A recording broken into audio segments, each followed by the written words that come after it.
Pokémon, Rewriting Ash's Legend. Chapter 1, I Am Ash Ketchum. It's so thrilling and inspiring. Yeah, who would have thought that this time, the champion would actually be that Tyson? His performance was truly amazing.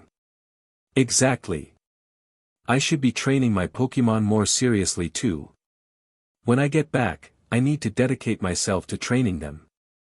At the scenic port of Slateport, the Hoenn League tournament had just concluded. The audience started boarding ships to leave Slateport Harbor. Sis, it's such a shame that Ash didn't win. He worked so hard, said a young boy around 7 or 8 years old, dressed in gold, speaking to a girl with brown hair and a red headscarf beside him. It was Max, and the girl next to him was his sister, May. There's nothing we can do, Tyson's Meowth was too strong. Pikachu gave it his all too. By the way, where's Ash? May shook her head, noticing that Ash was nowhere in sight. Next to them stood Brock, the super babysitter. I guess he's feeling a bit down after missing the championship. But don't worry, this is Ash we're talking about. Nothing can bring him down for long, Brock reassured them, though he still felt a twinge of concern. Just as the three of them were about to search for Ash, they heard his voice from behind them, don't worry.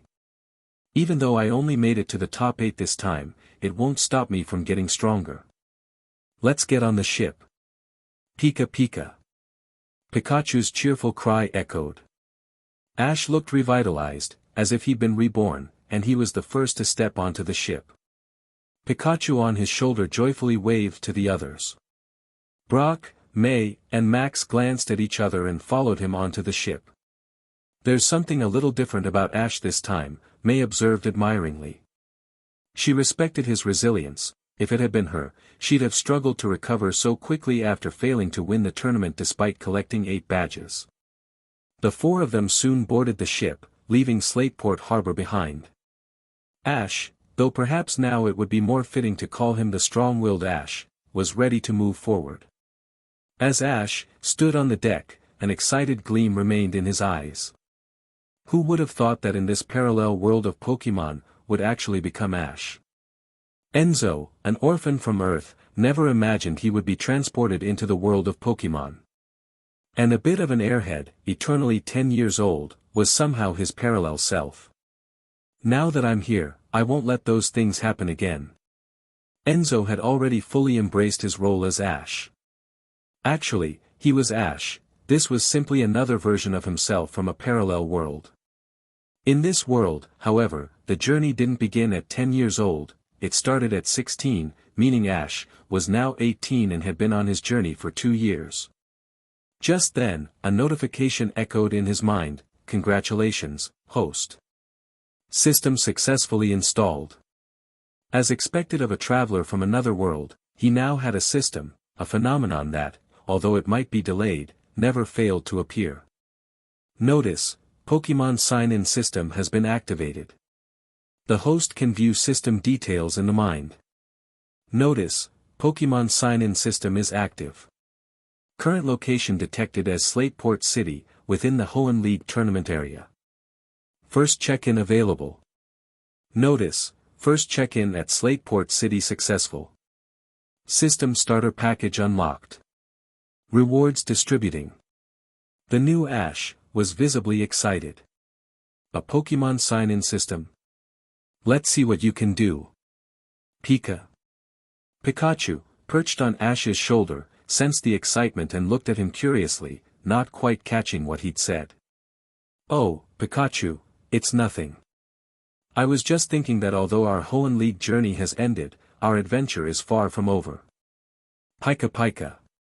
Of course. Pikachu nodded enthusiastically, gazing out at the sea ahead. Ash, when we reached the battle frontier, we. Brock and Max came over to Ash's left side, while May stood to his right. The 4 of them looked out over the vast ocean together. Enzo was from different world and fan of Pokémon. And because of that, he remembered every experience Ash had gone through on this journey with clarity. Strangely, thinking about reaching the battle frontier and eventually parting ways left Max feeling a bit down, though he wasn't sure why. She was thinking about how to bring up the topic, but Ash already knew what she wanted to say. May, today's farewell is so that we can meet again under even better circumstances. You can always come visit me in the Kanto region. For now, I'm planning to stay home and get some good rest for a while. Ash knew that this was something May had already decided on in her heart. As he chatted with May and the others, Ash began checking the rewards from his first sign-in and exploring what was included in the System Starter Package. Chapter 2, Sign-in Rewards and System Starter Pack. Sign-in Rewards. Since the sign-in took place in Slateport City, the host of the Hoenn League, the rewards were incredibly generous. 200,000 Poke Coins. System Storage Space, 1 cubic meter, can temporarily store Pokémon currently in Pokeballs, as well as other non-living items. All Pokémon gain 5 levels. Physical fitness doubled. Includes but is not limited to stamina, aura, luck, strength, etc. Aura power. Unlock the ability to use aura, which includes but is not limited to conveying emotions, listening to Pokémon voices, and sensing the presence of other life forms nearby. Eye of Insight, also known as Auro Vision. Allows viewing detailed information about Pokémon, including their level, learned moves, and more. Ash felt that, deep down, with just a thought, he could instantly access a special space. This was his system storage. Although it was only 1 cubic meter for now, it was enough to resolve many travel-related issues. Especially considering the typical limit of carrying 6 Pokémon at a time, having this system space made everything easier. 200,000 Poke Coins. This was still with them being quite frugal. Therefore, 200,000 Poke Coins would cover all their needs during their travels, including food, lodging, and entertainment for relaxation after training. All Pokémon gain 5 levels. This definitely provided a significant overall boost to Ash's current Pokémon, especially his top-tier fighters, Charizard, Snorlax, and Pikachu. When Pikachu isn't goofing around, he's incredibly strong. Grovyle hasn't evolved into Sceptile yet, so he doesn't count as top-tier, yet. As for the other Pokémon, their improvements weren't as noticeable. With physical fitness doubled, Ash felt an increase in all his abilities. Of course, a complete transformation to double would require a period of gradual change. However, the aura power was something he possessed right away. Ash remembered the Aura Guardian, Lucario, from his past. Now, he too had this power. The Eye of Insight, as the name implies, could reveal various information about Pokémon. Pika Pika. Pikachu suddenly perked up its cute little ears. It then started talking loudly to Ash. Pika Pika, Pikachu. Worried that Ash might not understand, it nearly danced in excitement. Ash activated his aura power and instantly understood what Pikachu meant. It seemed to say that, for some reason, it felt its power had increased significantly, stronger than before. I see, Pikachu. I get it. It must be because of our travels in the Hoenn region and the battles at the Hoenn League that have boosted your battle experience a lot. Ash gently placed his hand on Pikachu's cheek, while Max, May, and Brock looked on enviously. Ash and Pikachu have such a great bond. He understood what Pikachu was saying so quickly. Yeah, I want to have a relationship like that with my Pokémon in the future too. May and Max praised, while Ash activated the Eye of Insight to check on his Pikachu. Pokémon, Pikachu. Category, Mouse Pokémon. Type, Electric. Ability, Static. Potential, Purple. Level, 55. Moves, Thunder Shock, Quick Attack, Thunderbolt, Agility, Volt Tackle, Thunder, etc. Purple Potential, just as I expected, Pikachu. Ash looked at his Pikachu with pride. It truly was a top-tier Pokémon. The system categorized Pokémon potential from low to high as white, green, red, blue, purple, gold, and black. While potential does not determine everything, it influences how quickly a Pokémon can learn skills and break through levels. Pokémon with the potential to reach the top tier usually have good potential. Most gym trainers have Pokémon with at least red potential. Some exceptionally strong Pokémon might even have blue potential. The sign-in rewards were quite substantial, truly befitting a place that hosted the Hoenn League. Meanwhile, Ash also reviewed the sign-in system's instructions. To trigger a sign-in and receive rewards, the location had to be closely related to Pokémon. For instance, the Hoenn League, the site of the Slateport Conference, and Slateport City. The ship was still heading toward Pallet Town, and Ash had another gift pack he hadn't opened yet. Open the system gift pack. Ding! Opening system gift pack. Ding! Host safety, gift pack has been opened. This is a real Pokémon world, it's not as calm as it appears. Host safety has been activated. Please choose your favorite Pokémon from those you have met as your guardian, excluding those with special statuses. Chapter 3, May, I'll wait for you. Choosing my favorite Pokémon to be my guardian. Ash pondered for a moment. He never expected the system's gift pack would include something like this. The system's hint suggests that in the Pokémon world, organizations like Team Rocket, Team Magma, and Team Aqua might differ from how they are portrayed in the anime. Ash thought for a long time, up until now, he had traveled through Kanto, Johto, and Hoenn.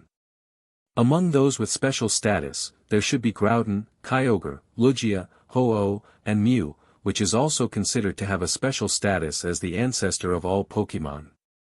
Since that's the case, there's only one best target left, and that guy is indeed very strong. Ash made his decision. However, since he didn't know how the Guardian would appear, he chose not to activate it just yet. The ship's horn blared as it traveled for a good half of the day. Ash also had plans for his next journey. They were nearing Ancient Town, some random town. After a long half-day, they finally arrived at Ancient Town. The four of them didn't say a word, as they were already prepared. Next, they would have their last meal together before parting ways in Ancient Town. Three of them felt rather heavy-hearted, while only Max didn't show as much intensity, knowing a bit about what would happen next. Finally, we've made it here. In a forest, there was a perfect spot for lunch.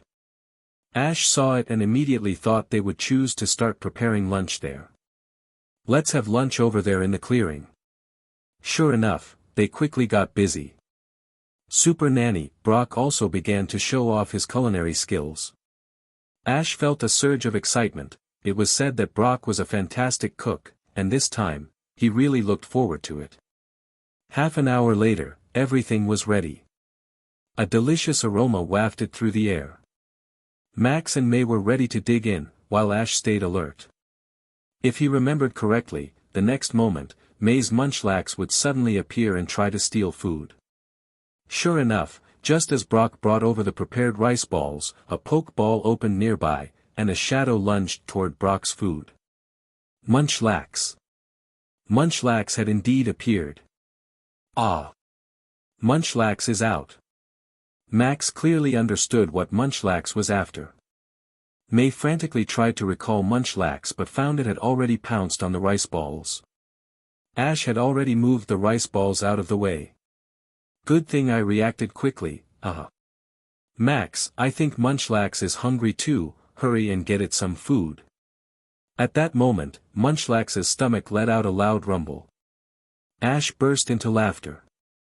Because of this little incident, the mood among Max, May, and Brock lightened significantly as they prepared to part ways. Taking a bite of the rice ball and sipping on the specially crafted soup, it was tender and delicious. Ash felt like his taste buds were exploding. No wonder they called Brock the Super Nanny. The flavor was absolutely amazing.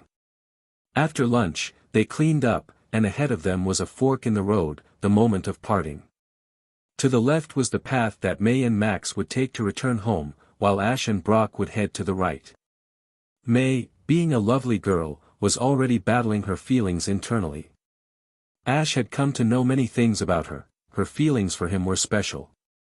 They were not like her childhood rival, but more of a combination of mentor and friend. It was even impossible to say there were no romantic feelings for Ash at all. But she also knew that Ash was a big block of wood. May and Max waved goodbye to Ash and Brock and stepped onto the left path. "Come on, Ash, after traveling together for so long, don't you have anything you want to say to me?" As May walked with her brother Max, she secretly hoped that Ash would say something. May. Ash was no longer the same Ash as before. Naturally, he wouldn't let May just leave like that. Sure enough, as he called her name, May immediately stopped in her tracks. Tap tap tap. The sound of Ash's approaching footsteps grew closer. As the footsteps got nearer, May felt increasingly nervous. She turned around, and so did Max. Brock watched as Ash stepped forward. Suddenly, Ash hugged May tightly. "May, I feel very happy traveling with you. Being with you brings me joy. After you return, don't forget to come to Pallet Town to visit me. I plan to challenge the battle frontier in Kanto next, and there are also grand contests in Kanto. If possible, I'd like to invite you to travel with me in Kanto. I'll be waiting for you. I'll be waiting for you. I'll be waiting for you." Chapter 4, Mutwo becomes my guardian. In fact, when Ash mentioned this and said those words, May's body was already tense. Especially the last 3 words, "I will wait for you," said from Ash's mouth, caused May's face to turn beet red. Alright, I know. Honestly, Ash, why have you suddenly changed so much?" May was at a loss for where to put her hands. This was the first time she had been embraced like this by a boy her age. Of course, she didn't mind it. It just felt a bit overwhelming. So, she shyly responded to Ash. Max watched the two of them together, pushing up his glasses with a thoughtful look. He couldn't believe this was still the same Ash who used to be so clueless about such things. It seems Ash has finally come to his senses, but where's my girl now? Pikachu and Brock looked at Ash and May, confused about why Ash's changes were so significant. After making an agreement with May, Ash released her from his embrace but placed his hand gently on her head, giving it a light press. Head pats. Sure enough, May, whose face had just started to return to normal, turned red again. Just like that, May and Max temporarily took their leave. But whether it was May or Ash, both felt a mixture of emotions in their hearts. "Ash, you finally figured it out. Huh, this is how a man should be." Brock suddenly interjected. Ash didn't say anything to invite May back, knowing that Brock would come over on his own. They continued on their journey. "Ash, but the battle frontier in Kanto you mentioned, I didn't expect you to know about it already." "I just learned about it from my dad." Brock expressed his curiosity. He could feel that Ash had indeed changed a lot. Usually, Ash didn't care about such news at all. "Yeah, I heard about it from others before." Ash casually replied while feeling a bit proud. "Looks like after regaining my memories, things have changed a bit. Is this the butterfly effect?" Finally, as Ash and Brock walked along, they arrived at a fork in the road. There weren't as many sentimental words exchanged between them. After parting, Ash looked at Pikachu on his shoulder and said, "Pikachu, now it's just us. Alright, let's head to Viridian City, and then we can make our way home." Pikachu. "Yeah, it's been a long time since we've been home, and I miss everyone." "I know you miss everyone too, but before that, I still need to introduce a new companion to you." Now that May, Brock, and Max had left, it was time for Ash to choose his guardian Pokémon. Pika. A new companion. Pikachu, perched on Ash's shoulder, perked up its ears. "System, I choose Mutwo to be my guardian. Choose from those I've encountered during my journey. It has to be strong and not just any special status Pokémon." "That's Mutwo. Guardian choice successful, Mutwo has become your guardian." Suddenly, in the system space, Ash felt a Pokeball materialize in his hand. With a thought, the Pokeball appeared in his hand. And it was a Master Ball. Pikachu stared in awe as Ash seemed to pull the Pokeball out of thin air, not understanding how Ash managed to do that.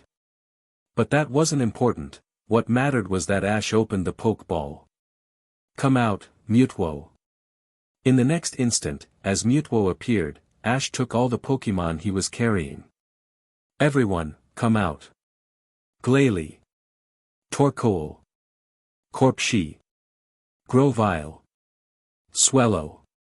Meet our new partner." At the same time, Mutwo appeared. However, Ash felt a bit nervous. He didn't know how the Pokemon sign-in system had brought Mutwo into his system space. But would Mutwo completely obey him? The 5 main Pokemon from Hoenn, along with Pikachu, 6 Pokemon in total, all stared at Mutwo. Especially Pikachu, who recognized Mutwo. Ash, are these your companions?" Mutwo used its psychic ability to communicate directly. Its voice wasn't spoken aloud, but it resonated directly in the minds of Ash and the 6 Pokemon. Upon hearing this, Ash realized that the system had indeed solved this problem for him. To be honest, he had always felt sorry for Mutwo. Created by Team Rocket, only to be deceived by Giovanni. But now, Mutwo had become his partner. That's right. "Everyone, say hello. Next, I'm heading to Viridian City." "Mutwo, you remember this place, right? Viridian City? Isn't that the place where the man who deceived me was?" Mutwo couldn't help but recall Giovanni. "Yeah, don't worry. We'll meet Giovanni again someday." Chapter 5, Pidgeot, I'm here to pick you up. After introducing Mutwo to everyone, Ash continued his journey back. On the way to Viridian City, he would pass through Littleroot Town. Professor Birch from Littleroot Town had helped Ash a lot, so naturally, he wanted to stop by to say hello. However, when Ash arrived at Professor Birch's research lab, the staff informed him that Professor Birch was not there, he had gone out for research. With no choice, Ash could only leave directly. He wouldn't wait around. He had 2 targets ahead, the Viridian Forest and shopping in Viridian City. With 200,000 Poke Coins, Ash was no longer the naive boy he used to be. So, of course, when he returned home, he wanted to buy some gifts from a bigger city like Viridian City. Now he understood social etiquette. For example, his mom, Delia Ketchum, and Professor Oak had both taken good care of him. And knowing that a certain girl who loved water-type Pokemon was at his home, Ash also needed to buy some other gifts just in case. In addition, during his travels, he just needed to keep battling Pokemon with others to earn Poke Coins. Thanks to the Pokemon check-in system, he would receive a nice reward of Poke Coins for every victory in battle. Wild Pokemon would also yield rewards. It took Ash some time to travel from Littleroot Town to the vicinity of Viridian Forest. He had just used his aura power to sense the surroundings. He discovered a truly rare Pokemon. And he had never captured one before. It was a Ponyta. Ponyta was already quite rare. Wild Ponyta were even rarer. So cool. And its evolved form, Rapidash, was even cooler. Using his aura power and vision, Ash, along with Pikachu, easily found this Ponyta. Category: Fire Horse Pokemon. Type: Fire. Ability: Flame Body. Hidden ability: Flame Veil. Potential: Red. Level: 35. Moves: Tackle, Ember, Quick Attack, Double Team, Swift, Flame Wheel, Fire Spin, Fire Vortex, Flamethrower. With red potential, it was still quite good. Many powerful gym leaders' Pokemon also had red qualifications. And it even had a hidden ability. It seemed the hidden ability had been activated in this Ponyta, and both Flame Body and Flame Veil were very good abilities. Nice. The Ponyta was lying on the grass, resting leisurely. The arrival of Ash and Pikachu startled it awake. "Pikachu, let's go. We need to add a new companion." Pika. Pikachu, who was standing on Ash's shoulder, instantly jumped down and stood a short distance away from Ponyta. Pika. Its red cheeks began to spark with electricity. Ponyta stood up and neighed at Pikachu, surprisingly launching the first attack. Flamethrower. Pikachu, dodge with quick attack, then use Thunderbolt. Pika. As Ash's voice fell, Pikachu rushed forward. Its cream-colored body moved swiftly, and Ponyta's flamethrower missed completely. Pikachu. After dodging Ponyta's flamethrower using quick attack, Pikachu immediately unleashed Thunderbolt. With a significant level difference, Ash didn't let Pikachu use Volt Tackle. Thunderbolt was enough. The dazzling electricity struck Ponyta, causing it pain, and it attempted to flee, showing remarkable intelligence by using Double Team to confuse Ash and Pikachu. Very clever, but it's useless. Pikachu, use Thunderbolt to break apart all the shadows. Pika. Although Ponyta was smart, before Pikachu's Thunderbolt skill had ended, it unleashed its Double Team, causing many excess shadows to be dispersed. Alright, give it one final Thunderbolt. Pika. Pikachu was incredibly fast. The Thunderbolt landed perfectly. Go, Pokeball. The Pokeball captured successfully without any surprises. Great! I caught a Ponyta. Pika Pika. Pikachu also cheered happily. Ponyta was directly held by Ash in his hands. Since the other Pokeballs were stored in the system space, it didn't matter even if he had exceeded the limit of 6 Pokémon. Ding! Congratulations to the host, successfully defeating Ponyta. Pikachu gained 4,500 battle experience points. Battle experience? So that's it, Ash realized. It seems this Pokémon check-in system has some other functions that haven't been discovered yet. Due to the recent battle, Ash decided to let Ponyta rest inside for a while before releasing it. The Viridian Forest was vast, and his aura couldn't cover everything, so Ash couldn't find the area where he had released Pidgeot at once. As for Mutwo, Ash had no plans to rely on its power for now. It wouldn't be good to overly depend on Mutwo before his own strength reached a certain level. And now, didn't he have a great source of information? Ponyta should have lived in this area for some time and might know where there are powerful Pidgeots. Come out, Ponyta. Ponyta, do you know where there are strong Pidgeots nearby? They should be part of a group, and there should be many Pidgeys and Spearows as well. Pika. Pikachu, who was on Ash's shoulder, also looked at Ponyta. Pikachu missed its old acquaintance. Ponyta nodded and motioned for Ash to get on its back to take him there. Ponyta led Ash to a forest that matched his memories. This was where Pidgeot had been released. Taking a deep breath, Ash shouted towards the woods ahead. Pidgeot. I'm here to pick you up. Chapter 6, Scott and Granny Agatha. Pidgeot, I'm here to pick you up.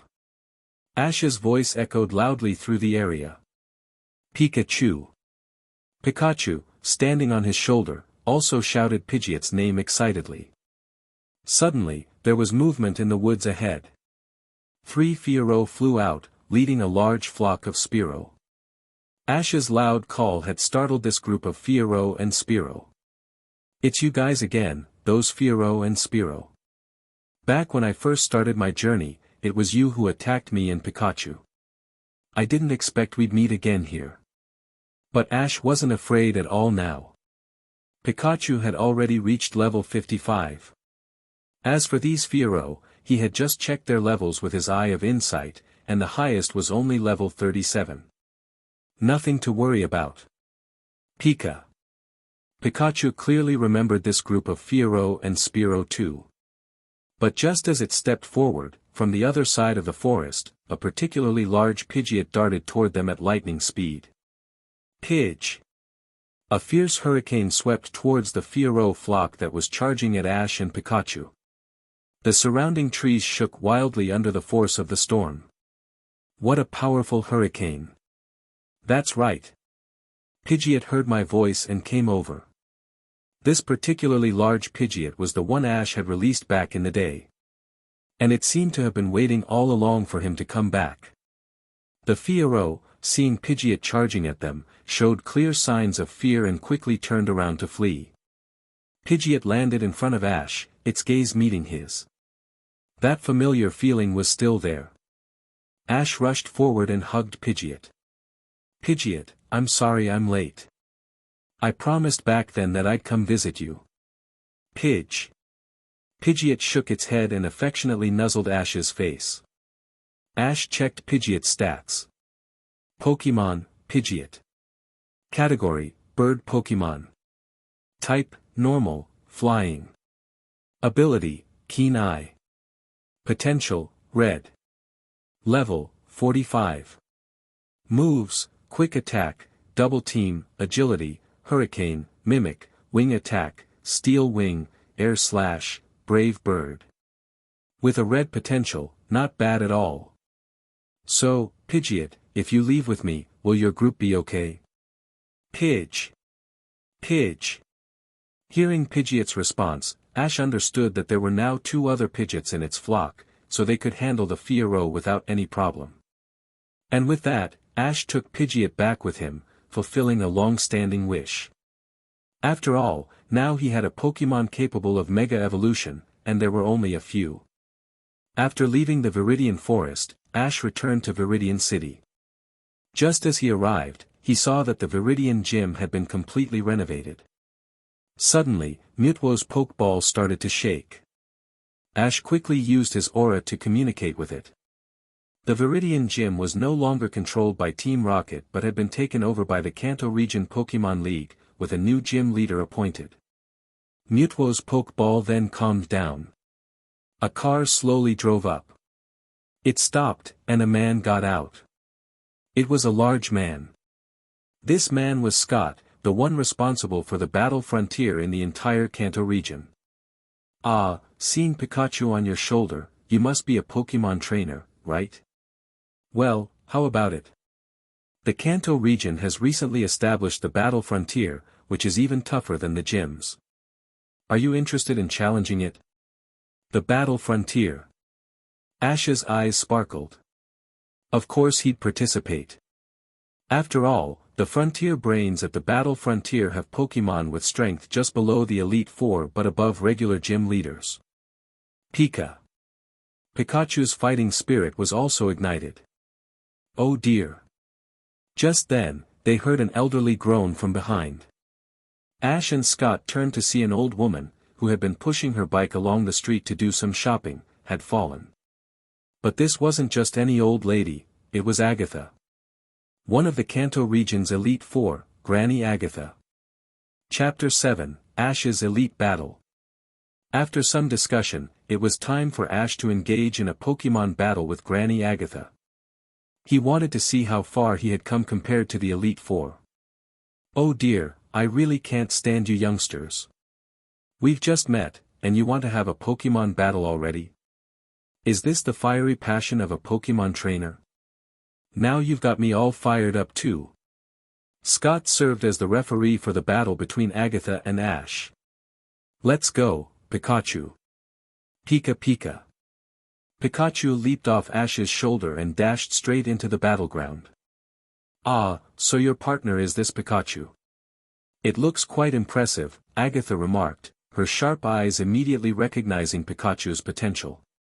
Then it's decided, Gengar, you're up. Gung. A purple-black Pokémon appeared, Agatha's Gengar, one of her absolute powerhouses. Meanwhile, Ash activated his Eye of Insight. Pokémon, Gengar. Category, Shadow Pokémon. Type, Ghost, Poison. Ability, Curse Body. Qualification, Blue. Level, 70. Moves, Dark Mist, Lick, Smokescreen, Confuse Ray, Sludge Bomb, Will-O-Wisp, Shadow Clone, Shadow Ball, Hypnosis, Dream Eater. No wonder it has such high endurance in the original story, it's level 70, Ash muttered to himself. But now, things were different. He'd have to find out how level 70 fared against Pikachu. Ash, you can go first, Agatha said generously, waving her hand. Ash didn't hesitate, after all, he was facing an Elite Four member. Pikachu, use agility and get close to Gengar. Pika. Pikachu's speed was always impressive, no matter the situation. That Pikachu has indeed been well trained. It seems this will be an interesting battle. Gengar, use Shadow Clone. Agatha remained calm as Gengar split into several shadowy copies. Pikachu, maintain agility and use Thunder to attack all the shadow copies of Gengar. Pikachu. Pikachu continued to move at high speed, releasing a flurry of electric sparks that wiped out Gengar's shadow copies until only one remained. At the same time, Pikachu's speed increased due to agility. A smile crept across Ash's face as he prepared for the next move. Boosting speed was to set up for his upcoming quick attack. Pikachu, quick attack. Furthermore, Ash used his aura to communicate his intentions to Pikachu, ready to use Iron Tail at any moment. Quick attack. That's just a normal type move, it won't affect a ghost type like Gengar. Ash, you shouldn't make such a mistake. Gengar, no matter what your opponent is planning, let's keep going. After Pikachu passes through your body, use Shadow Ball. Agatha remained unfazed and instructed Gengar to prepare for the move. Sure enough, when Pikachu executed quick attack and darted forward, it passed straight through Gengar's body. At that moment, Gengar gathered energy to form a Shadow Ball and hurled it at Pikachu. Pikachu, now's the time. Use Iron Tail to break through the Shadow Ball and go for it. Ash had been waiting for this moment. What? Agatha was momentarily taken aback. Pikachu's Iron Tail smashed through the Shadow Ball and struck Gengar directly, sending it flying. Now, follow up with Thunderbolt. Pika. Without hesitation, Pikachu unleashed a Thunderbolt, hitting Gengar again. You've got some skill, Ash, but how will you handle this? Gengar, use Lick. Gengar's thick, red tongue lashed out, catching Pikachu in its grasp. Ash smirked. Lick required Gengar to get close to Pikachu, and once it did, Pikachu wouldn't just sit back and take it. Thunder at point-blank range. Ah, I see. Gengar, endure the thunder and use Hypnosis. Agatha realized Ash's plan, but it was too late, she could only instruct Gengar to endure Pikachu's thunder. Pikachu. The fierce thunder illuminated the battleground with dazzling electricity. Gengar took the brunt of the powerful move, but being a level 70 Pokémon, it had reached the champion threshold. Eventually, Pikachu fell victim to Gengar's Hypnosis and Dream Eater combination. However, thanks to an initial system reward, Pikachu leveled up 5 times, so it didn't lose its fighting capability like it had in the original storyline. But it was still pretty hurt. Alright, this battle is over. Agatha raised her hand to signal the end of the match. Though she was quite elderly, Gengar's level had indeed reached the champion threshold, outclassing Pikachu by 15 levels. Even so, in this battle, Ash managed to make Gengar take 3 major hits from Pikachu's attacks, which showed his improvement. Ding! Congratulations, host. Pikachu successfully battled Gengar and earned 4,000 battle experience points.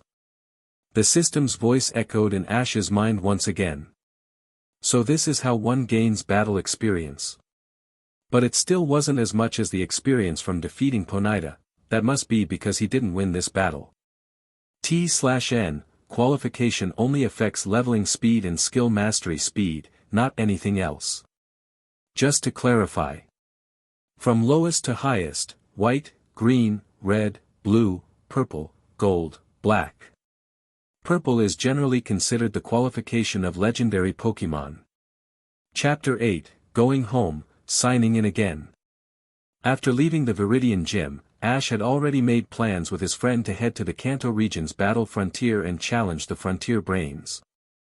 While in Viridian City, Ash bought a lot of gifts and specifically called for a car to take him back to Pallet Town. Pallet Town, I'm back. The transformed me has returned. Ding! Congratulations, host. You have arrived in Pallet Town and are signing in. Ding! Congratulations, host. Sign-in successful, rewards being distributed. 1 cubic meter of system space has been upgraded to 2 cubic meters, allowing for more storage. At the same time, the power of aura has also been enhanced, increasing its coverage range. Now, his aura can cover a distance of 1,000 meters. You have been rewarded with beginner-level culinary skills. You have received an additional 50,000 poke coins. The most special reward is that Ash's bond with all his Pokémon has increased by +1. This Pokémon sign-in system is simply a jack-of-all-trades system. The rewards are so plentiful, but I like it. Ash chuckled. It wouldn't have been so convenient to return without the car, especially since he bought so many items that couldn't be stored directly in the system space. When the car stopped in front of Ash's house, he took a moment to organize his thoughts. If he remembered correctly, at this time, his mother Delia, Professor Oak, and Misty would all be at home. Additionally, Professor Birch and his friend Max would also be visiting. "I'm back!" Ash exclaimed, bringing in a large bag of gifts. Sure enough, as soon as he stepped inside, he heard his mother Delia's voice. "Welcome home, Ash. Welcome back." The first voice was naturally that of his mother Delia, and the second was Misty's. "Ah, Misty, what are you doing in my house? Did you miss me that much?" When there was an opportunity for a joke, he definitely wouldn't let it slip by. As expected, when Misty heard Ash's words, her face turned slightly red. "Stop it, Ash. I'm here because... Misty became flustered by Ash's sudden remark because she really did miss him. However, due to Ash's previous cluelessness and the silly things he did during their travels, she didn't expect his first words to be like this. At that moment, Professor Oak walked out from another room. Misty brought along the Azurill she hatched from an egg that was given by Tracy. "Oh Ash, how come you have so many gifts?" Suddenly, the sound of brakes could be heard outside the door. Max had arrived with Professor Birch. Delia was also curious about where Ash got so many poke coins to buy all these gifts, but he had already prepared an explanation that convinced her. Afterward, Ash began distributing the gifts one by one. For Delia, he brought gifts like a sun umbrella, sunglasses, sun hats, and various skincare products. Delia didn't look very old, she appeared to be around 30. If she could take care of herself, she would look even younger and more beautiful. "Ash, did you really organize all this information about the Pokémon from the Hoenn region?" Professor Oak was astonished as he checked the computer. "Of course, Professor. You really need this information about these Pokémon, right?" Ash had prepared detailed information about various Pokémon from the Hoenn region for Professor Oak. Unlike Professor Birch, the information Ash provided contained many things that Professor Birch hadn't covered. "Wonderful, this is exactly what I need. This is indeed the best gift for me." Professor Oak quickly checked the computer data and found it very comprehensive. Everyone had gifts, including Professor Birch. "Misty, long time no see. I prepared a gift for you too, but I didn't expect you to come directly. I originally planned to deliver it to your cerulean gym." He only said that for effect, knowing it wouldn't be possible. Sure enough, when Misty heard this, she felt different. Ash was no longer the clueless Ash from before. "It seems like you've experienced a lot during your year of traveling in the Hoenn region." Misty happily accepted Ash's gift. Similar to Delia, her gift consisted of skincare products, but they were suited for a different age group. Of course, there were 2 special items, a necklace and a perfume. "Wow, Ash, you've really changed. You used to hate perfume. You actually know to give a girl perfume and a necklace." Misty blushed as she accepted Ash's gift. If another boy had given such meaningful gifts, she wouldn't have accepted them. But if it was Ash, who had finally gained some emotional intelligence, it was a different story. Max, seeing the gifts Ash gave to Misty, felt indignant for his sister May.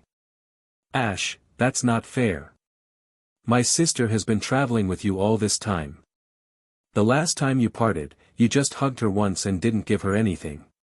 A hug? Max intentionally made sure Misty heard that keyword. Chapter 9, The Clash of Jealous Hearts. Feeling Misty's curious gaze, Ash internally grumbled about Max. That kid. But, facing Misty's gaze, Ash didn't show any reaction. He simply nodded and replied, yes, Max's sister May was my traveling companion in the Hoenn region. Don't worry, Max, I've prepared a gift for your sister too. As they greeted each other, Delia had just finished preparing everything in the kitchen, and the food was ready to be served.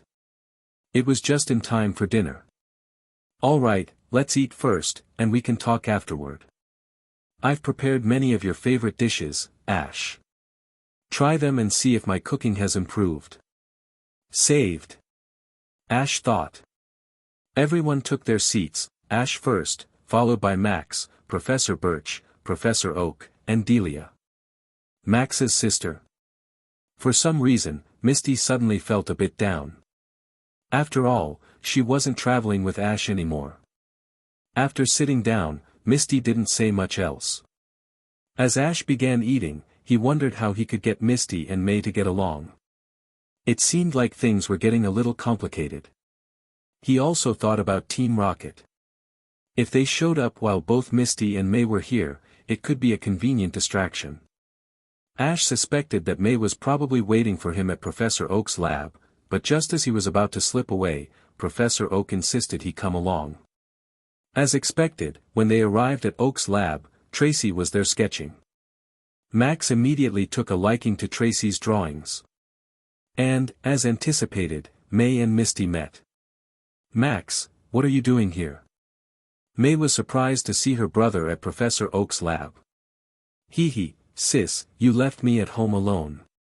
I got bored, so I tagged along with Professor Birch. Max chuckled. May politely thanked Professor Birch. Max's father, Norman, and I are old acquaintances, Oak explained. May is here to train for the Kanto region's Pokémon contests, and her father thought she could learn a lot here, especially since Ash is around. Then, Professor Oak dashed off to his lab, taking Professor Birch with him. Oh, so you're May. Delia said, delighted by her polite manner. Ash has certainly met a lot of friends during his travels. Misty, on the other hand, felt a stronger sense of unease. Ash introduced everyone to each other, but as he was introducing May, Misty stepped forward and said, hello, I'm Misty. I used to travel with Ash through the Kanto, Orange Islands, and Johto regions. Did she just mention all the regions they traveled together? Hi, Misty. I've heard a lot about you from Ash and Brock, May responded politely. I traveled with Ash in the Hoenn region. Max, observing from the side, thought to himself, sis, you're at a disadvantage, she has 3 regions, while you only have 1. Sensing the tension, Ash quickly jumped in. How about I show you my Pokémon, he offered, leading them into Oak's lab where he stored many of his past captures. Ash handed Tracy his gift and then gave May hers. Like Misty's, it was a set of perfume and a necklace. Then, he introduced his Pokémon from the Hoenn region to the ones from Kanto and Johto. Later, sitting on the grass, Ash started thinking about which Pokémon he should use to challenge the battle frontier. Ash, are you saying you're going to challenge the battle frontier in the Kanto region next? May asked eagerly. Yeah, why? He responded. Bayleaf, one of Ash's most affectionate Pokémon, was cuddling up to him. She was clearly the happiest one to see Ash back, as she was always the most attached to him. In that case, we can travel together again. May suggested, right in front of Misty. Me too, Ash. I want to travel together again, it's been so long, and I miss those days. Misty chimed in. At that very moment, outside Professor Oak's lab, Team Rocket's trio finally appeared. Meowth, it's been a while since we made an entrance, but we're back. They hid in a tree, watching through binoculars. Chapter 10, Team Rocket's Double Trouble. Meow haha, look over there. That orange-haired girl from ages ago is back, and she's looking for the little twerp too. This time, we should catch them all in one go, meow. Meowth said, pointing at Misty. Jessie and James spotted Misty as well. Oh my, it really is quite the reunion at Professor Oak's lab. So many rare Pokémon inside, this time, we'll learn from our past mistakes and make sure we're fully prepared. Jessie said with determination. Exactly. James agreed. The twerp has only just returned to Kanto, so let's use this chance to reset and start fresh. If we catch all the twerps and Professor Oak's Pokémon, we can bring them all to the boss. James added excitedly. That's right. Our dreams of promotions and wealth will finally come true. Jessie cheered, and Wobbuffet popped out of its Pokeball to join their excitement. Alright, let's get to work and plan how we'll capture all the Pokémon in Professor Oak's lab, as well as those with the twerp, meow. Meowth suggested. Agree. At Professor Oak's lab, Ash and his friends were chatting. Misty, didn't you say you were going back to Cerulean City to help your sisters with the gym? Oak asked. Tracy was surprised when he heard this. My sisters can handle the gym. Even if they want to travel, 2 of them can go while 1 stays behind. I've decided to continue my journey to become a master of water Pokémon. Misty declared. For some reason, seeing Ash and May getting closer and hearing about their plans to keep traveling through Kanto gave Misty a strange feeling, as if something that was once just hers now needed to be shared. Ash noticed the subtle change in Misty's behavior, realizing that the original storyline seemed to have taken a bit of a detour. However, he still had something important to take care of, Max. The little guy was intelligent beyond his years. Ash was certain that Max wouldn't want May to travel without him, but if Max started voicing his objections in front of everyone, it might cause some awkwardness for both May and Misty. Ash glanced at Max, who adjusted his glasses, looking like he was about to speak up. Ash quickly interrupted him, It's great to have you with us, Misty. You know Kanto better than I do, so you'll be a big help on our travels. Besides, Max probably won't be joining us this time, so having you here will make our journey livelier. Max? Max looked at Ash in disbelief. What did he mean by not joining them? May stepped in, Actually, Max, Dad and Mom already talked to me over the phone. They want you to return home soon to start preparing for the Pokémon Academy courses in Petalburg City. Max, still stunned, couldn't believe he was being left behind. Studying at an academy wasn't nearly as exciting as traveling.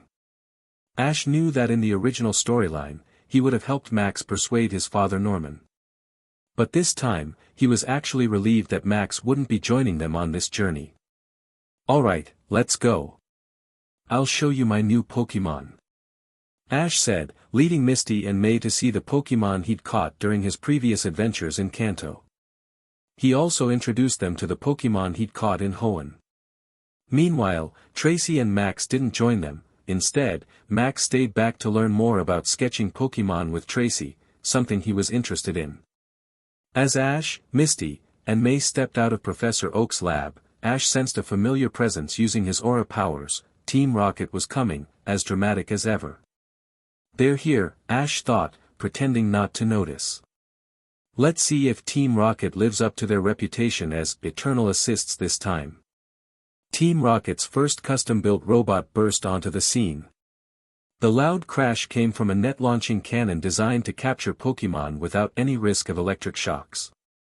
Unfortunately, the aim seemed to be a bit off, and they were unable to capture the Pokémon on the grassland.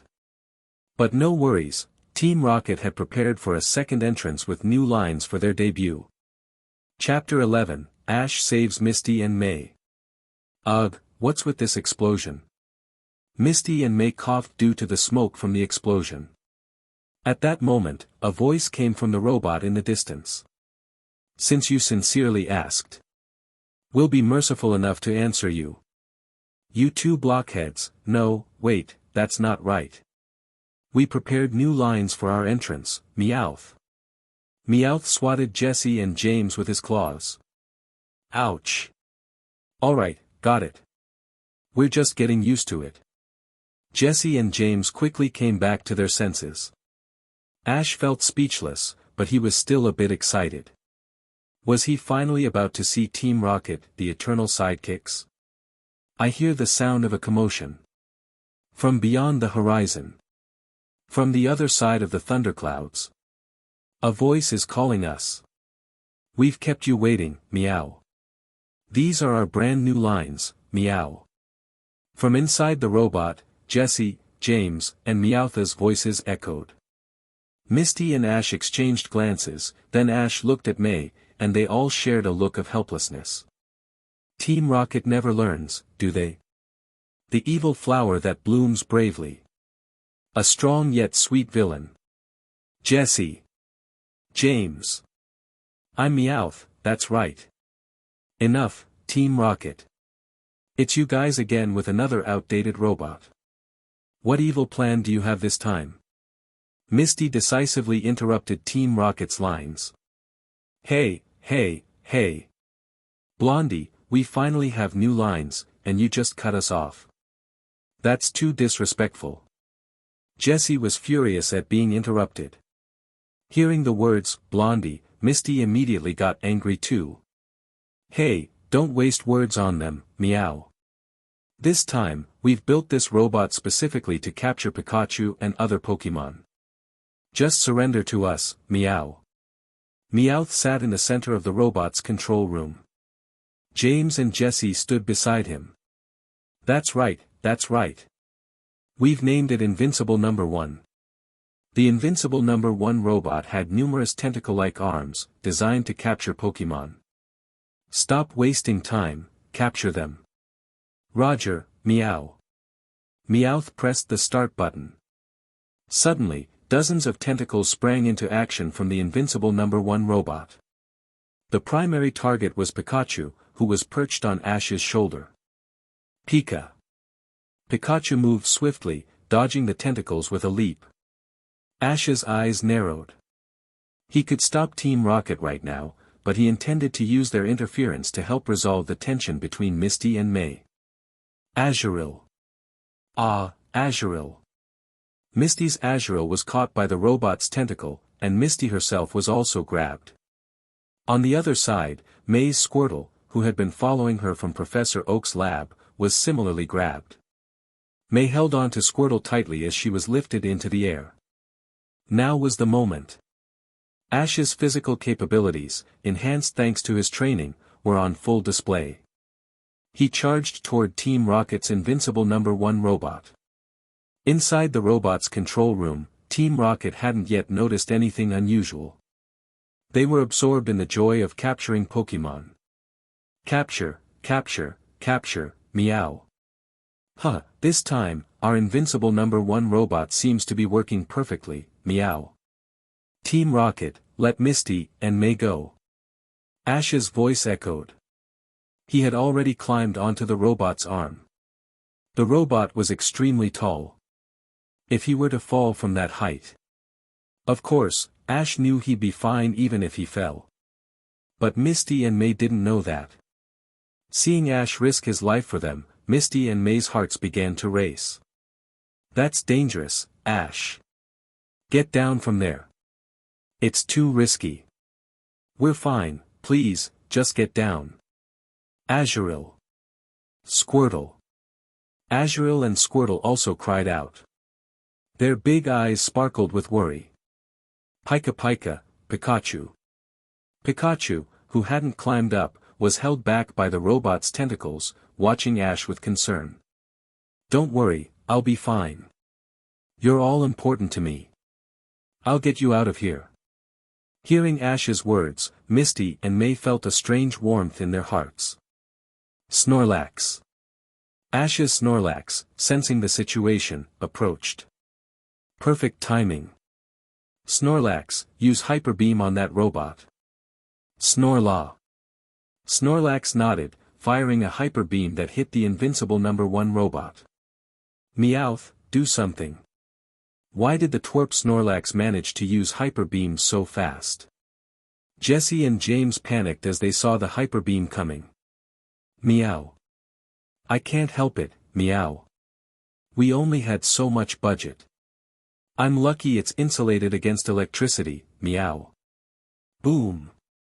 An explosion echoed. As expected, our fate is the same as always. Next time, we need to budget more for our plans, meow. Jesse, James, and Meowth were sent flying as Wobbuffet appeared, shrugging mid-flight.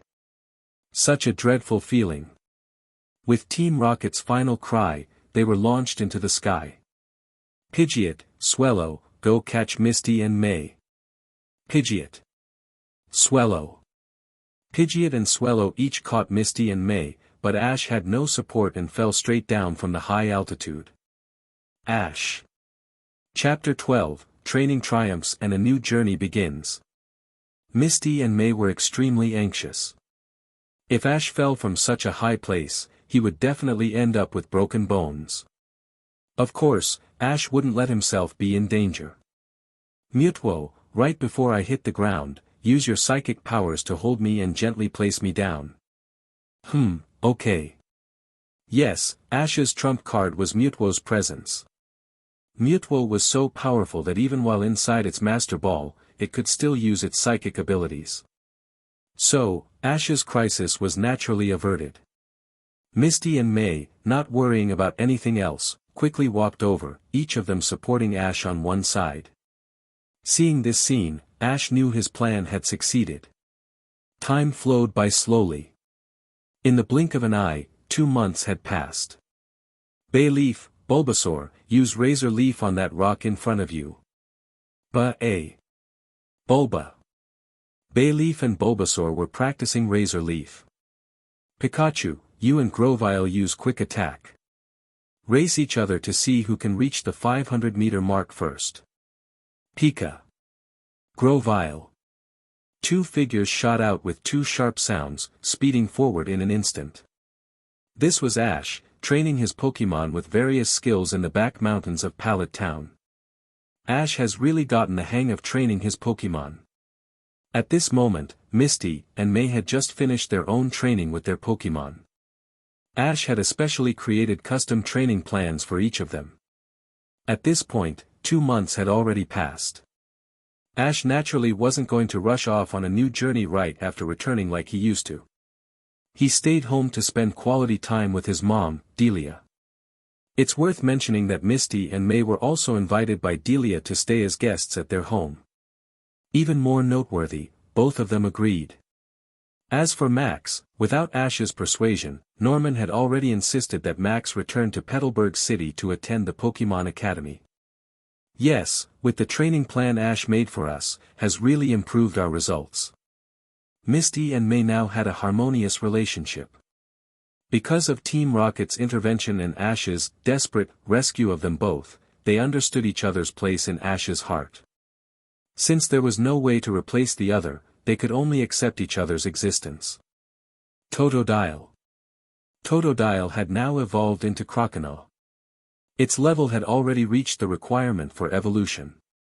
Over the past few days, Ash had been discussing evolution with his Bulbasaur, Bayleaf, Squirtle, and Totodile, as well as Phanpy, all of whom had already reached the level for evolution. Of course, whether to evolve was still their own decision. However, if they didn't evolve, their strength would still improve, but not as quickly as if they did evolve. Ash knew that in order to challenge gyms, the Battle Frontier, and the League, he would likely need his evolved Pokémon. So, the choice was still in their hands. But most of them had begun to change their minds. For example, Croconaw. Croconaw had been very insistent on training with Ash. Croconaw, don't worry, your level is already high enough to evolve. Keep training with us, and you'll definitely get there. Ash patted Croconaw's head. Croconaw nodded, shouted, and began to glow all over. Ash was stunned. Was it evolving already? Croconaw's body began to grow larger at a visible rate. Feraligatr appeared. Roar! An excited Feraligatr charged over and tackled Ash to the ground. Bayleaf saw this and immediately got jealous, using Vine Whip to pull Ash back. Bay! It looked at Feraligatr angrily, not afraid in the slightest. Feraligatr awkwardly scratched its head. Alright, Bayleaf, Feraligatr is just happy about evolving. Let's keep training, everyone. Ash patted the leaf on Bayleaf's head, then looked over at Feraligatr. Pokémon, Feraligatr. Category, Big Jaw Pokémon. Type, Water. Ability, Torrent. Quality, Red. Level 39, High-level Strength. Moves, Scratch, Water Gun, Bite, Scary Face, Ice Fang, Crunch, Brick Break, Slash, Breakthrough, Hydro Pump, Aqua Tail, Dynamic Punch. Excellent, with Feraligatr now evolved, I have another Pokémon that can compete in the battle frontier. After another 2 hours of training, they finally headed back home. Once they returned, Delia, knowing Ash would be leaving on a journey the next day, prepared a particularly lavish dinner. They ate heartily and then had a quiet night. The next morning, the sun was shining, and a gentle breeze was blowing. Delia handed Ash a new backpack, new clothes, and all the things he would need for his journey. Well, Misty, May, I'm leaving my little Ash in your care. Delia felt content, as Ash had stayed home for a full 2 months this time. Yes, please rest assured. Misty and May responded in unison. Alright. Who's taking care of who here is still undecided. Let's set off. Battle Frontier, here we come.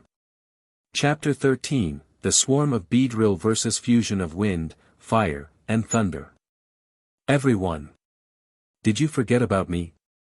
Just after Ash, May, and Misty left Pallet Town, a familiar voice called out behind them. Ah! That voice is Brock. You really came. The one who arrived was Brock. Brock couldn't stay at home and wanted to continue traveling with Ash. Although Ash had a basic culinary skill from the system rewards, Brock's cooking was definitely at an advanced level. Of course, Ash's new journey means I should embark on my new quest for love too. Plus, if you eat the food I make, you'll have more energy. Brock was looking refreshed, with a brand new backpack, clothes, and pants. Hearing Brock's so-called quest for love, the other three couldn't help but cover their foreheads in disbelief. Ash, I heard you're going to challenge the battle frontier in the Kanto region, so I checked the locations of each battle area before coming. Our first target is the battle factory near Cerulean City. From Pallet Town, we just need to cross Mount Moon to reach Cerulean Cave near Cerulean City. Brock made his signature gesture, rubbing his chin thoughtfully. No wonder it's Brock. Let's go. Ash nodded, planning to check out the moonlight dance of the Clefairy on Mount Moon. So, Ash, Brock, May, and Misty headed towards the battle factory near Cerulean City. They set off in the morning, and after having lunch on the way, they arrived at the foot of Mount Moon. It's a pity that Max isn't here. I remember he told me he really wanted to see the Clefairy's moonlight dance. After finishing lunch, everyone began to head up Mount Moon. May thought about her brother Max. On a full moon night, at the top of Mount Moon, Clefairy and Clefable will dance around the moonstone. Tonight is a full moon, so let's go check it out. We'll come down tomorrow morning and arrive at the first battle frontier. Pika Pika. After Ash finished speaking, Pikachu raised both paws in agreement. Wow, the moonlight dance. You can't see that in Hoenn, I'm so excited. Misty quickly shifted her attention. Ash released his aura power to sense the surroundings, checking for any signs of Team Rocket. According to the original plot, Team Rocket should appear at this moment. Is it the butterfly effect that changed Team Rocket's arrival? Pika. Hearing Ash's mumble, Pikachu looked curiously at Ash. It's nothing, Pikachu. Let's have a race, everyone. Let's see who can reach the top first. Haha, I'm off. Ash ran towards the top of the mountain. Pika. Pikachu chased after him. Be careful, Ash. Everyone, hurry up and catch up. Brock, May, and Misty also started running after him. A gentle breeze blew through the forest. The air was filled with the natural fragrance of flowers and trees, which was very pleasant. But before long, a scream broke out. Ah! It's a swarm of Beedrill. Ash, think of something quickly. I'm really scared of bug Pokémon. A swarm of Beedrill. They were probably the most dangerous presence in the forest. Just through the thicket they had passed, there were Beedrill and Kakuna. Buzz buzz buzz. A large number of Beedrill appeared. Okay, in that case, Pidgeot, Ponyta, and Pikachu, it's up to you. Pidge. Ponyta. Pika. Pidgeot, Ponyta, and Pikachu stood in front of the approaching swarm of Beedrill. Eh? Is that Ponyta? When did Ash catch a Ponyta? So cool. Misty looked at Ponyta enviously, it really was impressive. And this Pidgeot, I didn't expect Ash to have brought back Pidgeot. But is it really okay? There are at least dozens of Beedrill. Brock frowned. Being issued 50,000 poke coins. Sunstone times 1. Moonstone times 1. Shiny stone times 1. Dusk stone times 1. Detected that the host has successfully signed in 3 times. Now, the system store function is being activated for the host. Ding! Congratulations, host. The system store function has been activated, and store packages are being randomly distributed. Ding! Congratulations, host. You have received 3 experience triple crit cards times 3. In the upper left corner of the system store, there was an icon resembling a backpack. With a thought, Ash opened the icon, and inside the backpack were 3 card-like items displaying triple experience crit. Does this mean that by using a crit card during battles, I can receive triple battle experience? Such things exist. Ash looked towards the system store in his mind. The products were dazzling, but the prices were somewhat ridiculous. Items for sale. Everstone, 200,000 poke coins, prevents Pokémon from evolving. Focus lens, 400,000 poke coins, increases chances of critical hits. Pokeballs. Basic Pokeball, 1,000 poke coins. Great Pokeball, 5,000 poke coins. Special Pokeballs, e.g., Lure Ball, Quick Ball 10,000 poke coins. There were also higher value crit cards, including 5 times, 6 times, 8 times, and even 10 times experience crit cards. But the prices were truly speechless. It seems I need to find a way to make some money. Ash muttered to himself. After spending the night on Mount Moon, the 4 of them set off the next morning. They passed through Mount Moon and arrived near Cerulean City, where the first Battle Frontier's battle leader was located. Battle Factory. The battle leader was named Noland, a middle-aged man who loved mechanical research. He had a good friend, Articuno, and this would be the legendary battle for Charizard. Ash naturally planned to let Charizard take part. After resting at the Pokémon Center that night, Ash, along with Brock, Misty, and May, did not head directly to the Battle Factory the next morning. Ash mentioned that he had called for powerful reinforcements to counter Noland. Ash, I thought you wouldn't come. The number of challengers at the Battle Frontier is increasing, but no one has managed to pass the final test. Scott arrived to greet Ash.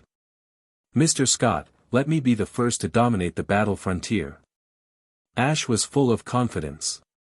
Last night, he had already contacted Miss Liza from Charizard Valley and asked Charizard to join him. Meanwhile, not far away, Team Rocket appeared. Ash had already detected their presence and was about to have Pikachu take action when suddenly, a gust of wind swept through the sky. A dragon's roar echoed above the Pokémon Center. Ash's attention was instantly drawn, and not far away, Team Rocket also noticed Charizard in the sky. What the meow, it's that kid's Charizard. Really, we're going to get rich. If we capture that kid's Charizard and present it to the boss. Jessie had long coveted Charizard. Quickly, the Team Rocket trio reached a unanimous decision. At that moment, Charizard had already descended from the sky. As soon as it landed, Team Rocket jumped out with their robot. "It's you guys again, Team Rocket." Brock, Misty, and May's attention was immediately captured. Team Rocket had started their usual entrance lines, but Charizard unleashed a powerful blast of flames. Just as they began their first line, the robot exploded. Leaving behind the line, what an annoying feeling, they disappeared into the sky. "Oh. Ash, it seems you really know a lot about Noland, even bringing such a strong Charizard." Chapter 16, Charizard vs Articuno. Honestly, these guys never learn. Brock, Misty, and May all looked speechlessly in the direction where Team Rocket had been blasted off. Ash nodded in agreement. "Mr. Scott, please take us to the battle factory. I know that Mr. Noland has a very powerful Articuno as his partner, and that's the one I want to challenge." Ash's eyes were full of determination. Roar! Charizard, who had just been nuzzling Ash with its head, perked up with fighting spirit at the mention of Articuno. "Alright, Ash, I hope you can become the first trainer to conquer the battle frontier. Let's go, the battle factory is this way." Before long, Scott led Ash and the others to the battle factory.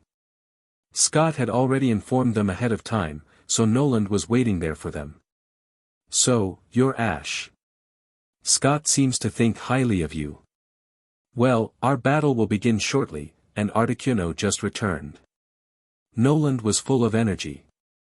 As he finished speaking, an icy blue Pokémon with a bright white belly soared into the sky behind him. Screech!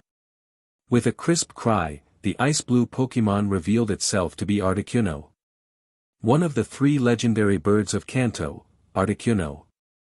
Its presence caused the surrounding temperature to drop slightly. "So, this is Articuno." Ash looked at the Articuno, his heart racing. The battle factory was the first battle facility, known to be even harder to win than gym badges. At the same time, Ash used his Oro Vision on Articuno. Pokémon, Articuno.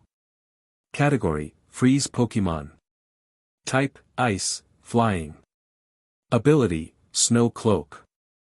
Potential, Purple. Level, 75, Champion level. Moves, Gust, Powder Snow, Haze, Ice Shard, Hail, Agility, Ice Beam, Freeze Dry, Blizzard, Hurricane, Sheer Cold. "What a beautiful Articuno," Misty and May murmured, captivated by its graceful appearance. "Don't be fooled by its elegance," Brock warned calmly.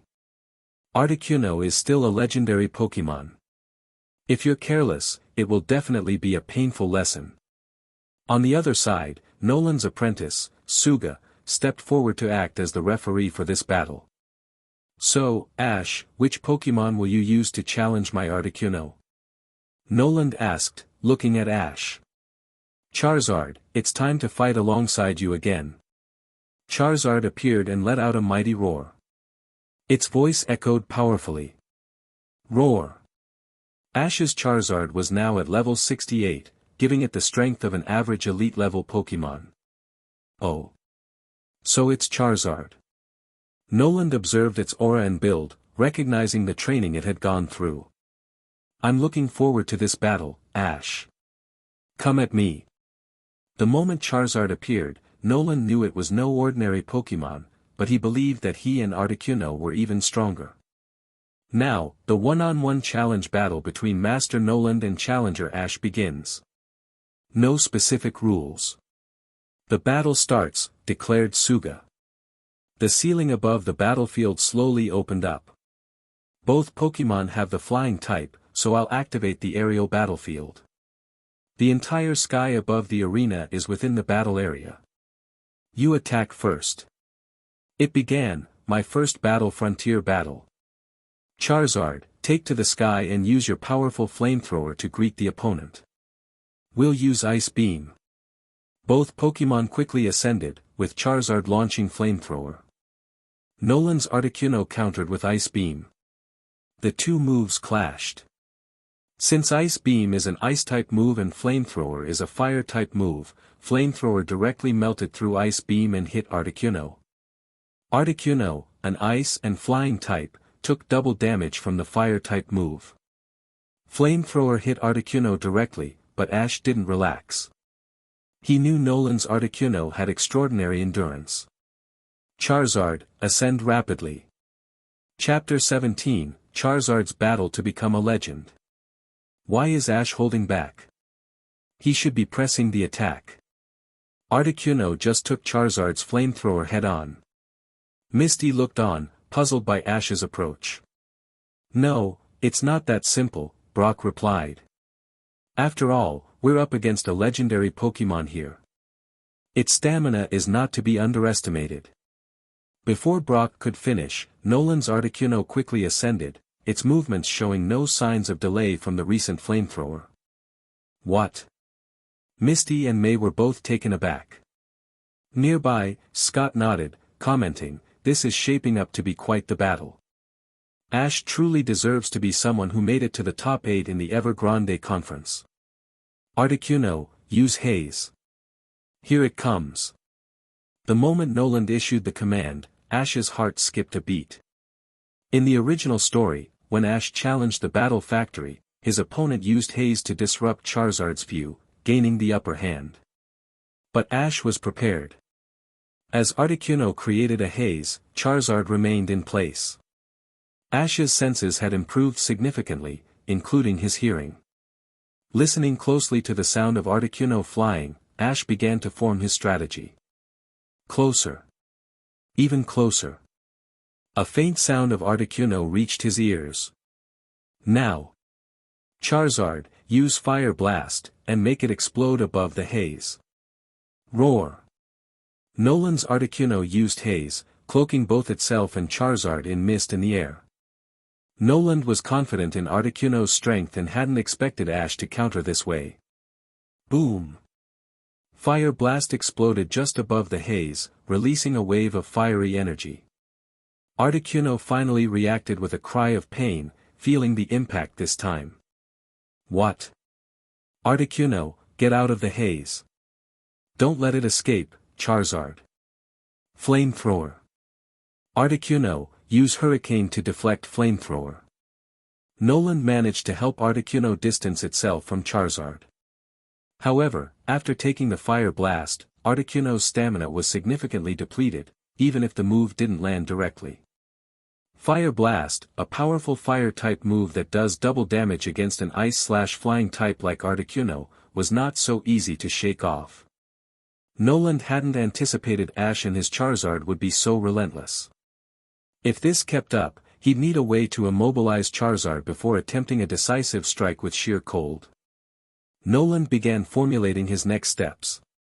Meanwhile, Ash's offensive continued without pause.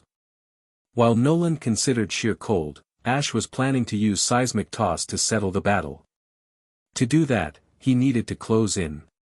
Charizard, use Steel Wing. A close-range attack. Nolan saw this as an opportunity. Articuno, dodge Steel Wing and counter with Ice Beam on Charizard's wings.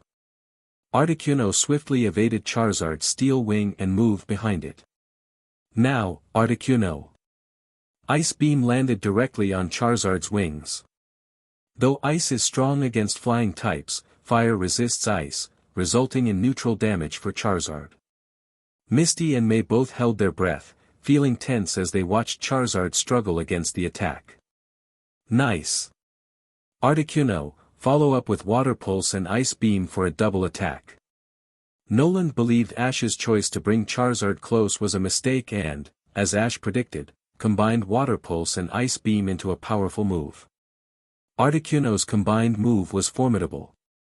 Using Water Pulse to create a water source, it then froze it with Ice Beam, resulting in countless sharp ice shards hurtling towards Charizard. This was precisely what Ash anticipated. Charizard, use Tornado plus Fire Spin. Block it in front of you. Roar. It was happening. Brock, Misty, and May watched with excitement. The Tornado plus Fire Spin combo was a move Ash had recently developed, though he initially practiced it with Pidgeot and Ponyta. This time, he relied on Charizard alone. Despite having no prior practice, Ash and Charizard's bond of trust was about to be tested. The swirling combination of Tornado and Fire Spin shielded Charizard, melting Articuno's Water Pulse and Ice Beam combination in midair. Noland was left stunned, not expecting his strategy to be countered so effectively. Chapter 18, Victory. Triple Experience Critical Hit. Ash's next move stuns everyone. Quick, Charizard, charge into the Tornado and grab Articuno directly. What? Can you even use a move like that? Ash's bold strategy shocked everyone. Charizard dove into the combination of Fire Spin and Whirlwind that it had created, completely surrounding itself in flames. Using its close position to Articuno, Charizard reached out and grabbed it. Charizard, as a fire type, could handle the heat, but Articuno, an ice type, was taking serious damage within the fiery whirlwind, intensified by the spinning force of the tornado. Noland yelled, "Articuno, break free. Use Peck on Charizard." Articuno struggled fiercely, pecking at Charizard's body in desperation. "Don't give in, Charizard. Use your full power for a fiery seismic toss."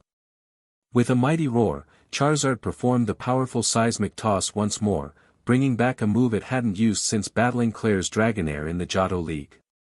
Back then, Charizard had countered Dragonair's Twister by using Fire Spin, following up with the seismic toss. Now, that iconic move was back in action. Articuno tried to escape, but Charizard's combination of Whirlwind, Fire Spin, and Seismic Toss proved overwhelming. It was a triple attack. As Charizard executed the Seismic Toss, a massive pillar of fire shot down from the sky. Through the smoke and flames, Articuno's pained cries could be heard. Dust and smoke obscured the view, and everyone held their breath in suspense, everyone except Ash, who watched confidently. When the dust settled, Articuno and Charizard stood face to face. Who would fall? Ash looked on confidently, and as expected, Articuno began to falter. It finally collapsed, unable to continue. Referee, stunned, announced, "Articuno is unable to battle. Charizard wins. Victory goes to challenger Ash." Yes. Ash won. Misty and May cheered excitedly. That was Articuno, a rare, powerful Pokémon, defeated by Charizard in a one-on-one battle. The audience, watching from the stands, saw a transformed Ash, whose confidence and strength had grown remarkably. Both Misty and May couldn't help but think how cool he looked. In Ash's mind, the system notification sounded. Ding! Congratulations, host. Charizard has earned 62,000 experience points for defeating Articuno. Ding! Host currently has 3 triple experience boost cards.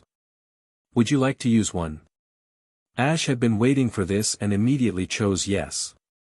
Ding! Successful. Congratulations, host. Charizard has earned 186,000 experience points with the triple boost. Charizard leveled up, breaking through from level 68 to 71, achieving a significant power boost from Elite 4 level to Champion level. Thanks to Ash's first sign-in reward, Charizard had already gained 5 levels previously. Now, with this triple experience boost, Charizard had reached level 71. Although Charizard had technically reached Champion level, Ash knew that there was still much training ahead to fully match that title. Congratulations, Ash, Noland said, presenting Ash with a golden symbol badge. This is the knowledge symbol, proof of your victory at the Battle Factory. Chapter 19, The Road to Saffron, Gordon's Stolen Invention. So this is the symbol of knowledge. Ash looked at the symbol, badge, in his hand. Great, I've obtained the symbol of knowledge. Pikachu. Pikachu, perched on Ash's shoulder, was also happy for him. That was an excellent battle, Ash. I didn't expect you to break through my combination of moves like that. Remarkable. Since this is your first challenge in the battle frontier, here's a small gift. Factory head Nolan handed Ash a small box, specially designed to hold symbols. Thank you. Pika Pika. Ash and Pikachu admired the exquisite little box. Alright, Ash. The next battle facility is the battle arena, near Saffron City. The frontier brain there is a woman named Arena Tycoon Greta. Scott also mentioned the battle arena to Ash. Yay, Saffron City. That's where I'll enter my first Pokémon contest in the Kanto region. This is perfect. May was thrilled since it was along the way. Saffron City, huh? Great. And in the nearby Lavender Town, in the Pokémon Tower, Haunter should still be there, right? I don't have any Pokémon like Haunter yet, so I'll have to get it back. And so, Ash and his friends left the battle factory and headed toward Saffron City. On the way, Misty's three sisters kept calling, trying all sorts of tricks to get her to come home so they could travel. But Misty saw through them. Besides, Ash's changes were evident to everyone, so there was no way she'd leave now. After crossing a rocky mountain, where Ash thought Team Rocket would ambush them, they passed without any trouble. They soon came to a town. Misty and May, excited, started shopping, while Brock went to stock up on ingredients. Then, they stumbled upon an interesting research lab and decided to bring Ash over to take a look. Upon arrival, Ash realized this was Professor Gordon's lab. Ash recalled that Professor Gordon's most notable invention was a miraculous candy that could make Pokémon grow enormous for a short time. Miracle candy? Right. Ash suddenly had a brilliant idea. This invention might be the prototype for Pokémon Dynamaxing. As Misty and May dragged Ash into the lab, they saw Professor Gordon looking flustered. Oh no! My most important invention and most of my design blueprints in the lab, they're all missing. Professor Gordon was panicking. The latest invention alone, those miracle candies that could make Pokémon grow gigantic, was priceless. Professor Gordon had a young assistant named Xander, who had a cater pie that Misty stayed far away from, looking both curious and scared. Professor Gordon, what happened? Brock and May asked, wanting to see that amazing invention. Just then, Team Rocket's voices echoed from the sky. We heard someone asking what happened. From beyond the horizon. From the side of the great thunderclap. We heard you call our names. Team Rocket made their grand entrance. They were in a Meowth-shaped hot air balloon, holding a bunch of scrolls and other items. Those are my invention blueprints. And that box they're holding, that's my greatest invention. Professor Gordon finally noticed what Team Rocket was holding. And Team Rocket continued with their motto. The evil flower that blooms bravely. A strong yet sweet villain. Jesse. James. I'm Meowth, that's right. With Team Rocket here, the world and the universe await. That's right, Meowth. Ha ha ha. Twerp, brat, big twerp, didn't expect you all here. Too bad you're too late. We're leaving now, Meowth.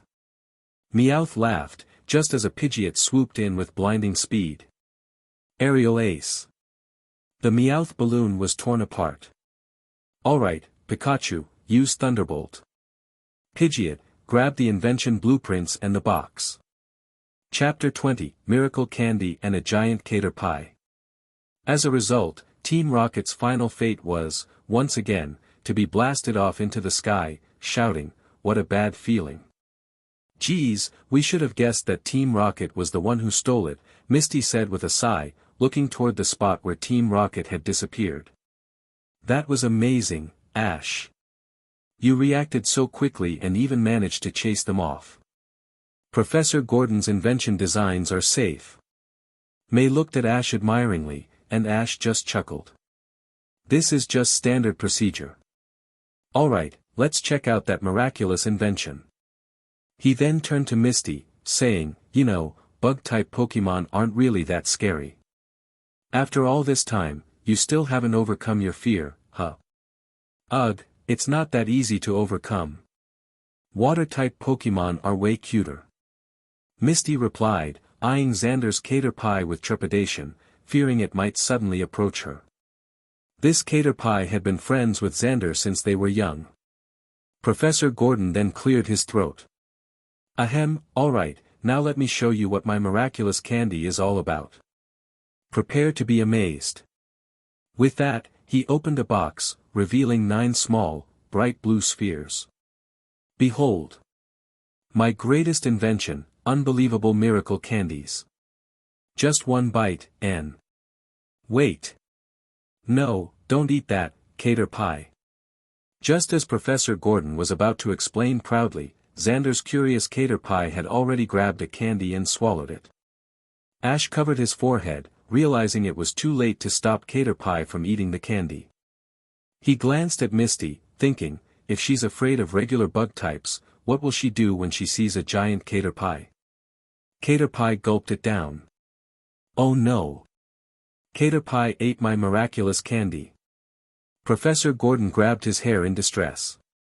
Misty, maybe you should step outside for a moment, Ash suggested kindly. Misty was tempted to follow Ash's advice, but her curiosity got the best of her. She wanted to see what the miraculous candy would do. Then, the transformation began. Suddenly, Caterpie's body glowed and grew, 10 times its original size. The one small Caterpie was now enormous. Brock, May, and Xander were stunned, and Professor Gordon was even more frantic. Misty, trembling, stared at the giant Caterpie, mumbling, such a big bug. She fainted mid-sentence. Fortunately, Ash quickly caught her before she hit the ground. Misty's fainted. Let's leave the lab now. Xander, Professor Gordon, we need to guide Caterpie to a mountain area. If it heads for the town, there'll be trouble. Lead it up to a high peak, and it should return to normal soon. Ash calmly directed them, thinking that moving Caterpie away from town was the best solution. Holding Misty in his arms, Ash turned to May. May, come with me. While Brock helped Professor Gordon and Xander guide Caterpie to the mountains, May followed Ash to the lab's break room. As she watched Ash holding Misty in a princess carry, a hint of envy flickered in May's eyes. Ash gently laid Misty down on the sofa to rest. Then, he noticed May standing there, still in a daze, and reached over to pat her head with a smile. What are you thinking about? May's face flushed as she replied awkwardly, nothing. It's just, I didn't realize Misty was so afraid of bug-type Pokémon. Ash could sense her shyness but chose not to comment, secretly reflecting on how it had felt holding Misty. Finally, gathering her courage, May said, Ash, you were so calm and collected back there. I really admire that about you, how you never back down or show fear, no matter what. You've really changed a lot recently. As she tended to Misty, May whispered with a blushing face, expressing her feelings to Ash. Yeah, we all have to grow up, Ash replied softly. By the way, the Saffron City contest is your first competition in Kanto, so give it your all. Encouraged by Ash's supportive words, May's face reddened even more. Ugh! A huge Caterpie. Misty murmured as she began to regain consciousness, still muttering about the giant bug she'd seen. Her eyes opened, and she saw May beside her, blushing furiously. Chapter 21, Ash's Preparation for the Future. Ash thought that Misty would definitely get angry, but nothing happened. Yes. It was that miraculous. It seemed that after his transformation, he no longer acted foolishly or said insensitive things, and Misty wasn't as violent as before. That's how it should be. Wait. It seemed like both Misty and May had sprayed the perfume he gave them. Ash suddenly caught a whiff of the perfume and, looking over, noticed that both girls were wearing the necklaces he had gifted them, almost as if they had planned it together. He rubbed his nose and wisely kept silent. Afterward, Misty and May ignored Ash and started talking, but just from the blush creeping up Misty's ears, he could tell she had asked May who had carried her over to the sofa. Who would have thought she had been princess carried by Ash? Professor Gordon and the others successfully returned with the Cater Pie, which had returned to its normal state. Wait, the Cater Pie had successfully evolved into a Metapod and then into a Butterfree. Where's my Butterfree? Are you okay? Ash couldn't help but think of his own Butterfree. However, he no longer had the chance to get it back. After all, Butterfree had already flown off with its mate to who knows where. Professor Gordon interrupted Ash's thoughts. Ash, thank you so much. To express my gratitude for your help, I've decided to give you 5 of my greatest inventions, these incredible candies that can change the century. Professor Gordon was truly grateful to Ash. Ash had helped him recover his invention blueprints and the miraculous candies, a significant favor. Ash felt a rush of joy in his heart, but this wasn't the ultimate answer he sought. To prepare for the future and acquire the candies that could make Pokémon gigantic, he wanted to get his hands on them. Professor Gordon, I was wondering if you'd be interested in conducting more in-depth research on these candies. If so, I think I could be of help. Of course, Ash wouldn't do the research himself, but others would. And the financial backing would be substantial. The Devon Corporation in the Hoenn region. That was the company owned by Stephen Stone's father, Joseph Stone, usually referred to as Mr. Stone. What Ash envisioned was collaboration. As for him, he would simply enjoy the dividends when the time came. Ash had already thought of how to persuade Professor Gordon, but before he could say anything, Professor Gordon directly handed him a file box. That's great, Ash. This research has always been my greatest achievement, and it would be a breakthrough to improve it. Here's the research data. If you find someone who can help me improve it, please be sure to let me know. With that, Professor Gordon took out a file box from the case. If it weren't for you, this data would have been stolen long ago. I still have a backup, Of course, this was Professor Gordon's hard work. Ash decided that if he negotiated well with Devon Corporation, he would definitely bring Professor Gordon into the project. He understood that even a trainer's power is limited. Although he now had a system that could potentially break this limitation, it was always wise to prepare for the future. If he could master the research on Pokémon gigantification, then. At the same time, Ash also planned to discuss Mega Evolution with Devon Corporation later on. Of course, that was a topic for another day. For now, he would focus on challenging the battle frontier. Having left the town, no one knew that the prototype for Pokémon gigantification was hidden within this very town. Ash, Brock, Misty, and May continued their journey. By the evening, after enjoying a delicious dinner prepared by Brock, they finally arrived at Saffron City. In Saffron City, they had 2 main things to do. One was May's first time participating in the Saffron contest, and the other was Ash challenging the battle arena nearby. Of course, there was one thing Ash couldn't directly take Misty and May to do. That was to check on Sabrina and see how she was doing. After all, after challenging the Saffron Gym, he didn't know how Sabrina was faring now. Chapter 22, Saffron Soak, Rest and Relaxation. Ah, Saffron City, we've finally arrived.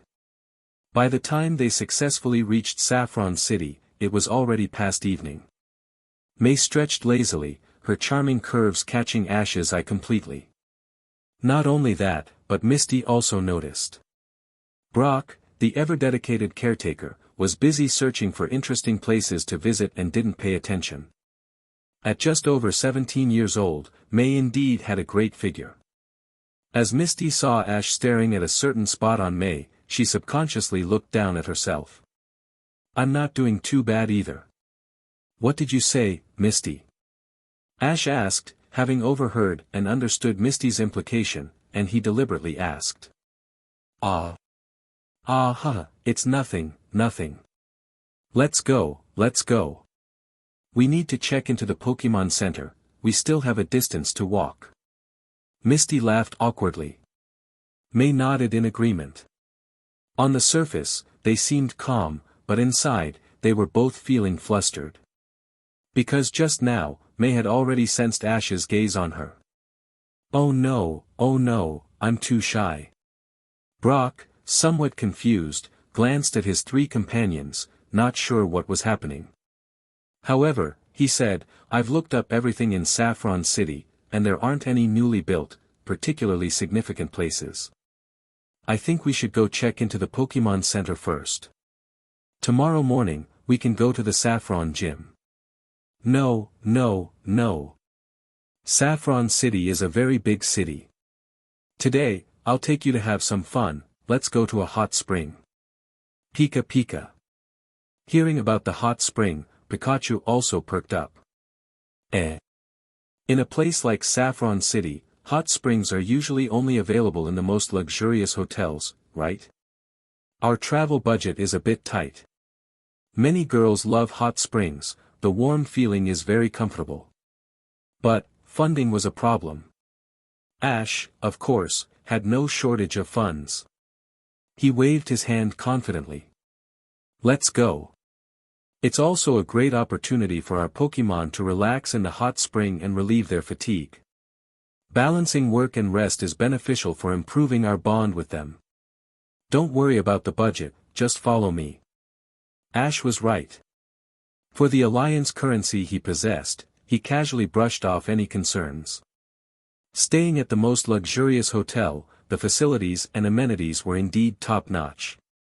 When they arrived at the hot spring area, everyone released their Pokémon. Come out, everyone. First to release their Pokémon was Misty. She had only 3 Pokémon with her, Lovedisk, Starmie, and Magikarp. Well then, you can come out too. May released her Pokémon, Munchlax, Combusken, and the Squirtle she received from Professor Oak's lab. Forretress, Geodude, come on out. Brock had already left his Ludicolo at home and just brought Feraligatr and Geodude with him. Next was Ash, who had more Pokémon with him. Alright, let's all come out. Pika. Hey. Chamo. Pikachu, Corphish, the lobster Pokémon, Grovyle, the forest lizard Pokémon, the stylish Ponyta, Charizard, the already retrieved Pidgeot, and the Bug King, Heracross, all emerged.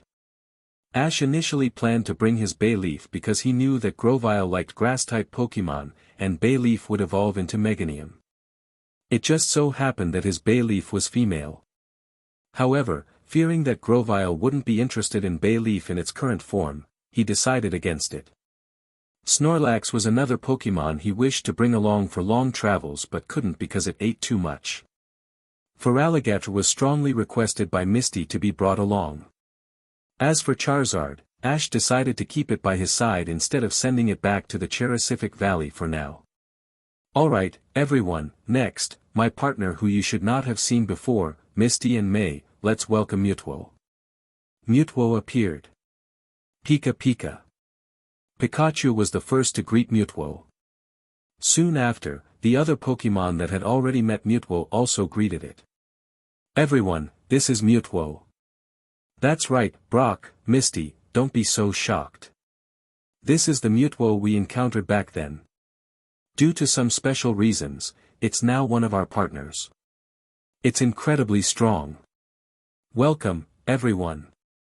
Seeing the surprised expressions on Misty and Brock's faces, Ash quickly explained, and the other Pokémon also welcomed Mutwo happily. Mutwo looked at these Pokémon. Although it felt that they were quite weak, their sincere smiles communicated warmth to Mutwo. Okay, Misty and May, you can go to your designated area.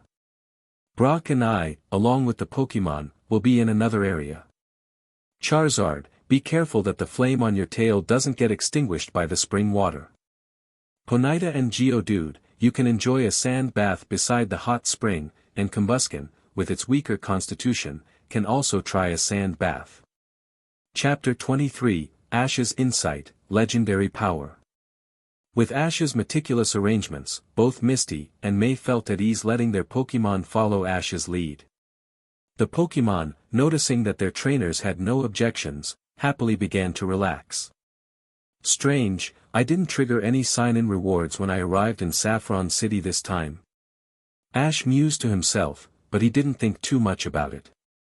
Soon, he joined everyone in soaking in the hot springs to unwind.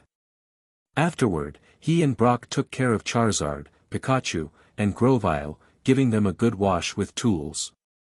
Chamo. Pika Pika. They all squinted their eyes in delight. Mutwo was also relaxing in the hot spring, while Pikachu and Charizard chatted with Mutwo, as they had met before, in the Mutwo Strikes Back movie. Pikachu, I feel like Ash has changed a lot. His training methods are different from before. Charizard, Mutwo, one day I'll challenge you again. I will become stronger. Mutwo, sure, I'll be waiting. Just don't lose to others so easily in the meantime. Ash sensed through his aura that Pikachu, Charizard, and Mutwo were having this conversation.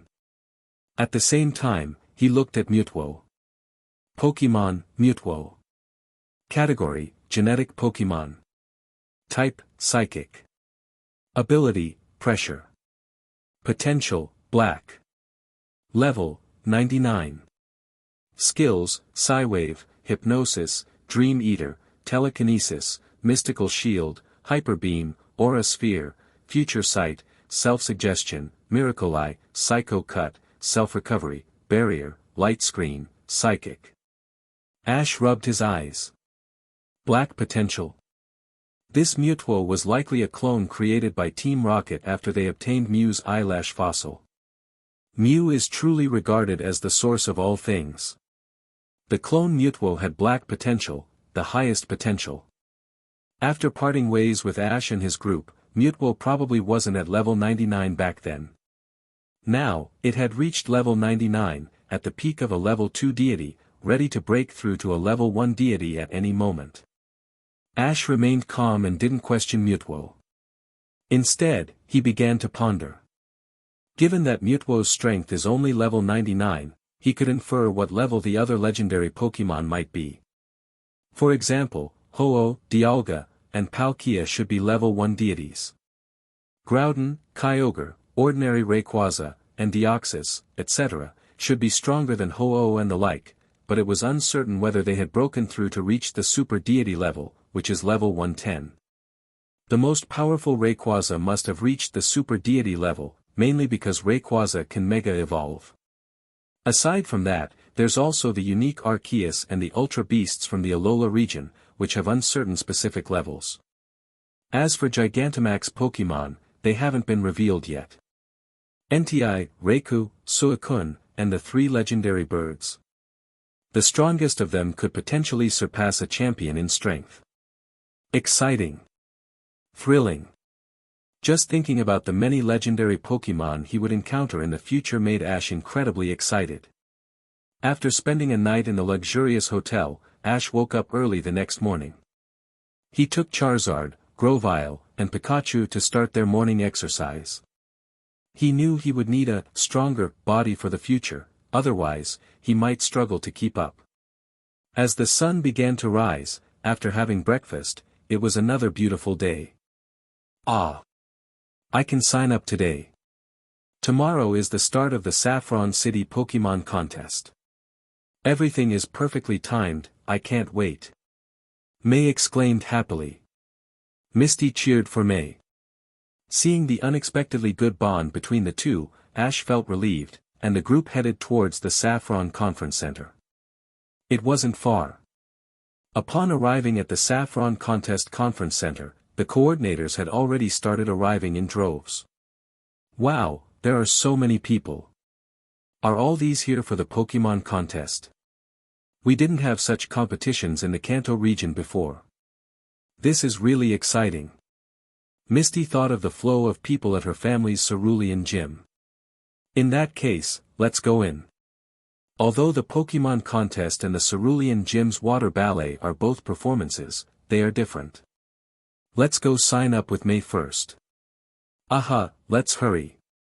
As Ash and the others entered the Saffron City Contest Hall, not far behind them, a feminine-looking young man with a green hat and long purple hair watched May enter, a sinister smile on his face. Heh, May, I knew you'd come. I'm quite vengeful, so just wait for me.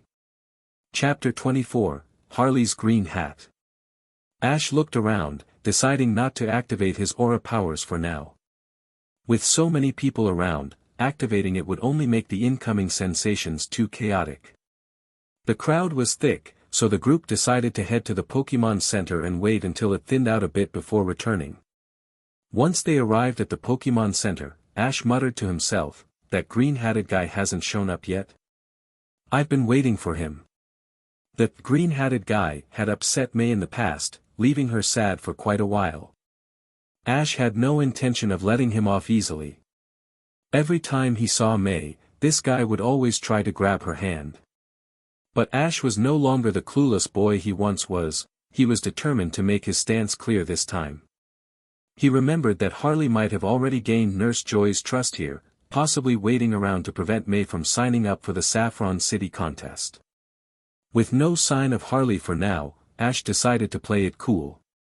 Brock, however, was starting to feel exhausted in his unofficial, super babysitter, role. He could clearly see the complicated dynamics between Ash, Misty, and May, and it made him long for the day he'd find someone special for himself. Just then, Nurse Joy entered the Pokémon Center. Brock's face lit up with excitement as he thought his luck might finally be changing. He dashed over, introducing himself eagerly. But his hopes were dashed when he was interrupted. Right behind Nurse Joy walked a young man with purple hair and, oddly enough, a green hat. The two seemed friendly, chatting and laughing, and Joy didn't seem to hear Brock's enthusiastic introduction. Brock's heart sank. At that moment, Harley spotted May. "Hey, May. I knew you'd be here for the Saffron contest," he called out, running up with a wide grin, his hand reaching out to grab hers. Ash reacted swiftly, stepping in and slapping Harley's hand away with a loud smack. "Mr. Green Hat Harley," Ash said, his tone sharp, "grabbing a girl's hand without her consent isn't polite." Harley glared at Ash, taken aback by the sting in his hand. But he quickly adopted a pitiful look, turning to May for sympathy. "May, who is this guy?" he whined. "He's being so rough, so rude. I've realized my mistakes from last time, and I was just trying to apologize." But May was wiser this time. She looked to Ash, who gave her a reassuring nod, then turned back to Harley. "Harley, drop the act. May will achieve first place in the contest with her own skills. There's no room for your tricks," Ash said, his expression unyielding. "May, keep your distance from him." And of all things, he chose to wear a green hat, how tacky. Harley's face flushed with anger and embarrassment. May nodded, remembering how Harley's deceitful ways had caused her trouble before. "Harley, Ash is right," she said firmly. "If you're really that good, then prove it on the stage and stop resorting to cheap tactics." The whole group, Ash, Misty, Brock, May, and even Nurse Joy, turned their gaze to Harley's green hat. Harley fidgeted uncomfortably under their stares, his face dark with frustration and resentment. Chapter 25, Is Ash acting sneaky? Damn it! Is that really Ash? How did he change so much? And why is May listening to him so obediently? What's going on? Harley thought, feeling incredibly frustrated. Inside, a whirlwind of anger and jealousy swept through him, as if a herd of raging bulls was running wild. Now that Ash had seen through his true nature, Harley felt his cover might be blown. Yet he needed to keep up his innocent act in front of Nurse Joy, so he forced himself to hide his frustration, said goodbye, and quickly left the Pokémon Center. He swore that in the upcoming competition, he'd make May regret it. Nurse Joy, noticing Harley's sudden exit, tried to defend him. I think you may have misunderstood Harley. He's not really that kind of person." But it was too late, May's view of Harley had completely changed, and she wasn't willing to trust him again. At that moment, the door to the Pokémon Center burst open. A woman with long red hair, tangled in the grip of a cacturn, stumbled in. "Help! Someone, please help me," she cried out, falling to the ground. Following closely behind her were two familiar figures. Ash recognized them immediately, it was Team Rocket. Jessie had indeed come to participate in the Saffron City Pokémon contest. Ash knew that, despite their usual antics, Jessie occasionally put on impressive performances.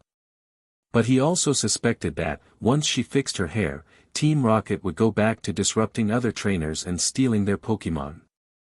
When Nurse Joy moved forward to help Jessie, Ash stepped in and exposed Team Rocket's disguise. Realizing their cover was blown, Team Rocket quickly made a run for it, dragging Jessie along and ignoring her tangled hair. "What a bunch of troublemakers," Ash said, shaking his head. "Alright, let's go, May. You still need to get a Kanto contest pass, right? You can get it at the Saffron Contest Hall, and registration closes tomorrow at 10 a.m. Let's get everything done today, because, well, I have something to do this afternoon." Ash almost let slip his plans but caught himself just in time.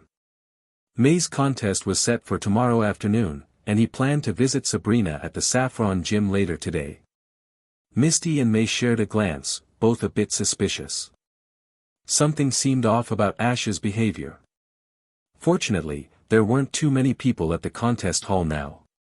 May quickly completed the process to obtain her Kanto contest pass and successfully registered for the Saffron City contest. After they finished lunch, Ash found an excuse to separate himself from Misty and May, then confirmed his direction and set off towards the Saffron Gym. "I wonder how Sabrina's doing. She should be doing much better now, especially since we helped her with her personality change," Ash thought as he walked, completely unaware that two people were quietly following him. "Hey, May, where do you think Ash is going?" "I have a feeling he's hiding something from us," Misty whispered. "I think so too. Let's follow him quietly and see where he goes. But we have to be careful not to get caught," May replied. It turned out that the two people tailing him were none other than Misty and May, who had been sent away by Ash earlier. Sensing that something was amiss, they decided to follow him and see what he was up to. To their surprise, they discovered he was heading to the Saffron Gym. "Huh? Didn't Ash already earn the Saffron Gym badge?" May asked, puzzled. But Misty suddenly realized the truth: Ash was here to see Sabrina. Determined to improve herself, Misty resolved to work harder so she wouldn't be outdone by other girls. May had her contest goals, and Misty decided she needed to dedicate herself fully to becoming a water-type master. She'd even stop sleeping in and start training early every morning, just like Ash. On their way back, both Misty and May were lost in thought about their personal goals. At the Saffron Gym, Ash learned that the gym leader had changed. Sabrina's father, a man with psychic abilities, had taken over. Ash felt a little disappointed, as Sabrina was no longer at the gym. According to her father, she had fully recovered and decided to go on a journey, while he took on the responsibilities of the gym leader, feeling regretful and wanting her to have a fresh start. A journey, huh? That's probably for the best. Maybe we'll meet again someday, that would be fate. Ash thought. When Ash returned to where they were staying, he was surprised to find Misty and May acting like completely different people. Misty was training with Brock, while May was prepping her Pokémon for the contest. What's gotten into them, he wondered, a bit bewildered by their sudden change. Chapter 26, The Saffron Con, Dazzling Performances. The night passed quietly, and the golden hues of dawn began to filter through the windows of the Pokémon Center. As the first rays of sunlight lit up the hallways, Misty and May tiptoed toward Ash's room, determined to wake him up early for their morning run. The night before, they had been adamant that Ash join them for some early training to improve his stamina. True to his laid-back nature, Ash had only agreed if they woke him up themselves. Misty pushed the door open, and May followed close behind. As they entered the room, everything seemed peaceful, until Misty yanked back the covers. "Ah!" Misty and May screamed in unison, startling Ash awake. "Pika! Pikachu!" Pikachu, curled up at the foot of the bed, leapt up in alarm, sparks flying from his cheeks as he scanned the room for danger. Ash sat up groggily, rubbing his eyes. "What's going on? Did something happen?" His voice was still heavy with sleep. It took a moment for Misty and May to realize what had shocked them. Ash wasn't wearing a shirt. His toned upper body, a result of his constant training and travels, was on full display. Oh wow! When did Ash get so fit? Both Misty and May thought at the same time, their faces turning a deep shade of crimson. They suddenly found it impossible to look directly at him. "What are you two yelling about so early?" Ash asked, his voice still drowsy, clearly oblivious to the situation. "And nothing. Get up already, lazy bones. We have to go." Misty stammered, turning away quickly. "Yeah. And maybe put on a shirt," May added, her voice high-pitched as she tried to maintain her composure. Ash smirked as he stood up and stretched. "Hey, if you two feel guilty about barging in, maybe I should get something in return. Fair's fair, right?" he teased, winking playfully. "No way. Don't even think about it," they shouted together, their faces turning even redder. Despite the awkward start, the morning run was refreshing, though Misty and May spent most of it avoiding eye contact with Ash. Pikachu, happily perched on Ash's shoulder, seemed to enjoy the energy, sparking occasional bursts of laughter from the trio. By the afternoon, the highly anticipated Saffron contest was underway. The elegant Saffron Hall bustled with energy as coordinators and spectators gathered for the event. The stage shimmered with vibrant lights, and the host, Lillian, stepped forward to address the excited crowd. "Ladies and gentlemen, welcome to the Saffron contest.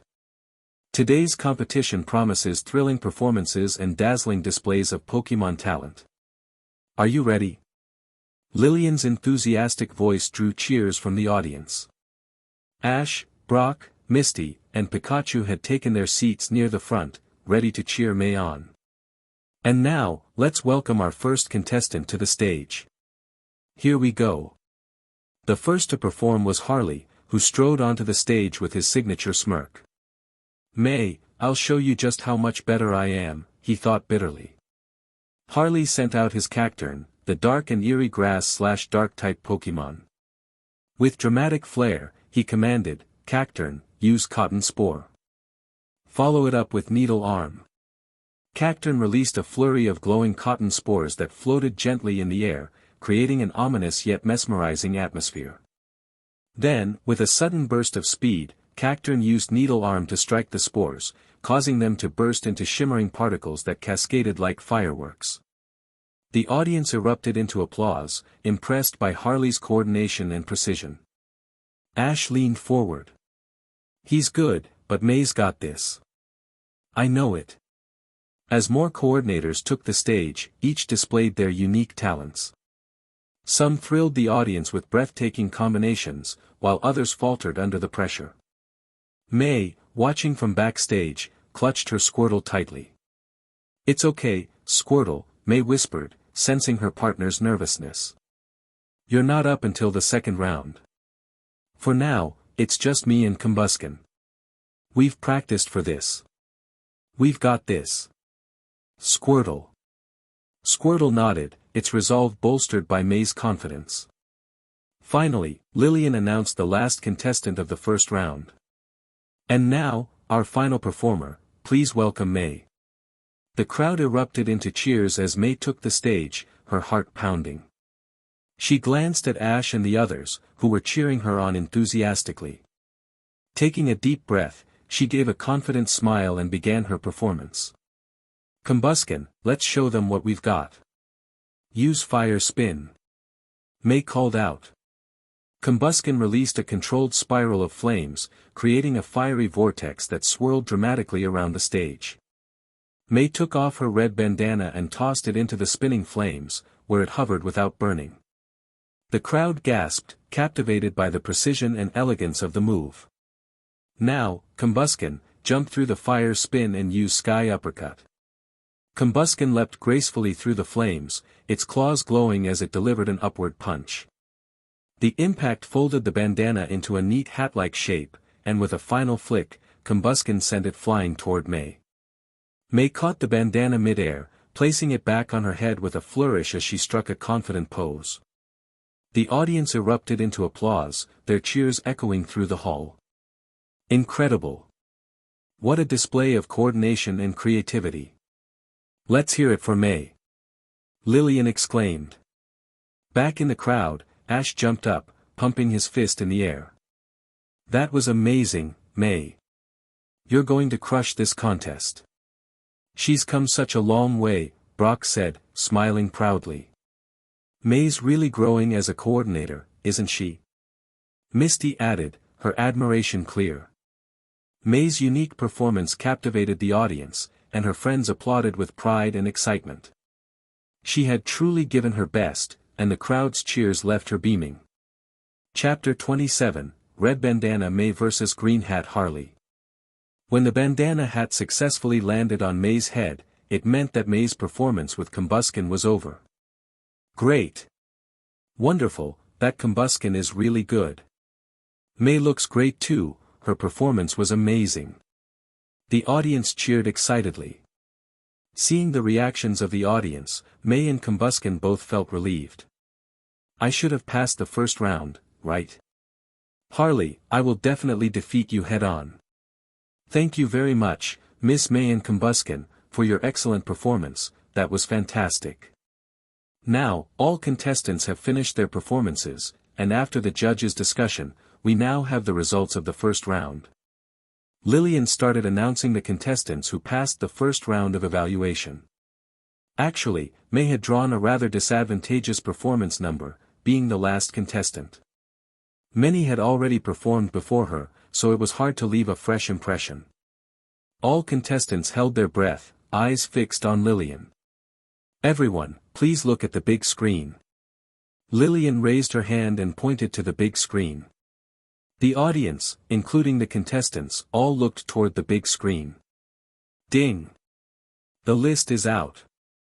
First, congratulations to the 8 coordinators on the big screen. You've passed the first round of evaluation. For those who didn't make it, don't worry, because many more contests will be held across the Kanto region, so keep going. Lillian offered some comforting words to those who didn't pass the first round. May, Combusken, and Squirtle all watched excitedly as May's name appeared on the screen. They passed the first round. And Harley passed too. At that moment, Harley was standing right next to May.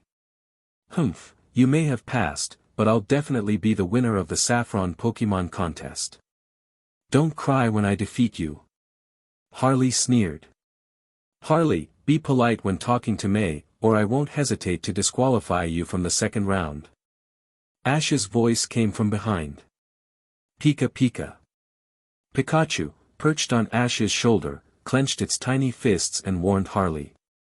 Harley's expression changed, and he wanted to argue back, but if he did, he knew he'd be disqualified from the competition, so he held back and huffed, walking away without saying another word.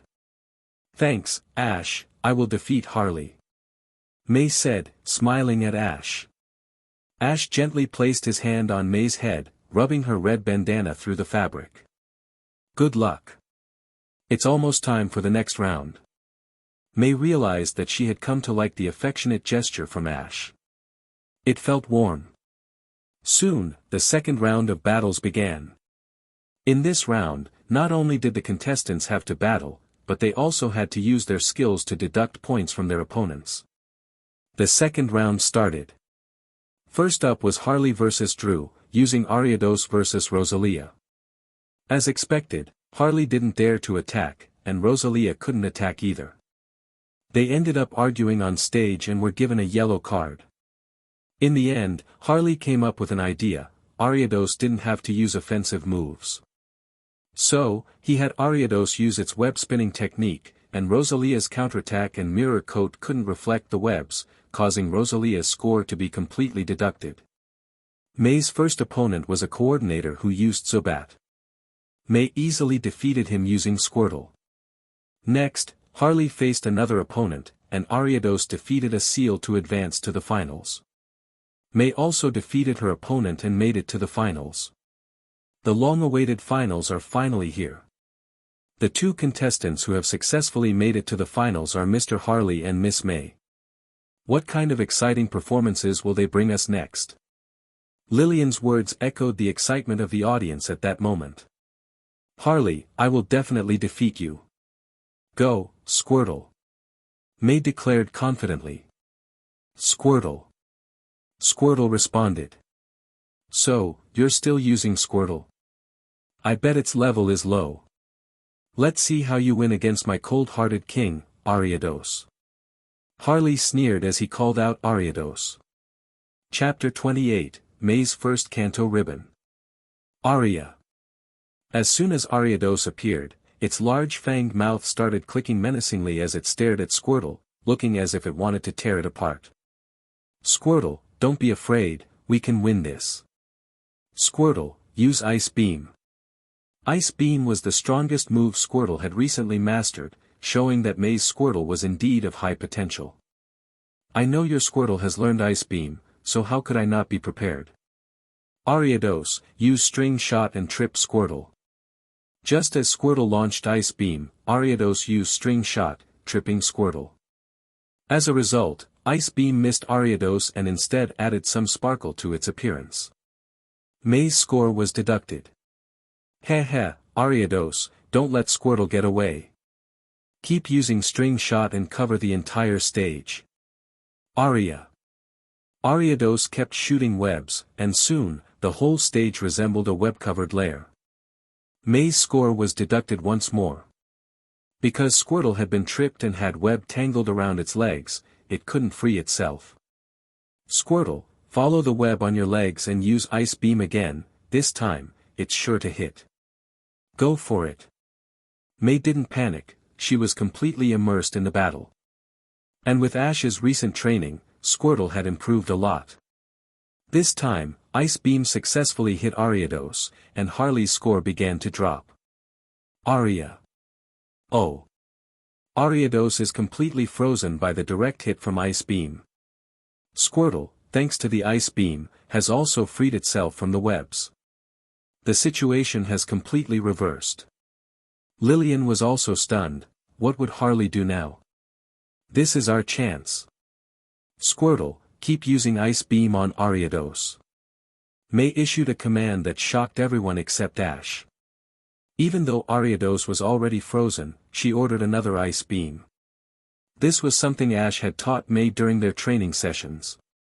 So she instinctively followed his advice. Squirtle. Squirtle nodded adorably and continued using Ice Beam. Soon, the ice around Ariados thickened and grew larger. Finally, it became a small mountain of ice, with Ariados trapped right in the center, completely immobilized. Even though Harley was frantically jumping up and down, he had no way to communicate with Ariados. Frustrated, he yelled at Lillian, "That's cheating. She broke the rules. This is unfair. My poor king of cool, Ariados." Harley's face was full of frustration. Lillian was briefly shocked, but May hadn't broken any rules. The three judges exchanged glances, including Nurse Joy, who was somewhat sympathetic to Harley. After a moment, they each raised a red card. A yellow card would have been a warning, but a red card meant immediate disqualification. Harley's Ariados could no longer perform or battle. Ariados is unable to break free from the ice mountain. The three judges unanimously declare May as the winner of this final match. Congratulations, May. What? How could this be? Harley almost lost it when he heard the result. This was completely unexpected. Ash had been watching the entire time, and May's strategy was flawless. When Lillian handed her the ribbon, May jumped for joy. Yes. I did it. I got my first ribbon in the Kanto region, Saffron Ribbon. Squirtle, Squirtle. Squirtle was just as thrilled. Ugh, just you wait, May. Next time, I won't lose to you. Harley took his Ariados to the Pokémon Center. And with that, the Saffron Pokémon contest came to a satisfying end.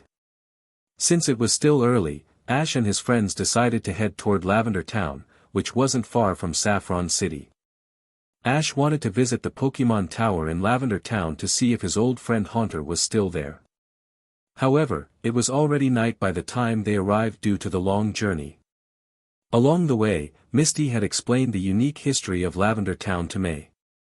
So, as they walked through the inky darkness, both girls instinctively moved closer to Ash, one on each side of him.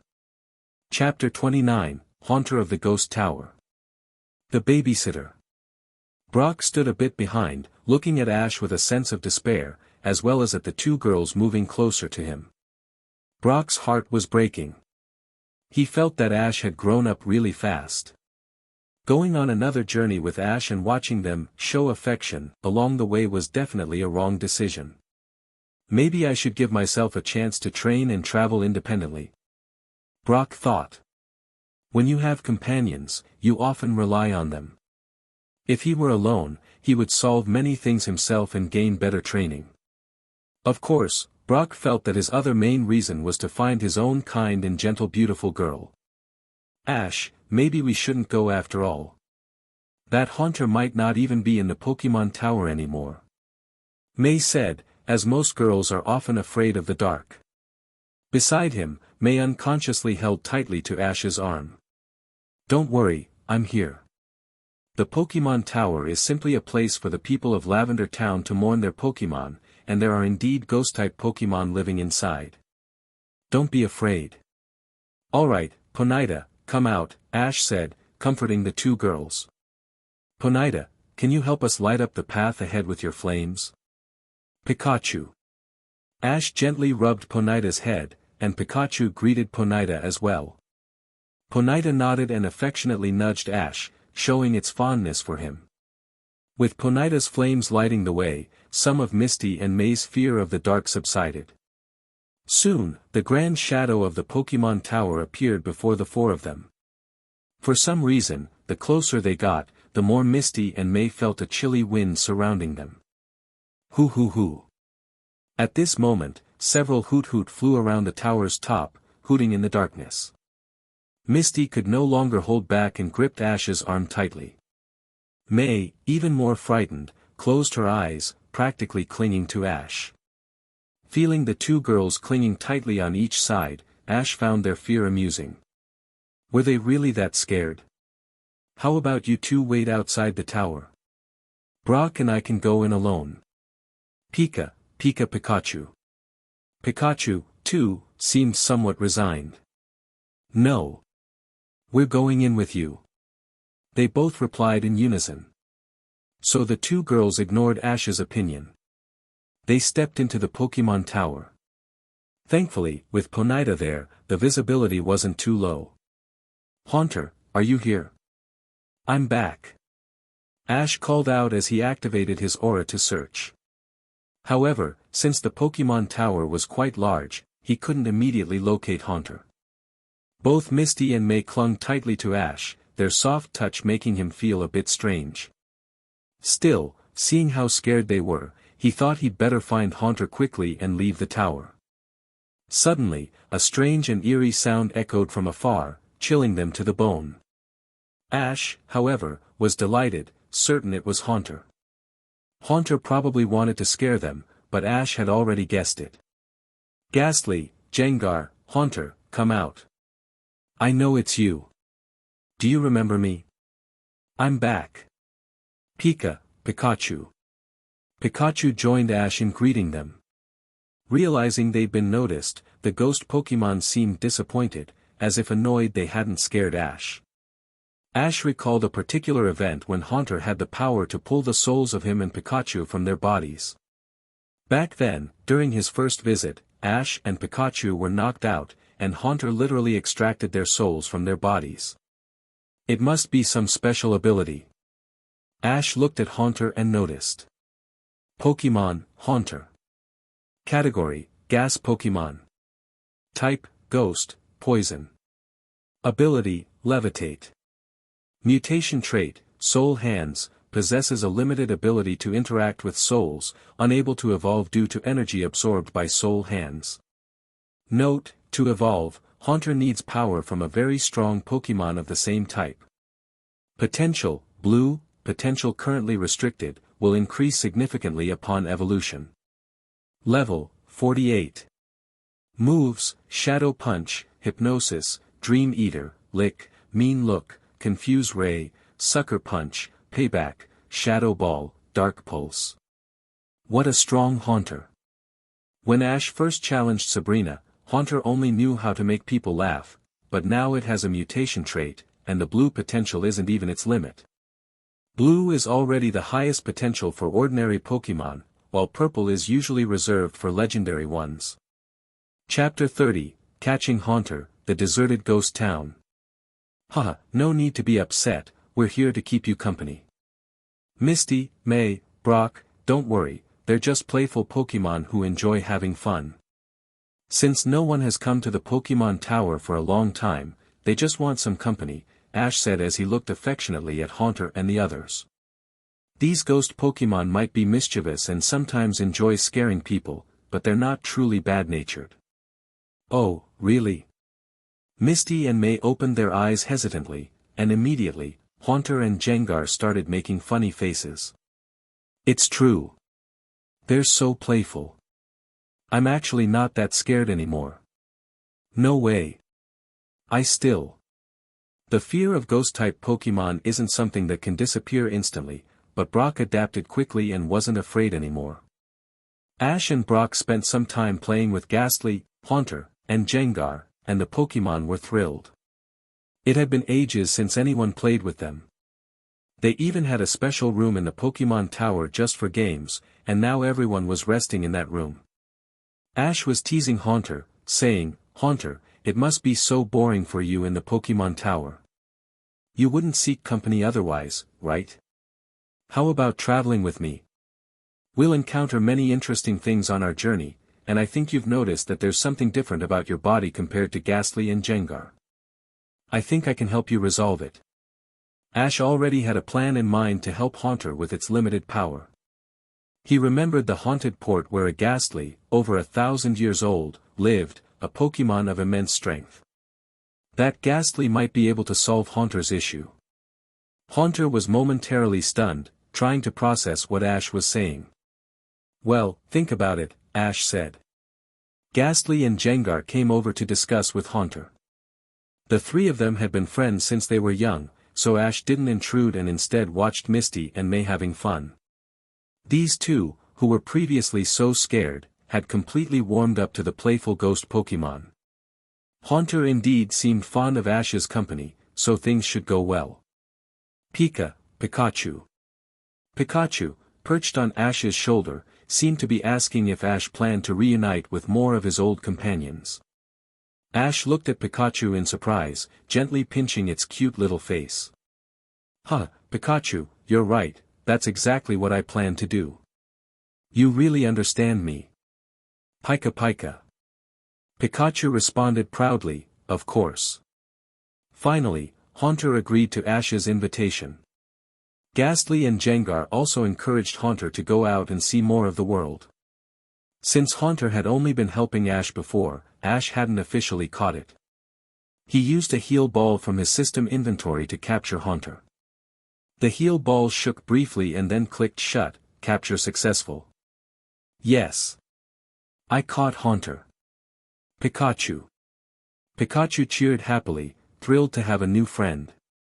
With Haunter now on his team, Ash and his friends decided to spend the night in Lavender Town, continuing their journey the next morning. Their next destination, the second battle facility, was close to Saffron City, which wasn't far from Lavender Town. Early the following morning, Ash went for a run with Misty and May to train, while Brock prepared a delicious breakfast. They released all their Pokémon, shared breakfast together, and then set off toward the battle arena.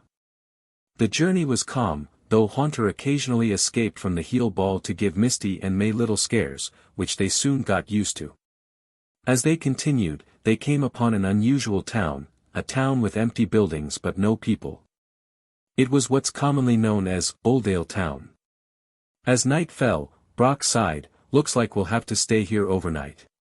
"What? No way." Misty and May shook their heads, clearly uneasy, as they realized Oldale Town was even more intimidating than the Pokémon Tower. But just then, raindrops started to fall from the sky. "There's no other choice, we'll have to stay here for the night. It's raining. Pika Pika." Ash made the final call, partly because he knew that ghost and psychic-type Pokémon in the area needed help. In the original story, the residents of this town left after mining operations ceased, leaving many psychic Pokémon behind. Human interference had destroyed the ghost-type Pokémon's home, disrupting them with mining, while the psychic Pokémon's loud music annoyed the ghost types, causing conflict between the two groups. Chapter 31, The Two Girls' Fear. In the spooky setting of the abandoned Oldale Town, Ash had already made the final decision to stay. Despite Misty and May's reluctance, they had no choice but to stay in the ghost town. "It's terrifying here," Misty and May both murmured. "Misty, May, you both have a lot to work on. Places like this are usually haunted by playful ghost-type Pokémon causing mischief." "There's no need to be scared," Brock said as he prepared dinner, while Ash fed the Pokémon. At this point, Brock, Misty, and May had already noticed Ash's special ability. He seemed to have a knack for pulling various items from his bag like magic. However, they had a mutual understanding not to ask questions, respecting each other's secrets. Ash, finishing the feeding, wondered to himself, "I wonder where the next check-in location will be. It's been a while since I last triggered a check-in." After the Pokémon were fed, Brock's dinner was ready, a simple meal with a soup, 2 dishes, and a dessert. The four shared the meal together. Munchlax's appetite was, as always, insatiable, and Ash knew he'd need to help May prepare some Pokeblocks later. As they enjoyed the meal, Team Rocket's trio, who had been tracking Ash, arrived in the town. "Oh, I can't walk another step, Meow. My feet are killing me," Meowth complained, collapsing on the ground. "Get up, Meowth. It's starting to rain. We need to find somewhere to take shelter," Jessie commanded. "Jessie. I'm starving. Hey, there's a small town up ahead. Let's go," James pointed out. Team Rocket soon entered Oldale Town and found a mine entrance, using it as shelter from the rain. "Where did those twerps go? This is the umpteenth time we've lost them." "Forget about that for now. We need to eat first, or I'll starve," Meowth whimpered. Just then, Wobbuffet popped out, and a sudden, eerie howl echoed from behind them. "Ho ho, ha ha ha ha." Out of nowhere, a gigantic, terrifying haunter appeared, conjured by the ghost-type Pokémon. A ghost. Jessie, James, and Meowth fainted on the spot, leaving Wobbuffet alone. Meanwhile, in another room, Ash and his friends were just getting ready for bed when Misty and May perked up. "Wait, did you hear something? Like someone screaming?" Misty said, feeling goosebumps. "Ash, can we leave first thing in the morning?" "I don't want to stay here any longer," May added. Ash suspected the ghost-type Pokémon were playing pranks on Team Rocket. "You all stay here, I'll go check it out," Ash said, wanting to help mediate between the ghost and psychic-type Pokémon in the area. But Misty and May were insistent that he not go alone, so he decided to wait until daylight. Just then, they heard strange sounds outside again. Eventually, Misty and May edged closer to Ash with their sleeping bags, almost to the point of sharing the same one. Though Ash enjoyed their company, he decided to explain the situation to them. "So that's the story, I learned about it from another source," he said, explaining the origins of the ghost and psychic types dispute. After hearing Ash's explanation, Misty, May, and Brock agreed to help the Pokémon. Meanwhile, outside a window, Wobbuffet found itself enchanted by the sight of a beautiful Curlia dancing gracefully to music. Wobbuffet's eyes turned into heart shapes, utterly smitten. Suddenly, there was a loud noise. Team Rocket had woken up and realized it was the ghost types playing tricks. They decided to capture the psychic Pokémon with the help of the ghost types and brought out a robot named Ghost Robo Taro. The ghost Pokémon used their confused ray to make the robot appear as a giant haunter to scare them off. Chapter 32, Ponyta's Evolution, Rapidash. Meow haha. Wobbuffet, step aside. We're here to capture all those psychic-type Pokémon. Meowth's voice echoed menacingly from the ghost Robotaro, a monstrous robot adorned with eerie, glowing patterns that gave it a ghostly appearance. Wobbuffet, who had fallen head over heels for Kirlia, stood his ground, shaking his head vigorously. He couldn't let Team Rocket hurt the Pokémon he cared for. But his defiance was met with indifference from Jessie, James, and Meowth, who pressed forward in their massive machine. With a deafening crash, the robot's fist punched through the wall, sending debris flying. Tentacle-like arms sprang to life, snaking toward the psychic-type Pokémon huddled in fear. Suddenly, the room filled with determined voices. "Stop right there, Team Rocket!" Ash yelled, bursting onto the scene with his friends close behind. "Go, Ponyta. Use flamethrower to take out those tentacles," Ash commanded, pointing dramatically. "Ponyta." Ponyta neighed as it unleashed a stream of blazing fire, torching the mechanical tentacles. The illusion cast by ghost Pokémon faded as the flames revealed the robot's true form. "Grovyle, show them the results of your training. Use Leaf Blade," Ash shouted. "Grovyle." With blinding speed, Grovyle dashed forward, its glowing green arm blades cutting cleanly through the robot's legs. The ghost Robotaro wobbled precariously before toppling over with a ground-shaking thud. The psychic Pokémon, now freed from Team Rocket's grasp, wasted no time fleeing to safety. Jessie, James, and Meowth stared at the wreckage in disbelief. "Our hard work building that robot, ruined," James groaned, clutching his head. "Meowth, think of something fast," Jessie barked. "I can't think of anything. It's useless without legs," Meowth admitted, slumping in defeat. Wobbuffet, seeing that Kirlia was safe, sighed in relief. His moment of peace was short-lived, though, as Jessie turned on him furiously. "Wobbuffet. This is all your fault for getting in our way," she fumed. Ash stepped forward, his expression stern. "Team Rocket, you've crossed the line for the last time. It's over." "Oh yeah? Let's see you handle this. Go, Seviper," Jessie shouted, tossing her Pokeball. "Cacnea, it's your turn," James added. As Cacnea emerged, it predictably spun around and latched onto James with its thorny embrace. "Ow, ow, ow. Cacnea, not now," James yelped, prying it off.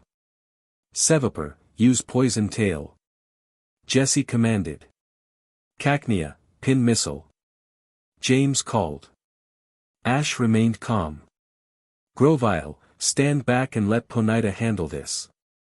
Ponyta, use Flamethrower on Seviper and Cacnea." Ponyta neighed, rearing back before unleashing a torrent of flames. The fiery attack struck Seviper and Cacnea head-on, sending both flying backward. "Nicely done, Ponyta," Ash praised. But then, something unusual caught his eye. Flames began spreading across Ponyta's entire body, crackling with intense energy. "Look! Ponyta's learned a new move," Brock observed, his eyes widening. "Could it be Flame Wheel?" May asked excitedly. "No, it looks more like Flame Charge," Ash noted. "It's an attack that boosts speed while Ponyta charges forward." Ash's grin widened as he called out, "All right, Ponyta, let's give it a shot. Use Flame Wheel." Ponyta neighed loudly, its body engulfed in a spinning vortex of flames. With incredible speed, it charged toward the remnants of Team Rocket's robot. The fiery impact triggered a massive explosion, sending Jessie, James, and Meowth flying into the air. "Looks like Team Rocket's blasting off again," they cried as they disappeared into the night sky. As the dust settled, a familiar chime rang in Ash's mind. "Ding! Congratulations, host. Ponyta has defeated Seviper, gaining 5,800 experience points. Ding! Congratulations, host. Ponyta has defeated Cacnea, gaining 6,200 experience points. Ding! Reminder, Ponyta has gained 12,000 experience points in total. Would you like to use a triple experience card? Ash didn't hesitate. With only 2 levels left until evolution, this was the perfect opportunity. He activated the card, tripling Ponyta's experience points to a staggering 36,000. Level 39. Level 40. Suddenly, Ponyta was surrounded by a bright, evolving light. Its body began to change, growing larger and more majestic. The flames of its mane and tail burned brighter and longer, radiating a powerful energy. Wow! Ponyta's evolving into Rapidash. May exclaimed, her eyes sparkling with excitement. As the glow subsided, a majestic Rapidash stood before them, its fiery mane flowing like a living flame. Its proud stance and gleaming eyes exuded strength and grace. Rapidash, you're amazing. Misty and May cheered, running up to admire the newly evolved Pokémon. Rapidash let out a triumphant neigh, stamping its hooves on the ground. Ash walked over and gently patted its neck. You've done incredible, Rapidash. Let's keep training and get even stronger. Pika Pika. Pikachu cheered, hopping onto Ash's shoulder. Brock nodded in approval. With Rapidash on your team, your next battles are going to be even more intense, Ash. Ash smiled confidently. Let's keep moving forward. Rapidash, Pikachu, Grovyle, and the rest of our team, we've got big adventures ahead. With a final triumphant neigh, Rapidash stamped its hooves, ready to tackle the next adventure with Ash and his friends. Chapter 33, Kirlia and Ralts. Neigh. Rapidash let out a proud whinny, looking at Ash with gentle eyes. It lowered its horn to gently touch him. Ash understood exactly what it was trying to say. All right, Rapidash. Let's work together from now on, Ash said, then returned Rapidash to its Pokeball. Grovyle. Although Grovyle's level had already surpassed the usual evolution level, Ash couldn't figure out why it hadn't evolved yet. Watching Rapidash become stronger after evolving, Grovyle seemed to sense the difference. With a thoughtful look, Grovyle allowed Ash to recall it as well. Suddenly, Haunter's heal ball opened on its own, and Haunter came out. At the same time, the Ghost-type and Psychic-type Pokémon in the area were glaring at each other. Haunter, you're out just in time. Help me communicate with the Ghost-types. I've got a solution that might satisfy everyone. Haunt. Haunter nodded playfully and then started talking to the Ghost Pokémon. Meanwhile, Ash activated his aura to convey his intentions to the Psychic Pokémon. His gaze fell on Kirlia and Ralts, both incredibly rare Psychic types, and he thought how unfortunate it was that others hadn't appreciated them. Following his plan, Ash sought out an Abra capable of using a special skill, Safeguard. He asked it to expand the Safeguard area so that, when the Psychic types danced to the music, it wouldn't disturb the Ghost types. Suddenly, May poked Ash's side. Hey, Ash. I want to ask Ralts if it would like to travel with me. What do you think? Did May take a liking to Ralts? No problem. These guys just hang around here dancing to music because they're lonely and bored. Let's go talk to them together. I'll ask Kirlia, too. What do you think, Pikachu? Pika. Pikachu was all for it, thrilled at the idea of Kirlia joining them. Who wouldn't love such a cute Pokémon? When the Psychic Pokémon finished their dance, Ash and May approached Kirlia and Ralts. Kirlia, would you be interested in meeting new friends? We travel to many places, and there's lots of fun and good food. If you'd like, you could come with us. Unable to bring himself to battle the adorable Kirlia, Ash tried persuading it directly. Kirlia. Hearing about the fun and food, Kirlia showed interest, but it soon hesitated and looked back at the other Psychic Pokémon. Ash understood, it had been with them so long that it had a deep bond and didn't want to leave them behind. Meanwhile, Ralts was watching Curlia's reaction, clearly planning to follow its lead. Seeing this, Ash realized that if Curlia preferred to stay, it might be best. Just as Ash was about to give up on the idea of asking Curlia to join them, the other psychic Pokémon, including Kadabra, Alakazam, and Hypno, began talking to Curlia, encouraging it to travel with Ash and May. Ash watched, surprised by the scene. The psychic Pokémon were actually encouraging Curlia and Ralts to go with them and explore the world. It seemed like recruiting Curlia and Ralts was going to work out after all. When Ash and his group returned to their campsite, they had gained two new friends, Curlia and Ralts. May was already bonding with Ralts, and Ash was doing the same with Curlia. "Wow, I'm so jealous of you two. You've managed to catch such rare and adorable Pokémon like Curlia and Ralts. I've decided I need to catch a new Pokémon too," Misty exclaimed, fired up. Brock, however, had no such ambitions. He was content with his goal of finding his lady someday. Important note on Pokémon and female lead. There will definitely be more female leads besides Misty and May. Here's a little spoiler: during the challenge at the Battle Dome, the third Battle Frontier facility, a third female lead will appear. Feel free to guess who it is. Other female leads will appear as the story progresses, one by one, such as Annabelle, Sabrina, Cynthia, Caitlin, Dawn, Serena, my favorite, and Lily. But I can't introduce all the female leads at once, right? The story needs to unfold gradually, and the characters need to appear one step at a time. In Pokémon, I'll be bringing back several key Pokémon, like Primeape from the P1 Grand Prix, Larvitar from Silver, Lapras from the Orange Islands, and Latias from Alto Mare, among others. Don't worry, none will be left out. But again, it needs to happen step by step. As for Butterfree, it won't be coming back. For one, Butterfree's location is unknown, so there's nowhere to search. Secondly, Butterfree has found a mate. Even if I forced it into the story, it wouldn't feel right. Let's just let the little guy stay with its partner. Chapter 34, James' Family Villa Castle. After being blasted off, Team Rocket found themselves in an unknown place. Now, the trio was resting under a large tree. They were resting because James's Chimecho was unexpectedly sick. "Hang in there, Chimecho. You'll be okay. It's all my fault. I didn't take good care of you." Looking at Chimecho, weak and unwell, James was heartbroken. His sadness made Jessie and Meowth feel uncomfortable watching him. "No, I have to get Chimecho to a Pokémon Center. But we're deep in the mountains, there's no Pokémon Center here."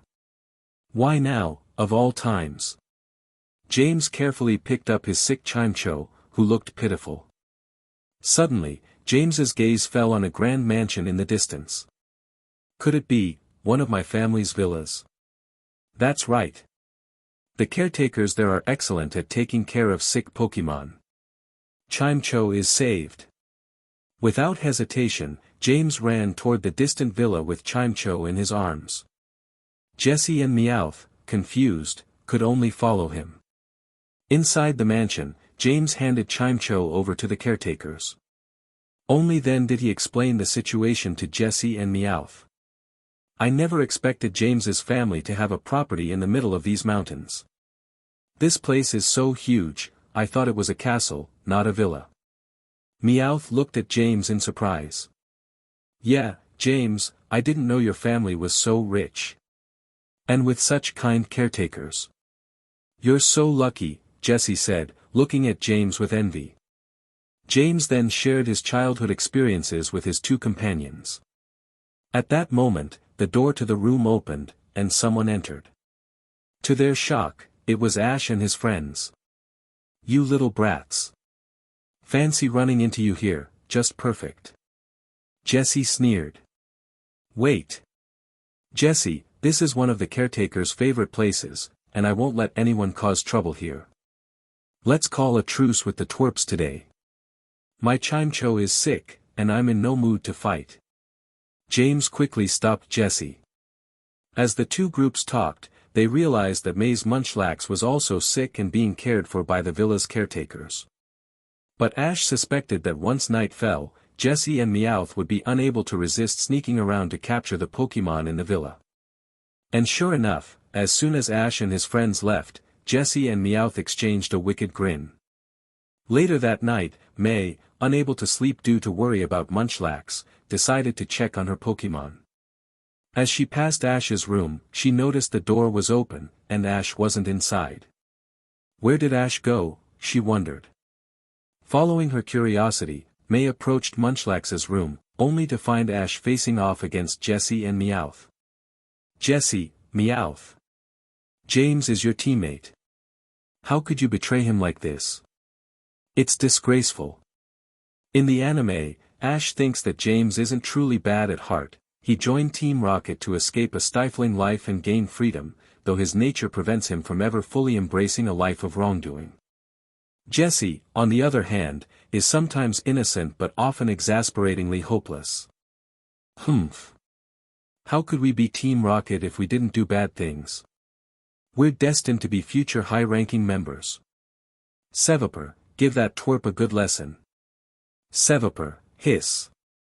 But Pikachu, who had been standing on Ash's shoulder, had already leaped down, sparks crackling on its cheeks as it glared at Sevaper. "Pikachu! Aren't you ashamed, betraying your teammate like that? And Munchlax is May's dear companion. There's no way I'll let you get away with this. Pikachu, use Thunderbolt. Sevaper, dodge and use Poison Tail." Jessie, refusing to back down, commanded Sevaper to counter Pikachu's attack. Sevaper narrowly avoided the Thunderbolt. "Full force, Pikachu. Use Iron Tail."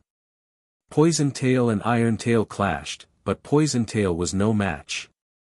Pikachu's Iron Tail sent Sevaper flying, crashing into Jessie and Meowth. Then Pikachu shocked them with another electric attack.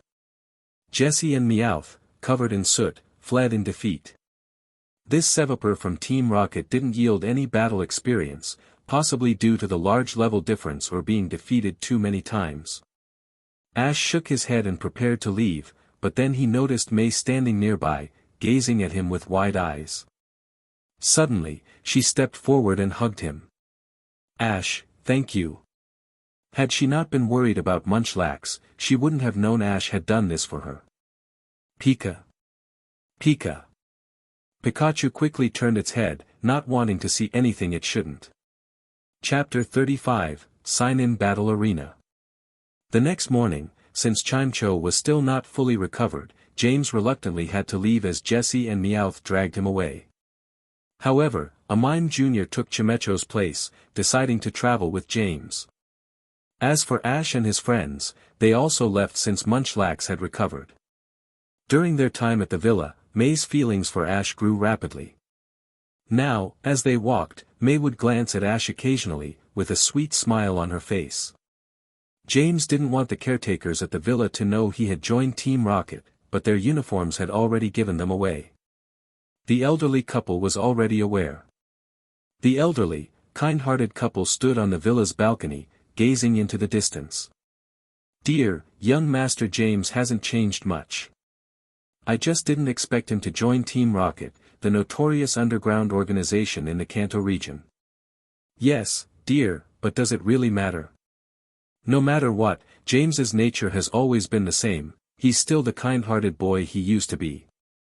I truly believe in young Master James."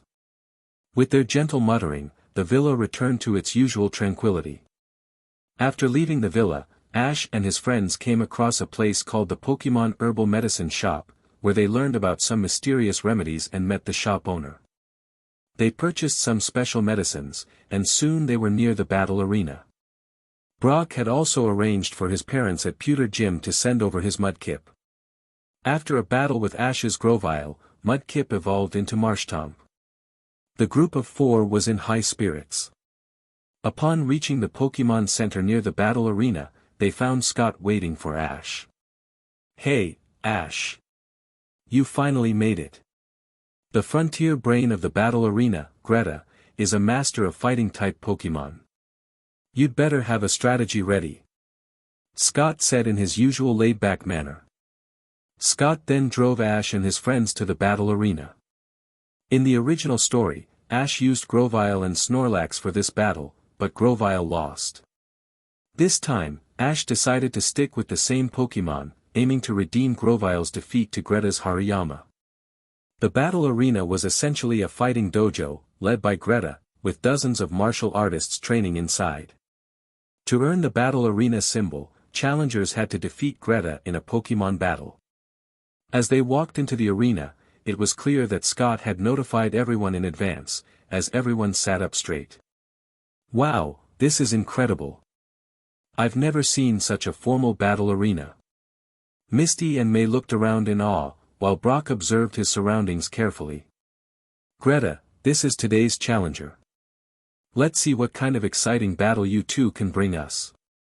By the way, he's the one who defeated Articuno in a one-on-one match. Defeated Articuno? Very well. I'm Greta, the frontier brain of the battle arena. If Scott personally brought you here, he must think highly of you. Let's start the battle roulette. Greta looked at Ash with intense determination. Misty and May, seeing Greta's fierce fighting spirit, were amazed and a bit overwhelmed. All right. I'm Ash from Pallet Town, and I officially challenge the battle arena. Ding! Congratulations, host. You have successfully arrived at the battle arena.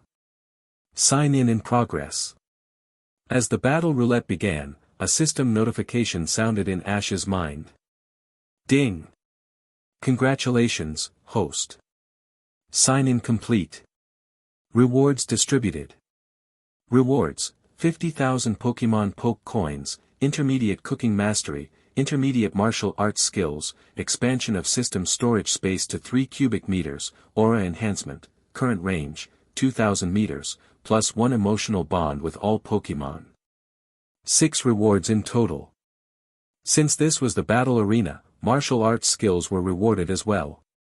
Instantly, Ash felt a significant improvement in his cooking skills, along with various fighting techniques imprinted in his mind. The poke coins he had spent were also fully replenished. Pikachu suddenly sensed that the bond between it and Ash had grown even stronger. Alright, let's spin the battle roulette. Ash pulled the lever. The roulette had 6 options, 2 slots for one-on-one battles, 2 for 2-on-2, and 2 for 3-on-3. The pointer would decide the match format. The reward for cooking mastery isn't without purpose, you'll see why as the story unfolds. Martial arts are essential, after all, even with strong Pokémon, having self-defense skills is vital. Chapter 36, Grovyle vs Hariyama. Crackling. With everyone's eyes on it, the battle roulette started spinning. Ash knew that, as expected, the roulette would land on the 2-on-2 format. Sure enough, when the pointer stopped, it indicated a 2-on-2 battle. Great, it's 2-on-2. Ash had Scott's endorsement, and Scott, the head organizer of the battle frontier, had a high regard for him. Greta, as a frontier brain, wouldn't underestimate Ash in any way. The group moved to the battlefield, and after the referee explained the rules, Greta, as the frontier brain, sent out her 2 Pokémon first. Hariyama and Medicam, it's up to you two.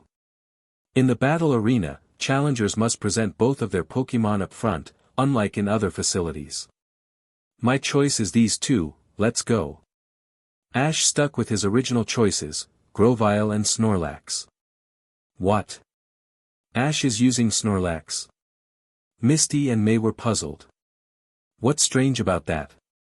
It's perfectly in line with Ash's usual style, Brock said, carefully watching the 2 Pokémon. In the first round, it would be Greta's Hariyama versus Ash's Grovyle. Grovyle's strength lies in its speed. In the original story, Ash had Grovyle go head-to-head with Hariyama, which was a huge mistake. Ash stayed calm and composed, already formulating his strategy. Come at me, Ash. Hariyama. Hariyama glared at Grovyle. Grovyle, use agility. Greta's Hariyama wasn't slow, but it couldn't outpace Grovyle. First, Ash wanted Grovyle to increase its speed. Hariyama, use bulk up and close in on Grovyle. Grovyle, use agility to dodge and keep your distance. Hariyama swung its large hands with a powerful push, trying to get close to Grovyle. But Grovyle was far too fast, using agility to gain even more speed, making it hard for Hariyama to keep up. Grovyle, use bullet seed. Block it with bulk up. Grovyle shot countless bullet seeds, but Hariyama blocked them with its powerful hands. Though Hariyama took some damage, it wasn't significant. Nice move, Ash. Let's see how you handle this, Hariyama, use magnitude. Magnitude wasn't as strong as earthquake, but it was still effective. After using magnitude, lock on to Grovyle and close in. Hariyama stomped heavily on the ground, creating tremors. Close in. Don't even think about it. Grovyle, use double team and agility again. With that, Grovyle used agility for the third time. Although the magnitude quickly dispelled the double team clones, it disrupted Hariyama's vision as well. Now, Grovyle's speed had completely surpassed Hariyama's. It was time to strike. Greta grinned, sensing a worthy opponent. Alright, let's go all out. Hariyama, use Mind Reader and follow up with Focus Punch. Mind Reader. Greta usually kept this skill reserved. Mind Reader ensured that the next attack would definitely hit the opponent. When combined with the powerful Focus Punch, it was often enough to turn the tide of a battle. However, Ash had prepared Grovyle with a special move during his recent training, Detect, a move that countered Mind Reader. Mind Reader was rendered useless against Detect. Ash waited for the moment Hariyama tried to get close to Grovyle. Now. Grovyle, use Detect, then Leaf Blade. Grovyle. Power surged in Grovyle's eyes. Hariyama locked onto Grovyle with Mind Reader, but Grovyle's Detect allowed it to predict Hariyama's movement and dodge the Focus Punch. The next second, Grovyle's two leaf blades struck directly at Hariyama. Hariyama. The damage wasn't too high, as Hariyama had excellent defense and stamina. Keep up the attack. Grovyle, use Giga Drain. How is this possible? This Grovyle can even use Detect. Greta was taken aback. Chapter 37, Evolution, Sceptile's Rise. The moment Grovyle used Detect, Greta knew things were going south. Hariyama's foresight combined with Focus Punch was her ace tactic. But if the opponent had a move like Protect or Detect, it would completely counter foresight, putting her in a difficult position. As Grovyle activated Giga Drain, Hariyama's energy was continuously absorbed, causing it to struggle and try to hit Grovyle with its large hands. But Grovyle was simply too fast for Hariyama to keep up. After Giga Drain ended, Hariyama was exhausted, while Grovyle, now revitalized, was full of energy. Grovyle, use Double Team, then follow up with Bullet Seed. Chamo. Grovyle's cry. For some reason, Grovyle kept recalling the scene where Ponyta evolved into Rapidash. If it evolved at this moment, in addition to its speed, it would gain even more attack power.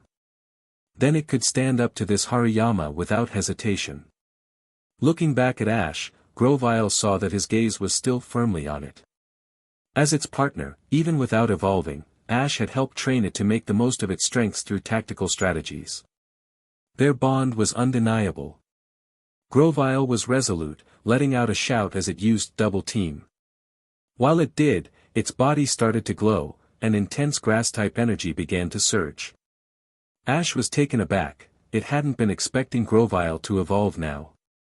This was much sooner than in the original storyline. Ash quickly checked Sceptile's new information using his Aura Vision. Pokémon, Sceptile. Category, Forest Pokémon. Type, Grass. Ability, Overgrow. Potential, Blue. Level, 45. Moves: Pound, Leer, Absorb, Quick Attack, Pursuit, Leaf Blade, Agility, Double Team, Fury Cutter, Slash, Giga Drain, Detect, X-Scissor, Bullet Seed, Leaf Storm. With blue potential, Sceptile truly deserved its title as a powerhouse of the Hoenn region, comparable to Pokémon of elite caliber. Level wasn't everything, and this Sceptile, especially with Ash's tactics, could easily challenge Pokémon over level 50. Greta's Hariyama was already above level 50. Chamo. Sceptile's Cry. Now, all of Grovile's double-team copies had evolved into Sceptile, with its most noticeable change being its tail, which had become thorny and spiked. Bullet Seed. Ash commanded. Sceptile's attack hit Hariyama head-on. Hariyama was barely able to stay upright, but Ash had no intention of stopping. To properly respect Greta and her fighting-type gym, Ash would give it his all. Go, Sceptile. Use Leaf Blade for the finishing move. Sceptile's speed was unmatched as all of its shadow copies charged towards Hariyama. A flash of light followed, and 2 green slashes landed on Hariyama, causing it to fall. Hariyama is unable to battle. Sceptile wins. The referee announced the victory. Yeah, Ash won the first match. And Grovile evolved into Sceptile, that's amazing. Misty and May cheered, thrilled by the turn of events. Greta returned Hariyama to its Pokeball and gave Ash a thumbs up. Impressive. As expected from someone handpicked by Scott. Alright, Medicam, you're up next. Medicam entered the battlefield. Ding! Congratulations to the host, Sceptile has successfully defeated Hariyama and gained 15,000 battle experience points. Using a triple experience boost card. Ding! The triple experience boost card activated successfully. Sceptile gained 45,000 battle experience points. Level 45. Level 46. Level 47. Just like that, Sceptile leveled up from 45 to 47. For a Hoenn powerhouse like Sceptile, even its evolution was uniquely special. Sceptile, you've done great, take a rest. This next round belongs to Snorlax. Sceptile nodded, having hardly taken any damage during its battle with Hariyama. Snore snore. Snorlax raised its strong arms, signaling to Ash that it was ready to handle this match. Finally, Ash is letting Snorlax battle. Little Snorlax, pay close attention to Ash's Snorlax. May quickly brought out her baby Munchlax to watch Ash's battle strategy. Chapter 38, Snorlax's War of Attrition. May, you've got to see Ash's Snorlax in action. It's really strong. That Pokémon has helped him win countless battles, Misty said, winking playfully at May as they watched Ash prepare for his battle with Greta, the battle arena leader. Really? That's so cool. May replied with excitement. That's why I want my Munchlax to learn from Ash's Snorlax. If it can pick up even a fraction of Snorlax's skills, it'll become a powerhouse. Brock chuckled, shaking his head. I don't think it's that simple, May. Ash's Snorlax is unique. You'll understand what I mean once the battle starts. Greta, standing confidently across the battlefield, smirked as she sent out her Medicam. I see you've chosen Snorlax, Ash. A normal type against my fighting type Medicam. Bold move. Let's see how far that confidence takes you. Ash grinned, placing a hand on his cap and tilting it forward. I know what I'm doing, Greta. Snorlax isn't just any normal type. Let's show her, Snorlax. The massive Pokémon appeared on the battlefield with a loud thud, yawning as it scratched its belly. Snorlax's relaxed demeanor was deceiving. It was a seasoned veteran of Ash's team, having battled some of the toughest opponents Ash had ever faced. Greta's Medicam is no joke, Brock said, leaning forward. It's her first Pokémon, and they've trained together for years. Plus, Medicam's ability, Pure Power, doubles its physical attack power. Ash is going to have his hands full. Snorlax might be big, but how is it supposed to handle a fighting type? That's a serious disadvantage. May asked, concerned. Just watch, Misty said, smiling knowingly. Ash always has a plan. The battle began with Greta taking the initiative. Medicam, start with yoga pose. Medicam gracefully entered a meditative stance, boosting its attack and preparing for an explosive offense. Greta smirked. This is the warm-up. Medicam's attacks are about to become unstoppable. Ash nodded, recognizing Greta's strategy. Alright, Snorlax, use defense curl. Snorlax curled into itself, bracing for impact and raising its defenses. Defense curl? Isn't that just a defensive move? How's that going to help? May asked, puzzled. Defense curl might seem simple, Brock explained, but it's a smart choice. Medicam's attack power is off the charts right now, and Snorlax will need every bit of durability to survive. This is going to be a battle of endurance. Greta's eyes narrowed as she realized Ash's strategy. I see you're planning to outlast Medicam's assault. Not bad. You don't make it to the top 8 in the Johto and Hoenn leagues without knowing how to handle a tough situation. Greta decided to up the ante. Medicam, use Mind Reader to lock onto your target, then follow up with Focus Punch. Medicam's eyes glowed briefly as it focused on Snorlax, ensuring its next attack would hit. Then it charged forward, fists glowing with raw power. Ash was ready. Snorlax, block it head-on and use Belly Drum. Medicam's Focus Punch landed with a resounding impact, but Snorlax stood its ground, absorbing the blow. It then pounded its own belly, sacrificing half its health to maximize its attack power. The sheer determination in Snorlax's expression sent a chill down Greta's spine. You're sacrificing health for power. That's a risky move, Ash. Greta called out. Ash smirked. Sometimes you've got to take risks to win. Let's see how you handle this, then. Greta countered. Medicam, use high jump kick. Medicam leaped into the air with incredible speed, aiming a devastating kick at Snorlax. Ash acted quickly. Snorlax, use rest. As Medicam closed in, Snorlax fell backward, snoring loudly as it began to recover its lost health. Medicam's kick struck, but the damage was minimal as Snorlax's body started healing itself. What? Rest? Greta exclaimed, surprised. Fine, you want to recover. Medicam, don't let up. Use high jump kick again. Ash remained calm. Snorlax, use sleep talk. While still asleep, Snorlax opened its mouth and unleashed a powerful hyper beam. The golden blast tore through the battlefield, catching Medicam off guard and dealing heavy damage. What? It even knows sleep talk. Greta's eyes widened as her Medicam staggered. Snorlax doesn't need to be awake to fight back, Ash said with a grin. Medicam attempted to recover, but its missed high jump kick earlier had left it slightly injured. Greta wasn't ready to give up. Medicam, use Focus Punch one more time. Ash, with a smirk, called for sleep talk again. This time, Snorlax used Snore, emitting a loud sound attack in its sleep. Ash chuckled at the irony of Snorlax's move set, rest combined with sleep talk, using Snore mid-battle. Chapter 39, The Symbol of Guts.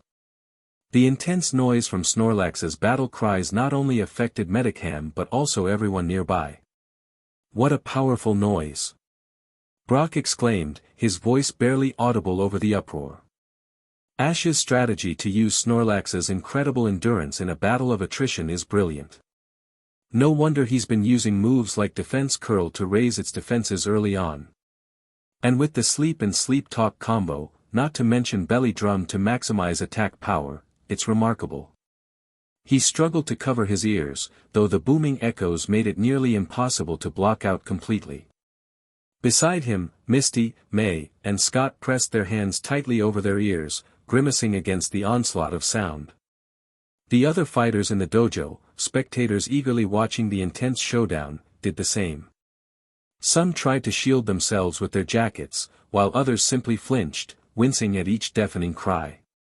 However, not everyone succumbed to the noise. Greta and Ash stood unfazed amidst the chaos.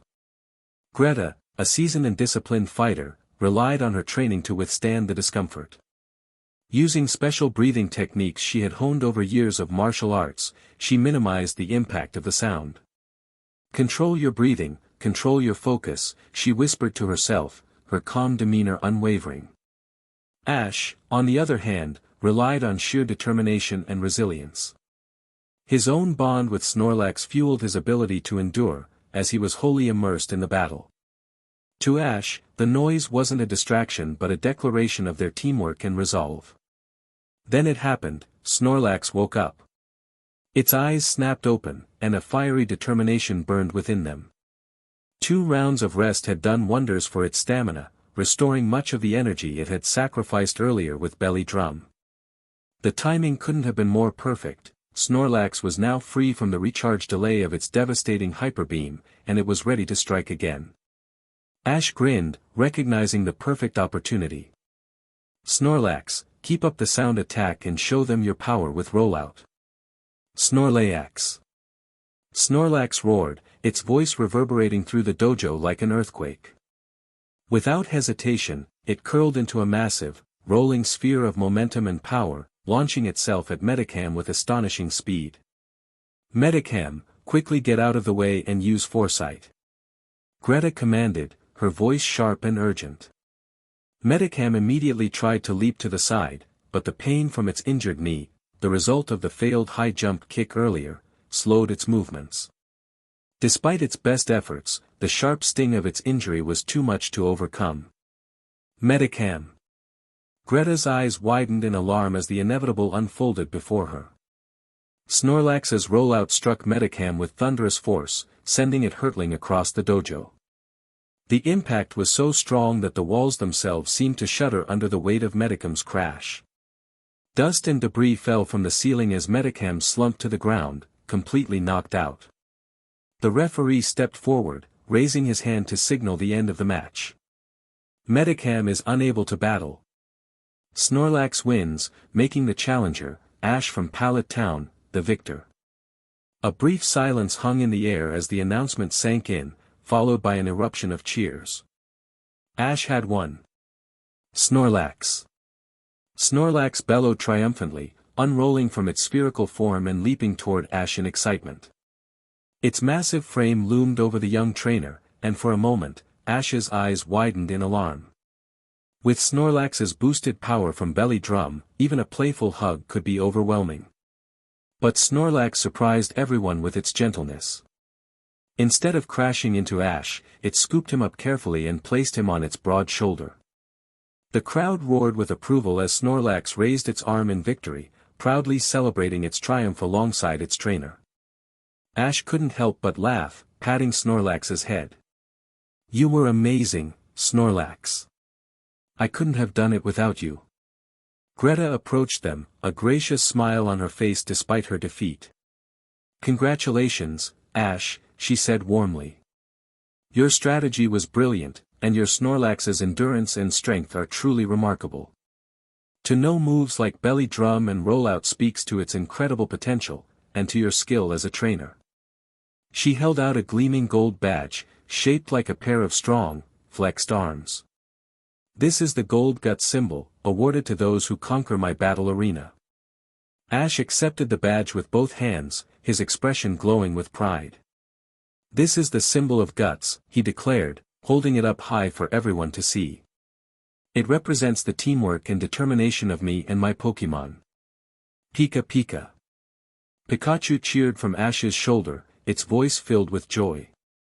"Chamo, Combusken." Maze Combusken added, sharing in the excitement.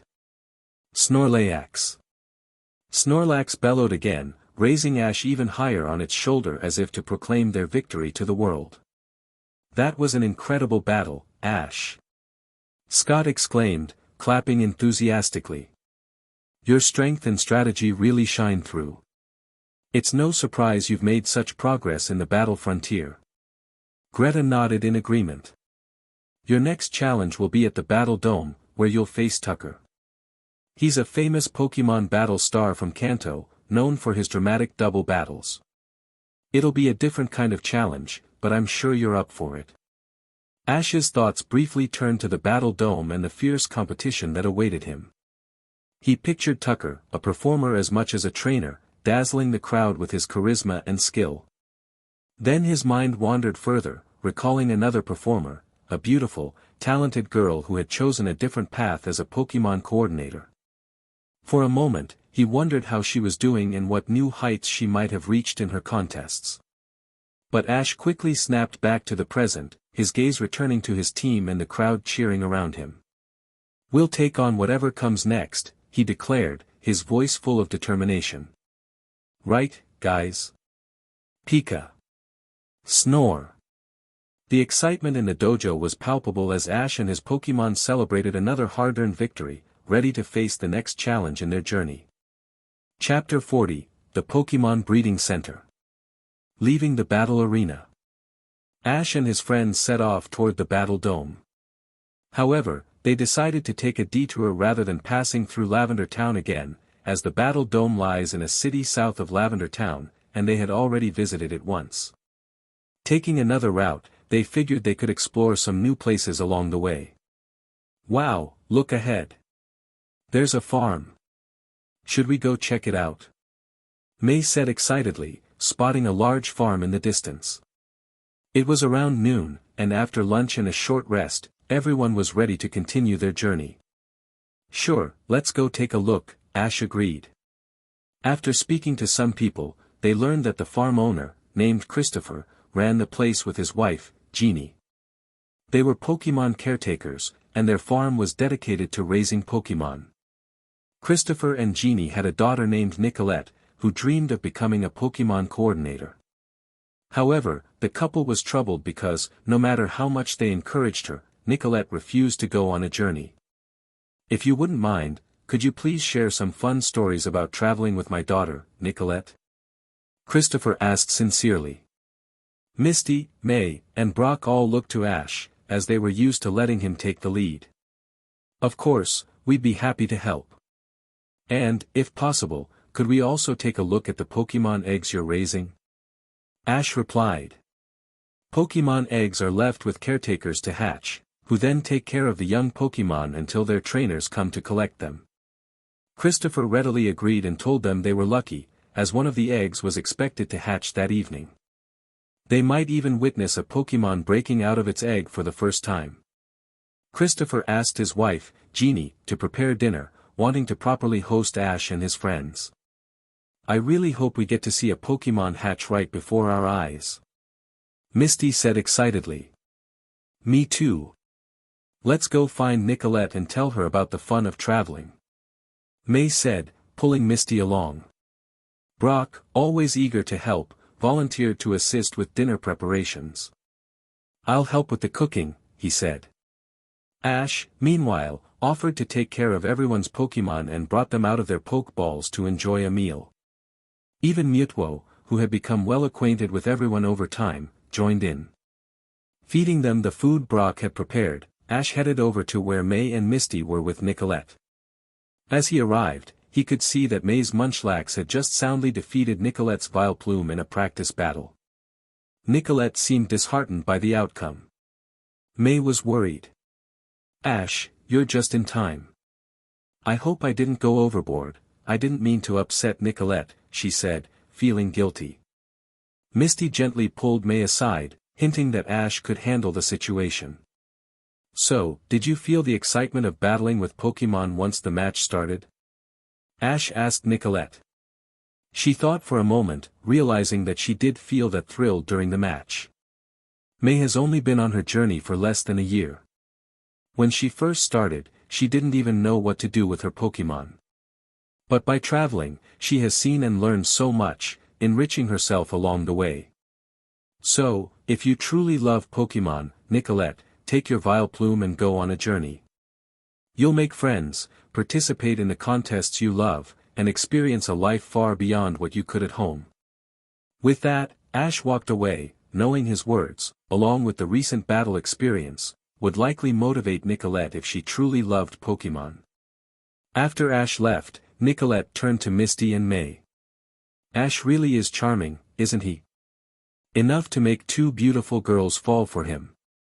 Don't worry, I won't tell anyone. This will be our little secret, she whispered, a sly smile on her face. Apparently, while talking about the joys of travel, Misty and May had inadvertently revealed their feelings for Ash. As a fellow girl, Nicolette immediately picked up on it, both of them liked him. Chapter 41, Pikachu learns Volt Tackle. Hee hee, as usual, we're following those twerps, and we've found another good spot.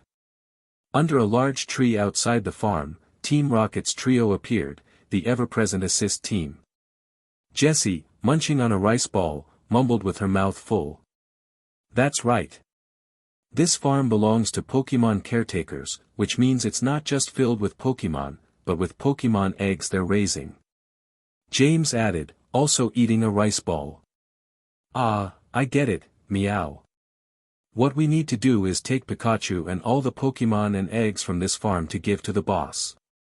Meowth said, munching on a rice ball as well. The three of them exchanged looks and simultaneously exclaimed, promotion to executives. Board members. That would be awesome. Alright, let's start the plan now. Meowth reached for another rice ball, only to find they were all gone. Huh. Where are all the rice balls, meow? Jessie, James, that's too much. Meowth exclaimed. What? I only had 2 myself. Jessie retorted. I only had 2 as well. Meowth, don't tell me you ate our share and are now playing innocent. James accused. The three turned to Wobbuffet, who had been sitting beside them, his mouth stuffed with rice balls. He had eaten them all. The next moment, a loud yelp echoed under the tree. After dinner, everyone helped with the Pokémon eggs in the nursery. Thank you all so much. The eggs are now all taken care of. Next up is the egg that's about to hatch. I've put it in a separate incubator. Let's go check it out together, Christopher said. Just then, a loud explosion erupted from the nursery they had just left. Oh great. I used my aura to make sure Team Rocket wasn't following us this time, Ash sighed, realizing he was wrong. It had to be Team Rocket. Under his aura's range of 2,000 meters, he confirmed it was them. Using a specialized robot, they had stolen all the Pokémon eggs from the nursery, including the one about to hatch. Meow haha. I've taken all the eggs, bye-bye, meow. Meowth's voice echoed from the robot. Team Rocket. Not again. Give back Christopher's Pokémon eggs. Brock shouted, reaching for his Pokeball to stop Meowth. Don't. Using force might break the eggs inside the robot. Misty and May stopped Brock and then turned to Nicolette. Nicolette, this is your time to shine. Didn't you have a Vileplume? Have it use Stun Spore to paralyze Team Rocket. Vileplume, go. Use Stun Spore and stop those guys. Nicolette commanded. Meowth, piloting the robot, was already connected to the hot air balloon Jessie and James were on, ready to escape. That's right. If you don't want the eggs to break, you'd better let us go. Jessie taunted. Meowth, are we ready? Let's get out of here, this is going to be so great. James added. Wobbuffet. Wobbuffet echoed James' gesture and tone from the hot air balloon. At that moment, Stun Spore rained down, followed by Vileplume's Petal Dance. Jessie and James were completely paralyzed. The hot air balloon shook, and the egg-stealing robot connected to it started shaking as well. The eggs placed on either side of the robot all began to fall out and dropped from their containers due to the intense shaking. Ash was stunned, it hadn't gone this way in the original storyline. Squirtle. Use Bubble Beam to cushion the eggs on the ground. May quickly thought of a plan. Squirtle blew bubbles, and the eggs landed gently on them, eventually coming to rest on the grass, safe and sound. Pikachu. Use quick attack on Team Rocket's robot, then follow up with Thunderbolt. With the eggs safe, Ash had Pikachu finish them off. Pika. Pikachu dashed forward, charging up for Thunderbolt, but an unexpected surge of electricity enveloped his body during the quick attack. Ash's heart skipped a beat. He had almost forgotten, this was the moment Pikachu learned Volt Tackle in the original story. Chapter 42, Pokémon Eggs and Training. Pika Pika Pika. Pikachu sped up, moving faster and faster until it was like a bolt of lightning, smashing right through Meowth's robot. The machine exploded with a loud boom, and Jessie, James, and Meowth were all sent flying. I thought maybe this time we'd have a different outcome. James shrugged. Mimimimi. Mime Jr. echoed, mimicking James' tone and movements. But in the end, we got defeated just like always. Jessie said, frustrated. Exactly, and we didn't even get to say our motto. Meowth lamented. Then, let's just say it together. Looks like Team Rocket's blasting off again. And with that, Team Rocket disappeared into the sky, once more reduced to twinkling stars. Ash turned to Misty and May. Nice job holding back earlier. And May, Squirtle did great. Without you two, those Pokémon eggs would have been in trouble. Nicolette's Vileplume was impressive too, I'd say she's more than ready for her own journey. Let's go and return the eggs to the greenhouse. Blushing a little at Ash's praise, Misty and May started gathering the eggs. Nicolette was thrilled, as she had heard from Misty and May that Ash was an accomplished Pokémon trainer. Receiving recognition from him was a great honor. Christopher, Jeannie, and their daughter Nicolette joined them, busy with the care of the Pokémon eggs, which took up a good portion of the evening. Many eggs needed extra attention and restoration, which was time-consuming. Everyone, come here. This egg is about to hatch. Nicolette's excited voice called out. The egg, glowing brightly, started shaking gently, radiating more and more light. Looks like you're all very lucky. The timing of the eggs hatching aligns perfectly with our prediction, so you'll get to see it firsthand, Christopher laughed heartily. I wonder what kind of Pokémon will hatch from it. Brock, Misty, and May speculated as they looked on, intrigued. With a crackling sound, the egg finally split open, revealing an adorable creature with red fur. Ah! It's a Vulpix. It really is a fire-type Pokémon, so cute. Misty said, enthralled. I want one too. May added, as neither she nor Misty could resist such a cute Pokémon. Hearing this, Christopher and Jeannie exchanged glances and nodded. Of course, it's no problem. You've all been a huge help. Without you, the eggs entrusted to us by other trainers might have been stolen. So, we'd like to give you 2 eggs as a token of our gratitude. And so, Ash and his friends received 2 beautiful eggs from the Pokémon caretakers at the farm. After some discussion, Misty and May were given the eggs. Misty's egg was a clear, watery blue, while May's had a tawny, patterned appearance, both extremely beautiful. Their next destination was a place called Silver Town. As they journeyed onward, Misty and May diligently cared for their eggs, using techniques they had learned from Christopher and Jeannie. Brock also shared some knowledge and skills on Pokémon egg care. Ash, meanwhile, focused on training his Pokémon. Sceptile, your next goal is to harness your greatest advantage, speed. Right now, speed will be the key to your victory. Sceptile nodded in agreement. Ash then turned to Swellow and Pidgeot. Swellow, you and Pidgeot can focus on speed training, with Sceptile as your practice partner. Swellow, your fighting spirit is strong, so. With careful planning, Ash assigned tasks to each Pokémon, leaving only Pikachu. Pikachu, you're last. The move you used to destroy Team Rocket's machine was called Volt Tackle. This is a unique skill only Pikachu can learn, other Pokémon can't use it. Pika Pika. Pikachu nodded, excited to have learned a new move.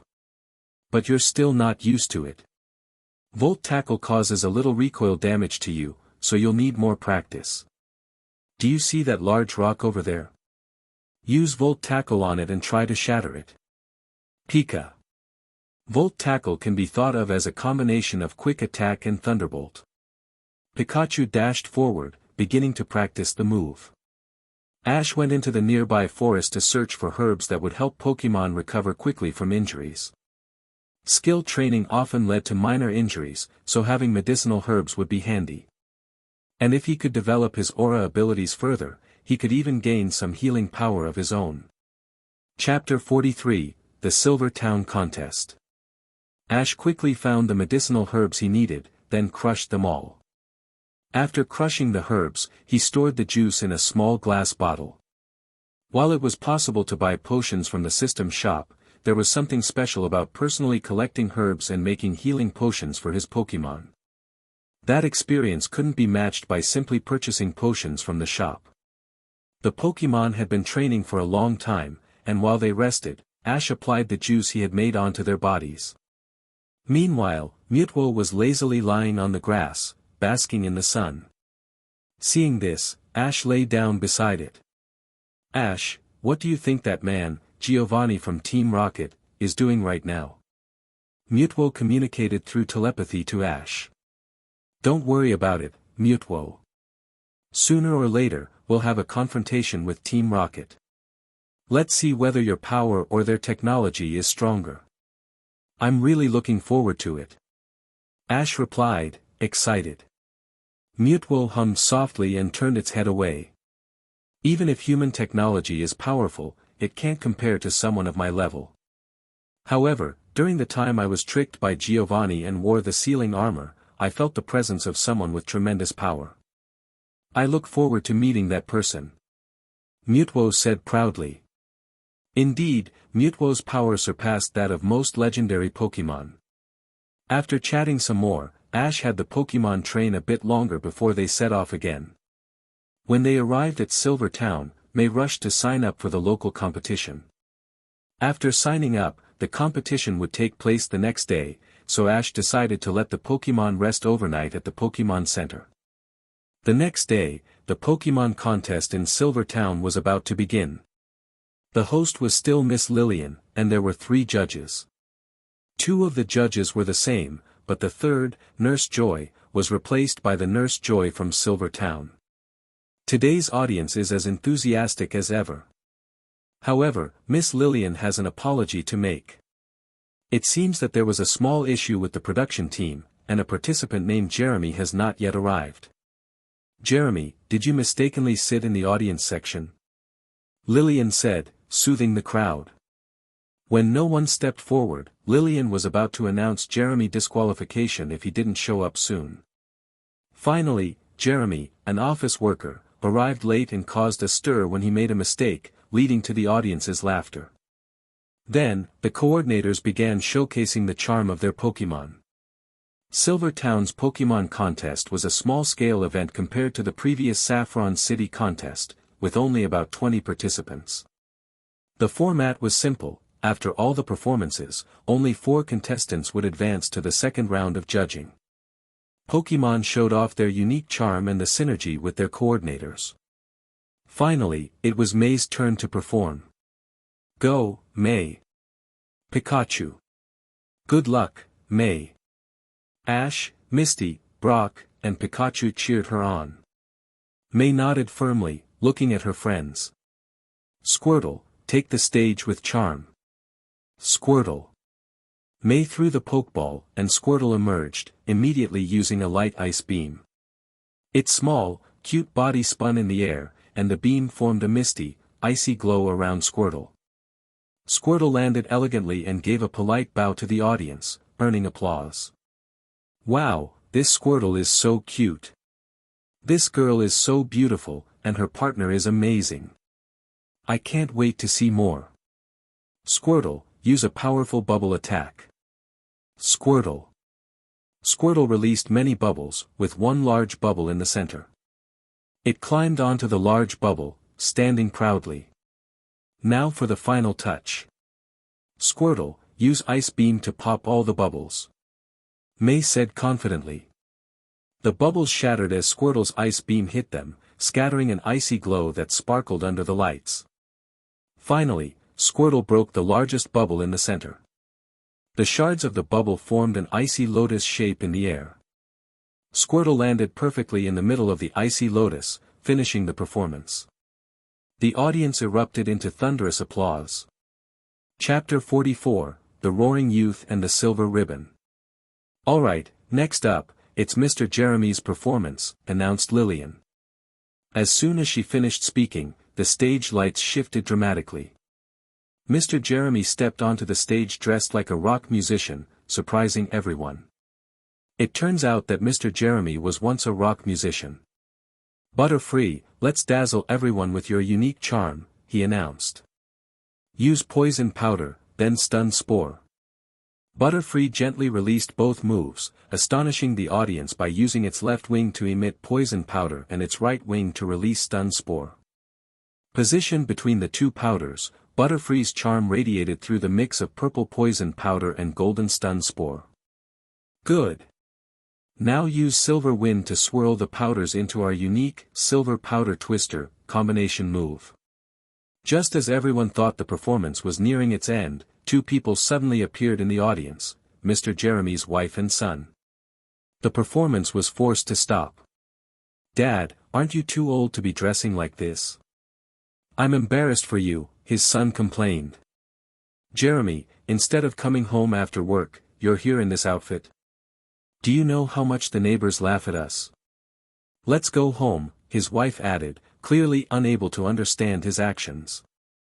Ogata's Jeremy believed that at his age, in his 40s, dressing up like a rock musician was disgraceful. Mandy, Nicholas, I'm sorry for not telling you, but this is a competition, not the place for this discussion. Let's talk outside, he apologized to them, feeling saddened by the interruption. Mr. Jeremy's heartfelt performance had been interrupted by his wife and son, leaving him deeply hurt. Despite this, he still apologized to the audience and judges. It was evident that life had worn down his spirit. His pained, awkward, and bittersweet expression revealed how much he had been affected by life's hardships. Please don't get involved in these nonsensical activities anymore, his son muttered, pushing Jeremy over the edge. He erupted, shouting, How is this nonsense, Nicholas? You don't understand. This is my decades-old dream, my lost youth. I love Pokémon, and I want to show our hard work to everyone on stage. This isn't nonsense. Everyone fell silent, stunned by Mr. Jeremy's sudden outburst. Butterfree, sensing his frustration, flew over and nuzzled his cheek gently, saddened by the interruption. This stage is sacred. I'm dressed this way because, in my youth, I was a rock musician. I've combined rock music with Pokémon performances. I work 9 to 5, day after day, only to come home to complaints from my wife and the disappointment of my son. And what about the neighbors? They don't understand, and neither do you. This is my tribute to the vibrant days of my past, to my fading youth.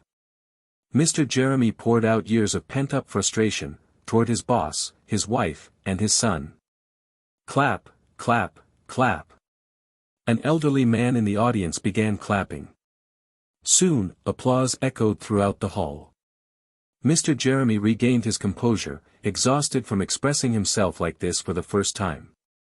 I'm sorry, everyone, for tainting this sacred stage. I'll leave. However, the audience strongly encouraged him to continue. They loved his performance, and the judges shared the same sentiment, feeling it would be a pity if he stopped now. In the end, Mr. Jeremy advanced to the second round alongside May. The second round had only 4 contestants, and both May and Mr. Jeremy triumphed over their opponents. The final showdown was between May's Combusken and Mr. Jeremy's Venusaur. Venusaur launched its powerful Frenzy Plant move to counter the Combusken. Having recently been trained by Ash's Charizard, May's Combusken had grown considerably stronger, learning the explosive move Sky Uppercut, a powerful new skill. With Fire-type moves that countered Venusaur's Grass-type move Frenzy Plant, Combusken turned the battle in May's favor. In a final thrilling showdown, May defeated Jeremy to claim the coveted silver ribbon from the Silver Town Pokémon contest. Chapter 45, The Lake of Dragonair. The Silver Town contest has ended. Although Mr. Jeremy missed the victory, he felt a deep sense of satisfaction. Today, he expressed many things he had never said before. He, along with his Pokémon, had given it their all, and even though he lost, it was fine, it was the experience that mattered. As he left the competition area, he saw his wife and son waiting for him. "Let's go home. Looks like we need a big dinner tonight to reward you three, especially Butterfree and Venusaur," his wife said. "Yeah, Dad, your Venusaur was really impressive," his son added. Seeing his family finally recognize his efforts, Mr. Jeremy was taken aback for a moment. He scratched his head and laughed, yeah. But tomorrow, I'm back to the daily grind." The family of three walked home together, chatting and laughing. Not far off, Ash, Misty, May, and Brock watched them. This is what family is like, and it's also reality. If you don't make it big in Pokémon, you end up working 9 to 5 every day, Brock said insightfully. Ash pondered this as well, while Misty and May, upon hearing the word family, both thought of Ash. Without realizing it, they turned to look at him, only to catch each other doing the same. They realized they shared the same thoughts. "Ash, you're really getting better and better," they thought, feeling their affection for him deepen. After leaving Silver Town, Ash and his friends arrived at a beautiful lake but oddly abandoned where they began Pokémon training. Pika. Pika Pika Pika. Pikachu was practicing Volt Tackle. This powerful move took considerable time to master, even for Pikachu. But with Ash's new training techniques, Pikachu was progressing quickly. In fact, Pikachu had successfully performed the move 3 times just now. "Alright, Pikachu, you've nearly mastered Volt Tackle. That's enough for today, come here, and I'll apply some medicine," Ash said. "Pika, Pikachu." Pikachu nodded, happy with its progress. While Ash was training, Misty and May were also practicing with their Pokémon. "Ralts, since you haven't participated in a contest yet, we need to practice hard. You know Confusion, Double Team, Teleport, Disarming Voice, Magical Leaf, and Draining Kiss, all great moves. Now, watch me train with Squirtle and Combusken, okay?" Ralts nodded its little head and watched Squirtle and Combusken. "Squirtle, squirt. You'll do great, it's simple." Squirtle cheered. Meanwhile, Misty was training her Azurill, Starmie, and Goldeen to work on their speed by the lake. "Starmie, use Swift. Goldeen, use Bubble."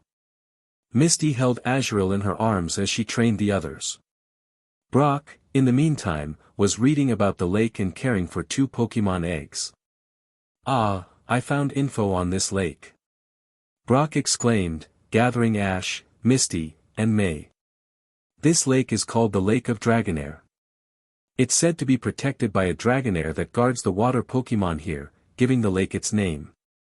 Many Pokémon trainers come here hoping to see or even catch it, but none have succeeded. Over time, the lake's reputation faded. However, it seems like there are no water Pokémon left here. What could have happened?" Hearing this, Misty spotted some fishing rods next to a nearby wooden cabin. "Hey, there are fishing rods here, and they're free to use. We'll know if there are any Pokémon in the lake if we fish for a bit," she said excitedly. Misty quickly handed each of them a rod, and they decided to have a contest to see who could catch a water Pokémon first. Knowing the lake's secret, Ash called out his Corphish. "Come on out, Corphish. Hang out by the shore, you might get a chance to help." Ash's Corphish was more than ready to evolve, but for some reason, it hadn't yet. He hoped a showdown with the lake's Crawdaunt, as in the original storyline, might help it evolve. Chapter 46, Evolution, Crawdaunt. "Ash, look! Your fishing rod is moving!" May shouted. Everyone turned and saw that there was indeed a strong tug on Ash's line. Ash, keep going. Don't let it get away. Misty started to say, but Ash simply gripped the rod with one hand and pulled with all his might, hauling the creature out of the water. Crawdaunt, emerged a large Crawdaunt with its intimidating claws raised. A Crawdaunt. No wonder there aren't many other water Pokémon in this lake. They were probably all driven away by this Crawdaunt. Brock observed, realizing why the lake was so empty. Wild Crawdaunt have a habit of bullying other water Pokémon. Alright, Corphish, this is your evolved form. Show it what you've got. Ash encouraged. Corphish. Corphish. Corphish leaped in front of Crawdaunt, only for Crawdaunt to look down on it, dismissing it with a disdainful shake of its head. Enraged, Corphish began to clack its claws furiously. Crawdaunt. The wild Crawdaunt launched the first attack. Be careful. That's Crawdaunt's Crab Hammer, a powerful move. Brock warned. Corphish, use Bubble Beam on the ground in front of Crawdaunt. Ash called. Corphish sprayed bubbles at the ground, creating a slippery layer that made Crawdaunt lose its footing, enraging it further. Now, Corphish, use Harden and then surround Crawdaunt with Bubble Beam again. Ash strategized. Even though Crawdaunt was higher level, Ash was confident in Corphish's chances. Crawdaunt found itself surrounded by slippery bubbles, and realizing it couldn't escape, decided to jump up to avoid the bubbles. Ash's eyes lit up. Now, Corphish, water gun. Crawdaunt was mid-air and couldn't dodge. It took the full force of Corphish's water gun attack and was knocked backward. Enraged, Crawdaunt retaliated with another Crab Hammer, but Ash wasn't worried. Corphish, use Crab Hammer too. Corphish, with its defenses boosted by Harden, matched Crawdaunt's strength, and their attacks clashed equally. Now, Corphish, use Razor Shell. Corphish's claws glowed with energy, and it engaged Crawdaunt in close combat. With the slippery bubbles still affecting Crawdaunt's footing, it was unable to hold its ground. Finish it with Swift. Crawdaunt was overwhelmed and defeated, unable to fight any longer. Corphish. Corphish celebrated its victory, glowing with a bright light as it began to evolve. Wow! Corphish is evolving because it defeated its evolved form, Crawdaunt. Misty, May, and Brock watched in amazement. Congratulations! Corphish successfully defeated Crawdaunt and gained 8,500 experience points. Would you like to use a triple experience boost card? Ash didn't answer right away as Corphish was now evolving into Crawdaunt. Ash used his Eye of Insight, Aura Vision, to view the Crawdaunt information. Pokémon, Crawdaunt. Type, Water, Dark. Ability, Adaptability. Level, 36.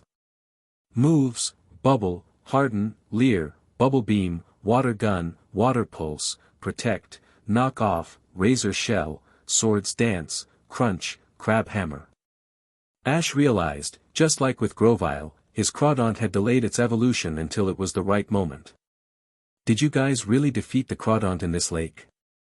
A voice said from behind them. Turning around, they saw a young woman, who introduced herself as Tiffany. She was the caretaker of the Dragonair Lake and had been struggling with this wild Crawdaunt, which had been terrorizing other water Pokémon in the lake and depleting the water Pokémon population. Brock, in his usual fashion, rushed forward. My beautiful lady. My name is Brock. May I know your lovely name? I'm Tiffany. Tiffany. A name as beautiful as the morning mist. Brock gushed, only for Misty to pull him away. With Crawdaunt defeated, the lake could finally return to its peaceful state. Chapter 47, Misty and May join forces. After talking with Tiffany, they learned that she and her great-grandmother had been protecting Dragonair Lake from their cabin for generations. The legend of Dragonair began when it appeared to protect water-type Pokémon, which spread quickly among people. Then a company called Saradoki's Industries attempted to buy their lakeside shop, which they refused. Afterward, strange things began happening, and a Crawdaunt suddenly appeared a year ago, driving other water-type Pokémon away. Miss Tiffany, don't worry. Crawdaunt has been defeated, so things should be fine now, Brock reassured her with his usual caring demeanor. But wait, it's not over yet. That Crawdaunt has a trainer, anyone can tell from the way it battled Corphish just now, Brock observed. A trainer? Could it be that the owner of Saradoki's Industries sent Crawdaunt to cause trouble? Tiffany and her great-grandmother, Galia, guessed. Just then, an old bald man arrived. So, Crawdaunt lost. No wonder, you found someone to help you, he sneered. Tiffany instantly recognized him, confirming her suspicion that the Crawdaunt belonged to him. You're despicable. Misty and May looked at the man angrily. The man laughed. Back when I was a kid, I nearly drowned when my boat capsized here. I somehow survived, but that day, I vowed to level this lake and turn it into a recreational park. That's my goal. I'm not afraid of your helpers because I have backup too. And right next to him stood Team Rocket's Jesse, James, and Meowth, exchanging knowing glances. Is the twerp here for this lake, too? Doesn't matter. Now we can catch them all in one go. Exactly, we'll catch Pikachu too. Meowth exclaimed. James was about to start his speech, but Ash cut him off, shaking his head. Team Rocket, you just don't know when to quit, do you? Huh. We haven't even done anything yet, and we're exposed. Meowth panicked. Fine, if that's the case, let's just take it by force. Team Rocket abandoned their disguises. Wait, Jesse. It's been ages since we did our entrance motto. Don't you think we should? James protested, only to be dragged away by Jesse as they ran to a hidden giant robot nearby. Using the robot's first move, Team Rocket's claw grabbed Crawdaunt, intending to capture Pikachu next, but Ash and Pikachu dodged it effortlessly. Pika. Pikachu was ready to attack, but Ash stopped him. Misty, May, this one's all yours. You two can take down Team Rocket's robot, Ash said. Misty and May exchanged a determined look and nodded. Starmie, it's up to you. Misty called. Go, Munchlax. May sent out her Pokémon. Starmie, use Hyper Beam. Munchlax, use Solar Beam. Both girls had their Pokémon unleash powerful attacks.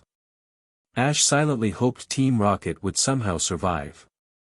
In the end, Team Rocket's robot was defeated. The explosion also hit Crawdaunt, knocking it out and causing it to fall into the lake. The old man, unable to swim, was thrown into the lake as well and quickly began to sink. Tiffany's great-grandmother, Galia, dove into the water to help, stopping Misty and May from sending their own Pokémon. My great-grandmother is an excellent swimmer. She'll be fine. Soon, Galia resurfaced with the old man, and to everyone's surprise, a Dragonair surfaced alongside them. There really is a Dragonair here. This truly is Dragonair Lake. Pika. Yes, Dragonair has always protected this lake, treating all the water-type Pokémon here as its children, explained Tiffany's great-grandmother as she rested.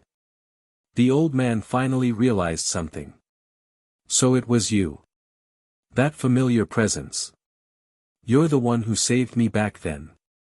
The old man, who had once vowed to destroy the lake, now understood that Dragonair and Galia had saved his life when he was a child. Chapter 48, Signing in for the Battle Dome. Everything was finally clear. Dragonair, it turned out, had known Tiffany's great-grandmother, Galia, for many years. As the group stood near the serene shores of Lake Dragonair, Tiffany recounted the story passed down through her family. Galia had once been a skilled Pokémon trainer, one who had a deep bond with Dragonair. Over time, the two formed a unique friendship, with Dragonair choosing to reside in the lake's depths, protecting its pristine waters and the surrounding ecosystem. Wow, Misty breathed, her eyes sparkling with wonder. It's amazing to hear such a story about Lake Dragonair. This is incredible. Yeah, May agreed, folding her hands together. Who would have thought Galia and Dragonair shared such a long-standing friendship? It's really admirable. Anne. I imagine that Dragonair wouldn't want the lake to be disturbed either. The girls fell silent, deeply moved by the tale. The soft sounds of nature around the lake, the gentle rustle of leaves and the tranquil lapping of water, only added to the moment's poignancy.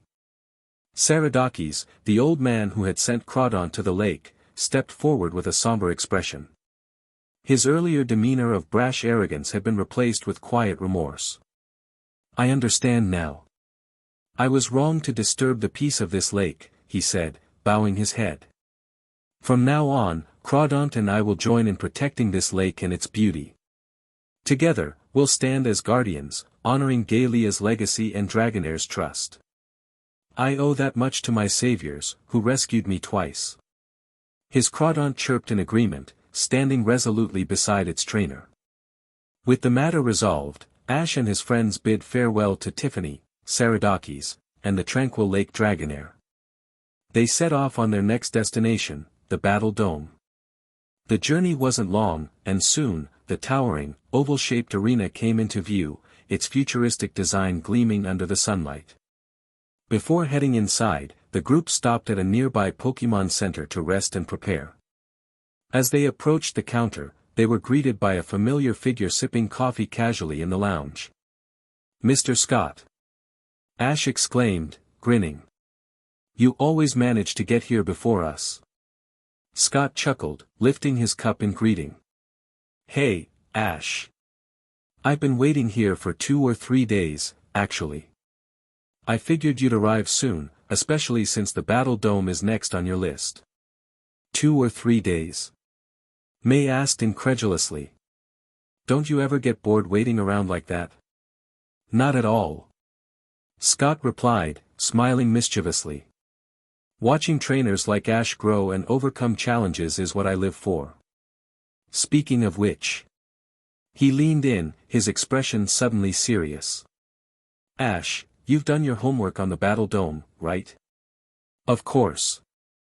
Ash said confidently, pumping his fist. The Battle Dome's frontier brain, Tucker, is a big star in the Kanto region. You really went all out inviting someone like him to the battle frontier. I've heard his battles are flashy and dramatic, and his double battles are like full-on performances. They're really popular with young people. Pikachu. Pikachu cheered, matching Ash's enthusiasm. Scott nodded approvingly. You've done your research. Tucker's style isn't just about battling, it's about entertaining the audience. He thrives on the spotlight, and his matches are more like a spectacle than a traditional battle. That's probably why he's one of the toughest frontier brains to beat. The conversation took an unexpected turn as Scott's tone lightened. Speaking of Tucker, there's an opportunity for media coverage this time. Since you've participated in several league tournaments, a feature about you would be great for your reputation. What do you think, Ash? Want to be a star? Ash's expression shifted, his enthusiasm dimming slightly. He knew exactly what Scott was suggesting. While media coverage could boost his visibility, he suspected Tucker had a different motive. Tucker's probably hoping the media will show up to see him perform, not me. I'm not going to be his opening act. Scott raised an eyebrow, surprised by Ash's insight. Well, you're not wrong about that. Tucker loves the spotlight. But wouldn't you want to? Ash cut him off with a confident grin. If there's going to be an interview, it'll be after I beat Tucker. Then they'll have no choice but to focus on me and my Pokémon. Scott blinked, stunned for a moment, before breaking into a wide grin. You've got guts, Ash. I like that. Fine, let's skip the pre-show fluff. Go straight to the Battle Dome and show Tucker what you're made of. Ash stood, determination blazing in his eyes. You bet. Let's head there now. I'm ready for whatever challenge Tucker throws at me. The group gathered their belongings, with Scott trailing behind, his amused expression lingering. I forgot how sharp Ash is, he mused to himself. If he wins, the post-battle interviews will boost his reputation while overshadowing Tucker. This is going to be fun to watch. The excitement grew palpable as Ash and his friends approached the entrance to the battle dome. The massive structure loomed overhead, its sleek exterior reflecting the sun's rays. Inside, they could hear the distant hum of the crowd and the faint echoes of Pokémon battles taking place. The air buzzed with energy, anticipation hanging heavy like an invisible force. As Ash stepped inside, the familiar chime of the Pokémon sign-in system rang in his mind. Ding! Congratulations, host, you have arrived at the battle dome.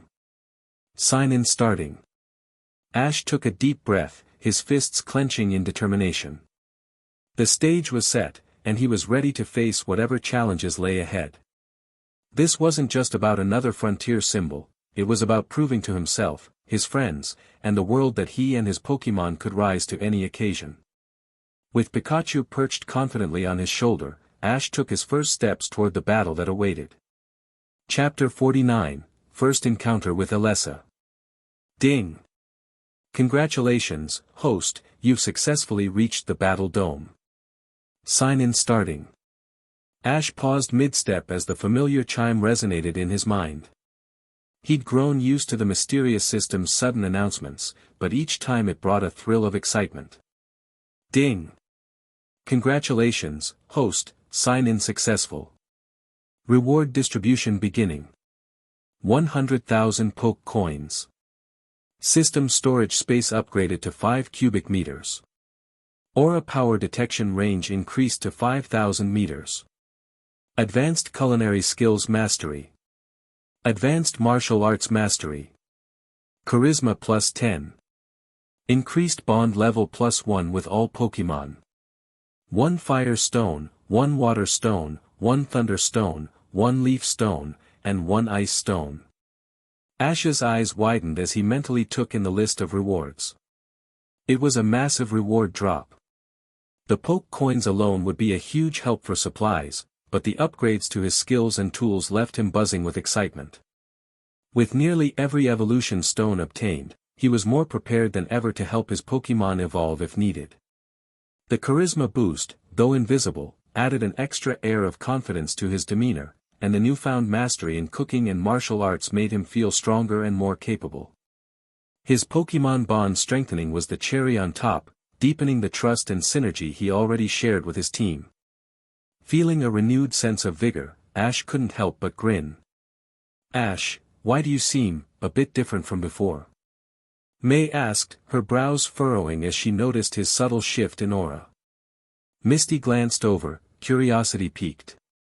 Yeah, you're acting weird. What's with that smug look? Oh. Do I look even cooler now? Ash teased, striking an exaggerated pose. Ugh, no way, narcissist. Misty retorted, though her cheeks flushed a light pink. May tried to stifle a giggle but also turned away, a faint blush dusting her face. Despite their protests, both girls couldn't help but notice the added charm radiating from Ash. Scott approached them, giving Ash a thumbs up. You're in great form today, Ash. I can tell this match is going to be exciting. Let's get going, Tucker won't wait forever. Scott led the group into the Battle Dome's main hall. Its sleek, high-tech design and roaring crowd gave the atmosphere an electric buzz. The anticipation of upcoming battles filled the air. While Brock, Misty, and May followed Scott to the spectators' area, Ash took a special route toward the challengers' room. As Ash opened the door to the spacious room, he froze mid-step, his mouth slightly agape. Sitting calmly on one of the plush benches was someone he never expected to see. What? Why is she here? Ash muttered, rubbing his eyes as if to clear his vision. Pika. Pikachu tilted its head, tugging lightly on Ash's hat to snap him out of his daze. It really was her, Alessa, the famous Unova gym leader and world-renowned model. Known for her grace, beauty, and expertise with electric Pokémon, Alessa was a superstar in her own right. If Tucker was a big deal in Kanto, Alessa was an international phenomenon. Her iconic fashion and bright personality had made her a household name, and now she was sitting just a few feet away, completely at ease. Alessa was wearing her signature high-fashion outfit, and a pair of oversized headphones rested comfortably around her neck. She appeared deep in thought, her gaze distant, until she noticed Ash standing in the doorway. For a moment, their eyes met. Ash felt a strange, magnetic pull in that instant, captivated by Alessa's confident and composed demeanor. Meanwhile, Alessa was quietly impressed by the boy's striking presence. There was something unusually charming about him, something that immediately caught her attention. "Looks like you might be in the wrong area," Alessa said with a soft laugh, breaking the silence. "The challenger's room is through the other door." Ash blinked, realizing he'd been staring. "Oh. Thanks for the reminder," he replied, scratching the back of his neck sheepishly. "But, hey, Alessa, what brings you here?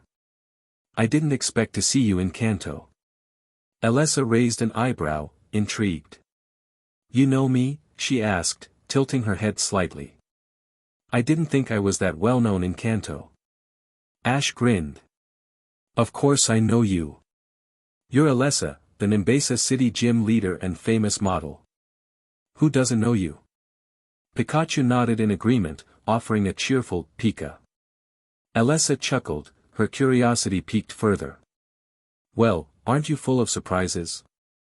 I'm here for a TV collaboration between the Unova and Kanto networks. It's part of a cross-regional event. They thought having me here would spice things up. Not that I had much of a choice," she added, her tone laced with a hint of annoyance. "I've got unfinished business back in Unova, but, duty calls." "Sounds like a busy schedule," Ash said. "Well, I'd better head to my match against Tucker." "Nice meeting you, Alessa." Alessa watched him go, a faint smile playing on her lips. "There's something interesting about that kid," she thought, turning her attention back to her headphones. Ash, meanwhile, couldn't help but wonder if Alessa would come to watch his match.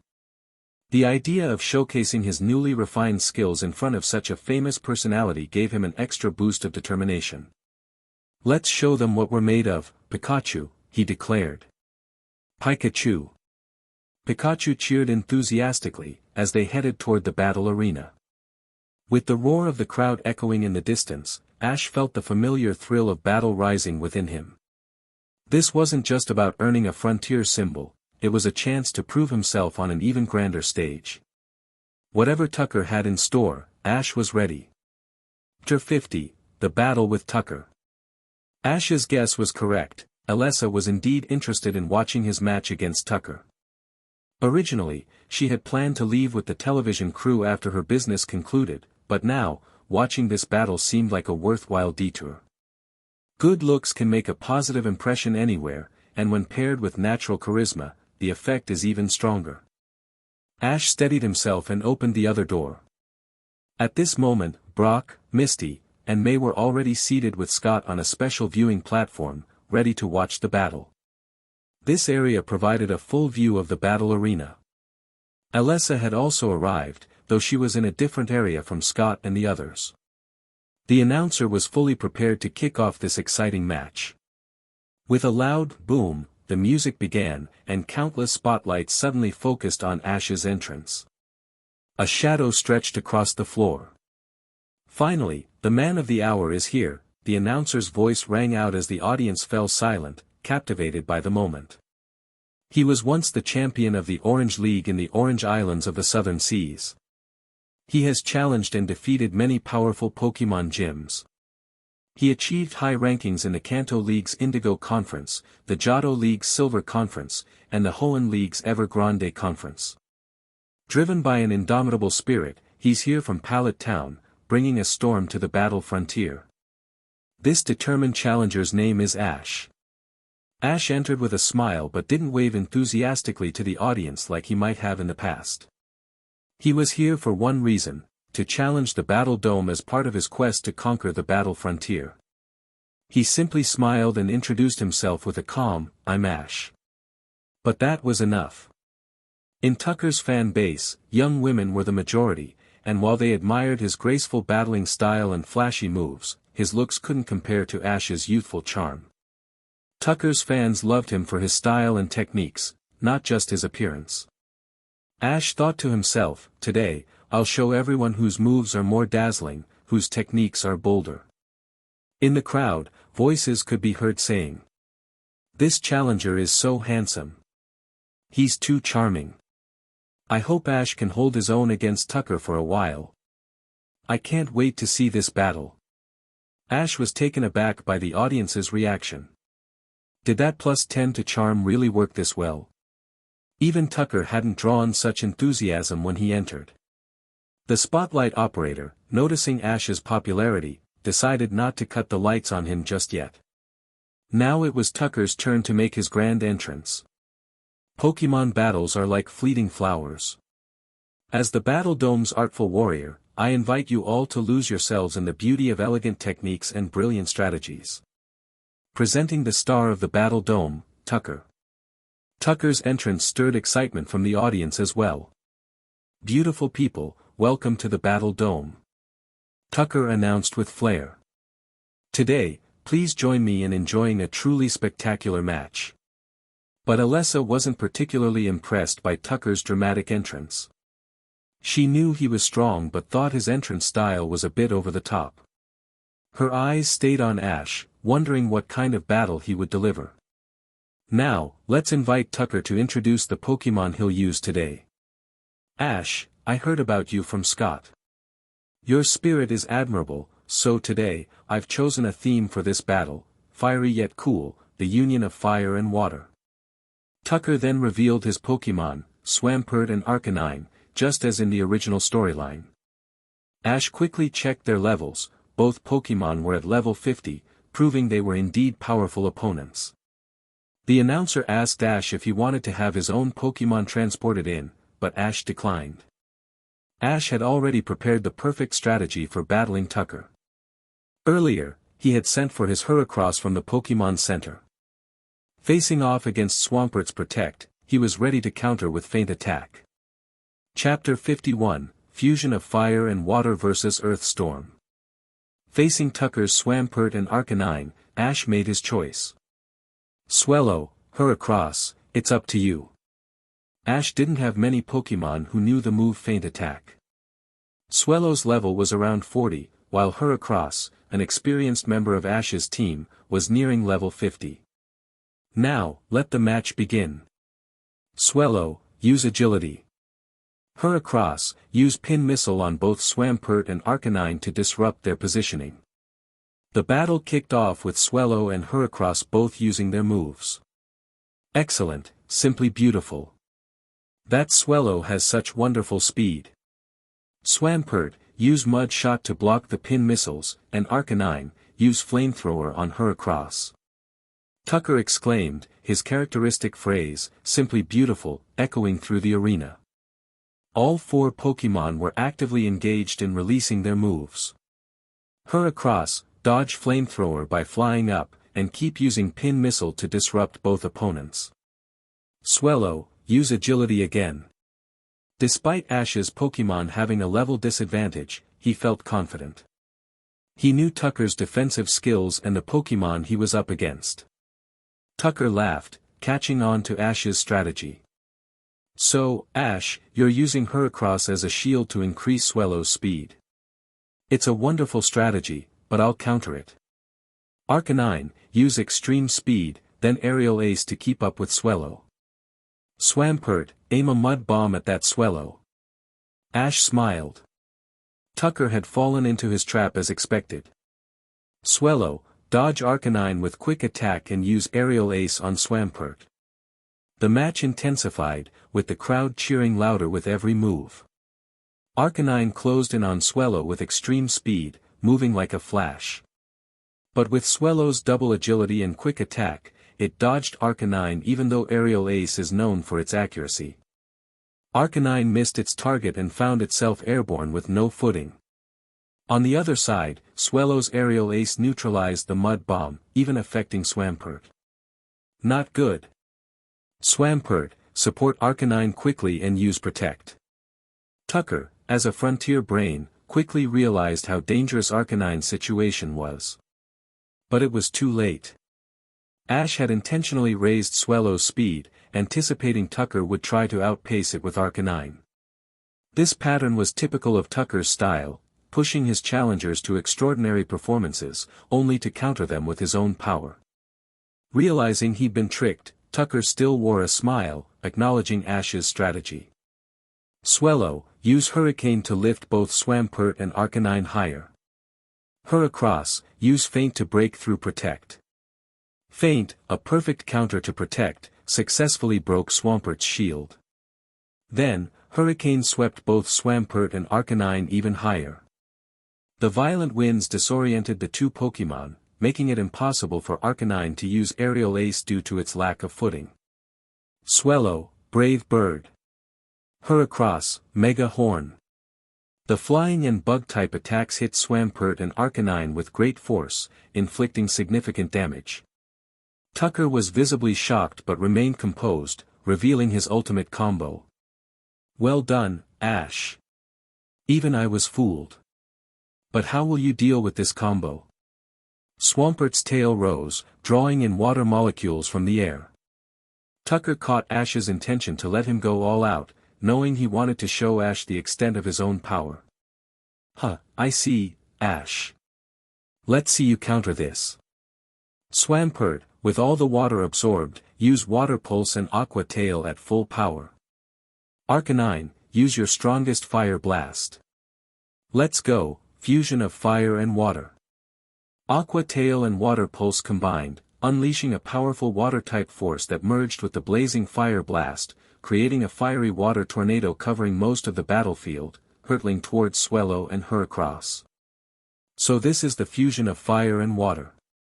Spectacular and powerful. But now it's our turn. Earth Storm. Swellow and Heracross leaped into action together. Chapter 52, The Symbol of Tactics. Heracross, use Megahorn and tear up the entire battlefield. Swellow, use Aerial Ace to shred the ground debris into dust, then unleash a maximum strength hurricane, spinning it like a tornado. Everyone held their breath, their eyes wide open. Nobody wanted to miss a second of this thrilling battle. Especially Tucker's fans. They had never seen such a powerful challenger before. So strong. Tucker was on the defensive from start to finish. Wow, Ash is amazing, much stronger than anyone Tucker has faced before. He truly lives up to his reputation from so many league competitions. Both are using combo moves. It's exciting to see Tucker's fire and water fusion in action again. The audience erupted into even louder cheers, while Tucker, though captivated by the applause, kept his gaze fixed on Swellow and Heracross, who had both completed their moves.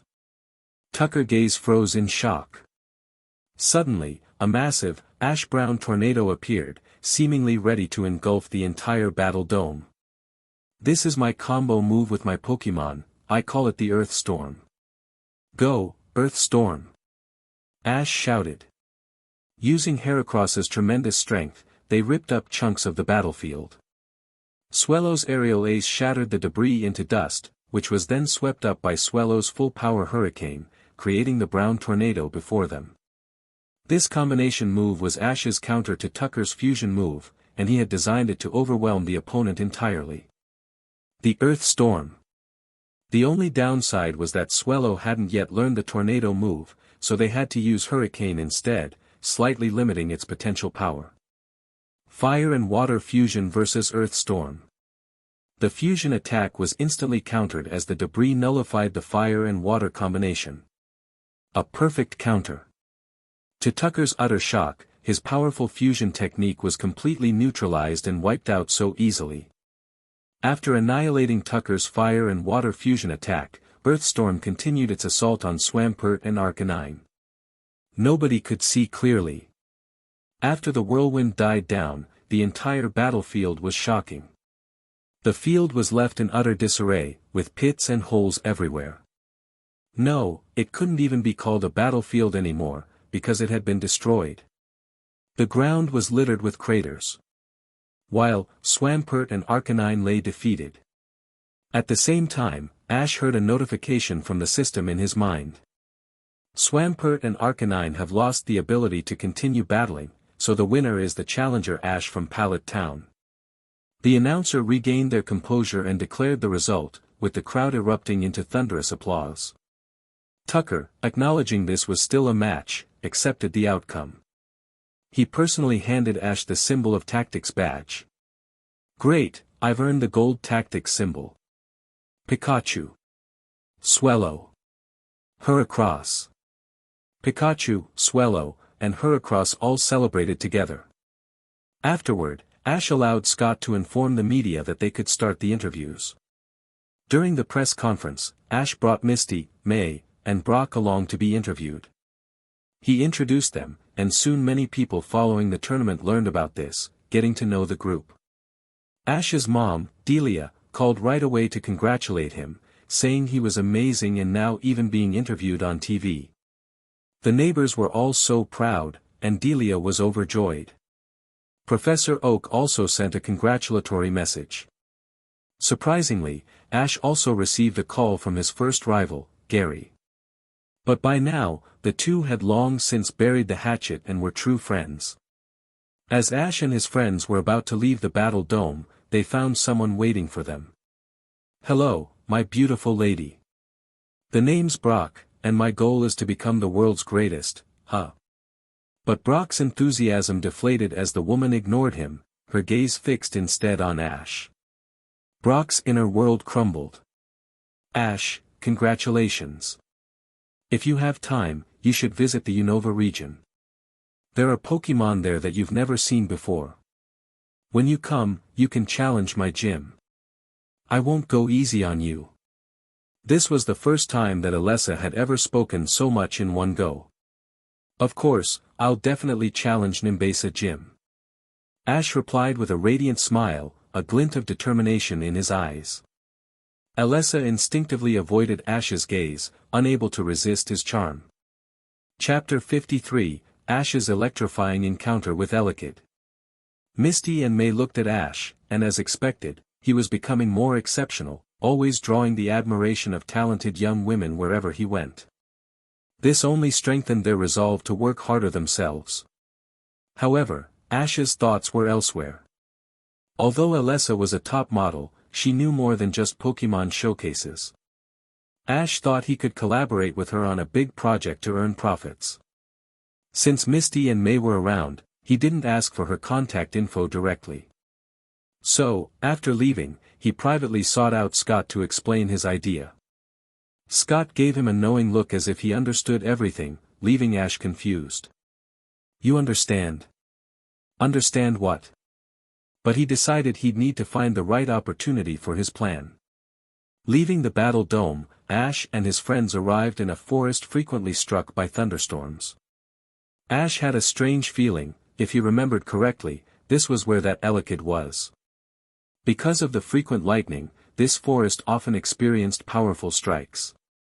In the original story, Elekid had been struck by lightning, storing immense electric power, making it temperamental and aggressive toward the Pokémon in the forest. "Whoa! There's a massive storm cloud ahead, Ash. Let's stop for lunch here," Misty suggested, pointing to the clouds over a large valley ahead. Ash agreed, but as his aura sight now covered a range of 5 kilometers, he extended it over the forest to detect Elekid. Sure enough, many Pokémon had already been knocked out by Elekid's electricity. "Forget lunch for now. Let's skip lunch and head into the forest." "Something seems wrong there," Ash said, heading toward Elekid. Misty, May, and Brock, though puzzled, followed him without hesitation. It wasn't long before they found several Pokémon lying unconscious, injured but not seriously. Elekid had done all this. Boom! Another explosion sounded in the distance. Pikachu. Pikachu leapt from Ash's shoulder and raced toward the sound, with Ash and the others close behind. Soon, they saw Elekid facing off with an Exeggutor, who was already heavily injured. Pika. Pikachu dashed between Elekid and Exeggutor, instantly drawing Elekid's attention. BZZT, BZZT. Elekid, filled with stored electricity, was enraged and immediately launched an attack. Its arms rotated rapidly, and a powerful electric current built up between the horns on its head. It was using Thunderbolt. Pikachu, use quick attack to dodge. Pika. Startled, Pikachu had never encountered such a powerful Elekid. Ash quickly used his aura vision to check Elekid's stats. Pokémon, Elekid. Type, Electric.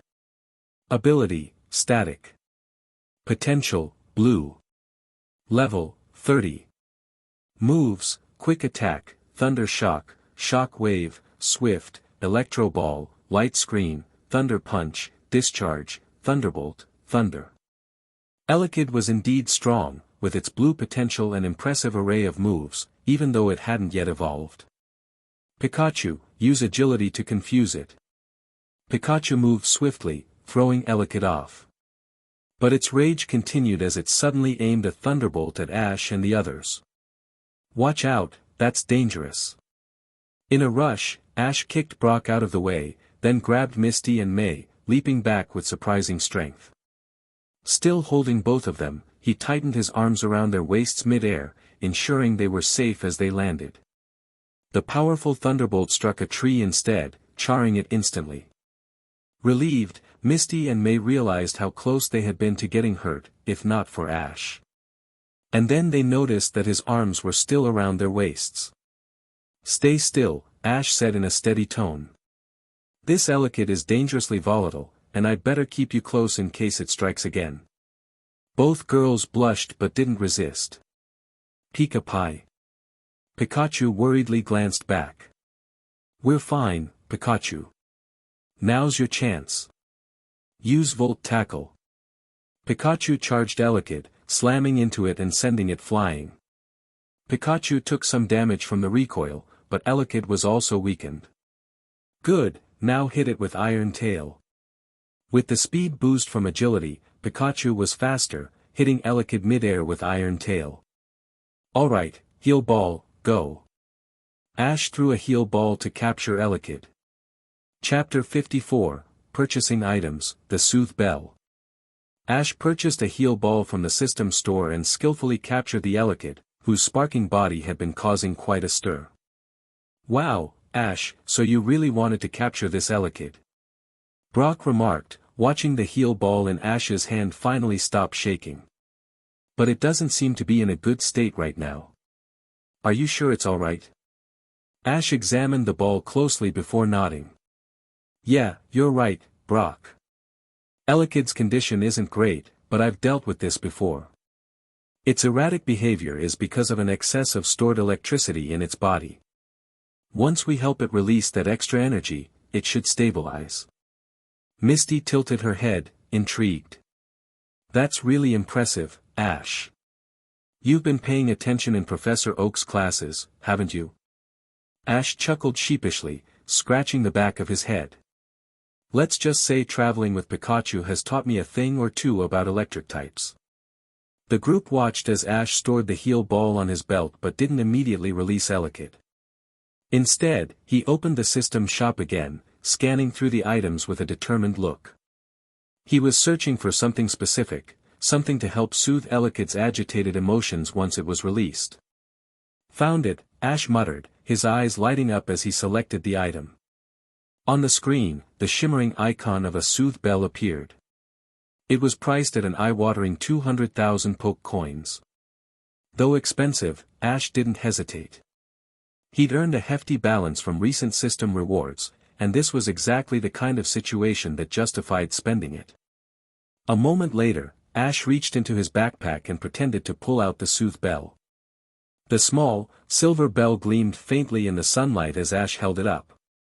The Soothe Bell, Ash explained, is known for its calming properties.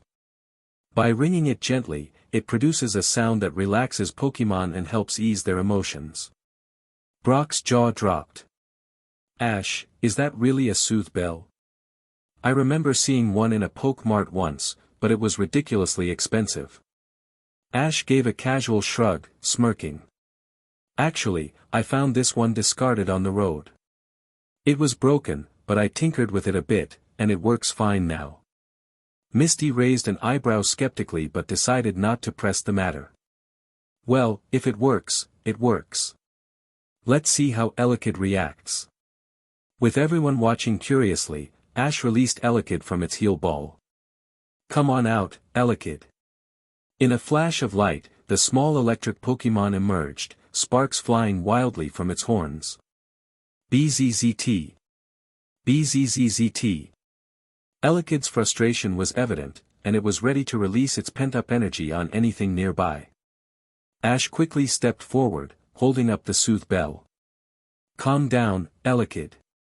It's okay, Ash said gently as he rang the bell. A soft, melodious chime filled the air. The sound was soothing, like a lullaby carried by a gentle breeze. Elekid's movements slowed, its sparks diminishing. The bell's calming effect extended to everyone in the group, even the surrounding forest seemed to grow quieter. Wow, that sound is incredible, Misty said, visibly relaxing. It really is, Brock agreed, his usual grin softening as he watched Elekid begin to settle down. Pikachu. Pikachu exclaimed, nodding enthusiastically. Squirtle. Squirtle added, looking thoroughly at peace. Elekid scratched its head sheepishly, looking around at the group as if to apologize for its earlier outburst. BZZT, BZZT. It muttered, bowing slightly toward Ash and the others. Don't worry about it, Elekid, Ash said with a smile. You've had a rough time, but we'll help you out. Ash crouched down to meet Elekid's gaze. Let's head to the mountains. There should be some ground-type Pokémon there who can help you safely discharge that extra electricity. BZZT. Elekid nodded eagerly, its earlier tension replaced with a newfound trust in Ash. As the group prepared to move, Brock suddenly noticed something that triggered his dramatic side. Ash. Misty. May, he shouted, gesturing wildly. You're all standing so close together. Why am I always left out? Why must I remain single while everyone else seems to find companionship? My dream of meeting a beautiful partner feels so out of reach.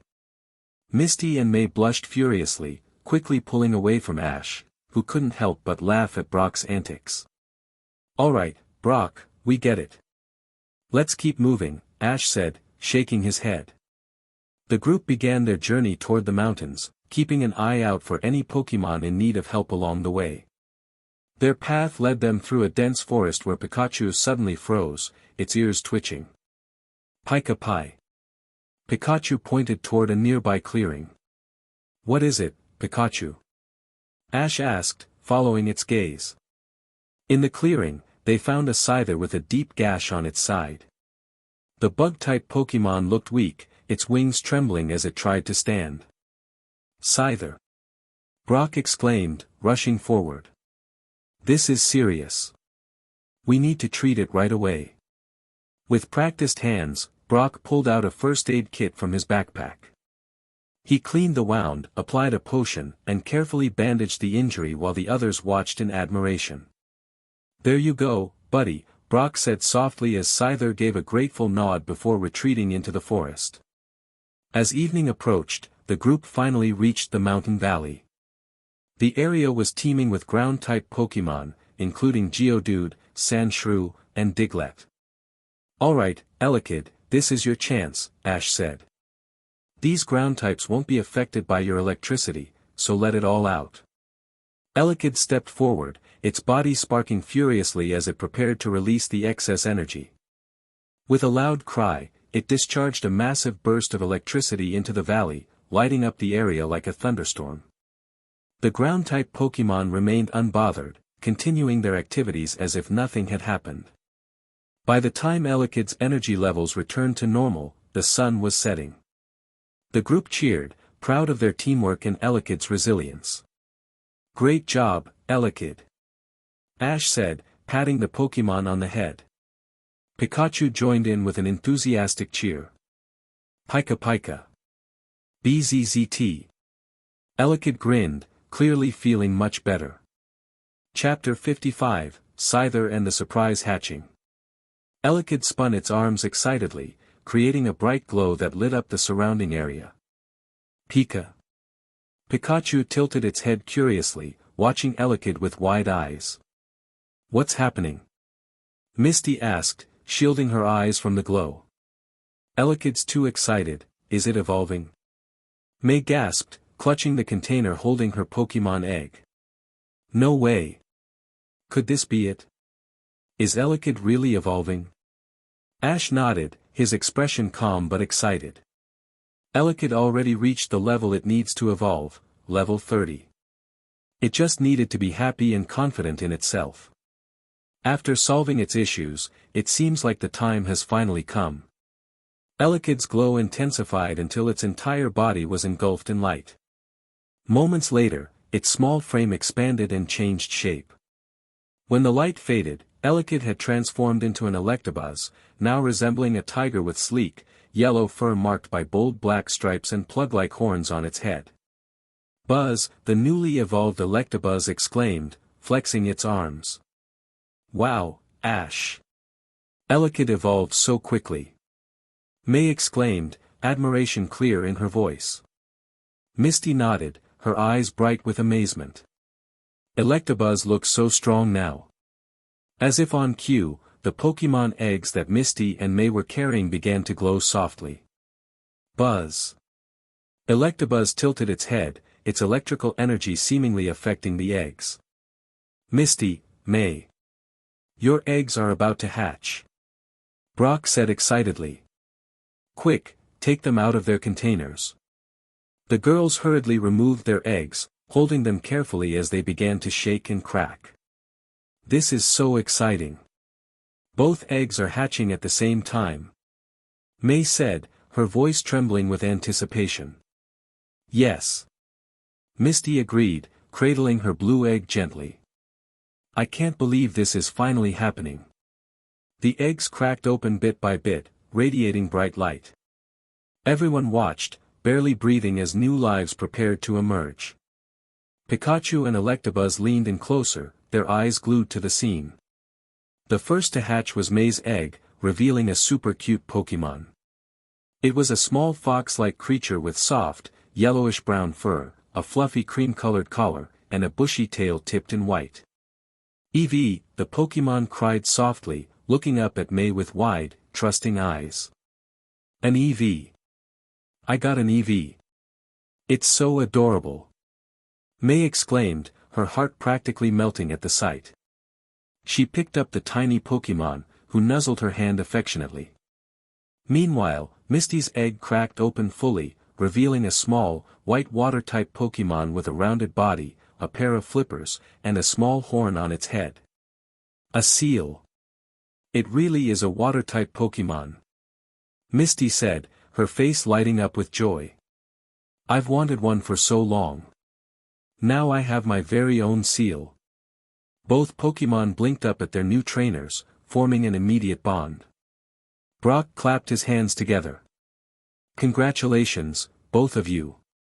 Eevee and Seal are amazing Pokémon. Misty, Seal thrives in cold environments, and May, Eevee has the potential to evolve into so many different forms. Ash grinned. You two are so lucky. Eevee's really rare, and Seal isn't easy to find either. You've both got incredible new partners. The girls quickly captured their new Pokémon, though there was no resistance. Eevee and Seal already felt deeply connected to their trainers. Misty cuddled Seal, her voice soft and affectionate. I can't wait to train with you. We're going to have so much fun together. May held Eevee close, stroking its soft fur. You're going to be such a star, Eevee. I can't wait to show you off in Pokémon contests. Pikachu cheered from Ash's shoulder, and Electabuzz let out a happy growl. Brock smiled warmly, though a small sigh escaped his lips. It seems like everyone's catching new Pokémon or evolving them. At least my Mudkip evolved into Marshtomp. That's my consolation, I suppose. Ash placed a reassuring hand on his friend's shoulder. Not quite, Brock. Don't forget about that Scyther you helped earlier. It's been following us this whole time. Everyone turned to see a Scyther emerging from the tall grass nearby. The bug-type Pokémon approached Brock with a soft growl, its sharp blades gleaming in the sunlight. "It must really like you, Brock," May said, smiling at the sight. Misty nudged him playfully. "What are you waiting for? Scyther's amazing. Go ahead and ask it to join your team." Brock crouched down to Scyther's level. "Scyther, would you like to travel with me? I'd be honored to have you as a partner." Scyther nodded firmly, a spark of determination in its eyes. "All right then. Let's make it official," Brock said, throwing a Pokeball. Scyther didn't resist and was easily caught. Woohoo! Brock finally caught a new Pokémon. Misty cheered. May clapped her hands. "Scyther's a fantastic addition to your team. I can't wait to see how it does in battle." Brock's face lit up with joy as he released Scyther from its Pokeball. The Pokémon gave a confident cry, clearly happy with its new trainer. Ash chuckled. "Looks like today's been a great day for all of us.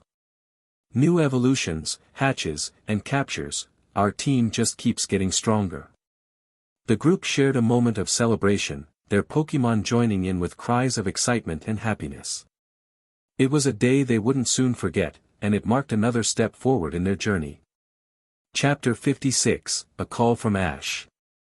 After catching new Pokémon, including 2 newly hatched ones and one that was injured, Ash and his friends hurried to the nearest Pokémon Center as the sun began to set. They needed to ensure their new team members were in good health, and time was of the essence. Just before the golden hues of dusk faded into night, they arrived. Inside, Nurse Joy greeted them warmly, as always. "Good evening. How can I help you today?" she asked with a cheerful smile. Ash stepped forward. "Nurse Joy, we have a few Pokémon that need your attention. 2 are newly hatched, and 1 is injured. Could you please take a look at them?" "Of course. Please place their Pokeballs on this tray, and I'll get started right away," Nurse Joy replied. Ash handed over the Pokeballs, and she wheeled them into the examination room. As they waited, Ash checks his balance. His face fell. A little over 20,000 Pokecoins remained, a decent amount, but not enough for the ambitious plans he was beginning to formulate. He clenched his fists, determination burning in his eyes. He needed a strategy to earn more money, and fast. A plan begins to form. While Brock, Misty, and May chatted on a nearby couch, Ash began brainstorming. Several ideas swirled in his mind, but 2 stood out. First, he considered contacting Alessa, the electric-type gym leader from Nimbasa City, with an idea he'd been toying with for a while, creating Pokémon-themed music to inspire trainers around the world. Alessa's flair for entertainment and her connections in the industry made her the perfect collaborator. Second, Ash thought about the fairy type. While the type wasn't officially recognized yet, his research and intuition from the knowledge he carried over from his previous world confirmed its existence. If revealed properly, this discovery could revolutionize Pokémon battling and research. However, Ash wasn't interested in fame or recognition for himself. He knew that would draw unwanted attention from powerful leagues and organizations. Instead, he decided to entrust this revelation to someone he deeply respected, Professor Oak. Ash nodded to himself, feeling more confident. He decided to work on both ideas simultaneously, starting with the fairy-type revelation. The writing process. Under the curious gazes of Misty, May, and Brock, Ash borrowed a computer from Nurse Joy. "Ash, what are you doing? Are you contacting someone?" Misty asked, puzzled by his sudden determination. "Not sure what he's up to," May added, leaning over to peek at the screen. Ash didn't answer. Instead, he opened a document and began typing furiously. At the top of the page, he wrote, "Goal, Pokémon Master." He paused for a moment, then smiled and began typing lyrics for a song that encapsulated his journey. "I want to be the very best. Like no one ever was. To catch them is my real test. To train them is my cause. Standing behind him, Brock raised an eyebrow. Is Ash writing a song? Misty looked surprised. A song? That doesn't seem like him. May chuckled. It's about Pikachu. Of course, it's about him. Pika Pika. Pikachu exclaimed, bouncing with excitement. For the next 3 hours, Ash worked tirelessly.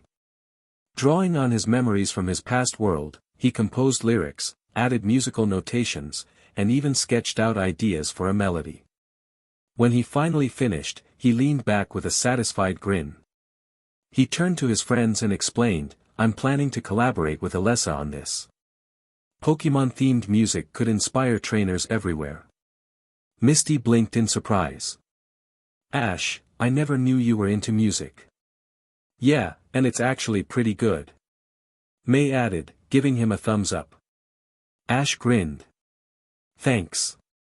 But that's only part of what I'm working on tonight. The fairy-type revelation. Ash turned back to the computer and began writing a detailed report on the fairy type. He outlined its unique strengths, weaknesses, and interactions with other types, such as its strength against dragon types and its vulnerability to steel and poison. When he finished, he downloaded the document and used the Pokémon Center's phone to call Professor Oak. The call to Professor Oak. Far away, in Pallet Town, Professor Oak was working late on a paper about Pokémon types. He was stuck on a particularly challenging section when his phone rang. Oh. Ash, calling at this hour? Oak mused, answering the call. Professor, I'm sending you something big, Ash said, his voice serious. Please read my notes carefully and keep everything secure. Intrigued, Oak agreed. When Ash sent the file, Oak opened it immediately. As he read, his eyes widened in shock. A new 18th type. Called Fairy. Oak whispered, astonished. At the bottom of the report, he found a note from Ash, requesting that Oak take the credit for the discovery while keeping Ash's involvement confidential. Unbelievable, Ash. This will change Pokémon research forever. Oak exclaimed. You've truly outdone yourself. And don't worry, I'll make sure your role stays under wraps. Ash smiled. Thanks, Professor. I trust you to handle this. As Ash ended the call, he felt a mix of relief and excitement. The discovery of the fairy type would undoubtedly shake the Pokémon world, and Professor Oak was the perfect person to introduce it. Chapter 57, The Pokémon Rangers. After finishing his call with Professor Oak, Ash decided to make another call. This time, he dialed a number he'd recently obtained, Alessa's. The bold move surprised even Ash. It wasn't like him to initiate casual calls, especially to someone as famous as the Nimbasa City gym leader. But he had a reason, an important collaboration they had been discussing. Alessa was initially caught off guard when her phone buzzed with a call from an unknown number in the Kanto region. Normally, she would ignore such calls, but the fact that it came from Kanto piqued her curiosity. After a moment's hesitation, she swiped to answer. Hello. Who's calling? She asked cautiously, her tone professional but intrigued. Hey, Alessa. It's Ash from Pallet Town, he said with a cheerful grin, his voice immediately disarming her guarded demeanor. Ash? Alessa tilted her head, her golden hair shimmering under the studio lights. Then it clicked, Ash Ketchum, the rising star who had left a trail of incredible battles and gym victories. Wow, this is unexpected, she admitted, smiling. I didn't expect you to call. What's up? The two began chatting, and Alessa quickly found herself amazed. Ash wasn't just a talented trainer, he had an impressive understanding of music, rhythm, and even lyrical composition. As he shared the song he'd written for their collaboration, her initial surprise turned into genuine excitement. This is incredible. Alessa exclaimed, her voice tinged with admiration. I can already imagine how it'll sound during the performance. Ash chuckled, scratching the back of his head modestly. I'm glad you like it. I just wanted to do something fun and creative. Alessa grinned. You've got talent, Ash. If this whole Pokémon journey thing ever slows down, you might have a future in the music industry. They continued discussing the finer details of their project, and by the time the call ended, Alessa was thoroughly impressed by Ash's charisma and unexpected depth. As for Ash, he felt a renewed sense of confidence in the project. Ash trusts both Alessa and Professor Oak, so he feels confident about moving forward. Now, all he had to do was wait for the Poke coins from their collaboration to come in. When Ash turned back to his friends, he noticed Brock, Misty, and May staring at him, their expressions a mix of surprise and amusement. What? Ash asked, raising an eyebrow. Why are you all looking at me like that? Did we just witness Ash Ketchum casually chatting with Alessa, one of the most famous gym leaders in Unova? May teased, her eyes sparkling with curiosity. And talking about music, no less. Misty added, smirking. I didn't know you had it in you, Ash. Ash waved off their comments, trying to play it cool. It's nothing. Just a little project we're working on. Anyway, let's go. Nurse Joy should have finished checking on our Pokémon by now, and Scyther should be healed as well. He made a point not to mention the fairy-type information he'd been working on in secret. It wasn't a matter of distrust, he simply didn't see the need to bring it up just yet. At the Pokémon Center, Nurse Joy greeted them with her usual warm smile. Your Pokémon are all in great shape now, she announced.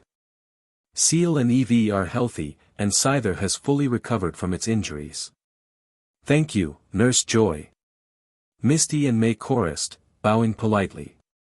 As they prepared to leave, Nurse Joy offered some advice.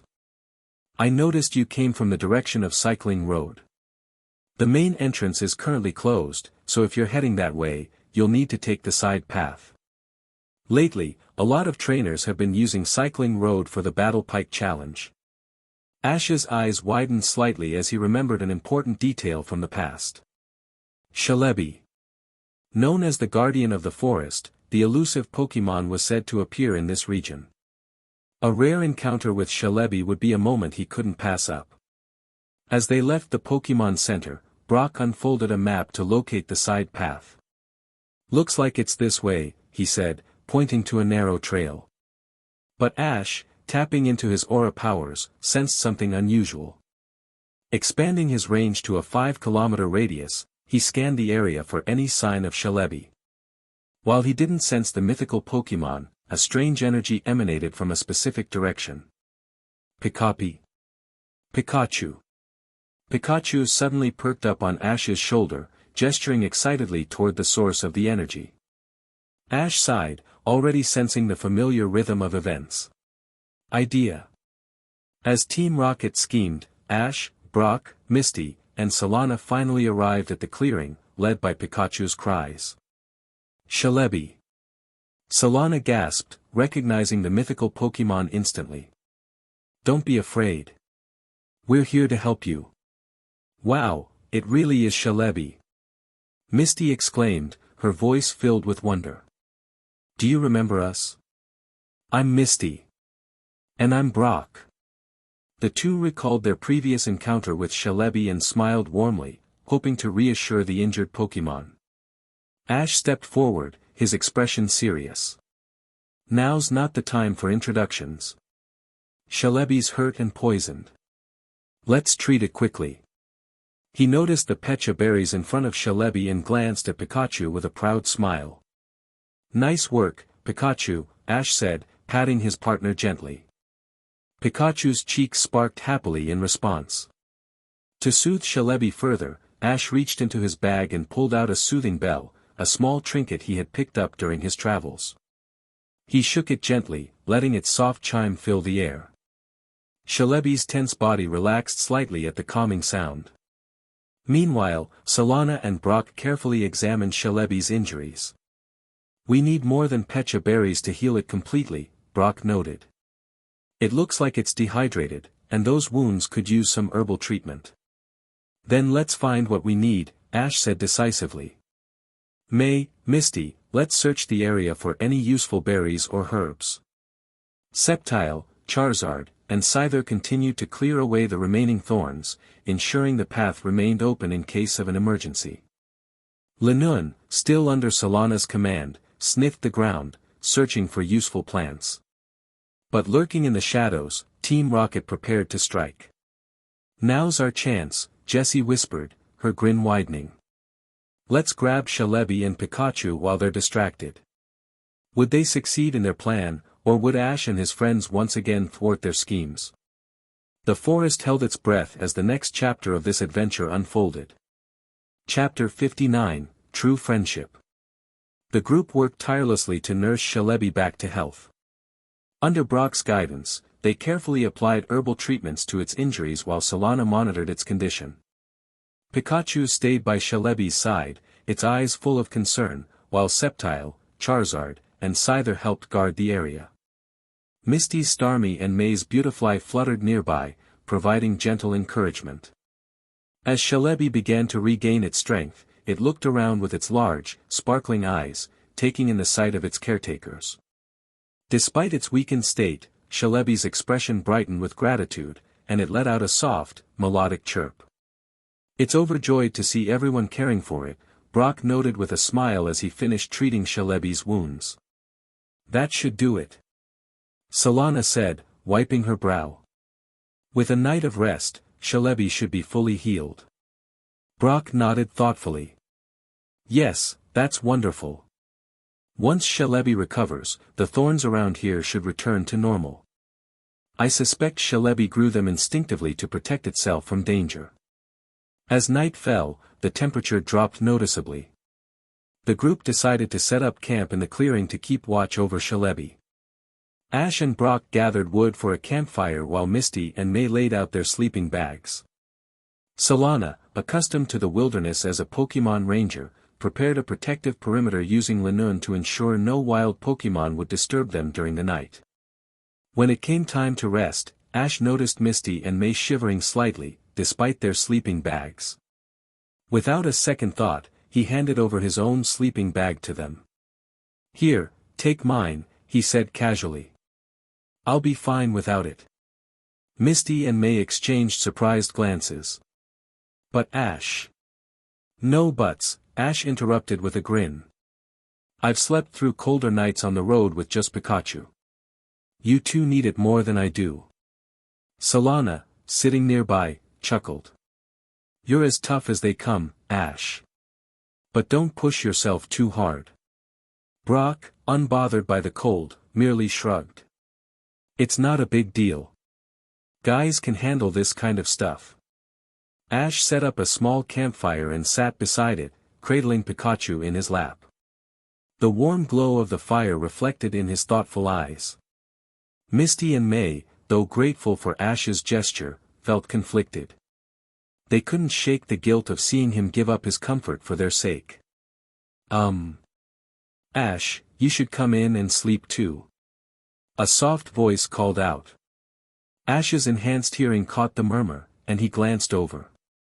"I'm fine," he replied gently, his voice steady. "You two rest." Pikachu let out a contented Pika, nuzzling closer to Ash as the fire crackled softly. Misty and May, however, weren't convinced. "This sleeping bag can be split. The three of us can just combine 2 sleeping bags into one, and that should be enough," one of them said, her voice barely audible. Ash hesitated, taking a deep breath.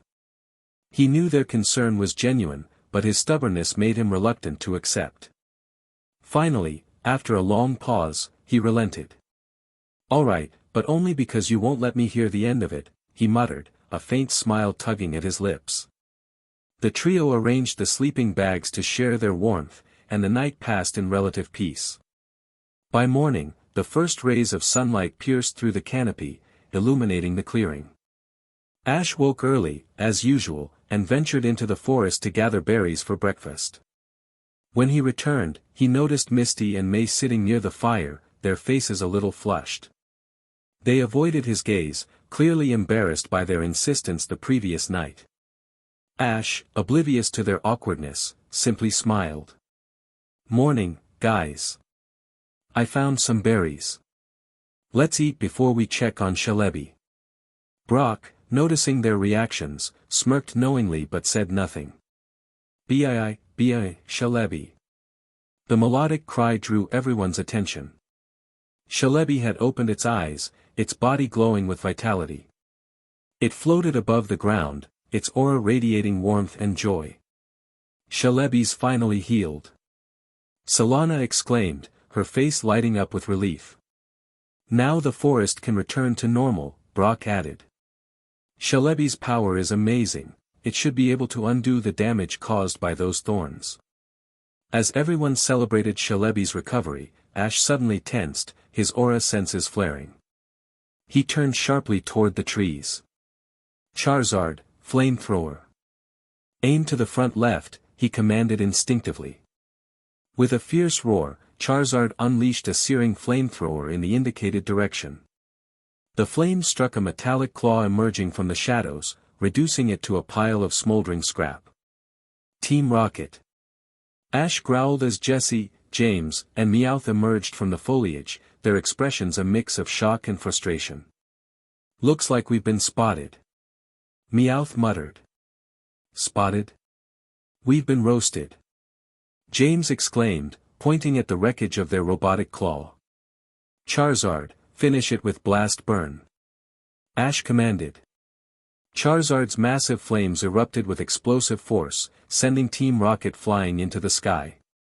Looks like Team Rocket's blasting off again, they shouted as they disappeared into the distance. The explosion left a small fire smoldering in the forest. Shalebi quickly extended its vines, extinguishing the flames and healing the scorched trees with a gentle heal bell. Bii, Shalebi.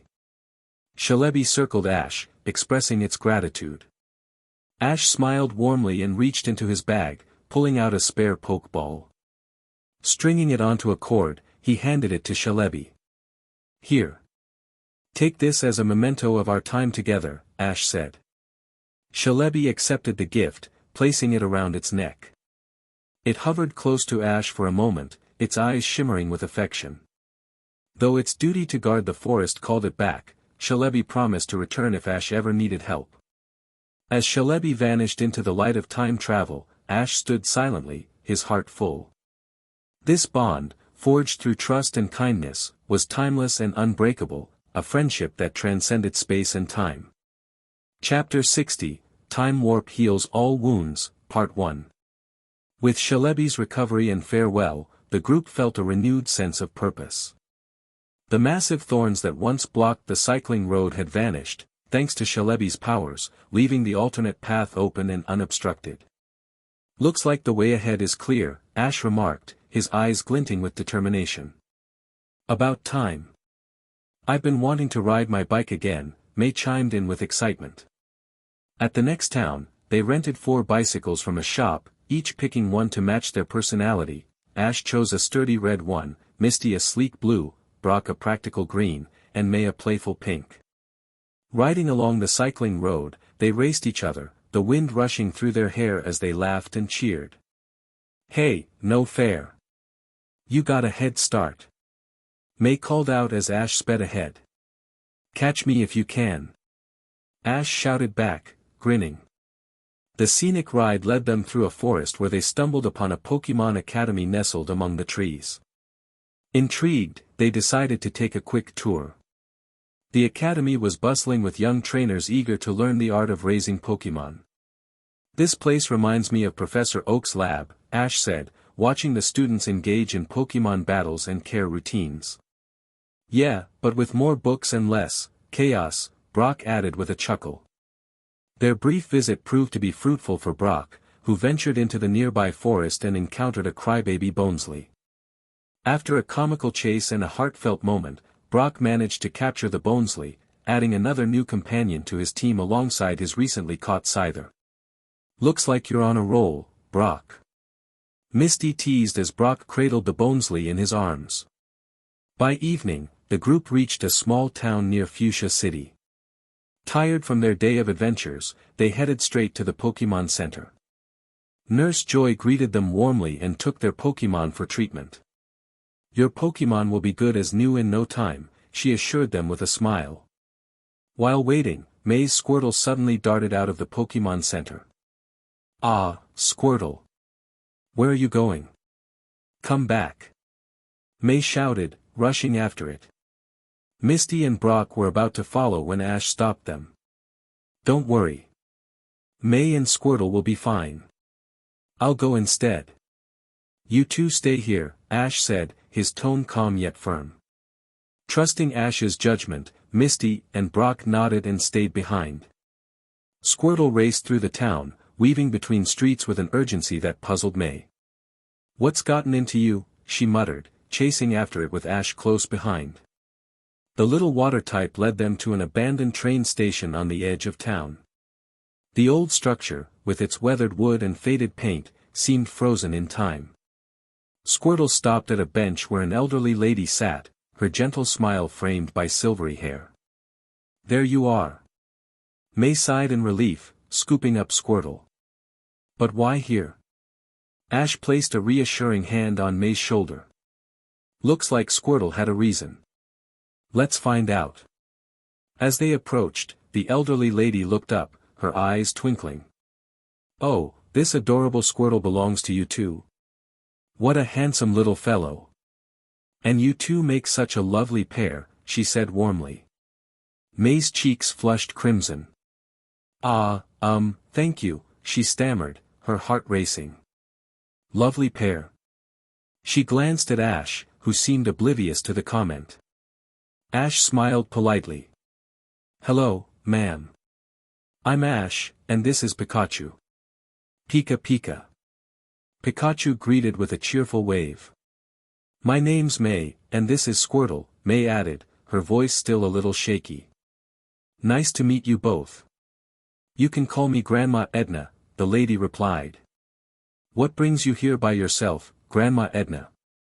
May asked, her curiosity piqued. Grandma Edna gestured for them to sit, and as the sun dipped below the horizon, she began to share her story. Her gaze drifted toward the dark, empty train tunnel, her voice tinged with nostalgia. I come here every day, hoping to see someone return on the train. This station used to be so lively, but now, it's just me and my memories, she said softly. Her words carried the weight of longing and love. Ash, May, Pikachu, and even Squirtle felt the bittersweet emotions in her voice. As a light rain began to fall, Grandma Edna's eyes sparkled. Yes, it was just like this, a light rain, the day he left. If only it had snowed instead of rained, maybe he would have stayed, she murmured, lost in thought. Just then, a young woman arrived, carrying an umbrella. Grandma! There you are, she called, rushing to Edna's side. This is my granddaughter, Katrina, Edna introduced with a proud smile. After brief introductions, Katrina gently led Grandma Edna away, the older woman repeating softly, it seems he won't be coming back today. Once they were alone, Katrina shared the rest of the story. Decades ago, Grandma Edna and her husband, Jonathan, were renowned Pokémon caretakers. They loved each other deeply, but their lives took different paths when Jonathan decided to leave for the city to study advanced Pokémon care techniques. He wanted Grandma to come with him, but she couldn't bear to leave the town she'd called home since childhood, Katrina explained. Unbeknownst to Jonathan, Edna was pregnant. She had planned to tell him in hopes of making him stay, but he left before she could. All he left behind was a letter. Chapter 61, Time Warp Heals All Wounds, Part 2. Edna felt a pang of unease as she unfolded the letter Jonathan had left behind. Rain pattered softly against the window as her trembling hands scanned the words. Dearest Edna. I've made the difficult decision to leave for the city. I want to build a future for us, a future where I can provide not only for you but also for the Pokémon we've cared for together. Please stay in our hometown. I promise to return as soon as I've earned my certification, and then we'll be married. The words felt like a dagger in her heart. Her legs felt weak, her breath shallow. How could Jonathan leave without telling her in person? Didn't he know she had something important to share with him? something that would change their lives forever? Edna's hands instinctively cradled her abdomen. She was carrying their child, a truth she hadn't yet found the courage to share with him. Fueled by desperation and love, she bolted from the house, the letter clutched tightly in her hand as the rain turned into a downpour. At the train station, Jonathan sat inside the carriage, staring out at the rain-soaked platform. His heart was heavy. He had waited until the last possible moment, hoping Edna would come to see him off, but she was nowhere to be found. "This is for us," he murmured to himself, trying to ease the ache in his chest. "For her, for the town, for the Pokémon we both love." The train whistle blew, signaling its imminent departure. Jonathan's resolve faltered, but the doors closed, and the train began to pull away. He stood by the window, looking back one last time, still hoping to catch a glimpse of her. Just as the train began to move, Edna arrived at the platform, her clothes drenched and her hair plastered to her face. "Jonathan," she cried out, her voice breaking. Through the window, Jonathan heard her voice faintly, his eyes widening in shock. He leaned out as far as he could, shouting her name, but the train had already picked up speed, disappearing into the dark tunnel. The chaos of the station overwhelmed Edna. Someone bumped into her, and she stumbled slightly, clutching the necklace Jonathan had given her. In the confusion, the necklace slipped from her neck and fell, unnoticed, onto the tracks. Left alone on the platform, Edna sank to her knees, her tears mingling with the rain. She stayed there for what felt like hours, sobbing until the station was empty and silent. The days that followed were filled with unbearable silence. Edna clung to hope, waiting for any word from Jonathan. When a trusted friend prepared to travel to the city, she asked them to find out how Jonathan was faring. Weeks passed, and her friend returned, bearing the news she dreaded most. "There's been an accident," they said softly. "Jonathan, he didn't make it." Edna's world shattered. The accident, a collision in the bustling streets of the city, had claimed several lives, including Jonathan's. His body was never recovered, leaving only fragments of belongings and haunting rumors. For Edna, the loss was indescribable. Every dream, every plan they had made together, crumbled in an instant. Yet, despite her grief, she resolved to visit the train station every day, holding on to the faintest hope that he would somehow return. As Katrina finished recounting the story, May's eyes were brimming with tears. That's so tragic," she whispered, her voice trembling. Pikachu and Squirtle shared her somber expression, while Ash's usual optimism was replaced by a quiet determination. Ash comforted May with a hug. "We can't change what happened," he said softly. "But maybe we can do something to ease her pain." May blushed, her face warm against Ash's chest. "Like what?" she murmured. "I think we should find her necklace," Ash suggested, his voice firm. "It might mean a lot to her, even after all this time." The two of them returned to the abandoned train station, carefully searching every nook and cranny. Hours passed, and just as the sun began to set, May let out a gasp of excitement. "Over here. I think I found it," she called out. Ash rushed over to see May holding the necklace, its delicate chain tarnished but still intact. Inside the locket was a small, faded photograph of a young Edna and Jonathan, their smiles filled with hope and love. "It's beautiful," May whispered, her fingers tracing the edges of the locket. Suddenly, a warm golden glow enveloped the necklace. Before they could react, Ash, May, Pikachu, and Squirtle found themselves standing in the same train station, but it was no longer abandoned. The platform buzzed with life, the air filled with the sounds of chatter and the distant whistle of an approaching train. "We're, in the past," Ash realized, his eyes wide. "There he is." May pointed to a young Jonathan, standing near the train, his suitcase at his feet. Ash made a quick decision. "We're not letting him leave. Not like this." Releasing Feraligatr and Pidgeot, Ash instructed them to use Ice Beam and Whirlwind. The rain in the sky crystallized into snowflakes, blanketing the station in white. Jonathan, startled by the sudden snowfall, hesitated. As the train was delayed, Edna arrived at the platform, panting heavily. "Jonathan," she cried, clutching her stomach. "I need to tell you something." Jonathan rushed to her side, his eyes filled with concern. "Edna, what's wrong?" "I'm pregnant," she confessed, tears streaming down her face. "I didn't want you to leave without knowing." Jonathan's expression softened, his resolve crumbling. He pulled Edna into an embrace. "I'm not going anywhere," he promised. "We'll face this together." As the glow of the necklace returned, Ash and May found themselves back in the present. The train station was no longer abandoned. Instead, it was bustling with life, and standing on the platform was an elderly Jonathan, holding hands with Edna.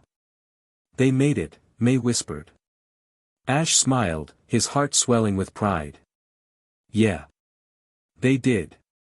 The two trainers left the station hand in hand, their bond deepened by the journey they had shared. Chapter 62, Signing into Battle Pike. The issue with Edna and Jonathan was successfully resolved by Ash and May, and the two kept the matter a secret. Besides Pikachu, Squirtle, Pidgeot, and Feraligatr, no one else knew about it. Changing the past had also altered the present. Katrina's grandmother, Edna and Jonathan were now an elderly couple who had been living together for decades. After saying their goodbyes at the Pokémon Center, Ash and his friends set off for the nearby Battle Pike Zone, famous for its unique battlefield that incorporated actual flowing water pipes.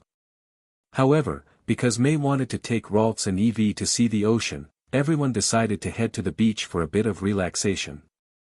The beach was one of Misty's favorite places, and the group eagerly embraced the opportunity to unwind. The sea breeze gently blew past as the sun shone down on the sandy shores. Everyone released their Pokémon to let them enjoy some free time. Even Mutwo joined them. Apart from the Pokémon that were afraid of water, the rest played and relaxed in the sea, enjoying this rare moment of peace. Ash's Kirlia and May's Ralts danced together, entertaining everyone with their graceful moves. Meanwhile, Ash and Pikachu approached Mutwo. "How are you feeling these days, Mutwo?" Ash asked. "I've never experienced a life like this before. Also, the power I used yesterday to take you all through time, even I can't fully understand it." "I wonder what kind of force that was," Mutwo replied, still contemplating the time-traveling powers activated by the mysterious necklace. "Well, if you can't figure it out, just let it go. We should focus on enjoying the good things in life, right, Pikachu?" Ash said with a grin. "Pika Pika." Pikachu chirped in agreement. "Pikachu, from now on, you need to take the lead and help everyone interact more with Mutwo, okay?"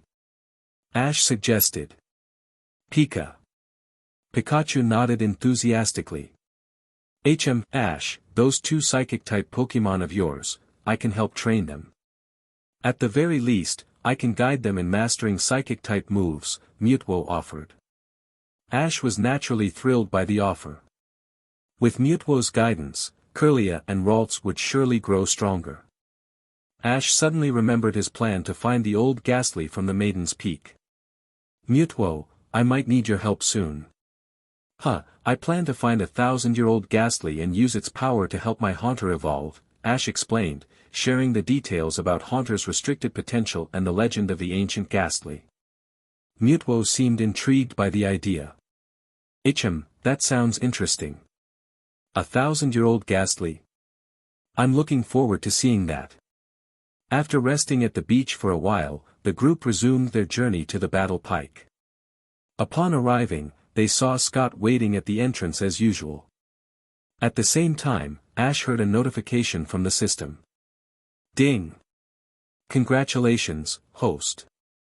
You've successfully arrived at the Battle Pike. Signing in." "Ding!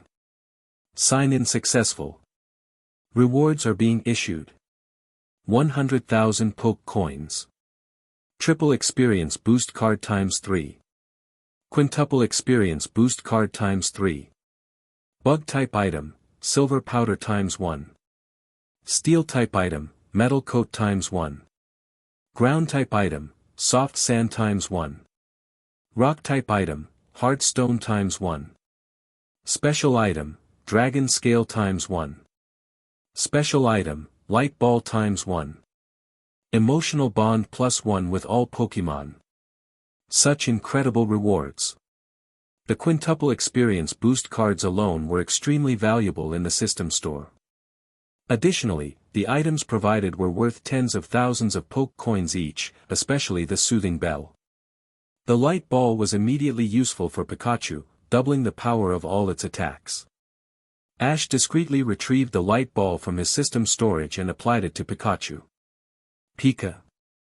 Pikachu tilted its head in confusion, feeling its power surge all of a sudden.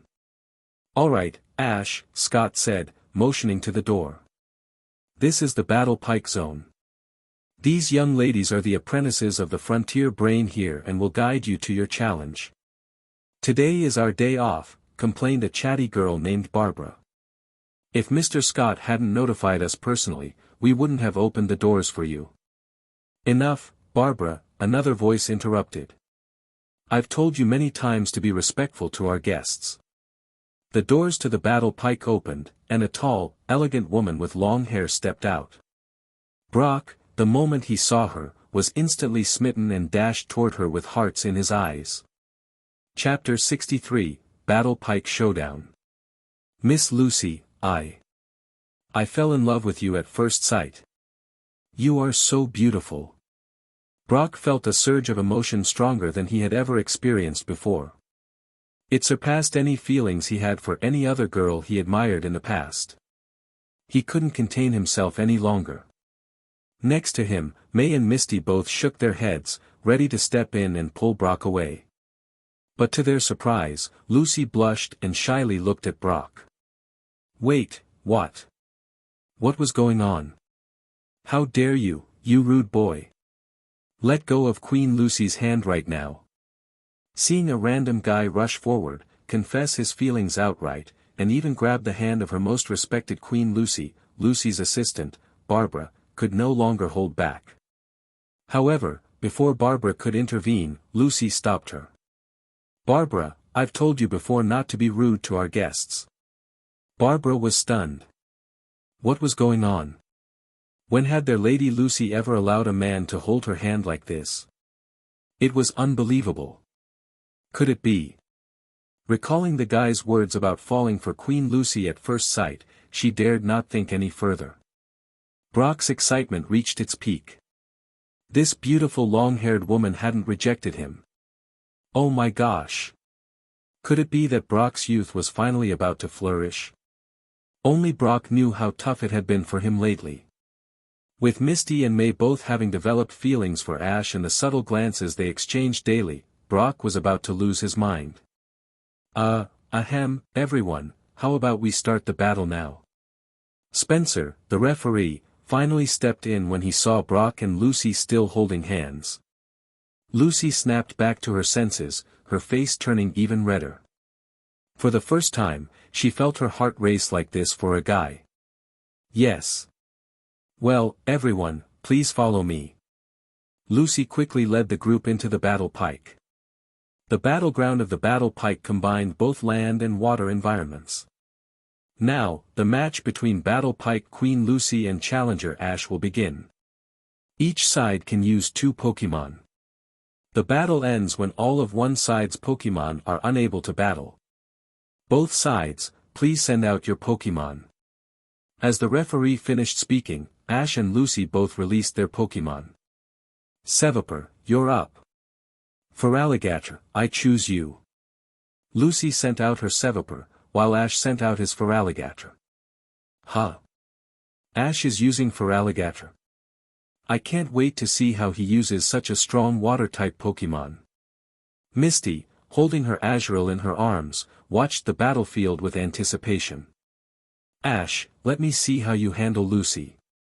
In some ways, she's an even tougher opponent than Tucker." Spencer also looked on with anticipation. "Feraligatr, use Aqua Tail as a greeting. Seviper, dodge and use Coil." Hearing the command to use Coil, Ash was genuinely surprised for the first time since his Battle Frontier challenge began. This was the real Pokémon world. Lucy's Seviper had actually learned Coil, a troublesome move. This wasn't in the original storyline, so Ash hadn't checked Seviper's data beforehand. He hadn't expected this. Feraligator's Aqua Tail struck toward Seviper, but Seviper used the surrounding rocks to dodge and coiled its body, boosting its attack, defense, and accuracy. Coil simultaneously enhanced 3 of Seviper's stats, making it a challenging opponent. Even Ash was feeling the pressure now. After all, his Feraligator's level wasn't as high as Seviper's. Seviper, use Poison Tail to strike the water. Feraligator, rush in and grab Seviper's tail. Since Seviper could use Coil, Ash decided to counter it with Feraligator's Ice-type moves. Seviper's Poison Tail hit the water, creating strong ripples, but Feraligator leaped out of the water and grabbed Seviper's tail just above the tip. Seviper, use Venom Fang. Feraligator, dodge and use Ice Fang. Both Pokémon's moves landed on each other. Luckily, Venom Fang's poisoning effect didn't activate, but Seviper's speed was reduced due to Ice Fang. The area Seviper was hit had already frozen.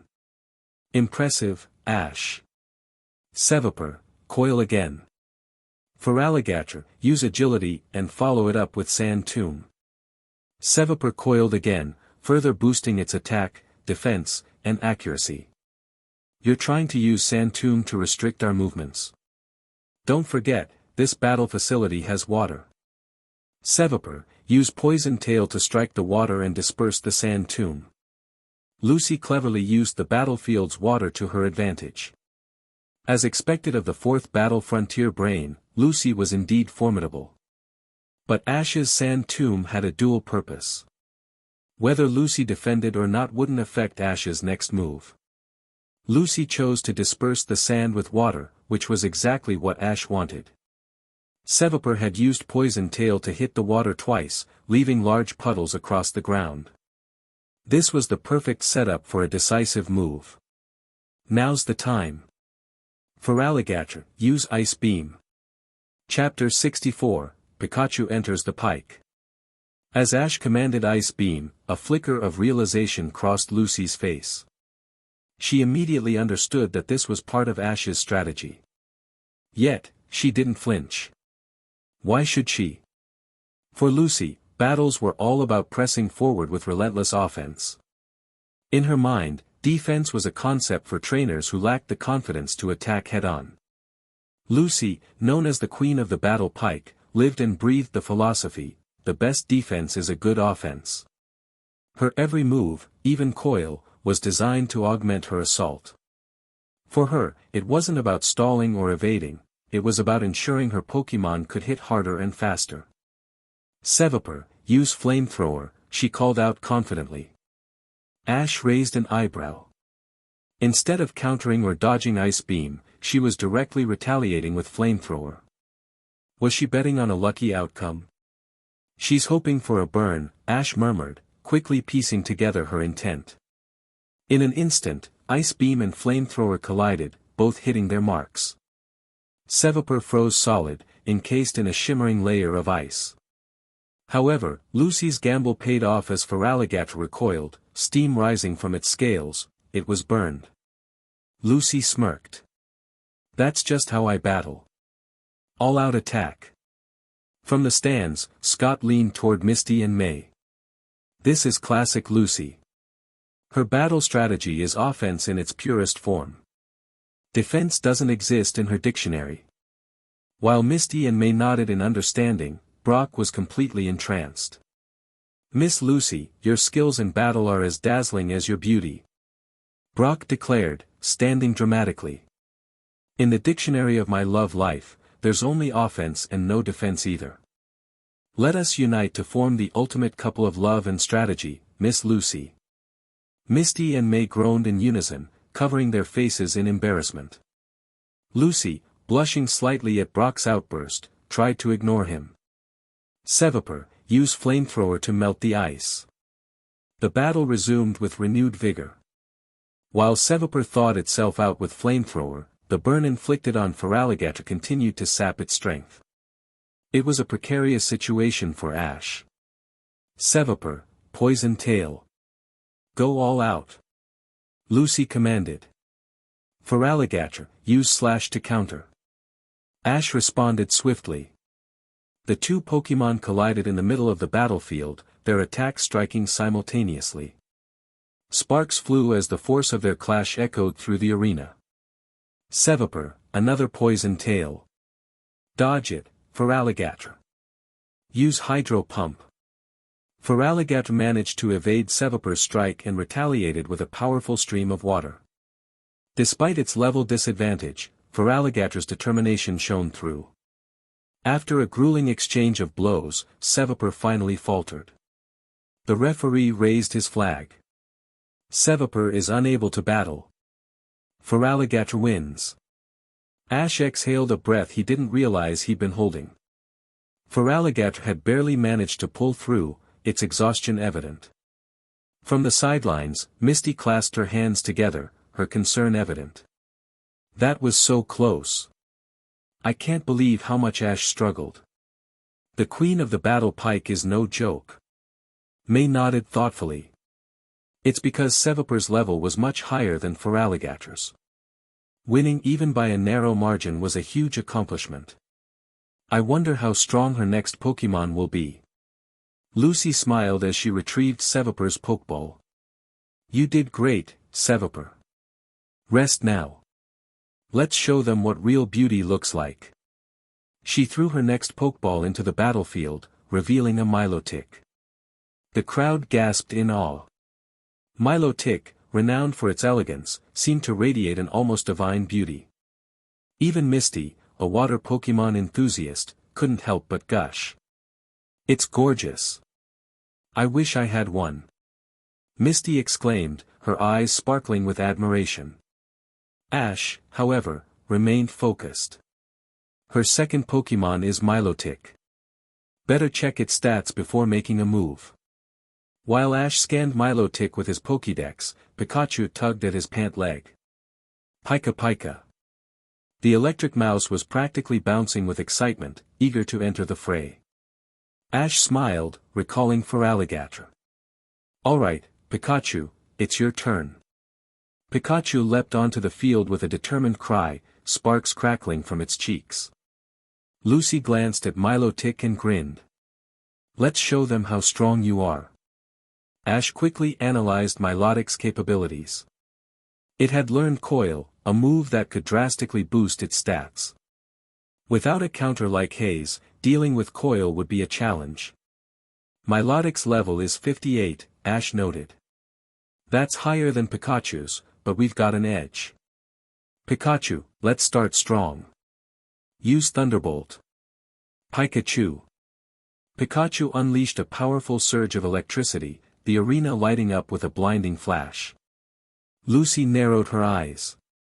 In the original storyline, she had Milotic endure Pikachu's Thunderbolt before counterattacking.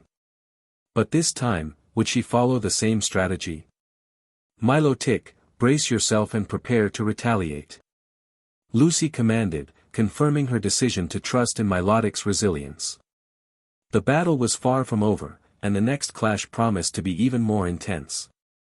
Chapter 65, The Gold Symbol of Luck. Lucy, sticking to her original strategy, commanded her Milotic to endure Pikachu's Thunderbolt. She aimed to ensure her first move could land directly on Pikachu, setting the stage for her usual powerful attacks. However, Lucy was unaware that Ash's Pikachu was no ordinary Pokémon. Having fused with the Light Ball, Pikachu's electric-type power had reached staggering heights, far beyond the norm. Milu. Milotic let out a pained cry, its graceful composure cracking under the intense attack. Lucy's heart sank as her expression stiffened, her brows knitting together. She hadn't anticipated Pikachu's electric moves to be so overwhelming, this was something she had never faced before. Even when battling formidable electric types like Electivire, Milotic had always held its ground as long as the opponent's level wasn't significantly higher. This time, however, Lucy realized she had underestimated Ash's Pikachu. Her strategy had faltered, and she needed to adapt quickly. So, this path won't work. I'll just have to find another. Lucy declared firmly, her voice steady despite the situation. Milotic, use the rocks to avoid Pikachu's Thunderbolt and execute Coil. Pikachu, counter with Iron Tail. Strike the water surface with full power. Ash commanded confidently. Using a water-type Pokémon in a water-filled arena against an electric type was a high-risk gamble. The advantage of the terrain could shift at any moment, depending on the moves used. Lucy, a skilled battler, had never faced an opponent who turned the battlefield against her like this. Typically, Lucy excelled at exploiting the environment to her advantage, leveraging Milotic's beauty and resilience for both offense and defense. But now, Ash was using her tactics against her, pushing her into unfamiliar territory. Milotic avoided Thunderbolt and used Coil to enhance its attack, defense, and accuracy. However, the effort left it open to Pikachu's next move. Splash! Pikachu's Iron Tail slammed into the water, sending waves rippling across the battlefield. The surface became saturated, covering nearly the entire arena with water. Lucy's composed demeanor wavered as she realized the precarious position she was in. The scenario reminded Ash of his earlier battle where Seviper faced Feraligatr. Back then, the water had become a liability, amplifying Ice Beam's effectiveness. Now, Ash sought to recreate a similar situation, but this time to channel electricity across the soaked ground. Lucy clenched her fists, refusing to concede. She was well aware of the danger but remained determined to fight back. Ash, you're as formidable as they say. No wonder you cleared the first 3 Battle Frontier facilities. But don't think I'll go down without a fight. Milotic, use Twister on the ground and blow away the water.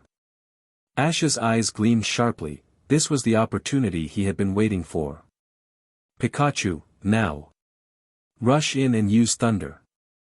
Thunder, an attack far more powerful than Thunderbolt, would deal devastating damage if it hit Milotic directly. Lucy realized the risk but had no choice, Milotic needed to clear the water or risk losing outright. Milotic summoned its strength, enduring thunder as it unleashed a powerful twister. The wind scattered the water across the arena, but the damage from thunder was undeniable. Milotic. Lucy called out, her voice filled with concern. Though weakened, Milotic still managed to counter with a dragon tail, striking Pikachu with its boosted attack power. Pikachu staggered slightly but quickly recovered, its determination unwavering. Impressive, Lucy, Ash praised. Even after taking a direct thunder, your Milotic still landed a solid hit. But I'm sorry, this match is mine. Pikachu, use thunder again. I won't lose so easily. Lucy declared fiercely. Milotic, use disarming voice, then follow up with recover. Recover was a lifeline for Milotic, allowing it to restore half its health in an instant. If the move succeeded, Lucy could turn the tide of the battle. But Ash wasn't about to let that happen. Pikachu, aim thunder directly at the water. Pikachu. Pikachu unleashed another thunder, this time targeting the residual water on the ground. The attack caused an explosive reaction, sending water splashing high into the air. Milotic's body was drenched by the surge, interrupting its disarming voice. However, Recover managed to activate, restoring a portion of its strength. Unfortunately for Lucy, the renewed strength was offset by the relentless thunder, leaving Milotic in dire straits. Before Lucy could react, Pikachu had already closed the distance. Pikachu, now. Volt Tackle. Ash commanded. Milotic, block it with Dragon Tail. Lucy countered desperately. Despite Milotic's efforts, the soaked battlefield amplified the damage from Volt Tackle. The electric energy surged through Milotic, overwhelming it completely. In the end, Milotic collapsed gracefully onto the ground, unable to continue the battle. Milotic is unable to battle. Pikachu is the winner. The victor of this match is Challenger Ash, the referee declared loudly. As the announcement echoed through the arena, a system notification rang in Ash's mind. Ding! Congratulations, host. Pikachu has defeated Milotic, earning 18,000 battle experience points. Use a 5x experience boost card. Ding! 5x experience boost card activated. Pikachu gains 90,000 experience points and levels up. Level 56. Level 57. Level 58. Pikachu's levels soared, rising from 55 to 58 in a single battle. Lucy approached Ash with a composed smile despite her defeat. Ash, congratulations. Your strength and strategy have earned my respect. As a token of your victory, here is the luck symbol badge, it's yours. Ash accepted the badge gratefully, his excitement evident. Another victory, another step closer to his ultimate goal. Chapter 66, A Fond Goodbye to Brock. After receiving the luck symbol badge, what happened next surprised everyone. Lady Lucy walked directly toward Brock. Misty and May curiously watched this unfold. Judging from Lucy's slightly flushed face, it seemed that the queen of the battle pike had genuinely fallen for Brock at first sight. Brock, holding Bonesley in his arms, felt his heartbeat quicken as Lucy approached him. Thump. Thump. He was getting too nervous. Such a beautiful woman with long hair, was this his springtime of romance? Brock was losing his composure. Please feel free to explore the battle pike for a while longer.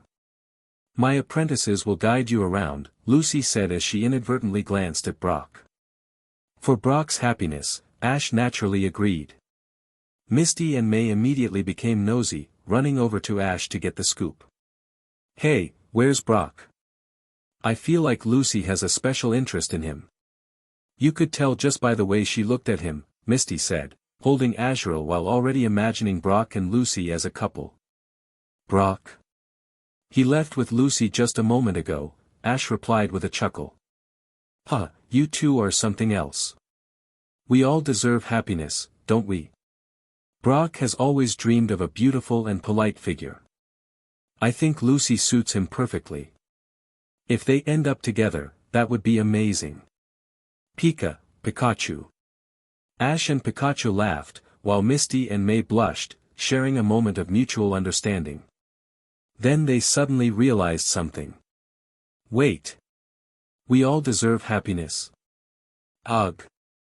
Ash, stop saying such embarrassing things in front of others. Misty protested, her face red with irritation. Ash simply smiled warmly at the two girls. Meanwhile, Scott gave Ash a thumbs up from the sidelines and even whispered in his ear, Ash, you're impressive. But what about you and Alessa? Me and Alessa? Ash shrugged. We'll see how it goes. But if possible, who wouldn't want to make everyone happy? Leaving Scott speechless with that ambiguous statement, Ash walked away. 3 hours passed. Brock, it seems you've made up your mind. Ash asked with a smile. Throughout their journey, Brock had been a tremendous help to Ash. If Brock could truly find love with Lucy, Ash would be genuinely happy for him. It was a surprise to see Lucy fall for Brock at first sight. Life was full of unexpected twists. Yes, I've decided. My family runs a gym, and Lucy manages a Pokémon battle facility. We're well matched in that regard. Most importantly, we both like each other. Ash, you've already found happiness with 2 amazing girls. It's finally my turn, it's been so hard.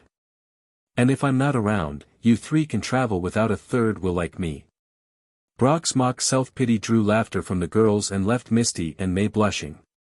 And just like that, Brock departed from Ash's traveling group, choosing to stay with Lucy at the battle pike. It seemed his hardships had finally paid off. Ash, Misty, and May continued their journey together. They boarded a luxury cruise ship, with Ash planning to head to Maiden's Peak to address Haunter's body limitations. On the way, they would pass through a place called Wisteria Town, where an upcoming Pokémon contest was set to take place. It was a perfect detour. The luxurious ship offered a variety of facilities for Pokémon training. Misty trained her Azurill and Seal in the aquatic areas, while Mutwo guided Ralts and Kirlia in honing their psychic powers. May, on the other hand, was busy training her Squirtle, Munchlax, Eevee, and Combusken. Azurill, Seal, used water gun. 20 meters away, shields were set up. Azurill and Seal simultaneously unleashed water gun, hitting their targets perfectly. Great!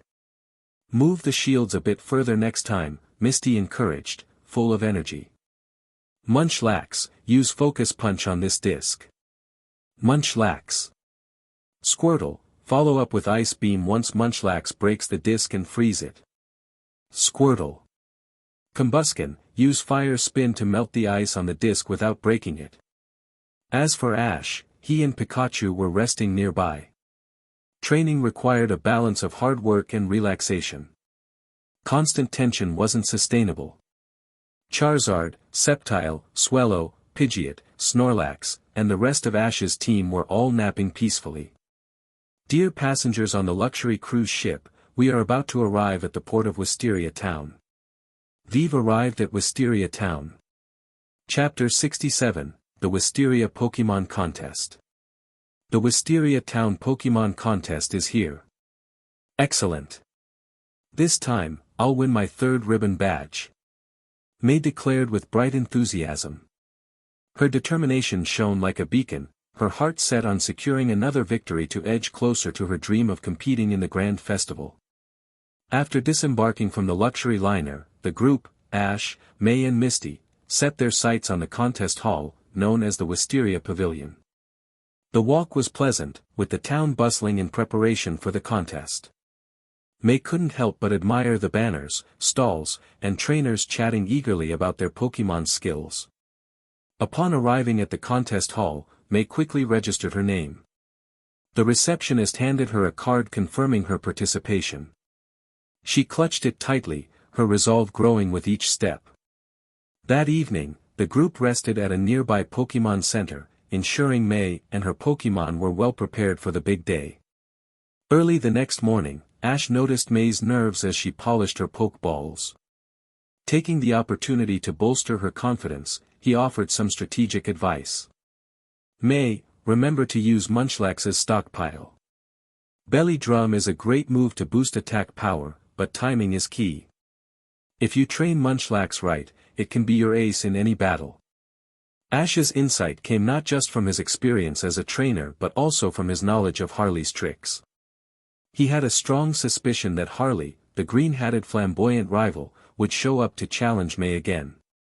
Determined to ensure May outshone him, Ash shared all he knew about maximizing Munchlax's potential. When the contest began, the atmosphere was electrifying. Trainers and coordinators filled the hall, each eager to showcase their Pokémon's unique talents. The contest announcer, Lillian, grinned broadly as she introduced the event. Welcome to the Wisteria Town Pokémon Contest. Let's cheer for our talented trainers and their amazing Pokémon, she declared, eliciting roaring applause from the audience. The judges took their seats, and among them were 2 familiar faces, the president of the Pokémon Fan Club, Mr. Sukizo, known for his signature line, Remarkable, and chief of the Pokémon Activities Committee, Raul Contesta. The 3rd judge was Nurse Joy of Wisteria Town, adding her expertise to the panel. As May awaited her turn, a familiar, dramatic voice interrupted her thoughts. Oh, isn't this the beautiful and adorable May? I'm thrilled to see you here. May's heart sank as Harley strutted over, his green hat tilted at an angle, his midriff exposed as always. His exaggerated mannerisms and saccharine tone grated on her nerves. You again? May asked, crossing her arms. Why, yes. You didn't think I'd miss an opportunity to shine, did you? Harley smirked. And let's be honest, May. You've only got 2 ribbon badges, while I already have 3. This is my chance to crush you. May wasn't fazed. That ribbon is mine, Harley. As Harley waltzed away, Ash stepped closer to May, his expression stern. The air around him seemed to grow heavier, radiating a quiet intensity that made even Harley pause mid-strut. Harley glanced back nervously but quickly resumed his flamboyant gait. "Ignore him, May. Focus on what you came here to do," Ash said. His calm yet firm encouragement reassured her.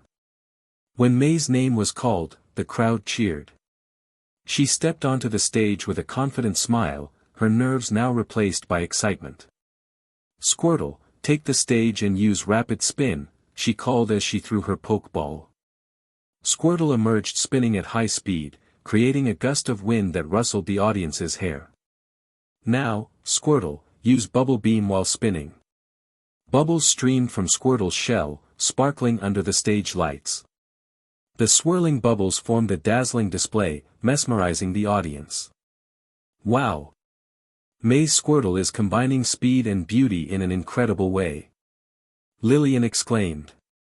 "Such a creative use of rapid spin," Raul Contesta noted. "Absolutely remarkable," added Mr. Sukizo. "Squirtle looks well-trained and confident." "It's a delightful performance," Nurse Joy praised. Encouraged by the audience's cheers, May pressed on. "Squirtle, use Ice Beam on the bubbles." The bubbles froze mid-air, shattering into glittering shards that sparkled like diamonds. The audience gasped in awe. "Finish it with Water Gun, then freeze it with Ice Beam to create an ice pillar," May commanded. Squirtle launched a jet of water upward, then immediately froze it with Ice Beam. The resulting ice pillar gleamed like a sculpture, earning thunderous applause. As May exited the stage, her heart swelled with pride. She had given it her all, and the audience's reaction was proof of her growing skills as a coordinator. Next up was Harley, who strutted onto the stage with exaggerated flair. "Now, darlings, prepare to be dazzled," he declared dramatically. Chapter 68, Munchlax's Comeback, a one-hit victory. Harley entered the stage confidently, sending out his Ariados for the first round of the competition. While Harley's flamboyant style and performance skills were evident, his first-round act was just enough to secure him a spot in the second round. In the end, the scores revealed May taking first place in the first round, with Harley closely trailing in second. 6 other participants also advanced to the second round.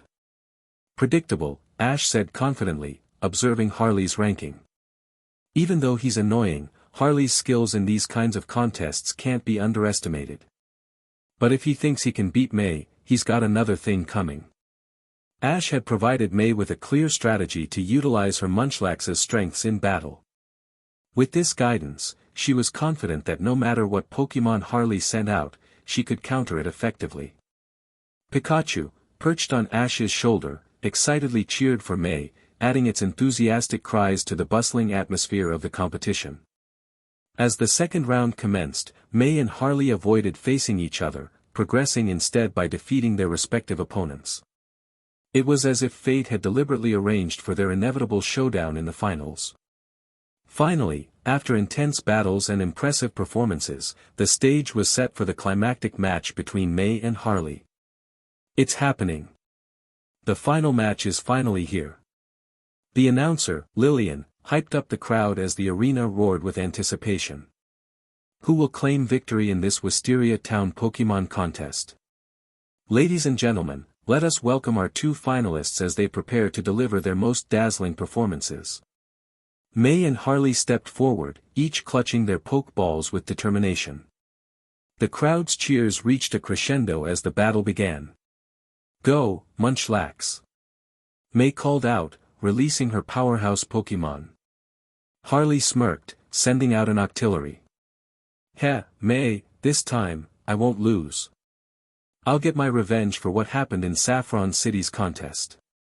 "Octillery, use Water Gun," Harley commanded. "Munchlax, use Amnesia," May responded. The battle began with Octillery firing a strong water gun directly at Munchlax. However, Munchlax stood its ground, calmly using Amnesia to boost its special defense. The attack hit, but Munchlax seemed unfazed. "You're just going to let my Octillery attack you like that? Fine by me," Harley sneered. "Octillery, use Mud Bomb. Munchlax, focus and use Amnesia again. May instructed. Once more, Munchlax withstood Octillery's assault, using the opportunity to further bolster its defenses. Harley's overconfidence grew as Munchlax appeared to be on the defensive. The crowd buzzed with confusion. Why wasn't May instructing her Munchlax to attack? Did she have a plan, or was she simply overwhelmed? In truth, only Ash and Misty, who had been briefed on the strategy, knew what May was doing. Ash had explained earlier how Munchlax's abilities could be maximized with strategic moves like Amnesia and Belly Drum. Munchlax was biding its time, carefully building its defenses to withstand any attack while preparing for a devastating counter. By the third round of Amnesia, Munchlax had reached its limit. It was now fully prepared to endure anything Harley threw at it. Ha! Look at you, May. Your Munchlax is just standing there like a punching bag. Octillery, go for Wrap and squeeze the life out of it. Octillery slithered over to Munchlax and wrapped its tentacles tightly around the large Pokémon, visibly reducing May's contest points. The audience gasped as May's score dipped to just a quarter of its original value. Hang in there, Munchlax. May called out. Now's the time to turn the tide. Use Stockpile to restore your strength, then Belly Drum for maximum power. As Harley watched in confusion, Munchlax suddenly inhaled deeply, glowing with newfound energy. Stockpile allowed it to recover some of the energy it had lost during the earlier rounds of battle.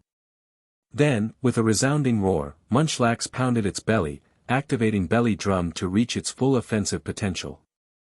Though Belly Drum cost Munchlax half its health, the trade-off was a massive boost to its attack power. What? Harley exclaimed. You're bluffing. There's no way Munchlax can take another hit. Octillery, finish it with Octazooka. The intense attack hit Munchlax squarely, bringing May's points dangerously close to zero. But the resilient Munchlax, now at peak strength, weathered the blow. Munchlax, it's time. Use Giga Impact. May commanded with determination. With unparalleled speed and power, Munchlax launched itself at Octillery. The arena shook as Munchlax's overwhelming strength collided with Octillery, sending it hurtling across the stage. Octillery smashed into the wall of the arena, leaving a visible dent as it slumped to the floor, completely defeated. The crowd erupted in cheers and applause as the judges awarded May the maximum score for her performance. Harley's Octillery had been knocked out in one hit, and his remaining points dropped to zero. Impossible! Harley wailed, dramatically clutching his head. My precious Octillery, defeated by a single attack. How could this happen? May beamed with pride as the announcer declared her the winner. Ladies and gentlemen, the victor of the Wisteria Town Pokémon contest is May. Congratulations! As the ribbon was awarded to May, she turned to Munchlax and smiled. We did it, Munchlax. Thank you for giving it your all. Munchlax grunted in satisfaction, earning another round of cheers from the audience. Ash and Misty joined May on stage to celebrate her victory. Great job, May. Ash said. I knew you could do it.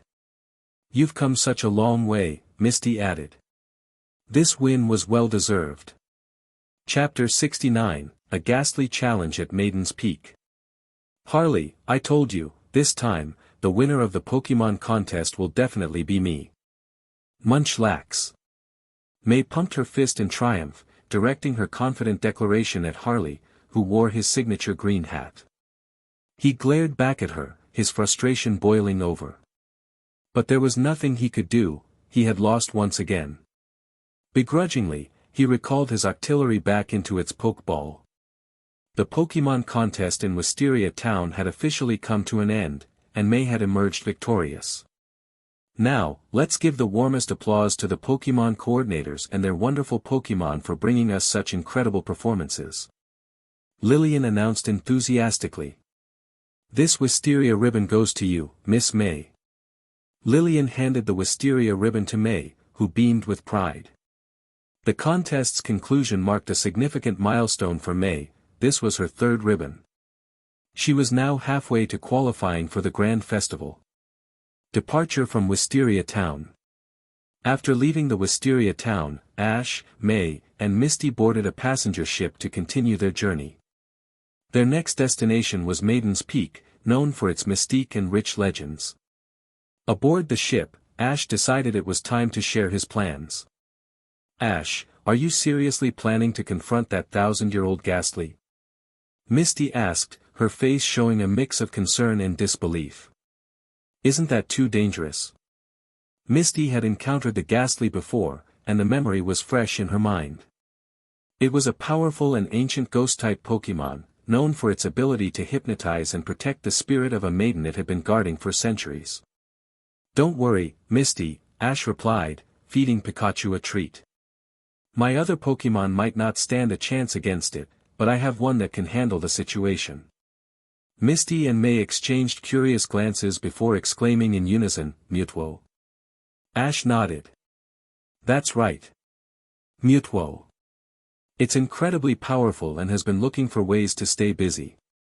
It's even been helping Ralts and Curlia refine their psychic abilities lately. He explained that unlocking Haunter's potential would likely require a substantial amount of Ghastly's power. If Ghastly resisted or became aggressive, Mutwo was more than capable of keeping it in check. The group spent several days aboard the ship. During this time, Ash grew closer to Misty and May, their camaraderie deepening as they shared meals, stories, and laughter. Too bad Brock isn't here, Ash remarked one evening as they ate. I miss his cooking. The food on this ship isn't bad, but it's nothing compared to what Brock makes. May and Misty both agreed, expressing their longing for Brock's culinary skills. Ash smirked to himself, silently promising to surprise them with his own cooking someday. Arrival at Maiden's Peak. Finally, the ship reached its destination. Dear passengers, we've arrived at the port city near Maiden's Peak. The ship's intercom announced. Ash stood on the deck, gazing at the distant cliffs where the famous Maiden statue stood. Pikachu. Pikachu excitedly pointed toward the cliffs, recognizing the landmark. As they disembarked, Ash turned to May and Misty. You two should explore the city and enjoy the festival here. It's lively, and the shrine festivities are a must-see. Meanwhile, I'll head to the forest to meet Ghastly. I'll make sure to keep the battle away from the city to avoid any unnecessary trouble. May and Misty nodded, albeit reluctantly. Ash, you and Mutwo, and Pikachu, please be careful, May said softly. Misty added, we'll wait for you. Just promise you'll come back safely. Smiling warmly, Ash hugged both of them. Then, catching them off guard, he leaned in and gave each of them a quick kiss on the cheek before running off with a mischievous laugh. Ha! See you later. Pikachu. The two girls stood frozen, their faces turning bright red. The 1,000-year Ghastly. Ash and Pikachu trekked to the cliffs overlooking Maiden's Peak. The Maiden statue stood tall and solemn, its features weathered by time yet still strikingly beautiful. Haunter, come out, Ash said, releasing his ghost-type Pokémon from its Pokeball. Trust me, we'll solve the issue with your body soon. As Haunter appeared, the energy emanating from it seemed to resonate with the area. Within moments, the 1,000-year-old Ghastly emerged from the statue, its form materializing like a shadow taking shape. You, the Ghastly said, its voice echoing eerily. You were here over a year ago. And now, you've returned, bringing with you such a peculiar Haunter. Ash wasn't surprised by Ghastly's ability to speak, it was ancient and undoubtedly powerful. Its gaze lingered on Haunter, sensing its unique condition. Ghastly, can you help resolve the issue with Haunter's body? Ash asked directly. Pika. Pikachu chimed in, its cheeks sparking with anticipation. The Ghastly's expression shifted, a sly grin forming on its ghostly face. I could help, it said, but why should I? Resolving such a matter would require a considerable amount of my power. It chuckled darkly. However, I do enjoy a challenge. If you can defeat me in a battle, I'll assist you. Ash had anticipated this. Without hesitation, he reached for a Pokeball and responded confidently. Perfect. Let's battle. He released Mutwo, whose towering form and intense psychic energy immediately commanded respect. The 1,000-year-old Ghastly's grin widened, its excitement palpable. This was going to be a battle to remember. Chapter 70, The Duel of Titans. A formidable opponent. Mutwo emerged from its Master Ball, a faint smirk tugging at its lips. At last, something intriguing enough to warrant its full attention. Meanwhile, Ash's gaze locked onto the millennium-old Ghastly, and used his aura vision. Pokémon, Ghastly, Millennium Variant. Category, Gas Pokémon. Type, Ghost, Poison. Ability, Levitate. Potential, Purple Grade. Level, 99. Moveset, Hypnosis, Lick, Mean Look, Confuse Ray, Payback, Shadow Ball, Dream Eater, Dark Pulse, Nightmare, Toxic, Venoshock. A level 99 Pokémon, the same level as Mutwo. Mutwo, use Teleport to take us to an open mountain range. Ash commanded firmly. The battle had to move. They were currently at Maiden's Peak Harbor, surrounded by crowds of tourists, along with Misty and May. This wasn't a suitable place for a clash of such magnitude. Ghastly was momentarily taken aback by the revelation of Mutwo's strength. However, instead of retreating, it grew exhilarated. For centuries, this Ghastly had lorded over the area, effortlessly controlling both humans and Pokémon alike. At long last, a worthy opponent had arrived. In an instant, Ash, Pikachu, Mutwo, and the Millennium Ghastly vanished, reappearing in the heart of a remote mountain wilderness. Let's not waste any time. Show me how strong you really are. Ghastly's eyes flashed as a dark purple wave of energy surged forth, Dark Pulse. Mutwo, this is our first battle together. Use Teleport, then set up Future Sight. Pika Pi. Pikachu cheered excitedly, rooting for its teammate. Dark Pulse raced through the air with blinding speed, but Mutwo's teleport was faster. In a flash, it disappeared without a trace. Boom! The ground where Dark Pulse struck split apart, leaving a fissure several feet wide and stretching hundreds of feet long. It was as if a laser cannon had obliterated the terrain. Mutwo reappeared, its Future Sight attack already in motion. Sensing the energy, Ghastly whipped around, launching a shadow ball with blistering speed. Figured as much. At level 99, you can sense power as acutely as Mutwo, Ash muttered. Mutwo, counter with Aura Sphere. Mutwo extended a finger, firing a shimmering blue aura sphere directly at the oncoming shadow ball.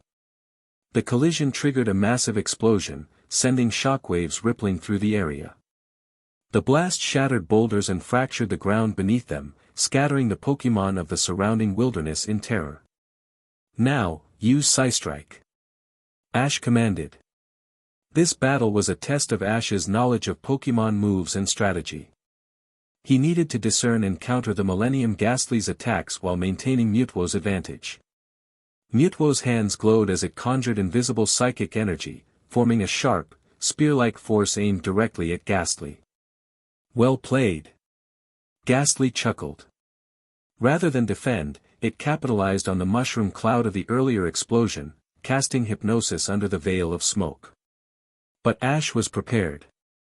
Using his aura powers to monitor the battlefield, he had already anticipated Ghastly's move. Not so fast. Mutwo, use Safeguard. Just as Hypnosis took effect, the protective veil of Safeguard enveloped Mutwo, nullifying the attack. Simultaneously, Future Sight's delayed strike activated. The psychic energy rained down on Ghastly like a storm, detonating on impact. Ghastly retaliated with Payback, amplifying the damage twofold due to the previous hit. The battlefield erupted once more as both Pokémon exchanged devastating blows. Mutwo, are you okay? Ash called out, worry etched across his face. Pika-Pi. Pikachu echoed, equally concerned. Humph, I'm fine, Mewtwo's voice resonated telepathically in Ash's mind. Compared to battling Mew, this is nothing. Ash smirked. Good. Let's go again. Use Future Sight one more time. Before the battle could escalate further, Ghastly suddenly floated forward, visibly defeated. Stop, stop. I'll lift the restrictions on your Haunter. Ash blinked, dumbfounded. What? You're surrendering? This is supposed to be a battle. Pika. Pikachu shared Ash's incredulous expression. Heh, your Pokémon is just too powerful. Even though we can counter each other, I simply can't keep up. Let's end this here. I'll help your Haunter and save my energy. Ghastly sulked, clearly regretting its decision to provoke Ash. All the energy it had painstakingly gathered would now be partly relinquished. Suddenly, the familiar ding of Ash's system echoed in his mind. Ding! Congratulations, host. Mewtwo successfully defeated the Millennium Ghastly. 200,000 battle experience points obtained. Would you like to use an experience multiplier card? Even though Ghastly had surrendered, the system still recognized the victory. System, use the 5x experience multiplier card. Ash exclaimed, excitement coursing through him. Ding! Experience multiplied. Mewtwo gains 1 million battle experience points. Leveling up. The barrier between level 99 and level 100 shattered in an instant. Level 100. Level 101. Level 102. Level 103.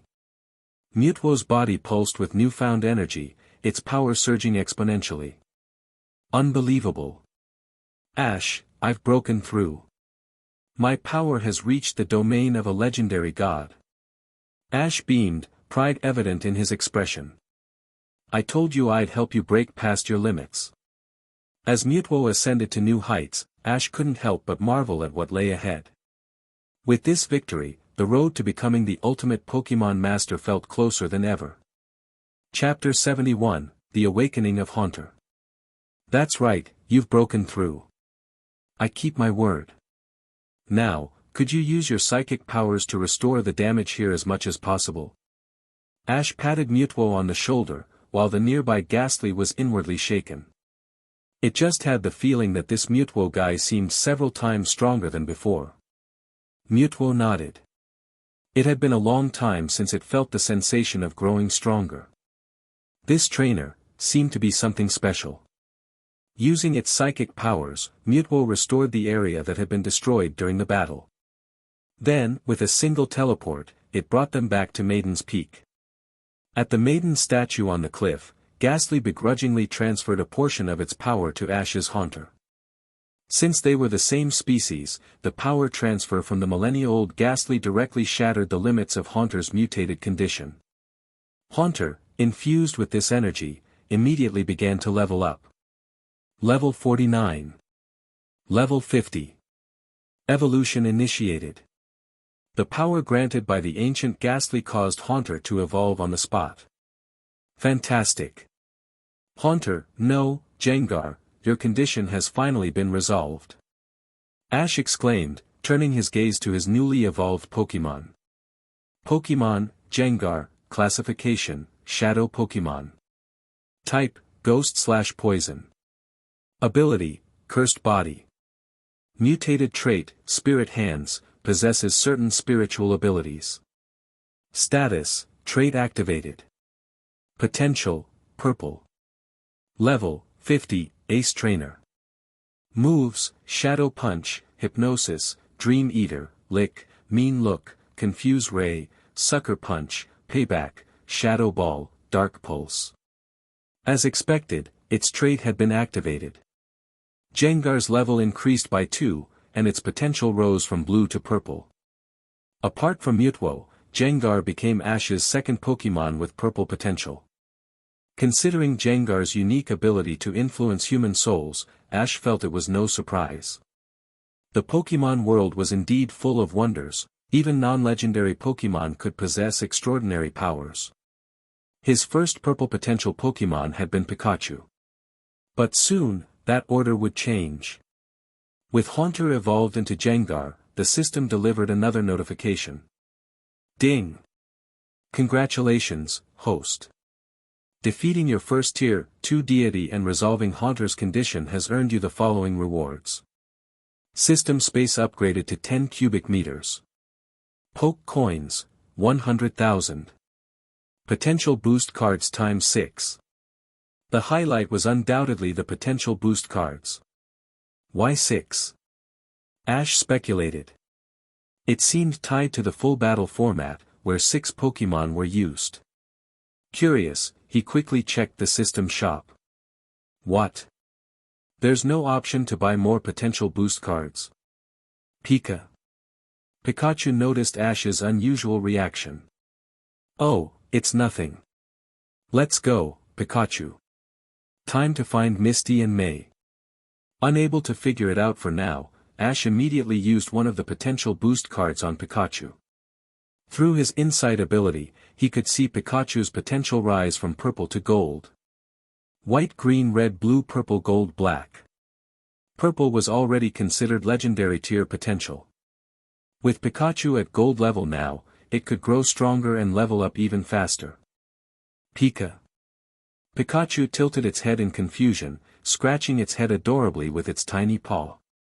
It had just felt a warm current flow through its body. Had it grown stronger?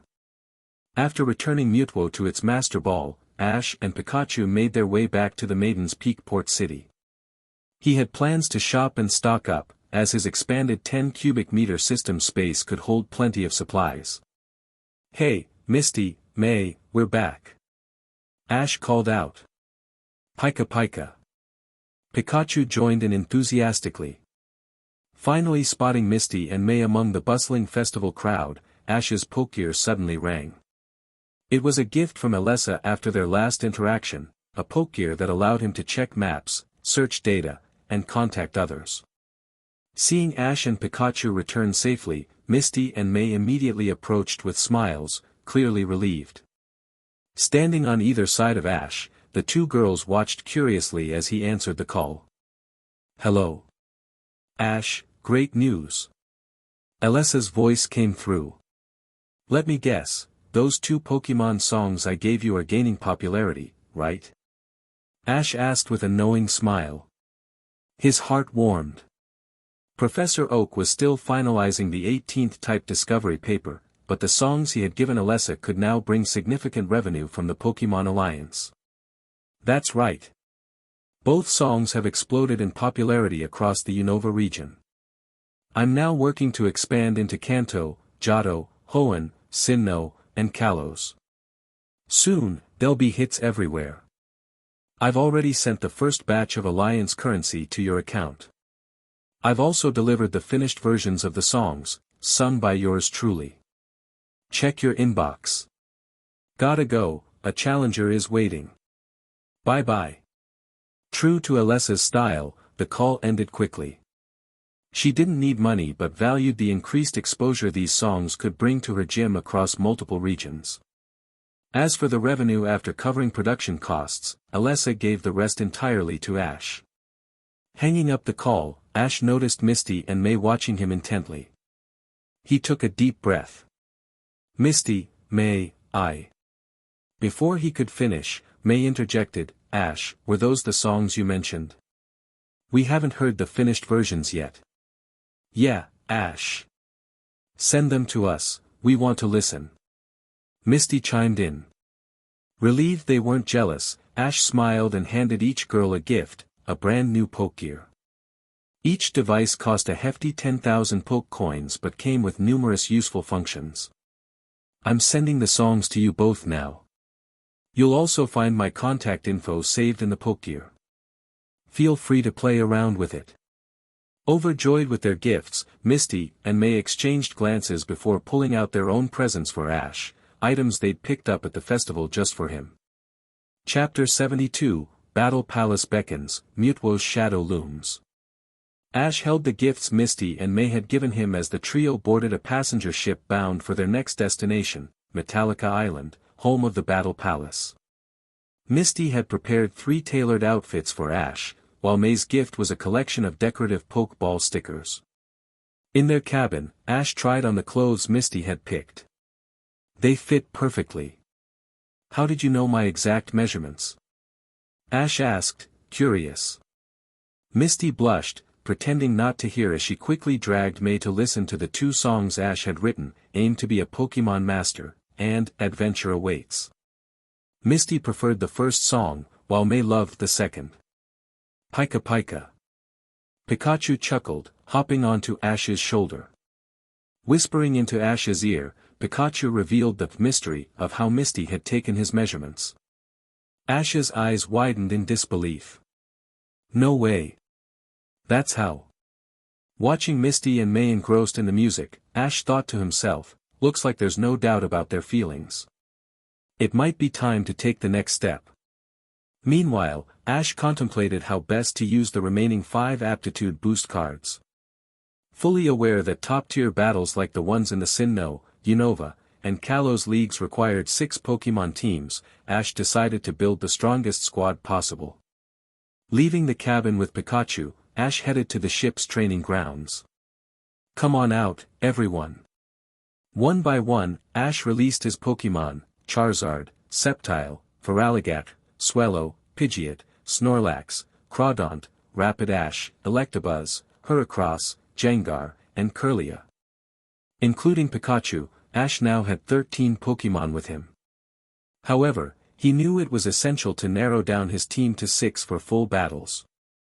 After reviewing each Pokémon's stats with his eye of insight, Ash made his choices, Pikachu, Charizard, Sceptile, Pidgeot, Snorlax, and Kirlia.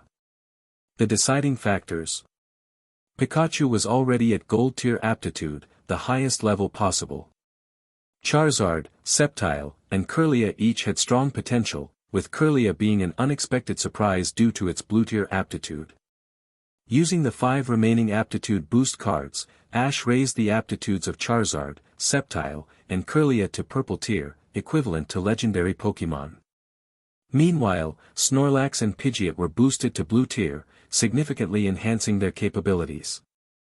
With the cards spent, Ash's team was shaping up into a formidable force.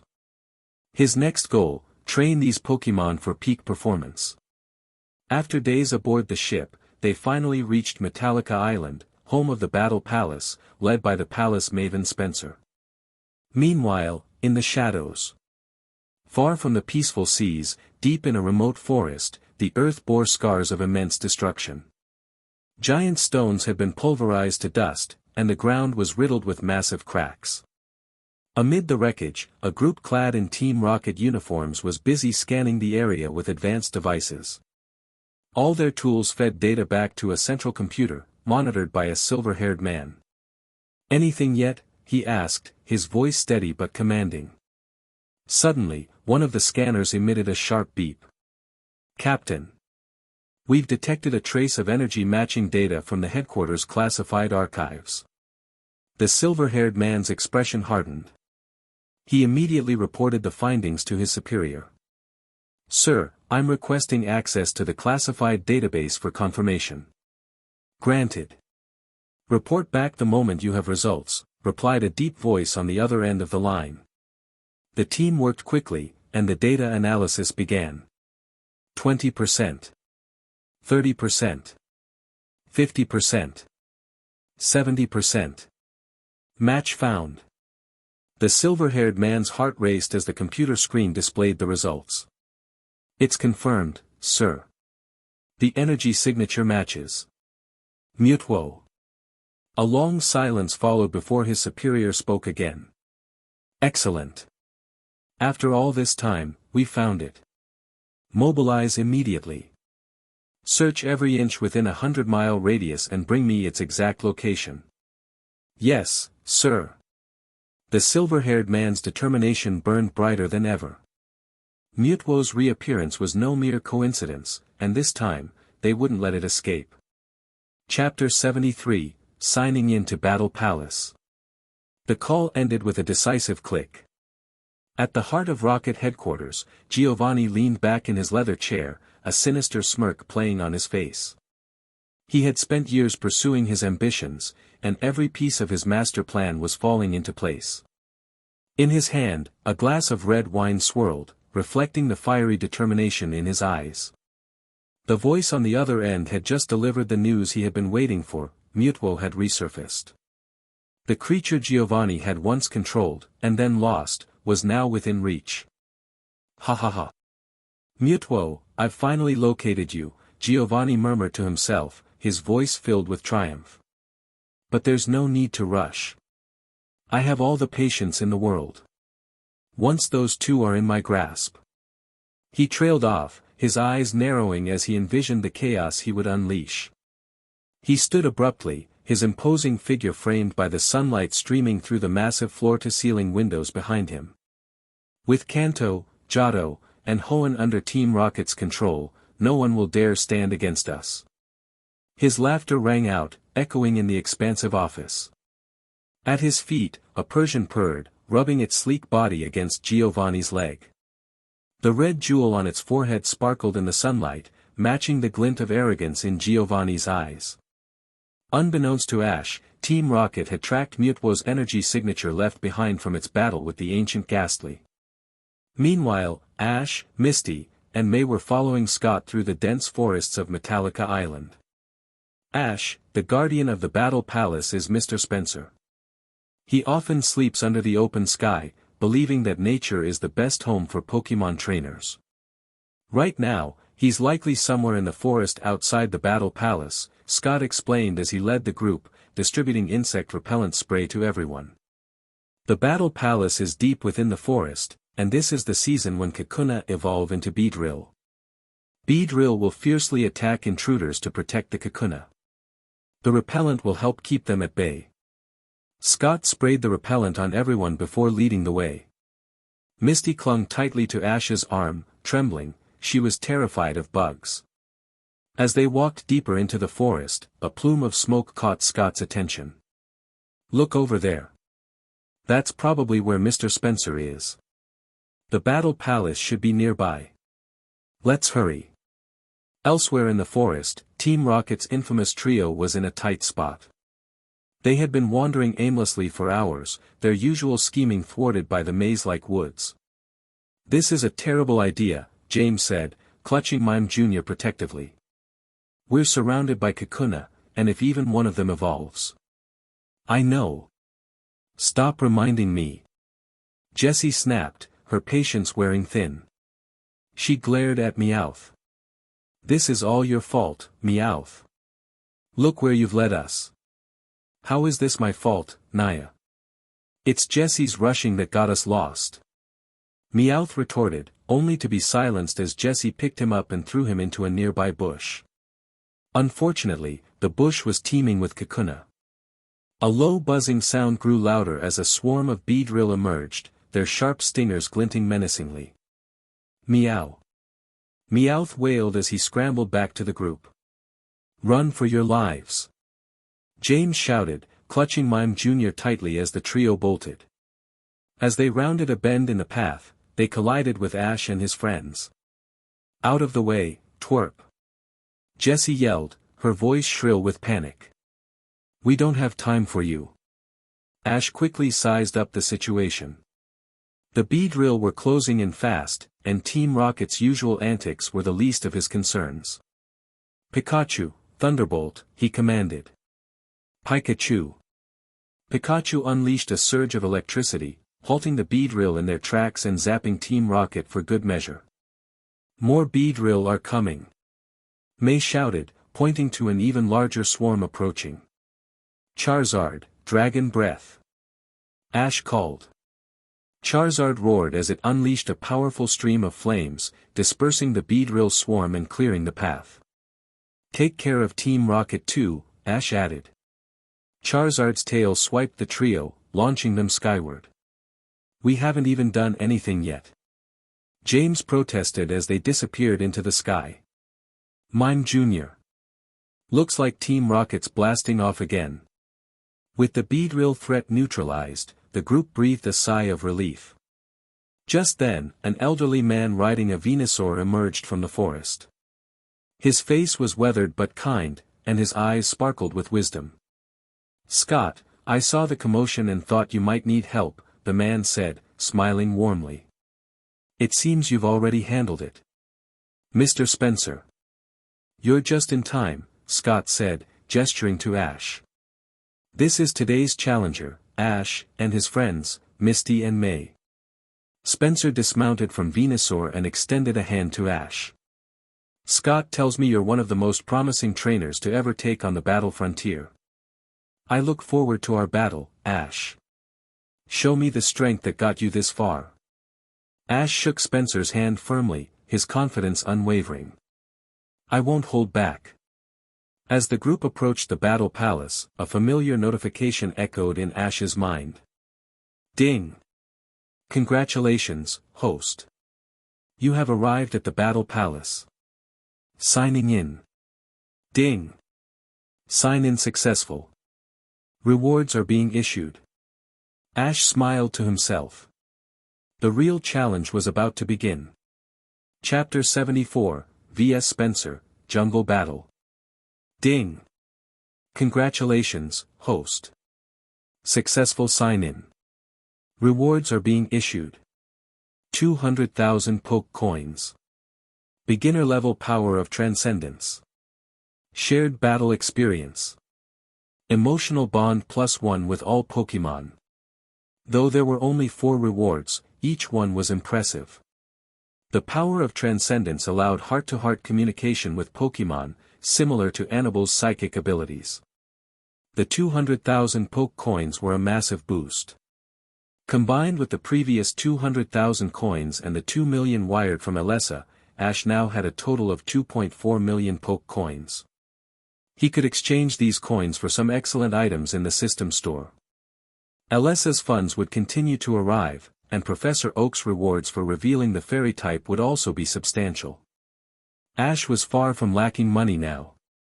However, the shared battle experience reward was a bit unclear to him. "Alright, everyone, the building in front of you is the Battle Palace. But regarding my battle with Ash, I have a special proposal," Spencer, the palace maven, announced as they approached the magnificent structure. "Wow! It's incredible. Such an imposing facility." Misty exclaimed, her eyes sparkling with admiration. The grandeur of the Battle Palace amazed her. She couldn't help but wish her cerulean gym was as impressive. May shared similar thoughts about Petalburg Gym. Aside from a large greenhouse, her family's gym lacked such splendor. "Old man Spencer, I'm guessing your suggestion involves a jungle battle, right?" "Pikachu." Ash adjusted his hat and asked confidently. "A jungle battle? What's that?" Misty and May, both curious, were hearing about this type of match for the first time. Spencer chuckled, "Looks like Ash already figured it out."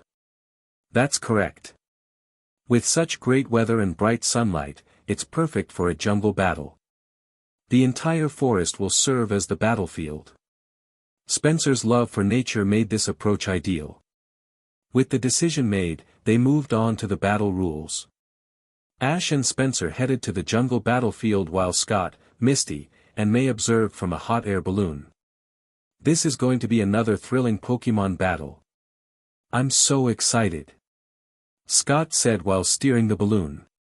"The match will be a 3-on-3 elimination format, with only the challenger, Ash, allowed to substitute Pokémon," Scott explained.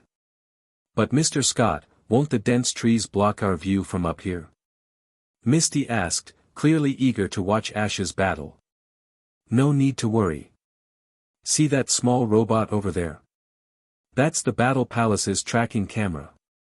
It'll follow Ash and Spencer during the match, streaming the footage to the screen in our balloon, just like a live broadcast." With that assurance, Misty and May relaxed and focused on the match ahead. Meanwhile, in the jungle battlefield, Ash and Spencer stood ready for their challenge. "My first Pokémon will be this one. Go, Shiftry." Spencer released his powerful Shiftry onto the field. "Sceptile, you're up," Ash called out, sending out his agile grass-type Pokémon. The first match, Sceptile vs Shiftry. Spencer's Shiftry was at an impressive level 56, a few levels higher than Ash's Sceptile. Sceptile, use agility. Let's head straight into the jungle. Chamo. Sceptile's speed boosted as it dashed into the dense foliage. Spencer's Shiftry had the ability Chlorophyll, doubling its speed in the sunny weather. Ash knew he had to keep up or risk falling behind. Shiftry, greet them with Razor Leaf and follow them into the jungle. With a swing of its leaf-like hands, Shiftry launched a barrage of razor leaves. Sceptile dodged skillfully with its enhanced speed and disappeared deeper into the forest. The tracking camera followed the action closely, ensuring the spectators didn't miss a moment. As a Pokémon trainer, you need to keep up with your Pokémon. If one side falls behind, the match is essentially over. That's the charm of the Battle Palace jungle matches. Scott explained as the hot air balloon drifted over the battlefield. Despite his age, Spencer was once a martial arts expert, and his stamina isn't something to underestimate, he added. Misty and May were both impressed, realizing just how formidable the Battle Palace Guardians could be. Back in the jungle, the battle was heating up. Sceptile, use agility again, then fire Bullet Seed. Shiftry, dodge with quick attack. Sceptile's speed had increased significantly, but Shiftry, with its chlorophyll-boosted speed, wasn't far behind. The Bullet Seed attack missed as Shiftry darted out of the way. Sceptile, aim Bullet Seed at the ground. Ash commanded suddenly. Boom! The rapid-fire attack struck the ground, sending dirt and debris flying into the air, creating a thick cloud of dust. Amid the swirling dust, a shadow appeared. Now's our chance. Shiftry, use Shadow Ball. Spencer called out, seizing the opening. However, the shadow was a decoy, a cleverly placed rock. Not good. Shiftry, use Double Team. Spencer realized too late that he had fallen into Ash's trap. Sceptile, use Fury Cutter, 3 consecutive strikes. Ash shouted confidently. Sceptile leaped high into the air, its blade-like arms glowing as it slashed at Shiftry. The first strike landed cleanly, dealing massive damage due to its bug-type effectiveness. The second strike hit even harder, doubling in power. By the time the third strike connected, Shiftry was overwhelmed and fainted. Shiftry is unable to battle. Spencer smiled. Impressive, Ash. You've lived up to Scott's expectations. But the match isn't over yet. I'll be using my second Pokémon now. Ash clenched his fists in determination. Let's do this.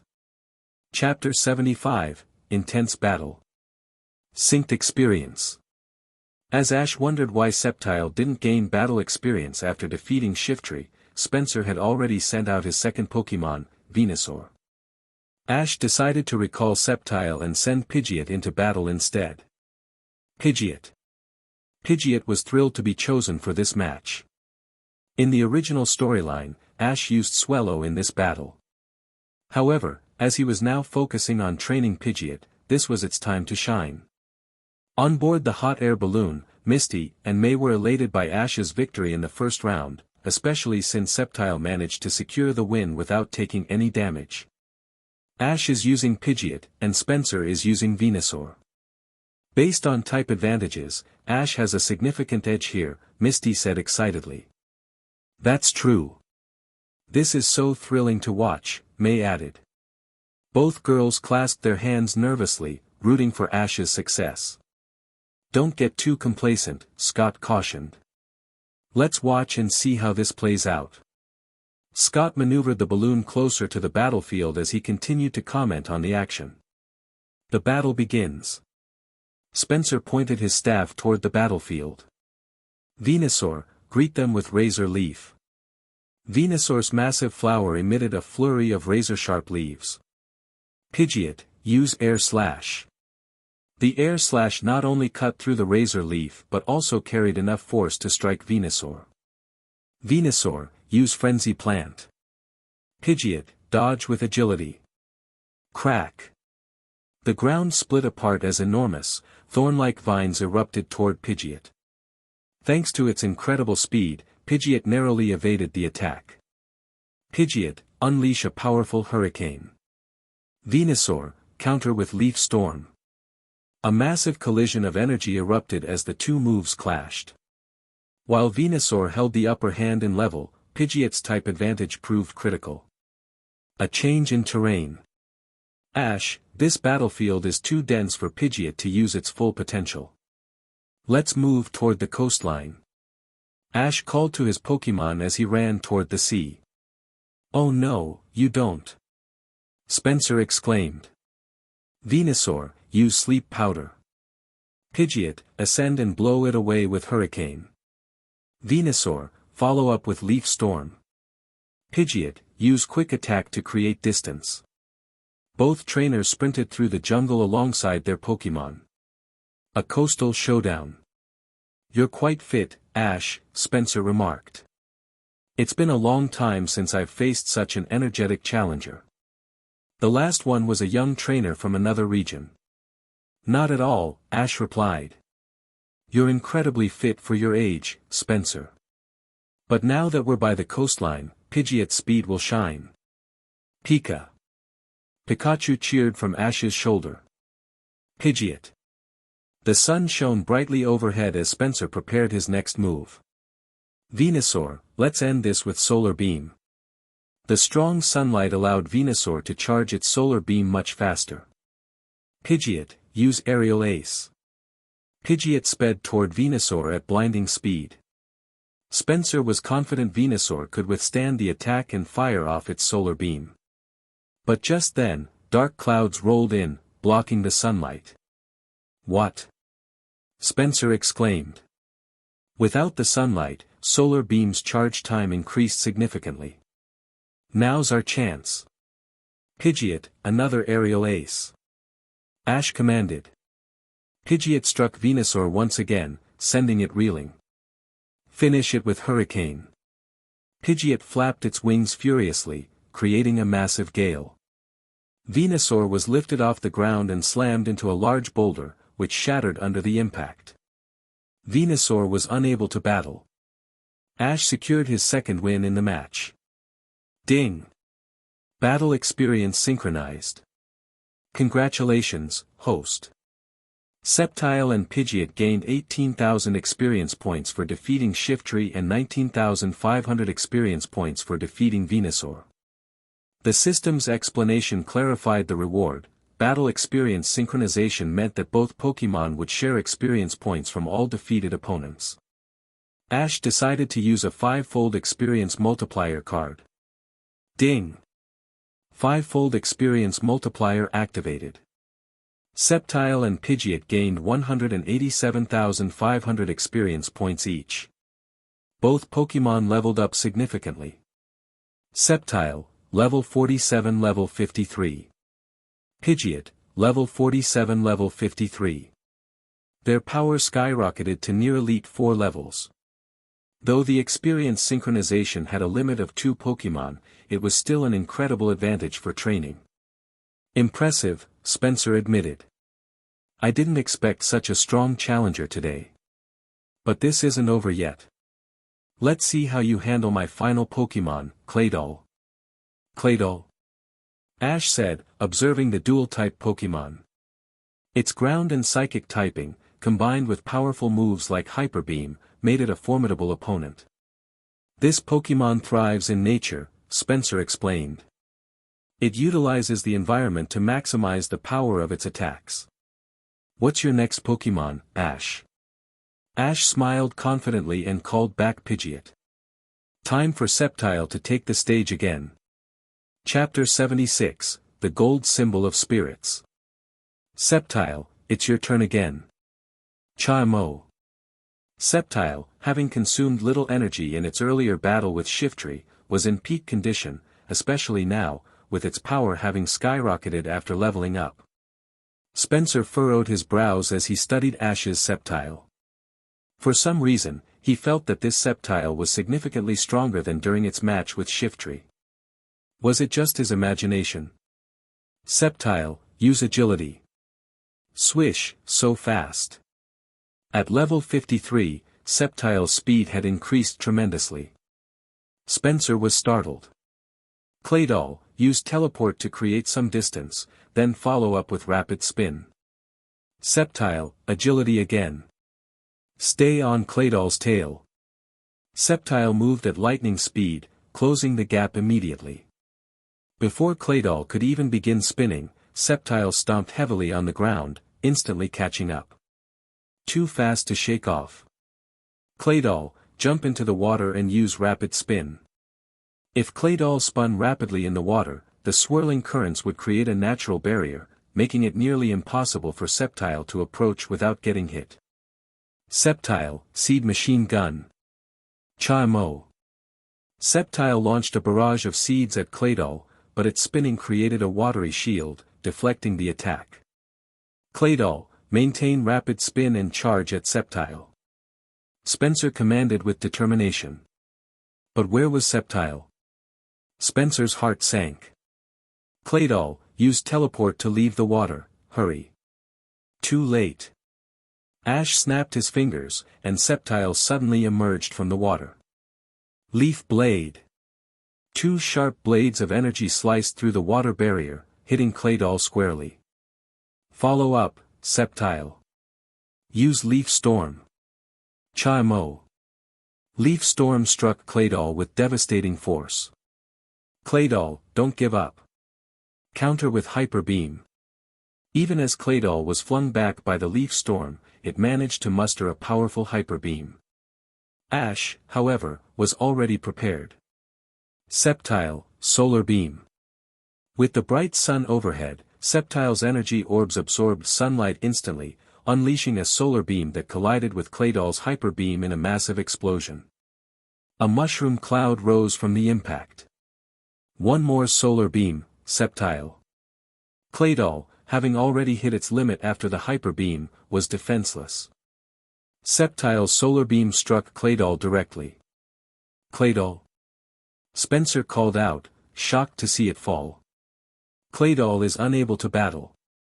Since all three Pokémon of the Palace Guardian have been defeated, the winner of this challenge is Ash.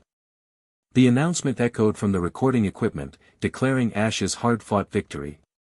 Incredible. Ash, you're the strongest challenger I've faced since becoming a Battle Palace Guardian. Spencer approached Ash, his praise genuine. Both trainers recalled their Pokémon. Ding! Congratulations, host. Sceptile has defeated Claydol and earned 34,000 battle experience points. Ash decided to save his last 5-fold experience boost card and used a 3-fold card instead. Ding! Using a 3-fold boost, Sceptile gains 102,000 battle experience points. Sceptile leveled up from 53 to 55, just shy of the Elite 4 threshold at level 60. That was an amazing battle, Spencer. I still have much to improve, Ash said humbly. Meanwhile, Misty and May were ecstatic. Ash, you were amazing. Sceptile and Pidgeot were both incredible. Yes. Palace Maven Spencer is so strong, it feels like he's even tougher than most gym leaders. Of course, Scott interjected, descending in his hot air balloon. Battle Frontier facilities have guardians stronger than most gym leaders.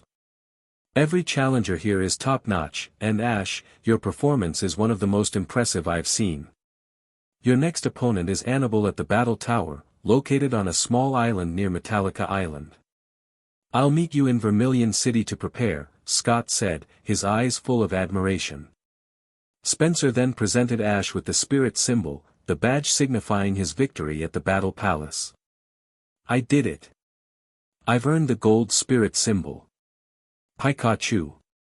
With 5 symbols in hand, Ash now had only 2 challenges left, Annabelle at the Battle Tower and Brandon at the Battle Pyramid. Preparing for the final showdowns. In this real-world Pokémon journey, Ash knew that his current team wasn't yet strong enough to guarantee a win against Brandon. He decided to visit M Silver to check on Larvitar before the final battle. He also resolved to locate Lapras in the nearby Orange Islands.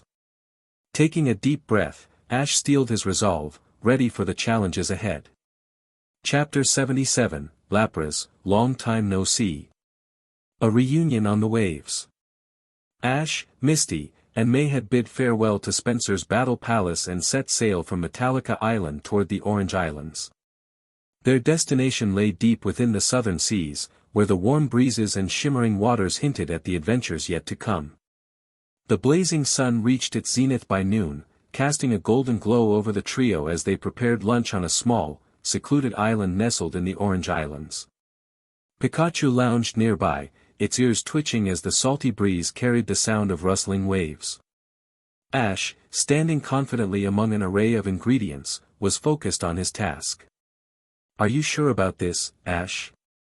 May asked, eyeing him skeptically.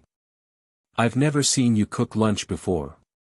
Misty smirked, exchanging a knowing glance with May. The two were suddenly reminded of Brock, their former travel companion and unparalleled cook. Somewhere far away, at another battle facility, Brock sneezed, pausing mid-thought. "Now you realize my value." "Too late," he muttered to himself. Leaning closer to May, Misty whispered, "It'll be fine. Look at how confident he is. If the food turns out terrible, he'll definitely spit it out first." "Hey, I heard that," Ash retorted, glaring at the conspiring duo. "Instead of doubting me, how about helping? These ingredients need to be rinsed twice." Cooking had once been an alien concept to Ash, but thanks to the knowledge and skills he'd acquired during his travels, he'd become an adept chef. In fact, his culinary skills now rivaled, if not surpassed, Brock's. Of course, Ash had an ulterior motive for taking charge. Traveling with two companions meant there was an opportunity to teach them to cook, ensuring he could enjoy their meals in the future. Pikachu tilted its head questioningly, its expression a mix of doubt and curiosity. Picking up on its thoughts through his aura, Ash chuckled. "Just wait, Pikachu. By the time I'm done, everyone will be amazed." Reluctantly, Misty and May began washing the vegetables, glancing occasionally at Ash. His movements were swift and precise, a whirlwind of chopping and slicing that left the girls speechless. "So fast." Misty gasped, her eyes wide. "I can't even keep up with my eyes," May exclaimed, holding her Squirtle tightly. Within 20 minutes, Ash had prepared an impressive spread, sandwiches bursting with fresh fillings, a nutrient-rich soup, perfectly shaped rice balls, a vibrant salad, and freshly squeezed juice. When the meal was served, the trio and their Pokémon ate with gusto. Misty and May sprawled out afterward, overwhelmed by the deliciousness of Ash's cooking. "This might actually be better than Brock's cooking," Misty admitted, her voice tinged with awe. Ash grinned. "Don't get too comfortable. If you want meals like this in the future, you'll need to learn to cook.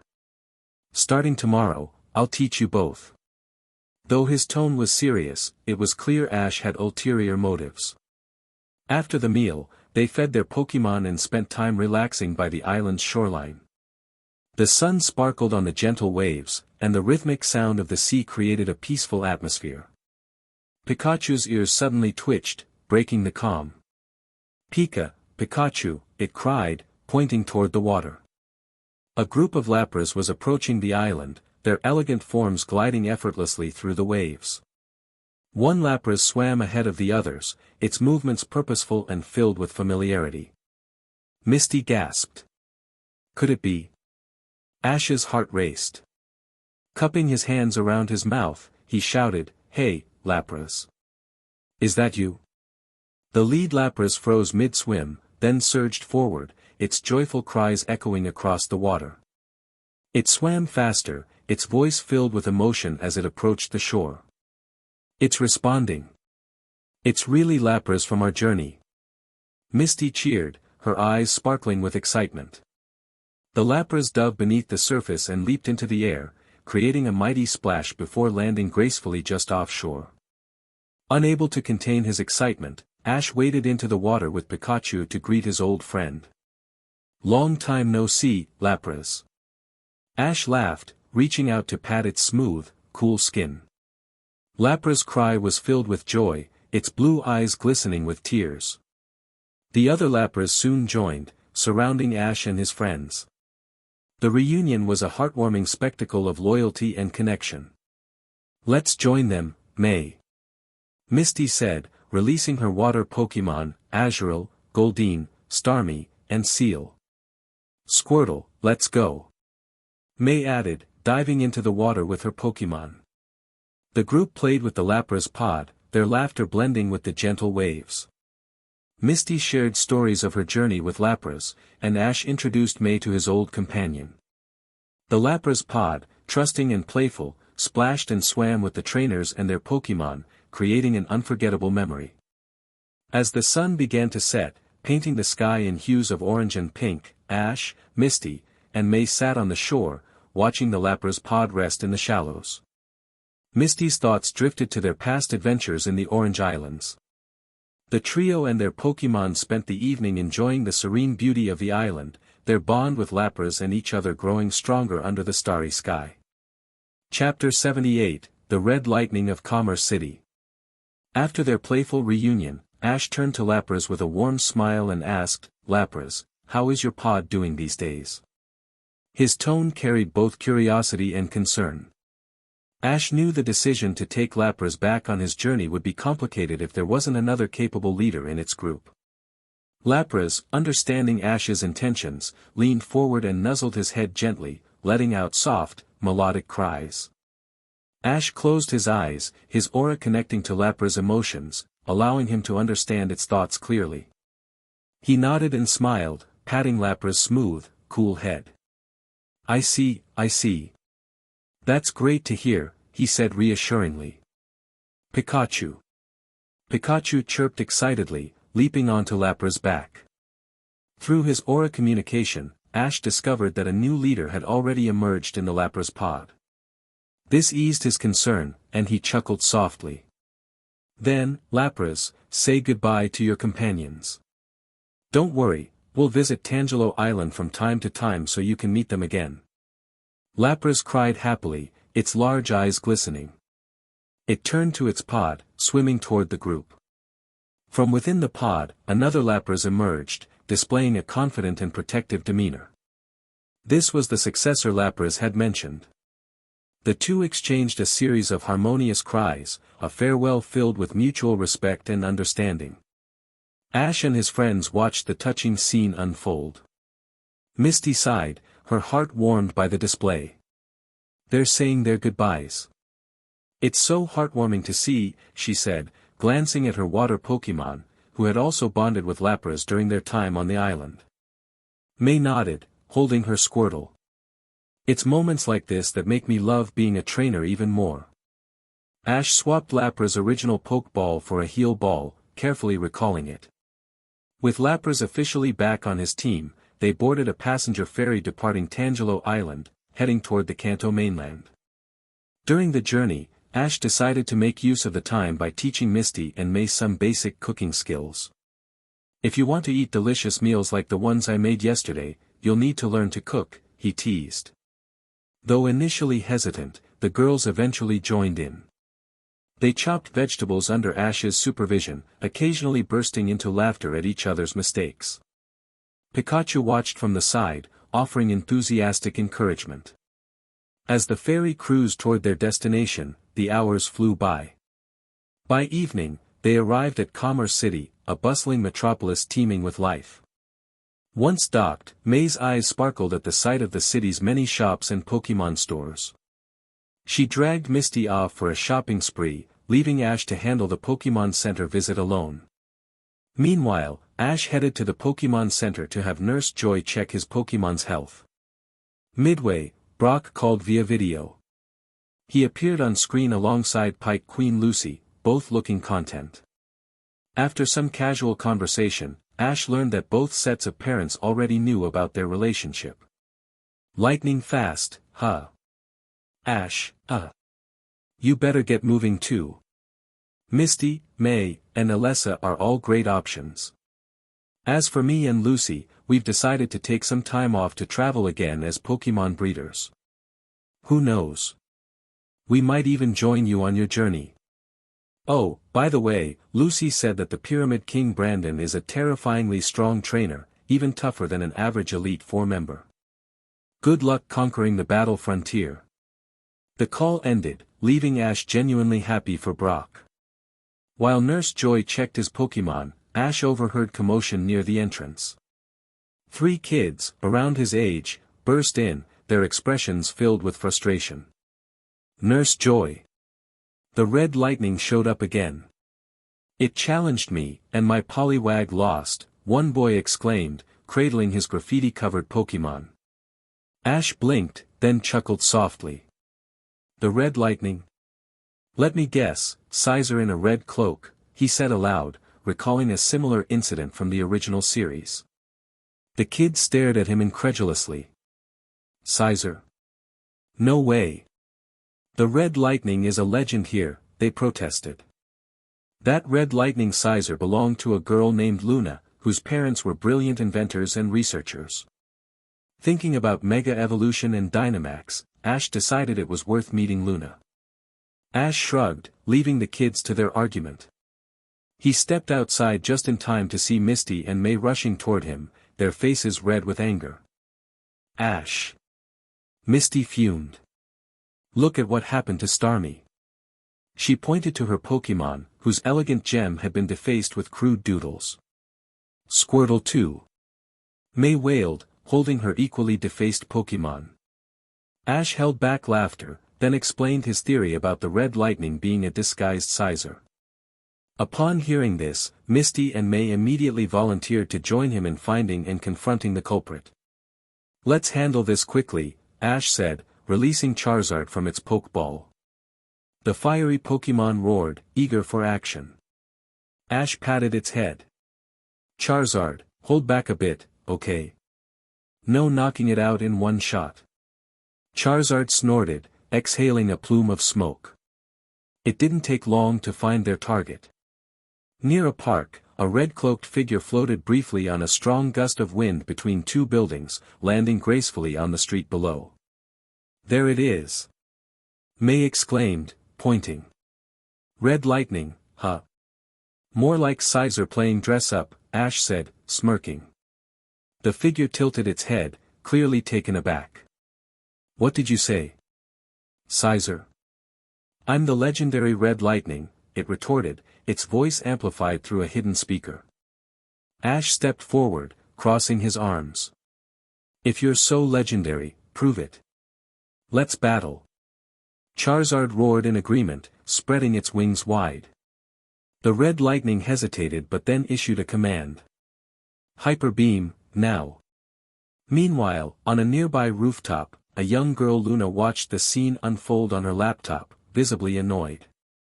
The so-called red lightning was indeed her Sizer in disguise. But she hadn't expected someone to see through it. Luna, the mastermind behind the red lightning, had outfitted her Sizer with a red cloak, a camera, and a voice modulator to create the illusion of a mysterious challenger. For her, it was all harmless fun, until now. Humph. If that's how it is, I'll beat him and cover his Charizard in graffiti too. Chapter 79, Destination Gardenia Town. The little girl behind the chaos was named Luna, and she was the trainer of the so-called Red Lightning. Bored with her solitary life, Luna, along with her Pokémon, invented the persona of Red Lightning. Equipping her Sizer with a small camera and loudspeaker, she remotely controlled it to pose as Red Lightning, challenging anyone in Commerce City with a Pokémon. Refusing wasn't an option, her Sizer would fire off a hyper beam to ensure compliance. Currently, Luna sat atop her high-rise home, remotely directing Sizer. Meanwhile, Ash's Charizard took to the skies without needing instruction. As Ash's strongest Pokémon, it had an exceptional ability to battle independently. Hyper Beam. Red Lightning launched a Hyper Beam, but Charizard effortlessly evaded it with a flap of its wings and prepared to counterattack with Flamethrower. Remembering Ash's earlier instruction to hold back, it switched to Fire Spin instead. Red Lightning's speed was impressive, but Charizard was faster. With a significant level advantage, it overwhelmed the opponent. Swift. Red Lightning attempted to retaliate with Swift, but Charizard's fire spin encased it, reducing its red cape to ashes. Overwhelmed by Charizard's speed, Red Lightning let out a cry of frustration before disappearing into the wind, retreating before anyone could get a clear look. That was amazing, Charizard. You got revenge for us. If it hadn't run off, I'd have wanted to draw on its face in return. Misty and May were thrilled with Charizard's swift victory. Roar. Charizard snorted nonchalantly, uninterested in battling such a low-level opponent. Alright, everyone, let's track down that Red Lightning. I think I know where it went, Ash said. He climbed onto Charizard, called out Pidgeot for Misty and May to ride, and directed them to Commerce City's tallest building, the one Luna lived in according to his memory from the original storyline. As expected, the disguised Sizer had returned to the rooftop of the building. Sizer, are you okay? Did the flames hurt you? Luna anxiously checked her Pokémon. Her parents were genius scientists but rarely spent time with her. For Luna, Sizer was her most important companion, irreplaceable even by her parents. Sizer's injuries were minor, thanks to Charizard holding back. That Charizard was so strong. Sizer, Luna started to speak but froze when she saw Charizard and Pidgeot landing on her rooftop. How did you get into my house? Get out. You're not welcome here. Luna shouted, trying to sound fierce but coming off adorably angry. You were right, Ash, Red Lightning is a Sizer. That thing on its neck must be the camera and speaker. Hey, how can you go around causing mischief in the city? The Pokémon you've messed with, and the kids who own them, are really upset. Misty and May scolded Luna, their anger boiling over. At that moment, Luna's butler arrived, and she turned her frustration on him. Through their discussion, Misty and May learned about Luna's loneliness, which immediately softened their hearts. Luna, so that's why you've been acting out. Being alone at home must be tough. I totally understand how you feel. May said, holding her Squirtle and approaching Luna. Yeah, Luna, I've got 3 older sisters, but they never took me along when they went out. I was always stuck at home with my Pokémon as my only company, Misty added. Their goal was clear, to convince Luna to leave home and start her own journey. My dad's a gym leader and always busy, so he didn't spend much time with us either, Misty continued. The two girls shared their experiences of traveling with friends, seeing new places, and growing through their adventures. Even when we fail and feel disappointed, having companions around helps us bounce back and keep striving toward our goals. You can do it too, Luna. Moved by their words, Luna became intrigued. Her butler, too, was pleased. If Luna started traveling, her mischievous antics in the city would finally stop.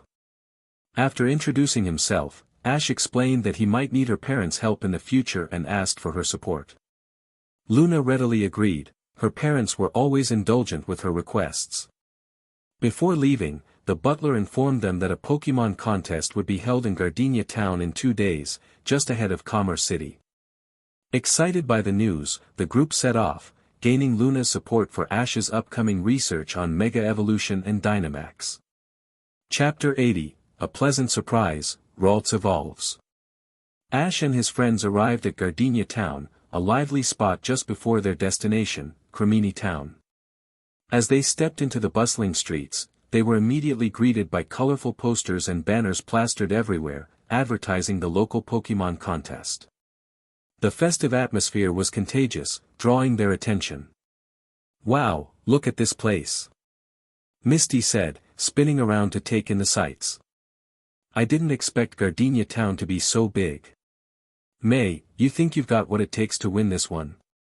May, brimming with determination, clenched her fists tightly. Of course. No matter who my opponent is, my Pokémon and I will give it our all. Squirtle. Eevee. May's Squirtle and Eevee echoed her enthusiasm, hopping around excitedly. Suddenly, Eevee darted into the ground with surprising speed. A moment later, it reappeared with a mischievous glint in its eye, trying to catch Ash off guard. Eevee just learned dig. Misty exclaimed, clapping her hands. That's such a useful move. Ash sidestepped Eevee's playful ambush, laughing. Great job, Eevee. Looks like you're improving fast. Pikachu. Pikachu cheered, giving Eevee an encouraging nod. May beamed, scooping up Eevee. You're amazing, Eevee. I knew you'd get the hang of it in no time. Eevee, it chirped happily. Amid laughter and chatter, the group made their way to the contest registration booth to sign May up. Little did they know, they were being closely followed. From a nearby alley, Team Rocket's Jesse, James, and Meowth peeked out, their usual plotting expressions in full force. As always, we've successfully tailed the twerps to this town, Jesse said smugly. Yeah, but what's the plan this time, Meowth? James asked, scratching his head. Meowth extended his claws dramatically. Simple. We wait for the right moment and snatch Pikachu along with their other Pokémon. Wrong. Jessie interrupted, flipping her hair. This time, it's my moment to shine. I'm entering the Gardenia Town Pokémon contest. Victory will be mine. Meowth and James exchanged dubious looks. Again, Jessie. Are you sure about this? Meowth asked, cautiously. Jessie's glare was enough to silence him. Fine, fine. We'll change plans and help Jessie win this time, Meowth said, sighing in resignation. The night passed uneventfully, and the next morning, May and Misty used the time to practice for the afternoon contest. For May, it was the perfect opportunity to test her Ralts, who had been receiving special training from Mutuo. Alright, Ralts, let's show them what we've got. May said, sending out the petite psychic type. Ralts, it chirped, ready for action. Misty stepped forward, releasing her Starmie. Don't hold back, May. Starmie's up for the challenge. The two Pokémon faced off. Despite its smaller size, Ralts stood firm, showing no signs of intimidation. Starmie, start us off with water gun. Misty commanded. Ralts, dodge with double team and use confusion. May countered. Ralts created multiple copies of itself, skillfully avoiding the blast of water. However, Starmie's agility wasn't to be underestimated. Spinning rapidly, it used rapid spin to break through the illusions and zero in on the real Ralts. Starmie, now. Keep spinning and hit it. Misty said, confident in her Pokémon's precision. May quickly assessed the situation. Starmie's spinning attack was too fast to evade at such close range. But then, inspiration struck. Ralts, don't panic. Watch its movements and use Magical Leaf. Magical Leaf? Misty blinked in surprise as shimmering, multicolored leaves materialized around Ralts and shot towards Starmie. The attack struck home, breaking its momentum. Great job, Ralts. Now, finish it with confusion. Toss it aside. May called. Ralts focused its psychic energy, surrounding Starmie in a glowing aura before hurling it across the field. Starmie landed with a thud, signaling the end of the match. That's enough for now, Ash declared, stepping in as the unofficial referee. Ralts wins. Starmie, you did great. Have a good rest, Misty said, recalling her Pokémon with a smile. May rushed to hug Ralts. You were amazing, Ralts. I knew you could do it. Ralts. The little Pokémon glowed with joy, literally. A bright light enveloped Ralts as it began to evolve, surprising everyone. Look at that, May. Ash exclaimed. Ralts is evolving into Kirlia. As the light faded, Ralts had transformed into the graceful Kirlia. Kirlia, it twirled elegantly, basking in the attention. You're beautiful, Kirlia. May said, picking it up. I can't wait to see you perform on stage in the future. But for today's contest, Eevee and Squirtle will take the spotlight. You'll have your chance soon. Curlia, it responded with a cheerful nod. Ash checked his watch. Time to wrap things up. Let's grab some lunch and get ready for the contest. It's going to be a big one. As they packed up, Ash's sharp eyes glanced toward the shadows where Team Rocket was lurking. He smirked, knowing they wouldn't stay quiet for long. Maybe a little chaos from those three will give May the extra challenge she needs, he thought. With everything ready, they set off, excited for the contest ahead, and curious about what surprises the day might bring. Chapter 81, May vs. Jessie. As Ash, Misty, and May left the area, James and Meowth peeked nervously from behind a tree. Meowth. That twerp, something about him feels different, you know. Like he's sharper or something, way more dangerous than before, Meowth muttered, his tiny paws clutching his chest. James, holding his mime Jr., looked equally uneasy. Do you think he might have spotted us? Maybe we should call it quits. Jessie's actually pretty good at these contests. We should trust her abilities for once. Mime Jr. chimed in enthusiastically. Are you out of your mind? Meowth swiped a paw at James. There's no backing out now. Let's go make a plan, pronto. The duo huddled to strategize. Meowth's eyes gleamed as he hatched an idea. If we can create a little accident during May's performance, she'll be disqualified. No contest, no problem. Jessie wins by default. Genius! James exclaimed. Meanwhile, the clock ticked closer to 2 p.m. Ash, Misty, and May made their way to the contest hall, where they met someone unexpected, a Pokémon breeder named Yumu. Yumu's warm smile welcomed them. You must be May. I've heard great things about your contests. I'm here as a spectator today, but I'm also looking for a protege to train in the art of Pokémon breeding. If Brock had been present, Ash thought, he'd have dashed forward to seize Yumu's hands, gushing with compliments. But Brock was back at the Battle Pike facility, leaving Ash and Misty to manage introductions. The group entered the packed contest hall. Every seat was taken, and even the aisles were crowded with eager spectators.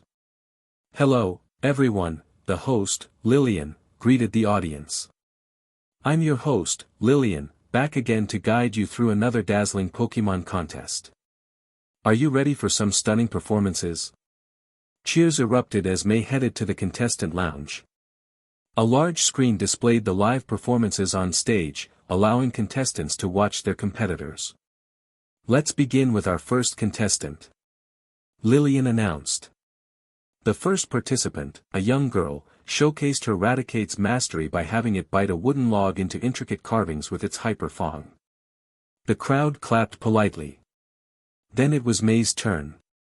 Squirtle, take the stage. May called out. Squirtle, the little Pokémon chirped, leaping gracefully into the spotlight. Start with rapid spin. Squirtle spun rapidly, creating a gust of wind that stirred excitement among the audience. Wow! Look at that speed! Lillian exclaimed. Squirtle's rapid spin is truly dazzling. In the stands, Pikachu cheered loudly alongside Ash and Misty. Pikachu! Now, use Bubble Beam. May commanded. Squirtle fired a stream of bubbles into the air, the colorful orbs floating delicately before descending in a pyramid formation. Jump to the top, Squirtle, and finish with Ice Beam. Squirtle bounded to the apex of the bubble pyramid and released an ice beam. The frosty energy solidified the bubbles into a glittering, icy sculpture shaped like a crystalline pyramid. Squirtle stood triumphantly at the peak, drawing gasps from the crowd. Unbelievable! A perfectly executed display of coordination and creativity. Lillian cheered as the crowd erupted in applause. Even the judges were impressed. A splendid performance. Squirtle's cute charm and precise execution stole the show. Backstage, Jessie, competing under the alias Jezebel, watched the performance with a scowl. Those two fools. Where are they? I needed their help to sabotage that brat. Unbeknownst to her, Ash had anticipated trouble. Using his aura powers, he had detected Team Rocket's presence and quietly sent Pikachu to handle James and Meowth. In a secluded area outside the contest hall, Pikachu faced off against the bumbling duo. Sparks flew as Pikachu unleashed a thunderous attack that sent them blasting off, temporarily out of commission. Inside, Jessie fumed. "Fine. I'll do this myself. That little upstart doesn't stand a chance against my Dustox." After several more impressive performances from other contestants, Jessie finally took the stage. She twirled dramatically, releasing Dustox from its Pokeball. "Dustox, start with poison powder," Jessie commanded. The Dustox flitted gracefully, scattering sparkling, purple dust across the stage. "Now, use Psybeam to create a dazzling light show." Dustox's Psybeam refracted through the poison powder, creating a mesmerizing array of colors. The audience clapped, though not as enthusiastically as they had for May. Jessie bowed theatrically. Thank you.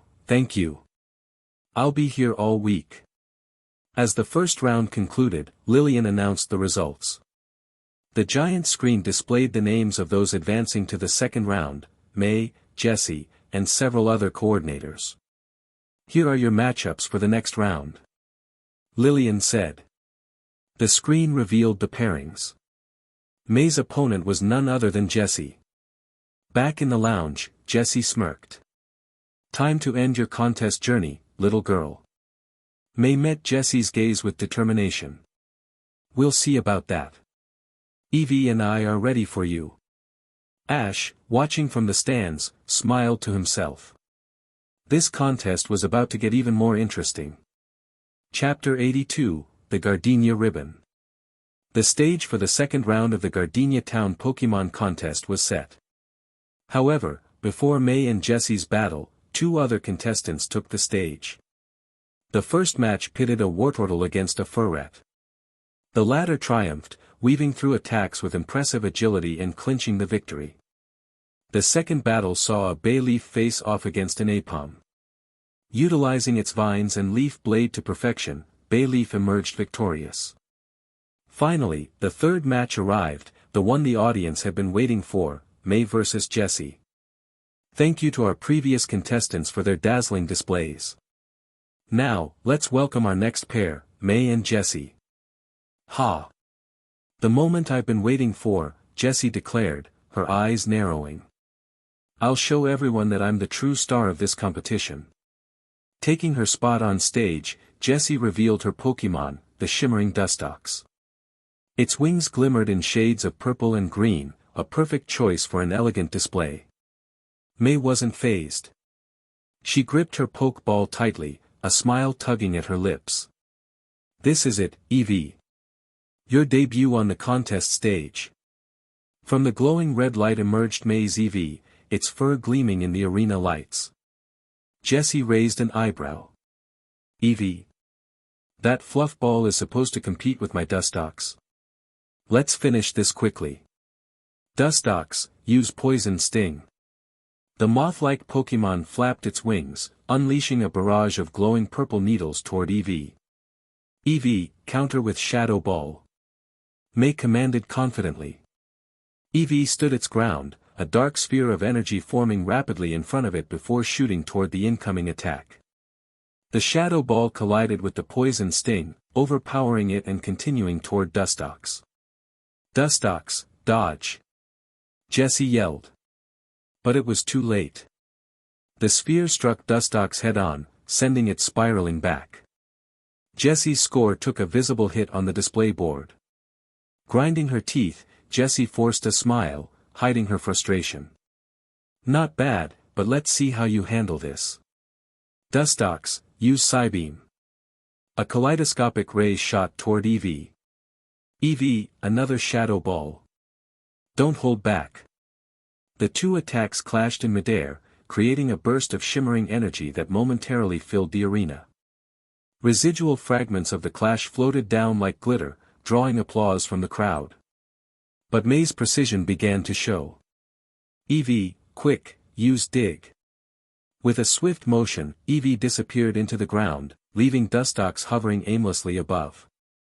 Where'd it go? Dustox, stay on guard. Jessie ordered, her voice rising in panic. A heartbeat later, Eevee burst from the ground beneath Dustox, catching it off guard. Now, Eevee, swift. Finish it. Eevee unleashed a flurry of golden stars, surrounding Dustox in a dazzling display. The stars exploded in quick succession, causing Dustox to let out a weakened cry before falling to the ground. Jessie's score plummeted to 0. The judges unanimously displayed their decision. Jessie and Dustox were eliminated. Unbelievable, the announcer, Lillian, exclaimed. What a spectacular finish. May and her Eevee take the victory. Jessie's face turned crimson. She clenched her fists, trembling with rage. This is rigged. There's no way I lost to a newbie. Lillian calmly addressed her. Miss Jessie, please remember, the contest not only evaluates battle prowess but also the creativity and elegance displayed.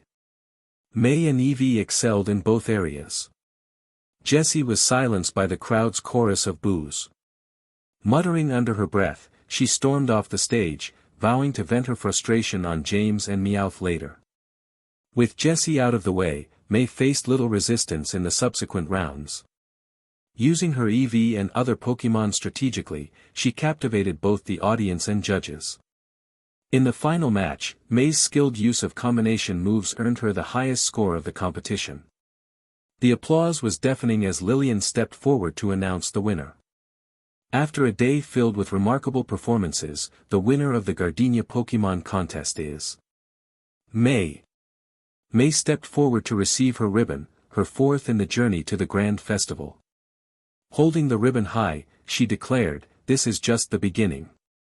One more ribbon to go, and then it's off to the Grand Festival." Eevee. Squirtle. Her Pokémon joined in the celebration, their cheers blending with the crowd's. Beside her, Ash offered an encouraging smile. That's right, May. Just one more ribbon for you, and I'm just one battle facility away from discovering the final location of the battle frontier. It's perfect timing. The group soon arrived at the edge of a massive lake. Ash paused, a glimmer of recognition in his eyes. This lake. We must be near Cremini Town. If I remember right, the original timeline had me meeting Annabelle by a lakeside like this. Could it be here? Ash wondered aloud. Pikachu, let's rest here for a bit, Ash said. There are probably Beedrill nests around, so let's not wander too much. Pika Pika. Pikachu agreed, nodding. A short distance behind, Misty and May caught up. Ash, slow down. Misty called. We've already reached the island across from Cremini Town. There's no need to rush. Ash laughed sheepishly. I guess I'm just too excited about facing the battle tower. Let's take a break here before giving it our all. And so, the journey continued, with May and Ash one step closer to their respective dreams. Chapter 83, The Arrival of Annabelle. Ash decided to let his Kirlia and May's Kirlia spend time together, while temporarily sending his other Pokémon back to Professor Oak's lab.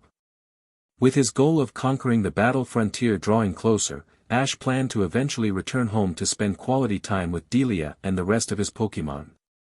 At the moment, Ash was focused on giving Charizard a back massage. The Fire-type Pokémon lay on the ground, completely relaxed and enjoying the pampering. Nearby, Pikachu used gentle, tiny electric discharges to soothe Snorlax's muscles. The slight jolts left Snorlax so comfortable that it started snoring loudly. Pika. Pikachu's ears suddenly perked up. What's wrong, Pikachu? Ash asked, noticing the shift in its behavior. Pika, Pikachu. Pikachu pointed toward a nearby bush.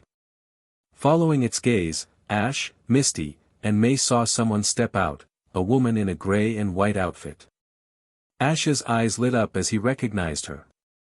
She had short, neatly cropped lavender hair, light purple pants, and a relaxed aura that instantly made others feel at ease. It was none other than Annabelle. Annabelle stepped out with a hint of awkwardness, clearly surprised that a Pikachu had noticed her. She explained that her home was a small villa nearby in the forest. Hearing voices, she had wandered over to investigate, only to find Ash giving Charizard a massage, a heartwarming sight that captivated her as a fellow Pokémon lover. "Hello, I'm Annabelle," she introduced herself confidently. Misty and May responded with their own introductions, but Annabelle's attention was primarily on Ash. As she drew closer, she noticed his eyes, bright and full of warmth, drawing her in. "Ash, nice to meet you. This little guy is Pikachu," Ash said, smiling. "It was Pikachu who noticed you. Do you live around here?" "Pika Pi." Pikachu grinned cheerfully. "Yes, my house is just a short walk away." Suddenly, the peaceful atmosphere shattered as a loud commotion erupted from the center of the nearby lake. "What's that?" A massive Gyarados burst out of the water with a thunderous roar. "A Gyarados?" Misty froze, her face pale. Memories of her fear of Gyarados flashed through her mind. The normally tranquil lake seemed to explode with energy as the fearsome Pokémon lunged forward aggressively. "Pikachu!" Pikachu leapt in front of Ash, cheeks sparking with electricity, ready to defend him. Ash, however, stopped Pikachu with a shake of his head. He had faith that Annabelle would handle the situation. True to his expectations, Annabelle stepped forward, placing herself between the raging Gyarados and the group. "Gyarados, stop. I know you're upset, but we can't understand what's wrong if you keep thrashing around. Please, calm down and tell us what's bothering you." Her slender frame stood boldly before the massive water type, exuding a sense of unwavering determination. "Annabelle, what are you doing?" Misty exclaimed, panicking. Charizard flapped its wings and let out a low growl, signaling its readiness to intervene, but Ash held it back. "Relax. I trust Annabelle, she can handle this," Ash said confidently, loud enough for Annabelle to hear. Annabelle's heart fluttered at his words, but she stayed focused on the Gyarados, which paused its rampage. Opening its mouth, it began making guttural, distressed sounds. Ash activated his aura abilities, using his power to understand the emotions and thoughts of the Gyarados. Meanwhile, Annabelle relied on her innate connection with Pokémon, interpreting its cries through her intuition and empathy. "I see now," she said softly, nodding. To everyone's surprise, she stepped closer to the Gyarados. Misty covered her eyes in fear, unable to watch. Annabelle crouched down and carefully inspected Gyarados' tail, where she found the problem. A thick branch was lodged painfully in its scales. "This is why you were so agitated, isn't it? Don't worry, I'll take care of it," she said gently. With careful precision, she removed the branch. The relief was immediate. Gyarados visibly relaxed and even managed a sheepish smile. "See? All better now. But next time, don't lose your temper, okay? Rushing into things won't solve any problems," Annabelle said, her voice filled with warmth. The massive Pokémon let out a soft growl of gratitude before retreating back to the lake. "Annabelle, you're amazing!" Misty and May exclaimed, their expressions full of admiration. You can understand Pokémon?" Misty asked, still in awe. "Well, kind of. Growing up in the forest, I learned to connect with Pokémon emotionally. I can pick up on their feelings and interpret their actions," Annabelle explained modestly. "But Ash can do it too." This revelation surprised Annabelle. The idea of someone else sharing her ability intrigued her, and she found herself thinking back to the sight of Ash gently massaging Charizard earlier. His unwavering trust in her during the Gyarados encounter only deepened the impression he'd left on her. For reasons she couldn't quite explain, Annabelle's heart stirred with a new and unexpected emotion. Chapter 84, Team Rocket Strikes Again. "Wow, you two are amazing. Being able to understand what Pokémon are saying is just incredible," Misty said with admiration, her eyes sparkling. She secretly wished she could learn such a skill, but she knew it wasn't something you could just pick up. Ash, can you really understand what Pokémon are saying? An intrigued Annabelle asked, leaning slightly forward with curiosity. While she could sense Pokémon's feelings and interpret their emotions, the idea of someone directly understanding their words was astonishing to her. Yeah, that's right. I call it the aura power. It allows me to communicate directly with Pokémon, heart to heart, Ash replied with a nod, his expression calm but confident. Hearing this, Annabelle's curiosity deepened. She had always felt her ability was special, yet Ash's skill seemed to surpass hers in an entirely different league. Could we test it out, Ash? I'd love to see the difference between your ability and mine, Annabelle suggested, pulling out a Pokeball. Her tone was excited but respectful. Looks like we're in for a little demonstration. May said, nudging Misty with a grin as they sat down nearby, their Pokémon cuddled beside them. Come out, my friend. Annabelle released her Pokémon, and with a flash of light, an Alakazam appeared. Alakazam.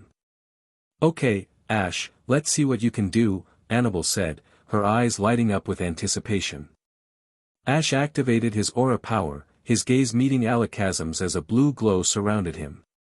He began to communicate with the Pokémon, their connection deep and seamless. Meanwhile, high above in a hot air balloon shaped like a Meowth head, Team Rocket spied on the group through binoculars. Look, there's the twerp and his friends. Jessie exclaimed, her tone laced with annoyance. She still hadn't forgiven May for the fiasco at the Gardenia contest. We have to come up with a plan to nab all their Pokémon this time, especially Pikachu. But with all of them out and about, it won't be easy. James said, clutching his fists in determination before sighing in frustration. Don't worry, leave it to me, Naya. I have the perfect plan, a three-pronged ambush that can't fail. Meowth declared, puffing out his chest with pride. If we pull this off, we'll finally impress the boss. Jessie and James exclaimed in unison, their eyes gleaming with dreams of promotions and glory. Back on the ground, Ash had just finished his conversation with Alakazam. So that's how it is, huh? Alakazam says Annabelle is incredibly kind and always treats her Pokémon with care. In battle, she even makes it a point to encourage her challengers, even if they lose. Wait. Annabelle, does that mean you're the tower tycoon of the battle tower? Ash asked, feigning surprise despite already knowing the answer. Annabelle laughed lightly, a faint blush rising on her cheeks. That's right. The Pokémon we raise are our companions, so treating them well is only natural. Hearing Ash's compliment, Annabelle felt a strange warmth spread through her chest. Her heart skipped a beat, especially when she remembered the earnest look in his eyes earlier. But just as the conversation was getting more personal, a sudden commotion interrupted the moment. Poison powder, use poison sting. Cacnea, use pin missile. Two attacks came flying out of nowhere, scattering everyone as they barely dodged the incoming moves. What's going on? Annabelle exclaimed, her voice sharp with alarm. I hear a voice crying out to the heavens. And another responding from the earth below. Blossoming like a dark flower of evil. Surrendering to the sweet allure of villainy. Jessie. James. Meowth, that's right. Team Rocket had made their grand appearance, reciting their dramatic motto as always. This time, however, they had come prepared with a massive net and mechanical arms extending from their balloon. In one swift motion, they captured nearly every Pokémon present, except Snorlax, who was too heavy to lift. We finally got them all. Even the twerp's Pikachu is ours this time. Jessie gloated, twirling in delight. Meowth's plan was perfect. We're gonna be heroes when we bring these to the boss. Meowth boasted, his grin stretching wide. However, in their excitement, they failed to notice that Jessie and James were still on the ground. Snorlax, grab Jessie and James. Ash commanded, his voice steady and calm. The massive Pokémon yawned lazily before lumbering toward the pair, its shadow looming over them like a mountain. Jesse and James froze, their smug expressions turning to panic. Oh no! The scene quickly turned chaotic as Snorlax moved to execute Ash's orders, and Team Rocket's perfect plan began to unravel. Chapter 85, Challenge at the Battle Tower, vs. Annabelle. A few minutes later, Jesse and James were successfully captured. The two looked utterly defeated. They had just managed to capture Pikachu and the others, only to fail due to their own blunders. What they didn't realize was that Ash had allowed their plan to succeed briefly. After all, Team Rocket's antics often turned out to be unexpectedly helpful to him. After the exchange of Pokémon, the chaos continued. You two are so useless, Meow. I had Pikachu in the bag, but you two ruined it. Meowth complained bitterly. Don't act like you didn't foresee this happening during your brilliant plan. Jesse retorted. Enough. Let's fight them head-on and snatch their Pokémon. Go, Sevaper. Cacnea, you too. Jesse and James, furious and humiliated, sent out their Pokémon. Cacnea, however, turned around and tightly hugged James. Its spiny embrace caused James to cry out in pain. Misty and May, fed up, immediately reached for their Pokeballs, ready to step in. But someone beat them to it. You guys are despicable. How dare you pull such a stunt? Alakazam, use Psychic. Alakazam. Annabelle's Alakazam swiftly took control, slamming Sevaper and Cacnea into each other. Sevaper hissed in pain as it experienced James' agony firsthand. Now, use Psybeam to send them flying. With a brilliant flash of Psybeam, Jesse, James, and Meowth were launched into the sky. I knew this would happen. James muttered with resignation. Why do we always lose? Jesse cried out in frustration. It's because you're both idiots, Meow. What a rotten day. Ding. Team Rocket vanished into the sky once more, leaving behind a satisfied group of trainers. Misty and May couldn't help but admire Ash. His newfound calmness and strategic thinking were a far cry from his reckless approach in the past.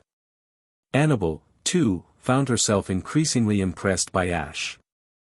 Ash, since you're challenging the battle tower, let's head there now. But don't expect me to go easy on you just because we're acquainted, she said with a teasing smile. Pika Pika. Pikachu added enthusiastically. You're challenging the battle frontier? Misty asked, surprised. That's amazing. You've already reached the battle tower? Exactly. Annabelle chimed in. I was going to invite you all to my home, but let's head to the tower first. Both Misty and May cheered, excited to witness what promised to be an incredible battle. The battle tower stood tall on a secluded island opposite Cremini City. The island had only a handful of houses, including Annabelle's home, which wasn't far from the tower. After a short ferry ride, the towering structure came into view. Its peak disappeared into the clouds, leaving Misty and May in awe. This is incredible. Misty exclaimed, taking photos with the multifunctional smartwatch Ash had gifted her. May, not wanting to be outdone, began snapping pictures as well. Annabelle chuckled at their enthusiasm. Let's go inside. My assistant informed me that Mr. Annabelle is already waiting for us. He's very excited about the match. As they entered the battle tower, a familiar notification rang in Ash's mind. Ding! Congratulations, host. You've successfully arrived at the battle tower. Initiating check-in. Ding! Check-in complete. Rewards received. 500,000 Poke Coins. Intermediate Aura Power. +1 to Personal Charisma. +1 Bond with all Pokémon. 1 Random Lottery Ticket. Ash was intrigued by the random lottery reward but decided to focus on the present. The deeper bond he felt with his Pokémon was already an incredible bonus. Inside the battle tower, a man with a confident demeanor greeted them. Ash. Looks like you met Annabelle before arriving here. Let me tell you, beating her is no small feat. Very few challengers have managed it. The last one to succeed was someone named Palmer. That guy was something else, Mr. Annabelle said, giving Ash a firm pat on the shoulder. But Ash, brimming with determination, replied, I know Annabelle is strong, but my Pokémon and I are no pushovers either. Hearing this, Annabelle smiled and stepped aside. Very well. Let's begin. Now commencing the 3-on-3 elimination battle between Challenger Ash and the Battle Tower Brain, Annabelle. Only the Challenger may switch Pokémon. The battle ends when one side's Pokémon are unable to continue. Begin. Annabelle smiled confidently as she sent out her first Pokémon. Come on out, my friend. Her Alakazam reappeared, its spoon spinning as it readied for battle. Ash grinned. Alright, let's make this an interesting start. Go, Kirlia. Kirlia. Kirlia gracefully took the field, her posture exuding confidence. Since Ash had caught her, she had been training extensively, even sparring with Mutwo. Her abilities had grown exponentially. May released her own Kirlia to watch. Kirlia, this is a great chance to learn. Watch closely and take notes, she said. Your Kirlia is beautiful, Ash. But don't expect me to hold back. I'll be giving my commands through telepathy. Annabelle declared, linking her mind with Alakazam. Alakazam, be cautious. The opponent is also psychic type. Start with Psybeam. Alakazam. Alakazam crossed its spoons, unleashing a dazzling beam of psychic energy. But Ash remained calm, using aura power to telepathically instruct Kirlia. Kirlia, it's likely a probing attack. Use teleport to dodge and reappear behind Alakazam. Then, set up with calm mind. Chapter 86, A Fierce Duel. Gengar vs Metagross. Ash's command was clear, and Kirlia nodded its adorable head before instantly using teleport. In the next moment, Alakazam's Psybeam shot through the air, missing its target entirely. Kirlia reappeared behind Alakazam and immediately used Calm Mind, boosting its special attack and defense stats. The battle reached a peculiar and tense moment. Salon Maiden Annabelle, the Tower Tycoon, was already impressed. Ash can issue silent commands to his Pokémon too. This revelation left Annabelle intrigued. Interesting, very interesting, said Scott, adjusting his glasses while observing the battlefield with intensity. Ash always manages to surprise me. This battle is going to be extraordinary. Annabelle quickly refocused, communicating with Alakazam telepathically. Alakazam, don't panic. Kirlia likely boosted its stats during that gap. Use Psychic to disrupt its rhythm. Alakazam. Without turning around, Alakazam directed its psychic attack at Kirlia's location. However, at that very moment, there wasn't just one Kirlia on the field. Ash had Kirlia use Double Team, creating a dozen identical copies. This brief hesitation from Alakazam was all Ash needed. Now, use Magical Leaf. Kirlia's Magical Leaf swirled forward, each leaf automatically honing in on its target. Annabelle realized Ash's strategy but could only instruct Alakazam to use Light Screen to mitigate the damage. Kirlia, take this opportunity to calm mind again and then use Charm. Ash's intimate knowledge of Alakazam, thanks to earlier interactions, came into play. He knew its gender. Kirlia's charm would be highly effective. The magical leaf struck Alakazam, though its impact was softened by Light Screen. Alakazam, your health is dwindling. Use this moment to decide the battle. Psycho Cut. Annabelle gave a decisive command, her confidence unwavering. But as Alakazam readied its attack, Kirlia turned around with a twinkle in its eyes and a playful sway of its skirt. Alakazam froze, momentarily captivated by Kirlia's charm. Seeing this, Ash wasted no time. Now, finish it with Magical Leaf. With no Light Screen to dampen the blow, the empowered Magical Leaf hit Alakazam directly. The psychic Pokémon fainted. Alakazam is unable to battle. Kirlia wins, declared the referee. Annabelle couldn't help but laugh in exasperation. Alakazam fell for a cute trick. Even May chimed in, her cheeks slightly flushed. That was so adorable. Honestly, I think even I would fall for Kirlia's charm. Misty gave a firm nod. Same here.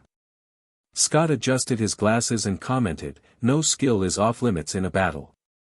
Ash demonstrated that even the most underestimated moves, when used creatively, can win battles. Impressive work. With Kirlia victorious, Ash was rewarded in real time by his system. Ding! Congratulations, host. Kirlia has defeated Alakazam, earning 19,500 battle experience points. Kirlia's level, already well beyond the typical evolution threshold of 30, jumped up 2 more levels, from 37 to 39. Despite his hope, Kirlia still didn't evolve. Rest up, Kirlia, Ash said as he returned it to its Pokeball. You did great. Spend some time with May's Kirlia.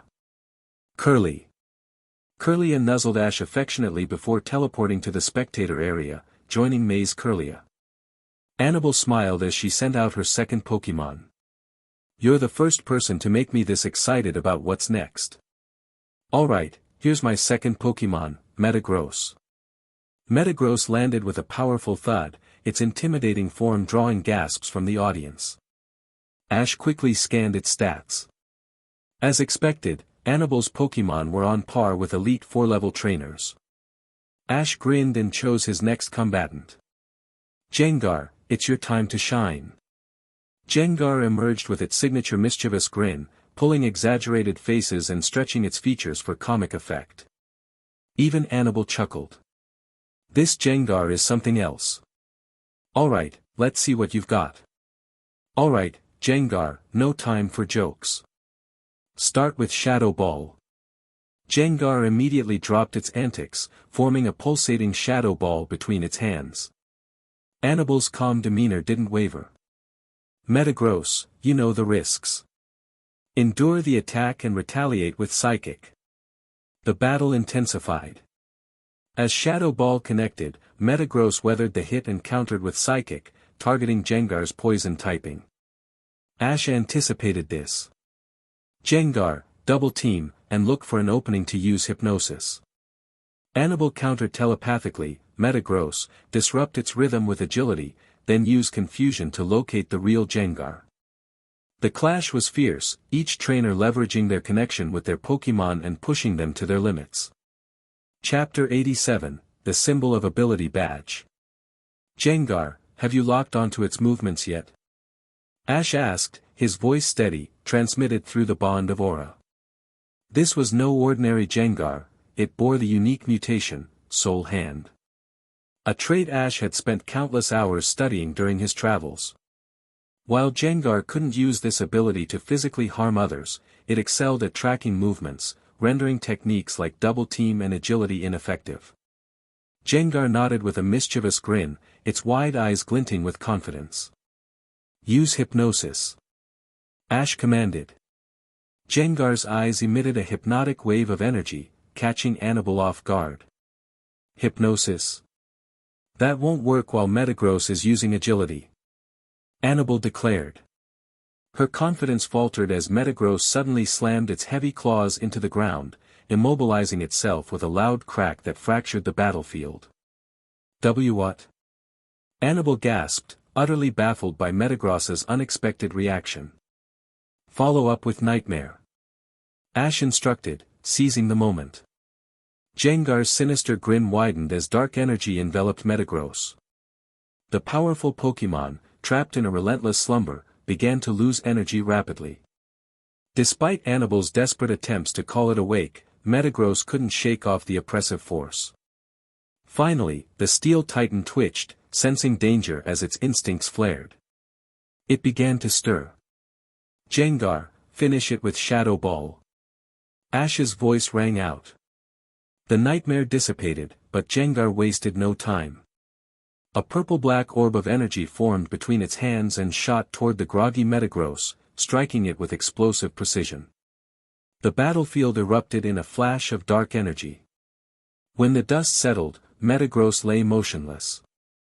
Metagross is unable to battle. Gengar wins, the referee announced. The crowd erupted into cheers, while Annabelle stood momentarily speechless. Her mighty Metagross, one of her strongest Pokémon, had been taken down in a single, decisive series of moves. Ash couldn't help but grin as he recalled Gengar.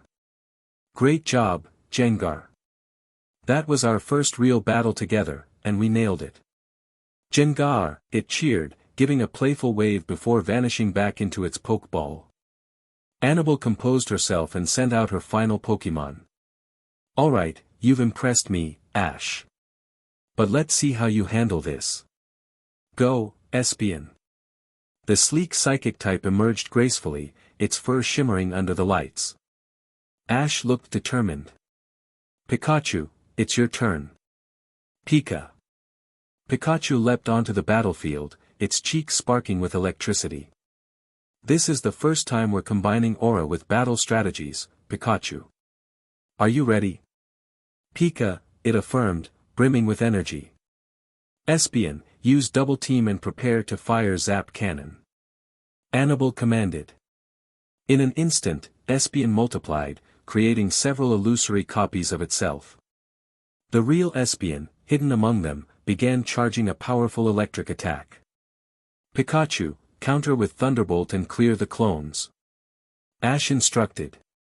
Pikachu unleashed a surge of electricity, striking down the false Espeons in one sweep. However, the real Espeon managed to fire Zap Cannon, narrowly grazing Pikachu and leaving a minor burn. This Espeon's fast, Ash muttered. We'll need to outpace it. Pikachu, use Quick Attack to boost your speed. Pikachu darted across the battlefield in a blur, forcing Espeon to rely on Psychic to lift it into the air and throw it upward. Annabelle's tactics were sharp, showcasing her deep bond with her Pokémon. Now's the chance. Ash's eyes glinted. Pikachu, adjust your posture midair, kick off the ceiling, and use Volt Tackle. Annabelle's eyes widened.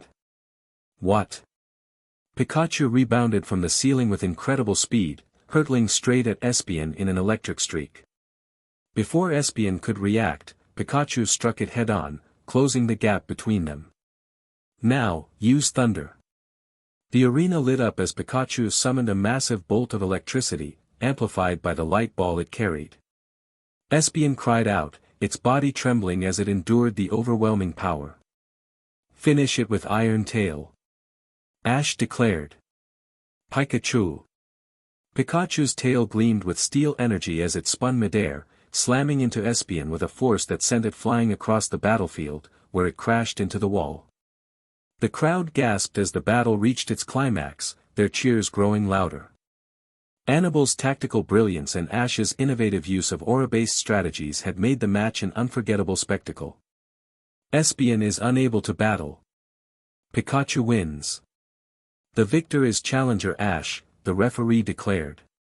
Ash had done it. He had defeated Annabelle, the frontier brain of the battle tower, in a clean sweep. Annabelle approached Ash with a wry smile, holding a golden badge in her hand. Ash, you've truly earned this. The symbol of ability is yours. Ash took the badge, his heart swelling with pride as Pikachu jumped onto his shoulder. Thanks, Annabelle. That was a battle I'll never forget. The crowd erupted in cheers once more, celebrating Ash's hard-earned victory. Chapter 88, Annabelle, join me on my journey. Holding the badge of ability in his hand, Ash solemnly tucked it away. I've finally earned the badge of ability. Pika Pika. Pikachu jumped excitedly, striking a triumphant pose. That was an absolutely fantastic frontier challenge battle, Scott remarked as he approached, his admiration for Ash evident. You and your Pokémon communicated seamlessly throughout the match. I must admit, Ash, your abilities are impressive, on par with Annabelle's, if not more. With a nod, Scott added, now that you've defeated Annabelle, only one challenge remains in the battle frontier, the ultimate frontier brain at the battle pyramid. It's located near Pewter City right now, though finding it won't be straightforward. Scott smirked knowingly, leaving the finer details unsaid. After all, the battle pyramid wasn't just a building, it was a colossal flying fortress, a fact known to only a select few. But unbeknownst to Scott, Ash already knew. Mr. Scott, I'm not planning to head to the battle pyramid just yet, Ash responded. I need some time to train my Pokémon and take care of other important matters first. Misty and May exchanged glances, understanding exactly what Ash meant. He still had unfinished business, reuniting with old friends like Primeape near Celadon City and Larvitar and Silver. May had already heard about Ash's Kanto adventures from Misty. Scott nodded approvingly. A wise decision. I'll tell you this, the pyramid's frontier brain is immensely powerful. In full force, there are few in the Kanto region who can match him, save perhaps Lance, the Dragon Master. Prepare well, Ash. I'm looking forward to seeing you shine in the battle pyramid. I'll contact you if anything important comes up. Good luck. A warm invitation. After parting ways with Scott, Annabelle extended an invitation to visit her home. Ash quickly agreed, and Misty and May, now friends with Annabelle, were equally enthusiastic. Annabelle's house wasn't far, just a short walk through the lush forested environment of the island. The journey was filled with laughter, with Pikachu, Squirtle, and Misty's Azurill playing alongside the group. The atmosphere was warm and cheerful. Watching Ash interact with his Pokémon and friends, Annabelle felt an inexplicable reluctance in her heart. This boy wasn't just a talented trainer. His bright eyes radiated warmth, his care for Pokémon was genuine, and his ability to understand their emotions was rare and profound. And he'd defeated her in a battle that showcased her own specialty. She found herself admiring him more than she anticipated. Annabelle? Lost in thought. Ash's voice brought her back to reality. Your Pokémon were injured during our battle. Let me heal them. My aura powers can handle minor wounds. Pika Pika. Pikachu chimed in agreement. Surprised but trusting, Annabelle released her Alakazam, Metagross, and Espeon. Ash examined their injuries carefully before activating his aura to heal them. His focused expression left Annabelle momentarily speechless. As Ash treated Espeon, his mind wandered to Eevee's other potential evolutions. He recalled the undiscovered fairy-type Sylveon and resolved to document all of Eevee's evolution forms once Professor Oak's fairy-type research was published. He could already imagine the professor's astonished reaction. A feast of friendship. Annabelle hosted Ash and his friends for 2 days, during which they bonded over training, meals, and games. Misty and May even joined Annabelle in the kitchen, showcasing the cooking skills Ash had taught them. Each prepared a dish, half for fun and half to compete with Annabelle's culinary prowess. When they turned their expectant gazes toward Ash, he couldn't refuse. Ash's masterful cooking easily outshone everyone else's, his dishes leaving even Annabelle in awe. He wasn't just a great trainer, he was a treasure trove of talents. Annabelle's admiration for Ash reached new heights. Farewell, and a proposal. On the third morning, Ash and his friends stood at Annabelle's doorstep, ready to depart. Annabelle had promised gifts for everyone, though she had yet to appear. Misty and May had already received theirs. For Misty, Annabelle had prepared a custom water-type Pokeball, I.E. dive ball, and a letter detailing her lifelong research on water Pokémon, knowing Misty aspired to be a water Pokémon master. For May, Annabelle provided insights on understanding Pokémon emotions, along with a handcrafted hairpin, a nod to May's dream of becoming a top coordinator. As for Ash, his gift remained a mystery. Finally, the door creaked open, and Annabelle emerged in a stunning dress. Ash, here's a letter for you, she said, her cheeks faintly pink. But don't read it until after you've left. Anne. She hesitated before stepping closer, arms outstretched. Let me give you a hug. Caught off guard, Ash stood frozen as Annabelle embraced him. Her voice was soft as she said, "Thank you, Ash." As they parted, Ash gazed into her eyes. "Annabelle," he said, his voice steady, "when I've conquered the battle frontier, will you join me on my journey?" Annabelle's eyes widened, her expression a mix of surprise and emotion. She didn't respond immediately, but her smile spoke volumes. Chapter 89, Primeape, It's Been a While. Come travel with me. That was Ash's final sentence as he turned and walked away, not waiting for Annabelle's reply. As he left, Ash handed Annabelle a special gift, sooth bells. These bells, with their calming chimes, were perfect for someone like Annabelle, who could communicate with Pokémon on a deeper level. Engraved on the two bells were the words Anna and Bell.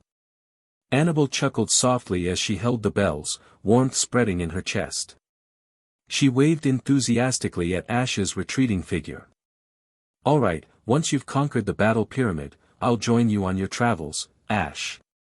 A soft blush colored her cheeks as she whispered under her breath, "If I knew he'd ask me to travel with him, I wouldn't have written that letter. It's so embarrassing." Leaving Annabelle's facility, Ash, Misty, and May journeyed toward their next destination. Despite their usual chatter, a peculiar silence had settled between them. Ash had already opened a letter from Annabelle. A grin crept across his face as he read it, learning the secret behind Annabelle's surprising transformation from plain to curvaceous. So, that's why. She wasn't flat. She's just been hiding it.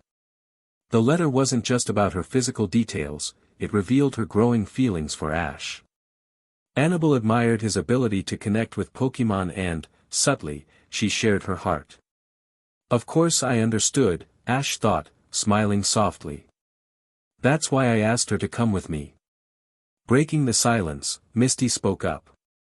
Ash, after conquering the battle frontier, what's next? Ash rubbed the back of his head sheepishly. First, we're heading to Fighting City to see Primeape. I've been thinking a lot about him. If he truly wants to be a P1 champion, I'll train with him myself this time.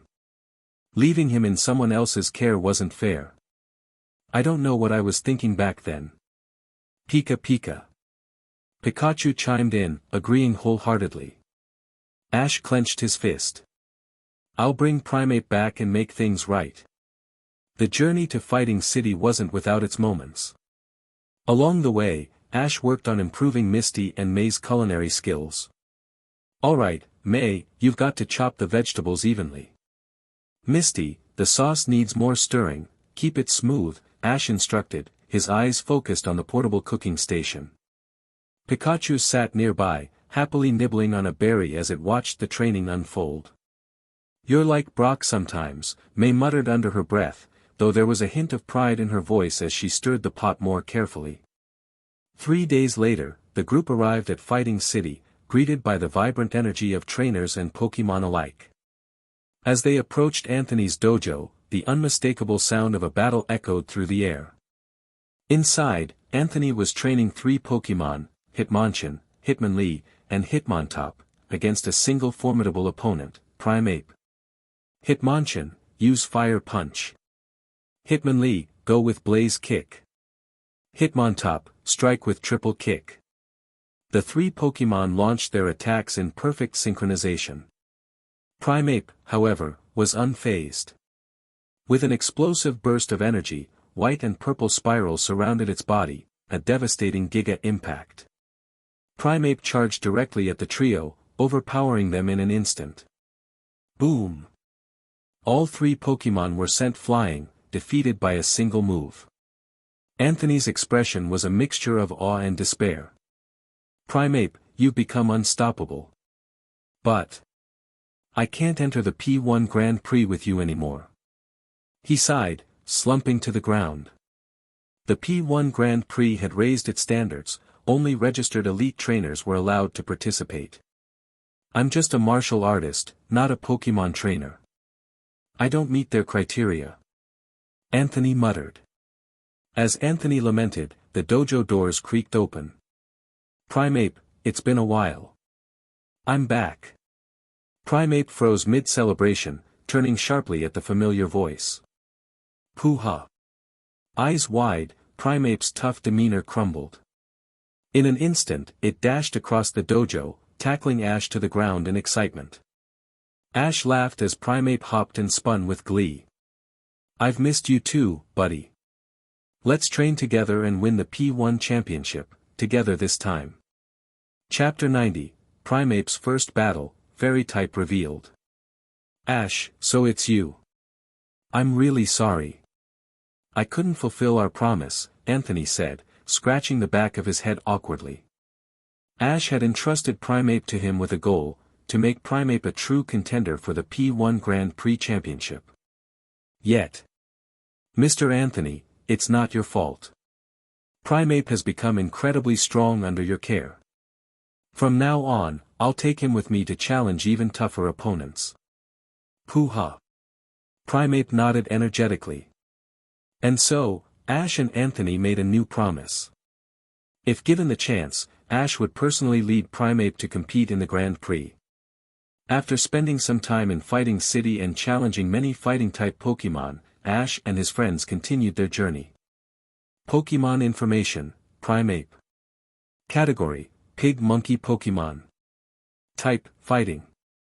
Abilities, Vital Spirit, Anger Point. Potential, Red Tier.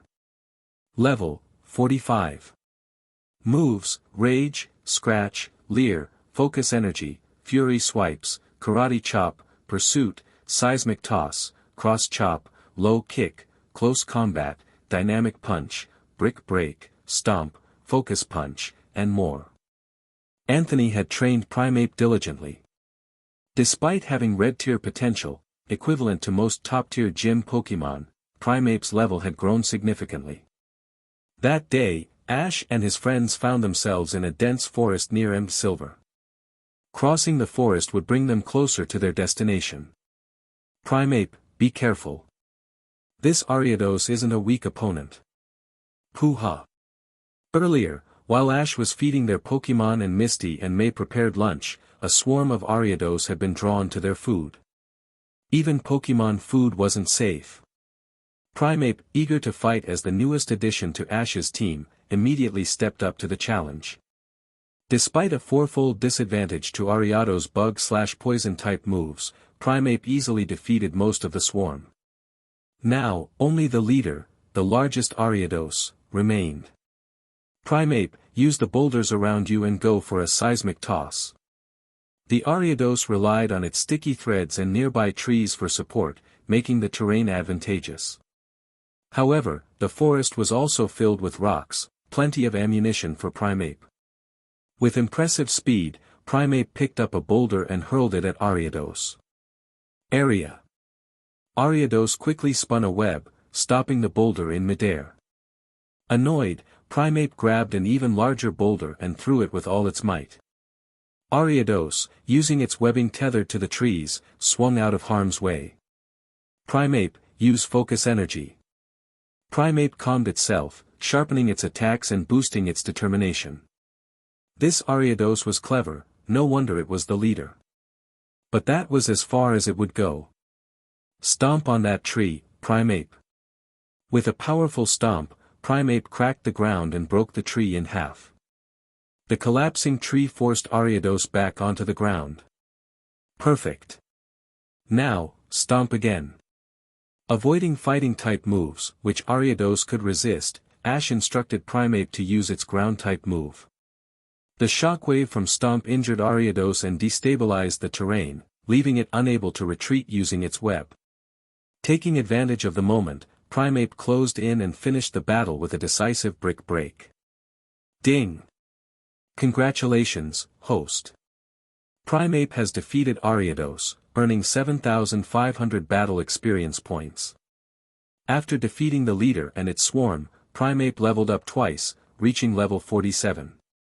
Primeape cheered, hopping around excitedly. Its lively and energetic personality was as strong as ever. Ash, however, noticed Misty's pale face and sighed. Her fear of bug-type Pokémon was a persistent issue. She's aiming to become a water Pokémon Master, Ash thought, but if she's this afraid of bug types, it'll be tough when she faces opponents who use them, or worse, water Pokémon with bug-type dual attributes. He resolved to find a way to help her overcome this fear, though for now, it was something they'd have to deal with step by step. After lunch, while the group rested, Ash received a video call from Alessa. The second installment of the League currency, Poke Coins, had been deposited into his account, an impressive 3.2 million Poke Coins. Combined with his previous earnings and the 500,000 from daily sign-ins, Ash now had over 6 million Poke Coins. With this wealth, he could begin planning his upcoming challenge against Brandon of the Battle Pyramid. Later, Ash received another call, this time from Professor Oak. Ash, great news. The research on the fairy type you shared with me is complete.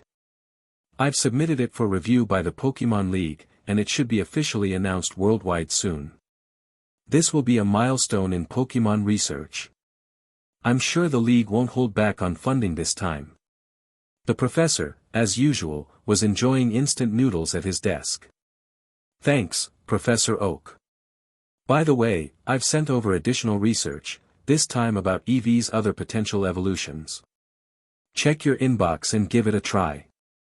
If everything works, let's handle it the same way as the fairy type reveal. What?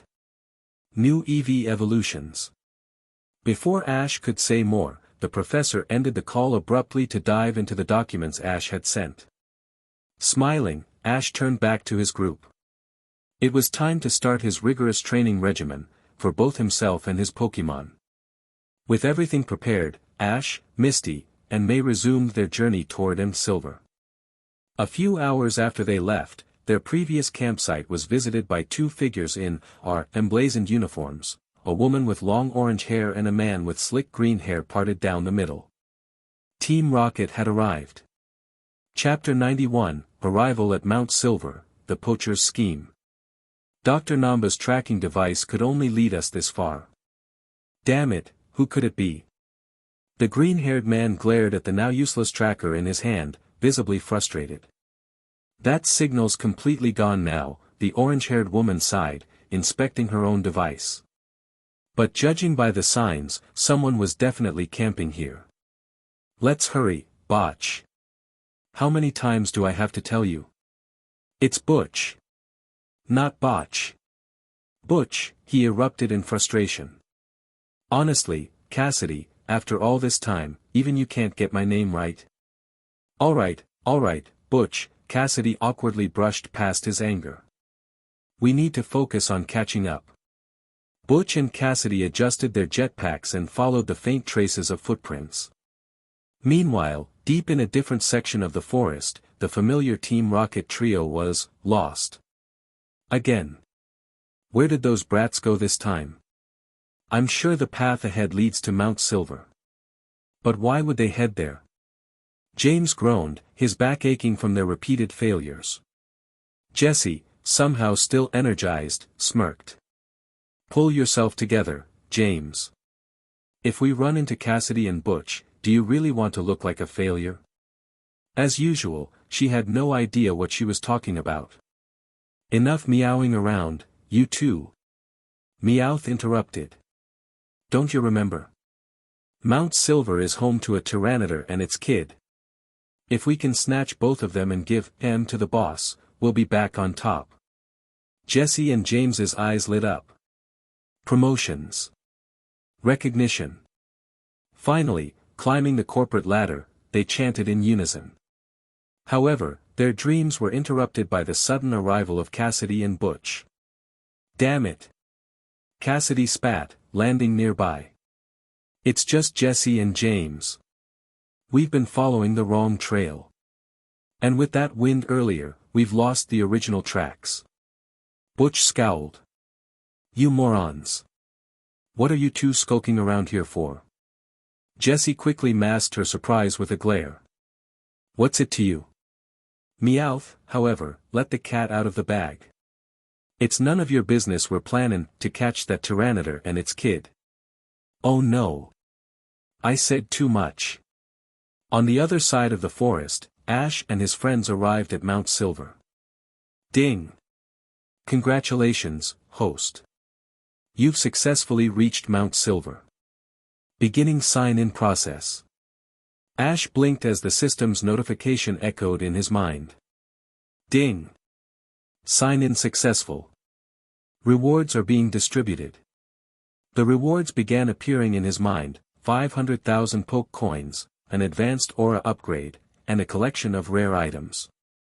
Not bad, Ash mused, remembering a lottery ticket he'd yet to redeem. Suddenly, a loud explosion shook the ground. Pika. Pikachu's ears perked up, its body on high alert. Pikachu, what is it? Ash asked. Pika Pika. Pikachu gestured toward the deeper forest. Got it. Misty, May, let's go.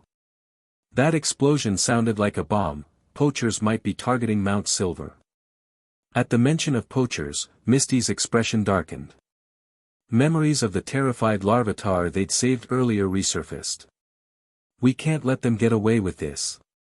In the depths of Mount Silver, three familiar figures were hard at work. Their leader, Gull, stood tall, his calm demeanor a stark contrast to the chaos around him. Boss, we almost got that Tyranitar just now. Chico, the group's inventor, exclaimed. Calm down, Chico. As the old saying goes, patience is a virtue, Gull replied, adjusting his glasses. His calm authority was a signature trait, often accompanied by obscure proverbs. You're right, boss. Chico and the muscle-bound Pampo chorused in agreement. With their previous robot destroyed, the trio had pooled their resources to build a new weapon, the ultimate capture bot. Let's not rush. If we can't catch the Tyranitar directly, we'll target its cub instead. That'll lure it out, Gull strategized. The trio's eyes gleamed with malicious intent as an image of a small Pupitar appeared on their monitor. Chapter 92, Bug-type Pokémon and a ghostly encounter. No way. It's already evolved into a Pupitar. That's even better. We can capture this Pupitar and the Tyranitar alongside it. If we manage to evolve it into a second Tyranitar, we'll be rolling in cash. 2 Tyranitars would sell for a fortune. After this, we'll be set for life, living like royalty. Ha ha ha. The arrogant laughter of the poachers echoed from within their colossal robot, the ultimate unit. The night slowly descended, casting the forest into an eerie darkness. While the poachers hunted for Tyranitar, Team Rocket's 2 factions, led by Jesse and James on one side and Cassidy and Butch on the other, were also in pursuit of the elusive Pokémon. However, neither group had seen any trace of Tyranitar or its young. Instead, they stumbled upon the tracks left by the poachers' mechanical behemoth. Upon stealthily following the trail, they caught sight of the poachers. It's those despicable scoundrels. I'll make them pay. Jessie's fury flared as she recognized the poachers. She couldn't forget how they had once manipulated her, James, and Meowth, using them as a distraction to evade Officer Jenny Backett and Silver. Jessie, don't get worked up, Naya. This time, we've got enough manpower to handle them. Here's what we'll do, Naya haha. Meowth devised a cunning plan that the rest of the group immediately approved. Meanwhile, Ash and his companions had set up camp in the dense forest of Mount Silver. Charizard, Pidgeot, I need you to search the mountain for any signs of Tyranitar or Larvitar. Misty, May, you two stay here. I'll gather some firewood. It gets cold at night in these mountains. Before Misty and May could respond, Ash had already dashed off with Pikachu. Ash had something else on his mind. He wanted to help Misty overcome her fear of bug-type Pokémon. A bold idea had struck him, but it would take careful planning to execute. Activating his aura, Ash sensed the presence of Team Rocket lurking nearby. A sly grin spread across his face. Back at the campsite, Misty and May sat together with their Pokémon, relying on the glow of their Pokénav's flashlight to ward off the darkness. Suddenly, the flashlight flickered out. What? But Ash said he'd fully charged it. Misty exclaimed, panic creeping into her voice. This wasn't a coincidence, it was part of Ash's plan. Don't worry, May said, hiding her nervousness. Let's put our Pokémon back in their Pokeballs and go find Ash. Though May was apprehensive, she steeled herself, determined to help Misty face her fears. Nearby, Jessie, James, and Meowth were observing the two girls. This is the perfect chance to swipe their Pokémon, Naya. Meowth whispered with a mischievous grin. Moments later, Jessie and James sprang into action. Seviper, go. Cacnea, you too. Though James Cacnea tried to hug him as usual, Jessie barked an order, focus, you too. Steal their Pokeballs. Misty and May barely had time to react before Team Rocket snatched their Pokeballs and vanished into the night. Bye-bye, twerps. Thanks for the loot. Misty froze in shock, unable to comprehend what had just happened. Meanwhile, May remained calm, remembering Ash's assurance that he had everything under control. On the other side of the forest, Ash released Gengar from its Pokeball. Gengar, I need you to retrieve Misty and May's Pokeballs from Team Rocket and give them a good scare while you're at it. Once you're done, come back to me. Gengar cackled with delight at the prospect of scaring people, vanishing into the shadows. Back at the campsite, Misty's frustration boiled over. If I were stronger, this wouldn't have happened. Those rotten thieves. I'm so sick of being helpless. May pointed toward a faint light flickering in the distance. Misty, look. There's a light over there. Let's check it out. In the pitch-black forest, any sign of light felt like a beacon of hope. Unbeknownst to Misty, the glowing light was part of Ash's elaborate setup. He had sprinkled a special powder, a system reward called silver powder, around a towering cedar tree. Silver powder was a favorite of bug-type Pokémon, and it worked like a charm. The area around the tree was now teeming with luminous bug types like Volbeat and Illumise, their bodies emitting a soft, mesmerizing glow. Alongside them were Caterpie, Weedle, Metapod, Kakuna, and even a few fearsome Beedrill and Heracross. Misty froze at the sight of the swarm.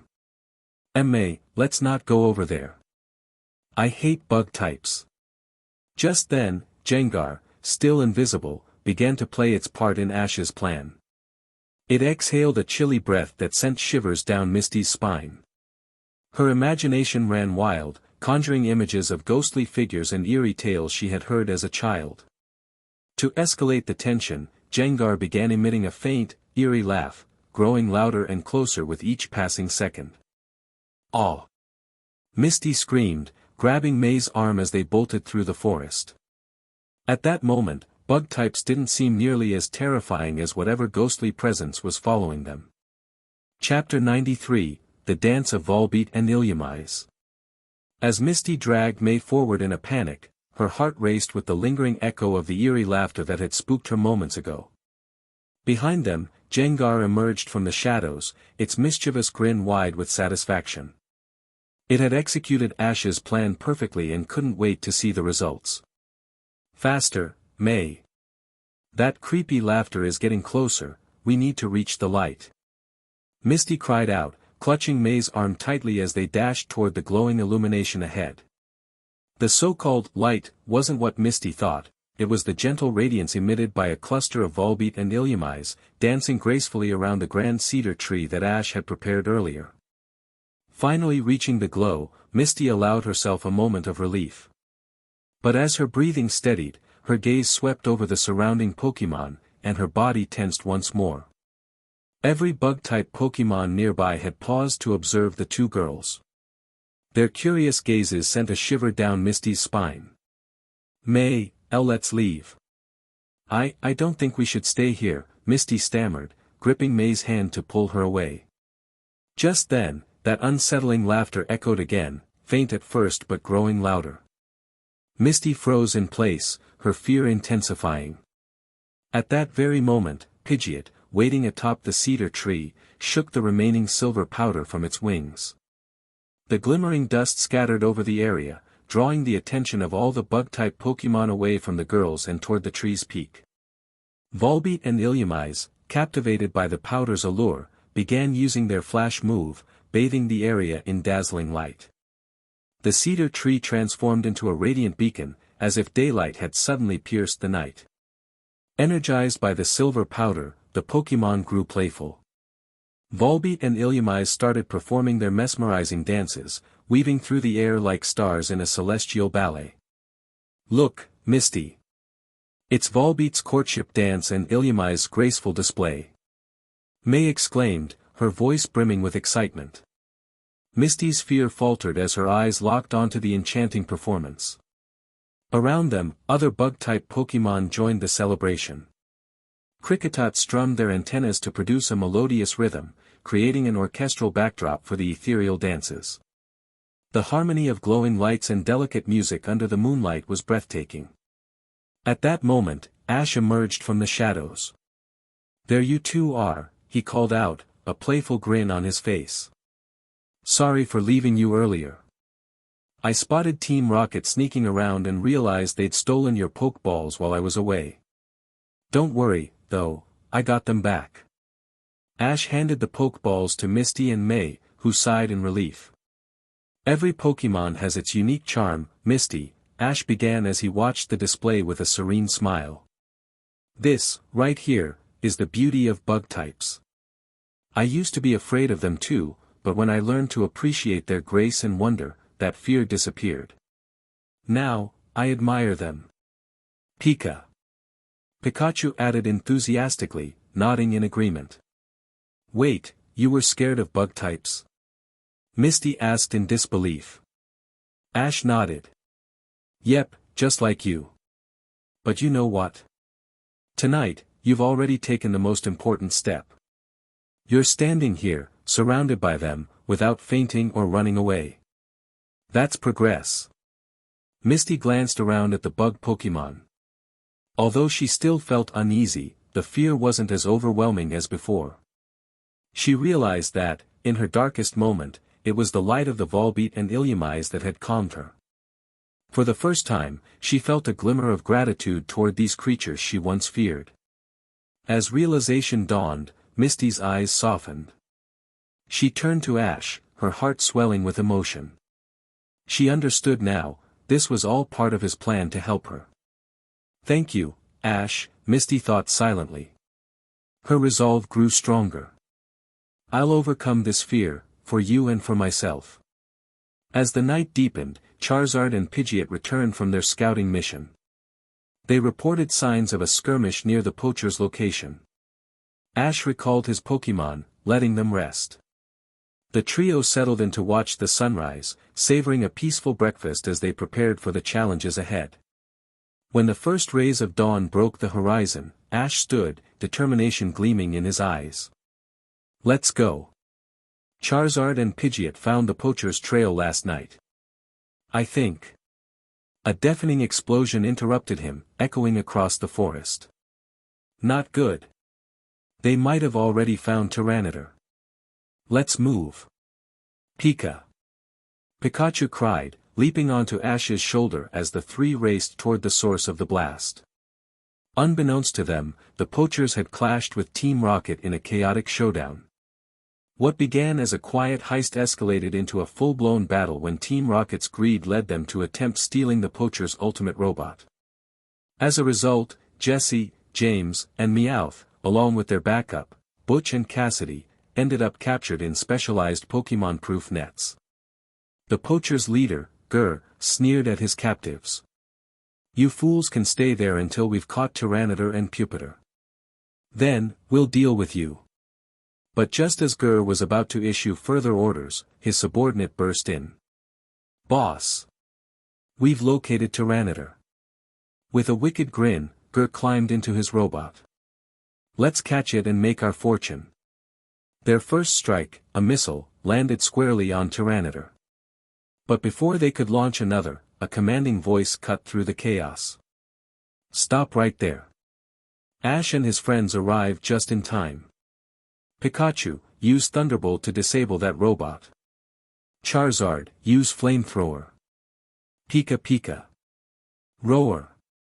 The stage was set for an epic showdown between Ash's team, the Poachers, and a desperate Team Rocket.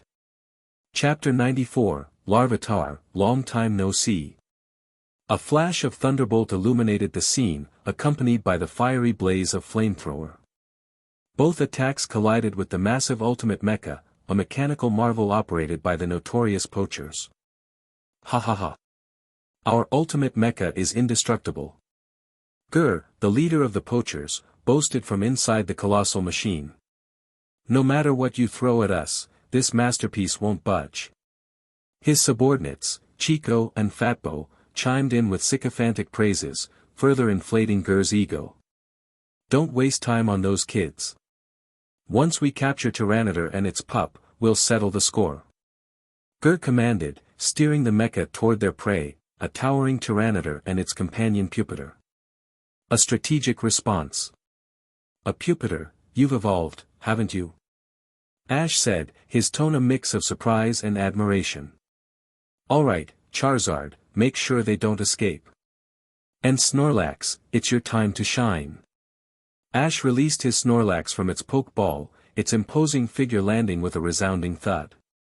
Snorlax, use Belly Drum to power up, and then hit that mecha with Dynamic Punch. Let's show them what we're made of. Snorlax. Snorlax roared, slapping its belly with determination before launching itself forward. The poachers inside the ultimate mecha sneered. Bring it on. Our creation won't yield to any Pokémon attack. But they were wrong. With a resounding crack, Snorlax's powered-up punch struck the mecha, leaving a spiderweb of fractures across its reinforced armor. The machine shuddered under the force, forced to halt. As the poachers stared in shock, Tyranitar unleashed a devastating hyper beam. The golden beam tore through the mecha, reducing it to rubble in an instant. As the mecha exploded, Charizard descended, its fierce gaze locking onto the poachers. Misty and May wasted no time binding them with sturdy vines. You scoundrels! This is a Pokémon sanctuary. Poaching is absolutely forbidden here, Misty scolded, hands on her hips. Wait until Officer Jenny gets her hands on you. Though captured, the poachers remained silent, their minds already scheming ways to escape later. Ash, however, wasn't about to let that happen. Charizard, take these three out of here. You know what to do, Ash said firmly. Charizard nodded, spreading its wings and flying off with the subdued poachers. Whatever Ash whispered to Charizard, only the two of them knew. With the poachers dealt with, Ash approached Tyranitar and Pupitar. It's been a while, hasn't it, Pupitar? Ash said with a warm smile. How have you and your mom been? Pup 3. Pupitar chirped happily, remembering the days Ash cared for it as a Larvitar. Back then, when Tyranitar was absent, Ash had stepped in, acting as both protector and guide. Tyranitar growled softly, speaking through Ash's aura. She says Pupitar is ready to leave the nest and grow stronger through its own journey, Ash translated. She wants you to evolve and achieve your full potential. Pupitar's eyes gleamed with determination. Alright, then it's settled. Pupitar, welcome to the team. Pup 3.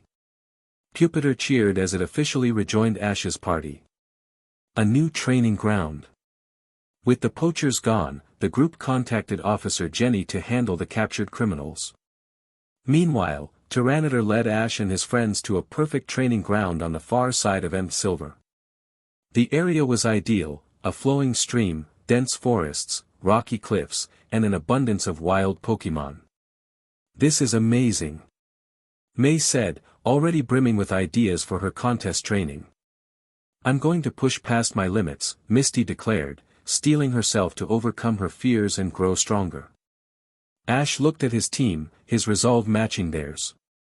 Let's give it everything we've got. Together, we'll reach new heights. As the sun rose over the training grounds, it marked not just the start of a new day, but a new chapter in their journey toward greatness. Chapter 95, Training Plans. Misty's training ground was centered around a picturesque stream. Not far downstream, the stream widened into a vast lake teeming with an array of water-type Pokémon. But Misty wasn't just focused on water types. She had decided it was finally time to face her fear of bug-type Pokémon head-on. May, on the other hand, was focusing her efforts on training Kirlia. She planned to feature Kirlia in the upcoming contest for her 5th and final ribbon. With this in mind, her training could take place in any environment, whether rocky terrains, dense forests, or open valleys. As for Ash, he was the ultimate all-rounder. "Alright, everyone," Ash declared, "let's get started. We'll dedicate the next week to rigorous training. Afterward, we'll evaluate our progress and adjust our plans if needed. Let's do this." Misty and May chimed in, their hands meeting Ash's in a triumphant team cheer. Even Pikachu joined in enthusiastically, its paw placed atop theirs. "Alright, you two can start your training. Tomorrow, I'll have some surprises to help you both enhance your routines," Ash assured. With his substantial funds from competitions and the recently credited research grant, Ash was ready to provide the best support for Misty and May. After all, they weren't just his companions, they were part of his heart. Misty began her preparations by the stream. She released her Pokémon from their Pokeballs, Seaking, Seal, Azurill, and Starmie. "Alright, everyone," she said, "our goal for this week is to enhance your skills and overcome our weaknesses. Seaking, you've got solid water-type moves, but we'll work on expanding your versatility. Let's see if we can add some non-water moves to your arsenal. Seal, your moves are more diverse, but we'll focus on battling stronger opponents in the lake to raise your experience and level. We'll aim for your evolution this week. Starmie, your analyze ability is rare and powerful, we'll learn to capitalize on it. You also have a psychic typing, but your psychic moves are limited. I'll arrange for Ash's Mutwo to coach you. Azurill, you and Seal are still young. For now, your priority will be leveling up through battles. Your huge power ability is extraordinary, so we'll focus on learning strong physical moves to take full advantage of it." Her Pokémon responded with excited cries. Misty, with her improved knowledge from traveling alongside Ash, was more determined than ever to become a water-type master. Meanwhile, May's preparations were also underway. She released Munchlax, Eevee, Combusken, Squirtle, and Kirlia.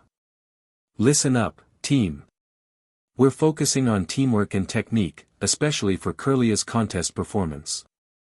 Munchlax, Eevee, and Combusken will work on combinations that can help Kirlia shine. Combusken, you're so close to evolving, this week could be it. Squirtle, you're in the same boat, we'll aim for your evolution too." Her team nodded in agreement, ready for the challenge. Ash, in the meantime, connected with Professor Oak through a video call. "Ash, how's your Battle Frontier challenge going? Gary's back home and seems eager to face you once you return." "I'm preparing for the Battle Pyramid now. We're doing a week of intense training to get ready," Ash replied, his Pikachu energetically adding its own greeting. "That's great to hear. By the way, your research grant of 20 million Poke Coins has been credited. Have you thought about how you'll explain it to your mom?" Oak asked with a knowing smile. Ash had already prepared his response. "I'll transfer some money to her and say I won it in competitions. She won't question it too much." Later, Ash transferred 500,000 Poke Coins to his mother, Delia. As expected, she immediately called to express her concern. "Why so much, Ash? Are you okay? Did something happen?" "Don't worry, Mom. I earned this through competitions. Use it for anything you need," Ash reassured her. They chatted briefly about his upcoming plans, including bringing a new friend, Annabelle, home to visit, which delighted Delia. With that taken care of, Ash turned his attention to his ultimate weapon, the system shop. First, he purchased the permanent experience synchronization feature, allowing all participating Pokémon in a battle to share experience equally. Cost, 15 million Poke Coins. Confirmed. The system's notification rang. Experience synchronization feature activated. You can toggle it on or off at will.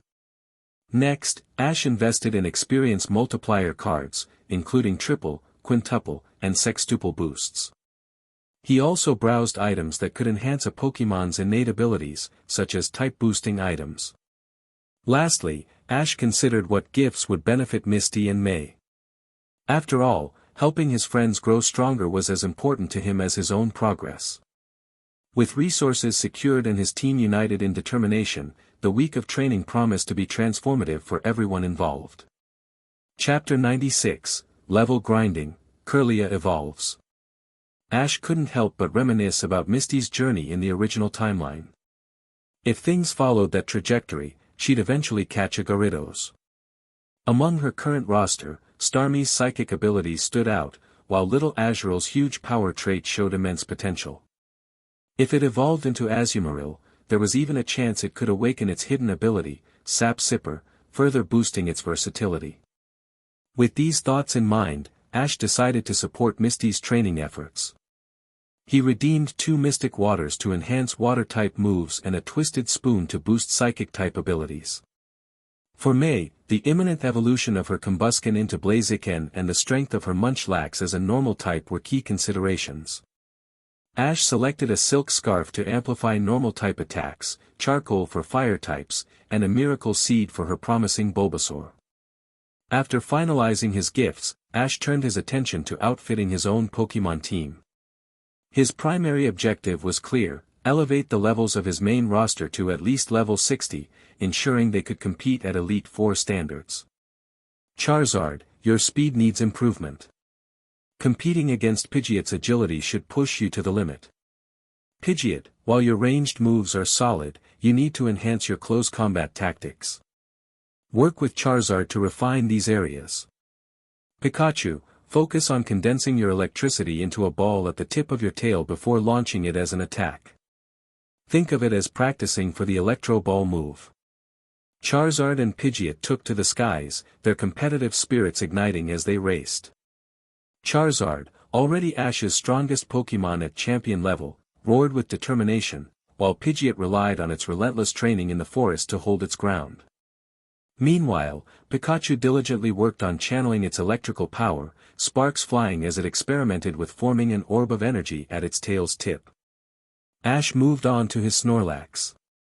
You're probably the fastest Snorlax in existence, but we need to push even further. Your versatility as a normal type lets you learn a wide range of moves. Let's add Fire Punch and Thunder Punch to your arsenal to make you an unstoppable force in battle. Snorlax grunted in agreement, its massive body surprisingly nimble as it began practicing its punches. Gengar, Ash continued, your speed and special attack need improvement. Let's work on mastering more Ghost-type moves while also increasing your reaction time. Kirlia, Pikachu, Sceptile, and Pupitar, follow me into the forest. We're hunting for wild Pokémon to grind some serious experience. Ash led the group deeper into the forest, quickly spotting a swarm of Beedrill. Sorry, Beedrill, but we need the battle experience. Pikachu, use Discharge. And don't forget to practice forming that electric orb. Pikachu. Pikachu unleashed a powerful wave of electricity, stunning the swarm. Ash made sure to remind his Pokémon not to strike too hard, ensuring the wild Pokémon wouldn't suffer lasting harm. As they ventured further, Ash discovered a cave teeming with Zubat and Ariados. Sceptile, use Leaf Storm. Kirlia, follow up with Confusion. Let's keep the momentum going. Battle after battle, Ash's Pokémon gained valuable experience. For tougher opponents, Ash saved his experience multiplier cards, ensuring maximum gains. Finally, Ash's exploration led him to a clearing where a wild Nidoking stood, exuding power and dominance. This must be the boss of the area, Ash muttered. Using his aura to scan the surroundings, he confirmed that Nidoking ruled over a group of Nidorino and Nidoran. Pupitar, pair up with Kirlia. Kirlia, start with Calm Mind.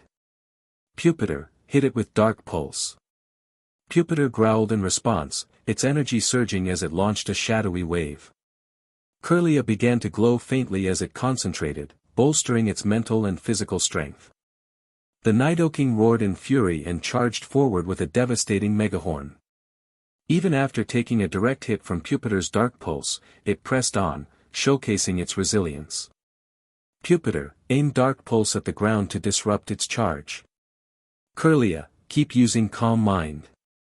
We'll need every bit of power for this. The strategy worked, causing Nidoking to stumble into a newly formed crevice. But it wasn't giving up. With a deafening roar, Nidoking slammed its fists into the earth, unleashing earth power. The ground trembled, sending shockwaves toward Ash's team. Now's the time. Kirlia, Psychic. Lift it off the ground. Fueled by its boosted stats, Kirlia's psychic attack enveloped Nidoking, suspending it mid-air. Finish this, Pupitar. Use Dark Pulse. Kirlia, follow up with Dazzling Gleam. The combined attack struck true, and Nidoking let out one final roar before collapsing in defeat. As the battle ended, Ash activated a 6x experience boost card, sharing the massive rewards between Pupitar and Kirlia. Ding! Pupitar gained 70,000 experience points. Kirlia gained 70,000 experience points. Kirlia's level skyrocketed, finally reaching level 41. As its body began to glow with the light of evolution, Ash grinned. It's finally happening, he whispered. When the glow subsided, Kirlia had transformed into Gardevoir, its elegant form radiating power and grace. Ash clenched his fists with excitement. This is just the beginning. Let's keep going. Chapter 97, Team Transformation, Evolution and Power Surge. Kirlia. As the glowing aura of evolution surrounded Kirlia, Pupitar watched with envy. Moments earlier, Pupitar had also leveled up twice, but with evolution locked at level 55, it still had a ways to go. Currently, it sat just shy of level 50. Meanwhile, Kirlia's body stretched and grew taller within the radiant cocoon of light. Gardevoir. When the light faded, Kirlia had transformed from an adorable little sister to a graceful queen.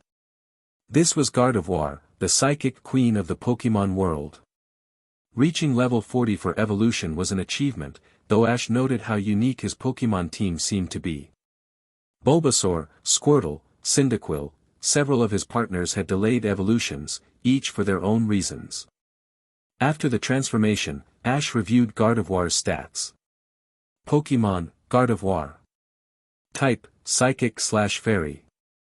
Abilities, Trace, Telepathy. Potential, Purple Tier. Level, 40. Moves, Moonblast, Stored Power, Misty Terrain, Healing Wish, Confusion, Double Team, Teleport, Agility, Disarming Voice, Wish, Magical Leaf, Heal Pulse, Calm Mind, Hypnosis. The upgrade to Gardevoir's potential, from blue tier to purple, had paid off. Evolution brought not only heightened strength but a swath of new moves. Well done, Gardevoir. Let's keep growing stronger together, Ash encouraged before turning to Pupitar. You're next. Evolution might be a bit further away, but I believe in you. Poopy. Pupitar gave an eager nod, determination in its eyes. With Gardevoir successfully evolved, Ash handed it over to Mutwo for specialized psychic training alongside Misty's Starmie.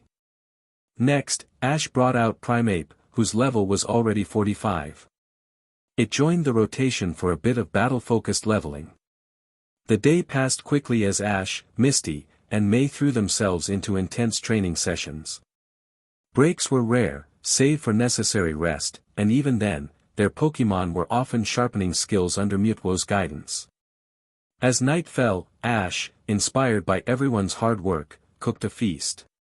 However, it nearly ended up in May's Munchlax's belly until Pikachu intervened, saving the meal. Around the campfire, laughter rang out as the group shared stories, teasing their Pokémon's quirks, especially their resident foodies, Snorlax and Munchlax. While Misty and May turned in for the night, Ash took Gengar into the forest for nighttime training. Gengar's natural ability to meld with shadows made the darkness no obstacle for Ash, whose aura abilities let him track movement effortlessly. Tremendous progress over 5 days. By the second day, Misty's Azurill evolved into Marill. May and Curlia polished their contest routines. Misty's Seal and Seaking gained notable levels, while Starmie began to excel in psychic skills under Mutwo's tutelage. By the third day, Ash's entire core team reached or surpassed level 50, with many hitting level 55. Pikachu reached level 60, officially entering Elite 4 level power and mastering Electro Ball. Pidgeot's close combat skills improved significantly, learning close combat and fury attack. Charizard's speed skyrocketed, but what thrilled Ash most was its mastery of Dragon Dance, a game-changing move for its battle potential. By the fourth day, May's Squirtle evolved into Wartortle, to her delight. Its new move, Aqua Tail, added both flair and power to contest performances. May and Curlia honed synchronized moves, making their appeals mesmerizing. By the fifth day, Misty's Starmie learned Aqua Jet and Confusion, unlocking its psychic potential and boosting its battle prowess. Ash utilized his remaining experience boost cards, pushing Sceptile, Snorlax, and Gengar to level 60. Gardevoir reached level 55, while Pupitar climbed to 54. Pikachu, now at level 68, showcased the advantages of its Golden Tier potential, gaining experience faster than ever. Charizard stood at an impressive level 71, firmly in Champion Tier. With moves like Dragon Claw, Hurricane, and Dragon Dance, Ash estimated it could easily take on Regi Pokémon like Registeel or Regirock without breaking a sweat. With 2 days of intense training remaining, Ash set his sights on Pupitar. The pseudo-legendary Pupitar awaited its moment, and Ash was determined to help Pupitar evolve into Tyranitar. "I'm counting on you, buddy," Ash said, patting Pupitar on the head. Pupitar. With confidence soaring across the team, the path forward glimmered with promise. Chapter 98, The Tyrant of the Sands, Tyranitar. Hey Ash, just 2 days left before our week-long special training ends. Judging by your routine, your gains must be way more impressive than ours, right? Misty teased as they all gathered for dinner. Dinner tonight? Naturally, Misty and May took charge. As for Ash, he was happily enjoying the fruits of their labor, sitting like a king at the table. Having 2 girls cook for him, what could be more delightful? Ash smiled at Misty's remark, his mind briefly wandering to her progress. Over the past few days, he'd taken every chance to expose her to bug-type Pokémon. Misty, who used to shriek at the sight of a Caterpie or Weedle, was now walking through the woods with remarkable composure. "It's been a good week," Ash replied, ruffling Misty's hair playfully. "Tomorrow, I'm taking Pupitar for a serious challenge. If all goes as planned, it'll evolve into Tyranitar. Once it does, we'll have nothing to fear against Brandon's Regi Pokémon." Misty blushed faintly but didn't resist Ash's affectionate gesture. Meanwhile, May perked up at Ash's mention of evolution. "You think I can get Combusken to evolve into Blaziken before we leave?" she asked, her eyes gleaming with determination. Ash nodded encouragingly. "Definitely. Blaziken is an incredibly strong Pokémon. I still remember the one that beat my Charizard in the Johto League." The trio continued chatting late into the evening.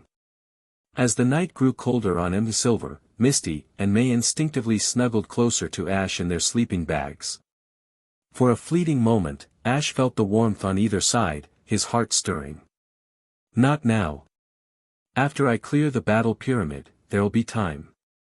The first rays of sunlight had barely touched the snowy peaks of Silver when Ash set off with Pupitar. His target? The undisputed ruler of this half of the mountain, a level 60 golem. Unlike Pupitar's mother, Tyranitar, who dominated the other side of the mountain, this golem was a tyrant in its own right. Ash had observed it for days, waiting for the right moment to use it as the ultimate stepping stone for Pupitar's evolution. Standing at the mouth of Golem's cave, Ash called out confidently, "Golem! Come out and face my Pupitar." The ground rumbled as the massive rock-slash-ground type rolled out of its lair, eyes blazing with challenge. It didn't take kindly to intrusions, let alone bold declarations from a human and a smaller Pokémon. Golem roared, immediately launching a rollout attack, barreling toward them like a boulder on steroids. Pupitar, dodge it. Counter with Rock Tomb. Ash commanded. Pupitar leaped nimbly out of the way and slammed its foot into the ground, summoning jagged rocks that entrapped Golem mid-roll. But Golem wasn't one to be easily subdued. With a ferocious rock smash, it shattered the tomb and freed itself. Use Earthquake now. Ash ordered. The ground quaked violently, throwing Golem off balance and forcing it to stagger. Seizing the opportunity, Ash pushed Pupitar further. Another Earthquake, Pupitar, finish it off. With a final, bone-shaking tremor, Golem's massive form slumped to the ground, defeated. Ash grinned triumphantly as the victory notification from his system rang in his mind. The birth of the desert tyrant. Congratulations, Pupitar. This is it. Ash shouted as the familiar glow of evolution enveloped Pupitar's body. The small, armored Pokémon began to grow rapidly, its silhouette changing. As the light faded, standing before Ash was a towering Tyranitar, its green armor gleaming in the sunlight. The very ground seemed to quake beneath its feet, and the air grew heavy with an oppressive, sandstorm-like aura. Tira on. Tyranitar roared, its voice echoing across the mountain.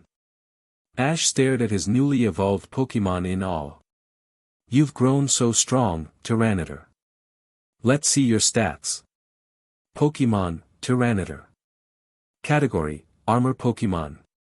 Type, Rock/Dark. Ability, Sand Stream. Potential, Purple. Level, 56. Skills, Thunder Fang, Ice Fang, Fire Fang, Crunch, Rock Slide, Earthquake, Stone Edge, Hyper Beam, Outrage, Dark Pulse, Giga Impact. Ash clenched his fist, his excitement overflowing. With Tyranitar on my team, Brandon's Regi-Pokémon don't stand a chance. Chapter 99, Misty and May's Decision. The training was coming to a close. With Pupitar's successful evolution into Tyranitar, Ash devoted the final 2 days of their intense training to challenging wild Pokémon with Tyranitar, Gardevoir, and Primeape. However, due to Mount Silver's unique location, Officer Jenny's patrols occasionally swept the area to ensure no disturbances or illegal activity. This resulted in Team Rocket's trio being apprehended and escorted out of the area. Their antics, it seemed, had finally caught up with them. On the 6th day, Officer Jenny encountered Ash and his friends while patrolling. Upon learning they were merely conducting Pokémon training, she logged their details and left. Meanwhile, Misty's Marill successfully evolved into an adorable Azumarill, bringing her immense joy. Seeing Misty's progress, May's Combusken grew even more determined to evolve. This friendly rivalry pushed everyone to new heights, fostering a competitive yet supportive atmosphere. Starmie's training under Mutwo's guidance was also proceeding swiftly, learning new psychic techniques at an impressive pace. A serene night under the moonlight. That evening, under the round, luminous moon, Ash, Misty, May, and Mutwo lay on the soft grass, enjoying a rare moment of peace. The moonlit tranquility brought a reflective mood, broken only when Mutwo spoke to Ash telepathically. Ash, I believe those Rocket members were targeting me. They must have detected my presence after our encounter at Maiden's Peak, Mutwo said, its gaze intense yet composed. Ash activated his aura power, responding mentally. I suspected as much. After I finish my Battle Frontier challenge, I promise to stand by your side and confront them. It's time we put an end to this, once and for all. Ash's determined eyes reflected the moonlight, while Mutwo's gaze shifted toward a distant horizon, envisioning the face of its adversary, Giovanni. They sought me out, but they'll find more than they bargained for. This time, I'll show them what true power is, Mutwo vowed. The last day of training arrived with good news. May excitedly announced her Combusken had finally evolved into Blaziken. With Ash's gifted charcoal enhancing its fire-type moves, Blaziken's power was formidable, capable of holding its own against gym leaders' Pokémon even at level 36. Ash smiled at her enthusiasm. Congratulations, May.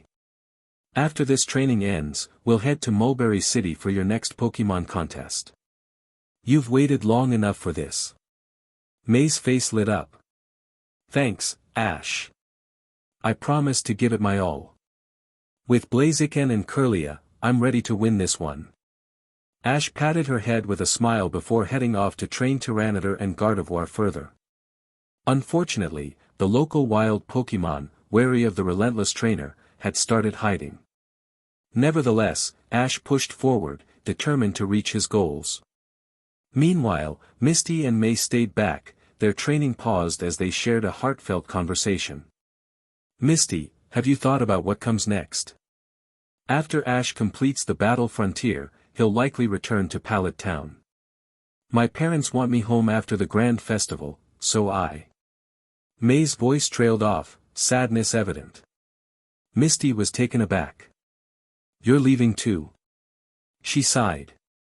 Her sisters had recently called, insisting she return to Cerulean City to manage the gym while they dealt with unspecified, important matters. In reality, they had won a luxury world tour and were plotting to trick Misty into taking over their responsibilities.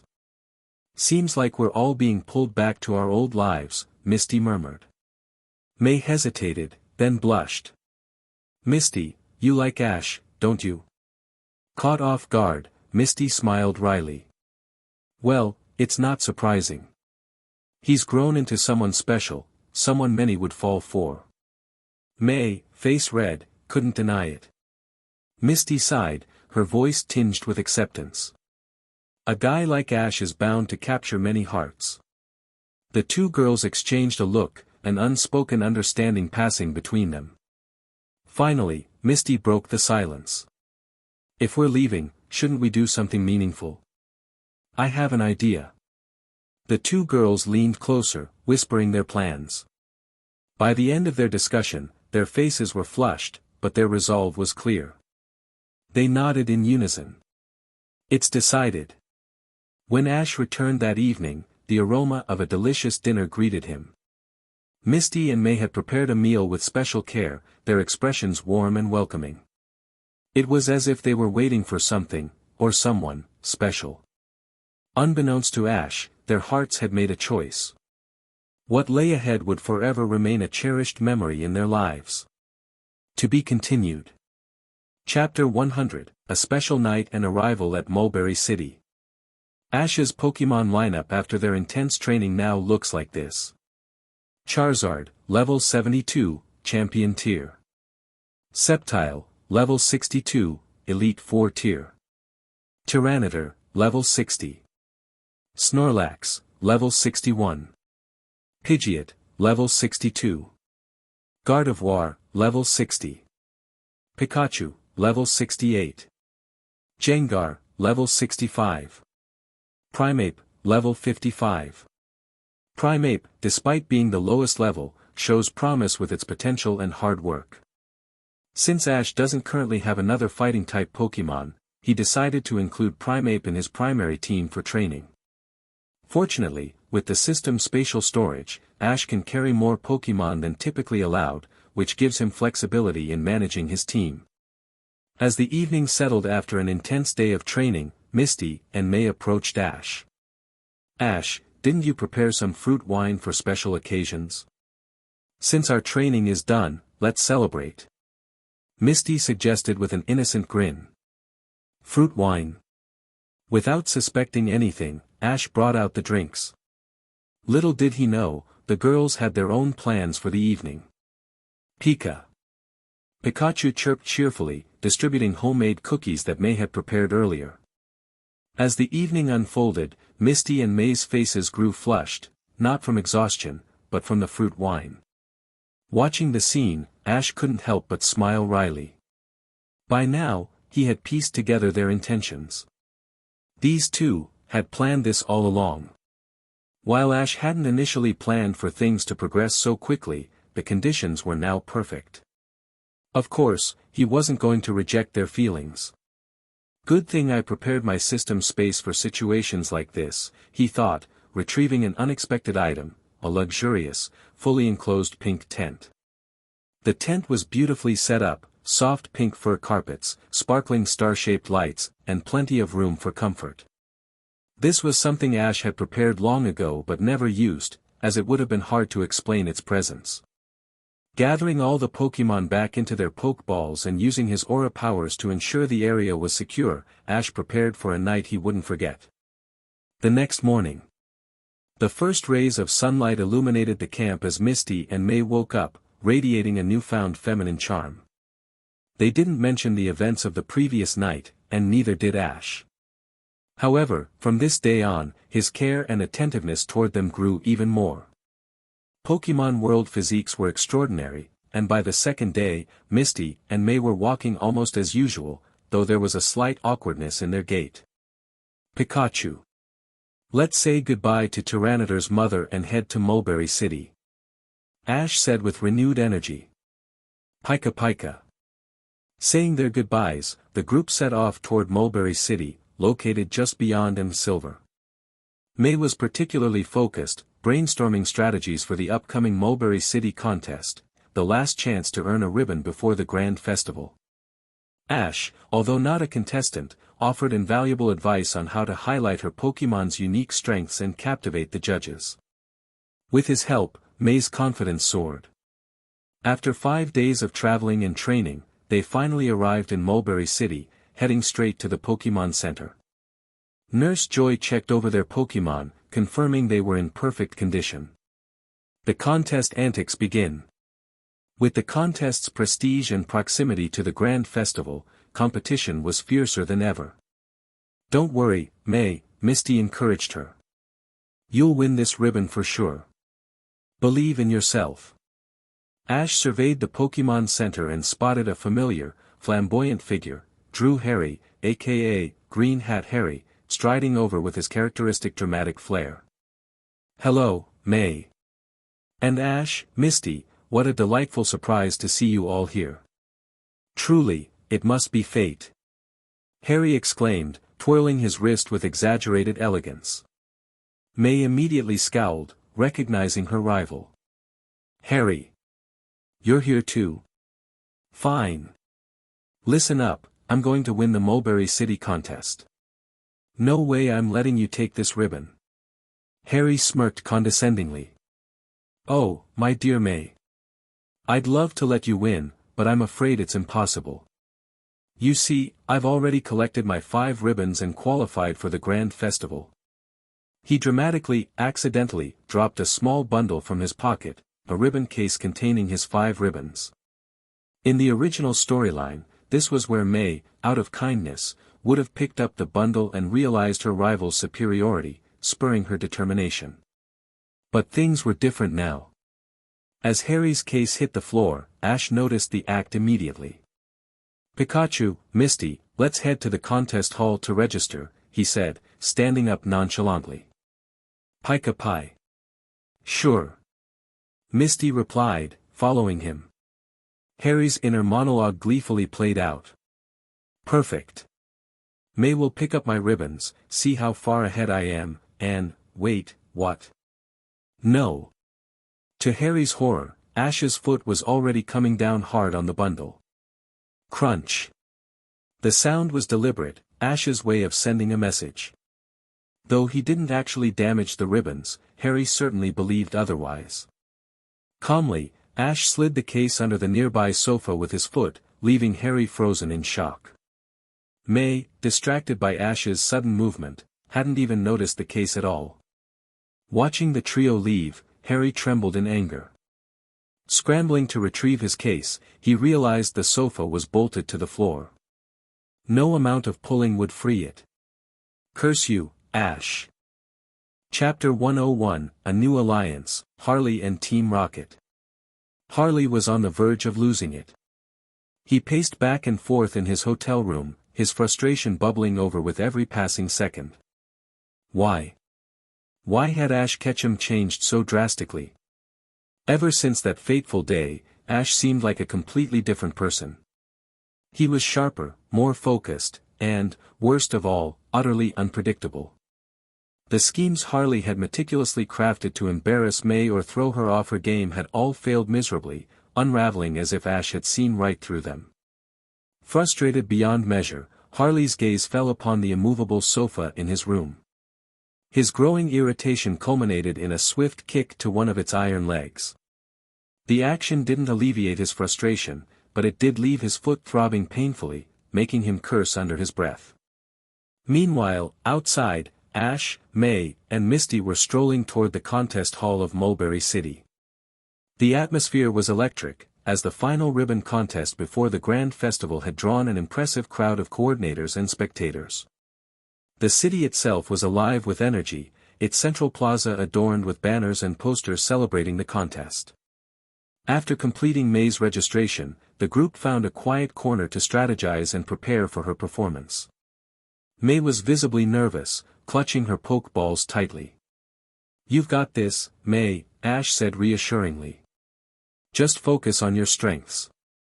You've worked hard for this." "He's right," Misty added. "You've grown so much as a coordinator. Trust in yourself and your Pokémon." May managed a small smile, their encouragement helping to ease her nerves. She took a deep breath, mentally reviewing her routine.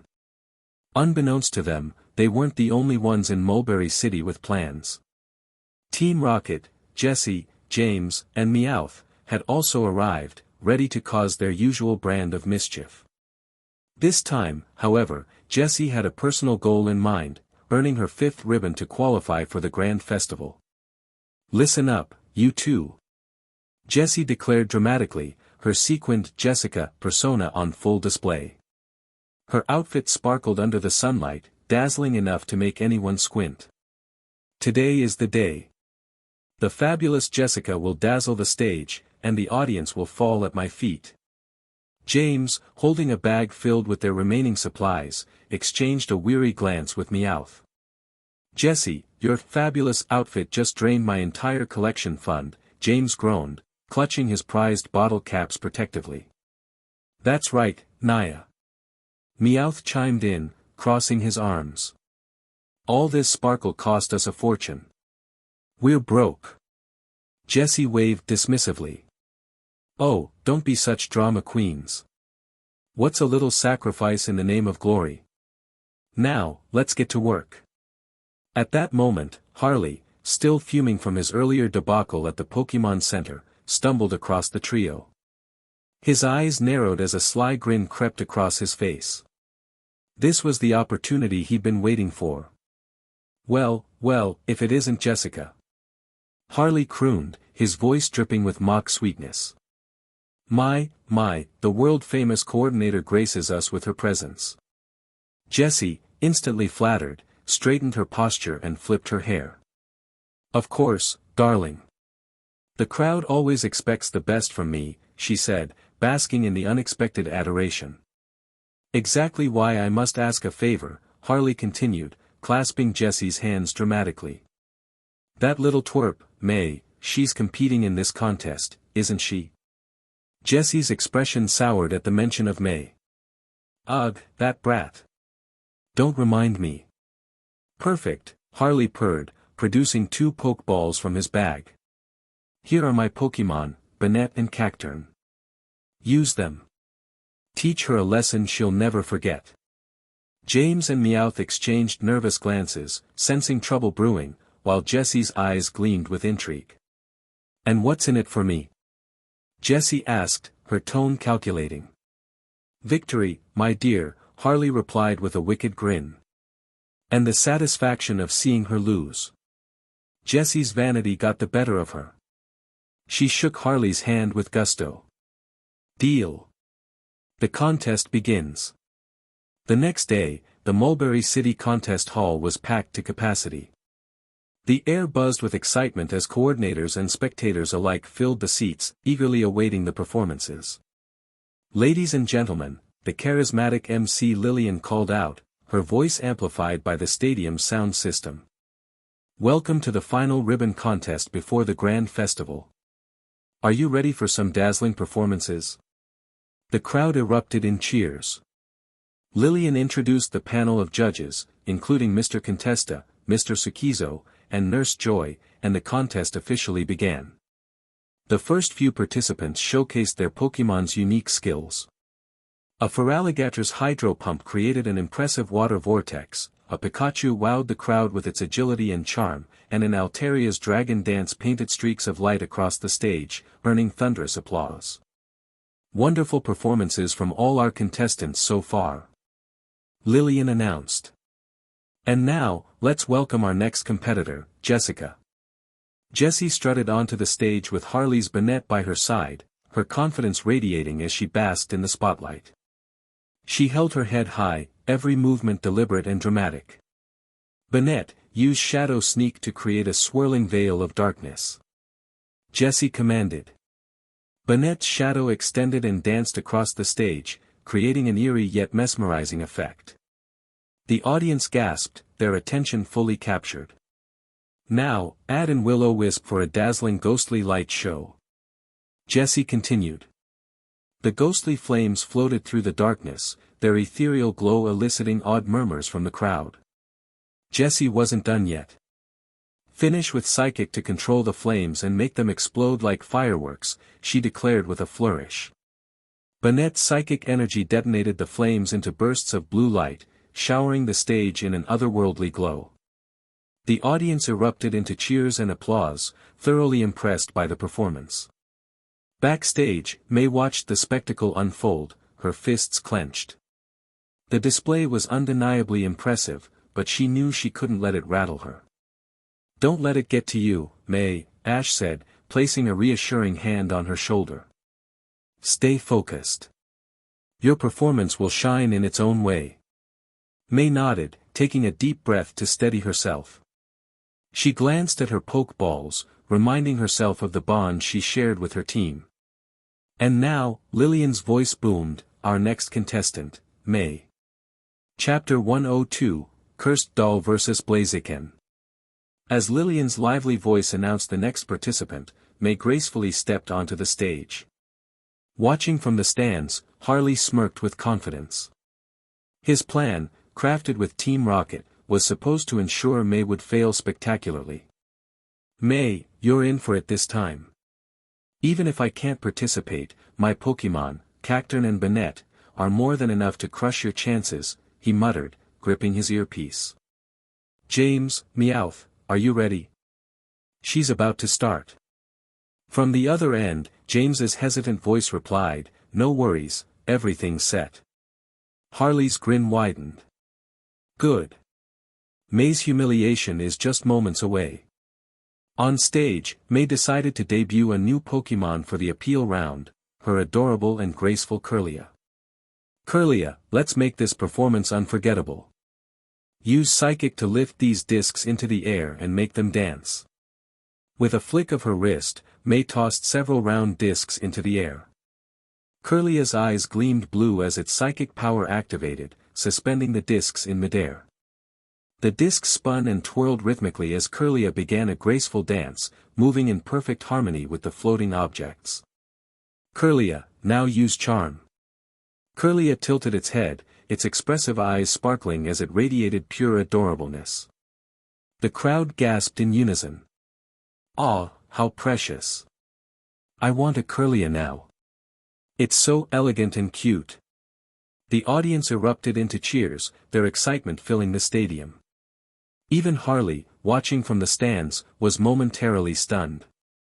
His initial confidence wavered as he hastily grabbed his earpiece. What's going on, James? Why isn't Ariados disrupting her? We gave you clear instructions.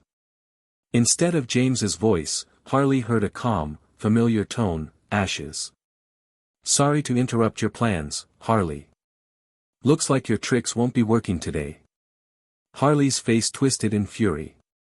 Ash again? Why is it always you? This is impossible.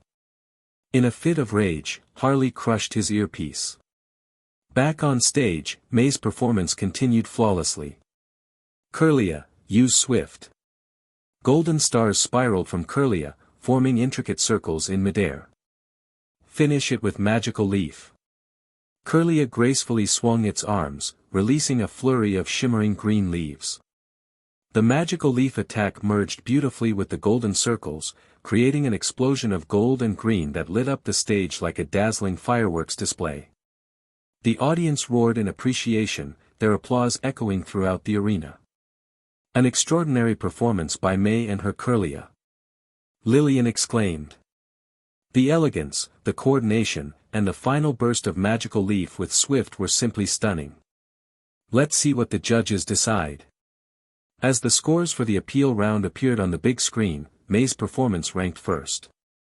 May's training is really paying off, Misty commented from the stands, sitting beside Ash.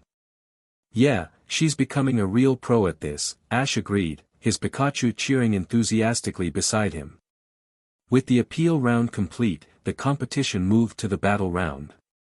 The matchups were announced, and May was set to face none other than Jessie's alter ego, the self-proclaimed diva, Jessabella. Ladies and gentlemen, the final battle is here. It's Jessabella and her Banette against May and her Blaziken. Lillian's voice rang out, hyping up the crowd. On stage, Jessie, playing up her diva persona, struck a dramatic pose. Humph, May, your journey ends here. Witness the brilliance of Jessabella and my unstoppable Banette. May, undeterred, smiled confidently. Let's give it our all, Blaziken. This is our moment. Blaziken emerged, exuding strength and determination. Banette, however, was equally fearsome, its eyes glinting with malice. Banette, Shadow Ball. Jessie commanded. Blaziken, counter with Flamethrower. May replied. The attacks clashed midair in a fiery explosion, setting the stage for an epic showdown. Chapter 103, May's 5th Ribbon Badge. Banette, use Thunderbolt. Indeed, Harley had spent a considerable amount of time teaching his Banette Thunderbolt and Thunder to counter May's Squirtle specifically.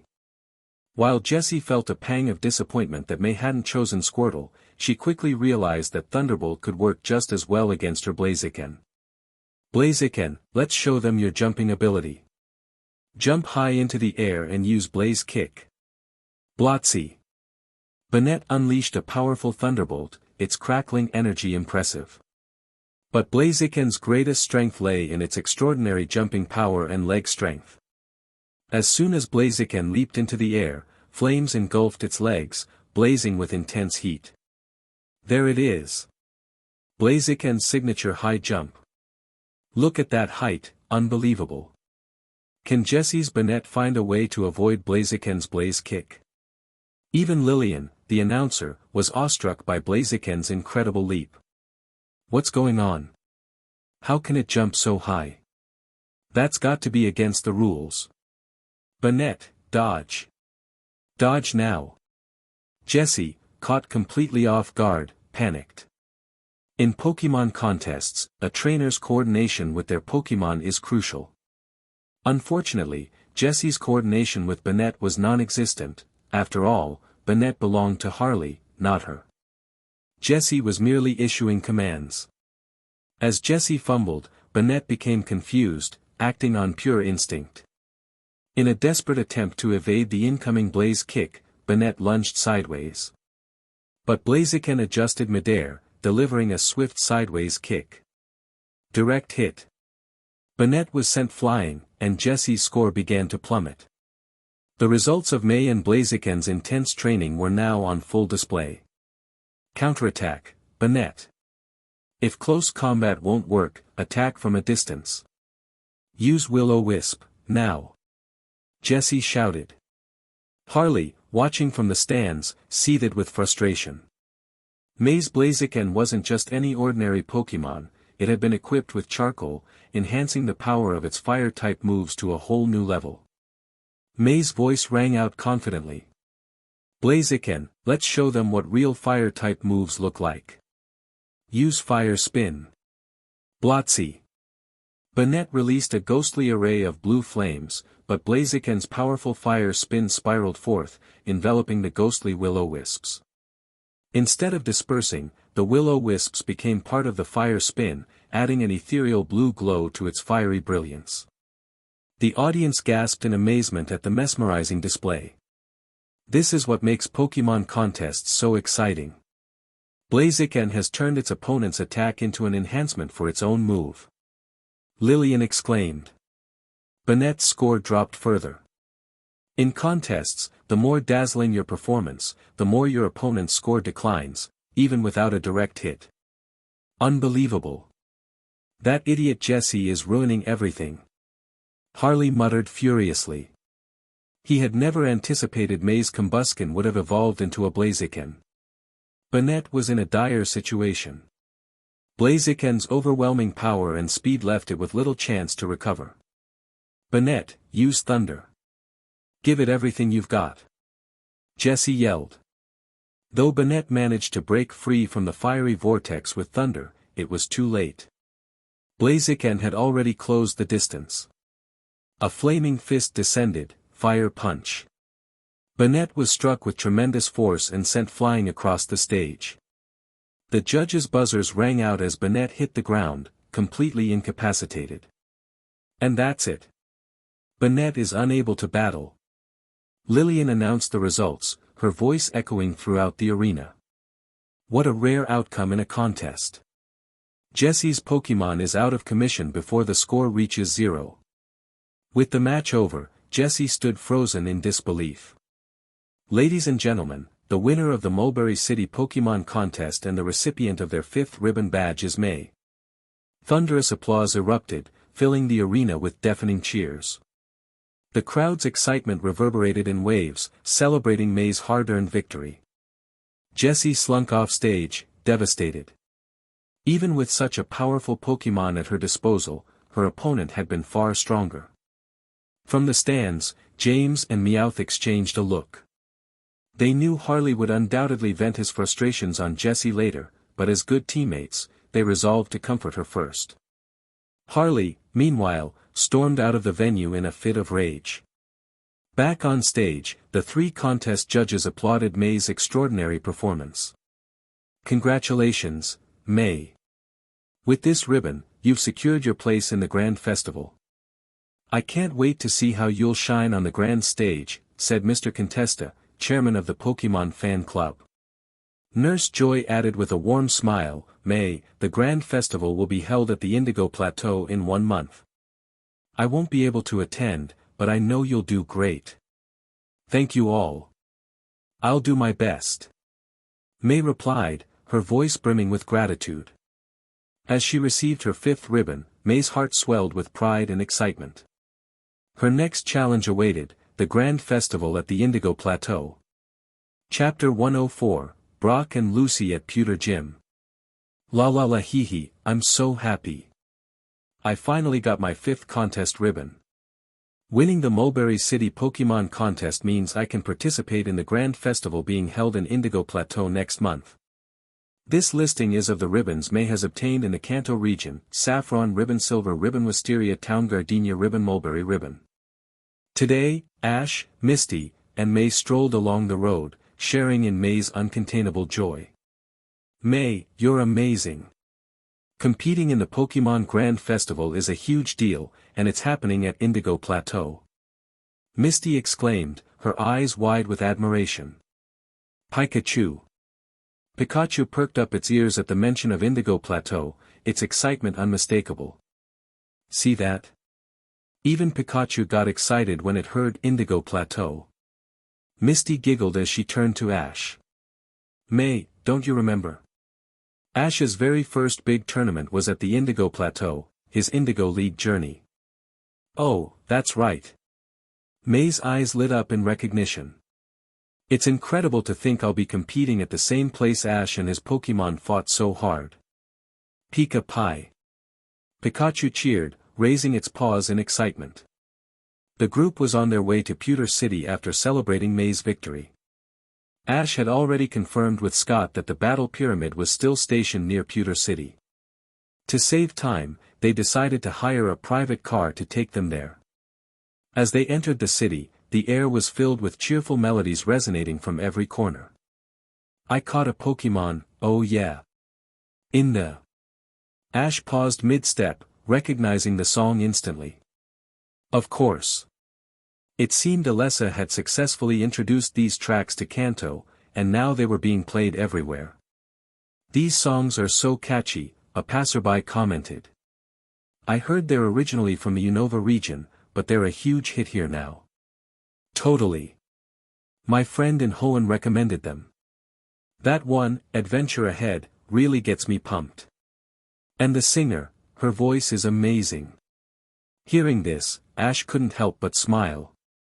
He had written those songs, and Alessa's vocals had turned them into instant hits. You're incredible, Ash, Misty teased. You wrote 2 amazing songs, and now you're earning poke coins just by sitting back and doing nothing. May nodded in agreement. Yeah, and Ash, we've got a request. Can you sing for us tonight? Since you wrote the songs, I bet your version has its own charm.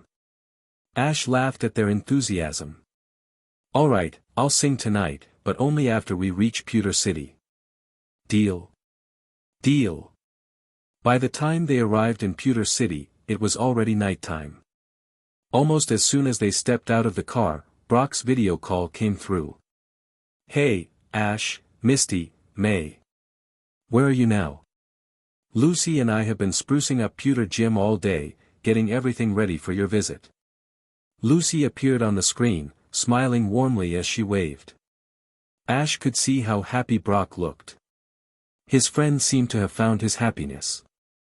We're in Pewter City now, heading to the gym as we speak, Ash replied. As they chatted, Brock couldn't resist teasing. So, Ash, you've been without my cooking for a while now. You must miss me, right? Bet you've been struggling to eat anything decent. Misty quickly chimed in. Actually, Brock, we've discovered that Ash is a great cook. You always took care of all our meals, so we never knew. Turns out, he's been keeping his culinary skills hidden.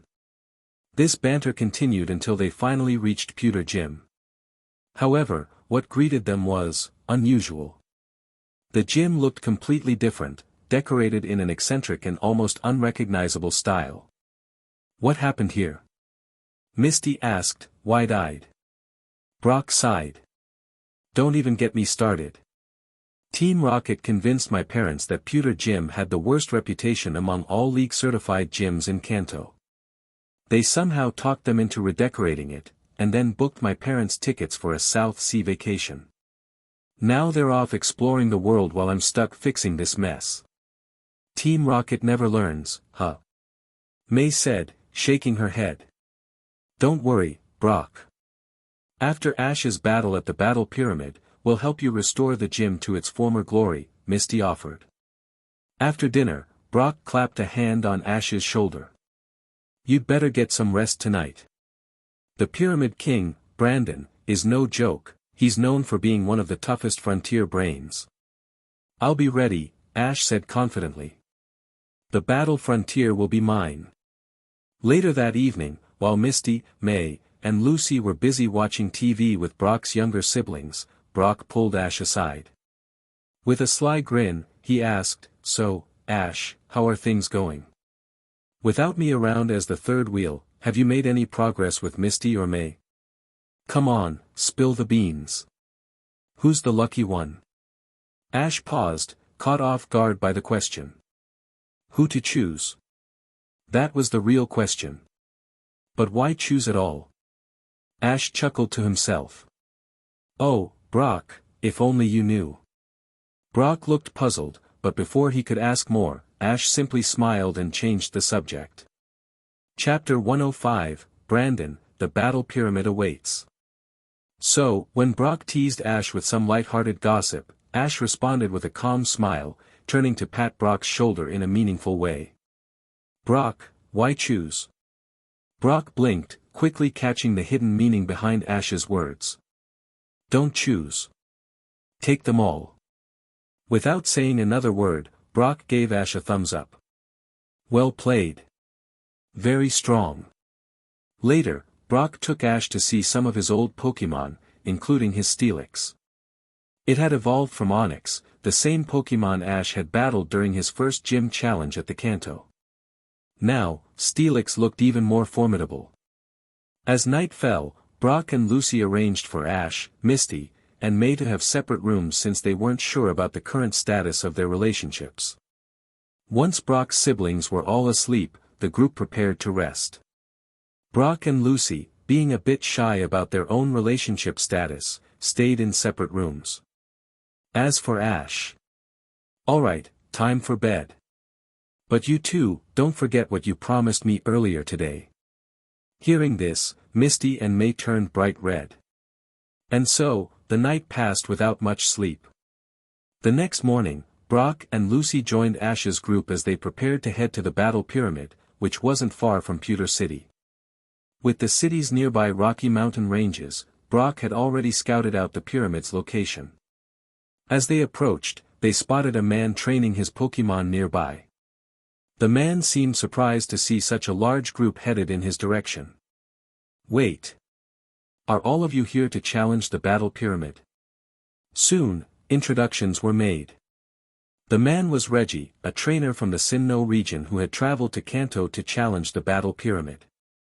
Unfortunately, he had already faced Brandon and lost. It wasn't just a loss, it was a crushing defeat. Reggie was now training hard, determined to improve for another attempt. Ash was surprised to run into Reggie at this moment. According to the original timeline, Reggie had indeed challenged the Battle Pyramid in the Battle Frontier but had failed. Ash figured that if his guess was right, Brandon would soon leave with the Battle Pyramid. If that happened, Reggie wouldn't get another chance and would likely return to Sinnoh. "Ash, you're here to challenge Brandon, the Pyramid King, right? Be careful, his strength is overwhelming. His main Pokémon have champion-level abilities. I was completely outmatched, so don't let your guard down." Reggie explained that Brandon adjusts the strength of his team based on the challenger's level. Since Reggie was a strong trainer, Brandon had used his best Pokémon, and the result wasn't in Reggie's favor. Just then, Scott appeared once more. "Well, Ash. You're here at last. Oh. Isn't this Lucy, the queen of the battle pike? And it looks like things between her and Brock are, surprising, to say the least." Lucy blushed but nodded in acknowledgement. After all, Scott was technically her boss as the founder of the Battle Frontier. "Reggie, it's great to see you too. You and Ash are two of the most remarkable challengers I've seen lately.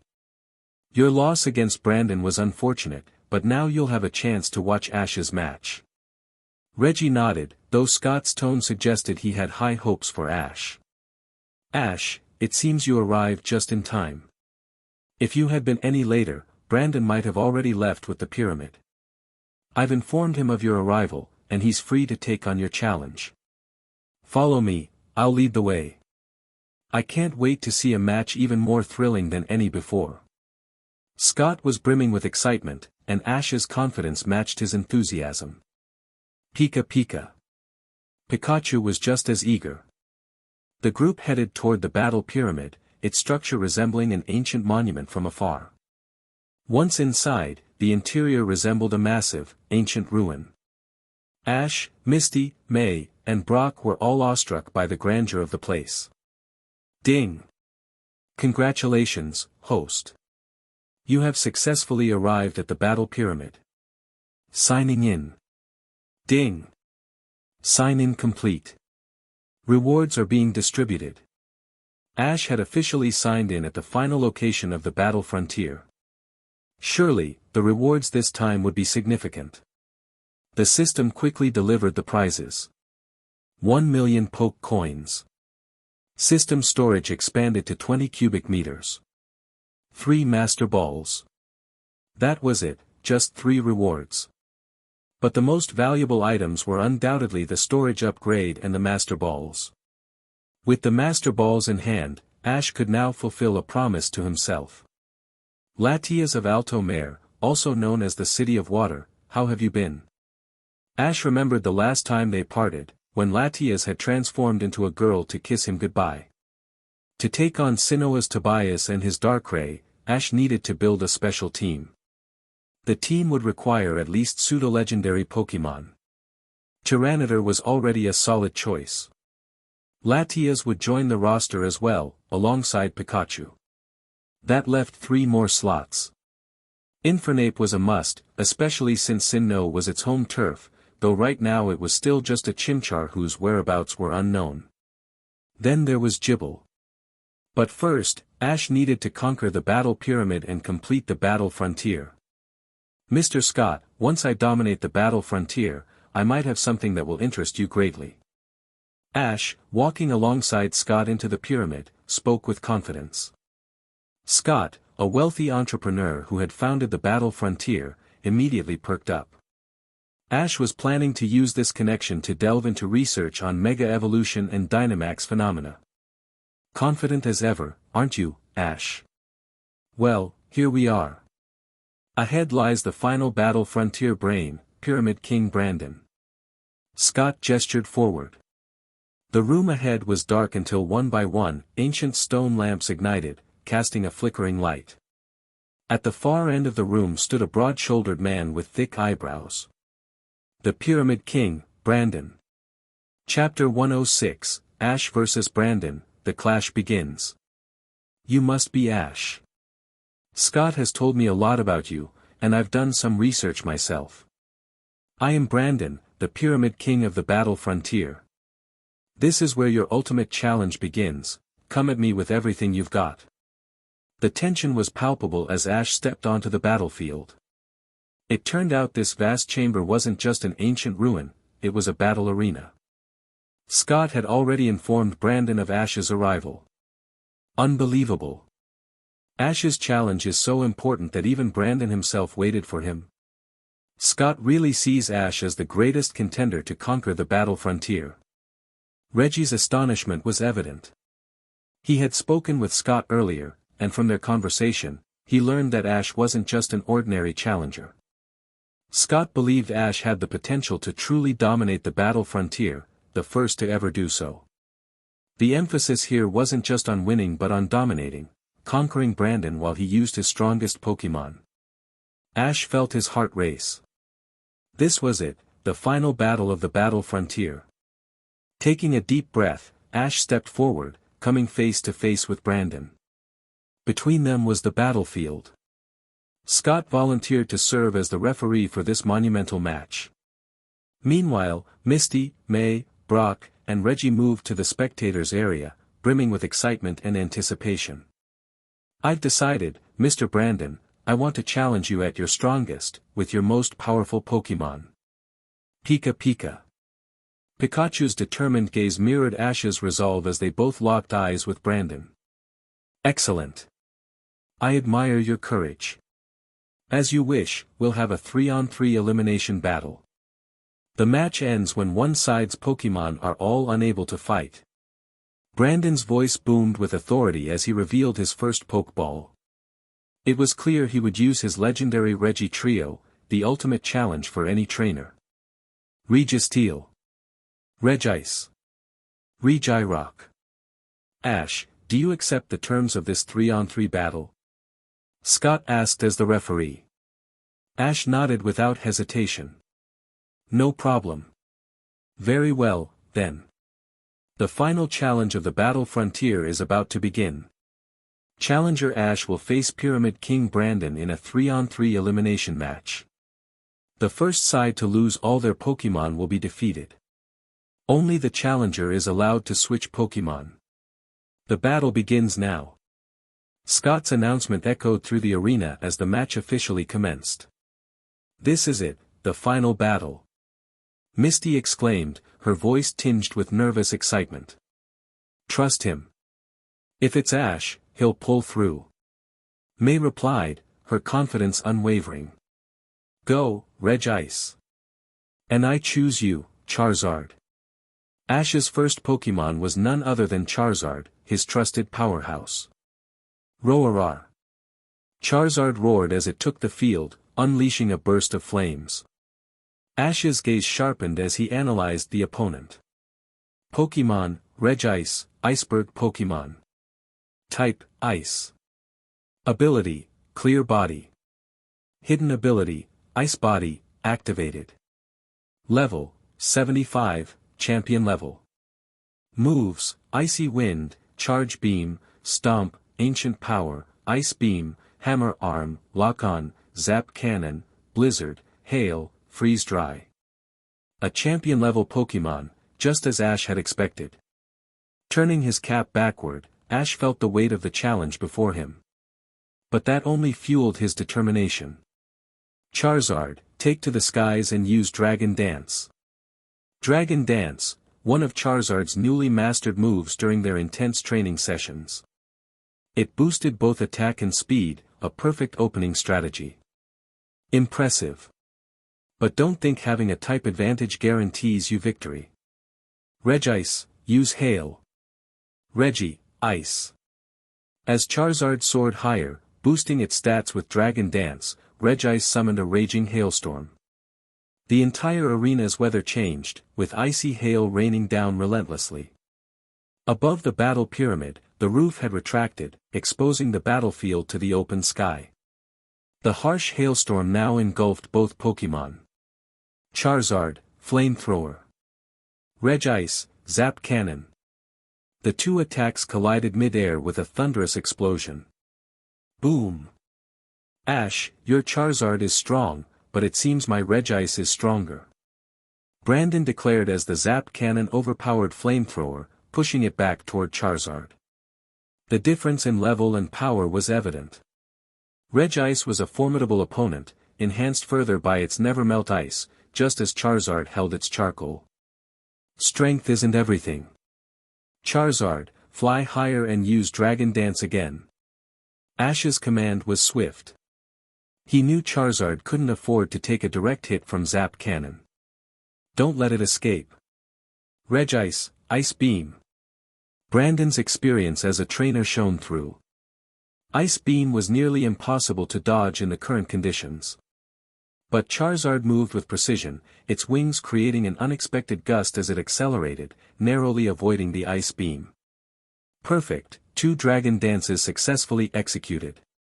Charizard's attack and speed were now significantly enhanced. Well done.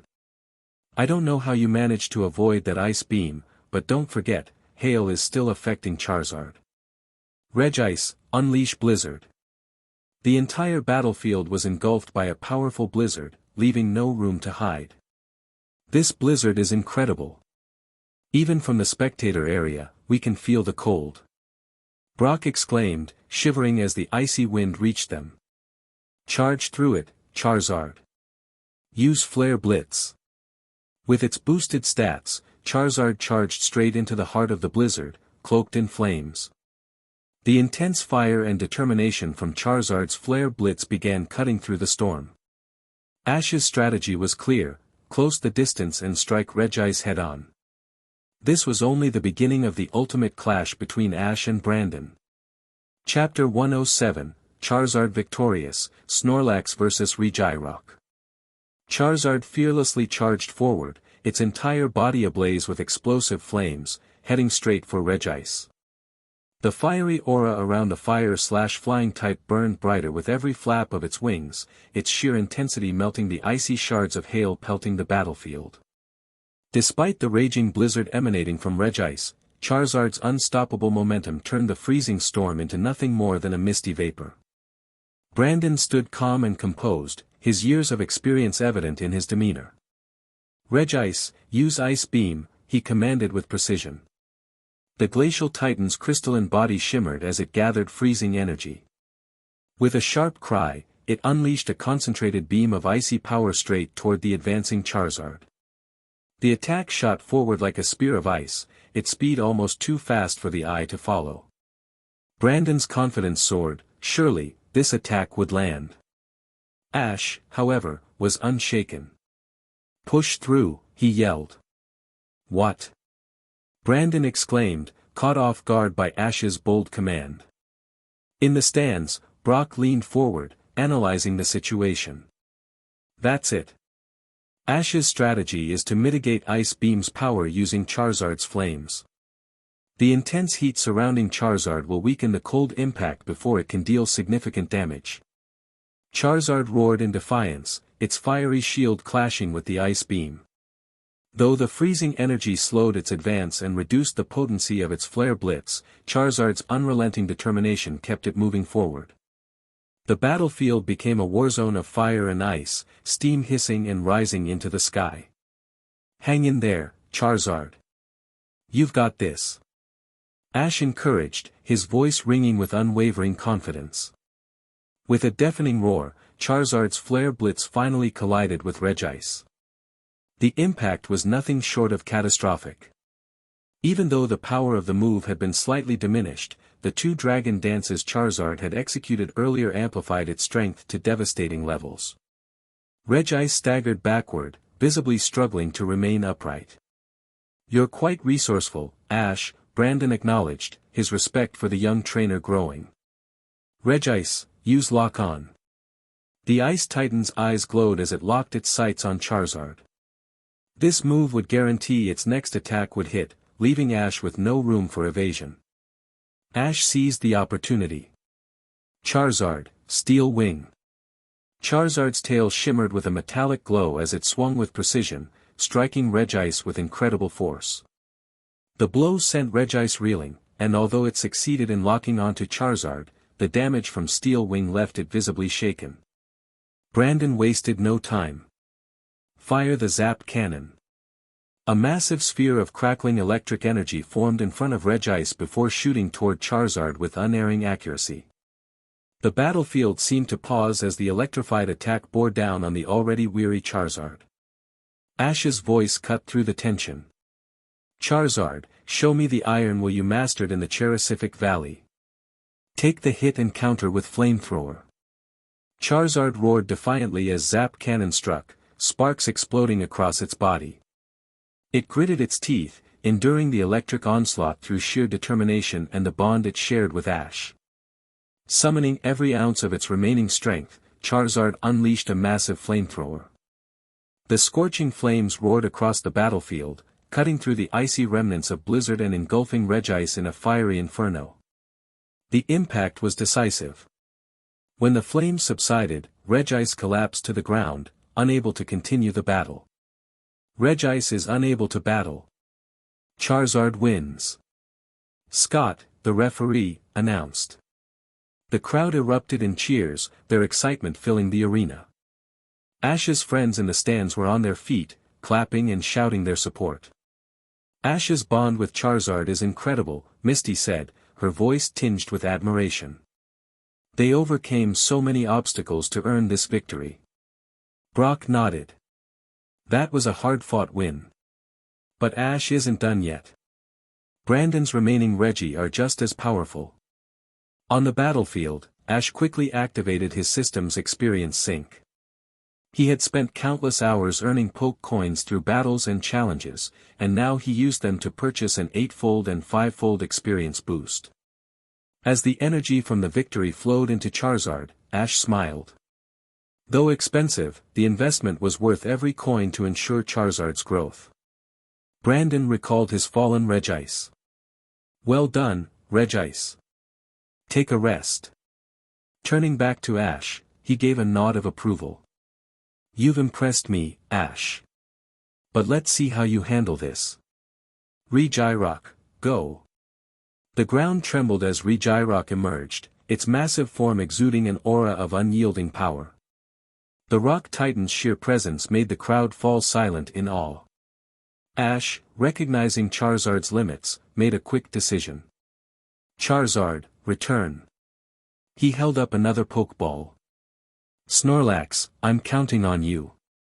With a thud, the colossal normal type landed on the battlefield, its relaxed expression masking its incredible strength.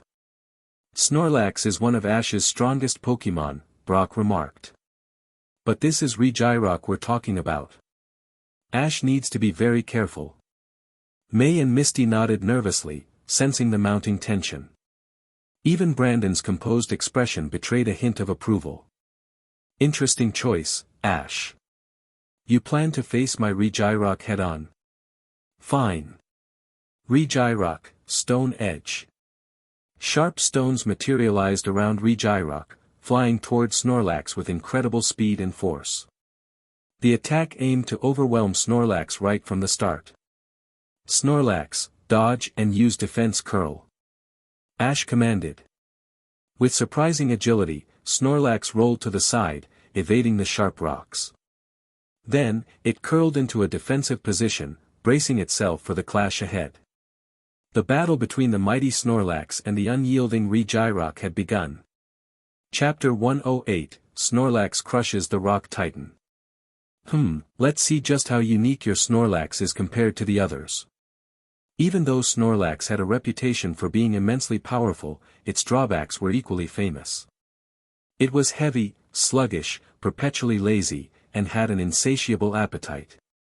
For most trainers, investing effort into raising a Snorlax simply wasn't worth it. However, trainers who could develop a formidable Snorlax were almost always exceptional. Brandon acknowledged Snorlax's potential but couldn't help his curiosity. How had Ash trained this seemingly cumbersome Pokémon into something capable of standing against the mighty Regirock? As the Rock Titan's Stone Edge attack surged toward Snorlax, the Pokémon countered by stomping its powerful feet into the ground. Boom! 2 deep footprints were left behind as cracks spread across the battlefield. With this newfound leverage, Snorlax nimbly dodged the incoming barrage of sharp stones, an agility no one had expected from its hefty frame. Regirock? Even the stalwart Titan paused, as if dumbfounded by Snorlax's surprising flexibility. Snorlax, use defense curl again. Ash called out. Regirock, lock onto it. Brandon countered, activating lock-on to ensure its next attack would hit. While Snorlax continued boosting its defenses, Brandon knew that Regirock's monstrous power would still dominate if it could land a decisive blow. The Pokémon charged forward, its massive fists glowing as it prepared a devastating hammer arm. Ash's Snorlax, though unable to dodge due to the lock-on, was ready for the impact. Snorlax, use protect, and then defense curl one more time. A faint green shield materialized around Snorlax just as Regirock's hammer arm collided with full force. Despite Regirock's relentless assault, the barrier held firm, giving Snorlax time to bolster its defenses yet again. Brandon frowned. Defense curl again. What's your plan, Ash? Unbeknownst to him, Ash was carefully orchestrating a strategy that hinged on patience and precision. Regirock, use ancient power. Brandon ordered, hoping for the stat boost that could turn the tide of battle. Snorlax had already completed 3 rounds of defense curl and was now ready for the next phase. Snorlax, use protect one more time, then follow up with belly drum. Ash communicated the plan directly to Snorlax using his aura powers, ensuring the Pokémon understood the importance of this pivotal moment. Unfortunately, luck was not on Ash's side. Protect failed on its 2nd consecutive attempt. Regirock's ancient power crashed into Snorlax, sending shards of rock flying and burying the Pokémon in rubble. Ash's companions gasped. What bad luck! Protect failed so soon. Though things looked grim, the debris conveniently masked Snorlax's use of belly drum, which sacrificed half its health to maximize its attack power. When Snorlax emerged from the rubble, it looked battered but far more determined. Snorlax, use rest. Ash commanded. This surprised Brandon. The combination of defense curl, belly drum, and now rest hinted at a fearsome strategy. He realized Snorlax had been steadily preparing itself for a decisive moment. Regirock, use ancient power again. As the attack raced toward the dozing Snorlax, Ash countered with, Snorlax, use sleep talk. Everyone held their breath, hoping for a powerful response. But Snorlax's sleep talk resulted in lick. The scene was almost comical as Snorlax stuck out its tongue in its sleep, licking at nothing in particular. Brandon smirked, sensing an opportunity. Regirock, use ancient power again. This time, Regirock's attack boosted its stats across the board. Its increased power made the looming hammer arm even more dangerous. Ash gritted his teeth. Snorlax, wake up. Use your full strength to counter. Snorlax's eyes snapped open just as Regirock's glowing fist descended toward it. With no time to dodge, Ash gave the only command he could. Snorlax, unleash your ultimate focus punch. Snorlax roared, channeling all its strength into one devastating punch.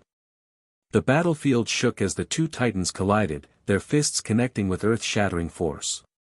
The impact launched both Pokémon backward like ragdolls. Snorlax, bolstered by its enhanced defenses and colossal weight, managed to land on its feet with a thunderous crash that left the ground trembling. With a triumphant bellow, it swung its arms in victory. Regirock, on the other hand, smashed into the wall of the battle pyramid, its body embedded deep in the structure. The rock titan was unable to move. Regirock is unable to battle. Snorlax wins. The audience erupted in cheers as Ash's brilliantly executed strategy paid off. Using a combination of defense curl, belly drum, rest, and sleep talk, he had turned Snorlax into a near-unstoppable juggernaut. Even Brandon, known for his stoic demeanor, couldn't help but smile. Ash, you never cease to amaze me. This battle is far from over, but your Snorlax is truly exceptional. Chapter 109, Steel Resolve, the last battle begins. Regirock is unable to battle. Snorlax wins. As Scott announced the verdict, it marked Ash's victory in the second round of this intense challenge. Phew. That match was nerve-wracking. Misty said, pretending to wipe non-existent sweat from her brow. May shared the sentiment, clutching her mini Snorlax plush tightly as if it could absorb her tension. Pika. Pika. Pikachu, left on the sidelines to watch, had been laser-focused the entire time. Suddenly, Ash's system chimed in his mind. Ding! Congratulations, host. Charizard has successfully defeated Regice, gaining 65,500 battle experience points. Snorlax has successfully defeated Regirock, gaining 67,500 battle experience points. The battle experience synchronization feature is now activated. The notification continued. Ding! You've successfully used the X8 experience multiplier card. Charizard gained 524,000 and Snorlax gained 540,000 experience points respectively. With this tremendous boost, the results were instant.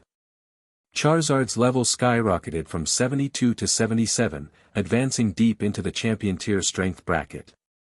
Snorlax, starting at level 62, soared all the way to 71, breaking into the champion tier as well. Ash could feel the excitement coursing through him.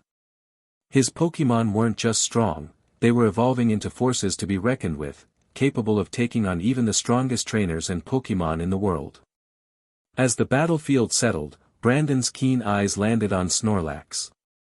Strange. Brandon muttered, narrowing his gaze. That's Snorlax. It feels different.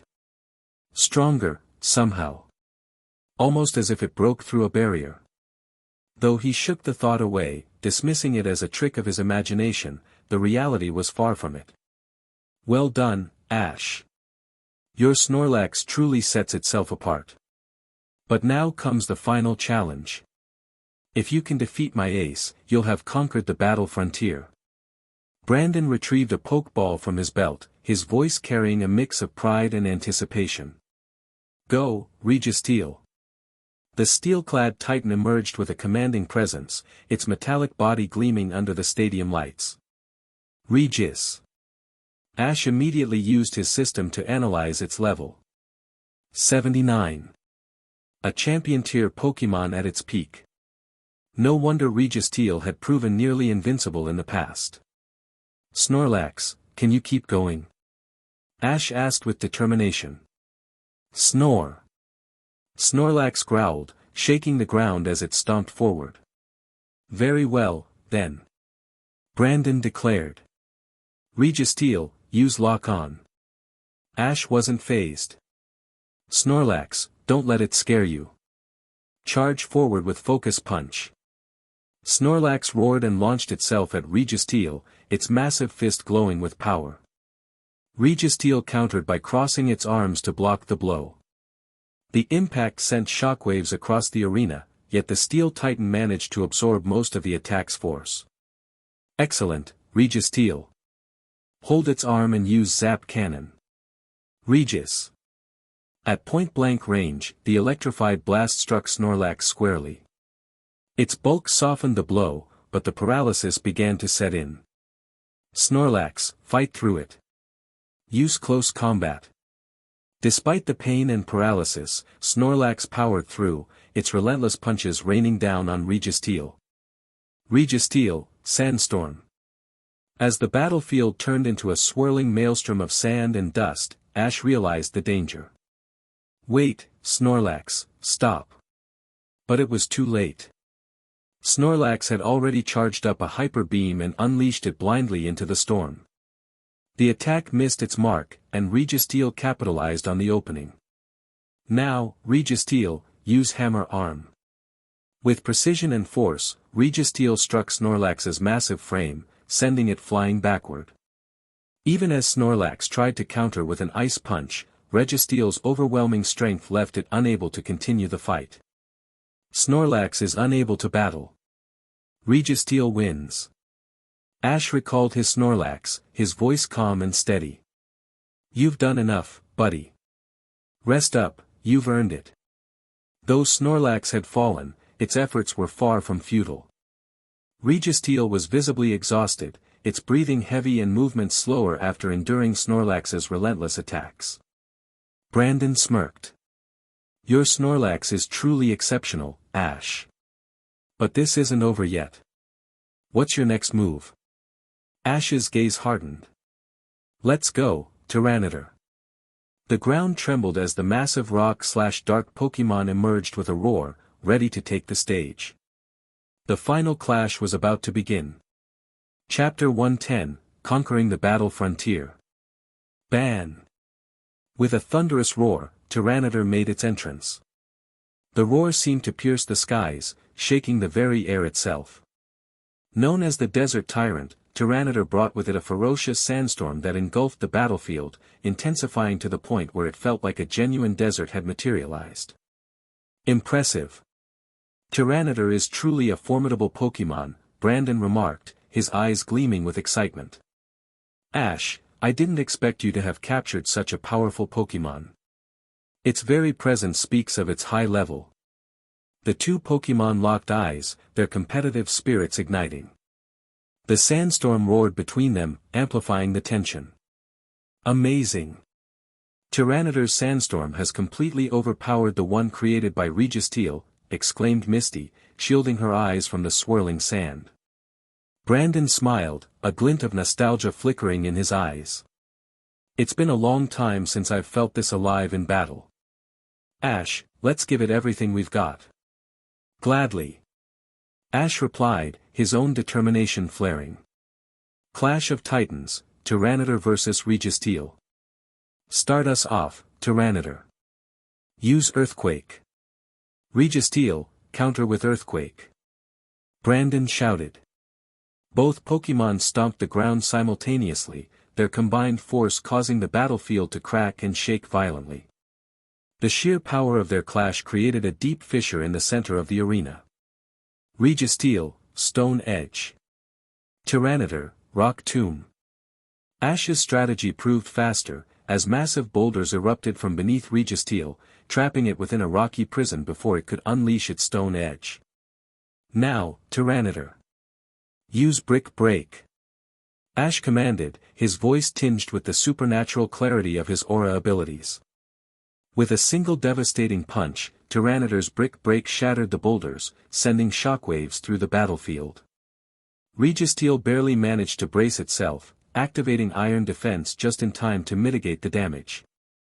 Good, Registeel. Use Iron Head to break free. Brandon called out. But Ash was relentless. Tyranitar, follow up with Stone Edge and charge in. Tyranitar's speed was astounding. Before Registeel could fully regain its footing, it was bombarded with sharp, spinning stones and a full-force charge from Tyranitar. The decisive moment. Despite its immense durability, Registeel was clearly faltering under Tyranitar's relentless assault. Brandon could see the battle slipping away. Registeel, hammer arm. Tyranitar, dynamic punch. The two Pokémon clashed in a final, earth-shattering collision. The arena was filled with a blinding burst of light as the sheer force of their attacks resonated through the battlefield.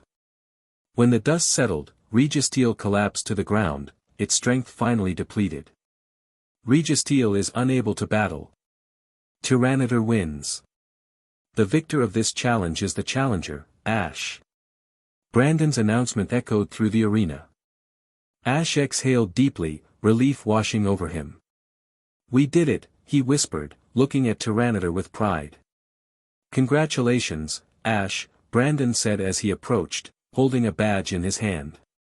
"You and your Pokémon displayed incredible strength and determination. This brave symbol is yours." Ash accepted the symbol with gratitude, his excitement barely contained. Scott stepped forward with a certificate in hand. "This is your proof of conquering the entire battle frontier. Well done, Ash. Honestly, I thought Brandon might hold you back for a while, but you've surpassed all expectations." "Thank you both," Ash said, his voice filled with elation. Holding the badge and certificate high, he turned to his friends. "I've done it. I've conquered the battle frontier. Pikachu." Pikachu cheered, leaping onto Ash's shoulder and nuzzling him affectionately. Reflections and new beginnings. As the group celebrated, Reggie, who had been watching silently, felt a mix of admiration and regret. So, Ash really defeated Brandon. He's incredible. I wonder how Paul will feel about this. Memories of Paul's determined face flashed in his mind. Reggie sighed deeply. Maybe it's time for me to choose a different path, one more suited for me. As the night wore on, Ash and his friends basked in the glow of their victory, their laughter echoing through the battle frontier. Chapter 111, Giovanni's Ambitions Unveiled. Congratulations, Ash. You've officially conquered the battle frontier. Scott's eyes shone with admiration as he addressed Ash. I'm extending an official invitation. How would you like to become one of the frontier brains? If you agree, I'll modify the rules to create a brand new facility just for you. Ash paused, glancing at Pikachu perched on his shoulder and his companions, Misty and May. With a smile, he gently shook his head. Thank you for the offer, Mr. Scott, but I've made up my mind. I want to keep exploring the vast Pokémon world, seeking new challenges and adventures. That's the life I truly desire. Pika Pi. Pikachu chirped in agreement, nodding enthusiastically. Misty and May exchanged knowing smiles. They weren't surprised by Ash's decision, it was just like him to yearn for more adventures. Scott sighed wistfully but nodded. I understand. It's a shame, though. You're the first to complete the Frontier Challenge in a single attempt. Regardless, the Battle Frontier's doors will always be open for you. Ash smirked playfully. And don't worry, I might take one of your Frontier brains with me. Scott chuckled at the remark, unaware of Ash's hidden plans. As Ash prepared to leave, Reggie approached him. Ash, I've decided to leave the Battle Frontier. It's not the path for me. I'm returning to Sinnoh to become a Pokémon breeder. Sinnoh, huh? Ash's mind raced. He recalled the upcoming Lily of the Valley conference. Alright, Reggie. I'll see you in Sinnoh someday. Best of luck. Thanks. Oh, and don't miss the Lily of the Valley conference. It's a must-see. With those parting words, Reggie departed, leaving Ash to finalize his own plans. Later, Ash met Scott privately to discuss his research interests. Mega Evolution and Dynamax, you say? Fascinating. Scott stroked his chin thoughtfully. You've piqued my interest. If you move forward with this research, I'm willing to fund it. Thanks, Mr. Scott. Your support means a lot, Ash replied, his determination blazing. Meanwhile, at Team Rocket headquarters, Jesse and James stood nervously before their boss, Giovanni, seated in his grand chair. "So, that's what happened," Jesse reported hesitantly. Giovanni listened silently, his gaze cold and calculating. "I see. It seems Mutuo was behind the memory erasure," Giovanni mused, his voice laced with anger and intrigue. He crushed a glass in his hand, the shards scattering across the desk. "Mutuo." His eyes gleamed dangerously as he turned to the wall, where an image of Ash Ketchum appeared. "We've confirmed with 70% certainty that Mutuo is with this boy. Prepare the operation. Once the Kanto and Johto leagues reduce their focus on us, we'll capture him, and Mutuo." Jesse and James bowed deeply before leaving the room, their hearts racing from Giovanni's intensity. Giovanni's plans unfold. After their departure, Giovanni summoned Dr. Namba. "Dr. Namba, I have a new project for you," he said curtly. "Yes, Giovanni. I await your orders." Giovanni leaned back, stroking his Persian. His mind churned with schemes. "We'll expand our operations into Hoenn by absorbing what's left of Team Magma and Team Aqua. Their leaders, Maxie and Archie, are talented, we need them on our side. With their high-ranking officers, we'll establish our own Magma and Aqua divisions under Team Rocket's banner." Pressing a button on his desk, Giovanni connected to one of his operatives stationed in Hoenn. "5th Unit, report." "Sir, we've located Maxie and Archie. Their officers, Courtney, Tabitha, Shelley, and Matt, are under observation. We're initiating contact shortly." "Excellent," Giovanni said, smirking. He stood before the floor-to-ceiling windows, the city skyline stretching endlessly. "Once we've secured their allegiance, Team Rocket will grow stronger than ever. Our reach will extend beyond Kanto and Johto into Hoenn, solidifying our dominance." Turning back to his desk, he lit a cigar, his expression resolute.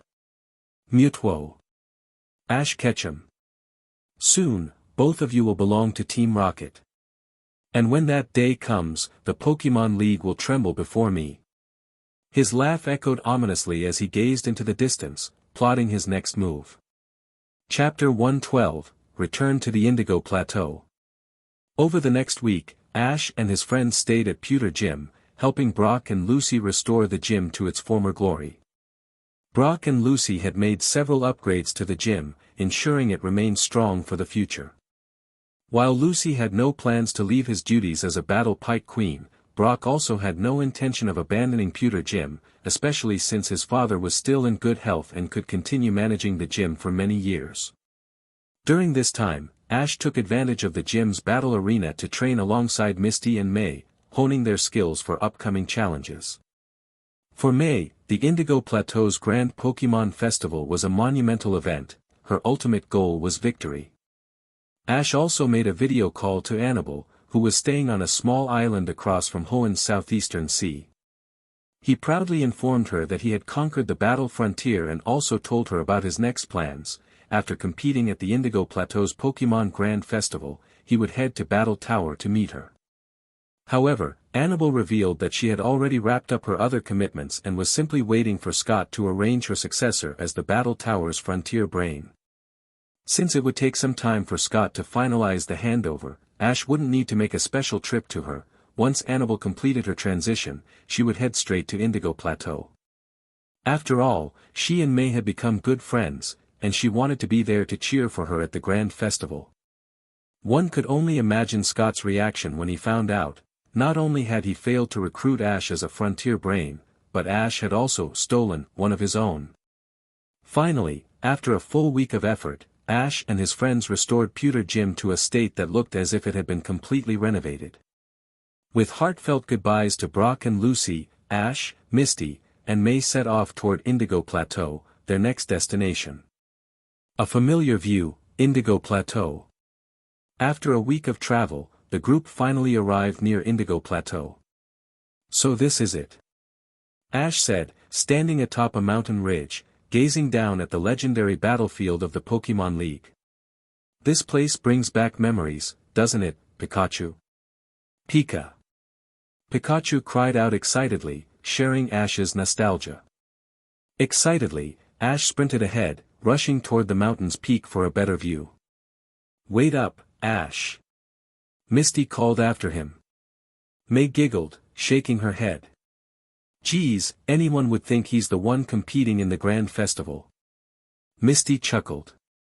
He's probably just excited. It's been a long time since he's been here. Come on, May, let's catch up. Reaching the summit, they stood alongside Ash, gazing down at the massive Indigo Plateau Stadium. Ash took a deep breath, feeling a surge of emotion. Misty, May. He called out. The two turned to look at him. The last time I stood here, I was just a rookie trainer, new to my journey. I was young, reckless, and, well, I had a disobedient Charizard, a Pidgeotto that hadn't evolved yet, and a team still finding its footing. He paused, remembering his past teammates. That time, I only made it to the top 16 before losing to Richie, who also used a Pikachu. Pika. Pikachu nudged Ash, sensing his emotions. But now. Ash clenched his fist. Now, I return as the champion of the battle frontier.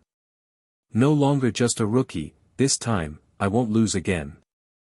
Fueled by passion, Ash suddenly cupped his hands to his mouth and let out a thunderous shout. I'm Ash Ketchum. My dream is to become a Pokémon Master.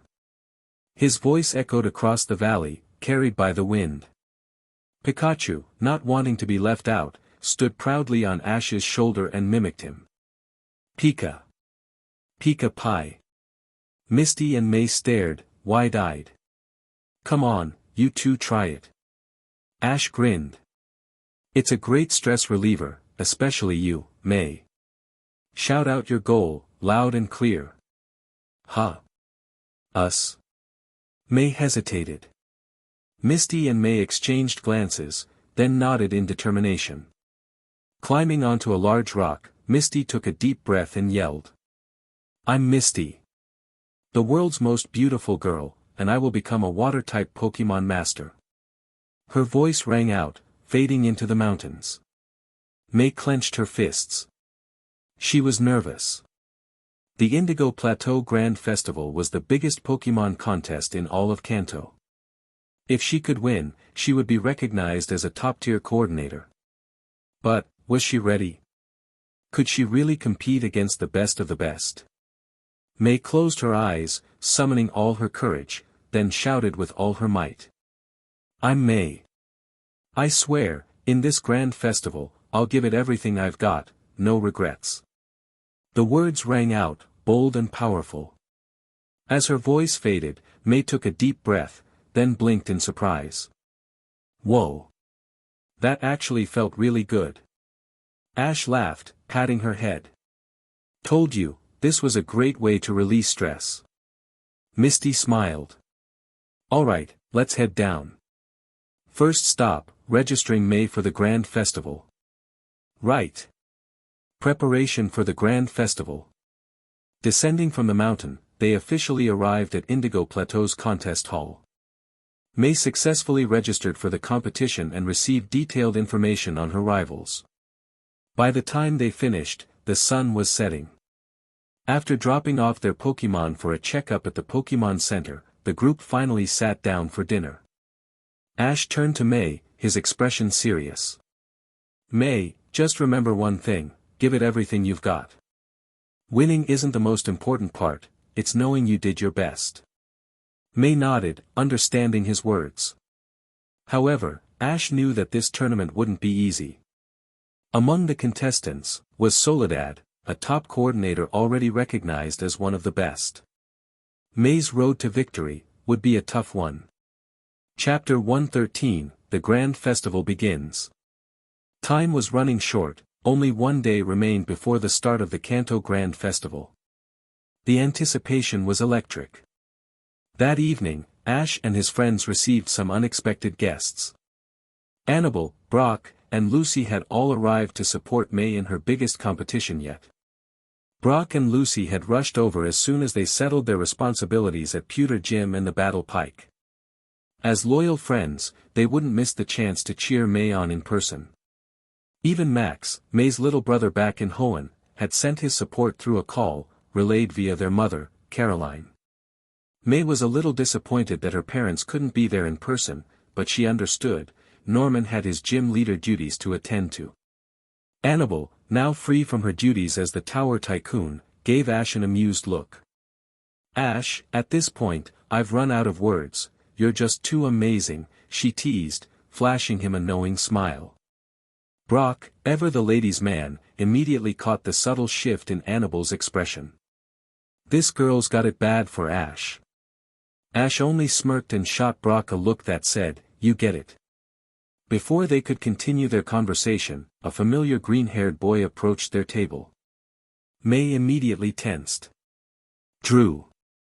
The presence of her longtime rival stirred something in her, anticipation, determination, and a hint of nerves.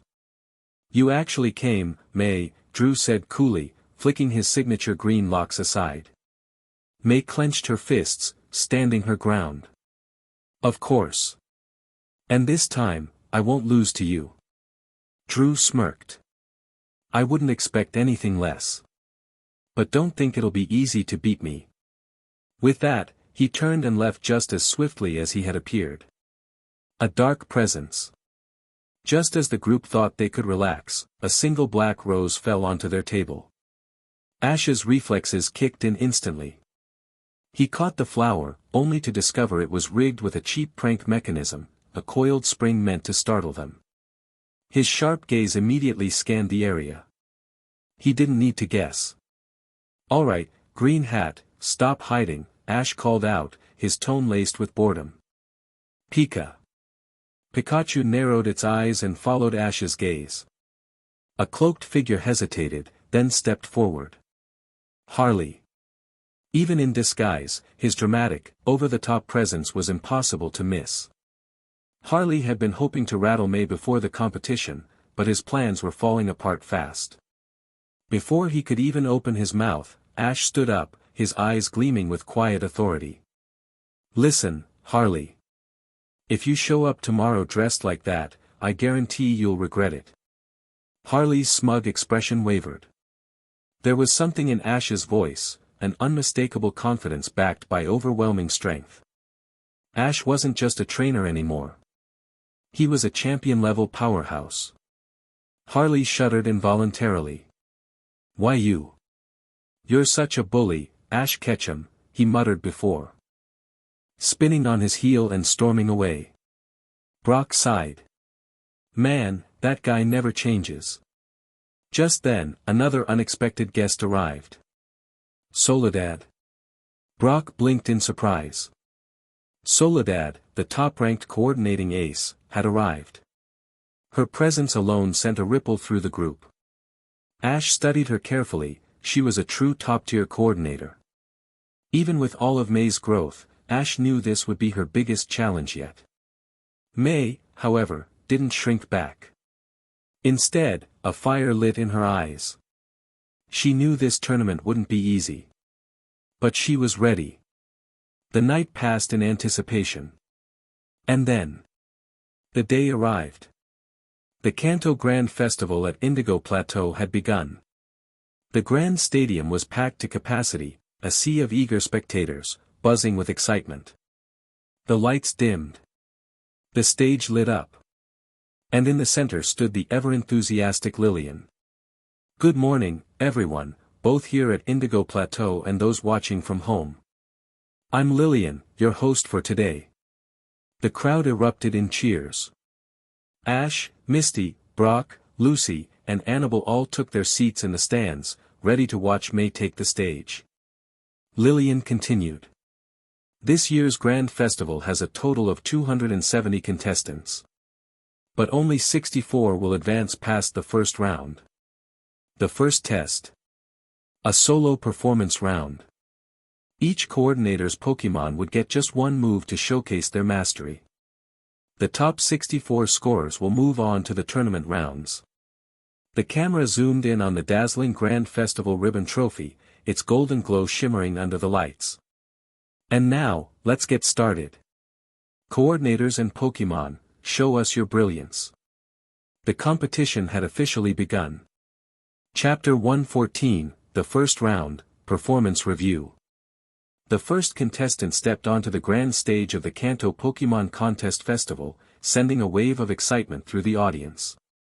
Their Pokémon of choice. A Rapidash. Rapidash, use Flare Blitz. With an intense neigh, Rapidash stomped its front hooves against the ground, igniting a brilliant, swirling blaze. Flames surged upward, forming a heart-shaped fire burst above the Pokémon. The majestic creature then dashed through the fiery emblem, its body enveloped in golden flames, highlighting its power and grace. Whoa! That's the legendary speed of Rapidash in action. Lillian, the contest MC, exclaimed. The shimmering flames accentuate its powerful physique, making for a dazzling spectacle. The audience erupted into cheers as Rapidash concluded its performance, its hooves still glowing with embers. Back in the waiting room, May clenched her fists, watching the performance on screen. That was incredible.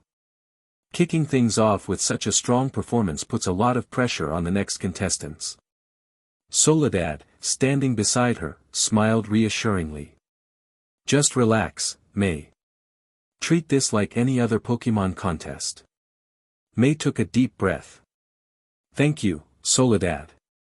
I'll do my best. Meanwhile, over at the water stage, a different kind of performance was unfolding.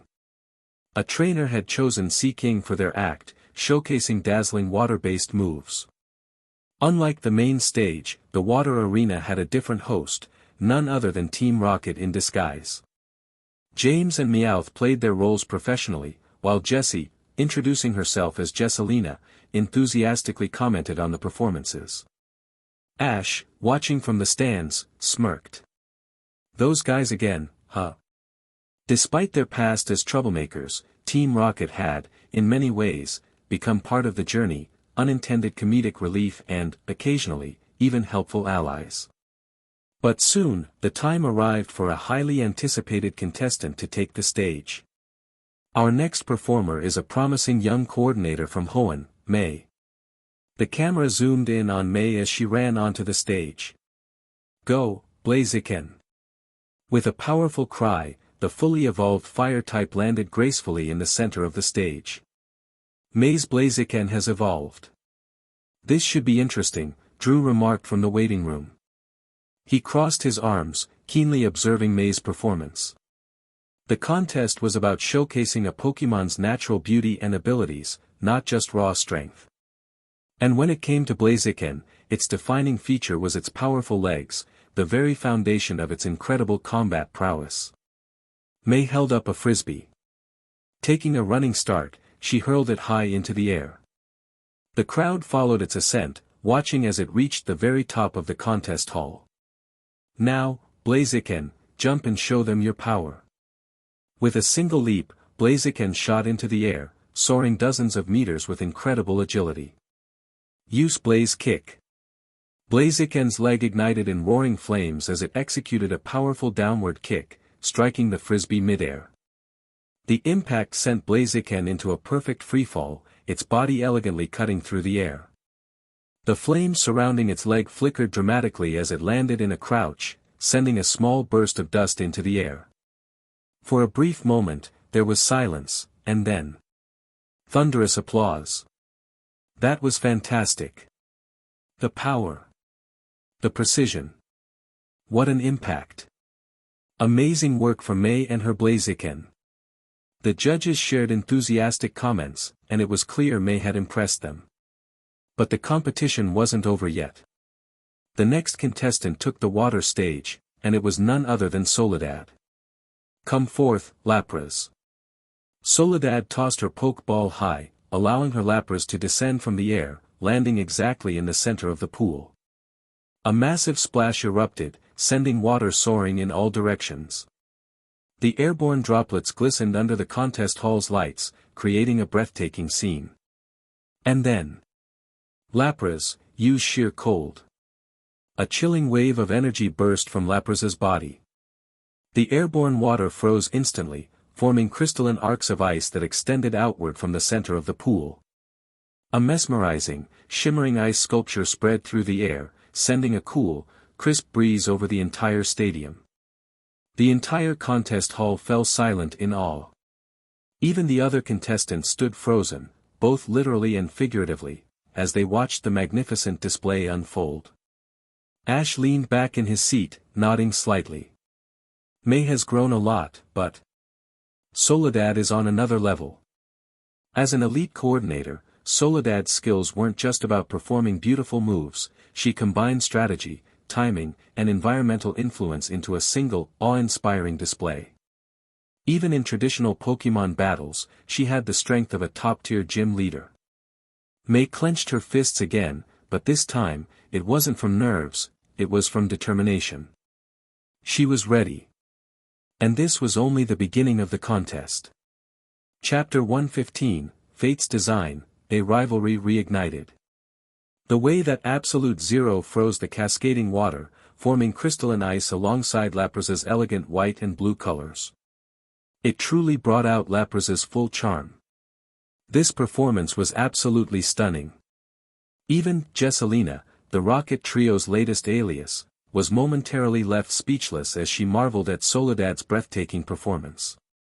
Standing beside her, James and Meowth, acting as impromptu cameramen, exchanged astonished glances. Meowth, did you know Jessie had a talent for commentary? James whispered. No clue, Meowth. But look at the audience, they love her. Forget that, let's just milk this gig for all it's worth, Meowth. You're right, James nodded, eyes twinkling with greed. Back in the waiting room, May and Drew were equally stunned by Soledad's Lapra's display. She's incredible. May murmured, feeling an intense pressure settle over her. Drew, as calm as ever, flicked his signature green hair. That's expected. I faced Soledad in my first contest, her Lapras has been with her for years, reaching a level that ordinary Pokémon can't hope to match. He turned with a smirk. Well, I'm up next. May shot him a look. Drew, don't tell me even you think you can't beat her. Drew scoffed. I simply appreciate beauty when I see it. Don't lump me in with you. With that, he strode confidently onto the stage. And now, after the dazzling performance by Miss Soledad, please welcome our next contestant, Drew from LaRue City. Drew stepped forward, tossing a Pokeball into the air. Masquerain, take flight. The elegant bug/flying type Pokémon soared gracefully into the arena. Now, Silver Wind, spin through it. As Masquerain twirled within the shimmering gusts of its own attack, the audience's attention was drawn to its radiant wings, a mesmerizing spectacle of beauty and precision. One by one, coordinators showcased their Pokémon's most dazzling abilities. Among them was none other than Harley. To everyone's relief, he had abandoned his disturbing plan to cosplay as May. Hey, Ash, what was that about earlier? Misty and Annabelle asked curiously. Ash sighed. I saw what Harley was wearing under his cloak, it was a May outfit, down to the hair. He was probably planning to make a scene, hoping to throw her off her game. Pikachu shook its head in exasperation. Ugh, that's disgusting, Misty grimaced. He really was trying to sabotage her like that. The very thought of Harley prancing around in an exaggerated May costume made them shudder. At last, the first round of performances had concluded. And now, it's time for the judges to make their decision. Out of 270 participants, only 64 will advance to the next stage. The tension in the air was palpable. For some, like Soledad, Drew, and Harley, there was no doubt. But for May, the nerves were unbearable, she always felt like she was playing catch-up. Then, she remembered Ash's words before the contest began. I believe in you, May. Just give it your best shot, the rest is up to the judges and the audience. They can see the truth. A deep breath. I can do this. The big screen flickered, then revealed the 64 names. Soledad, Drew, Harley, and May. She made it. With the first round over, the contestants had time to rest and recover before the next stage. Just like in the Pokémon League, the Indigo Plateau covered all expenses for participating coordinators. However, given the size of their group, Ash decided to treat everyone to the finest hotel nearby. After a luxurious meal, their Pokémon were pampered with everything from saunas to massages. The next morning, they returned to the contest hall bright and early. Good morning, everyone. Today marks the start of the real battles, where skill and showmanship must be perfectly balanced. Let's enjoy the spectacle of the Pokémon contest battles. The competition had narrowed to 64, and the performances would no longer be limited to just one move. This was where true creativity and strategy would shine. May, Soledad, Drew, and Harley all made it through the second round effortlessly. However, this Kanto Grand Festival wasn't just about them, there were plenty of other highly skilled coordinators vying for the title. Then came the announcement of the third round, battle stage matchups. Beep. The big screen displayed the 16 remaining competitors and their opponents. May's first opponent was Harley. Of course. Fate had brought them to yet another showdown. Heh, looks like your luck just ran out, May, Harley sneered. Get ready to cry, 'cause I'm gonna destroy you. May clenched her fists. We'll see about that. And so, the red bandana and the green hat would clash once more. Who would triumph this time? Chapter 116, A Dominating Victory, Advancing in Style. The third round of the Pokémon contest was the performance battle round, where coordinators had to engage in double battles until a final winner was determined. Here, simply defeating the opponent wasn't enough, it was all about graceful execution, strategic teamwork, and showcasing the beauty of Pokémon through battle. For this crucial match, May had carefully selected Kirlia and Wartortle as her partners. On the other side stood May's rival, Harley, sending out Wigglytuff and Ariados with a wicked smirk. Alright, folks. The top 16 performance battles are about to kick off. Here we go, the announcer's voice echoed across the contest hall. May stood confidently. Kirlia, Wartortle, take the stage. Harley sneered. Humph. Time to teach you a lesson. Go, Wigglytuff. Ariados. As their Pokémon took their positions, Harley's eyes glinted with malice. You're going down, May. I'll make sure to crush you with my flawless style. I can't wait to see you cry after losing. May ignored his taunts. With Kirlia's psychic abilities at her disposal, she was more confident than ever. Kirlia, use Calm Mind. Wartortle, withdraw. From the start, May prioritized stat boosts, setting up for a devastating counterattack. However, in a Pokémon contest, simply hiding in your shell wasn't a good look, the judges preferred bold and beautiful performances over pure defense. But May wasn't worried, she had a plan. Harley cackled. Ha! You're too scared to fight back, aren't you? Perfect. Ariados, Poison Sting. Wigglytuff, get ready to assist. Ariados spat out a flurry of poisonous needles, aiming straight for May's Pokémon. Meanwhile, Wigglytuff charged forward, ready to follow up with a combo attack. From the audience, Brock analyzed the situation. Harley's still holding a grudge from his last loss, he's attacking aggressively, hoping to take out both of May's Pokémon at once. Ash nodded. Yeah, but he's seriously underestimating her. Annabelle, Soledad, and Brock cheered May on from the stands.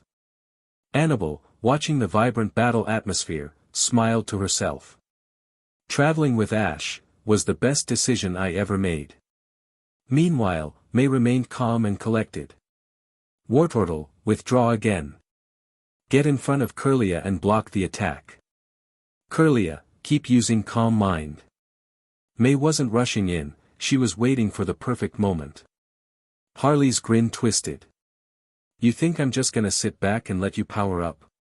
Ariados, keep firing poison sting. Use pin missile too. Wigglytuff, double slap. The commentator, Lillian, chimed in. Oh no. May is still on the defensive. She needs to start attacking soon, or she'll lose points in this performance round. May thanked Lillian with a glance before turning her gaze back to the battle. Her confidence never wavered. 2 rounds of calm mind, that was enough.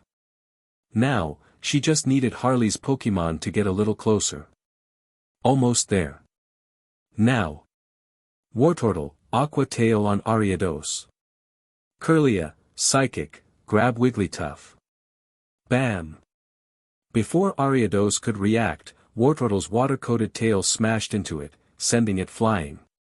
Kirlia's psychic power glowed as she lifted Wigglytuff into the air, completely immobilizing it. Harley's face twisted in shock. No way, both of them at once.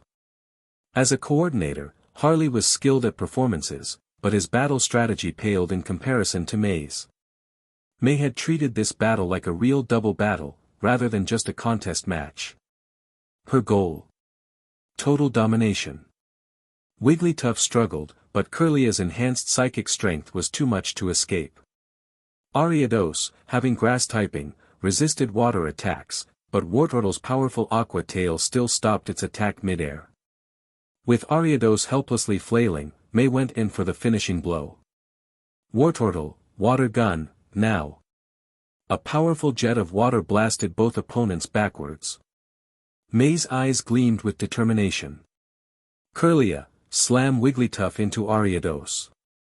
Use their own impact against them. Kirlia nodded, her blue psychic aura flaring. Boom! Ariados' sharp spikes dug into Wigglytuff's soft body. Harley's Pokémon screeched in pain. Not only were they damaged by the collision, but Wigglytuff also took extra damage from the spikes. May saw her chance to end it. Kirlia, magical leaf on Ariados. At the same time, Wartortle spun, releasing a water gun upwards. The sunlight caught the water droplets, creating a dazzling rainbow over the battlefield. Under the prismatic glow, Kirlia and Wartortle shined like stars. And as the enhanced magical leaf struck Ariados head-on, both of Harley's Pokémon collapsed, completely defeated. Beep! Beep! A red X flashed on the judges' screens. Harley was eliminated. For a moment, the entire contest hall fell silent. Then. Roaring applause. At first, the audience had been confused by May's strategy. Why wasn't she attacking? Was she too scared to fight back? But then, she struck. And when she did, it was an absolute, overwhelming victory. Even more spectacular was the final rainbow effect, as water droplets reflected in the sunlight, casting an ethereal glow over Kirlia and Wartortle.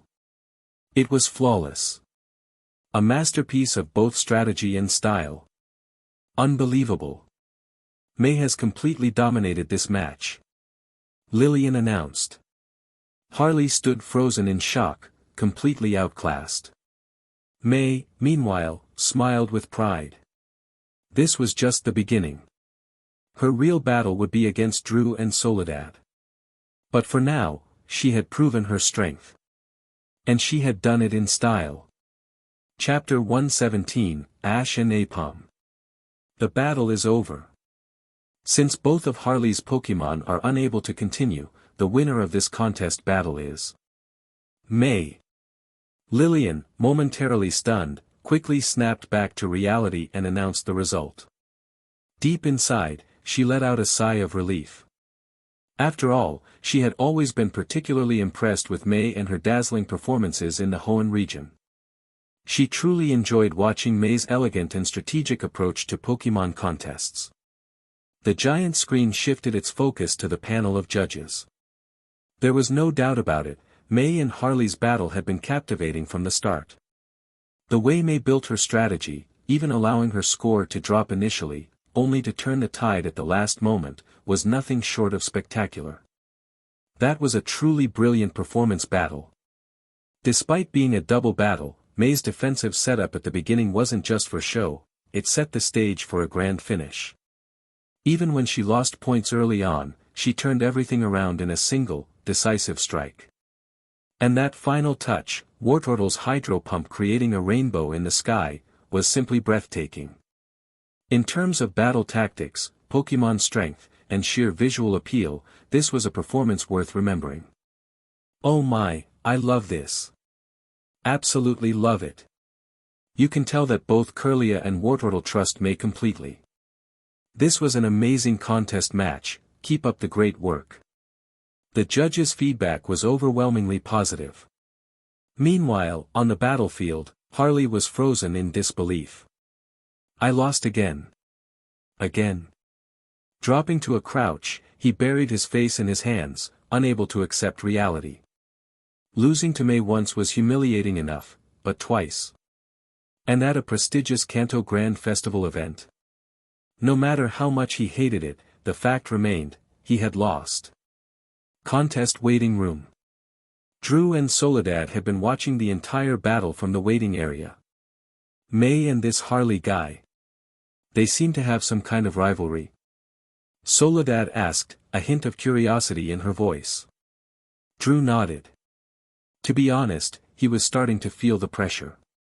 For the longest time, he had always believed that May was trailing behind him, both in Pokémon battle prowess and in the art of contest performances. But now, her progress was nothing short of phenomenal. She wasn't just catching up, she was at the brink of surpassing him. With May at this level, she's really becoming a force to be reckoned with, Soledad remarked. Drew, we'll need to step up our game as well. Hearing that, Drew took a deep breath and walked out. His match was coming up next. Drew's opponent used Metacam and Exploud, while Drew sent out Masquerain and Rosalia. With an elegant and seamless blend of moves, Drew managed to leave the audience in awe, completely outmaneuvering his opponent and knocking out both Pokémon. With that, Drew secured his spot in the top 8. Afterward, it was Soledad's turn to battle. She sent out Slowbro and Lapras, facing off against an opponent who used Girafarig and Zangoose. The match ended in spectacular fashion. Lapras' Ice Beam froze the battlefield, and Slowbro shattered the ice with a powerful Hyper Beam, sealing the victory. Soledad, too, advanced to the top 8. With the rest of the battles wrapping up, the day's contest matches finally came to an end. Outside the contest hall, May walked out of the waiting room, where Misty, Annabelle, Brock, and Lucy were eagerly waiting for her in the audience stands. May, that was incredible.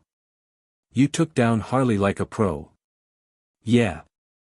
That was amazing. But while they were all celebrating, May's eyes darted around. Something was missing. Wait a minute. Where's Ash? And Pikachu?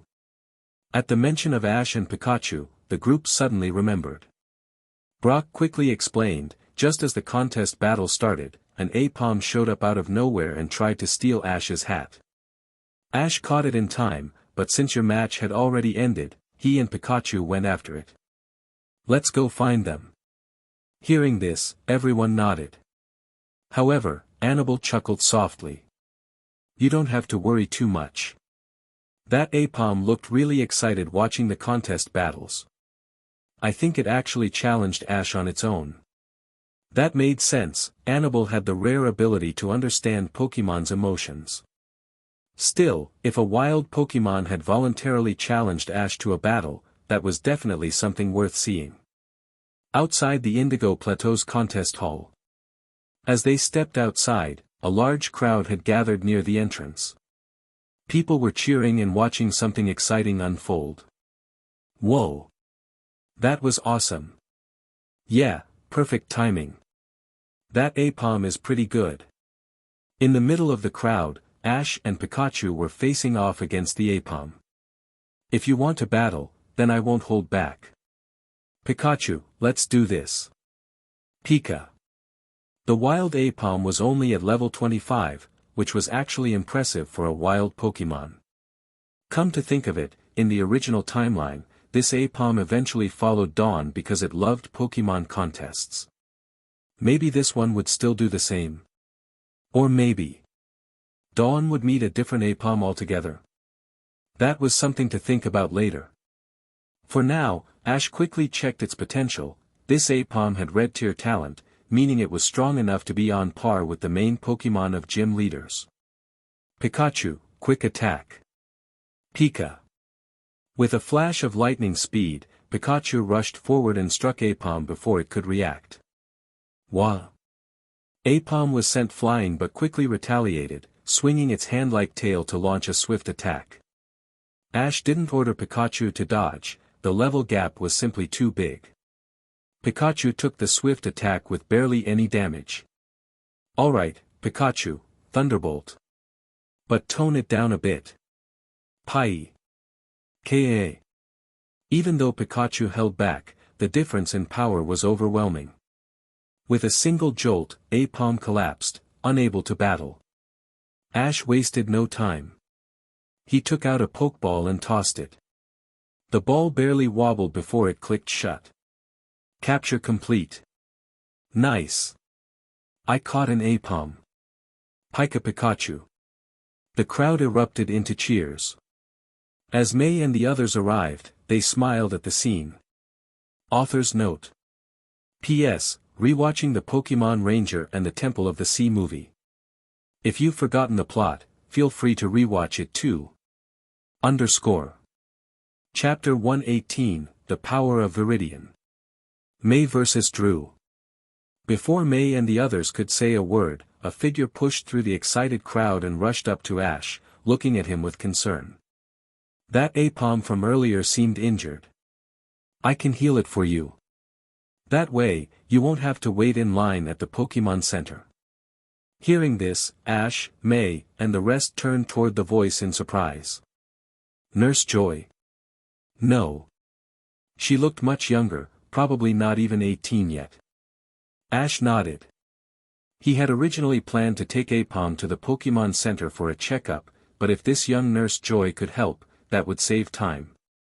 Aipom, now outside of its Pokeball, had regained consciousness, but after taking a Thunderbolt from Pikachu, it still seemed sluggish. Seeing its weak state, the young Nurse Joy immediately knelt down and comforted it gently. There. You'll be all better soon. As she spoke, a soft green light began to emanate from her palms. Tiny specks of green energy shimmered in the air, surrounding Aipom's body with a soothing glow. Ash and Brock instantly realized what was happening.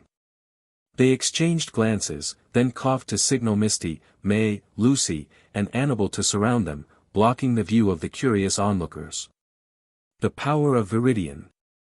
Ash had encountered it before, but to think that a Nurse Joy possessed this ability. From her appearance, she probably wasn't even a full-fledged Pokémon Center nurse yet. All done. Aipom, you're all better now. The young Nurse Joy beamed as Aipom perked up, completely healed. May, still in awe, opened her mouth to ask something, but before she could, two older Nurse Joys suddenly rushed forward and pulled the younger one behind them. We're so sorry for the disturbance. This is our younger sister, she snuck out without permission.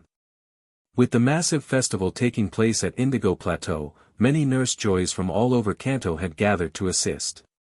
After quickly apologizing, the two older Joys dragged their younger sister away. Ash, Brock, and Annabelle, who understood the significance of what they had just witnessed, remained deep in thought.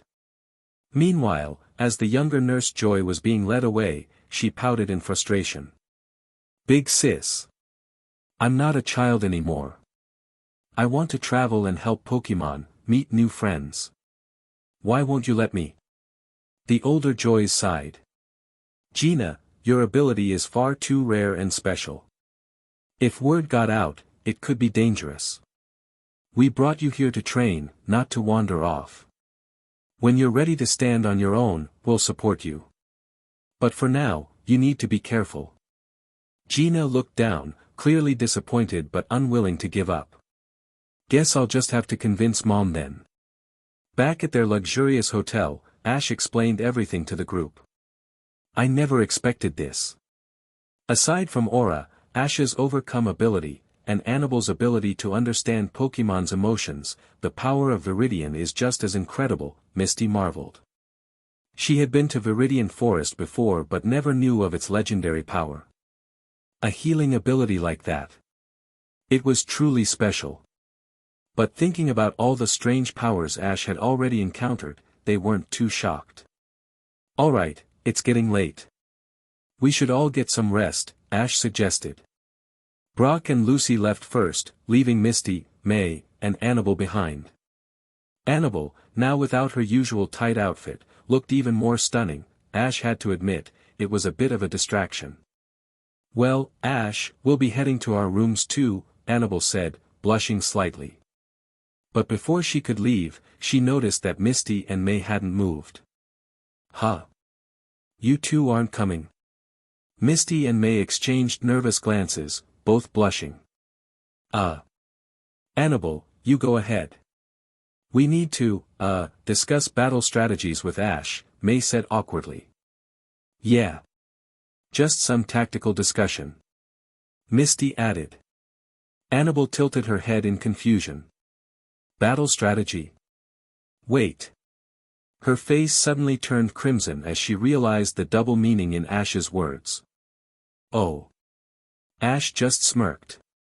Annabelle quickly fled to her room, covering her burning face. Okay. I knew what I was getting into by traveling with Ash, but still. As the night deepened, while most of the hotel rooms remained peaceful, one particular room was full of battle strategy discussions. The next morning, despite the intense training session the night before, May was up bright and early, looking refreshed and energized. Indigo Plateau, Day 3 of the Grand Festival. Today was the quarterfinals. The top 8 would battle for a spot in the semi-finals, and by the evening, the final match would take place. And for her first match of the day, May would face Drew. Her greatest rival since she first became a coordinator. And now, trainers and fans, welcome to the third day of the Indigo Plateau Grand Festival. Today, the competition heats up with the quarterfinal battles. Lillian's voice echoed across the stadium. And to kick things off, we have two incredibly skilled coordinators. From LaRue City, Drew. And from Petalburg City, May. The moment their names were announced, the audience erupted in cheers. Inside the massive stadium, the energy was electric. As Lillian signaled for the battle to begin, both Drew and May tossed out their pokeballs in perfect synchronization. Blaziken. Munchlax. Take the stage. Flygon. Absol. Go. With their strongest partners by their side, the long-awaited showdown between rivals was finally about to begin. Chapter 119, Blaziken vs. Flygon. May's Blaziken and Munchlax were both in peak condition, but Blaziken, in particular, had grown significantly stronger. Thanks to intense training with Ash, her Combusken had evolved early into a powerful Blaziken, making her more formidable than ever. Watching Blaziken take the stage, Drew narrowed his eyes, immediately recognizing its origins.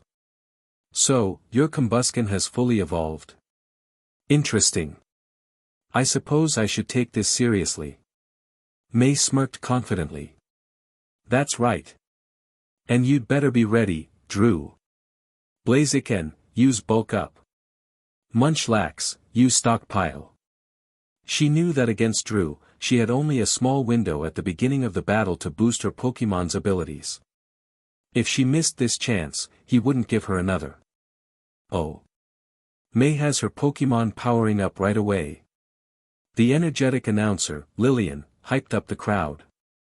Could it be that she's trying to use the same strategy from her last match? Blaziken's body is glowing red, it looks stronger already. Drew, however, was unfazed. You think the same trick will work on me?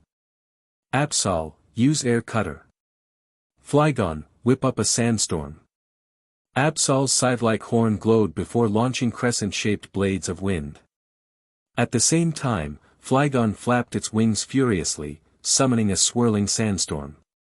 The strategy was brilliant. Absol's air cutter became part of the storm, turning it into a deadly vortex of razor-sharp wind. Counter it.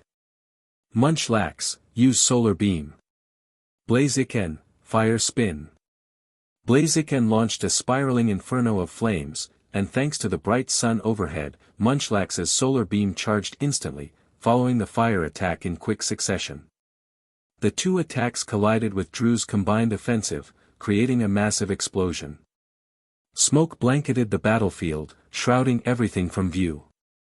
Yet when the dust settled, neither Blaziken nor Munchlax was in their original positions. Drew's eyes widened. They disappeared. It was exactly what May had planned. Blaziken and Munchlax had discussed this tactic beforehand. If an opportunity arose, they would instinctively charge through the smoke, taking the enemy by surprise. And now, as the dust cleared, the two Pokémon were already right in front of Drew's Flygon and Absol. Impossible. Flygon, take off. Use Dragon Breath. Absol, hit them with Air Cutter. Too late. Blaziken and Munchlax had already unleashed their attacks. Blaziken's high jump kick slammed into Absol, sending it flying. The boosted attack, combined with type advantage, knocked it out instantly.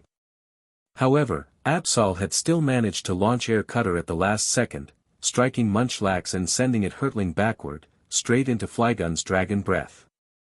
The moment Munchlax crashed into the ground, it was clear, it could no longer continue. Both trainers had lost one Pokémon. The scoreboard displayed an even split, with both May and Drew losing half their points. However, since Drew's Pokémon had taken more direct hits, he was slightly behind. The audience erupted into cheers at the intense back-and-forth battle. Unbelievable. Did you all catch that? Lillian's voice rang through the stadium. In just an instant, both May and Drew lost one Pokémon each. Now it's down to a one-on-one showdown. May took a deep breath. That was close. Drew's Pokémon are incredibly strong, even caught off guard, they managed to take out Munchlax. Drew, however, felt even more pressure. May, she's improved so much. If I don't go all out, I'll lose this battle. Determined not to falter, Drew called out, Flygon, use Dragon Dance. Even in contest battles, a trainer's composure was crucial. Letting emotions take over could lead to disaster. Drew knew he had lost control for a moment, but now he refocused. Flygon began spiraling higher, glowing as its power increased. However, he had overlooked one thing. Blaziken had exceptional jumping ability. Blaziken, jump. Use overheat from above. Blaze. In a single bound, Blaziken shot into the air, easily surpassing Flygon's altitude. Lillian gasped, what a jump. Blaziken has leaped higher than Flygon. And it's charging an overheat attack. The entire crowd held its breath as Blaziken unleashed a devastating blast of fire. Direct hit. The scorching flames engulfed Flygon midair, sending it spiraling toward the ground. But just before it crashed, Flygon's tail wrapped around Blaziken's leg, dragging it down with it. Two heavy thuds echoed across the battlefield. Both Pokémon had fallen. The stadium was silent. Everyone watched, waiting to see which Pokémon would rise first. Blaziken, gritting its teeth, pushed itself up. Flygon struggled, and collapsed. The scoreboard flashed, Drew was out of points. May had won. The audience exploded with cheers as Lillian announced, Flygon is unable to battle. May advances to the next round. Drew exhaled, closing his eyes for a moment before smirking. You've really come a long way, May. Looks like I still have room to improve. May beamed. Thanks, Drew. That was an amazing battle. As the crowd roared, May basked in the moment. She had finally defeated her greatest rival. And Chapter 120, May's journey continues, a reunion with Squirtle. The battle was over. Drew had lost. For a moment, he stood still, absorbing the reality of his defeat. But then, a small smile crept onto his face. May, you finally surpassed me.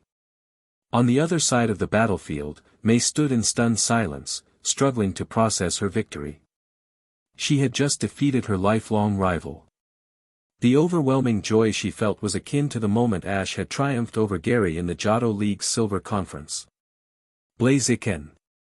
Her loyal partner, Blaziken, rushed to her side, its fiery eyes gleaming with pride. May looked down at her Pokémon and smiled, a warm, genuine smile filled with relief and happiness.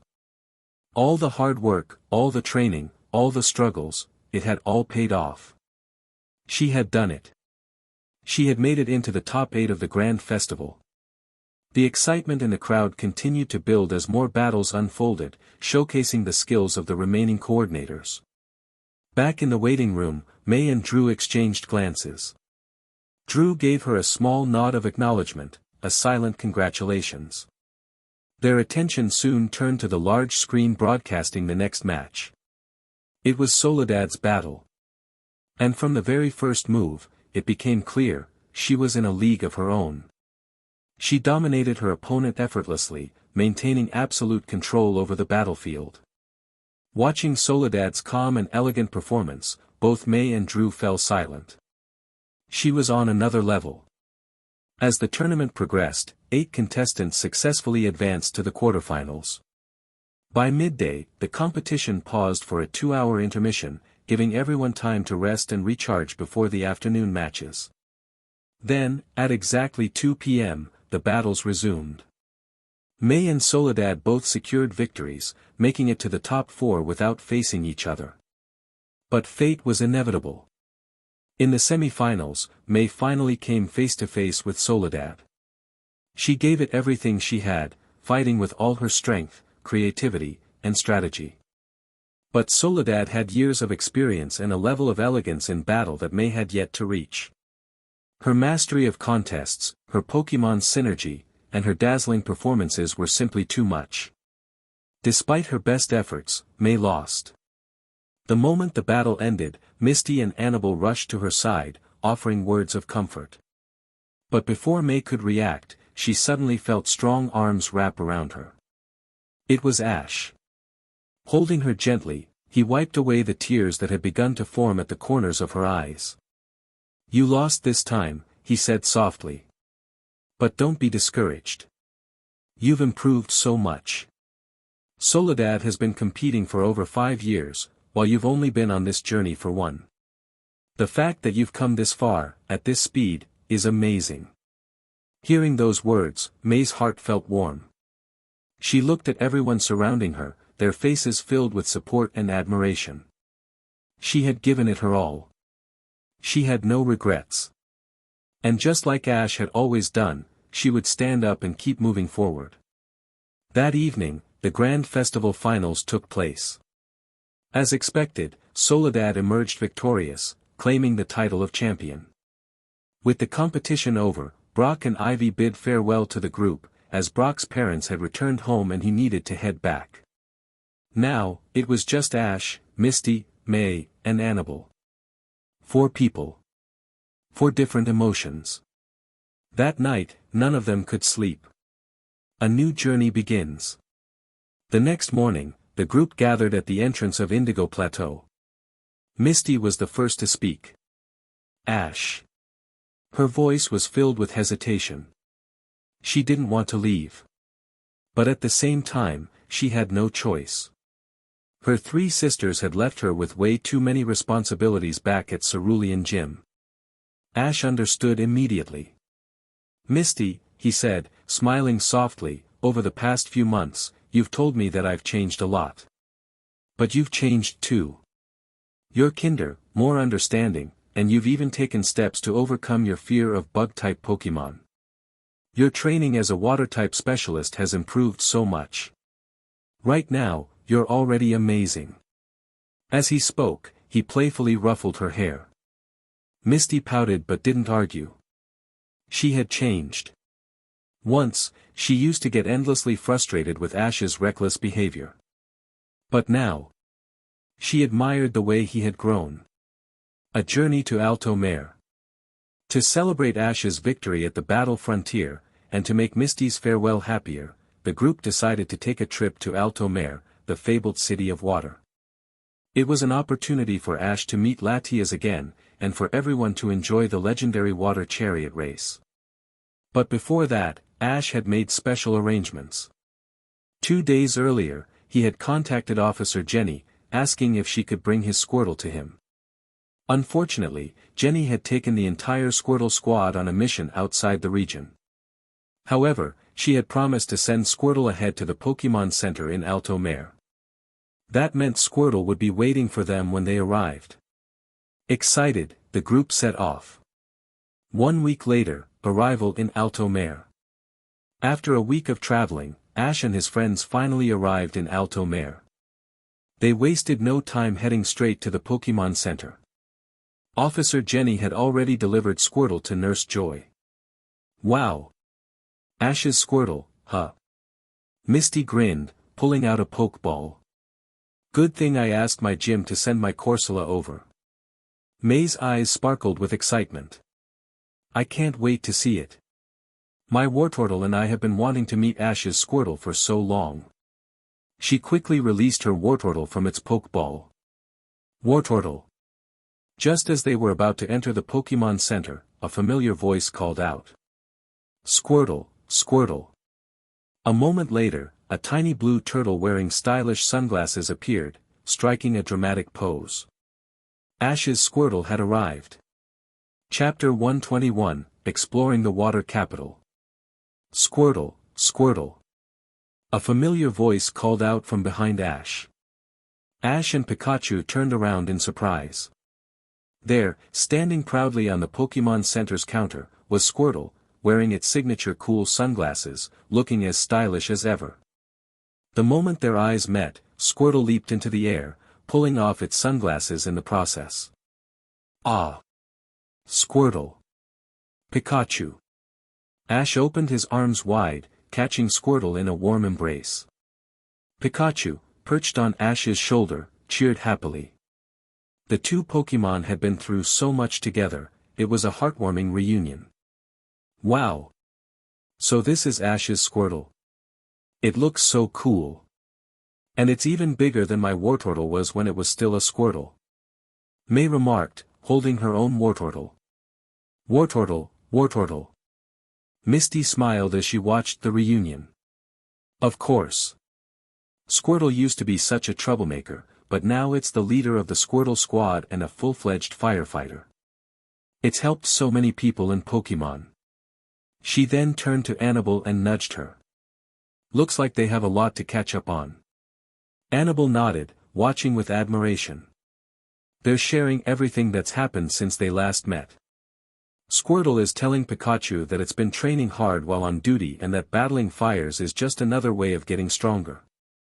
It even warned Pikachu not to slack off, or it might surpass it one day. Pikachu responded with an enthusiastic Pika Pie, and began recounting some of its own adventures. Realizing that Ash, Pikachu, and Squirtle might be busy for a while, Annabelle turned to Misty and May. Since we're planning to enter the water capital's water competition, titled Tour de Alto Mare, in a few days, why don't we go send over some of our water Pokémon? Misty and May agreed, knowing this was the perfect time to prepare for the upcoming event. After about 30 minutes, Ash finally finished catching up with Squirtle and introduced it properly to May and Annabelle. Squirtle immediately hit it off with May's Wartortle, the two playing together like old friends. Squirtle's been working so hard as a firefighter, Ash said with pride. It deserves a break. As he spoke, memories of his original team filled his mind: Pikachu, Charizard, Pidgeot, Snorlax, Bulbasaur, and, of course, Squirtle. They had all grown so much. And then, his thoughts drifted to Latias and Latios. Were they watching over the water capital right now? He wasn't in a rush to find out. If they were here, they would appear when the time was right. For now, this was a trip to relax and have fun. With the Tour de Alto Mare just 3 days away, it was time to unwind and enjoy the city. And that meant one thing: swimsuit shopping. Ash's swimwear was simple, but the girls each had their own unique styles. Misty had long, slender legs that made her look graceful in anything she wore. May had a perfectly balanced figure, but her legs were particularly stunning. Annabelle, on the other hand, faced a unique challenge. Finding a swimsuit that fit her was nearly impossible. Her proportions made it difficult. After searching nearly every store in the Alto Mare, she finally found something that worked. Just as Misty and May went to try on their swimsuits, Annabelle hesitated and turned to Ash. "Maybe I should just go back to my usual look," she mumbled, embarrassed. "No way." Ash instinctively objected. Why cover up when she looked great? Besides, it's not like she could hide anything in a swimsuit anyway. As the swimsuit shopping wrapped up, Annabelle revealed something that immediately caught Misty's attention. "I'll be using Milotic for the competition." Misty's eyes widened in awe. "You have a Milotic? That's one of the most beautiful water Pokémon. I've always wanted to catch one." May and Annabelle exchanged knowing glances before turning to Ash. They didn't even have to say anything, Ash already knew what they wanted. The water capital bordered the open sea, making it the perfect place to search for a Feebas. "Come on, Ash, let's just go take a look," Misty pleaded, grabbing his arm. He sighed. No way he could say no now. And so, the four of them set off for the coastline. The water was crystal clear, the air fresh with the scent of the ocean. Misty wasted no time. "Go, Starmie, Seal, Corsola, and Azumarill." She released her water Pokémon, excited to begin the search. May and Annabelle followed suit. "Come out, Munchlax, Blaziken, Eevee, and Wartortle. Let's go, Espeon, Metagross, and Milotic." Ash, not wanting to be left out, released his Pokémon as well. Even Mutwo appeared. "Alright," Ash said, handing out fishing rods. "We'll try using bait that Feebas loves." Pikachu eagerly helped attach the bait to the hooks. With their lines cast into the sea, the hunt for Feebas began. Chapter 122, The Legend of Latios and Latias. Fishing is an art, one that tests not only skill but, more importantly, patience. Without patience, frustration takes over, and fishing becomes a futile endeavor. By the time Ash had reeled in his third water-type Pokémon, still not a Feebas, he quietly set his rod aside and walked toward Mutwo, leaving Misty, May, and Annabelle to continue their attempts. Diving into the ocean to search for Feebas directly? That was unrealistic. The sea was vast, teeming with countless Pokémon and coral reefs that made spotting a small, unremarkable fish like Feebas nearly impossible. Besides, without diving equipment, humans couldn't stay underwater for long. Charizard, Snorlax, Sceptile, and Pidgeot were lounging lazily on the sandy shore, while water-type splashed and played in the waves.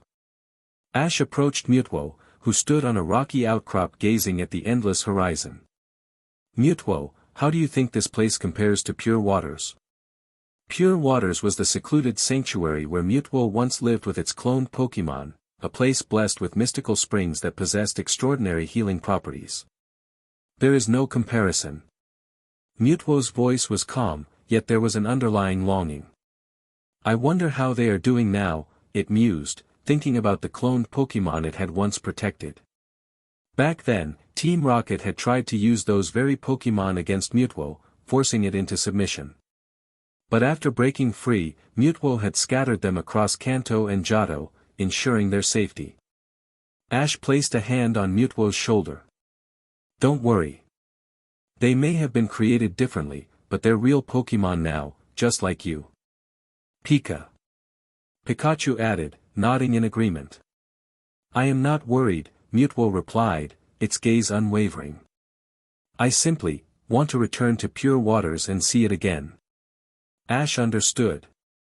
"Once we're done here and have said our goodbyes to Misty and May, let's visit Pure Waters together." One day, when he had truly reached the pinnacle of Pokémon mastery, he would make that place his second home, a sanctuary for himself and his Pokémon. Mutwo nodded but suddenly turned its attention toward the city. It had sensed something. Two powerful forces were awakening within the heart of Alto Mare. Ash's eyes lit up. So, they're finally coming out. Would they still remember him? Just as excitement surged in his chest, Misty let out a triumphant cry. She had finally hooked a Feebaa. She wasted no time in catching it, overjoyed by her success. Mutwo, however, remained focused. Those two beings, they are strong. Ash grinned. It's fine. They're old friends of mine. We came here partly to see them. Pikachu added enthusiastically. Mutwo nodded, trusting Ash's words. The secret of Alto Mare. Deep within Alto Mare lay a hidden sanctuary, an ancient, secluded garden untouched by time. Legend spoke of a time when Alto Mare had been under siege by monstrous invaders.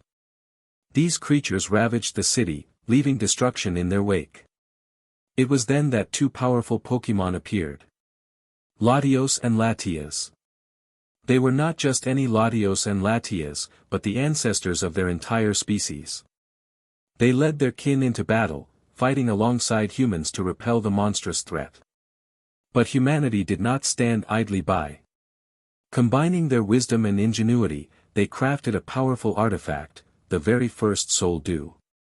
This was no ordinary Soul Dew. It was the strongest one ever created, infused with mystical energy. Alongside it, humans built a machine, an ancient mechanism that still lay hidden within the city's sacred temple and sun tower. Only those with pure hearts could wield the Soul Dew's power. Together, humans and Pokémon used this energy to drive back the invaders, securing peace for Alto Mare. Fearing another attack, Latios and Latias vowed to remain, forever safeguarding the city. Thus, they became the eternal guardians of Alto Mare. Over the centuries, their legacy endured. A single human bloodline had been entrusted with the city's protection, passing down their duty through generations. That lineage had survived to the present day, embodied in Lorenzo, the elderly caretaker, and his granddaughter, Bianca. When Ash had first visited Alto Mare, Latias had taken on Bianca's form to interact with him, playfully leading him through the city.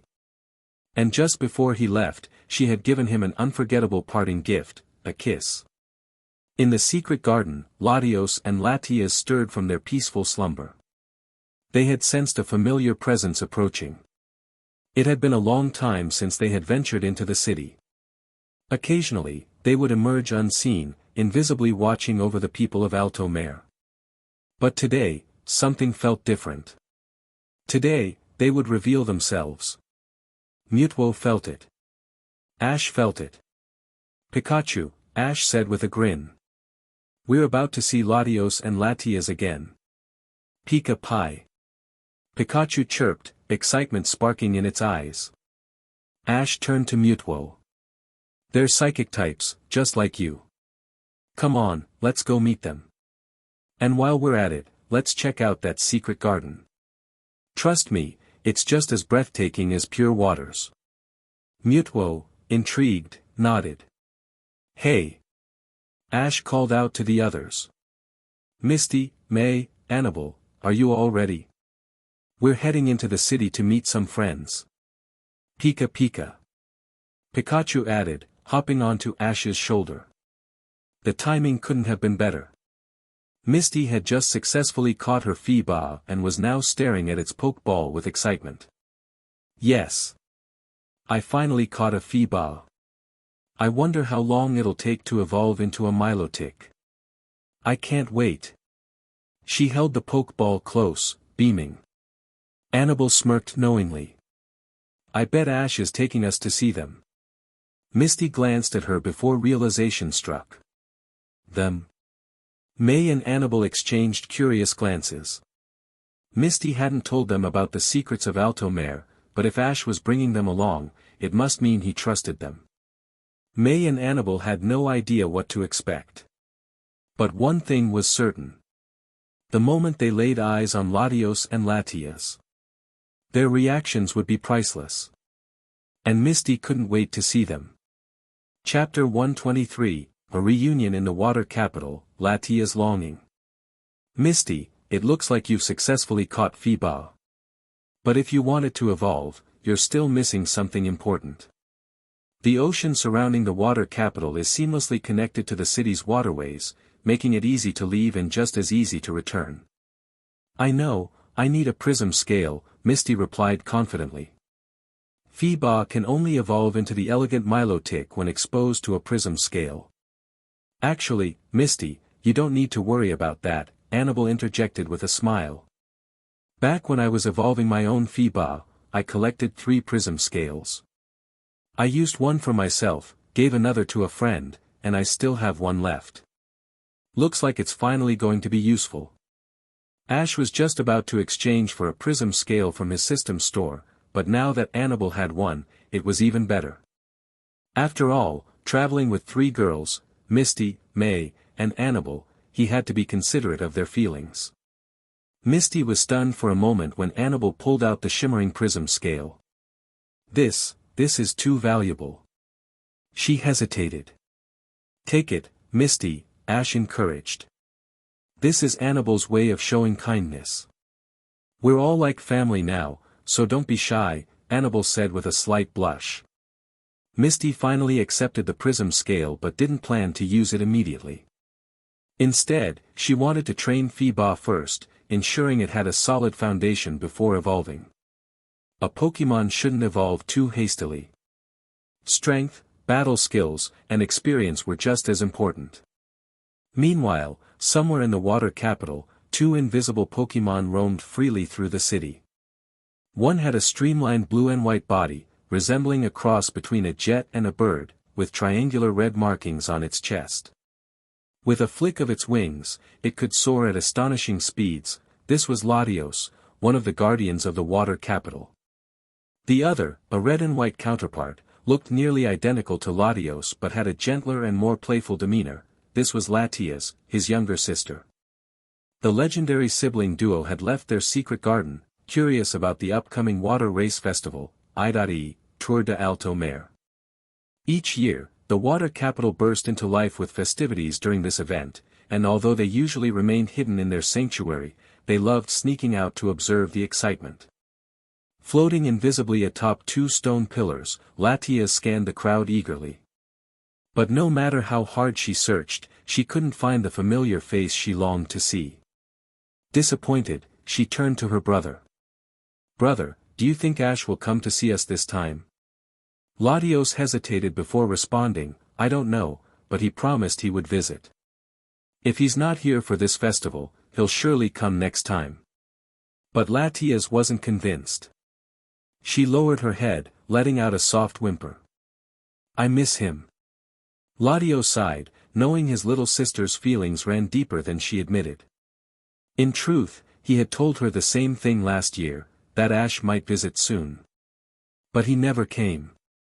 Not because he forgot, but because he had important things to do. Still, Latias was young, and she missed Ash more than anything. She had even transformed into her human disguise, the girl named Bianca, just to play with him when he first visited. And when Ash left the water capital, she had given him a goodbye kiss, a memory she had cherished ever since. Latios watched his sister, considering something important. If Ash truly came this time, and if Latias wanted to leave, then, maybe he should let her go. Perhaps it was time for her to see the world beyond the Alto Mare. At that very moment, Ash and his friends arrived at the Alto Mare's temple and sun tower. Here, they were warmly welcomed by Lorenzo, the elder guardian of the city, and his granddaughter, Bianca. Lorenzo, Bianca, it's been a while. Ash greeted with a smile. Pika Pika. Pikachu chimed in cheerfully. Ash. This is a wonderful surprise. Lorenzo's eyes twinkled. But it looks like you've brought some new friends as well. Lorenzo knew very well that Latias had been yearning to see Ash again. But who were these new girls with him? He hesitated for a moment, unsure whether to reveal too much about the city's secrets. Ash noticed his concern and reassured him. "Don't worry, Lorenzo. You already know Misty. This is May, and that's Annabelle. They're my good friends, and they can be trusted." After a brief introduction, everyone was at ease. Lorenzo then revealed something interesting. Latios and Latias had left their secret garden earlier that day. Hearing this, Ash closed his eyes and activated his aura. With a single pulse, he extended his aura power across a 5-kilometer radius. Immediately, two powerful presences responded. Latios and Latias both felt it. Ash was here. He had returned. The two legendary Pokémon shot through the skies, racing toward their secret garden. And at that moment, Ash and his friends arrived there as well. But Latias was faster. Dashing through the waterway entrance, she burst into the garden at lightning speed. As she emerged, her bright golden eyes met Ash's. Time seemed to freeze. A surge of emotions overwhelmed her. After so long. After all the waiting. She finally saw him again. Ash smiled warmly. Latias, long time no see. Chapter 124, Tour de Alto Mare begins. Latias, it's been a while. That familiar voice. That same familiar face. Pika Pika. Pikachu chimed in, greeting Latias with excitement. Wooanie. Without hesitation, Latias dashed forward, tackling Ash to the ground in an affectionate embrace. Her soft tongue playfully licked his face, showing her sheer joy at their reunion. Meanwhile, from beneath the water's surface, Latios emerged from the secret entrance of the hidden garden. Spotting Ash and Pikachu, he wasted no time and soared towards them. Since his sister had already claimed Ash, Latios took the next best thing, lifting Pikachu onto his back and taking off into the air. Pika. Pikachu happily settled onto Latios' back, enjoying the ride. Seeing this, Latias giggled and decided to follow suit, wrapping her arms around Ash and lifting him high into the sky. The guardians of Alto Mare, Latios and Latias, were reunited with their dear friend. Wow! Those are actual legendary Pokémon. Latios and Latias. I can't believe they truly exist in the City of Water, and their bond with Ash and Pikachu is so strong. May clasped her hands together, her eyes sparkling with admiration. Misty nodded knowingly. Yeah, we went through a lot together back then, but that's a long story. Traveling with Ash always leads to the most unbelievable encounters. May smiled. Ash really is special. Making friends with legendary Pokémon. I have a feeling this journey will be full of surprises. Standing beside them, Annabelle observed the scene with an even deeper understanding. Her unique ability to sense Pokémon's emotions allowed her to feel just how ecstatic Latios and Latias were. Especially Latias. Her bond with Ash felt even stronger than most trainers had with their own Pokémon. It was incredible. For hours, Latios and Latias played with Ash and Pikachu, soaring through the skies above Alto Mare, reliving their cherished memories. Even after landing, Latias stayed close to Ash, nuzzling him, occasionally licking his palm affectionately. It was clear, she had missed him dearly. A secret to protect. May, Annabelle, since you're Ash's friends, I won't say too much. But I do ask that you both keep this secret. Lorenzo, the guardian of the water capital's hidden garden, spoke with a serious tone. May and Annabelle exchanged a glance and nodded firmly. They understood the importance of keeping Latios and Latias safe. Meanwhile, Ash's attention was on his system, scanning Latias and Latios. Pokémon, Latias. Category, Ian Pokémon. Type, Dragon/Psychic. Ability, Levitate. Potential, Gold rank. Level, 99. Moves, Wish, Healing Wish, Psychic, Safeguard, Charm, Stored Power, Refresh, Dragon Breath, Confusion, Mist Ball, Recover, Psychic Shift, Dragon Pulse. Latios' stats were nearly identical, only differing in the moves he had learned. With such immense strength, it was no wonder they could protect Alto Mare. The legendary water race, Tour de Alto Mare. For 3 days, Ash and his friends stayed in the water capital. During this time, Pikachu, Latias, and Latios only grew closer. Latios, in particular, noticed how much happier his sister had become ever since Ash arrived. This strengthened his resolve: if Latias wished to travel with Ash, he would not stop her. And today, one of Alto Mare's grandest events had arrived, the annual water race, Tour de Alto Mare. This competition tested the partnership between a trainer and their water-type Pokémon. The rules were simple. Trainers would ride a surfboard-like device, holding onto a rope attached to their Pokémon. All participants would race around the city's waterways. The first to complete the full circuit would claim victory and receive the Alto Mare Cup. Awesome! I bet Ross will win again this year. He and his Y-Lord have been champions for years. No way. My son just caught a lantern, this year's winner will be him. My daughter's Azumarill is amazing. She's got this in the bag. The spectators buzzed with excitement as the competitors lined up. High above, Latios and Latias hovered invisibly, watching the event unfold. Ash, Misty, May, and Annabelle were all competing. Annabelle had her Milotic as her partner. May chose her Wartortle. Misty, after discussing with her Pokémon, decided to enter with Azumarill instead of Corsola. Ash called upon Squirtle, one of the Pokémon he had specifically brought for this event. As the countdown began, Misty grinned.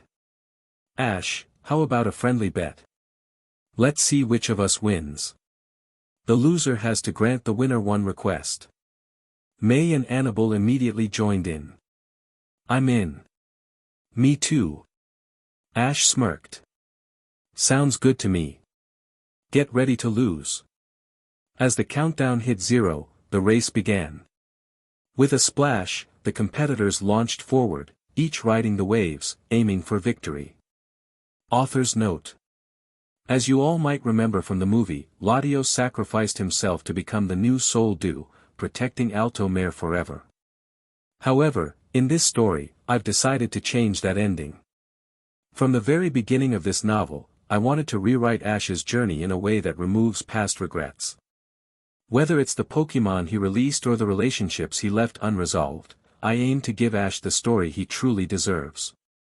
That includes keeping Latios alive.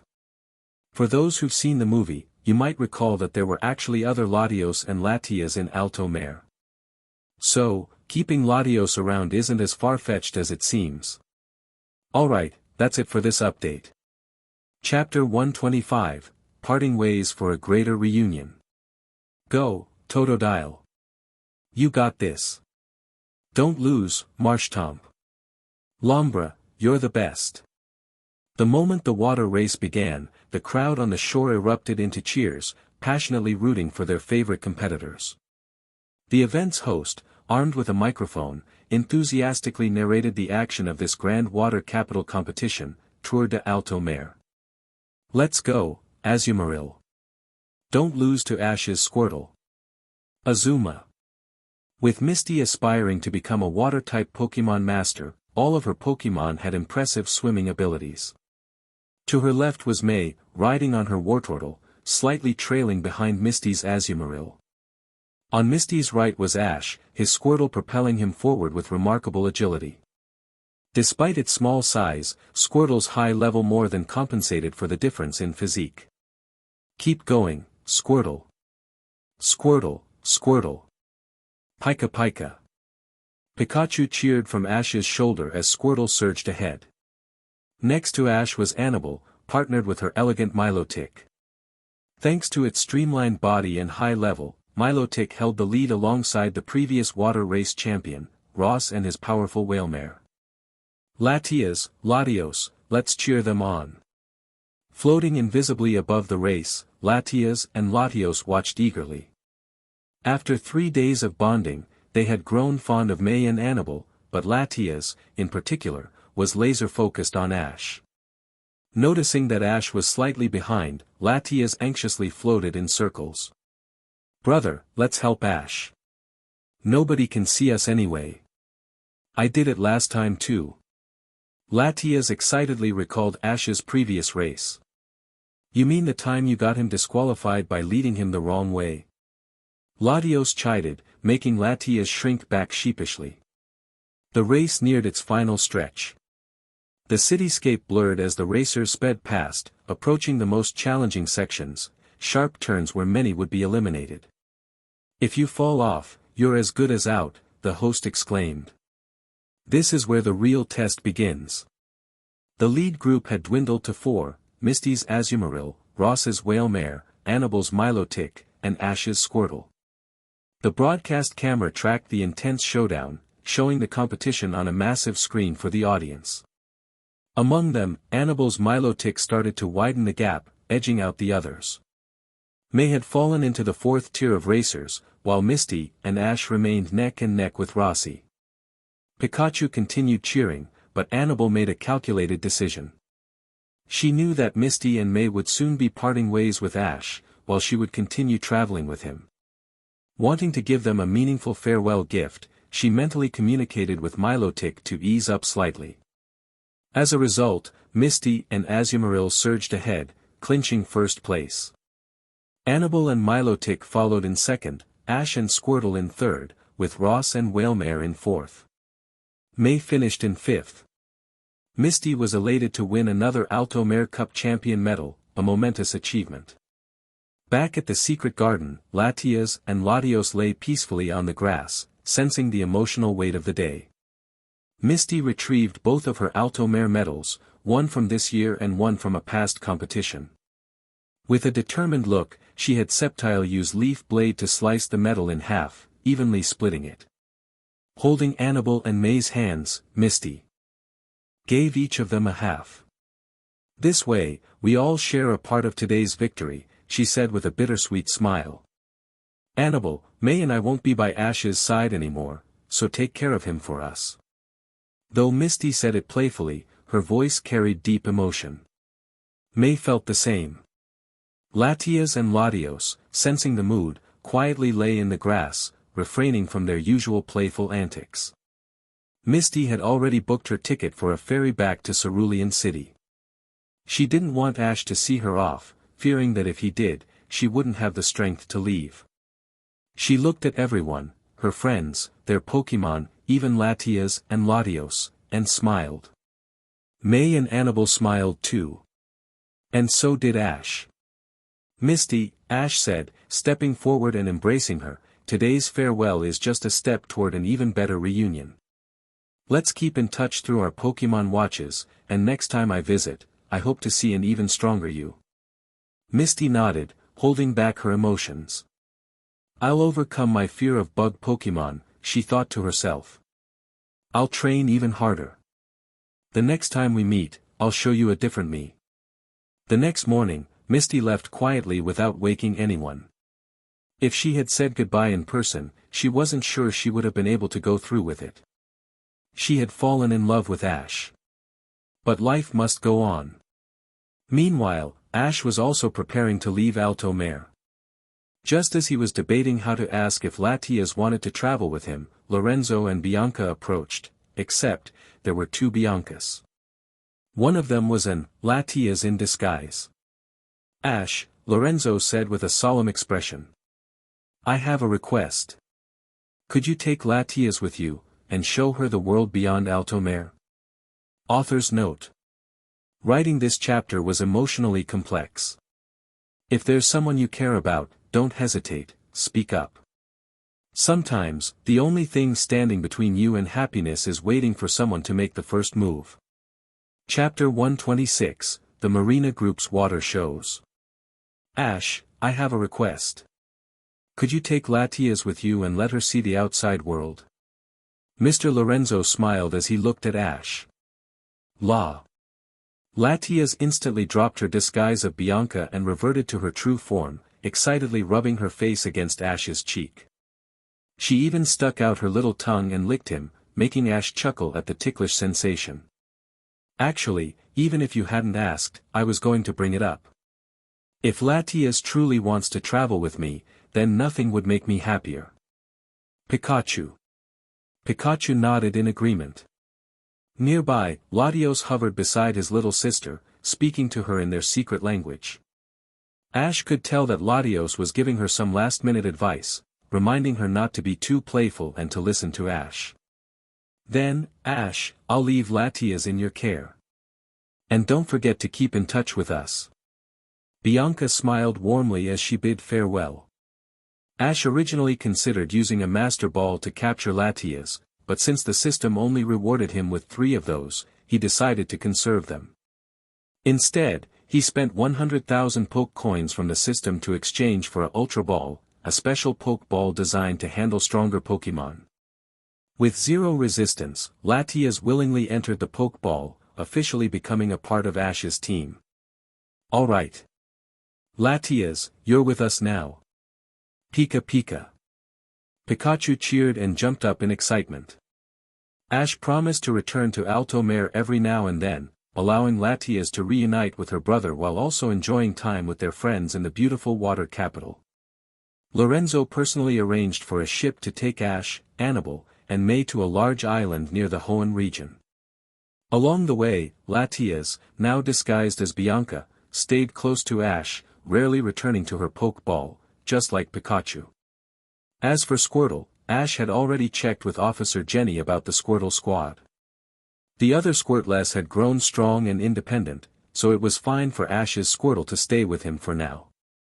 Upon arriving at the island, Ash oriented himself using his Poke Gear. Alright, Lapras, I'll be counting on you again. Leia. Lapras nuzzled against Ash before setting off across the vast ocean. The journey to the unknown island. May and Annabelle joined Ash on Lapras' back, watching in awe as they traveled across the open waters. Ash, where are we headed next? Annabelle asked curiously, enjoying the experience of traveling across the sea on a Pokémon, something she hadn't done before. This island is still a distance from Hoenn, so we'll stop by a large town nearby. It's got mountains, rivers, and training areas, perfect for some intense Pokémon practice. While Ash checked his Poke Gear, Latias, still in her Bianca disguise, hugged his arm and rested her head on his shoulder, watching the screen with fascination. May and Annabelle exchanged looks.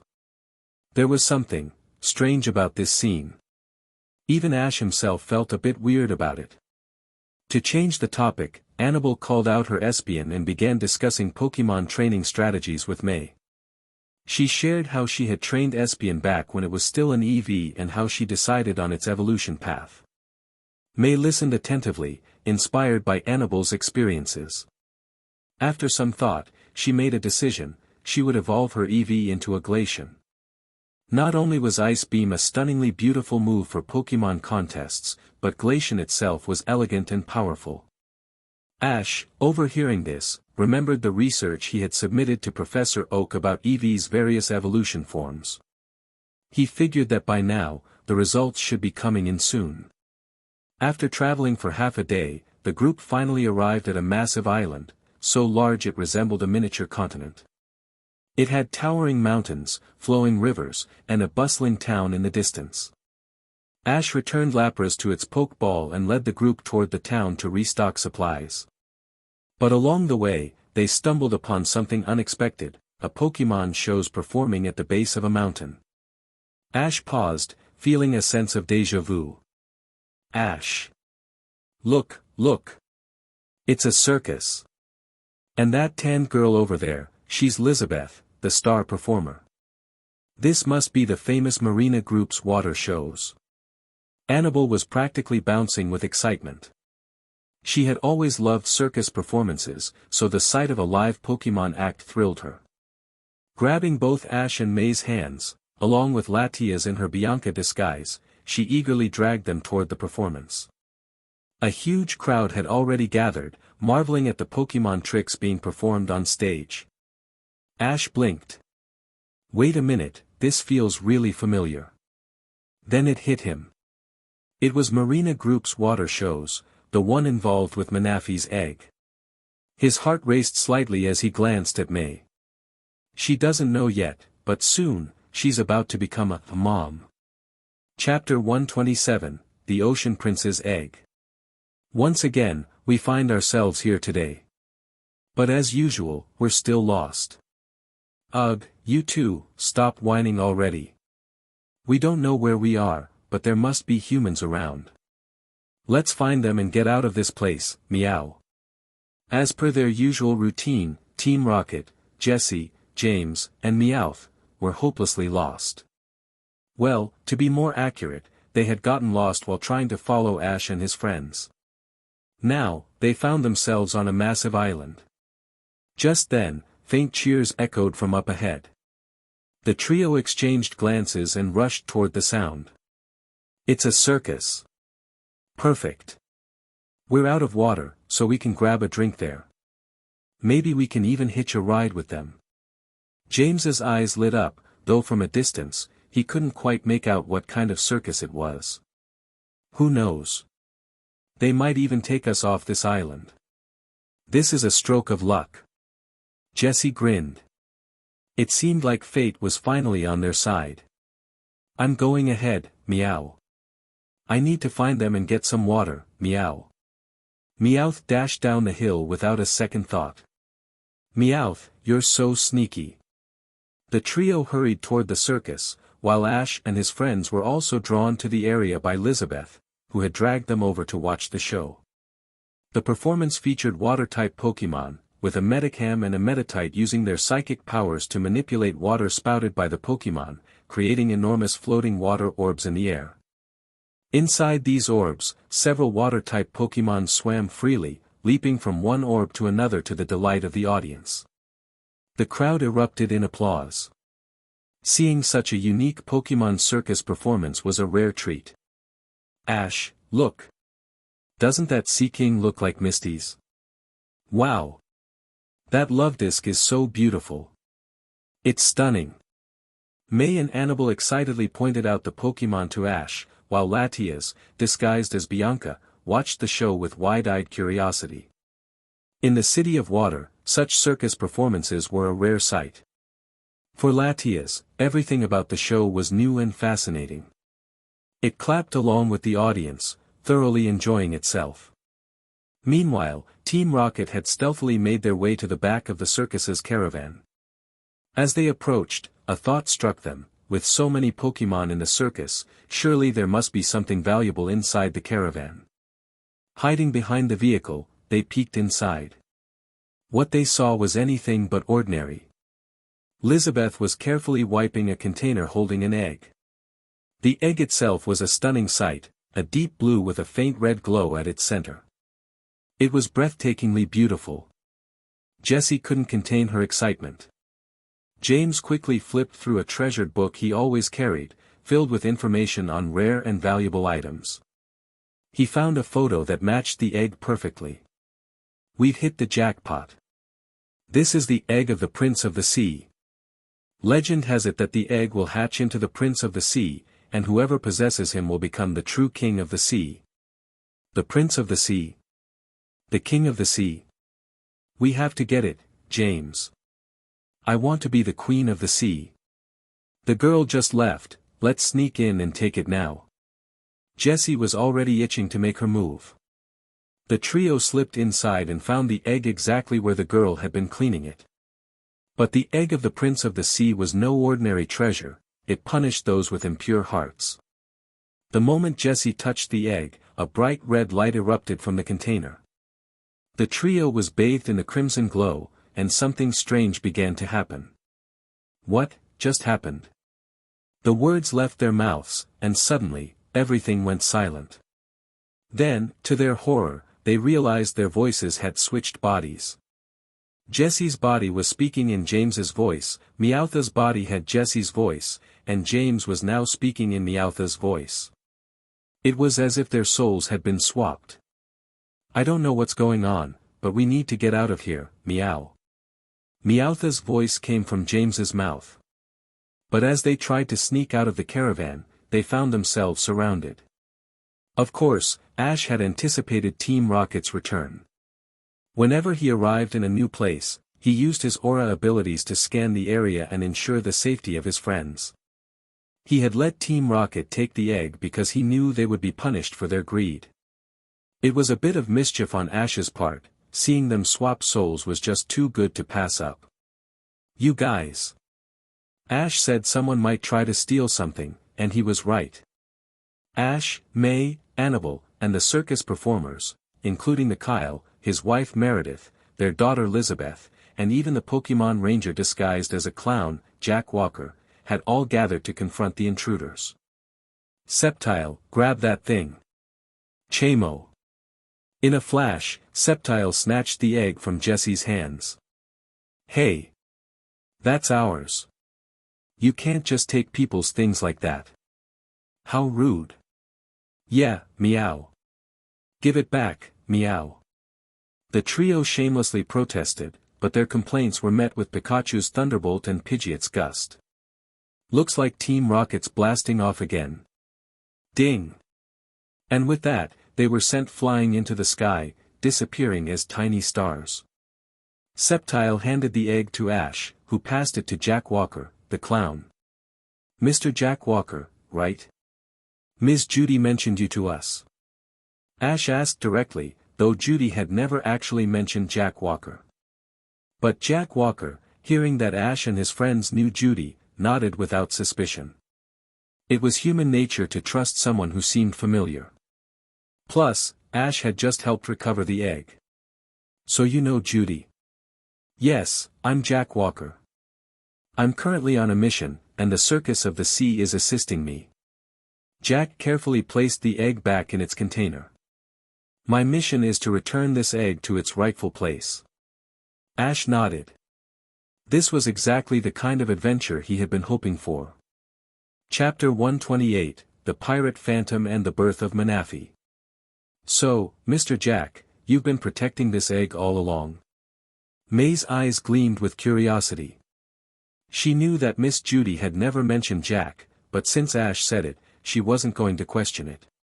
Instead, her gaze was drawn to the mesmerizing Pokémon egg before her.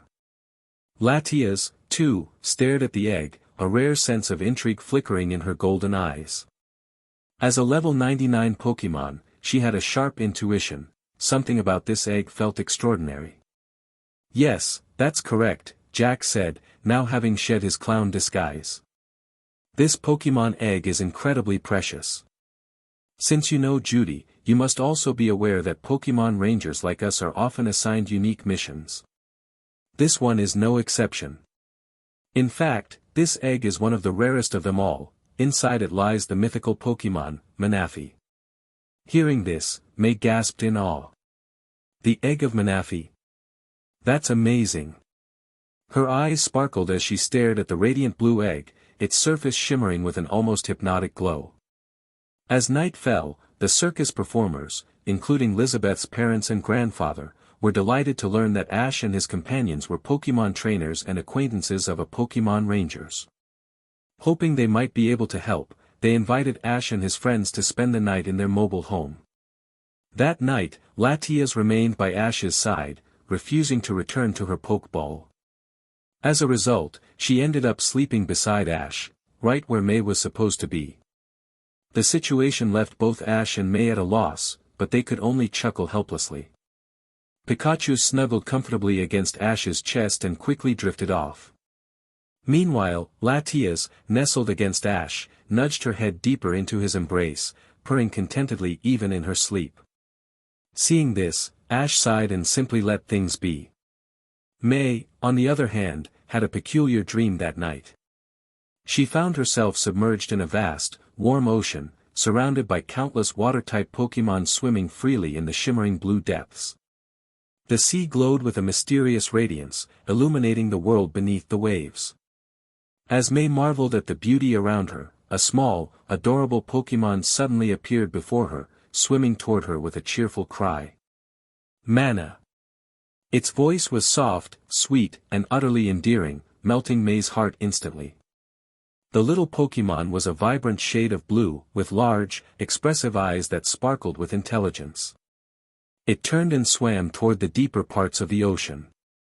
In the distance, a colossal, majestic palace emerged from the depths, ancient and sacred. The tiny blue Pokémon was heading straight for it. May instinctively reached out, her heart pounding. Wait! Wait for me, she called, trying to follow. But just as she was about to reach it, her eyes flew open. It was a dream. Yet, it had felt so real. Ash and Annabelle stirred awake from the sound of her voice. Before they could say anything, there was a frantic knock on the door. Everyone, wake up. We're under attack by pirates. Lizabeth's grandfather's urgent voice rang out. Their helicopter's metal claws have latched onto our trailer. We need to get to the front cabin, quickly. The pirate phantom strikes. Pirates? Ash's eyes narrowed. The pirate phantom, the man who had been relentlessly chasing after Manafi's egg, was already here. Something was off. In the original timeline, he shouldn't have arrived so soon. Had his actions already started altering the course of events? Shaking off his thoughts, Ash rushed out with the others. Fortunately, the front cabin of the mobile home was large enough to accommodate everyone. Jack's expression was grim. The pirate phantom has been pursuing Manafi's egg and sea crown for a long time. We're heading to the Samaya, where Manafi is meant to hatch. From there, we will return it to the ocean and part ways. It was clear that Jack didn't want to involve Ash and his friends in this dangerous mission. But Ash merely smirked. Whether we part ways or not, that's not for you to decide, Jack. Thanks to Lizabeth's grandfather's skillful driving, they soon managed to shake off the pirates and continued toward the Sea Temple. Samaya is an underwater palace built by the people of the water. It has a complex structure and holds the sea crown in its depths.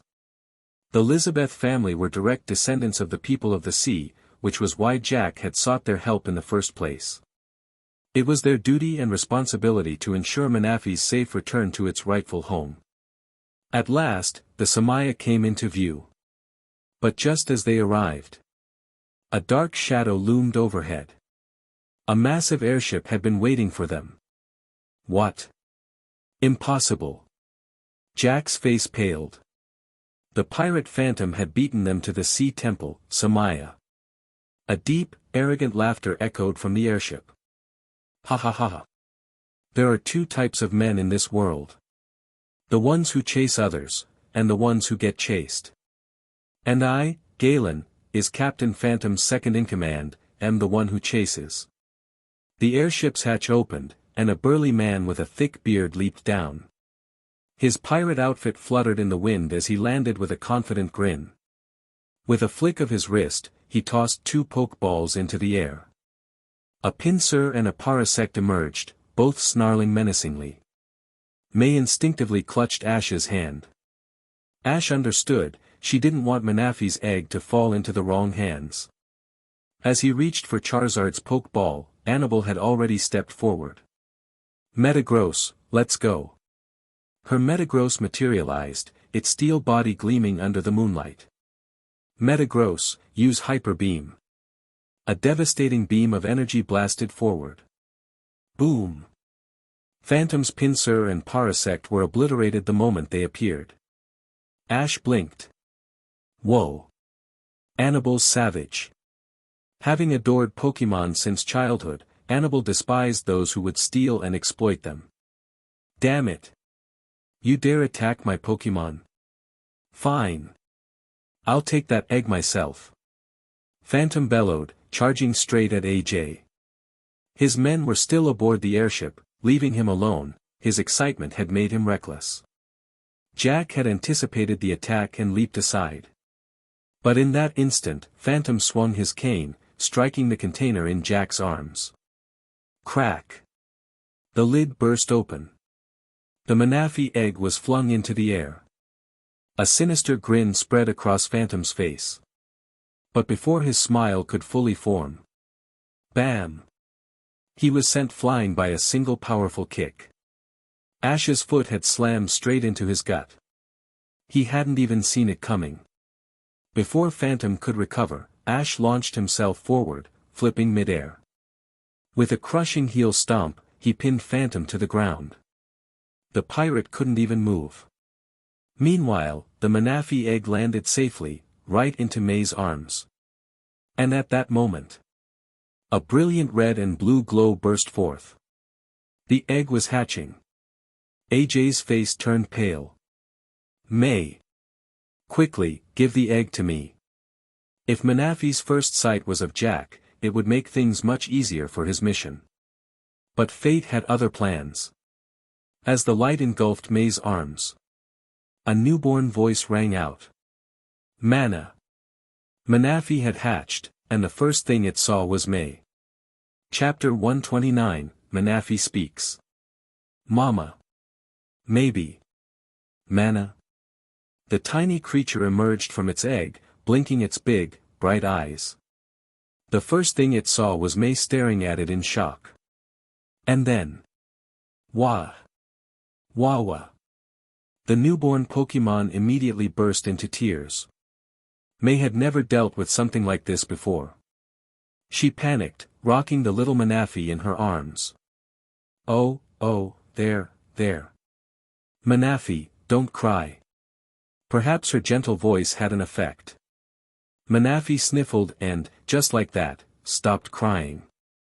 It curiously looked at May before snuggling against her arm with a contented sigh. Then, as quickly as it had woken up, Manaphy fell asleep. It was peaceful once more. No. My prince of the sea, my precious egg. Ugh. Phantom struggled to speak, but Ash's foot pressing down on him made it nearly impossible. Sheesh. Ash, can you just tie him up already? And his crew too? Jack sighed, rubbing his temples. As a Pokémon Ranger, he couldn't do what Ash wanted to do. If Ash had his way, Phantom wouldn't be waking up ever again. But with Jack here, an official Pokémon Ranger under the League, things were complicated. The Pokémon Rangers will not tolerate trainers killing people. Nor would Jack turn a blind eye if Ash tried. Still, Ash had no intention of letting Phantom and Galen off easy. So, with a sharp crack, Ash kicked both of Phantom's legs, snapping the bones like twigs. Aha! Or at least, Phantom wanted to scream. But his pride as a pirate forced him to grit his teeth and endure it, though his face turned deathly pale. Meanwhile, Ash let Charizard and Annabel's Metagross take care of Phantom's crew. Within minutes, every last one of them was rounded up, tied tightly, and left immobilized. All right, let's go, Jack declared. We'll leave them here for Officer Jenny to pick up. Grandpa Shep nodded in approval and led everyone into the People of the Water ruin site. As they entered, Ash activated his aura power to scan the area. Nothing seemed out of place, so he recalled Charizard. Come on, Annabelle, return Metagross. May, hold on to Manaphy. Pikachu, perched on Ash's shoulder, suddenly glanced toward a distant mountain. Something felt off. What is it, Pikachu? Ash asked. But Pikachu simply shook its head. Meanwhile, on that very mountain. That brat is strong, but I bet he never expected us to be lurking around. Phantom and Pirate Galen might still be useful to us. Maybe we should cut a deal with them. Exactly, Naya. We help him out, but he has to pay us. Then, while he fights that twerp, we can snatch the real treasure. Meowth, that's right. The Team Rocket trio shared a wicked grin. Why were they here? Well, after they tried to steal Manaphy's egg earlier, Ash's Pidgeot's hurricane attack had sent them blasting off again. And as luck would have it, they crash-landed on this very mountain, not far from the Sea Temple. With a telescope, they had just witnessed Ash wrecking Phantom. That was when an idea struck them. Phantom hated Ash, and he still had resources. If they helped him now, they could cash in big time later. What none of them realized was that Pikachu had sensed their presence. Unfortunately, the mountain was just outside Ash's aura range. Had Latias been actively using its abilities, it might have detected them, but the young legendary wasn't fully trained yet. Soon enough, Team Rocket reached Phantom. Desperate and furious, Phantom agreed to their offer. With their help, he was untied and immediately tended to his broken legs with medication. Damn that brat. Next time I see him, I'll tear him apart limb by limb. He slammed a fist against the ground. We're moving out. Deploy all our flying ships. If they're heading to the Sea Temple of Manaphy, i.e., Samaya, they have to travel by sea. We have a few days before the lunar eclipse. That's more than enough time for my legs to heal. His lips curled into a wicked grin. That sea crown will be mine. I will become the true king of the sea. Team Rocket smirked, thinking only of their payday. But deep down, they all had their own greedy ambitions. Back with Ash and the others.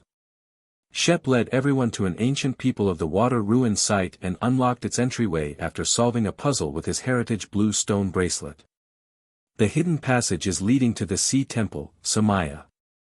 From here, Manaphy would eventually find its way home. After nearly half a day of traveling, they finally reached a port town. Ha! Alright, everyone, time to switch to my old sea cruiser. I call it the Blue Lagoon. My friend just brought it to the harbor, let's go. Grandpa Shep laughed heartily. Just then. Wah! Manaphy woke up. And immediately started crying. Oh, Manaphy, don't cry. May quickly cradled the tiny Pokémon, gently rocking it in her arms. Manaphy blinked up at her, then stopped crying. Instead, it turned its big, curious eyes toward Latias, who was currently disguised as Bianca. To Manaphy, something felt odd. It could sense that this human wasn't quite human. Latias, in turn, tilted her head, just as intrigued by Manaphy. May, it's possible that Manaphy sees you as its mother, Ash said with a small smile. Some Pokémon imprint on the first person they see after hatching. That's true, Annabelle added. I've seen many Pokémon form bonds this way. May looked down at the tiny Manaphy in her arms. Maybe, you're right. And then. Mama. Maybe. Manaphy had actually spoken. Not only had it called May Mama, but it had also repeated her words, maybe. May's eyes went wide. She had just become the mama of a legendary Pokémon. Hello, readers. Due to certain reasons, I have changed the fanfic title from Pokémon, Ash's New Journey to Pokémon, Rewriting Ash's Legend. Please don't be confused by the name change, everything else, including the chapters and content, remains the same. Chapter 130, The Sea Temple begins to sink. Ash. May. Did you hear that? Manaphy just called you. And it even mimicked what you said just now. Annabelle's eyes widened in excitement. A newborn Pokémon speaking this soon, it was beyond incredible. Yeah, it's such a strange feeling. It's like I've formed a special bond with Manaphy, May murmured, holding the small legendary Pokémon close as it nuzzled against her affectionately. Watching this, Jack hesitated. He initially intended to keep Ash and the others from getting further involved. However, seeing the strength of Ash's Charizard and Annabelle's Metagross, he reconsidered. As long as you promise not to act recklessly, I'll allow it, Jack finally relented. Ash nodded, hiding a smirk. Reckless? Me? 2 days passed aboard Grandpa Shep's ship, the Blue Lagoon. They followed the first half of the route to the Sea Temple, guided by information gathered at the People of Water's ruins. During this journey, Manaphy grew incredibly attached to May. It refused to be held by anyone else, bursting into tears whenever it was taken away. Only May, Ash, and Annabelle, who could hear the voices of Pokémon, were exceptions. Even Latias, still in her disguised form as Bianca, could comfort the little legendary. Jack, as a Pokémon Ranger, was amazed by this deep bond forming in such a short time. Finally, they reached a point where the path became uncertain. "This is as far as the map leads us," Shep said, looking out at the endless ocean. From here, only Manaphy could guide them. As soon as the little prince of the sea dove into the ocean, it let out a joyful trill, swimming circles around the ship. Under the moonlit night, Manaphy began to sing a hauntingly beautiful song. Its song of the ocean resonated across the waters, summoning countless water-type Pokémon, who swam alongside them in a mesmerizing display.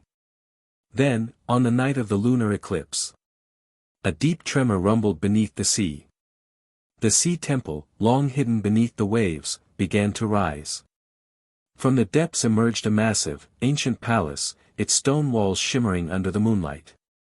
But beneath the surface, a dark figure had already arrived first. "Ha ha ha ha. The sea temple has finally revealed itself. The sea crown will be mine." Phantom the pirate was back. On the blue lagoon, Jack's expression darkened as his scanner detected an unauthorized submarine. Impossible. How did he escape? And how did he get here so quickly? Jack clenched his fists. Phantom had already infiltrated the sea temple while they were still at sea. Ash rubbed his forehead. "If Jack hadn't insisted on taking prisoners, I would have finished Phantom off back then." Realizing the urgency, Ash, May, and Jack boarded a small submarine, diving toward the rising temple. As they neared, something strange happened. Latias suddenly recoiled as if struck by an invisible force. Her illusion shattered, revealing her true form for a brief moment before Ash swiftly recalled her into her Pokeball. Jack barely had time to react. Wait. That was a Pokémon. His brain raced. Bianca was actually a legendary Pokémon this whole time. Ash ignored Jack's shock, frowning instead. Why did Latias react that way? Then, a realization struck him. Jack, could it be that only water Pokémon are allowed inside the sea temple? Jack nodded. That's correct. The temple naturally repels outsiders, preventing non-water types from entering. That explains it. But before they could strategize further, a violent tremor shook the temple. The sea temple suddenly stopped rising, then began to sink. "The temple is collapsing," Jack yelled. In that instant, Manaphy broke free from May's arms, rushing toward the temple's entrance. "Manaphy, wait!" Without hesitation, May chased after it. Ash followed without a second thought. "Stop!" Jack called after them, cursing under his breath. Annabelle tried to go too, but Jack held her back. "Stay here. I'll bring them back. Right now, the temple is flooding, we can't risk any more people going in." Annabelle bit her lip but nodded. As the seawater poured in, sealing off passageways one by one, Ash finally reached May, who had managed to catch Manaphy. "Got you," she gasped. Ash grabbed her hand. "Hold on." Jack arrived behind them. "The situation is worse than we thought," Jack said grimly. "We need to get out, now." But as more seawater rushed in, the path behind them vanished. They were trapped inside the sinking temple. Chapter 131, Ash, the King of the Vast Sea. May, Manaphy, and Jack had all returned to the submarine. Ash, having deciphered the reason behind the sea temple's rapid descent, also knew how to stop it. The culprit was the pirate Phantom, who had removed the crystal pillars from the temple's core. Without them, the temple's energy collapsed, leaving it defenseless against the ocean's pressure. If the crystal pillars were restored to their rightful places, the crisis could be averted. Confident in his own endurance, Ash still ordered Jack to maneuver the submarine alongside the sinking sea temple, just in case. More importantly, Ash wanted to experience the legendary power of the Sea Crown firsthand. In the original timeline, when Ash obtained the Sea Crown, he gained the ability to move freely across the ocean and sky. Inside the submarine, May, Annabelle, and Pikachu prayed for Ash's safety. Manaphy, too, could feel the weight of this moment, hoping with all its heart that Ash would return unharmed. The descent of the Sea Temple. The temple was sinking faster and faster as seawater gushed inside. Ash scanned his surroundings using his aura power. Most of the paths were completely blocked. He had no choice but to take a shortcut, just as his past self had done. Swift and precise, he leaped and maneuvered through the collapsing structures, using pillars and ledges to propel himself forward. Meanwhile, deep within the temple's core, Phantom cackled as he clutched the final crystal pillar in his hands. Ha ha ha. It's all mine. These crystal pillars form the shape of a crown. This must be the legendary sea crown. Once I take them back, I'll unlock its secrets and claim its power. The Rocket Trio, Jesse, James, and Meowth, were also present, having teamed up with Phantom in hopes of riches. But now, their expectations had been crushed. Apart from the crystal pillars, the Sea Temple seemed to hold no other treasures. Watching Phantom hoard every last pillar, the trio grew resentful. Hey, Phantom. This ain't fair. We saved you, so we deserve half of those crystals. Jesse protested. Yeah, you greedy pirate. Hand them over. Meowth added. Phantom sneered. I've already paid you more than enough. Complain any more, and I'll toss you into the ocean to feed the Sharpedo. Unwilling to back down, the Rocket Trio lunged at Phantom. In the struggle, Meowth's claws slashed Phantom's bag, sending all the crystal pillars tumbling down. They plummeted off the high platform, vanishing into the deep water below. At that moment, a powerful surge of water erupted from above, blasting Jesse, James, and Meowth away. Not again. Looks like Team Rocket's blasting off Again. Ash arrived just in time, only to see the pillars lost beneath the platform. Shaking his head, he glanced at Phantom. Game over. The pirate turned to flee, but Ash was faster. You're not going anywhere. Before Phantom could jump, Ash grabbed him midair. A loud crack echoed as Ash stomped down, shattering the mechanical reinforcements on Phantom's legs. My legs. Phantom howled in agony. His mechanical enhancements were designed to grant him the strength of 5 men, yet he was utterly powerless before Ash. Methodically, Ash disabled Phantom's limbs, bound him with his own clothing, and tied him to a massive stone. Then, without hesitation, he tossed the pirate into the ocean's abyss. For a man like him, there was no escape. The seawater had risen to the platform where the crystal pillars had once stood. The situation was even more dire than before. Now, every single crystal pillar had to be retrieved from the ocean depths. But Ash was stronger than his past self. He had his system storage and aura to aid him. Taking a deep breath, he dove down, activating his aura vision. One by one, the crystal pillars were recovered. First one. Then the second. The third. Within moments, he had secured over half the pillars in his system storage. Only 8 more to go. Thanks to his enhanced endurance, Ash could hold his breath for over 10 minutes. He had time. The Sea Crown's true power, what kind of strength would it grant? He was about to find out. A miracle at the ocean's depths. Inside the submarine, May and Annabelle stared at the now almost completely submerged temple. They had reached their limit. The submarine could go no further, the ocean pressure was too great. Even with all its technology, the vessel couldn't withstand the crushing depths where Ash was now trapped. How did this happen? Drip. Tears streamed down May's face. She had worried for Manaphy, but she couldn't bear the thought of losing Ash. Mana? Manaphy gazed up at her with concern. Annabelle wrapped her arms around May. He's going to be fine, she reassured her. Ash has his guardian. He won't die here. She was referring to Mutwo. Neither May nor Annabelle knew that Latias had been unable to enter the Sea Temple because it rejected divine Pokémon. Even so, Annabelle wasn't sure. If Mutwo had truly been protecting Ash, why hadn't he emerged yet? And even if Ash made it out, could he survive the crushing pressure of the deep sea? Jack clenched his fists, guilt weighing on him. This had been his mission. He should have gone instead. Just then. Dong! Dong! Dong! A deep, resonant bell rang from within the temple. A golden light surged outward. The descent of the sea temple stopped. Then, it rose. Faster and faster, it ascended toward the surface. All around, the ocean came alive.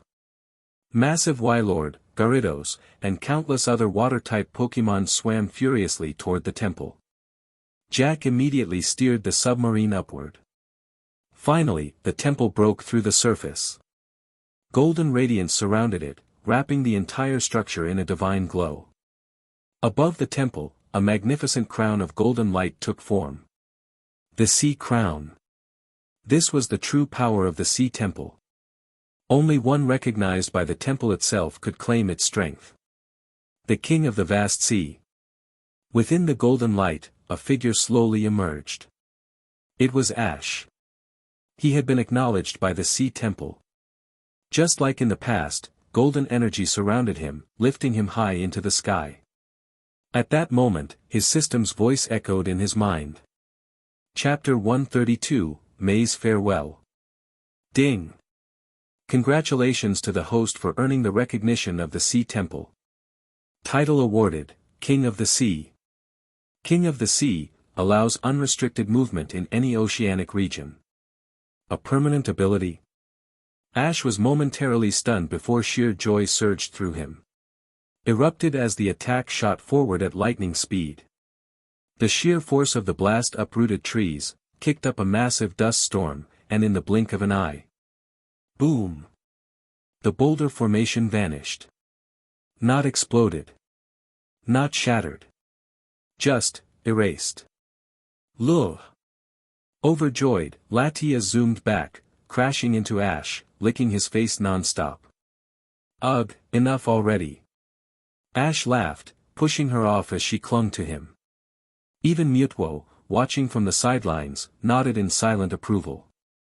Latias had finally mastered her power. A new journey begins. With training complete, evolution achieved, and Latias's strength refined, Ash was ready. Tomorrow, he would embark on his Sinnoh journey. A journey that would bring him face to face with champions, legendaries, and an old rival who had unfinished business. Sinnoh. Ash clenched his fist, eyes burning with determination. I'm coming. Chapter 137, A New Journey, Destination, Sinnoh. At home in Pallet Town, Delia Ketchum had already prepared for this moment. Ash, I knew you'd be heading out on a new adventure soon, so I've spent the last 2 months getting everything ready for you. Here, new clothes, a new backpack. Oh, and don't worry, Annabelle, I got one for you too. She handed both Ash and Annabelle their respective sets of travel gear. Huh. I get one too. Annabelle blinked in surprise, holding the neatly packed bag in her hands. Her eyes shimmered slightly with emotion. Of course. I see you as family too, Delia said with a warm smile. Right, Pikachu? Pika Pika. Pikachu nodded eagerly. Ash grinned. Thanks, Mom. You're the best. Delia gently straightened his collar. So, have you decided when you're leaving for Sinnoh? I'm guessing you'll be meeting up with Gary over there too. When you make new friends, don't forget to bring them home to visit me, okay? Yeah, Mom. The next time I come back will probably be after the Lily of the Valley conference in Sinnoh. But this time, I'm bringing home the championship trophy. Ash declared with unwavering determination. Pika. Pikachu clenched its tiny fists in agreement. Delia chuckled. Yes, yes, I'm sure you will. But before that, let's eat.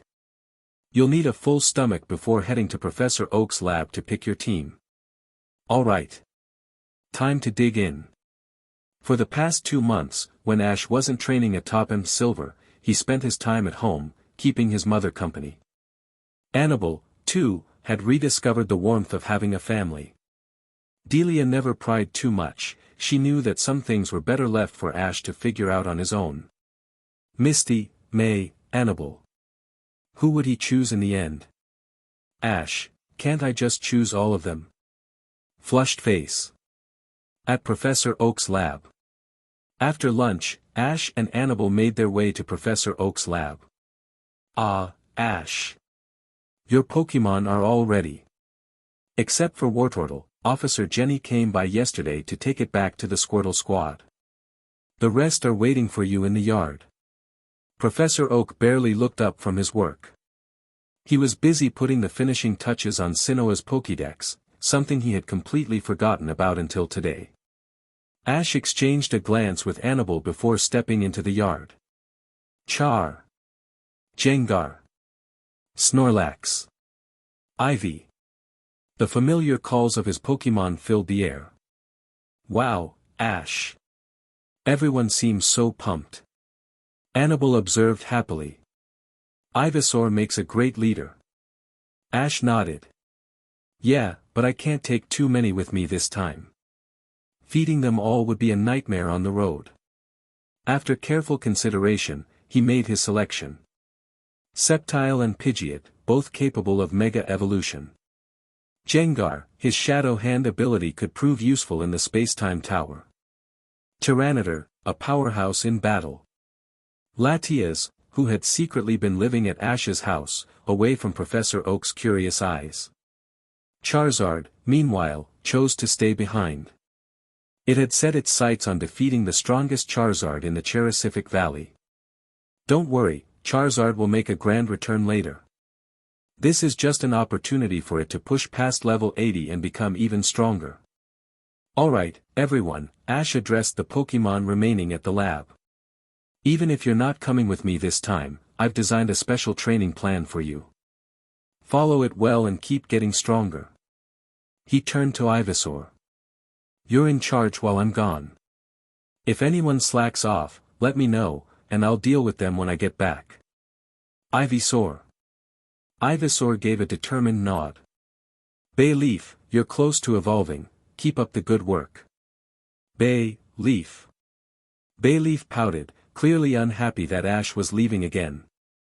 Ash spoke to each of his Pokémon personally before finally saying his goodbyes.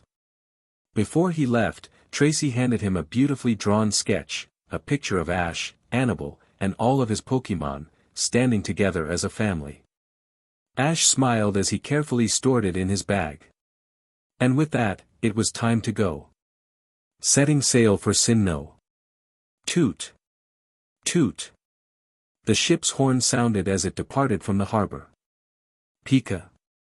Pikachu's ears twitched as it glanced toward the staircase. A familiar figure scurried up onto the deck, Apom. Ash sighed, shaking his head. Of course. I should have known you'd sneak aboard again. Pika. Pikachu's sweat dropped. Annabelle giggled, scooping Apom up into her arms. Since it followed us all the way here, why not let it come along? Ash scratched his head. Yeah. I guess we've got one more teammate. The ship sailed forward, carrying them toward a new land, a new adventure. And waiting ahead in Sinnoh, was a certain blue-haired girl who constantly said, no need to worry. But in reality, she had plenty to worry about. Sinnoh, here we come. Chapter 138, Dawn and Piplup. Today was the day Dawn set out from Twinleaf Town to Sandgem Town to receive her first Pokémon. She had woken up early, filled with excitement. Her mother, Johanna, stood at the doorway, watching her daughter embark on her journey. Mom, don't worry. I'll definitely become a top Pokémon coordinator like you. Now, I'm off. Dawn had already mounted her bicycle, ready to go. Be careful on the road, and send my regards to Professor Rowan. Johanna and her Glamour waved her off. Got it. No problem at all. Dawn confidently waved back with one hand while steering the bike with the other. Crunch. A small rock beneath her wheel made the bicycle wobble violently. Ah! Stay steady, stay steady. Panicking, Dawn quickly grabbed the handlebars with both hands, trying to maintain balance. Back at the house, Johanna let out a sigh as she watched the scene unfold. She exchanged glances with Glamo. Dawn always says, "No problem," at the exact moment when she's about to have the biggest problem. Meow. Bursting with confidence, Dawn pedaled toward Sangem Town, ready to choose her first Pokémon. Though she hadn't yet decided whether to pick Turtwig, Chimchar, or Piplup, she was sure that, with her natural charm, she could get along with any of them effortlessly. No problem. Sangem Town is just ahead. Professor Rowan, here I come. 10 minutes later, Dawn stopped her bike in front of a building that smelled delicious. The entrance was closed, but she double-checked the postcard in her hand. No problem, this has to be Professor Rowan's lab. With her unwavering confidence, she boldly pushed the door open. Hello. I'm here to receive my first Pokémon. And then, dozens of pairs of eyes turned toward her. The place was filled with the delicious aroma of food. It was a restaurant. Dawn's face turned beet red. Slam. She quickly shut the door, then looked down at the postcard again. No problem, no problem. The real lab must be, over here. No, wait. Maybe it's this one. Or that one. After wandering around for a while, Dawn had to admit, she was lost. Fortunately, she ran into Professor Rowan, who had just returned from a trip outside Sangem Town. That was how she finally arrived at the correct place, Professor Rowan's Pokémon lab. Alright, Dawn, this is my lab. Your mother was an excellent Pokémon coordinator, so I expect great things from you. Let's head inside. The notoriously stern Professor Rowan led Dawn into the lab, only for both of them to stop in shock. The entire room was in chaos. Lab assistants hurriedly explained that Chimchar and Piplup had gotten into a heated argument and trashed the place in the process. Determined to prove herself, Dawn volunteered to track them down. However, she only managed to find Piplup, who had somehow ended up tangled in Ariados's web deep in the forest. Oh no, Piplup. Don't worry, I'll get you out. Elia. Ariados appeared. It had sensed something caught in its web and came to investigate, only to find a girl tampering with it. Unacceptable. Ariados fired a poison sting attack at Dawn. Ha! Just as planned. Dawn grinned, dodging swiftly to the side. The poisonous needle struck the web, tearing it apart. Pyaplup. The impact flung Piplup into the air, and Dawn caught it just in time. Piplup. Piplup. Piplup flailed in her arms, clearly upset and throwing a tantrum. Okay, let's get out of here first. Dawn smiled awkwardly, but Ariados wasn't about to let them off the hook. They had destroyed its web. Unforgivable. Elia. Ariados called for backup. Piplup, we have to run. Dawn held Piplup tight and tried to escape, but another Ariados shot out sticky webbing, wrapping around her ankle. She tripped, and Piplup rolled out of her grasp. Piplup. Run. Don't worry about me, I'll be fine. Elia. A dozen Ariados surrounded them, aiming their poison sting attacks. Dawn gulped. This was bad. Just as Piplup braced itself to protect Dawn. Pikachu, use Thunderbolt. Pika. Choo. A powerful burst of electricity cut through the air, neutralizing all the incoming poison needles and shocking every single Ariados in the area. Elia. Realizing they were outmatched, the Ariados scattered and fled. Phew. Looks like we made it in time. Ash and Annabelle stepped into the clearing, accompanied by Pikachu. Pika. Are you okay? Can you stand? Annabelle hurried over, helping Dawn to her feet and carefully removing the webbing from her ankle. Ah. No problem, no problem. I'm fine. Dawn's confidence returned in full force. Piplup, just as stubborn, puffed out its chest proudly. The two of them were definitely a perfect match. Just then, a Staraptor and a Starly flew overhead. Dangling from Staraptor's claws was Chimchar. Oh no. I need to get Piplup back to Professor Rowan's lab first, excuse me. Dawn quickly ran off with Piplup. But she failed to notice something. Pikachu's Thunderbolt had hit more than just the Ariados. Her bicycle, parked nearby, had been completely fried. Chapter 139, First Encounter with Paul. Finally, Ash, Annabelle, and Dawn arrived at Professor Rowan's research lab. Well, despite some unexpected events along the way, everything has been resolved perfectly. Thankfully, no one was hurt. Now that the lab is back in order, Dawn, it's time for you to choose your first Pokémon. Professor Rowan placed 3 Pokeballs on the table, releasing Turtwig, Chimchar, and Piplup. With the professor present, Chimchar no longer acted out. Dawn looked at the 3 Pokémon in front of her. In the end, the choice was obvious, it had to be Piplup, the one she had already formed a connection with. Even though their initial meeting had been a little rocky, there was no problem at all. I've decided, Professor. I choose Piplup as my partner. Piplup. Piplup puffed up its chest proudly, patting itself as if saying, you made the right choice. Chimchar and Turtwig, however, looked a little disappointed. A water-type Pokémon, Piplup. Very well, here is your Pokeball and the Sinnoh region's Pokédex. Do your best.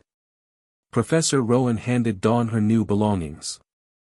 Then, he turned his attention to Ash and Annabelle. Professor Oak mentioned your name to me, Ash. I must say, I was surprised to hear that you conquered the battle frontier in Kanto. Brandon is not an opponent who can be defeated easily. What brings you to Sinnoh this time? As he spoke, he retrieved Chimchar and Turtwig's Pokeballs. Meanwhile, Annabelle and Dawn had moved off to the side, chatting privately. As both were girls, they bonded quickly, and Annabelle happily shared useful advice for a new trainer just starting her journey. Dawn, on the other hand, was fascinated by Annabelle's ability to communicate with Pokémon. I'm here to participate in the Sinnoh League's Lily of the Valley Conference. Professor, I'd appreciate it if you could register me. Professor Rowan's lab had the authority to register trainers for the league. Ash handed over his Pokédex, which functioned as his trainer ID. Professor Rowan nodded. Alright, you're registered. I wish you the best of luck, Ash. Thank you, Professor Rowan. Ash, Annabelle, and Dawn then bid farewell to the professor and stepped outside the lab. Now that the 3 of them had officially met, the real journey could begin. Hey, Ash. I just heard, you're planning to compete in the Sinnoh League's Lily of the Valley Conference, right? As expected, Dawn was quick to ask about it. Ash nodded, glancing at Annabelle before replying. That's right. My goal is to challenge the Sinnoh League and win the championship. My partners and I will be traveling together to achieve that. Annabelle smiled softly, slightly embarrassed at the mention. Then let's travel together. No problem at all. I remember that to challenge the Sinnoh League, you need to collect gym badges. The closest gym from here is the Orberg Gym, but to get there, we need to pass through Jubilife City. That works out perfectly for me because I plan to enter the Pokémon contest there. It's fate. We should travel together. Ash had already expected this outcome. Annabelle, too, found Dawn's confidence and enthusiasm charming, so she agreed. And just like that, their journey as a trio began. Meanwhile, somewhere in the skies above Sinnoh, Team Rocket was floating in their Meowth-shaped hot air balloon. As always, they had lost track of their target. Where are we, anyway? This place feels completely unfamiliar. Jessie frowned as she surveyed the landscape below. I don't know, but something about it feels familiar, like I've been here before. James was peering through binoculars, searching for any sign of their usual target, Ash's Pikachu. But suddenly, his expression changed. Hey, look over there. That giant mansion in the distance, it's one of my family's estates. No wonder this place seemed familiar. We're in the Sinnoh region. Jessie and Meowth exchanged glances. Moments later, the trio landed at one of James' many luxurious estates. The mansion's butlers welcomed them, and soon they were seated before a grand feast, stuffing their faces with delicious food. While searching through the estate, James even found an old Pokeball, containing his Carnivine. Realizing that Team Rocket had never established a proper foothold in Sinnoh, they immediately contacted headquarters. Soon, their call was connected to Giovanni. Boss. We're currently in the Sinnoh region. We're going to capture all the rare Pokémon here and send them to you. We'll make sure Team Rocket's name is known far and wide in Sinnoh, meow. Giovanni, who had long since stopped keeping track of every minor grunt in his organization, simply nodded. Good. I expect great results. Keep up the hard work. With that, the call ended. Jessie, James, and Meowth were overjoyed. The boss expects great results from us. That means we're on the fast track to getting promoted to executives. Maybe even board members. Their eyes sparkled with ambition. Meanwhile, back at Team Rocket's headquarters. Giovanni absent-mindedly stroked his Persian while muttering to himself, who were those three again? He had far too many subordinates to remember them all. However, what truly caught his attention was the mention of Sinnoh. Sinnoh. Team Galactic, huh? Perhaps it's time to put that plan into motion. With that thought, he dialed a number labeled number 4 on his phone. Back in the forest, Ash, Annabelle, and Dawn had stopped for lunch. The meal was a team effort. Ash led the cooking, while Annabelle and Dawn assisted. Wow, Ash. I had no idea you were such a great cook. This is amazing. Piplup. Dawn and Piplup rubbed their full stomachs, grinning in satisfaction. Just then, a sudden jolt of electricity crackled through the air from deeper within the forest. Elekid, use thunder shock in all directions. ELE. Buzz. A flock of Starly was soaring through the trees when the electric attack struck, instantly hitting 3 of them. A young man with light purple hair coolly tossed 3 Pokeballs in succession, capturing all 3 Starly at once. Ash's eyes narrowed as he recognized the scene. This was exactly where he had encountered him in the original timeline. Ash glanced at Pikachu. Pikachu, get ready for battle. Pika. Pikachu tilted its head in confusion. It didn't know who this trainer was, but from Ash's expression, a battle was inevitable. Ash smirked, stepping forward. It was time to show Paul just how strong Pikachu was, without any reset holding it back. Chapter 140, Pikachu crushes Paul. Paul held the 3 Pokeballs he had just used to capture the trio of Starly. As for Ash and his companions standing nearby, he completely ignored them. Come out, Starly. Paul released the 3 newly captured Starly and pulled out his Pokédex to scan them. The Sinnoh region's Pokédex had a feature that allowed trainers to check what moves their Pokémon had already learned. Paul was using it to determine which of the 3 was the strongest. Even if they were all Starly, the one that had learned the most moves would naturally be superior. Oh. This one already knows Aerial Ace. Paul stored away the Starly that had learned Aerial Ace and then looked at the other 2. You 2 are free now. Dismissing them so nonchalantly, Paul barely spared them a second glance. This scene caught Dawn's attention. As a brand new trainer, she couldn't believe what she was seeing. Hey! How can you just treat them like that? Paul finally turned to look at Ash and his friends. How I treat my Pokémon is none of your business. You're trainers too, right? What do you say, how about a 3-on-3 battle? A 3-on-3 battle. Dawn immediately lost confidence. She had only just become a trainer and didn't even have a full team yet. Annabelle, having grown up among Pokémon, also disapproved of Paul's methods. She was about to step forward when Ash lightly tugged on her finger, signaling her to hold back. She understood right away. Fine. 3-on-3. Pikachu, I'm counting on you. Pika. Ash stepped forward. Judging by Paul's demeanor, Reggie had likely not told him anything about Ash. But that didn't matter. So Paul still came to Sinnoh after all, just like in the original timeline. Paul glanced at Ash. A Pikachu? He had never given Pikachu much thought.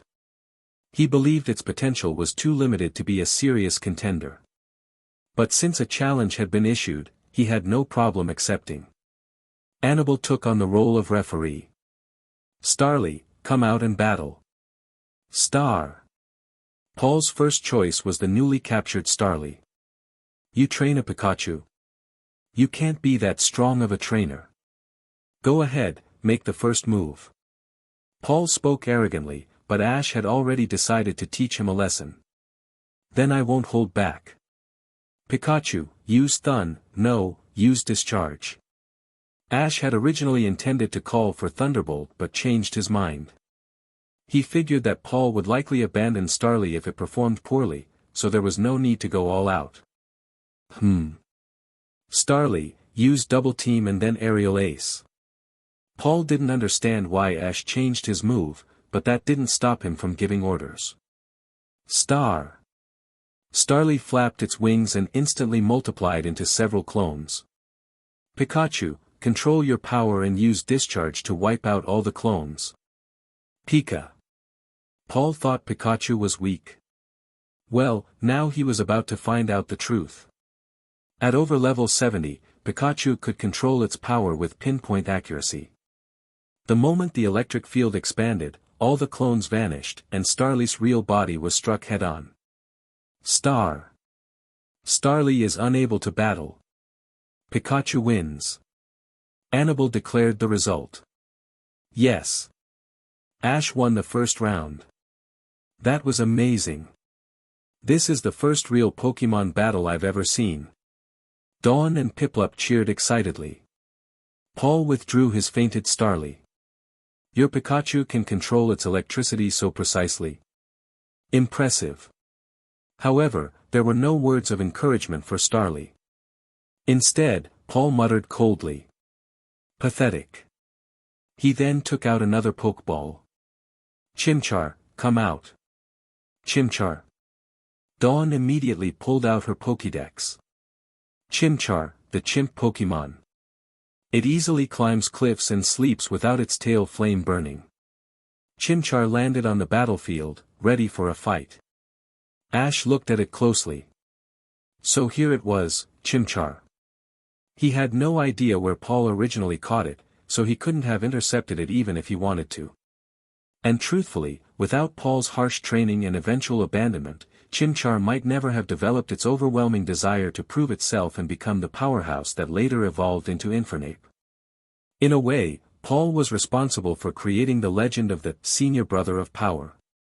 Chimchar, use Flame Wheel. Guga.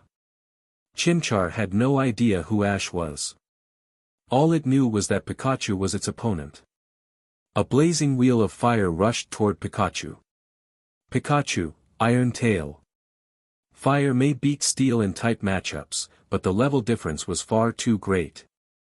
One clean strike from Pikachu, and Chimchar was down instantly. Looks like this one isn't much use either. 2 one-hit KOs. Paul finally started taking Ash seriously. If he had brought his original team, he might have used them instead. Elekid, come out and battle. BB. Elekid emerged, sparks flickering from its body. Paul watched Ash closely, waiting for him to use an electric-type move. Lately, he had been experimenting with the idea that electric Pokémon could temporarily boost their own power by absorbing electricity from an opponent. Pikachu, use Thunderbolt. Just as Paul expected. Except, this was not some reset Pikachu. This was a level 70 plus Pikachu that had permanently enhanced its electric moves with a light ball. Boom! BB! BB! The powerful thunderbolt struck Elekid dead on. Paul smirked, thinking Elekid would absorb the energy. But instead, Elekid dropped to one knee, groaning in pain. What the? Paul was stunned. He had meticulously selected this Elekid. How could it be struggling like this? That's enough. The battle is over. Ash crossed his arms and spoke calmly. Yes, electric Pokémon can absorb electricity to boost their power. But you forgot one thing, each Pokémon has its own limits. Your Elekid simply can't handle Pikachu's electricity yet. That's all there is to it. One last piece of advice, don't be so arrogant. There are always stronger trainers out there, and there isn't just one path to becoming strong. Let's go. Ash turned, letting Chimchar's journey unfold naturally. Pika. Pikachu leaped onto Ash's shoulder. Annabelle shook her head and followed, pulling Dawn along as they left Paul standing alone. Author's note: it's true. Without the hardship Paul put Chimchar through, it wouldn't have developed the drive to become Infernape, the senior brother of power. Don't worry, he'll still be the one to take down Tobias. Chapter 141, The Wandering Bard, Nando. Paul stood still, speechless for a long time. Come back, Elekid. He recalled Elekid into its Pokeball. Paul replayed Pikachu's Thunderbolt in his mind. The sheer power, it was incredible. He now understood why Ash had changed his strategy mid-battle earlier. Initially, Ash had intended to use Thunderbolt against Starly but then switched to Discharge at the last moment. It was clear, he didn't want to risk injuring Starly too severely. Being a flying type, Starly might not have survived such an intense attack. You have your beliefs, and I have my convictions. You're right, there isn't only one way to grow stronger. But I will walk the path I have chosen. Paul's belief in his own philosophy remained unshaken. Ever since he had personally witnessed his brother Reggie suffer a crushing defeat at the hands of Brandon, the Pyramid King, at the battle frontier, his mindset had undergone a dramatic shift. He had to prove himself, to show his brother that he was wrong. When Reggie returned from that battle, he had given up on competing and instead dedicated himself to becoming a Pokémon breeder. But Paul believed his brother had made a mistake. He had to make Reggie change his mind. Without hesitation, Paul took out Starly's Pokeball. This kind of weakling. I need stronger ones. Go, I don't need you anymore. He released Starly and left without a second glance. His next destination was the Bewilder Forest, where he intended to capture stronger Pokémon. As for Chimchar, Paul had first encountered it while it was being relentlessly pursued by a group of Zangoose. Cornered on a sheer cliffside, exhausted and unable to escape, Chimchar had unleashed an extraordinarily powerful blaze ability. It was the strongest blaze Paul had ever seen. That alone had convinced him to capture Chimchar. He wanted to control and harness that immense power. Strength. That was what he was after. But so far, he had yet to succeed. Ash. Tell me your secret.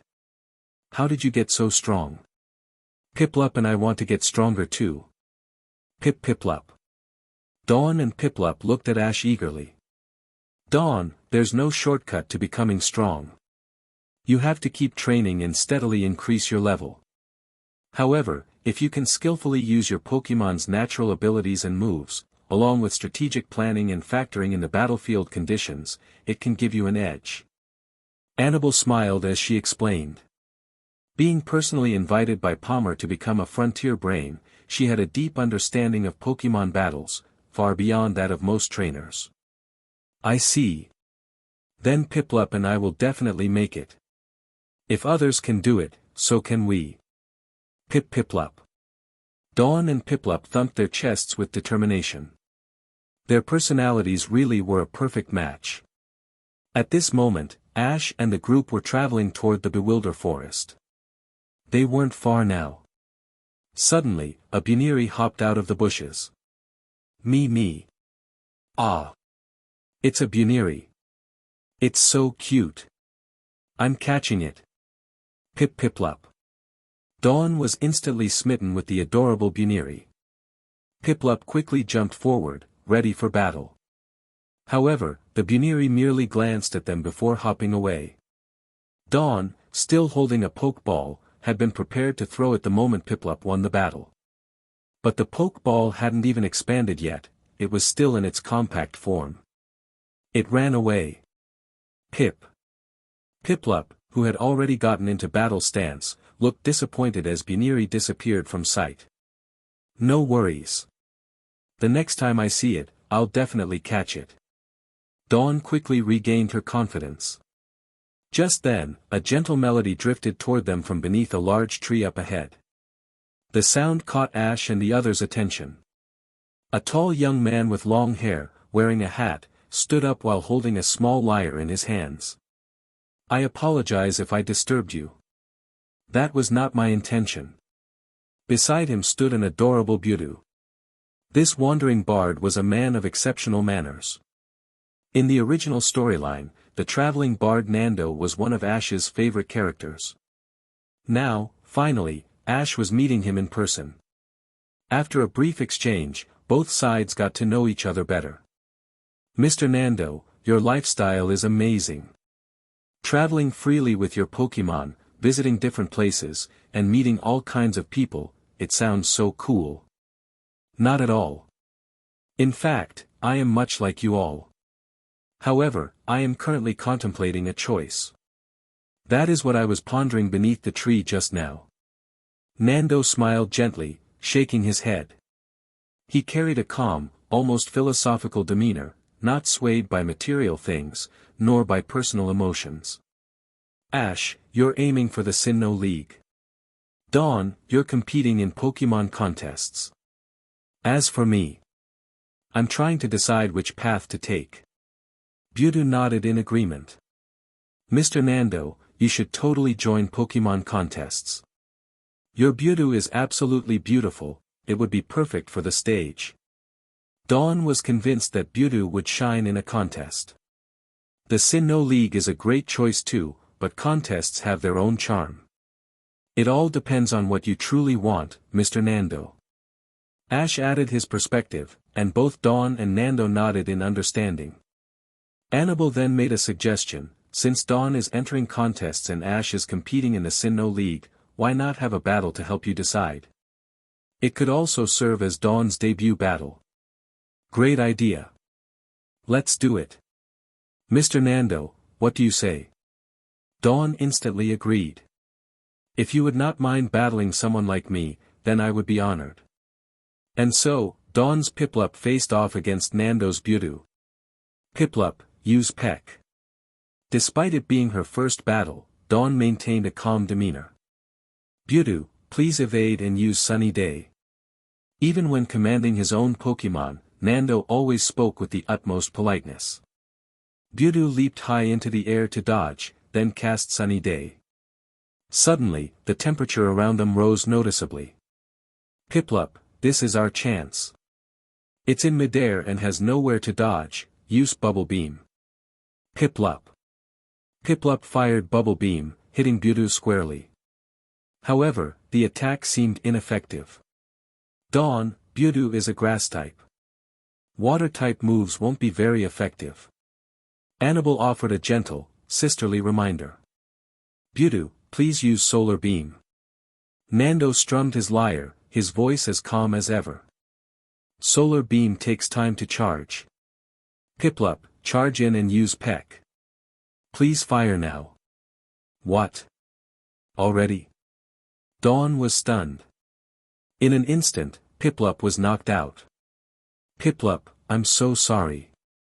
But Mr. Nando, how did Budu use Solar Beam so quickly? Though disheartened by her loss, Dawn quickly shifted focus to learning. Ash stepped in to explain, that's exactly what Annabelle meant earlier, knowing how to use your Pokémon's abilities effectively. Dawn, when sunny day is active, solar beam doesn't require a long charge time.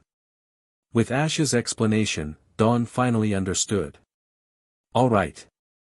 I still have a lot to learn. But no worries, next time, we'll do even better. Now it's Ash's turn to battle Mr. Nando. Chapter 142, First Encounter with Turtwig. Nando's Mewtwo defeated Piplup without much effort, so the battle between Ash and Nando began immediately. Mewtwo, use Bullet Seed. Nando plucked a note on his small harp as Mewtwo opened its mouth, firing a barrage of glowing seeds toward Apom. Apom, dodge it. Use Swift. That's right, Ash didn't use Pikachu this time. Pikachu's level was far higher than Mewtwo's, making the battle unnecessary. At this moment, Pikachu was sitting comfortably next to Annabelle, watching the match with interest. Pika, Pika. Pikachu cheered excitedly from the sidelines. Goo. Apom leaped high into the air, tail swinging powerfully as it unleashed a flurry of golden stars toward Mewtwo. Direct hit. Apom charged forward, ready to strike. Suddenly, Mewtwo's entire body radiated a bright light. It's evolving. Pika. Annabelle and Pikachu both watched in amazement as Mewtwo's body transformed. Mewtwo evolved into Rosalia. Incredible. This is evolution. I heard that for Mewtwo to evolve, it needs a strong bond with its trainer, right? Dawn turned to Annabelle, eager to confirm her knowledge. That's right, Annabelle nodded. Once the bond reaches a certain level, Mewtwo evolves into Rosalia during the daytime. It looks like Nando and Rosalia have a deep connection. Pika. Pikachu nodded in agreement. In that case, Rosalia, use Sunny Day. Rosalia raised its flower-like hands toward the sky, sending out waves of energy that brightened the battlefield. Oh no! This is just like what happened with my Piplup earlier. Dawn tensed up, gripping Annabelle's hand tightly as she watched Apom. Apom, don't back down. Use Focus Punch. Goo. Apom showed no fear. It gathered energy in its tail, then charged at Rosalia at full speed. Rosalia, use Solar Beam. The powerful attack gathered instantly under the intensified sunlight. Now. Apom, use Double Team. Whoosh. Whoosh. Whoosh. In an instant, multiple copies of Apom appeared across the battlefield. Nando wanted Rosalia to sweep them all with Solar Beam, but it was already too late. Go. Focus Punch. Bam. Apom's attack landed perfectly, knocking Rosalia out of the battle. Rosalia. Nando rushed forward, gently picking up Rosalia before recalling it to its Pokeball. Ding. Congratulations, host.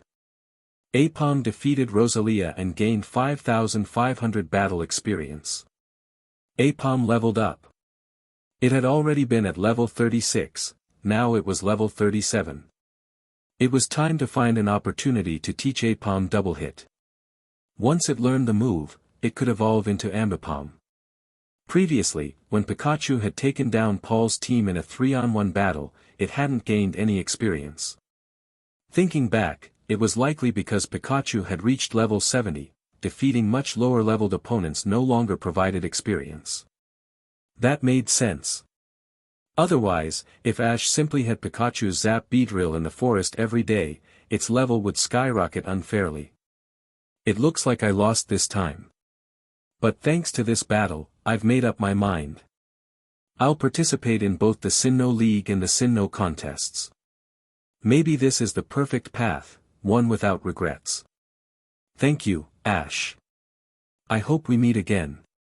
Nando bowed slightly before heading toward the Pokémon Center with Rosalia. Ash and his friends also left the battlefield, continuing their journey toward Bewilder Forest. Later that day, they arrived at a riverbank. After finishing lunch and packing up, they prepared to move forward. Suddenly, Ash took out a Pokeball. Come out, Jengar. Those Team Rocket goons are yours. Hearing this, Annabelle and Dawn instinctively looked up. Sure enough, Team Rocket was floating toward them in their Meowth-shaped hot air balloon. Gengar, who hadn't been outside for a while, made a mischievous face at Ash before instantly launching a nightshade attack at the balloon. Boom! Meowth! What's going on? We didn't even get to say our new motto yet, and we're already blasted off. Jessie and James looked utterly bewildered. Yeah. We worked hard on that motto, and you brats just interrupted us. Meowth, I dunno what's going on, but that twerp is stronger than ever, Naya. Looks like Team Rocket's blasting off Aga-Aang. Ding! They vanished into the sky. Thanks, Gengar. We're getting close to Bewilder Forest. Stay out for now and keep an eye on Stantler. Their antlers emit waves that can distort reality. We don't want to get trapped in one of their illusions. Hearing that it could stay out, Gengar gleefully spun in the air before disappearing into the ground. Ash, that was amazing. So this is Gengar. It can vanish like that. Is it using dig? But I don't see any holes in the ground. Dawn's eyes sparkled with curiosity. Annabelle patiently explained every question she had. It's not dig, it's just Gengar's nature as a ghost type. Ash chuckled. By the way, be extra careful in Bewilder Forest. The Stantler there can be tricky. Don't worry. I was born and raised in Sinnoh. I know this place better than anyone. Dawn crossed her arms confidently. Piplup. Piplup puffed out its chest, looking just as self-assured. Whom! Whom! Suddenly, an elderly woman approached them, carrying a basket filled with herbs on her back. Trailing behind her, was a Turtwig. Chapter 143, Capturing Turtwig. You guys. What are you doing here? Don't tell me you're planning to enter the Bewilder Forest ahead. Turtwig. A small, cautious figure suddenly stepped forward from behind the old lady, a Turtwig. It eyed Ash and his friends with slight wariness. After a brief exchange, Ash and the others introduced themselves and quickly got to know the elderly woman. Her name was Clara, a herbalist who lived nearby. Granny Clara had cultivated a vast array of medicinal herbs around her home, using them to tend to injured Pokémon in the surrounding area. Over time, she had become familiar with the Pokémon living here, forming strong bonds with them. This Turtwig, in particular, had a special connection with her. Long ago, she had saved its life, and ever since, it had stayed behind to live in the forest, frequently accompanying her on herb-gathering trips. Moreover, this Turtwig had an incredibly strong-willed personality. It had gradually become the boss of the local Pokémon, often stepping in to resolve disputes and maintain order in the forest. I never expected this Turtwig to have such a story. But it looks pretty strong, Dawn commented as she watched Turtwig play with Pikachu. Turtwig, Turtwig. Pika, Pika. Turtwig. Hearing the lively exchange between Pikachu and Turtwig, Annabelle, who could understand Pokémon's thoughts, couldn't hold back her curiosity and quickly joined their conversation. Dawn immediately looked at Annabelle with envy. Understanding Pokémon directly, being able to hear their conversations, what an incredible gift. That girl. I didn't expect her to be able to communicate with Pokémon so well. That's quite rare, Granny Clara remarked with a smile. She then prepared a cup of tea for everyone, her gaze lingering on Turtwig. It had been a long time since she had seen Turtwig so happy. It seemed to be getting along with Pikachu really well. Ash, can I ask you for a favor? Granny Clara suddenly said, her tone turning serious. I'm getting older, and my son may come to take me away from here soon. But the one thing I worry about the most is this Turtwig. This child.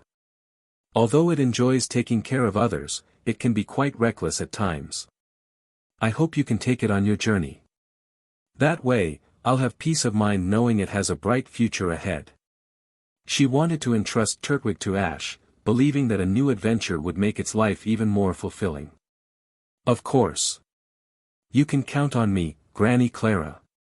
But before that, let's have a battle first. Ash declared excitedly. Although the sequence of events had shifted slightly from what he remembered, the outcome was still the same. Clara nodded in agreement and called Turtwig over. Turtwig, before long, I'll be leaving this place. The only thing I worry about is you. You and Pikachu get along so well, why not go with Ash? I hope that one day, we'll meet again. She smiled warmly at the little grass-type Pokémon. Turtwig. Turtwig. Turtwig hesitated, clearly reluctant to part ways, but it also enjoyed playing with Ash and Pikachu. Clara chuckled softly.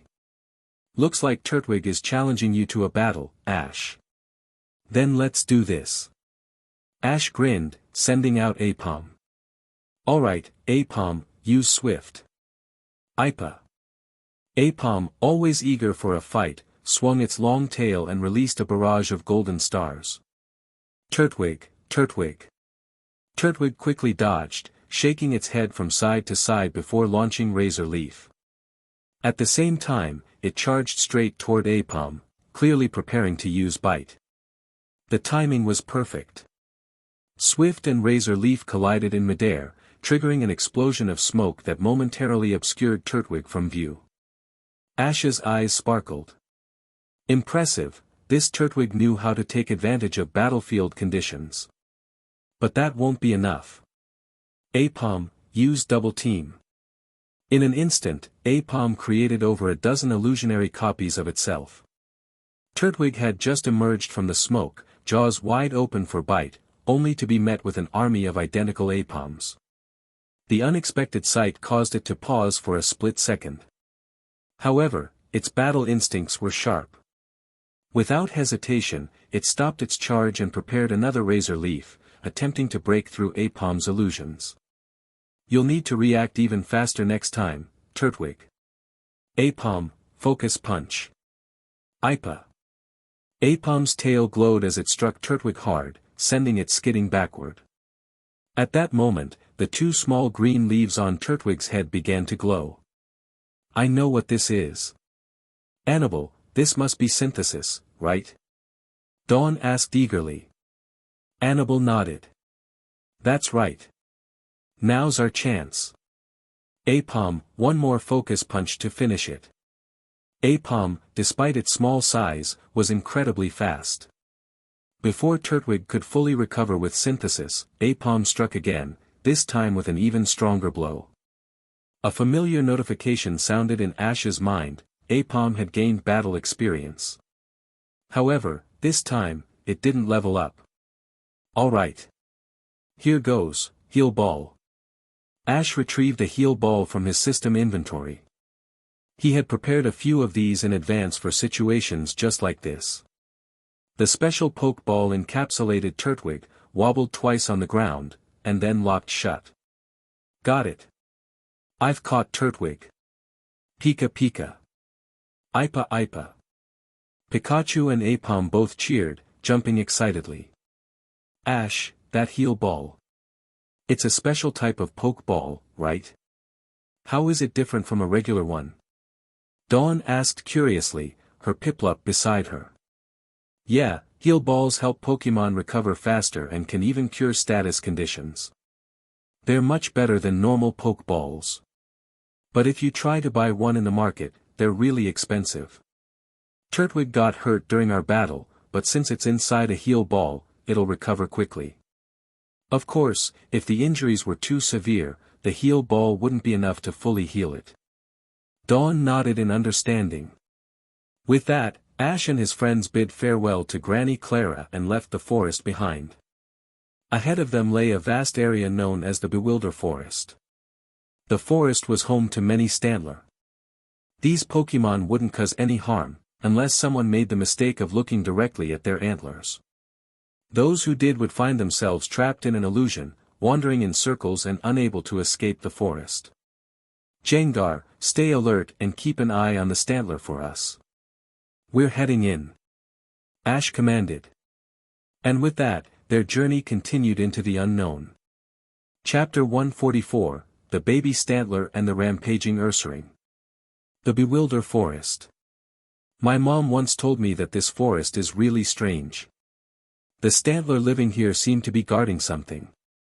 If outsiders try to enter, the Stantler use their antlers to create illusions, trapping intruders in a mysterious dream world. Dawn held Piplup tightly, her eyes darting around the dense trees.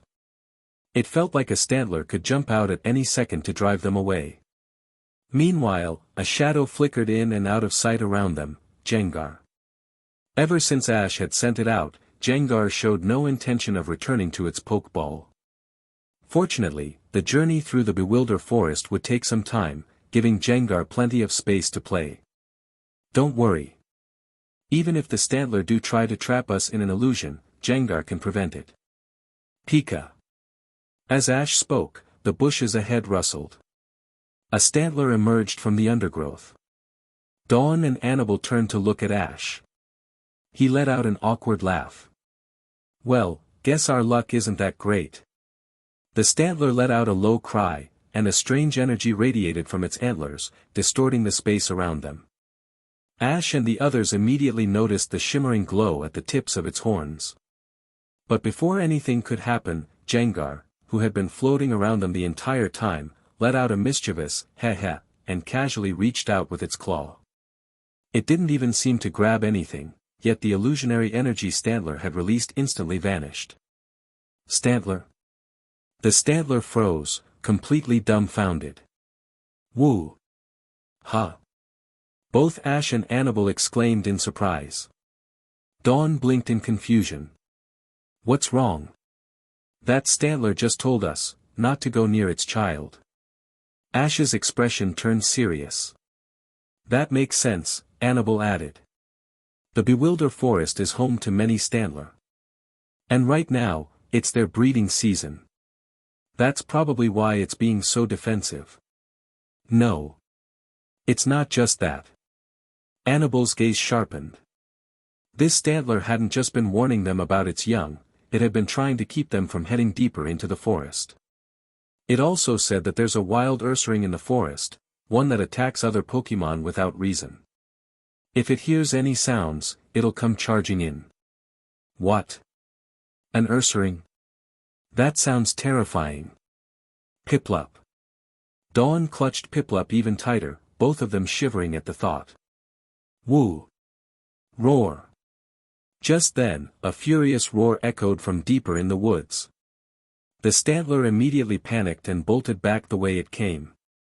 Ash and the others didn't hesitate, they followed right behind it to see what was happening.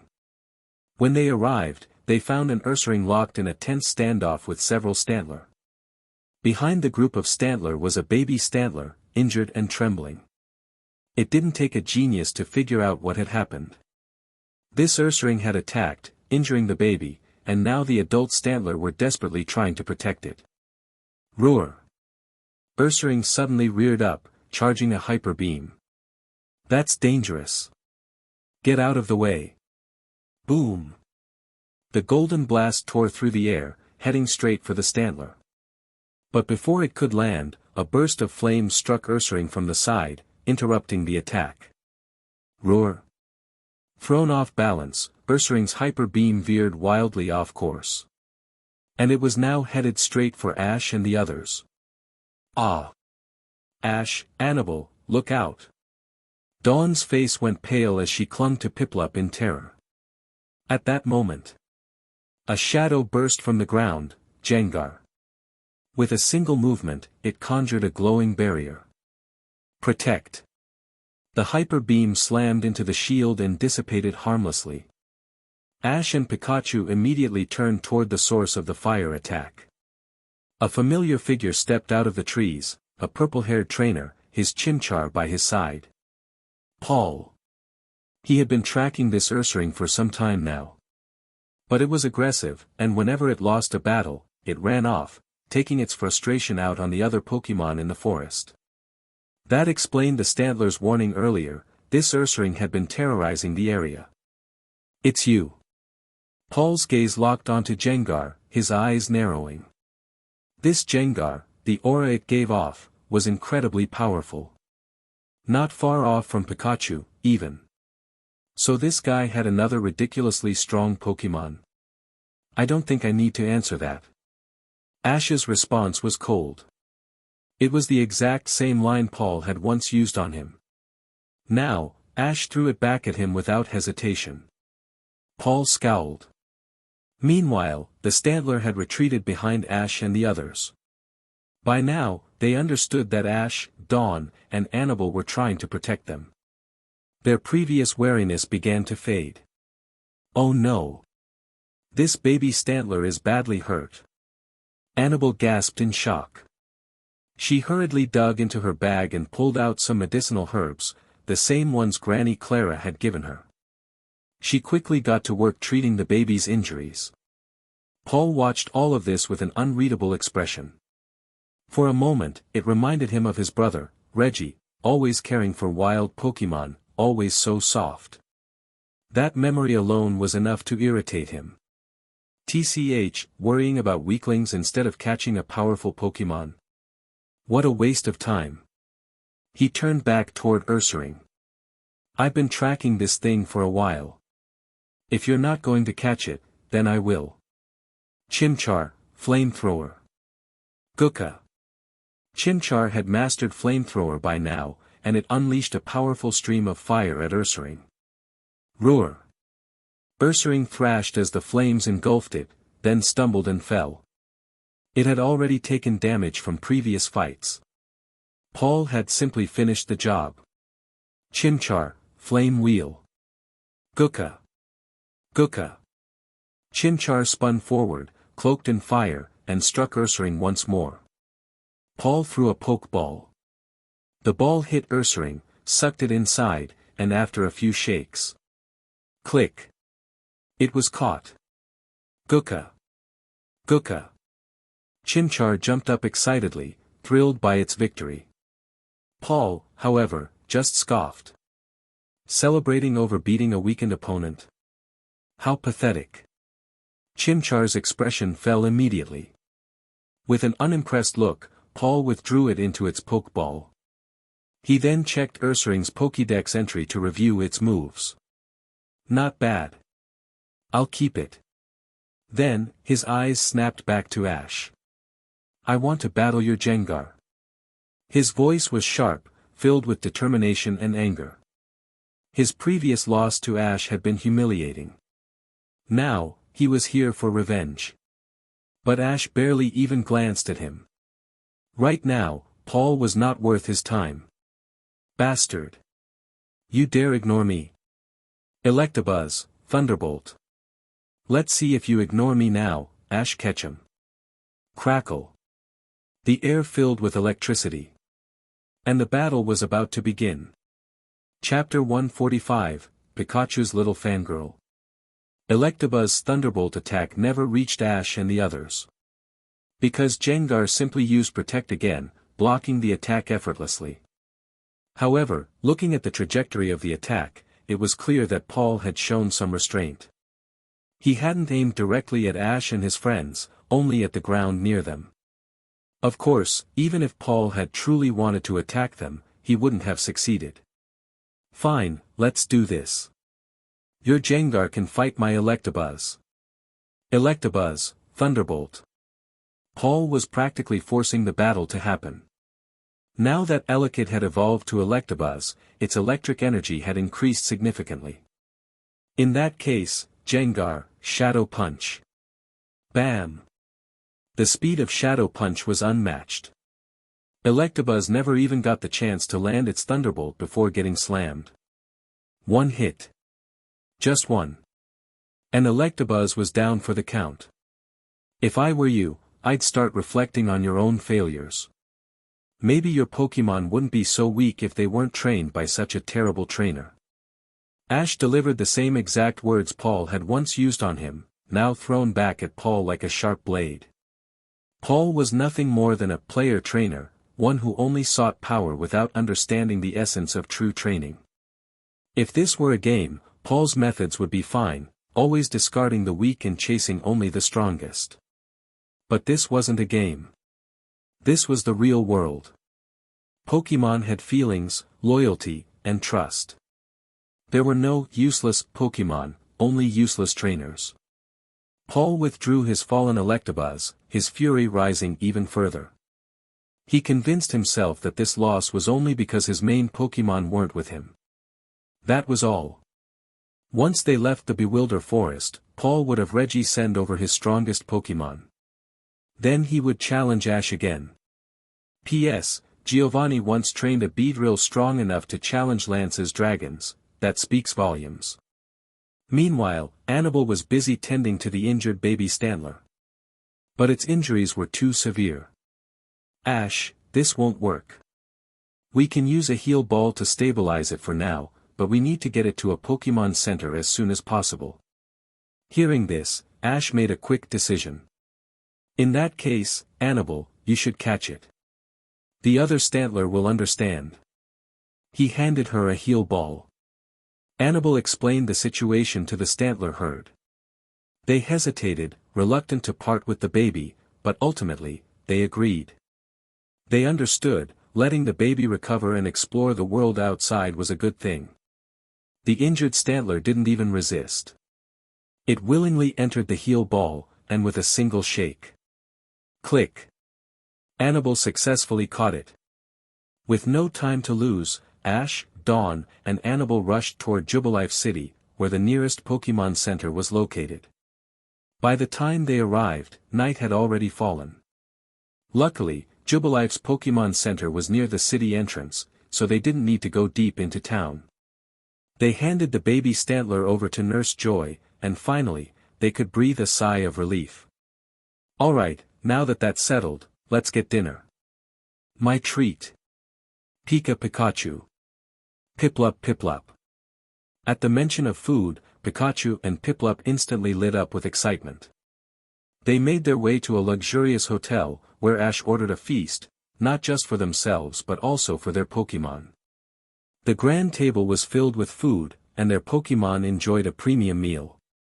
Ash's team, Tyranitar, Pidgeot, Sceptile, Gengar, Latias, Aipom, Turtwig, and Pikachu. Annabelle's team, Metagross and Espeon. As for Dawn, well, she only had Piplup. At the dinner table, Ash brought up an important topic. Dawn, you really need to catch more Pokémon. You should have at least 3 for contests. That way, if something unexpected happens, you'll have backup. Dawn nodded, clenching her fist with determination. No problem. But Ash, I didn't expect you to be so rich. I only get to eat in fancy hotels like this when I attend big events with my mom. Piplup, Piplup. Piplup boasted to Pikachu, promising that it would help Dawn catch a new Pokémon soon. Pikachu, however, could only give an awkward smile. Knowing those two, this plan was doomed from the start. Speaking of money, Ash casually mentioned his 2 hit songs. Dawn's eyes sparkled with admiration. Wait, you wrote songs? No way. That's amazing. Then Ash suddenly remembered, he still hadn't sent the 3rd song to Alessa. So, right then and there, he called her. Dawn gasped when she saw Alessa on the screen. What? You know Alessa? I love her music. I listen to both of her songs all the time. Ash, you're incredible. Ash just chuckled sheepishly. And with that, the night passed peacefully. The next morning, the team woke up early. By now, the baby Stantler had recovered, and Annabelle could finally relax. They went for a morning jog along the forest path, enjoying the crisp air. The morning sun bathed the world in golden light, and wild Pokémon occasionally passed by, creating a perfect scene of nature. Phew! Phew! Suddenly, a strong gust of wind blew past them. Ash's hat was caught in the wind and lifted into the air. Pika! Pikachu reacted instantly, leaping up and catching the hat perfectly on its head. No one noticed that, from the shade of a nearby tree, a pair of wide, admiring eyes were watching. It was a Buniri. Me. Her cheeks flushed red as she watched Pikachu's heroic leap. So cool. Just then, A motorcycle engine roared in the distance. Jubilife City's Officer Jenny was approaching at full speed. She hit the brakes hard, but she was coming in too fast. And Pikachu was right in her path. Buniri's eyes widened in panic. Without a second thought, she leaped forward with incredible speed, grabbed Pikachu, and sprang into the air. Just in time to dodge the incoming motorcycle. Chapter 146, Dawn and Buniri. Me. Buniri swiftly picked up Pikachu and leaped away. At that very moment, Officer Jenny hit the brakes just in time, stopping abruptly. Ash, Annabelle, and Dawn hurried over, only to witness a rather peculiar scene.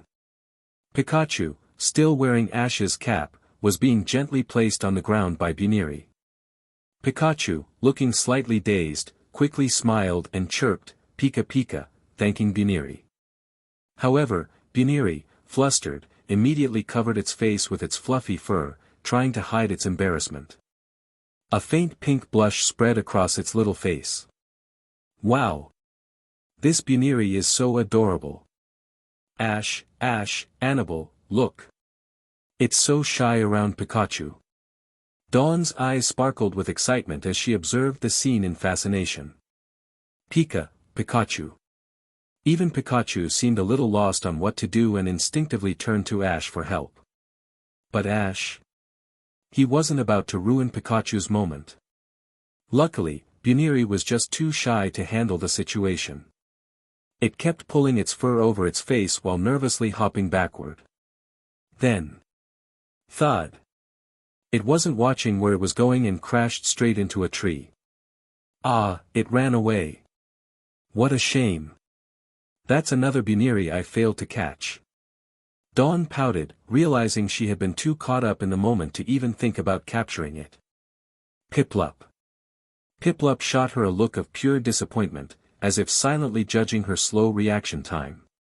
You guys need to keep a closer eye on your Pokémon.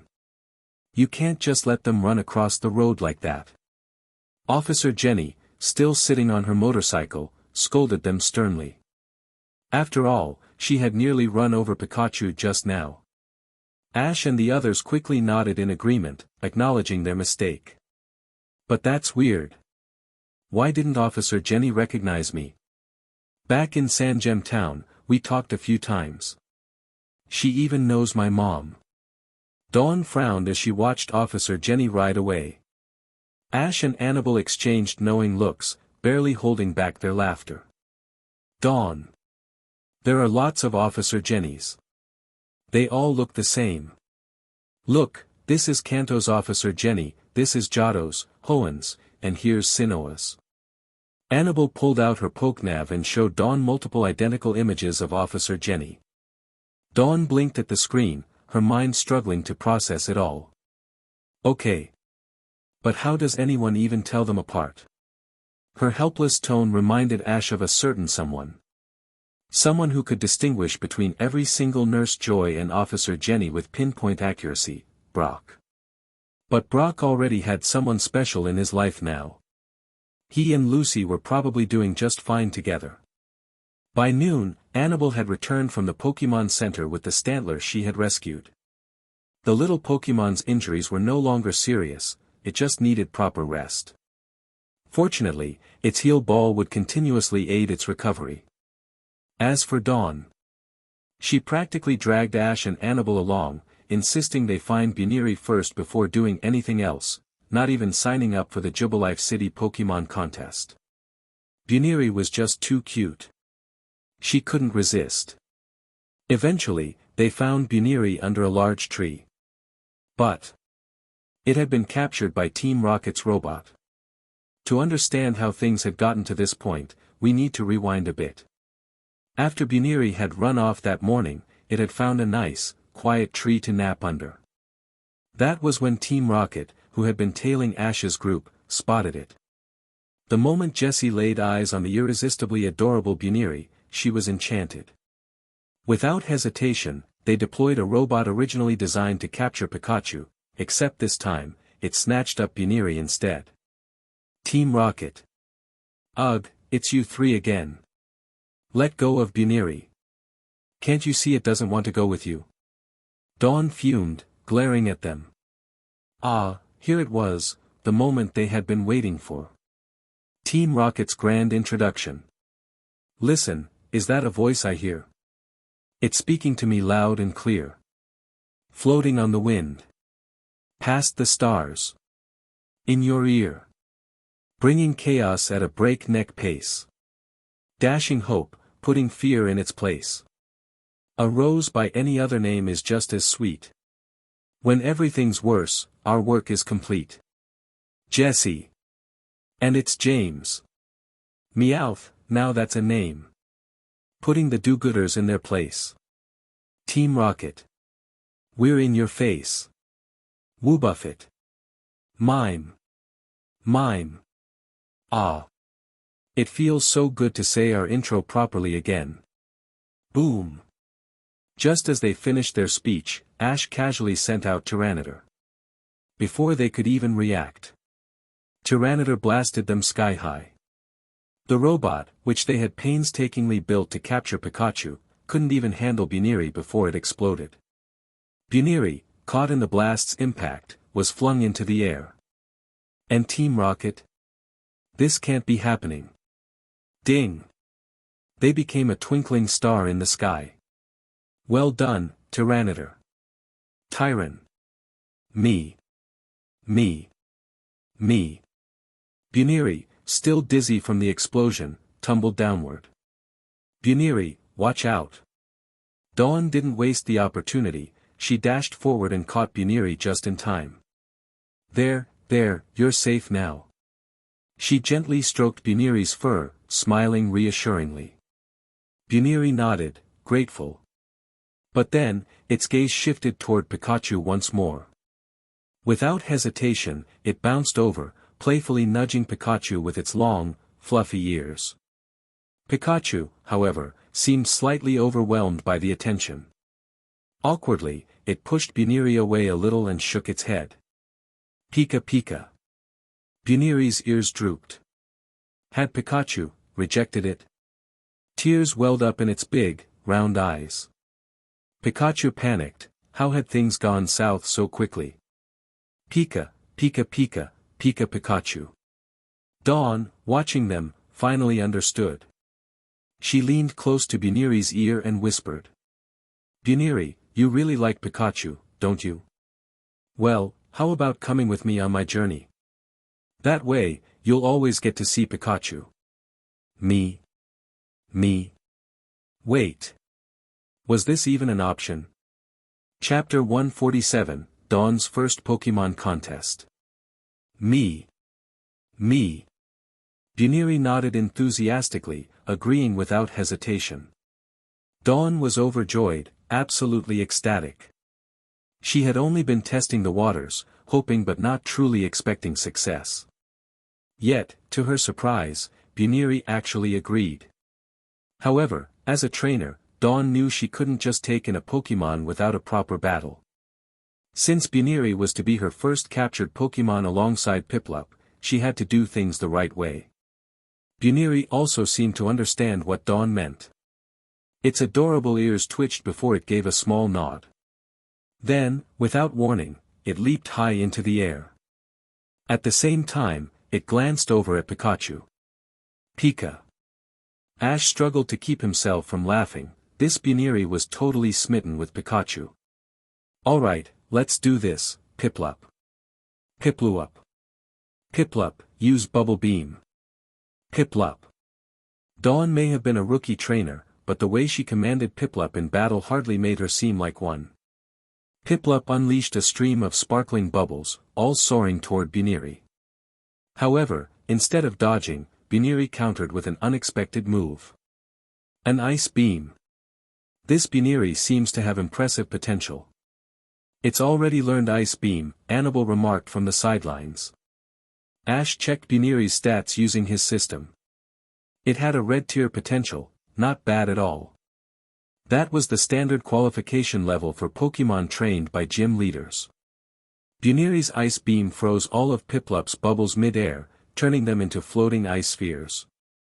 The frozen bubbles hovered for just a moment before shattering into tiny ice crystals that rained down beautifully. Whoa, that was incredible. This kind of move is perfect for a Pokémon contest. No doubt about it. Piplup, use Peck. Dawn was falling harder and harder for this adorable Buniri.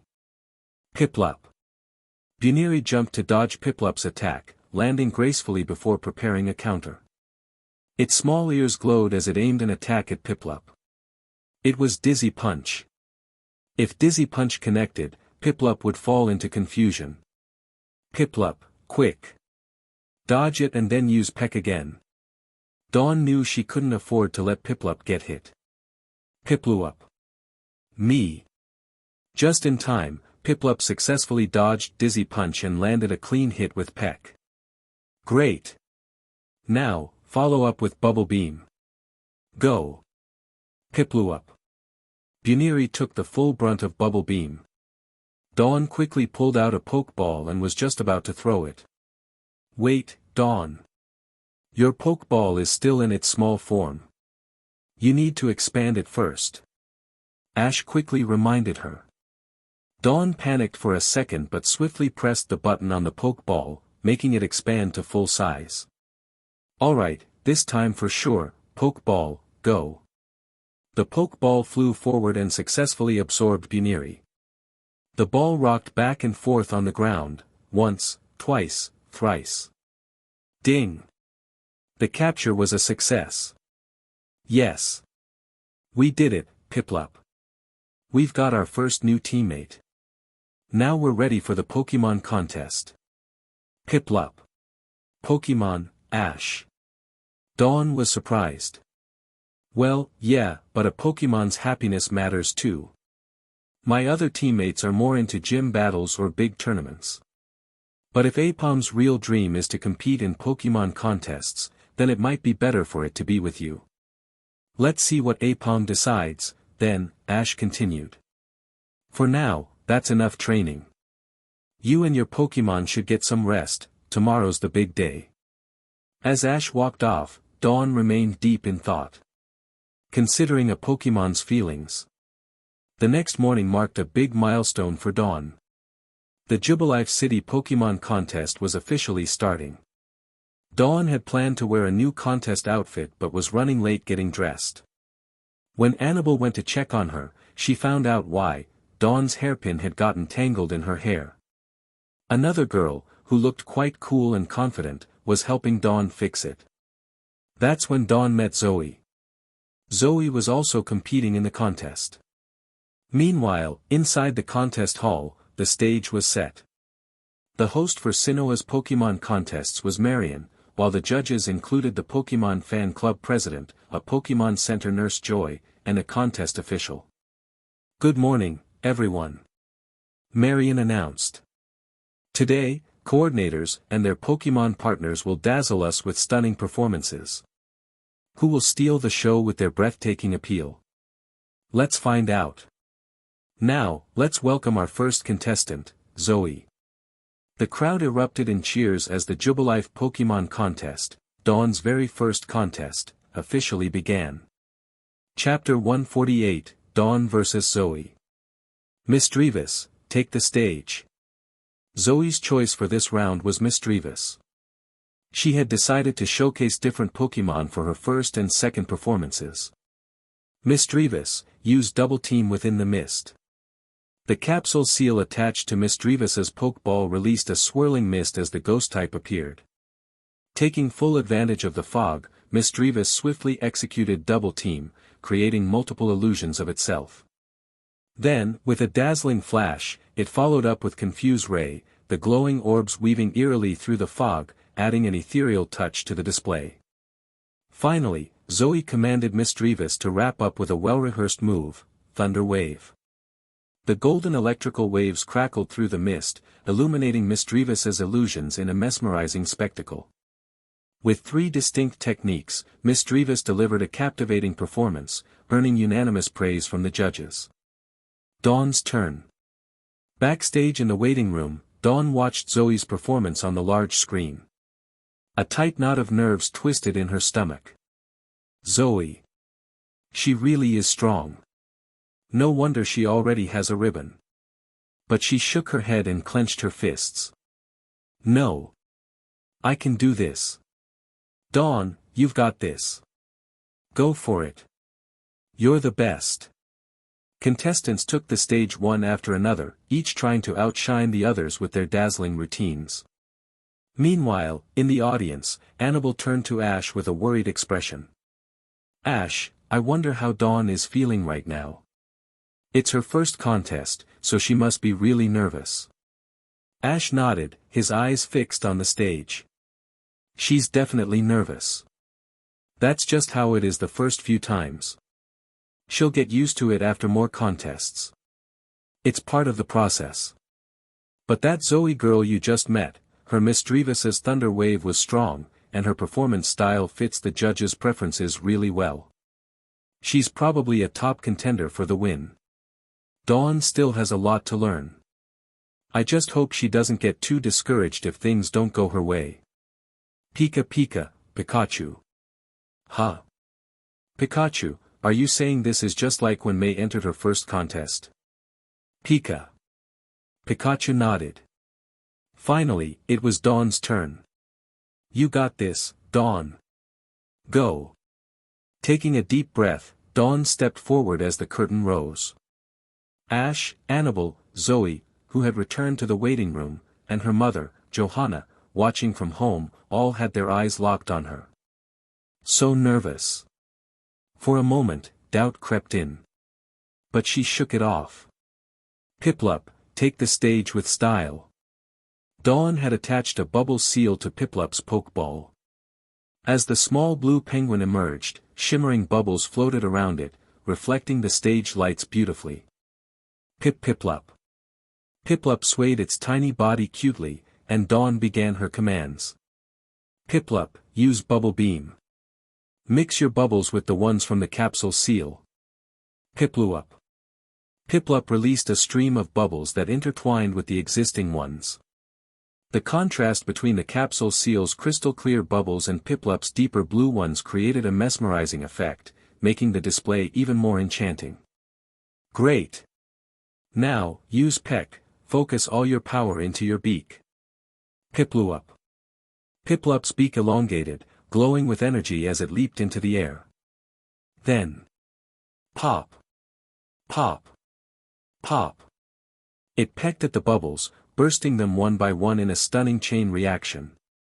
Whoa! Everyone, look at that. Piplup's beak extended, this is a sign of precise control. What an impressive display. As the bubbles burst, tiny water droplets sparkled in the air, showering down and making Piplup's feathers glisten beautifully. A unique performance, very impressive. Oh my, I love it. The scattered water droplets highlight Piplup's charm even more, making its color stand out. A wonderful presentation. The judges showered Dawn with praise. Applause erupted across the venue, waves of cheers rolling through the audience. Thank you, Miss Dawn and Piplup, for that delightful performance. Now, let's welcome our next contestant. Once all the performances were completed, tension filled the air.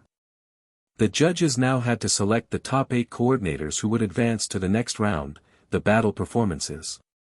Dun dun dun. Everyone, look at the screen. These are the 8 contestants who made it to the next round. And now, let's see how the battle matchups will be decided, random selection by the computer. Dawn held her breath as the names appeared on the big screen. She made it. Zoe did too. And then. Dawn's opponent was Zoe. Her heart skipped a beat. I'm so nervous. But Zoe looks so calm, so confident. I still have so much to learn. But no worries. I'll do my best, catch up to everyone, and then surpass them. Battle round begins. The second round kicked off. Dawn chose her newly caught Buniri, while Zoe sent out her Glaymo. Dawn, even though we're friends, I won't go easy on you. Glaymo, use Shadow Claw. Of course not. Buniri, jump and use Ice Beam. Since Buniri was a normal type, Shadow Claw wouldn't affect it. Dawn's logic was sound. But Zoe was a seasoned competitor, with far more experience in making moves look stunning in battle performances. The moment Shadow Claw and Ice Beam clashed, the icy attack tried to freeze over the Spectral Claw, but Shadow Claw tore right through the forming ice, shattering it into glittering shards that rained down beautifully around Glamour. The judges awarded points to Zoe for style. Meanwhile, Dawn's score dropped. So amazing. I didn't know it could work like that. But she wasn't giving up. Buniri, you're still in the air, use bounce into a jump kick. Bon. Dawn had planned this from the start. Jump kick, a fighting-type move, landed cleanly on Glamour, causing Zoe's score to drop more than Dawn's had. The judges noted that Dawn's move not only dealt damage but also effectively showcased Buniri's natural jumping ability, highlighting its charm. Not bad, Dawn. But I won't let you have another free hit. Glamour, charge in, Shadow Claw again. You're using it again. Buniri, freeze the ground with Ice Beam. A thin layer of ice coated the stage. Now's our chance. Buniri, go for another jump kick. Dawn's eyes lit up as Glamour slipped slightly on the ice. Another hit, Zoe's score dropped further. But Glamour, use Shadow Claw on the ice. Zoe's quick thinking allowed Glamour to shatter the ice beneath its paws, creating a cascade of tiny ice shards. The unexpected debris disrupted Buniri's landing, sending it crashing down instead. Dawn's points dropped again. Glamour, use your tail to jump, Steel Tail, now. Meow. Buniri, grab Glamour's tail with your ears. The crowd was on the edge of their seats. Both Zoe and Dawn commanded their Pokémon with precision, making full use of their unique abilities. Whether it was Glamour's elegant agility or Buniri's incredible jumps, both Pokémon shone in their own way. The clock ticked down. Neither side had secured a decisive lead. Then time ran out. Chapter 149, Signing in at the Orberd Gym. Although Dawn and her Buniri had developed strong teamwork, Zoe was still the more experienced and skilled coordinator. By the end of the allotted time, Dawn had lost more points than Zoe. I lost, just like that. Her Buniri was still lying on the ground, defeated. Dawn forced herself to swallow her disappointment, quickly running over to help Buniri up. Zoe advanced to the finals. The final battle turned out to be a rather one-sided match. Zoe's opponent wasn't nearly as strong as her, and she easily secured victory, winning her second contest ribbon. With the Jubilife City Pokémon contest concluded, Dawn made her way to the Pokémon Center. On the surface, she was there to get Nurse Joy's help in healing her Pokémon. But deep down, she just wanted to cry. She reached for the videophone, intending to call her mother and vent her frustrations. However, before the call could even go through, a beeping sound signaled that the line had been cut.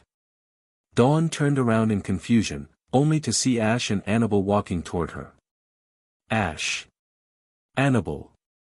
I'm sorry. I lost. Her eyes reddened slightly. Ash and Annabelle exchanged a glance. Ash was the first to speak. Who said you lost? In my eyes, participating in a battle or a contest isn't just about winning. Dawn, don't you realize?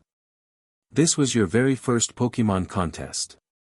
Even though you didn't win, you still gained something far more valuable than just victory, didn't you? Pikachu. Pikachu, perched on Ash's shoulder, smiled and nodded in agreement. Annabelle added her own thoughts. If you only focus on winning and losing, you'll miss the most important part of traveling. The purpose of a journey isn't just to defeat others, it's about what you gain along the way. I've learned to understand the hearts of Pokémon, and I've gained their trust and friendship. Traveling with Ash has given me experiences I never had before. I even got to capture this little Stantler. She gestured to the young Stantler standing beside her. Stan. Now fully healed from its previous injuries, the baby Stantler rubbed its head affectionately against Annibal's leg, looking content. Dawn, Annibal's absolutely right, Ash continued. I used to only think about winning. No matter who I battled, I just wanted to win. But because of that mindset, my Pokémon suffered serious injuries for my sake. It took me a long time to realize that I needed to think about things from different perspectives. Think about it, haven't you gained more from this contest than just a result? Dawn hesitated, thinking about everything that had happened. I met Piplup, I caught Buniri, and they chose to travel with me because they believe in me. Exactly. Ash grinned. This contest was just the beginning. We'll keep improving, and next time, or the time after that, we'll win. Just keep pushing forward. Dawn finally smiled, her spirit rekindled. She wasn't alone, Ash and Annabelle were with her. Even though she didn't win this time, she had gained experience from participating in a real Pokémon contest. Thanks, Ash, Annabelle. But I still want to make that call. I haven't introduced you both to my mom yet. Now in much better spirits, Dawn re-attempted the call, excitedly introducing Ash and Annabelle to Johanna. Johanna, seeing that Dawn had such great travel companions, especially Ash, whom she recognized as a skilled trainer, felt completely at ease. With their business in Jubilife City finished, the group set out toward Orberg City. The first gym in Sinnoh was located there, and it wasn't far from Jubilife City. In just 2 days, Ash and the others arrived near their destination. Today, before officially entering Orberg City, Ash decided to spend time training Turtwig in the nearby forest. Turtwig, you need to learn from Sceptile. Speed is your current advantage, but once you evolve into Grotle, you'll slow down significantly. So, for this training session, we'll focus on defense. Learning how to withstand attacks will be important for your future battles. Turtwig. Turtwig nodded seriously. Sceptile, take care of Turtwig, okay? I see the same fiery determination in him that you had back when you were a Trico. Sceptile. Sceptile flashed a thumbs up, signaling his approval. Alright, Sceptile, use Bullet Seed. Turtwig, pay attention to the trajectory of the attack and dodge with minimal movement. Turtwig. The training session continued throughout the day. Ash also sought out wild Pokémon in the forest, allowing Turtwig to battle and gain more experience. Despite already being above the typical level for evolution, Turtwig had yet to evolve. Ash was used to this by now. Many of his Pokémon had long surpassed their evolution thresholds but remained unevolved for extended periods. Meanwhile, Dawn was practicing with Piplup and Buniri, preparing for her next Pokémon contest. Annabelle was busy training her young Stantler, helping it refine its battle skills. By the time the sun set, the three of them wrapped up their training and made their way toward Orberg City. This upcoming gym battle would be the first for both Turtwig and Aipom. Ash's goal was for these two to defeat Rourke's first 2 Pokémon. That would leave Rourke's final Pokémon, Rampardos, the strongest physical attacker among non-legendary Pokémon. Of course, at this stage, it was probably still just a Cranidos. As for the third Pokémon he would use against Rourke, well, that would depend on the situation. Pikachu, Sceptile, or even Tyranitar were all possible choices. However, relying too much on experienced powerhouses wouldn't help train his newer Pokémon. That night, they arrived in Orberg City and spent the night at the Pokémon Center. Early the next morning, they headed straight for the Orberg Gym. This would mark Ash's first official gym battle in Sinnoh. Ding! Congratulations, host. You have successfully arrived at the Orberg Gym. Beginning sign-in process. Ding! Sign in at the Orberg Gym complete. Rewards are now being distributed. Here it was, his first sign-in reward in Sinnoh. Ash eagerly anticipated the rewards, hoping for something new. Author's note. Regarding the Pokémon contest segments. I understand that not everyone enjoys these parts. However, Dawn's journey is also an important part of the story. It wouldn't be fair to only focus on Ash's gym battles and Pokémon captures while completely skipping over Dawn's progress. That said, if some readers really don't like the contest portions, I can shorten future ones and condense them into just 2 chapters each. Dawn is a coordinator, and her growth deserves to be shown too. After all, the journey isn't just about battles, it's about the adventures and experiences shared along the way. If you're not interested in the contest parts, feel free to skip them. They won't affect the overall storyline. 2 million Poke Coins. System storage space doubled. Attribute enhancement cards x6. Potential boost cards x6. 6x EXP multiplier cards x6. 8x EXP multiplier cards x6. Finally, new rewards. Ash felt a surge of excitement. The Attribute Enhancement card, this was a newly introduced reward. Its function was to strengthen a Pokémon's attribute power. It worked similarly to held items, but unlike items, which once fused with a Pokémon's body prevented further item integration, this card broke those limitations. There were no restrictions. The card could enhance specific attributes of a Pokémon. For example, if Ash used it on Charizard, which was both fire and flying type, he could apply one card to boost fire type power and another to enhance flying type abilities. Of course, he couldn't stack both cards onto fire type alone, but even so, this was already game-breaking. And then there were the 6x and 8x EXP multiplier cards. This was an amazing haul. Just as he was processing all this, the doors of the Orbird gym swung open.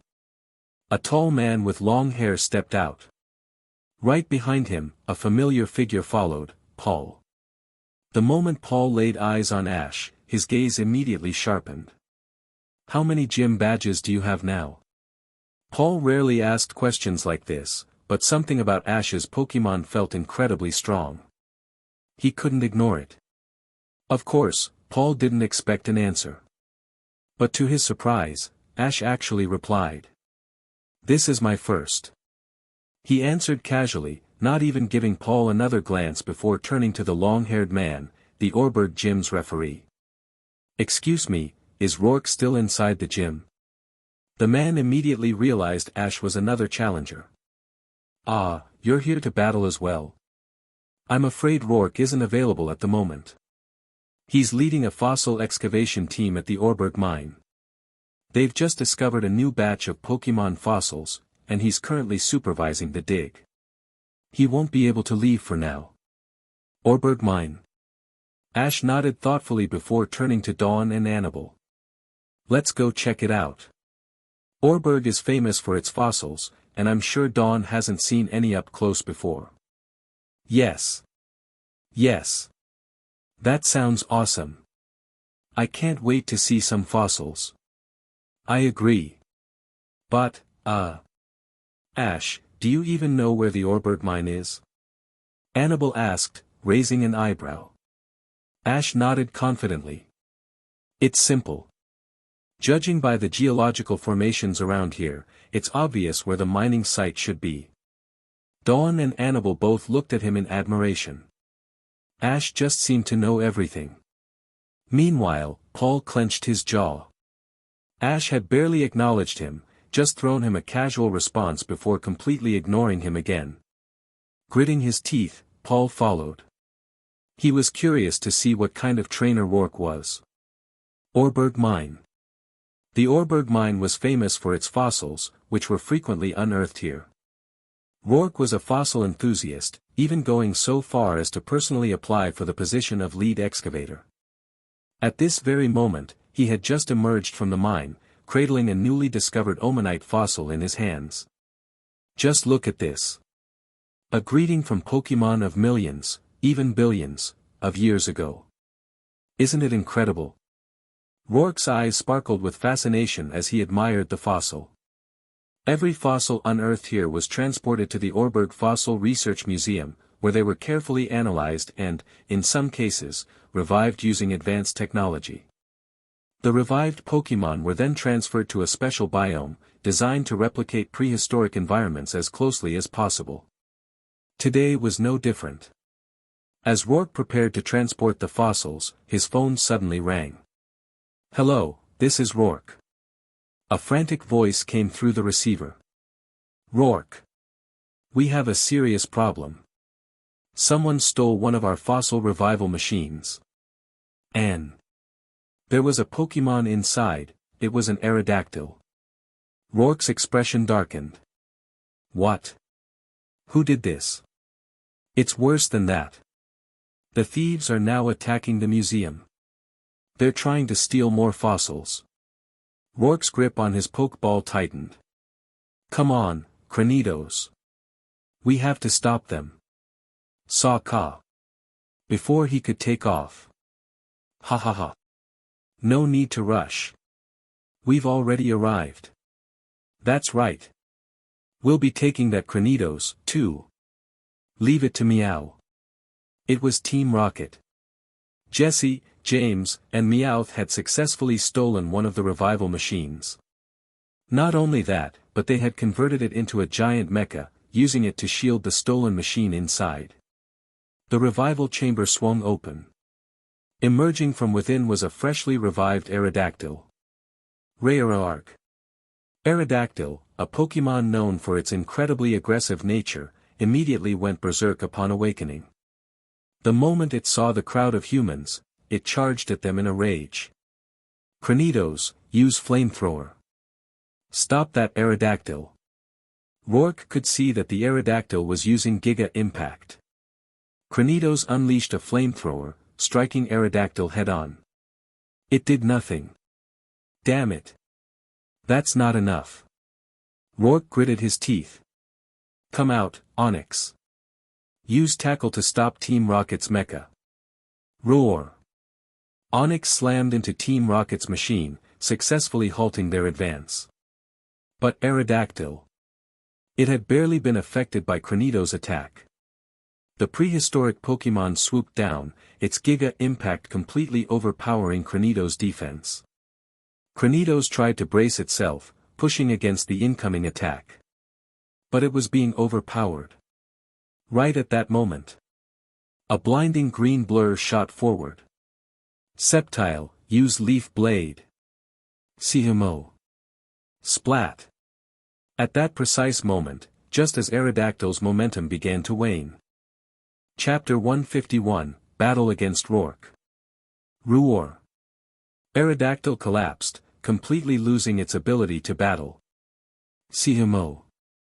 The one responsible for the swift takedown was none other than Sceptile, Ash's Sceptile. Even before arriving, Ash and his group had seen the commotion from afar. Sensing the urgency, Ash had immediately sent out Sceptile. With a burst of quick attack for acceleration, Sceptile closed the distance in an instant and struck with Leaf Blade. Only after that did the others catch up. Not too far away, Paul had been watching the entire sequence of events unfold. His eyes were locked onto the defeated Aerodactyl, his pupils constricting as he processed what had just happened. This guy. Even his Sceptile is this strong. Paul clenched his fists, his gaze growing more serious. "Ah, thank you. You really helped us out." Rourke, the gym leader of Orberg City, expressed his gratitude toward Ash and his friends. "That Aerodactyl belongs to Orberg City's Fossil Research Museum. It was revived using the restoration machine, but I never expected something like this to happen. Still, those thieves won't get away with this. Go, Cranidos. Retrieve the stolen machine." Rourke's eyes burned with determination. "Meowth, hurry up and think of something. The twerp is here. If we don't escape now, we're done for." Yeah. We've got what we came for. The only thing left is a clean getaway. Stop that Cranidos." Jesse and James were ecstatic, they had never felt this confident before. "Meowtha's got this." Meowth smirked and pressed a button. A massive net shot out, completely ensnaring Cranidos. The Pokémon struggled fiercely, but the net tangled around its legs, causing it to stumble and fall. Ash stood at a distance, watching with an odd expression. Wait a minute. Wasn't this the scene from the original timeline? If his memory served him right, after getting caught in the net, Cranidos was supposed to evolve into Rampardos. But that event was supposed to take place after Paul had challenged Rourke's gym. Now, with Paul not having faced Rourke yet. If Cranidos evolved now, Paul's gym challenge would become significantly harder. Cranidos.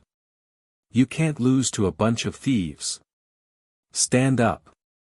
Rourke's passionate voice rang out, reaching Cranidos' ears.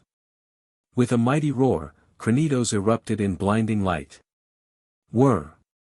The dazzling glow signaled evolution. Cranidos was evolving into Rampardos. You finally evolved. Rourke was momentarily stunned before his face broke into a beaming smile. Rampardos flexed its powerful arms and easily tore through the net with one swift motion. Now, Rampardos. Get that restoration machine back. Rampardos.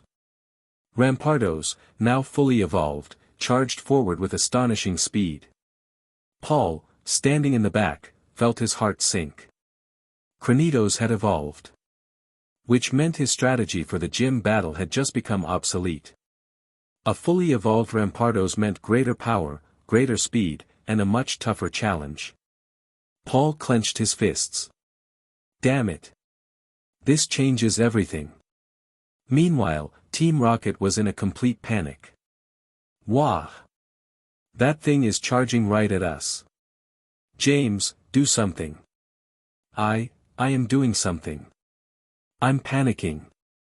Meowth, it's all up to you. Wah, me. Before Team Rocket could come up with another scheme, Rampardos leaped onto their robot, wrapped its arms around the restoration machine, and ripped it free with brute strength.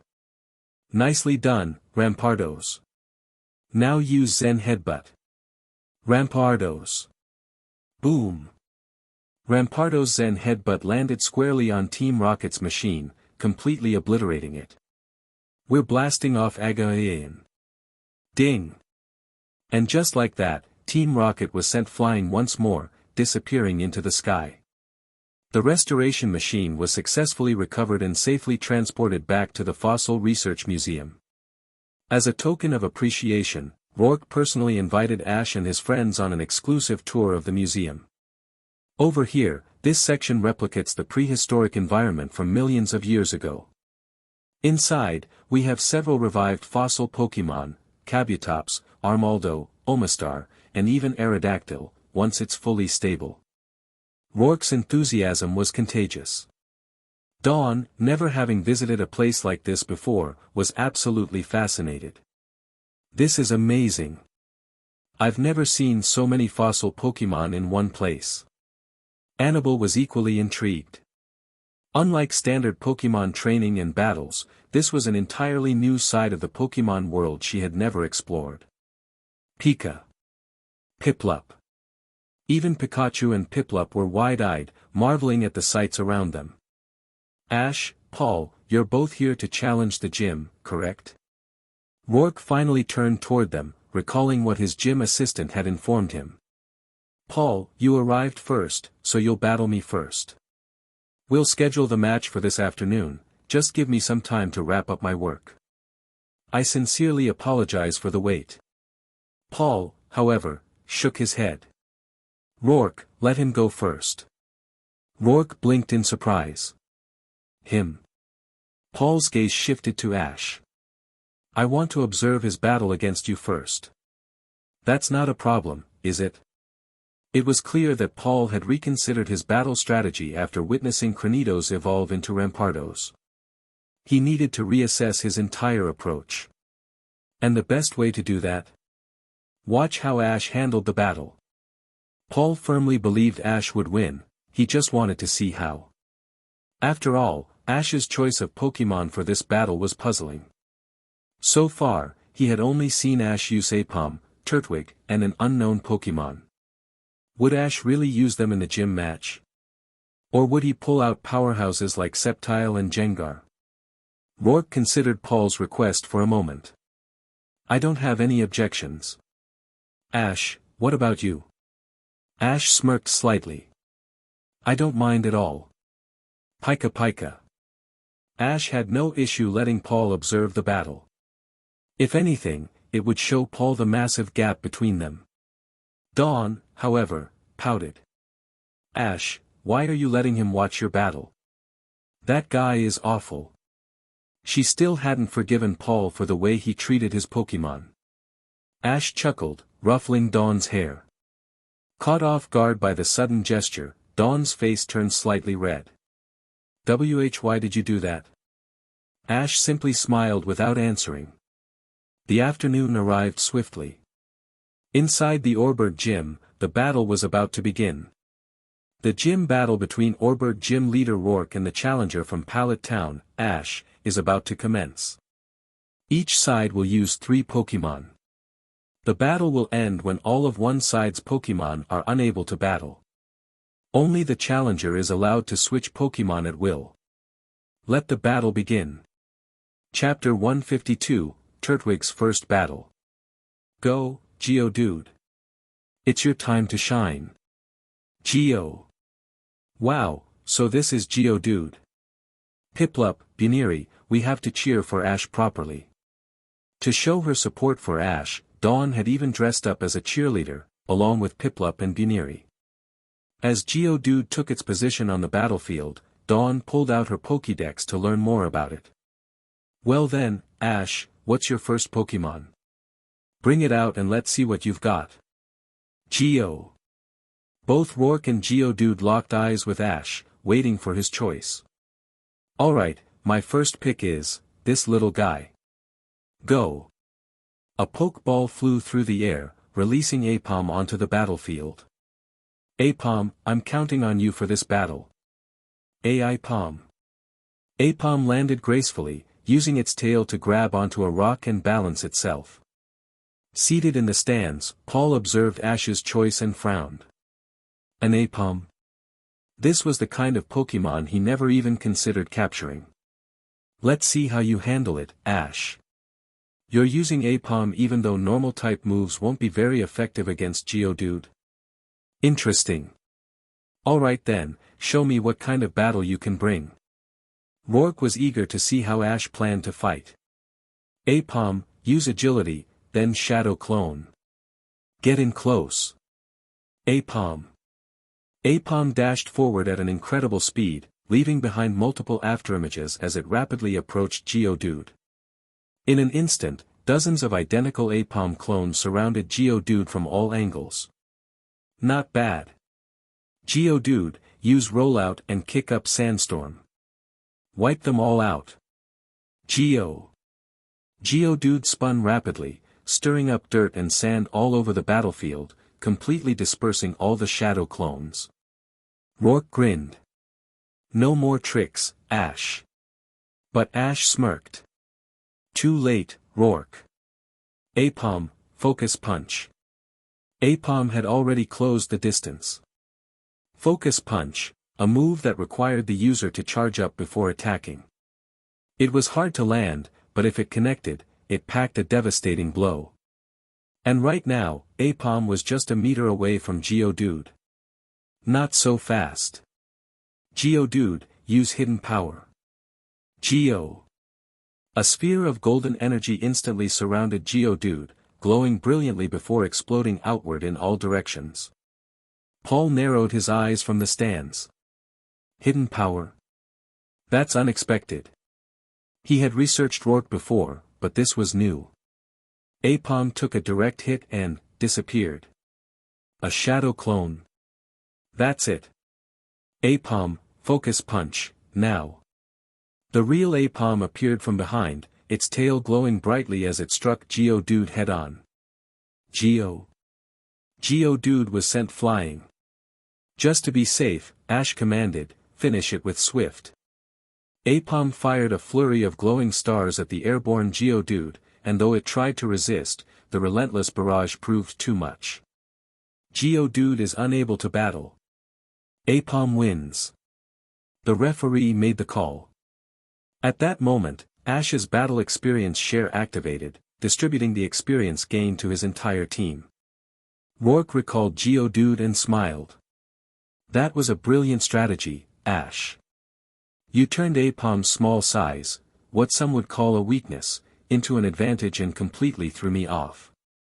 Even as a gym leader, I miscalculated. That battle taught me something too. I accept the lesson. Paul's expression darkened. He had been so sure Ash would fail. Yet, even he had failed to notice Apom's movements. This guy, he's really getting stronger. Meanwhile, in the stands, Dawn jumped up excitedly. Ash won the first round so easily. That was amazing. Piplup. Bunbuniri. Annabelle, however, shook her head. No, it wasn't easy. It was precise. Ash's strategy was executed so well that even we, as spectators, couldn't see through it. That's what made it truly incredible. She was right. Ash wasn't just improving. He was evolving as a trainer. Meanwhile, Byron prepared his second Pokémon. You've got my respect, Ash. But let's see how you handle this. Go, Onix. With a mighty roar, the enormous rock snake Pokémon emerged onto the field, towering over Apom. Apom looked up, gulping nervously. Ash smirked. You did great, Apom. Come back and rest. Apom returned to its Pokeball. Now, it was time for his next choice. Ash held up another Pokeball, his expression filled with determination. It's your time to shine, go, Turtwig. Turtwig. Turtwig emerged onto the field, standing firm against the massive Onix. Despite the sheer size difference, it didn't show a hint of fear. Alright, Turtwig, this is our first official battle together. Let's make it count. Turtwig. Turtwig turned back to look at Ash and nodded. Rourke chuckled. A first battle, huh? That means your teamwork will be tested more than ever. Very well. Come at me with everything you've got. Ash had already proven himself, so Rourke wasn't going to underestimate him anymore. Start off with Razor Leaf, Turtwig. Turtwig. Turtwig shook its head, launching a storm of sharp leaves toward Onix. Onix, counter with Screech. Roar. Onix let out a deafening scream. The high-pitched noise blasted through the arena, even making the spectators cover their ears. The force of the sound wave shattered the razor leaf in midair. Paul scoffed. Humph. A predictable counter. But Ash grinned. Turtwig, charge straight into the center of the sound wave. Spin and use razor leaf again. Dawn's eyes widened. Charge into the Screech. But why? She quickly took out her Pokédex and reviewed Screech's mechanics. Screech's waves expanded outward in circles, with the intensity being strongest on the outer edges. If Turtwig got to the center, the damage would be minimized. That's incredible. Turtwig spun rapidly as it passed through the weaker sound waves, using the momentum to launch a 360-degree razor leaf attack. The spinning razor leaf attack cut through the remaining sound waves and even landed multiple hits on Onix. Whoa! Rourke's eyes lit up in excitement. What a creative way to use razor leaf. This battle just got even more fun. Ash smirked. Turtwig's just getting started. Chapter 153, The Final One, vs Rampardos. Amazing, you're really something, Ash. But I won't lose to you so easily. Onix, use Double Edge. Roar. Onix endured the sharp damage from Razor Leaf and charged forward with Double Edge. Its speed was terrifyingly fast, closing the distance to Turtwig in an instant. Turtwig, dodge with Quick Attack. Cha-woo. Don't let it escape. Slam it with your tail. Bam. Turtwig was fast. But Onix's tail was even longer. Before it could fully evade, Onix's tail swung down, striking Turtwig and sending it skidding backward. Turtwig, use Synthesis. Turtwig was still in its base form.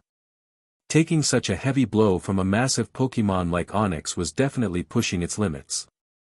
Onix, use Iron Tail. Rourke was confident. If Onix landed another attack like that, there was no way Turtwig could continue battling. Ah! This isn't good. If this keeps up, Turtwig's synthesis won't finish healing before Onix lands Iron Tail. Dawn covered her mouth, worried that Ash had no way out. Paul, watching from the stands, was equally focused. What will he do in this situation? Will he just take the hit head-on? Or? Annabelle shook her head. Dawn, you forgot about the special training Ash gave Turtwig. That included dodging while using synthesis. Dawn suddenly recalled the intense training sessions where Ash had Sceptile help train Turtwig. And sure enough. Turtwig. Jump with all your strength. Synthesis required time to fully restore energy. Both Rourke and Ash were betting on that time frame. Too naive, Ash. Turtwig can't move in midair. Onix, finish it off with Iron Tail. Roar. Onix's Iron Tail came crashing down. Turtwig didn't flinch. It stayed completely calm, watching the incoming attack. Onix was fast. An Iron Tail packed immense power. But just as the attack was about to land, Turtwig spun midair. The sheer force of Onix's incoming attack created a rush of air pressure. Turtwig used it to adjust its position. It evaded Iron Tail by the narrowest of margins. And then, Turtwig rolled right onto Onix's massive body. Perfect. Now, Leech Seed. At that exact moment, synthesis finished restoring Turtwig's energy. The tiny branches on its head quivered, and a seed shot forward. It landed directly on Onix's body. Immediately, vines burst out from the seed, rapidly growing and wrapping tightly around Onix. Leech Seed. Roar. Onix groaned as its energy was drained, while Turtwig's stamina steadily recovered. At this moment, Turtwig had returned to peak condition. Now, use Razor Leaf with all your strength. Ash swung his hand forward, and Turtwig took action immediately. Cha-woo. A barrage of razor-sharp leaves struck Onix, dealing massive damage. The impact sent Onix crashing into a rocky hill at the edge of the battlefield. Boom! The rock formation shattered under the force, causing secondary damage to Onix. Onix is unable to battle. Turtwig wins. The moment the referee announced the result, Ash activated his X8 experience multiplier card in his mind. The battle experience sharing function was about to activate. Rourke's Geodude was at level 30. Onix was at level 40. Together, they would provide around 10,000 experience points. Ding! Congratulations! The X8 experience multiplier card has been activated. Battle experience sharing activated. X8 experience boost applied. Apom and Turtwig, having defeated Geodude and Onix, each gain 86,800 experience points. Just as expected. With this massive experience boost, both Apom and Turtwig saw their levels skyrocket. Apom, who had been level 25 when Ash first caught it, had been steadily trained up. Now, for the first time, its level was exploding upward. Level 30. Level 31. Level 32. Level 33. Level 34. And then, Turtwig. Its level had been similar to Apom's, and now. Level 36. It had just defeated Onix, with a 4x type advantage. If it battled Onix again at this level, Ash was confident it could win even faster. But it still hadn't evolved yet. Impressive. Now, it's time for my third Pokémon. But let me warn you. This one won't go down so easily. Go, Rampardos. Rampardos. Rampardos. Come back, Turtwig. Apom, it's your turn. Goo.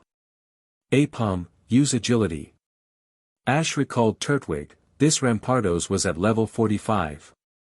Like many of Ash's own Pokémon, it had only just evolved at this level. Ash's goal was simple, land one solid hit with Focus Punch. So that's your plan, Ash. But I won't let you execute it so easily. Rampardos, track Aipom's movements and use Zen Headbutt. Rampardos. Rourke's Rampardos had the ability to sense ground vibrations, allowing it to predict Aipom's movement pattern. Rampardos roared and stomped down hard, then shot forward with Zen Headbutt. Ash nodded. As expected of Rourke's Rampardos. It could keep up with Aipom's speed even after an agility. Use Double Team to evade. Don't let it escape. Use Stone Edge to eliminate the clones. The fierce exchanges left the audience breathless. Rampardos' Stone Edge tore through the illusions one by one. Then, one Aipom suddenly rushed toward Rampardos. But Rourke had learned from before. Last time, Aipom's double team had fooled him, so this time. He was on high alert. Rourke smirked. Ash wouldn't repeat the same trick twice, right? Wait, what was that? A shadow flashed behind a rock. There it was. Aim for the rock formation. Rampardos, use Head Smash. Ash grinned. Gotcha. The real Aipom was the one charging forward. The shadow Rourke saw. That was fake. A decoy. Rourke realized his mistake too late. His heart dropped. No. Dodge it. Focus Punch. A direct hit. Chapter 154, The Coal Badge, Dawn, and Pachirisu. The Focus Punch struck Rampardos with full force. Even though Rampardos had a much higher level than Aipom, the attack's fighting-type advantage caused considerable damage. Ha! You're something else, Ash. It's been a long time since I had a challenger like you. I can't believe I fell for the same tactic twice, just used in a different way. As a gym leader, I walked right into it without hesitation. That's impressive. Rourke wasn't praising himself, he was genuinely impressed by Ash's tactical planning. In the stands, Paul's expression darkened. Such a clever strategy. Why didn't he think of that? No matter how he looked at it, Ash was a formidable opponent, not just because of his Pokémon, but because of his battle sense as well.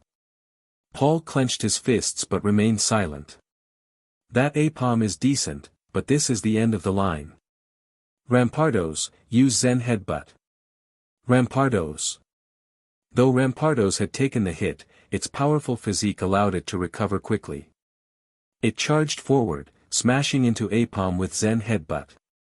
Aipom was sent flying, crashing into a rock. The little Pokémon tried to get up, determined to keep fighting. But Ash knew better. There was no need to push Aipom any further. It had already done its part. Aipom, return. You did great. Now. Turtwig, it's your turn. Turtwig. Thanks to its earlier healing, Turtwig was in peak condition again. It had also gained more battle experience. I thought you might use Sceptile. Rampardos, use Flamethrower. Rampardos. A burst of flames shot toward Turtwig. Turtwig, use the rocks as cover. Keep moving and counter with Razor Leaf.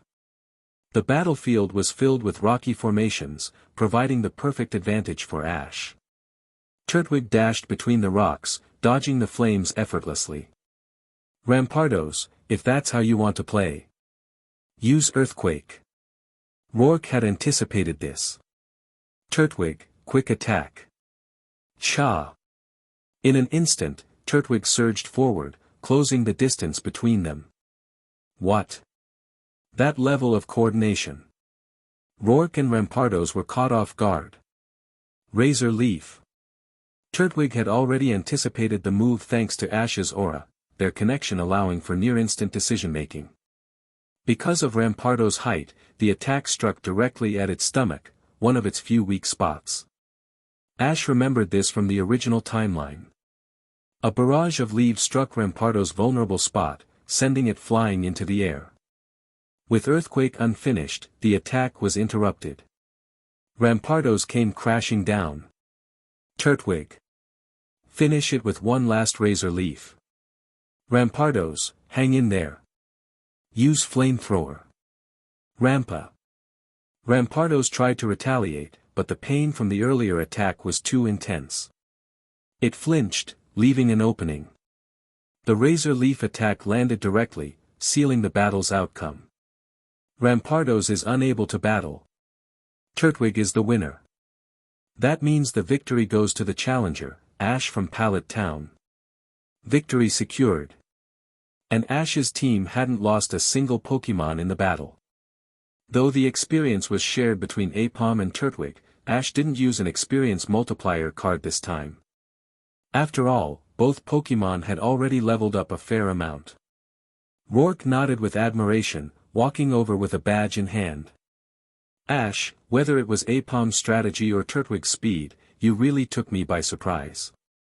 You and your Pokémon taught us an important lesson today. As proof of your victory, here's the Coal Badge, the official badge of the Oreburgh Gym. Defeated but impressed, Rourke respectfully handed over the badge. Ash smiled, accepting it. Thanks. That was a great battle. With this, Ash also received a Sinnoh badge case, a gift from Rourke since this was his first gym challenge in the region. Yes. I got the Coal Badge. Pika Pika. Aipom.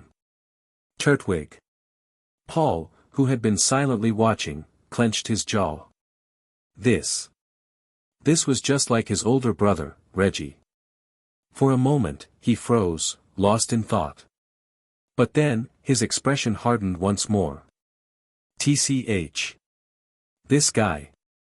Let's see how confident you are when you face Brandon, the Battle Pyramid King. If you think you're unstoppable, then go challenge him and see what happens.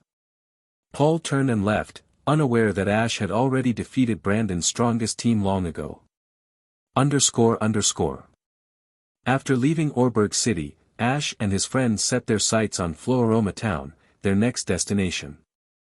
That day, lunch was prepared by Dawn and Annabelle, with Ash guiding them. Under his expert culinary knowledge, their cooking skills were rapidly improving. Unlike Brock, who was a master chef but not the best teacher, Ash's structured training had them learning at an incredible pace. Just as they were cleaning up the dishes, Dawn suddenly wandered off. Curious, Ash followed, only to see Dawn crouched in front of a fluffy little Pokémon. A small, squirrel-like Pokémon with a bright smile and a tail crackling with static. She was locked in a staring contest with it. Wow! It's so cute! Dawn's eyes sparkled. This is a Pachirisu, right? I really want to catch it. Chapter 155, First Encounter with Pokémon Hunter J. Dawn, you really seem to like this little guy a lot, Ash commented, watching Dawn as she stared at the fluffy Pachirisu. He reached over and playfully ruffled her hair. Pachirisu is adorable, and it could bring some unexpected advantages in Pokémon contests. Dawn pouted, swatting Ash's hand away. Ugh. Ash. I told you not to mess up my hair. She shot him an exasperated look before turning her attention back to Pachirisu. But you're right, I absolutely want to catch it. Go, Piplup. Piplup. Without hesitation, Dawn called on her trusty partner, Piplup, and pointed toward Pachirisu with determination. Piplup, I'm going to capture this little cutie, so I need your help. Use Peck Attack. Pip. Piplup puffed out its chest confidently and charged at Pachirisu, its beak glowing as it prepared to strike. But just as the attack was about to land, Pachirisu suddenly leaped aside. Then, with a quick motion of its tiny paws, it formed a heart-shaped energy pulse from its mouth. That's Sweet Kiss. Be careful, Dawn. That move can cause confusion. Annabelle warned from the side. But her warning came a second too late.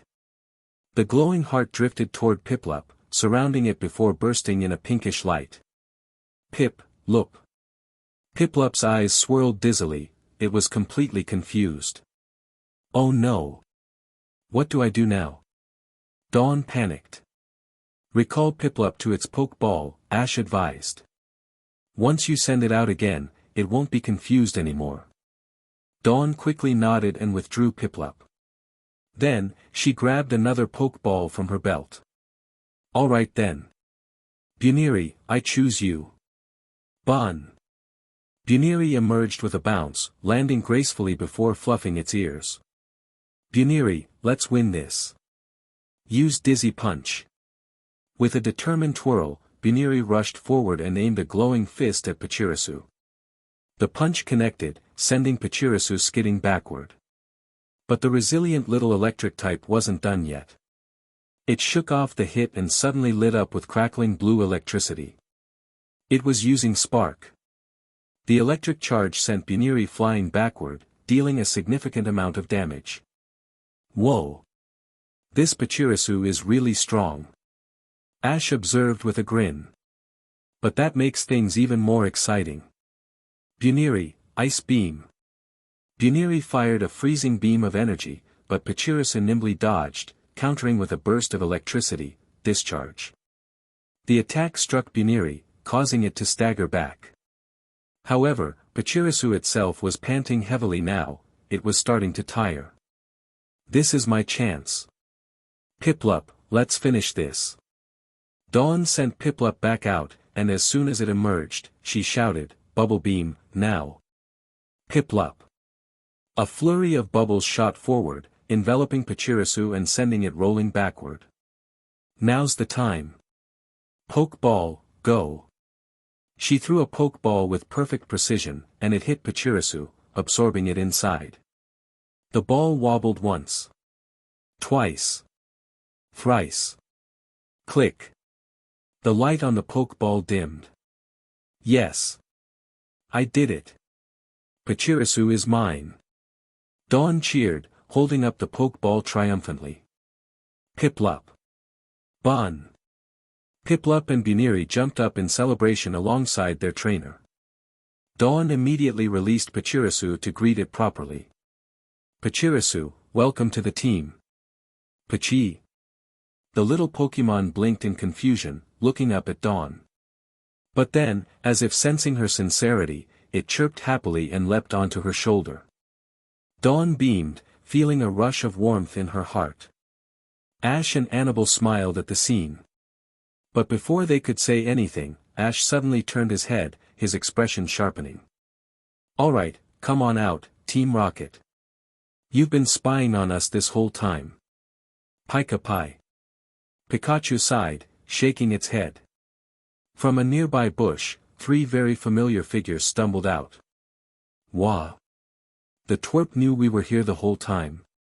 James exclaimed. We were starving, watching them eat all that food, and we didn't even get a single bite. Meowth complained, clutching his stomach. Jessie, however, smirked and pointed dramatically at Dawn. Forget Pikachu this time. That Pachirisu is coming with us. Dawn immediately stepped protectively in front of Pachirisu. No way. Pachirisu is my Pokemon now. Piplup. Buniri. Both of her Pokemon stood in front of her, shielding their new teammate. Pachirisu, sensing the warmth and protection of its new friends, made its decision. It scurried up onto Dawn's shoulder and chirped confidently. Pika, use Thunderbolt. Pika, Chuuu. In the blink of an eye, Pikachu released a massive electric blast, sending Team Rocket flying into the sky with an explosive farewell. We're blasting off again. With them gone, Dawn sighed in relief and patted Pachirisu's head. But just then, a shadow passed overhead. A loud roar echoed across the sky. A massive salamence soared above them, its wings slicing through the air like blades. Salamence. Annabelle narrowed her eyes. That's Salamence. Ash's gaze darkened. There's someone riding on it. Dawn squinted up at the figure on the dragon's back. It was a woman clad in armor, her silver visor reflecting the sunlight. She exuded an ominous presence, completely unfazed by the high-speed wind as she stood atop her salamence like it was second nature. Ash's expression turned serious. "I know who that is." "Who?" Dawn asked. "That's Pokémon Hunter J." "Pokémon Hunter?" Dawn and Annabelle both looked stunned. Jay's salamence roared again as it soared toward a distant hill covered in flowers. Ash didn't hesitate. He grabbed a Pokeball from his belt. "Pidgeot, let's go. Follow that salamence." "Pidgeot." With a powerful flap, Pidgeot burst into the sky. Ash turned back to his friends. "Dawn, Annabelle. Stay here and pack up. Meet me at that hill, I'll go ahead first." And with that, he took off into the sky, chasing after Pokémon Hunter J. Chapter 156, Pidgeot vs. Salamence. Not far from where Ash and his friends were having lunch, there was a high plateau. Atop the plateau stood a small courtyard, belonging to a young girl named Melody.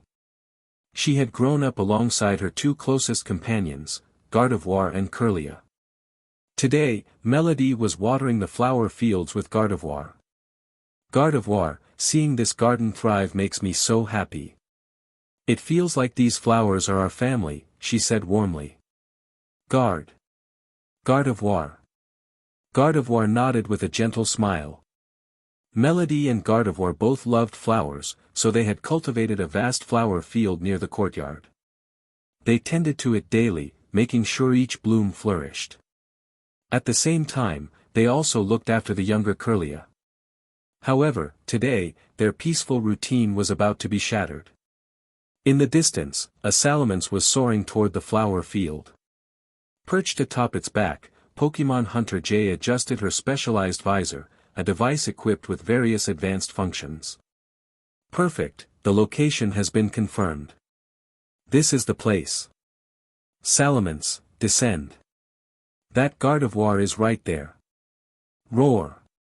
Just as Salamence began its descent, a powerful presence surged toward them at an astonishing speed. Sensing the disturbance, Hunter J swiftly turned around. A trainer wearing a cap was racing toward them atop a Pidgeot, moving with blinding speed. Who is this?" Hunter J's mind immediately analyzed the situation, scanning for potential threats. However, she found no immediate records of the trainer. Her visor's auto-search function kicked in, referencing recent tournament data from the Hoenn League Evergrande Conference. Ha! Just a top 8 finalist. Upon seeing this, Hunter J dismissed the trainer without a second thought. Overwhelming counterattack before. Boy! Refusing to give in, Bizel propelled itself out of the water using Aqua Jet, hurtling toward Electabuzz at full speed. "You want a head-on clash? Then let's do it. Electabuzz, Thunder Punch." Electabuzz clenched its fist, electricity surging around it. Even before they collided, sparks crackled in the air. Boom! Aqua Jet and Thunder Punch clashed, causing a powerful explosion. Both Pokémon were pushed back by the force of the impact. But suddenly, Bizel's body tensed up. A numbing sensation spread through its muscles. Electabuzz's static ability had kicked in, Bizel was paralyzed. "You still want to keep going?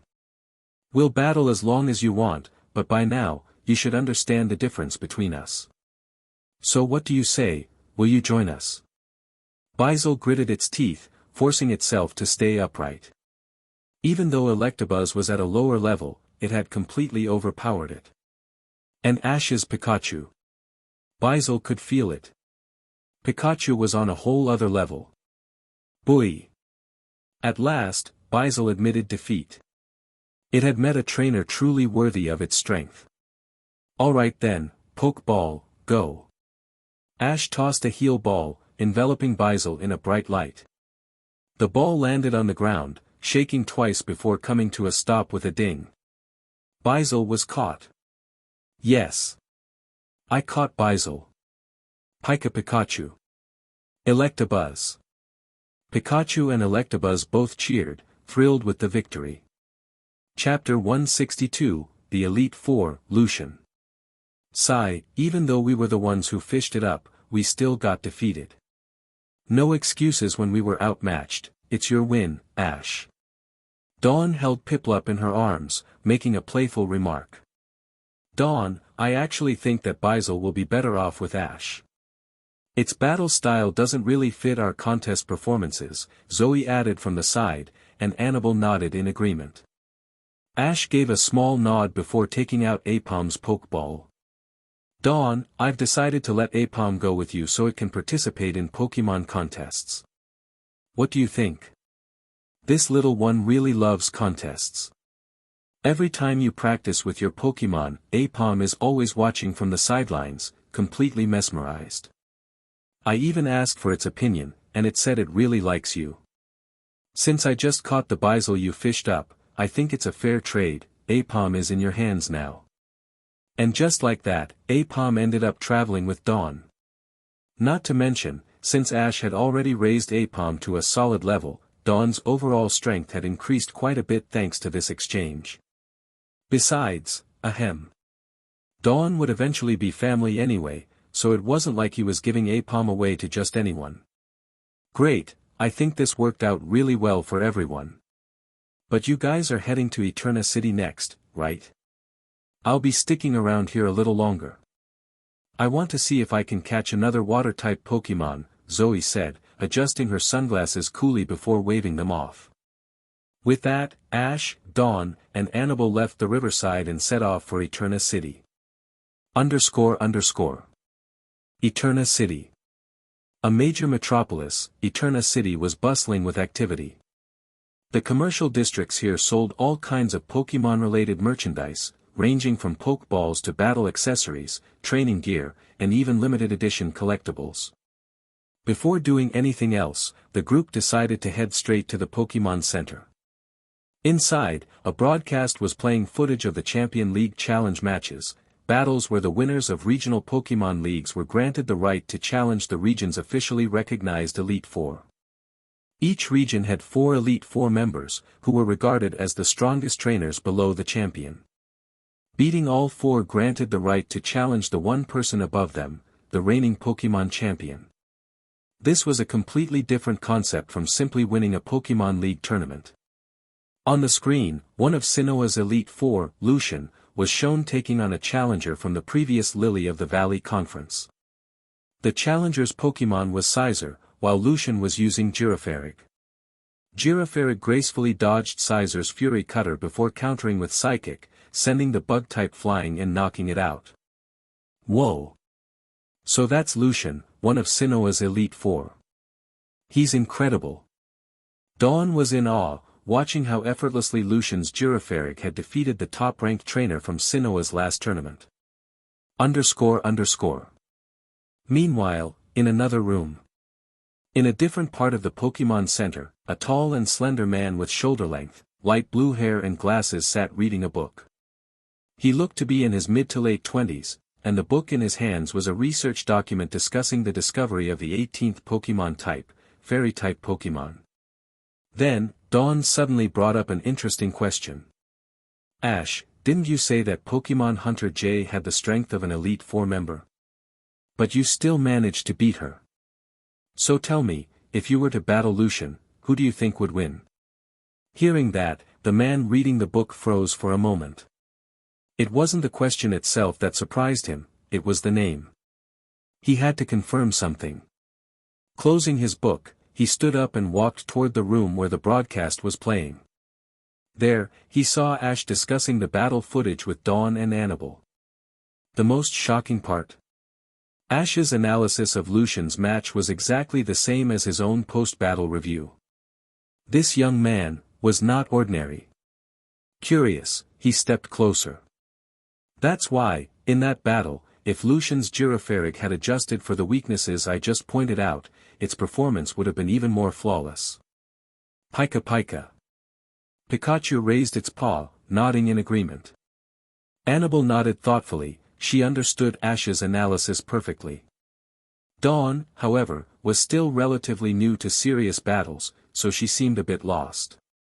Then, a voice spoke from behind them. "You're absolutely right. That battle wasn't perfect, Girafarig did have its flaws. Your analysis was even more precise than my own. So, you must be Ash." Ash turned around, already knowing who it was.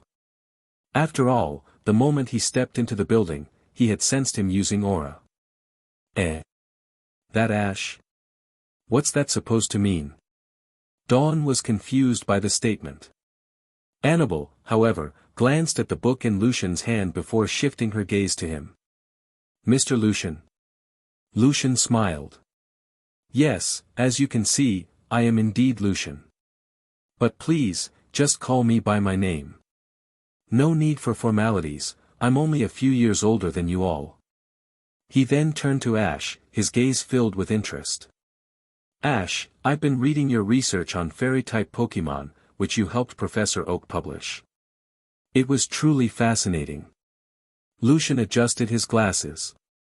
"And I also heard from Dawn that you've defeated someone at Elite 4 level before. If you don't mind, would you care for a battle? A friendly match, just to exchange some experience." Lucian's eyes gleamed with excitement. "Pika Pika." Pikachu's ears perked up instantly. Ash grinned. "Sounds good to me." Chapter 163, Ash vs. Lucian. A friendly battle?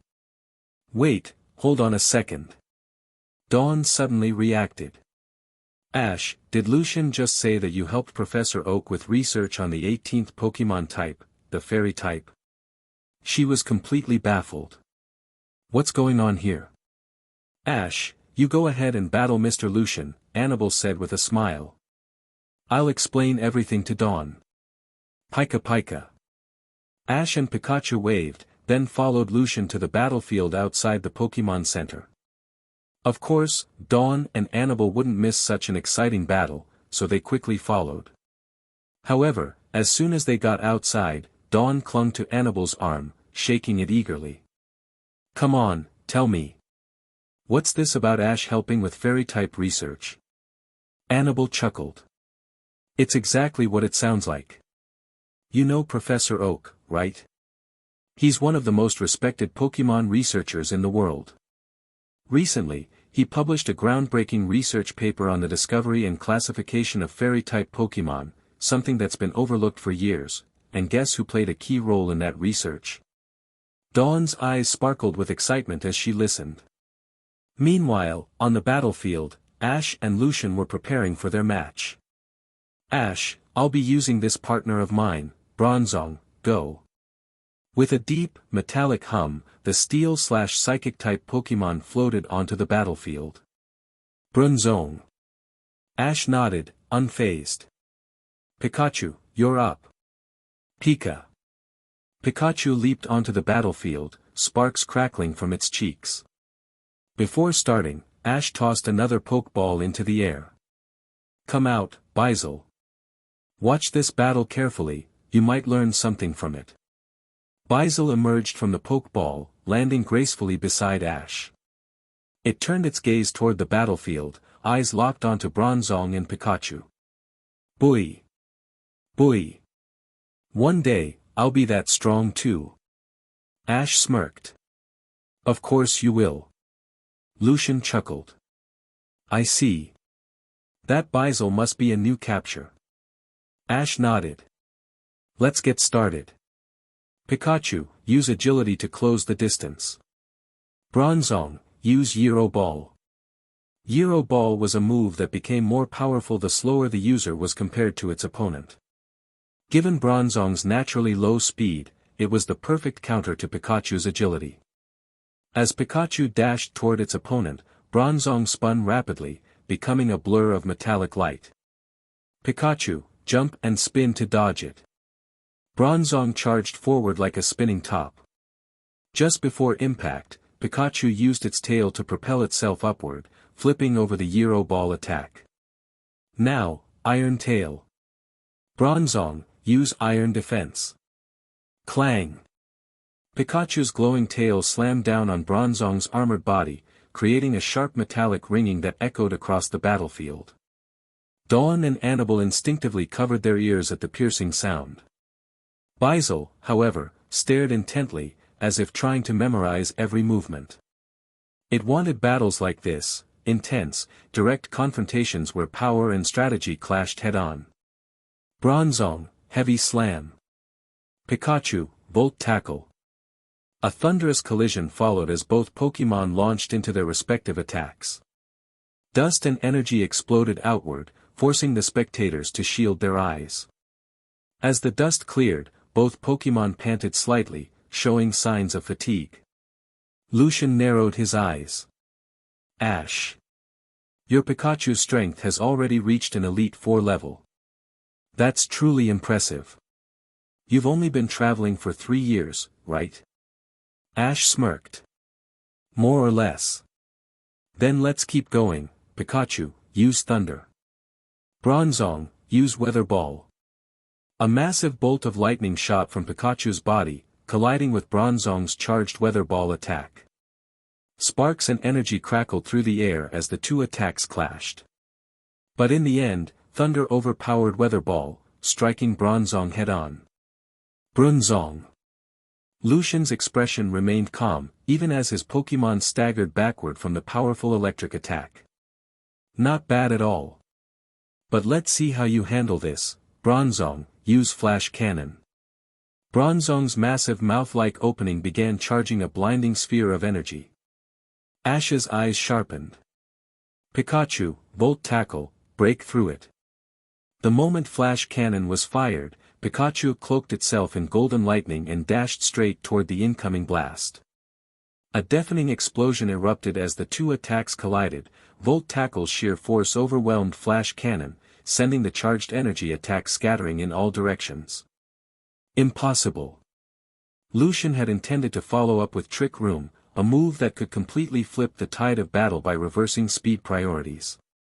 But before he could issue the command, Pikachu, Iron Tail, finish it. Before Bronzong could recover, Pikachu spun midair, slamming its glowing tail directly into Bronzong's body. Boom! Bronzong shot backward like a missile, crashing into a large rock with tremendous force. Crack! The rock shattered into pieces, and Bronzong slumped to the ground, unable to battle. Silence fell over the battlefield. Lucian sighed, then smiled. Return, Bronzong. Even though Bronzong had been knocked out, as an Elite Four's Pokémon, it would recover quickly, especially since they were right outside a Pokémon Center. However, their battle had drawn attention. A crowd had gathered, watching from a distance. Lucian glanced at Ash, clearly impressed. Your Pikachu truly exceeded my expectations. My Trick Room strategy never even had a chance to activate. He reached into his pocket, pulling out his Pokegear. Let's exchange contact information. I have a feeling we'll meet again. Anne. I expect to see you in the Lily of the Valley conference. When you win, come challenge the Sinnoh Elite Four. Pika. Pikachu's ears perked up. Ash grinned, determination flashing in his eyes. Ash grinned. I won't disappoint.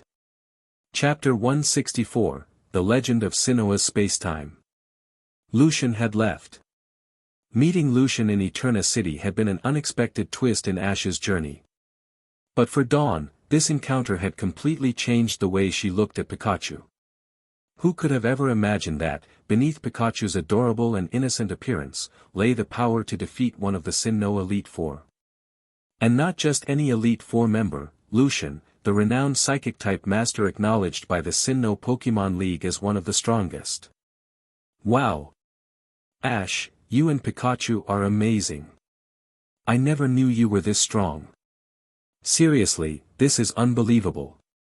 As Ash and his friends left the Pokémon Center, they made their way toward the Eterna Gym. Along the way, Dawn couldn't take her eyes off Pikachu. She observed it from every angle, left, right, up, and down.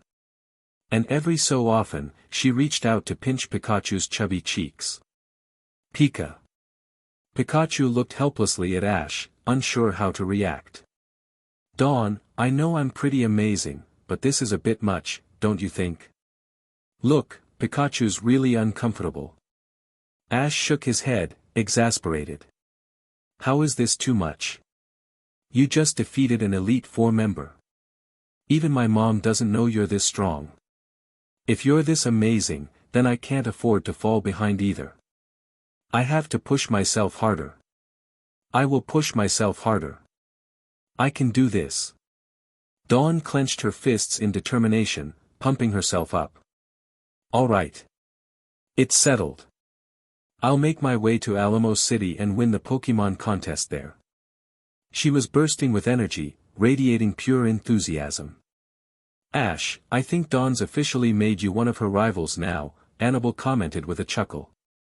Amidst laughter and friendly chatter, the group arrived at the Eterna gym. However, the gym doors were shut tight. Well, since the Eterna gym is closed, how about we visit the Eterna Historical Museum instead? I heard they just brought in a newly excavated artifact called the Adamant Orb. It arrived just 2 days ago and has been drawing a huge crowd. Annabelle checked her Pokédex for details. Neither Ash nor Dawn had any objections. In fact, as soon as Ash heard the name Adamant Orb, his eyes lit up with excitement. This meant that the day he would finally see the legendary Pokémon of Sinnoh's spacetime myth, Dialga and Palkia, was drawing closer. The Dragon of Time and the Dragon of Space. Eterna Historical Museum. The museum wasn't far from the gym. After walking for about 10 minutes, Ash and his friends arrived at the Eterna Historical Museum. But just as they stepped inside, a sudden alarm blared throughout the building. Alert! The Adamant Orb has been stolen. Seal all exits immediately. No one is allowed to leave. Commence a full search at once. The museum was in complete chaos. Security officers rushed past, their footsteps echoing loudly in the halls. At that moment, Ash and the others turned a corner, only to come face to face with 3 suspicious individuals. All 3 were wearing masks. But the most important detail? One of them was clutching a glowing adamant orb. This had to be the stolen artifact. You thieves! Annabelle reacted instantly, her eyes narrowing as Piplup leaped from Dawn's arms, ready for battle. Team Rocket, this disguise is so sloppy, it's painfully obvious who you are. Ash sighed, already used to their antics. What? Brat, we don't have time for this. Move out of our way. Yeah, scram, twerp. Jessie and Meowth snarled in frustration. Meowth, notably, was still wearing a Sunflora disguise for some inexplicable reason. Quick! There's noise coming from ahead. A sharp voice rang out as Officer Jenny and her team arrived. Within moments, they saw Team Rocket and the stolen adamant orb in Jessie's hands. Game over. Team Rocket was completely surrounded. Jessie and James tried to resist, but no matter how hard they struggled, it was futile. Seviper and Dustox were quickly defeated. This is ridiculous. We follow the twerp, we get caught. We don't follow the twerp, we still get caught. What are we supposed to do? Meowth groaned, his Sunflora costume now ripped to shreds. This feeling again. Ugh, how annoying. And just like that, Team Rocket was hauled away by the authorities. However, the chaos wasn't over yet. Officer Jenny returned moments later, dragging yet another suspect along with her, this time tied up with rope. To everyone's shock, it was Nando, the traveling bard. Apparently, he had been inside the museum at the time. Coincidentally, he had just captured a new Sunflora, which led to a major misunderstanding. After all, the thief had been wearing a Sunflora disguise. Once everything was sorted out, Officer Jenny apologized for the mistake. Then, another voice spoke up as someone walked over from behind her. Officer Jenny, see? I told you Nando couldn't be the thief. He even won a badge at my gym. Plus, someone who trains such elegant grass-type Pokémon could never be a criminal. Gardenia. Ah, no wonder the Eterna gym was closed earlier. Dawn recognized her instantly. Gardenia, looking a bit embarrassed, scratched her cheek. She had skipped out on her gym duties to come to the museum, definitely not the most responsible move for a gym leader. Hee hee. Sorry about that. So, you guys came to challenge my gym, huh? Let's head back now. Actually, Gardenia, let's not rush. Since we're already at the Eterna Historical Museum, let's take a look around first. Ash raised a hand, his expression thoughtful. Nando nodded in agreement. He took a step forward and began to speak. In the ancient legends of Sinnoh, it is said that in the very beginning, the world was nothing but pure chaos, an endless void of swirling energies. His voice was filled with reverence. But deep within the heart of this chaos, something began to take shape. From this primordial void, the first being emerged. Everyone fell silent, drawn in by his words. This first being then created two entities, two halves of itself. One would embody time, while the other would govern space. Nando's voice was calm, yet it carried the weight of ancient history. And the legend continued. With the birth of time, the great gears of existence began to turn. With the birth of space, the cosmos stretched and expanded. These two forces wove together in harmony. And from its own essence, the first being then gave birth to three more creatures. The story of Sinnoh's spacetime myth was about to unfold. Chapter 165, Signing in at Eterna Gym. And then, the two avatars began to pray, giving birth to what was known as the matter of things. The three beings began to pray, giving birth to what was known as the essence of spirit. When matter and spirit began to take effect, the world was finally created. But the first being, having exhausted too much of its power, fell into slumber. And thus, the two avatars and the three beings took on the duty of guarding this land. This is what is known as the first myth. That first being is called the creator god, Arceus. The three beings each embody a different aspect. One represents knowledge and is known as Uxie. Another represents willpower and is called Azelf. The third represents emotion and is named Mesprit. As for the two avatars, one is called Dialga, the temporal dragon.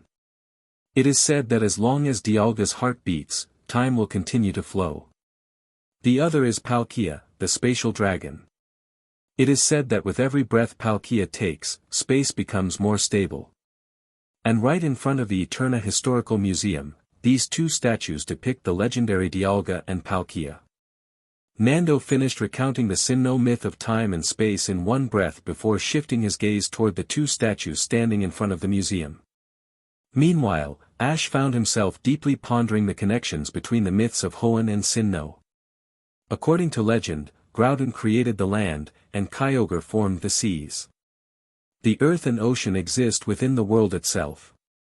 So what about the sky? Was it created by Rayquaza? Could it be that all these divine Pokémon, worshipped as gods in their respective regions, were actually creations of Arceus, the first being? Ash couldn't help but ponder this question for the rest of the day, but no matter how much he thought about it, something just didn't quite add up. There were too many inconsistencies in the legends. __. As night fell, Ash invited Nando to spend the evening in the forest outside the Pokémon Center, enjoying the moonlit tranquility. Nando, who had recently captured a Cricketune, allowed it to play a melodic tune using its scythe-like arms. At the same time, Nando himself played a gentle melody on his harp. The Pokémon lay scattered around them, basking in the moonlight, enjoying the peaceful music. Latias, in her disguised form as Bianca, had dozed off, resting her head against Ash's leg. "Hey, Ash. What are you thinking about? Are you strategizing for tomorrow's gym battle?" A pair of small hands suddenly covered Ash's eyes. "Heh, Dawn, nothing much. I was just wondering when you'd come over to chat with me." Ash teased her casually. In reality, he was still lost in thought, piecing together the myths of different regions. The symphony of nature played in the background, filling the air with an enchanting atmosphere. The silvery moonlight cascaded down from the sky. Soft laughter and conversation echoed through the clearing. A campfire flickered at the center, with Pokémon lounging around, playing in the warm glow. This moment, framed against the backdrop of the serene nightscape, painted a perfectly beautiful scene. Morning at Eterna Gym. At dawn, Ash was up early. He took his chosen 3 Pokémon for the gym battle and completed his morning run. Dawn and Annabelle also got up shortly after. After breakfast, the group headed straight to the Eterna Gym. When they arrived, Gardenia was already waiting. Ding! Congratulations, host. You have successfully arrived at Eterna Gym. Initiating check-in. Ding! Check-in at Eterna Gym complete. Rewards issued. Poke coins, 4 million. Master Ball X1. A Master Ball. Finally, another one. Ash had been reluctant to purchase one from the system shop, it was simply too expensive. Even though there were no extra rewards this time, the massive Poke coin boost and the Master Ball more than made up for it. The Master Ball has been directly stored in the system space. To use it, simply activate it with a thought. Hello, everyone. Welcome to my Eterna Gym. As you can see, I am Gardenia, the gym leader here. So, Ash, will you be able to claim my forest badge today? I'm really looking forward to seeing what you've got. Gardenia spoke with an energetic, playful tone. Dawn and Annabelle moved to the spectator seats, and as soon as the referee finished explaining the rules, Ash's Eterna Gym challenge officially began. The first match, Turtwig vs Cherubi. Alright. Let's get straight to it. Cherubi, I choose you. Gardenia's first Pokémon was Cherubi. Woo! What an adorable Pokémon. So this is Cherubi. It's absolutely precious. Dawn was immediately enchanted by Cherubi's cuteness. Annabelle, meanwhile, observed the Cherubi's stance with interest. Even though it hadn't evolved yet, its eyes revealed that its level was far from low. Turtwig. You're up first. Turtwig. With a confident cry, Ash's Turtwig took the field. Ah! Ash, you have a Turtwig too. That's amazing. Oh my gosh, your Turtwig looks so well trained. This is so exciting. Gardenia instantly geeked out over Turtwig. She was the type of person who became overwhelmingly excited whenever she saw a well-trained grass-type Pokémon. You are a gym leader, right? Could you at least try to act professional? The referee, who happened to be a young girl, was visibly annoyed. Oops, my bad. But I can't help it, I just love grass types so much. Alright, Turtwig, let's start with Razor Leaf. Turtwig. Turtwig nodded and unleashed a blistering fast Razor Leaf attack. Gardenia's eyes widened in surprise. Cherubi, dodge it. Then counter with Magical Leaf. Counter with Magical Leaf too. Cherubi swiftly dodged the Razor Leaf attack, its chlorophyll ability allowing it to move incredibly fast under the harsh sunlight. Then, it unleashed Magical Leaf, and Ash's Turtwig responded in kind. The two attacks clashed in midair. Wow! Turtwig actually knows Magical Leaf. That's amazing. But what about this? Cherubi, use Solar Beam. Gardenia grinned as Cherubi started charging Solar Beam. Wait. Doesn't Solar Beam take time to charge? Dawn was confused for a moment but quickly figured it out. Oh. I get it now. It's because of the strong sunlight. Annabelle nodded. Dawn, don't be fooled by Cherubi's cute appearance. Its level is quite high, and thanks to its chlorophyll ability, it not only moves faster in the sun but also absorbs sunlight instantly, allowing it to fire Solar Beam without charge time. But I'm sure Ash has a plan. Chapter 166, Turtwig Evolves, Grotle. During Ash's battles, Annabelle often stood by Dawn's side, explaining the reasoning and strategies behind each move. This had quickly strengthened the bond between them. Amicham. Ash even defeated Elite Four Lucian. This gym battle shouldn't be a problem for him. Pikachu. Since Pikachu wasn't participating in this match, it sat beside Annabelle and Dawn, watching attentively. See? Pikachu just said that you don't need to worry about Ash. A normal gym battle is nothing to him, it's only a matter of how long it takes for him to win. Pikachu cutely nodded in agreement. Cherubi, Solar Beam, now, Fire. Gar 3. The leaves atop Cherubi's head gathered intense sunlight, firing a blazing solar beam. Turtwig, climb the trees and dodge it. Then use Magical Leaf. Cha-Wu. Turtwig leaped onto a tall tree in the battlefield. Eterna Gym had a forest-style battlefield, filled with large trees. Using the terrain to dodge attacks was a classic strategy of Ash's. Solar Beam was strong, but it missed as Turtwig jumped from tree to tree. And each time it moved, it fired Magical Leaf. Cherubi, sweep with Solar Beam. Gardenia had no choice but to counter, but some of the Magical Leaf attacks still got through, landing 2 solid hits on Cherubi. Good. Turtwig, quick attack. Bam. Cherubi, with its small body, was launched into the air by Turtwig's swift charge. It crashed to the ground, completely unable to battle. Cherubi is unable to battle. The victory goes to Turtwig. Ash had secured the first win, and the experience sharing system kicked in once again. Impressive, Ash. Well then, my second Pokémon, Turtwig, come on out. Gardenia sent out her second Pokémon, another Turtwig. Turtwig, come back and rest. Now it's your turn, Electabuzz. Hey Neho. Electabuzz. Huh. Ash, you know I'm using Turtwig, and yet you sent out an electric type. That's bold. Gardenia was intrigued. Electabuzz, discharge. Hey Neho. Electabuzz unleashed a massive electric burst at Turtwig. Ash, let me show you Turtwig's speed. Turtwig, dodge and use Leaf Storm. Electabuzz, keep using discharge. Turtwig spun in place, summoning a swirling storm of sharp leaves, Leaf Storm. The razor-sharp leaves surged toward Electabuzz.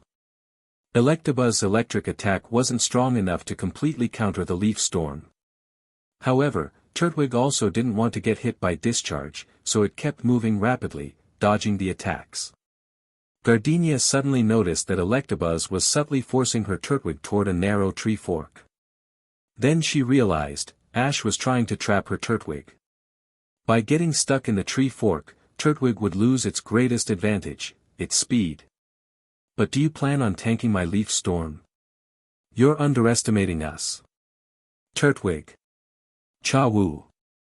Gardenia watched as her Leaf Storm seemingly engulfed Electabuzz.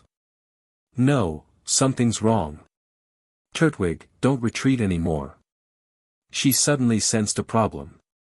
If the Leaf Storm had truly hit Electabuzz, its electric attack should have stopped. But the discharge was still going on, meaning the Leaf Storm had missed. Gardenia quickly looked toward Electabuzz. Sure enough, in the last possible moment before impact, Electabuzz had used Protect. It had blocked Leaf Storm completely. At the same time, one last discharge attack forced Turtwig backward, right into the tree fork. This is bad. Gardenia realized she had fallen into Ash's trap. Turtwig, break free. Use Leaf Storm again. Hey Neho. Electabuzz had already dashed forward. Cha-Wu. Turtwig hesitated for a second, just as Electabuzz raised its arm high. Now, Brick Break. Bam. Crack. Electabuzz's powerful karate chop smashed into Turtwig's head. The impact was so strong that it snapped the tree branch that had trapped Turtwig. Electabuzz didn't stop, its body moved forward, staying close to Turtwig. Once more, brick break. Cha, woo. Turtwig collapsed after the second strike.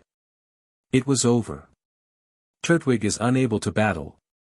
The victory goes to Electabuzz. The referee sighed. What was going on with the gym leader these days? Why did she keep losing? Gardenia, I didn't underestimate you. That's why I had to fight seriously and finish the battle as quickly as possible. Ash smirked as he activated a 6x experience boost card. The system's notification rang in his mind. Ding! 6x experience boost activated. Ding! Turtwig has defeated Cherubi, gaining 5,500 EXP, Electabuzz has defeated Turtwig, gaining 7,200 EXP, experience sharing activated. 6x multiplier applied, Turtwig and Electabuzz each gain 76,200 EXP. Electabuzz leveled up to level 38. Turtwig leveled up to level 39. Straight to the point, that's how I like it. Well then, here's my final Pokémon, go, Roserade. Roserade. Roserade. Electabuzz, take a rest.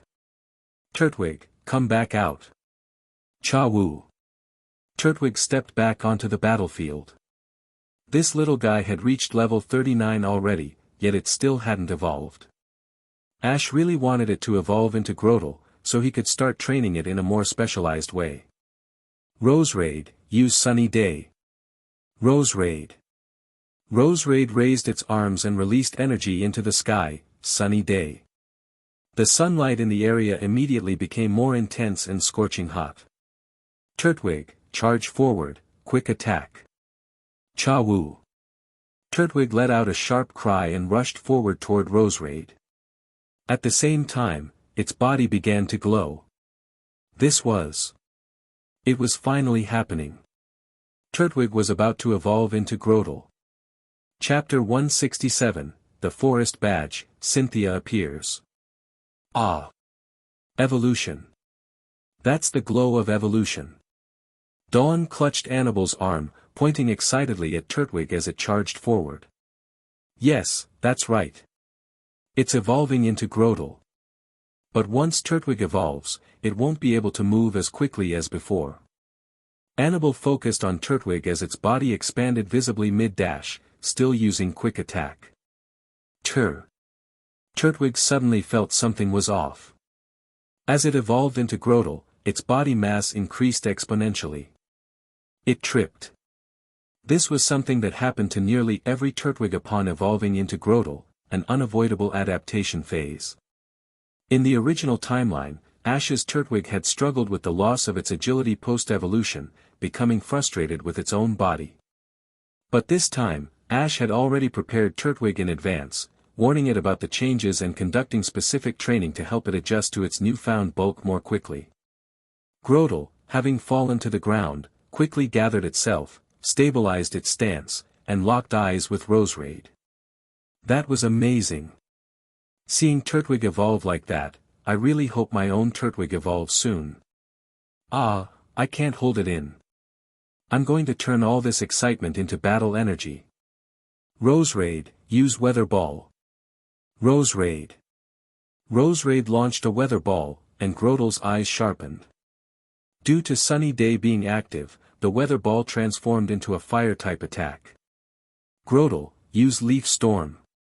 The small trees growing on Grotle's shell glowed as it unleashed a powerful leaf storm, far stronger than the one Gardenia's Turtwig had used earlier. The attacks clashed mid-air, but despite turning into a Fire-type move, Weather Ball still couldn't overpower Leaf Storm. Now, Razor Leaf. Slash. Slash. The spinning razor leaves cut through the explosion left by the attack collision and sped toward Roserade. Roserade froze for a split second, shocked that its Weather Ball had been overwhelmed. What? Roserade, snap out of it. Grotle, Energy Ball. Without waiting for Gardenia's next command, Ash's Grotle opened its mouth and fired off an Energy Ball. The moment the Energy Ball launched, Grotle also charged toward Roserade. Roserade, use Solar Beam. Rose, Raid. Just as Rose Raid raised its petal-like arms to gather energy, the energy ball struck. Boom! Rose Raid was blasted backward. It barely had a moment to recover before. Grotle, finish it, tackle. Gru! Bang! Fast. Even though Turtwig had evolved into Grotle and lost its speed, it had seamlessly chained its attacks together, leaving no gaps for counterattacks. Rose Raid was sent flying more than 10 meters, slamming into a tree. The impact snapped the tree in half. Rose Raid is unable to battle. The winner is Grotle. The challenger, Ash, is victorious. The young female referee sighed as she looked at her gym leader. What's going on with Gardenia lately? She's been losing every battle these past 2 days. Ding! Congratulations, host. Grotle has successfully defeated Rose Raid, earning 9,850 experience points. Well, Ash, you're really something else. You don't hold back at all, straightforward and decisive. Gardenia let out a light-hearted sigh before smiling as she accepted her defeat. She wasn't too upset, after all, Ash's Turtwig had evolved mid-battle and demonstrated incredible strength. Gardenia handed Ash the forest badge. Awesome! I got the forest badge. Pikachu. Grotle. With that, Ash secured his second badge and set his sights on the next destination, Hearthome City. Hee, I'm so happy. Ash got his second badge. That means I need to work even harder to win my second ribbon in Hearthome City. No problem, no problem. Currently, Ash and his friends were en route to Hearthome City. They were speeding down Cycling Road on their bicycles. Along the way, they planned to pass through several other towns before reaching their destination. Today, they had stopped in an old and historically rich town. This town, even within the Sinnoh region, was known for its ancient past. Early in the morning, Ash had already left the Pokémon Center to visit the town's historical ruins. Ruins carried the wisdom and legacy of past civilizations, allowing modern people to glimpse the distant past. By now, Ash had reached the ancient ruins. Many trainers from all over had also gathered here to explore and witness the historic site. Hey, have you heard? The champion, she's coming to this town. Champion? You mean Cynthia? The moment the name, champion, was mentioned, the entire group of trainers buzzed with excitement. I heard that too. Apparently, champion Cynthia has been traveling around Sinnoh, visiting towns with historical ruins. And her next stop is this town. That's why I'm here. I want to see the champion in person. The crowd grew even more animated. Ash, however, ignored their chatter. He was more interested in studying the ancient carvings on the ruins. On the weathered stone wall, 2 large, distinct figures had been engraved, Dialga and Palkia. The carvings were intricate and lifelike, as if the 2 legendary Pokémon were watching over the ruins themselves. Meanwhile, just a short distance away, near a small street vendor, a tall and stunningly beautiful woman with long golden hair stood deep in thought. Her expression was conflicted as she stared at the various ice cream flavors before her. Which one should I pick? This is tough. They all look so delicious. But if I buy them all, I won't be able to finish them, and if I don't try some, I'll regret it. Ugh, this is impossible. After much deliberation, she finally made her decision. I got it. I'll take a mint chocolate, a strawberry, and a crispy waffle combo. This woman was none other than Cynthia, the champion of the Sinnoh Pokémon League. She had finally made her appearance. Chapter 168, Paul challenges Cynthia. Yes, your order is ready. Thank you for your patronage. Please come again. The street vendor handed over the ice cream, still a little dazed. This was a rather odd trio. If Ash had been paying attention, he would have immediately recognized them, Team Rocket's classic trio in disguise. Did that girl really just spend a whole hour deciding which ice cream flavor to pick? Jessie stared in disbelief. James nodded in agreement. Exactly. And even though she was just standing in front of us, I felt this overwhelming pressure from her presence. Meowth feels it too. That girl's definitely different, Naya. Meanwhile, Cynthia took her ice cream and walked over to the ancient stone murals. She reached out, gently brushing her fingertips across the weathered carvings of Dialga and Palkia. You seem quite interested in these murals. A voice suddenly broke the silence beside her. Cynthia blinked, slightly surprised. It had been a long time since someone had casually struck up a conversation with her like this. She turned to see Ash standing beside her, his expression calm yet curious. Cynthia smiled warmly, her usual composed demeanor softening. My grandmother has always been passionate about history, especially ancient ruins. Because of her influence, I've developed a deep interest in historical sites. Whenever I have free time, I like to visit and study them. Her golden locks shimmered under the sunlight as she took a small bite of her ice cream. Hearing her words, Ash felt a sense of nostalgia. No wonder Cynthia had so many admirers back in his previous world. Her combination of kindness, wisdom, and sheer strength was truly captivating. You must be Ash, right? Lucian has mentioned you before, Cynthia said, examining him with interest. Defeating his Bronzong in a straight battle. You must be quite the talented trainer. I take it you've traveled from another region's league to challenge Sinnoh. That's right. I wasn't able to claim the championship in my previous leagues, so I decided to come to Sinnoh to test my skills.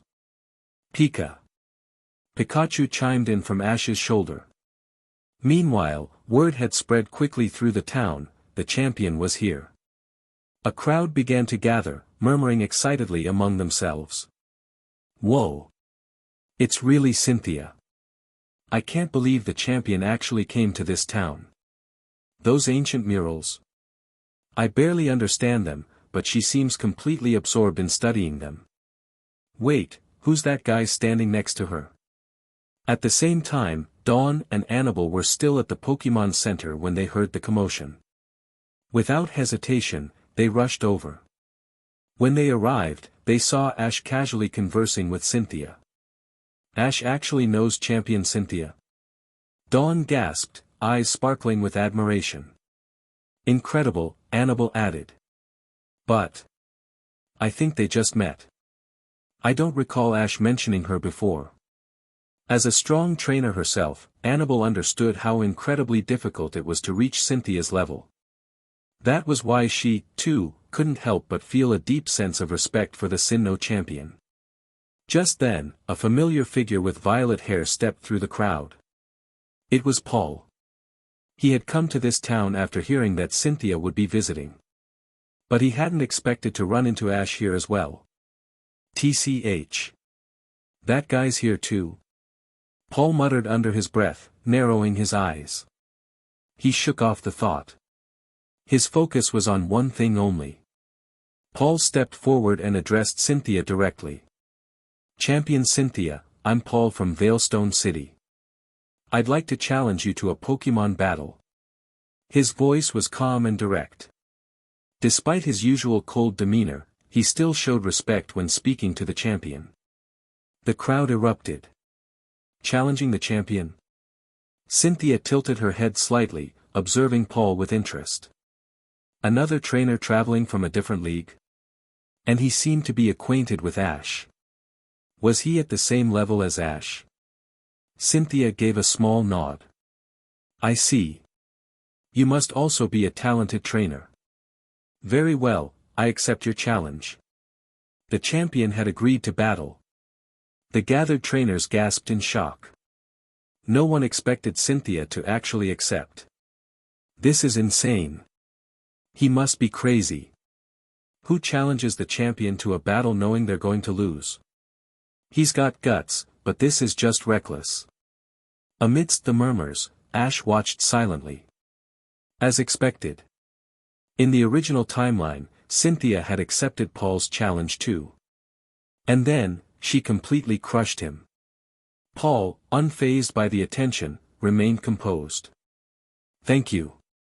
Would a full 6-on-6 battle be acceptable? A full battle against Cynthia? The crowd was in uproar. Cynthia merely smiled. That's fine with me. It made no difference to her whether she was battling 1 Pokémon or 6. Paul's challenge had drawn even more attention. How arrogant. That kid's crazy. A full battle against Cynthia. He's done for. Paul ignored the whispers. His focus was on one thing, winning. Fly high into the sky, Garchomp. Roar. Cynthia's Garchomp landed in the battlefield, its overwhelming presence sending shivers through the audience. Paul, unshaken, made his move. Chimchar, you're up. Char. The fire-type Pokémon landed on the battlefield, its flames burning intensely. Ash's eyes narrowed. Paul chose Chimchar against a ground dragon type. Cynthia's expression remained unreadable. A fire type against my Garchomp? An interesting choice. Paul didn't respond. Flame wheel. Chimchar surged forward, spinning into a fiery vortex. Cynthia didn't issue a command.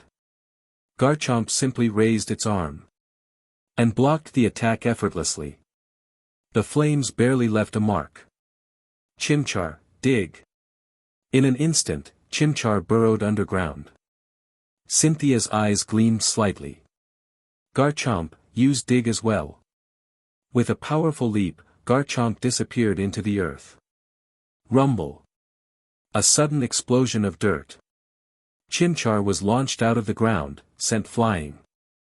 Paul gritted his teeth. The battle had only just begun. Chapter 169, The Power of Champion Cynthia. The ground split open as 2 Pokémon used dig simultaneously, colliding beneath the surface. The result was inevitable. Chimchar was struck by Garchomp's sharp fin, sent flying out of the ground, and lost its ability to battle instantly. A one-hit KO. Paul had expected this outcome. After all, dig was a move that had a type advantage against Chimchar. Humph, just as I thought, this thing is worthless. Paul recalled Chimchar, his patience with it already wearing thin. He had raised its level, but not only had it failed to activate the Blaze ability under pressure, it hadn't even evolved yet. At this level, Chimchar should have evolved long ago. Hearing Paul's dismissive remark, Cynthia frowned slightly. Not a word of encouragement for his own Pokémon, just cold indifference. Dawn and Annabelle, standing nearby, were visibly upset.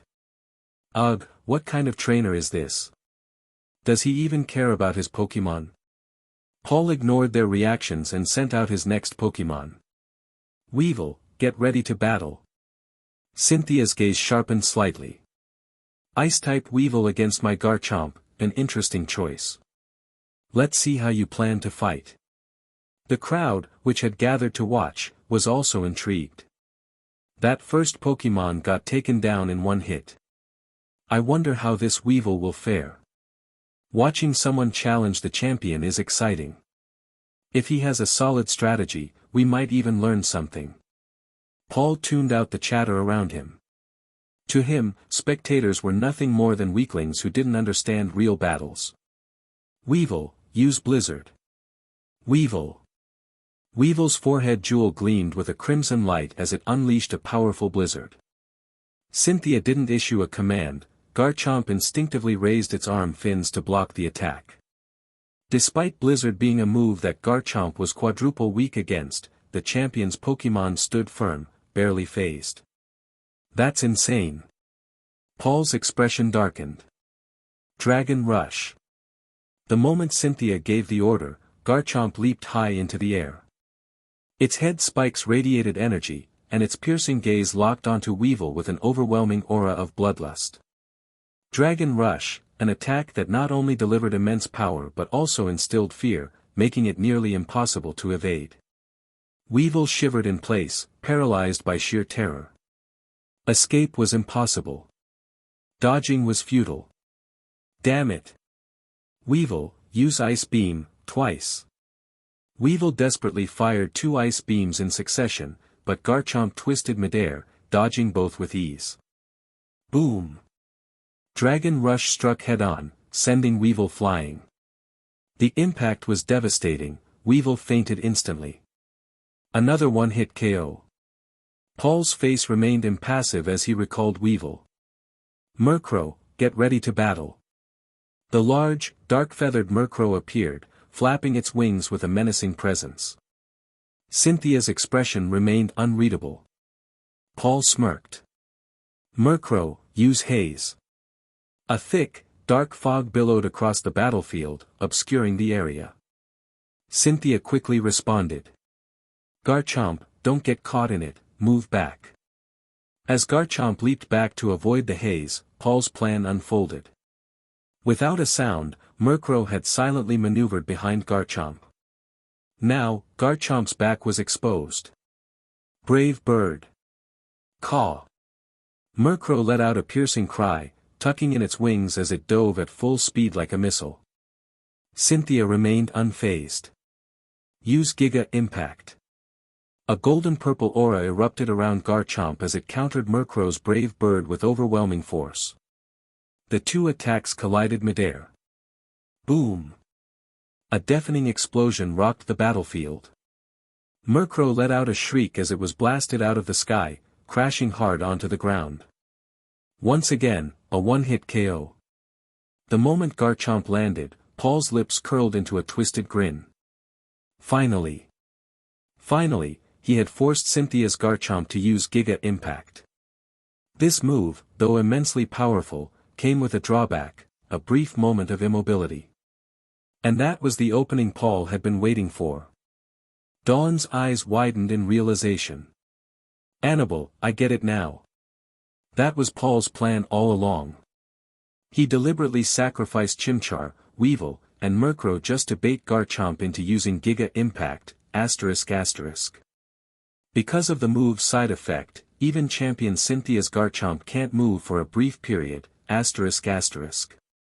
Which means Paul's next Pokémon is going to be something with high attack power, so he can strike while Garchomp is immobilized. Annabelle, a veteran trainer with near-elite strength, nodded in understanding. As expected of someone aiming for the top. Paul's eyes gleamed as he sent out his next Pokémon. Torterra, get ready to battle. Greya. The massive Torterra stomped onto the battlefield, its sheer weight cracking the ground beneath it. Use Giga Drain. Vines extended from Torterra's shell, instantly ensnaring Garchomp. Energy surged through the vines, rapidly draining Garchomp's strength. The champion's Pokémon winced, its health being sapped away. And Paul wasn't done. As the vines receded, Garchomp planted its fin into the ground, refusing to fall. The audience held their breath. Did Paul just find a way to hurt Garchomp?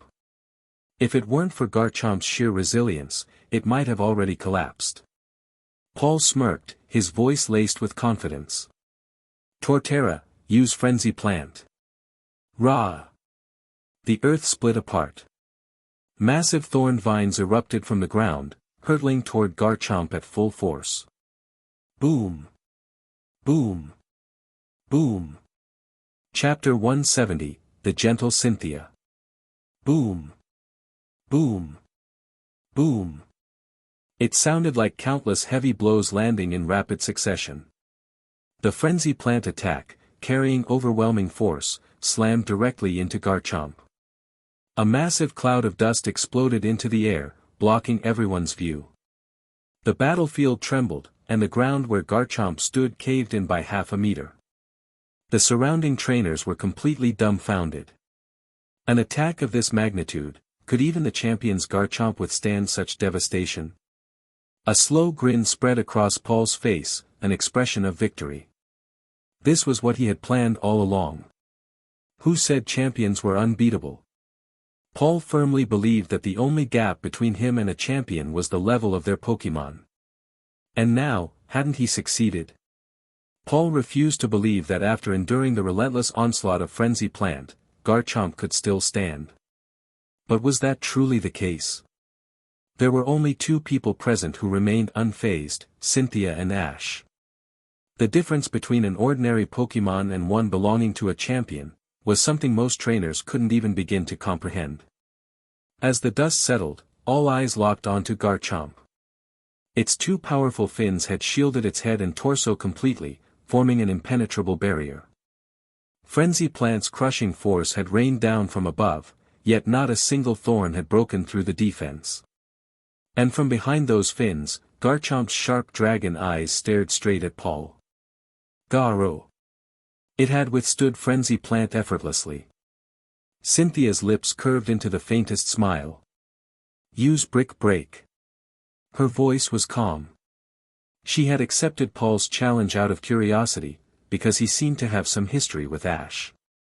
She knew exactly what Paul had been planning. But even so, she had deliberately let Garchomp use Giga Impact against Murkrow, as Paul had hoped. Not that it mattered. What?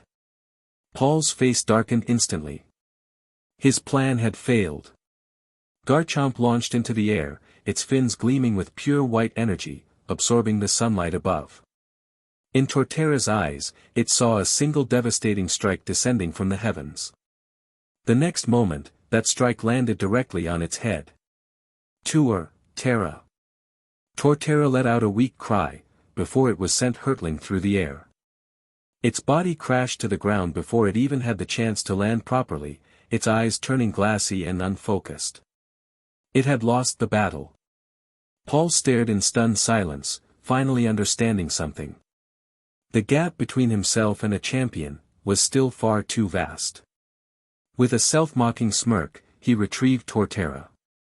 As always, he said nothing to his Pokémon, not even a word of encouragement.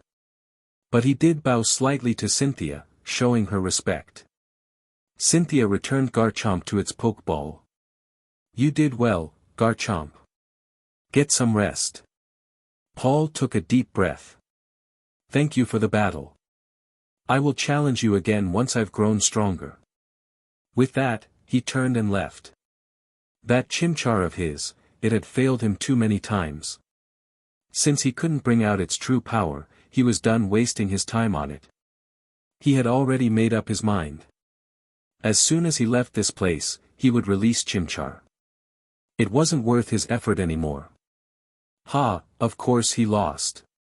Who does he think he is, challenging Cynthia?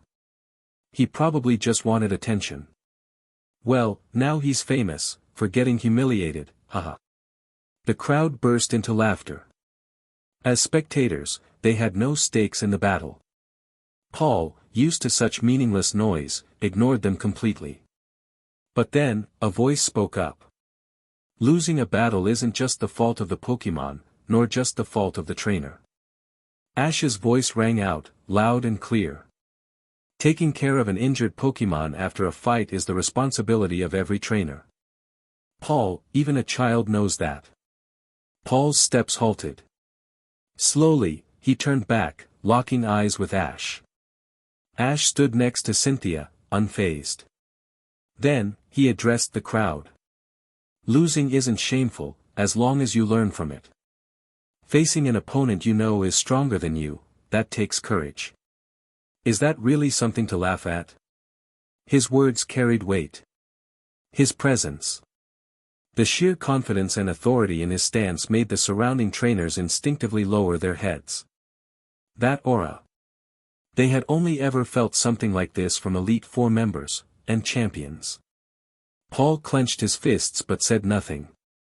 In the end, he turned away again, this time, heading toward the Pokémon Center. However, when he arrived, Nurse Joy looked apologetic. I'm so sorry, she said. We already have a group of Pokémon in critical condition that need urgent treatment.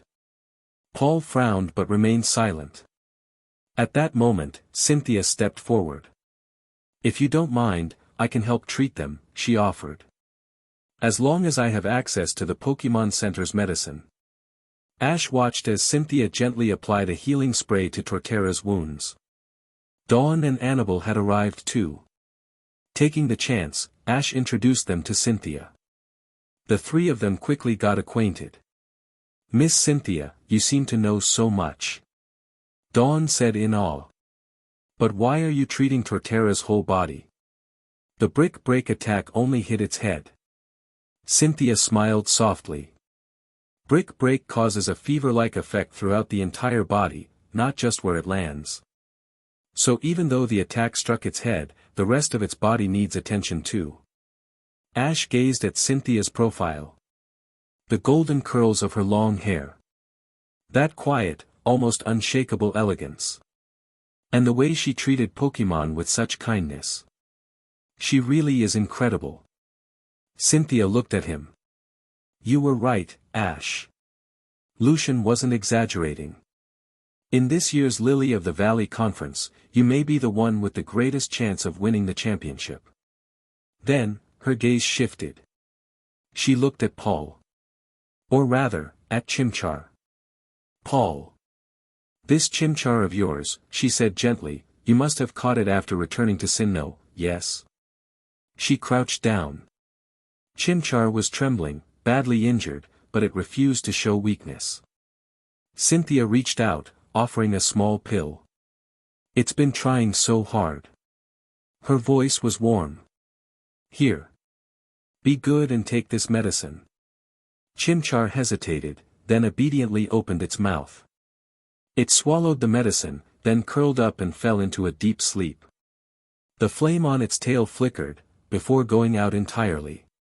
It would reignite when it woke up again.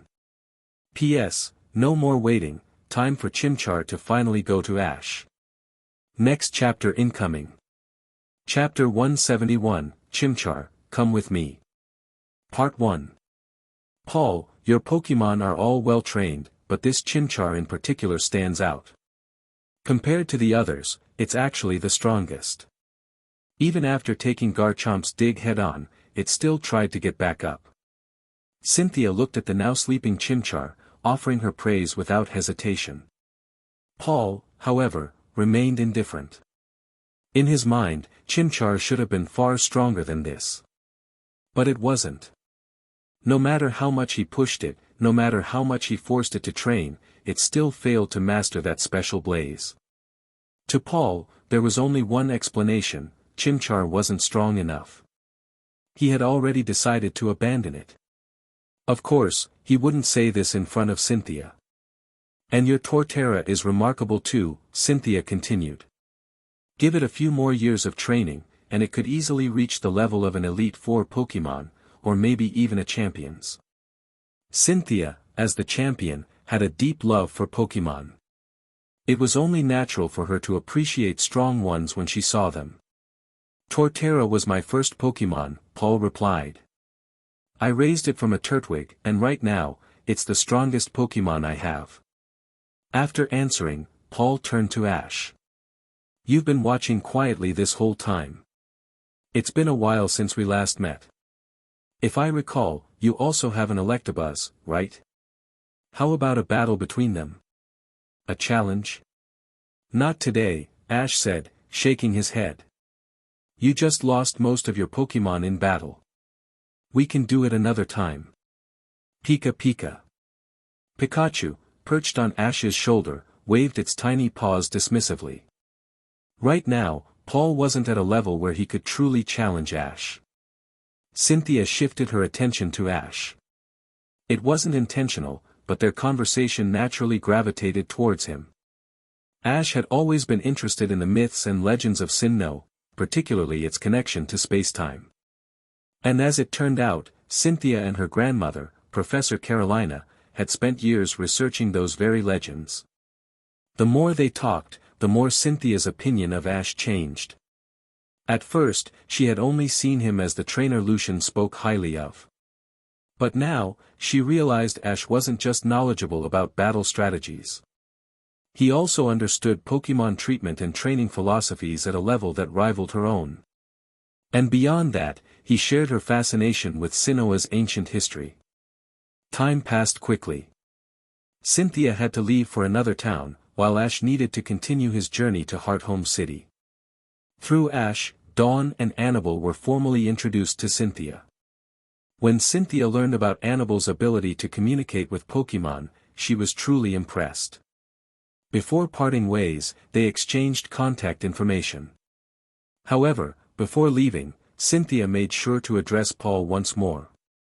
For the sake of your Pokémon's health, stay at the Pokémon Center tonight, she told him firmly. They need proper rest. Paul barely reacted. He had never wasted time letting his Pokémon rest before. To him, it was a waste. He always trained his Pokémon with the fastest possible results in mind. And despite all his efforts to push Chimchar to its limits, that special blaze never manifested again. As night fell, the world grew silent. A full moon hung high in the sky, occasionally obscured by drifting clouds. From the nearby forest, the eerie calls of Murkrow echoed through the darkness. The sound of Arbok and Eakins hissing in the underbrush made the atmosphere all the more unsettling. Most trainers were fast asleep. But two people remained awake. Paul and Ash. Paul tossed and turned in his bed, unable to sleep. His mind kept returning to Chimchar. He remembered the first time he had encountered it. A small, exhausted Chimchar, cornered at the edge of a cliff by a pack of Zangoose. With nowhere left to run, Chimchar had been moments away from being torn apart. At the command of the Zangoose leader, the entire pack had charged in unison. There were at least 7 or 8 of them. Zangoose had a strong sense of territoriality, and Chimchar must have accidentally trespassed into their domain. But then, at the last moment, it happened. That incredible, overwhelming power that Paul had dreamt of witnessing again. The special blaze. The flames erupted like an inferno, consuming everything in its wake. With just a single fire spin, Chimchar annihilated the entire Zangoose pack, including their strongest leader. Instant defeat. Even the cliffside itself had been scorched black from the intensity of the fire. That was the moment Paul decided to capture it. He had promised Chimchar that if it could master that power, it would never have to fear anything again. But after capturing it, he had tried everything to trigger that special blaze. He forced Chimchar into relentless battles. He had his other Pokémon take turns attacking it. He pushed Chimchar to exhaustion, again and again. Because Blaze, no matter how special, was still Blaze. And Blaze only activated when a Pokémon was on the brink of collapse. Yet no matter how much he tried, Chimchar never unleashed that power again. Lost in thought, Paul finally got up from his bed. He took Chimchar's Pokeball, released it from its containment, and silently walked out of the Pokémon Center. Just as Ash had expected. Paul was planning to release Chimchar tonight. Even though its injuries hadn't fully healed. Even though it had been struck down by Garchomp's dig earlier that day. Abandoning a Pokémon in this condition. Ash clenched his fists. Come out, Chimchar. Paul released it into the forest. The small fire type, groggy from being woken up, rubbed its eyes in confusion. It had no idea what was happening. No idea that, despite all its efforts, it was about to be discarded. I can't help you control that power, Paul said coldly. Since you can't master it, there's no point in wasting any more time. I don't need a weak Chimchar. You're free now. With that, Paul turned his back on Chimchar and walked away. And that's when he saw him. Ash. Standing beneath the moonlight, leaning against a tree. You're making a mistake, Ash said, his voice calm yet firm. You'll regret this. Chapter 172, Chimchar, Come With Me. Part 2. I can't help you master that power, and even if I explained, you wouldn't understand. But if you could control it, I'd be able to stand against even Elite Four and champions. What a shame. Paul shook his head. Regret? Why would he regret it? He wasn't a child anymore. Every decision he made, he had already prepared himself to bear the consequences. Wasting time on this Chimchar? He would rather go catch a stronger Pokémon. Because of his brother Reggie's influence, his current goal was crystal clear. He wanted to accomplish what Reggie had failed to do. To defeat Brandon at his peak. The Battle Pyramid's king, Brandon. Chimchar stood frozen, still in shock. Before it had gone to sleep, all it could think about was how it needed to work even harder the next day. After all, Paul had high expectations for it, higher than for any other Pokémon in his team. It just had to push itself further. But no matter how much it tried, as long as it failed to control that special blaze power, Paul never once gave it an approving glance. In fact, just seeing Paul filled Chimchar with an instinctive fear. Chimchar, leaving this guy is the best thing for both of you. Where do you want to go? You're still injured, so why don't you stay with us for now? Once you've recovered, we'll figure things out. Pikachu. Ash's voice, along with Pikachu's, reached Chimchar's ears. Chimchar had seen how Ash treated his Pokémon during their battle. It looked warm. It had wished, countless times, for Paul to praise it just once. Just once would have been enough. But that had never happened. Because as long as it failed to control that special blaze, Paul would never acknowledge it.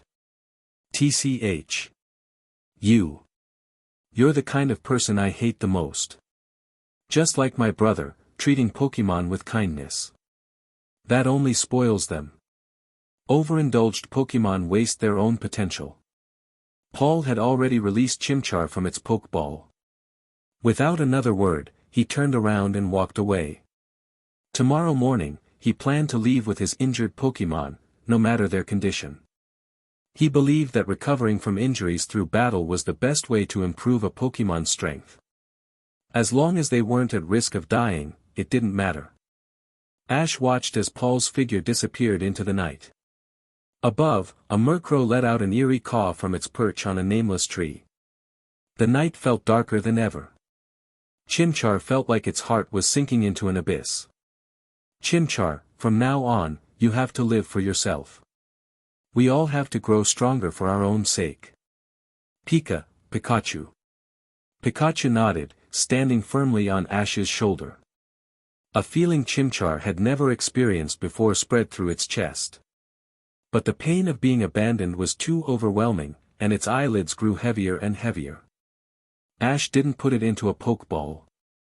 Instead, he held Chimchar in his arms and carried it back to the Pokémon Center.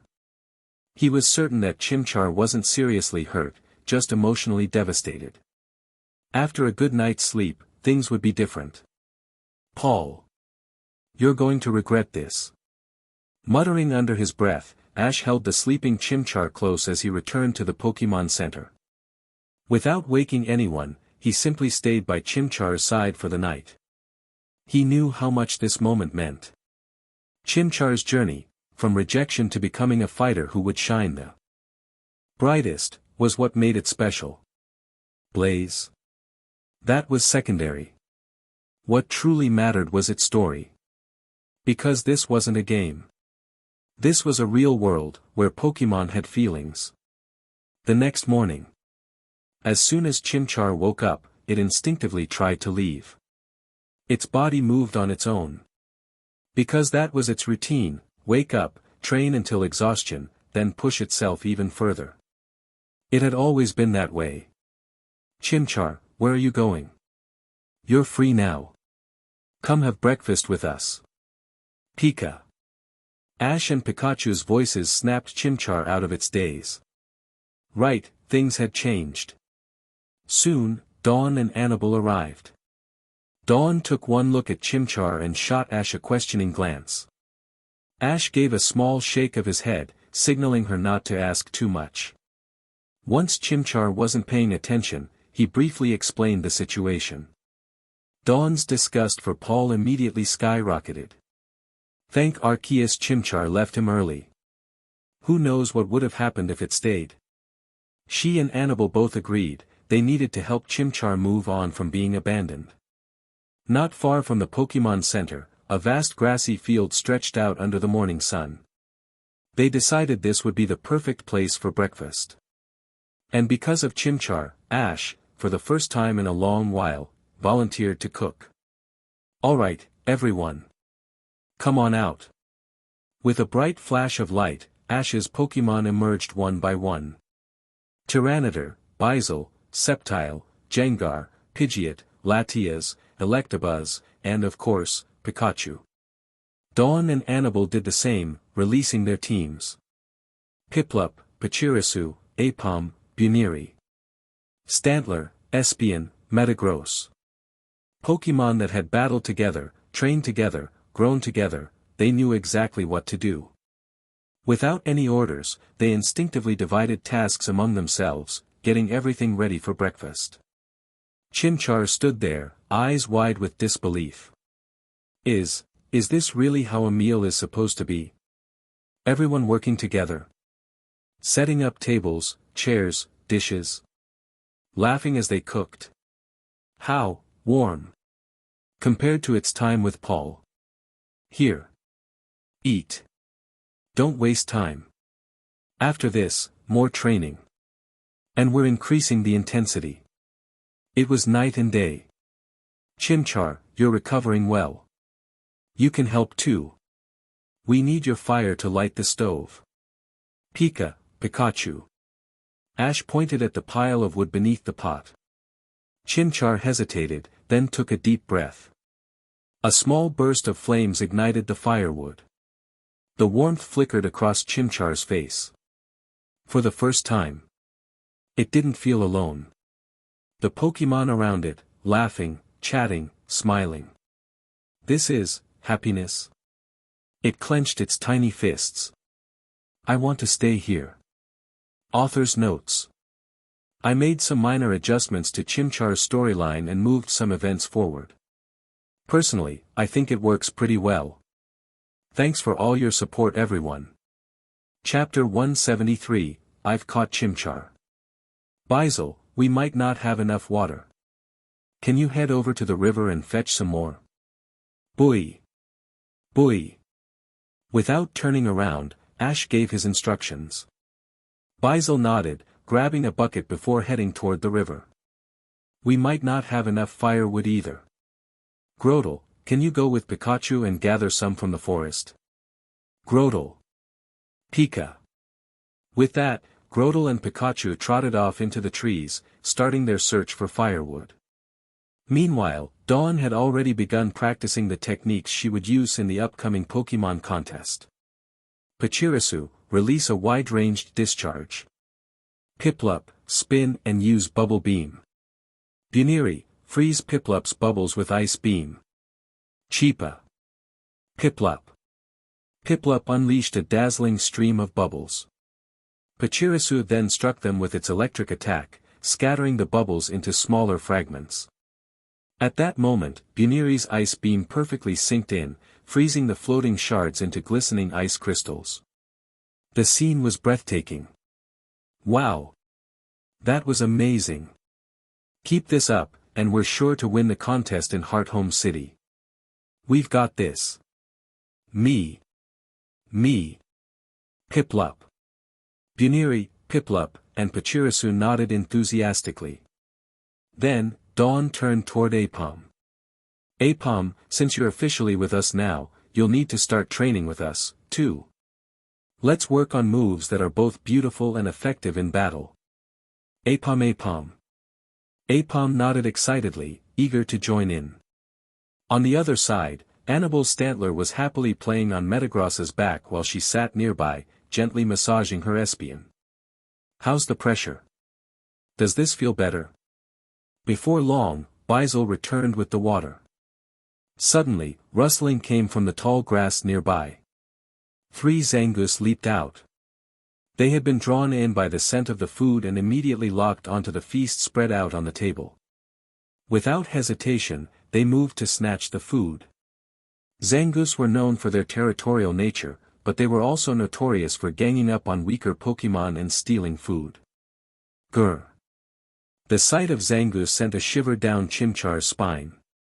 The memory of being hunted down before resurfaced instantly, making its body tremble in fear. But Ash knew this was a golden opportunity.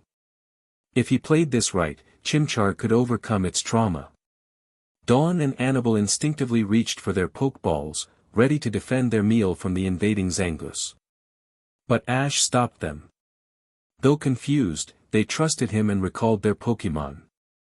With no opposition, the Zangoose rushed forward, jumping onto the table. At first, their goal was just to steal food and leave.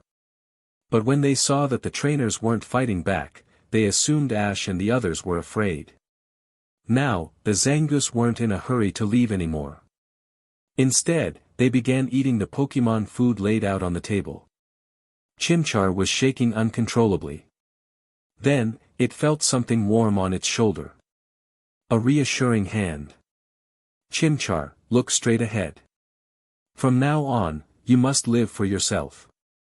If you want to become stronger, you must first conquer your fears. Right now, we need your help. Will you fight alongside us? Chim.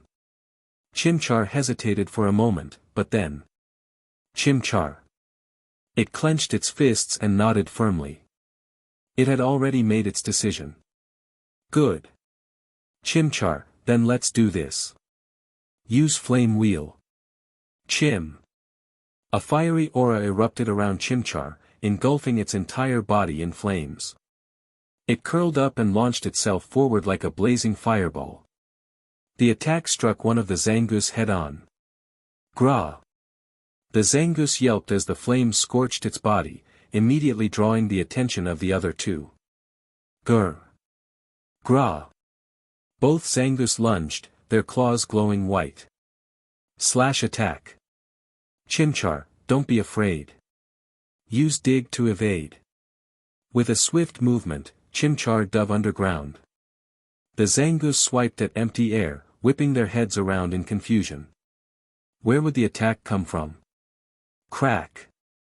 Suddenly, Chimchar burst out from the ground behind them, flipping one of the Zangoose into the air. Nice! Now, use Flamethrower on the other one. Chimchar spun mid-air and unleashed a powerful stream of fire at the second Zangoose. Boom! As Chimchar landed, it realized something.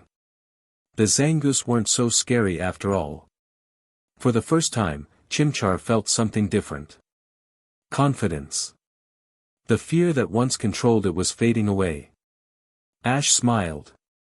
His plan had worked. Sure, breakfast had been ruined, but in exchange, Chimchar had taken a huge step forward in conquering its past. You've got this. Give them one last flame wheel. With a determined cry, Chimchar surged forward again, crashing into the trio of Zangoose.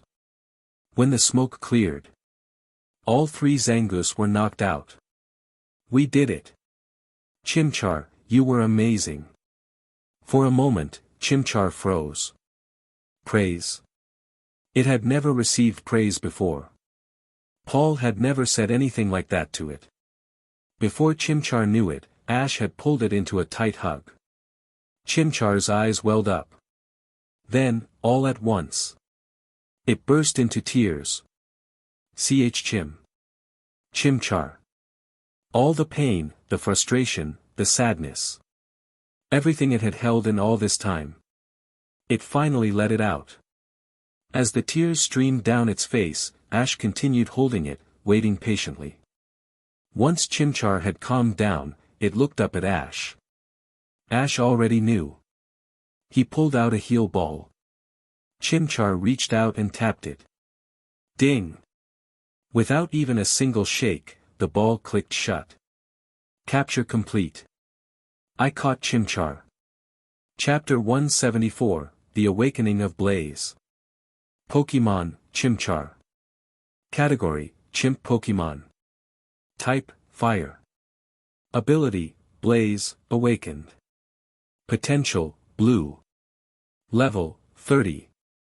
Moves, Scratch, Claw, Leer, Ember, Flame Wheel, Fire Spin, Dig, Quick Attack, Flamethrower. After capturing Chimchar, Ash released it from the Pokeball and immediately checked its status. When he had observed Chimchar before capturing it, the system had displayed it as a regular Fire-type Pokémon. But now, after officially becoming its trainer, something had changed. Behind its ability, there were two glowing words, Awakened. Bright and undeniable. An awakened ability? Ash's mind raced. So, abilities actually have different levels or forms of evolution. The first stage is the normal ability, just like what most Pokémon have. But Chimchar's case suggests that there's a second stage, where an ability can awaken and become something far beyond its ordinary state. Ash shook his head slightly, his thoughts running at full speed. So far, he could confirm at least 2 tiers of abilities. However, there was one problem: while Chimchar's blaze had awakened, it had no control over this immense power. Paul had been searching for a special power all this time, this power. Looking across the entire Pokémon world, cases like Chimchar's were incredibly rare, perhaps limited to just a handful of Pokémon. This also suggested something important: an ability's awakening wasn't necessarily tied to a Pokémon's strength. Instead, it seemed closely linked to its circumstances and experiences. Chimchar tilted its head, looking at Ash in confusion. Ash smiled and ruffled Chimchar's head encouragingly. "Alright, Chimchar, from now on, you're part of our family. Everyone, welcome Chimchar. Pika. Grotle. Piplup. Bizel." All of Ash's Pokémon greeted their new teammate warmly. Latias, especially curious, playfully swooped around with Pikachu and Chimchar, the 3 of them having fun in the air. As for the 3 Zangoose from earlier, Ash and the others didn't trouble them further. Zangoose were naturally strong and would recover their stamina quickly. Instead, Ash and his team simply relocated to a different spot to finish preparing breakfast. __. As they ate, an idea kept growing in Ash's mind. The more he thought about it, the more he felt he was onto something big. Finally, he couldn't hold it in anymore and pulled Dawn and Annabelle aside for a discussion. "Ash, what's up? You look serious," Dawn asked. Annabelle also turned toward him attentively. Ash took a deep breath and shared his hypothesis. After listening carefully, Annabelle's eyes flashed with realization. "That's an incredibly bold theory, but right now, there's no concrete evidence to prove or disprove it." She was well-read and had a broader knowledge base than Dawn. Hearing Ash's thoughts, she was deep in thought. Dawn, on the other hand, felt a little out of her depth, like she was falling behind. But after thinking about Chimchar's situation, she suddenly had an idea. If what you're saying is true, and Chimchar's ability really has this awakened form, then maybe the reason it can't control it is because it's not strong enough yet? She quickly explained, "You see, Piplup used to struggle with Bubble Beam, it would pop too quickly.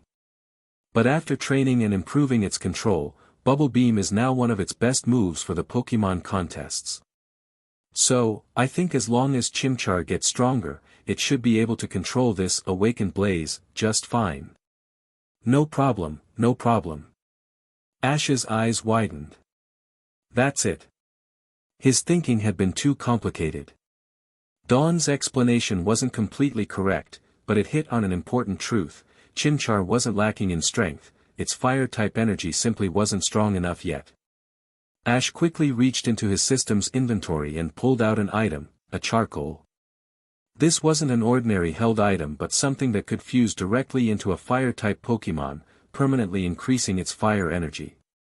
It was incredibly expensive, costing hundreds of thousands of Pokecoins, far beyond what most trainers could afford.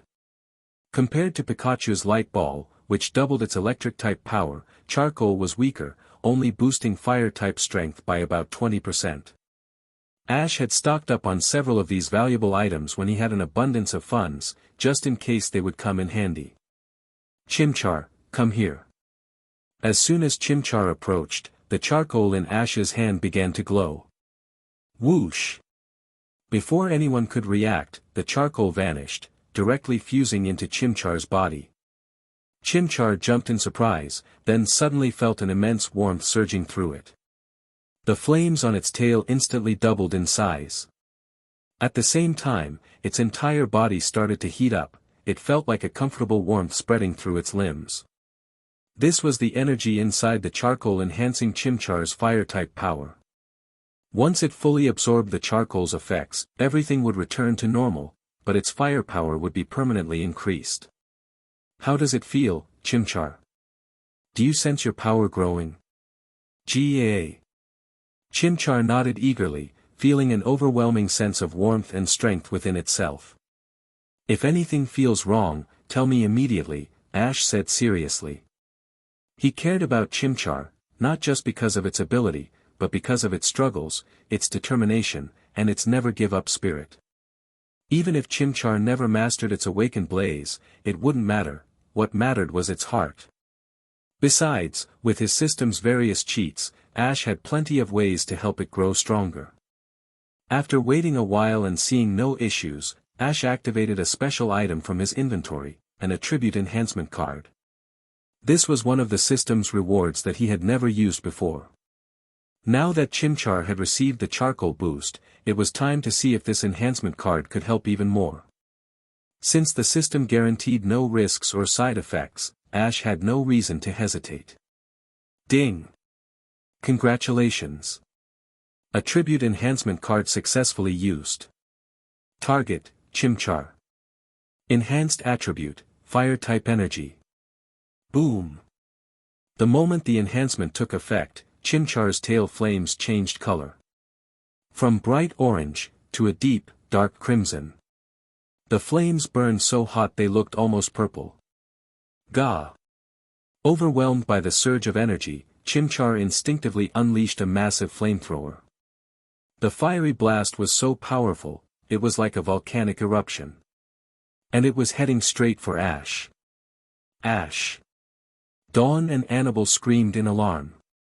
This was no ordinary flamethrower, if it hit Ash head-on. But then... hum! A deep vibration filled the air. A pokeball hanging around Ash's neck suddenly twitched. A faint but undeniable force appeared, and in the blink of an eye, the flames stopped. Suspended midair. Completely controlled. Ash's heart raced with excitement. It had finally appeared. The awakened form of Blaze. Author's note. In the anime, Ash's Infernape had a unique version of Blaze that was never fully explained. So, I'm calling it, Awakened Ability, in this story. Chapter 175, Sherelden, and the Return of Gary. Ash, what happened just now? I suddenly felt an incredibly strong burst of fire-type energy directed at you. Was it from this little monkey? Mutwo emerged from its master ball, floating beside Ash with an expression of curiosity as it observed the Chimchar standing in front of him. At the same time, Mutwo's eyes glowed with a blue light, its psychic power still active. It had just used its telekinesis to halt the fiery blast of crimson flames before they could harm Ash. Goo! Goo-ga! Chimchar's body temperature kept rising. The cozy warmth from earlier had disappeared, replaced by an uncontrollable surge of heat, as if a firestorm was raging inside it. The flames in its tail burned even brighter, flickering wildly, as if Chimchar was on the verge of erupting. Mutwo, help me hold Chimchar down. If it can endure this surge of power, it should return to normal soon. Hearing Ash's request, Mutwo nodded. It flicked its fingers, and the mass of fiery energy suspended in midair instantly dispersed, vanishing into nothingness. Then, with another gesture, Chimchar was enveloped in a gentle telekinetic force, holding it in place. Meanwhile, Dawn and Annabelle anxiously checked on Ash, looking him up and down to ensure he hadn't been injured. I'm fine, Ash reassured them with a grin. Even if that fire had hit me directly, it wouldn't have been life-threatening. At this point, Ash wasn't even sure how strong his body had become. With all the training, battles, and system-enhanced stamina, his endurance had reached an absurd level. All three of them focused their attention back on Chimchar. Even with the system's assurance that everything would be fine, Ash couldn't help but worry about Chimchar. Half an hour passed. Sweat poured from Chimchar's body, but its breathing remained steady. Mutwo finally released it from its psychic hold. Chimchar was now able to control itself again. Another 30 minutes went by. Finally, Chimchar returned to normal, its tail flames settling down. However, while its appearance seemed the same, the temperature of its flames had skyrocketed. Chimchar, how are you feeling? Everything all right? Dawn and Annabelle stood beside Ash, concerned. There was no doubt now, their earlier theory had been correct. Chimchar had gained control over its awakened blaze ability. Though it still required its stamina to be nearly depleted before triggering, it was no longer an uncontrollable force. Goo. Goo-Ga. Goo-Oh. Chimchar, I feel incredible. I can control that power now. When I reach my limit, I can choose when to unleash it. It's so powerful. Any fire-type move I use with it gets twice as strong. Excitement surged through Chimchar as it bounced around in sheer joy. Dawn, however, felt left out. Ash and Annabelle could understand what Chimchar was saying, but she had no clue. Annabelle kindly explained everything to her, while Ash took Chimchar and Mutwo aside to test Chimchar's newfound strength. Since Chimchar was already exhausted from earlier, it was the perfect opportunity to see the full effects of Awakened Blaze. A series of tests followed. The results? Right now, at only level 30, Chimchar's fire-type energy output was already on par with that of a level 50 pseudo-elite fire-type Pokémon. And it hadn't even evolved yet. Still in its base form. With 2 more evolutions to go. No wonder Chimchar was called Boss Monkey in the original timeline. Now, with the system's buffs, it had become even stronger than before. Annabelle, Dawn, let's keep this ability a secret for now. It's not the right time to make this public. Ash's expression turned serious. Annabelle and Dawn understood the gravity of the situation and nodded without hesitation. They knew how significant this discovery was. Mutwo, meanwhile, was deeply intrigued by Chimchar's awakened ability. I know, Mutwo. If the opportunity arises, you and Latias might get a shot at awakening something similar. Ash had already thought about this. If the system had rewarded him with an ability-enhancing item for Chimchar, could it also grant something similar for other Pokémon in the future? If it could, then Mutwo with an awakened ability would be utterly terrifying. Mutwo returned to its Master Ball, while Ash prepared to recall Chimchar. But when Ash used his aura vision on Chimchar through the system, his eyes widened in shock. Pokémon status, Chimchar. Category, Chimp Pokémon. Type, Fire. Ability, Blaze, awakened. Hidden ability, Iron Fist, activated. Potential, Purple. Level, 30. Moveset, Scratch, Claw, Leer, Ember, Flame Wheel, Fire Spin, Dig, Quick Attack, Mach Punch, Flamethrower. Its potential had upgraded to Purple. And more importantly, it had unlocked its hidden ability, Iron Fist. The process of mastering Awakened Blaze had triggered a second ability. This meant that Chimchar's punch-based moves would now receive a power boost. This was getting better and better. Now, he just needed to wait for his rematch with Paul. That day, Paul would finally witness just how strong Chimchar had become. Ash recalled Chimchar, and the group continued on their journey toward Hearthome City. After 3 days of traveling, they were getting closer and closer. Today, they had to pass through empty Coronet. However, as they ventured into the mountainous terrain, they unexpectedly encountered a Shereldon. Ash's mind raced as he tried to recall the original timeline. If he remembered correctly, the presence of a Shereldon here meant that Gary was nearby. More than that, it also meant that Pokémon Hunter J was lurking around. Someone had placed an extremely high bounty for the capture of a Shereldon. Since Shereldon were fossil Pokémon revived through scientific research, they were considered highly protected, and capturing one required official permits from Officer Jenny's department. But the person who placed this bounty clearly wasn't a law-abiding citizen. Instead of obtaining a Shereldon legally, they had hired Hunter J to hunt one down. This is a Shereldon. It's kinda cute. But, why is it out here? Shouldn't they be in Pokémon reserves? Dawn looked up Sheldon's data in her Pokédex, puzzled. Before anyone could answer. Sheldon.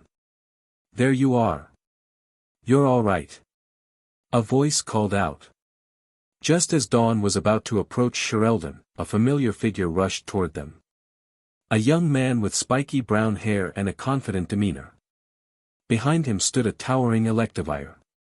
It was someone both Ash and Annabelle recognized instantly. Gary Oak. The moment Sheldon saw him, it happily bounced up and down. It had gotten lost earlier, and Gary had finally found it. Ash? Well. Fancy meeting you here. Gary finally took notice of the group. His gaze swept over them before settling on Dawn. You must be Dawn. I've heard about you from my grandpa. Nice to meet you. I'm Gary. Pika. Pikachu greeted Gary excitedly. It had been a while since they last saw him. This reunion, however, meant one thing. They were about to get caught up in yet another intense battle against Hunter. Chapter 176, Jay's escape route cut off, the airship falls. Nice to meet you. I'm Gary. Gary introduced himself with a confident smile. Dawn nodded but couldn't help wondering, how did Gary know her name? You mentioned your grandfather. Who exactly is he? She asked, puzzled. Ash grinned and answered for him, Gary's grandfather is none other than Professor Oak. Dawn, haven't you always admired Professor Oak's Pokémon poetry? Hearing this, Dawn's eyes lit up. She immediately turned to Gary, excited. Whoa! You're Professor Oak's grandson. That's amazing. That means you can make Pokémon poetry too, right? Quick, recite one for me. Gary let out an exasperated sigh, covering his forehead. Of all things, why did she have to bring up his grandfather's weird habit? Ash chuckled, remembering how many times he had called Professor Oak during his journey, naturally leading to Dawn getting introduced to him as well. Anyway, now's not the time for this conversation, Gary said, shaking his head. Ash, I'd love to catch up, but I'm in the middle of relocating for Sheldon to a safer area because Hunter J is after them, right? Gary hadn't even finished speaking before Ash cut in, his expression sharp and focused. Let's go. I'll help you. Last time, Hunter J managed to slip away from me, but this time, she won't be so lucky. A cold determination flickered in Ash's eyes. Back near Eterna City, he had crossed paths with Hunter J while protecting Dawn and Annabelle. Because he had been more concerned about their safety, Jay had used the opportunity to escape. That wasn't happening again. Hearing that Ash had driven off Hunter J before, Gary immediately agreed. As they walked, Gary filled them in on the situation. He was currently conducting research in the empty coronet region, studying the ancient habitat of Sheldon. However, Jay's team had picked up their presence and targeted them. Jay had received a job from an unknown client willing to pay a hefty sum for a Sheldon. Since reviving fossil Pokémon was rare and strictly regulated, Sheldon were incredibly valuable and couldn't be captured at will. Anyone trying to obtain one through Jay's services was bound to be up to no good. I've already contacted the local officer Jenny, as well as Professor Rowan at the Sandgem Research Lab, Gary continued. Right now, Officer Jenny and Professor Rowan are on their way here. That's the situation. I hid the other 3 Sheldon behind that giant boulder up ahead. Gary pointed toward a massive rock formation, but Ash wasn't looking there. His sharp gaze was locked onto the sky. A smirk curled at the corner of his lips. She's here. What? Gary was caught off guard. Then, before he could react, a massive airship appeared in the sky, its dark metallic exterior reflecting the dim mountain light. Hunter J had arrived. She found us. Before Gary could finish his sentence, Ash had already thrown out 2 Pokeballs. Tyranitar. Sceptile. Take her down together. With 2 flashes of light, a towering Tyranitar and a sleek, battle-ready Sceptile appeared. Char. Tyraean. Tyranitar's presence alone caused the environment to shift. At level 70, its Sandstream ability immediately whipped up a ferocious sandstorm, covering the surrounding area in a blinding swirl of dust and grit. The once clear sky became a raging storm. Tyranitar didn't wait for orders. Its deep-set eyes locked onto the airborne target, and with a deafening roar, it unleashed a dark pulse.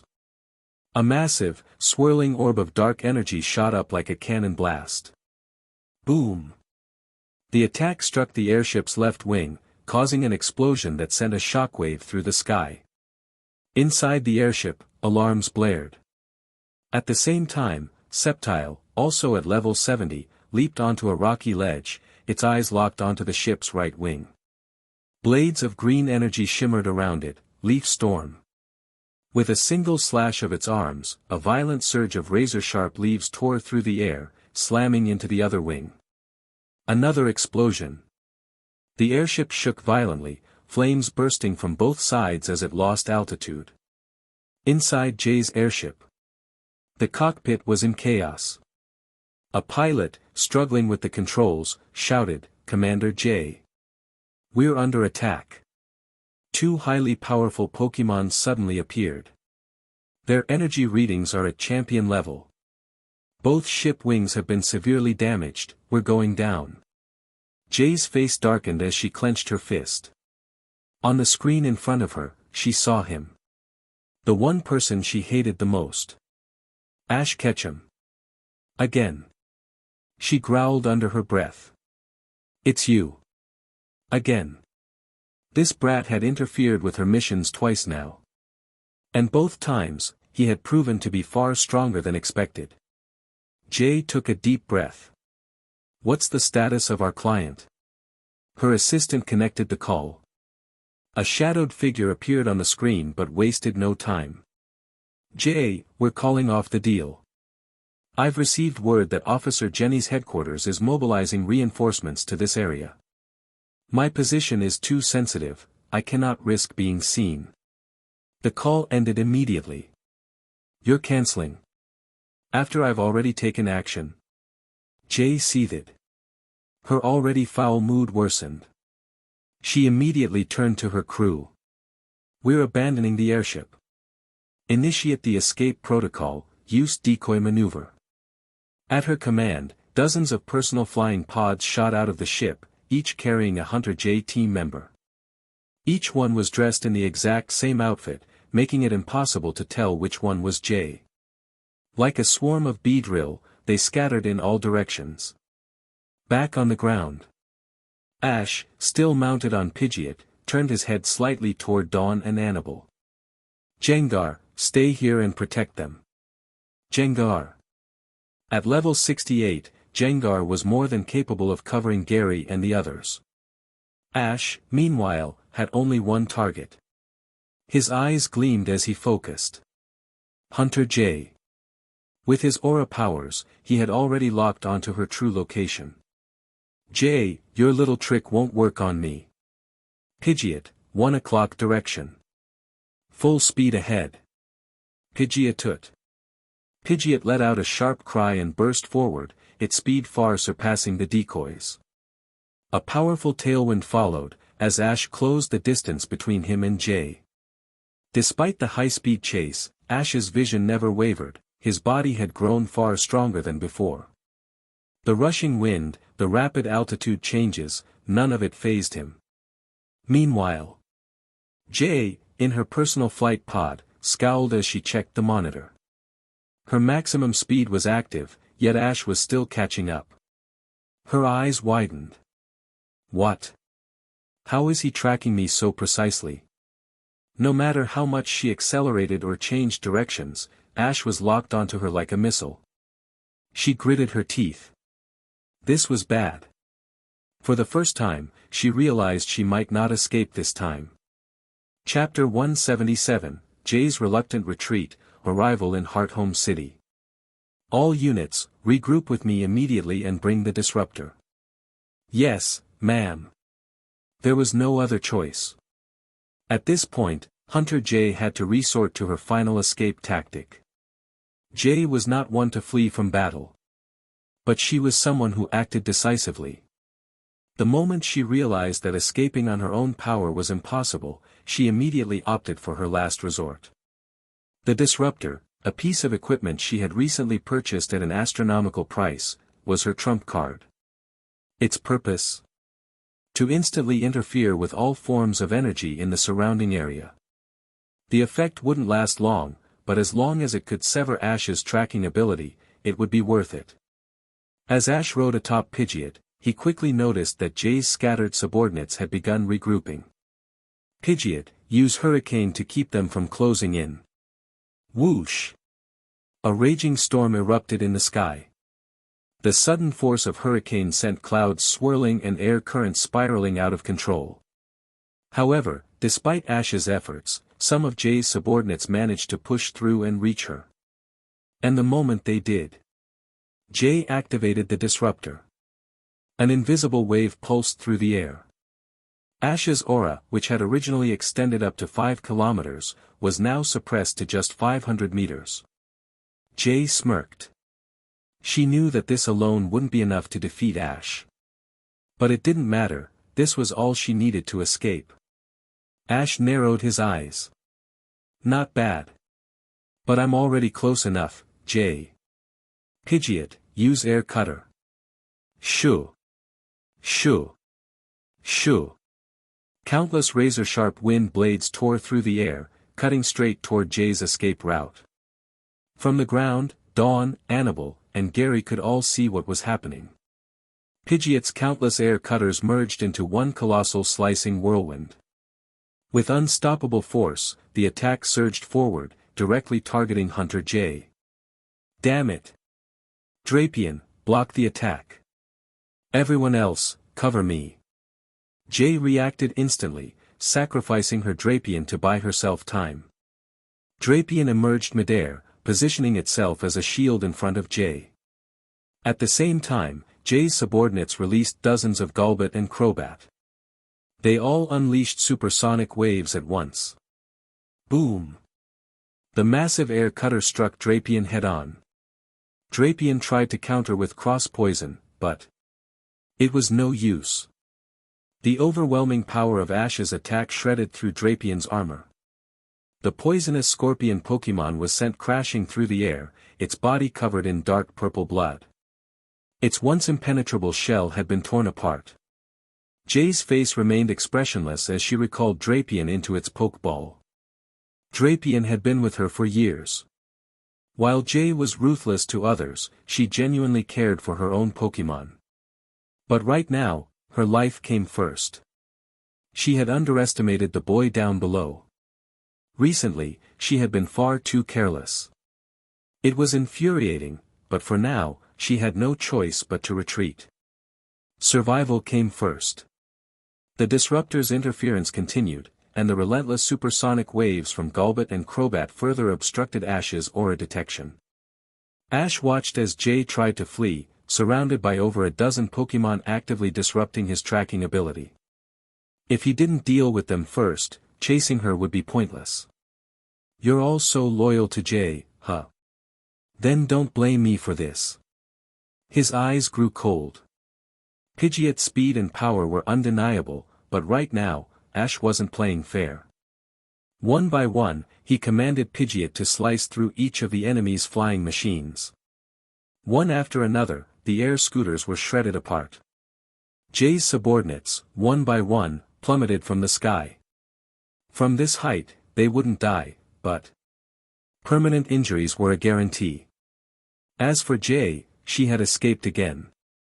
Ash exhaled sharply, his gaze cold. Jay had fled from him twice now. But at this point, she was no longer a threat. She was nothing more than a poacher who ran for her life the moment she saw him. And with Drapion severely wounded, she wouldn't be making any moves for a long time. As for the rest of her subordinates, they were all swiftly arrested by Officer Jenny. Jenny showed no mercy.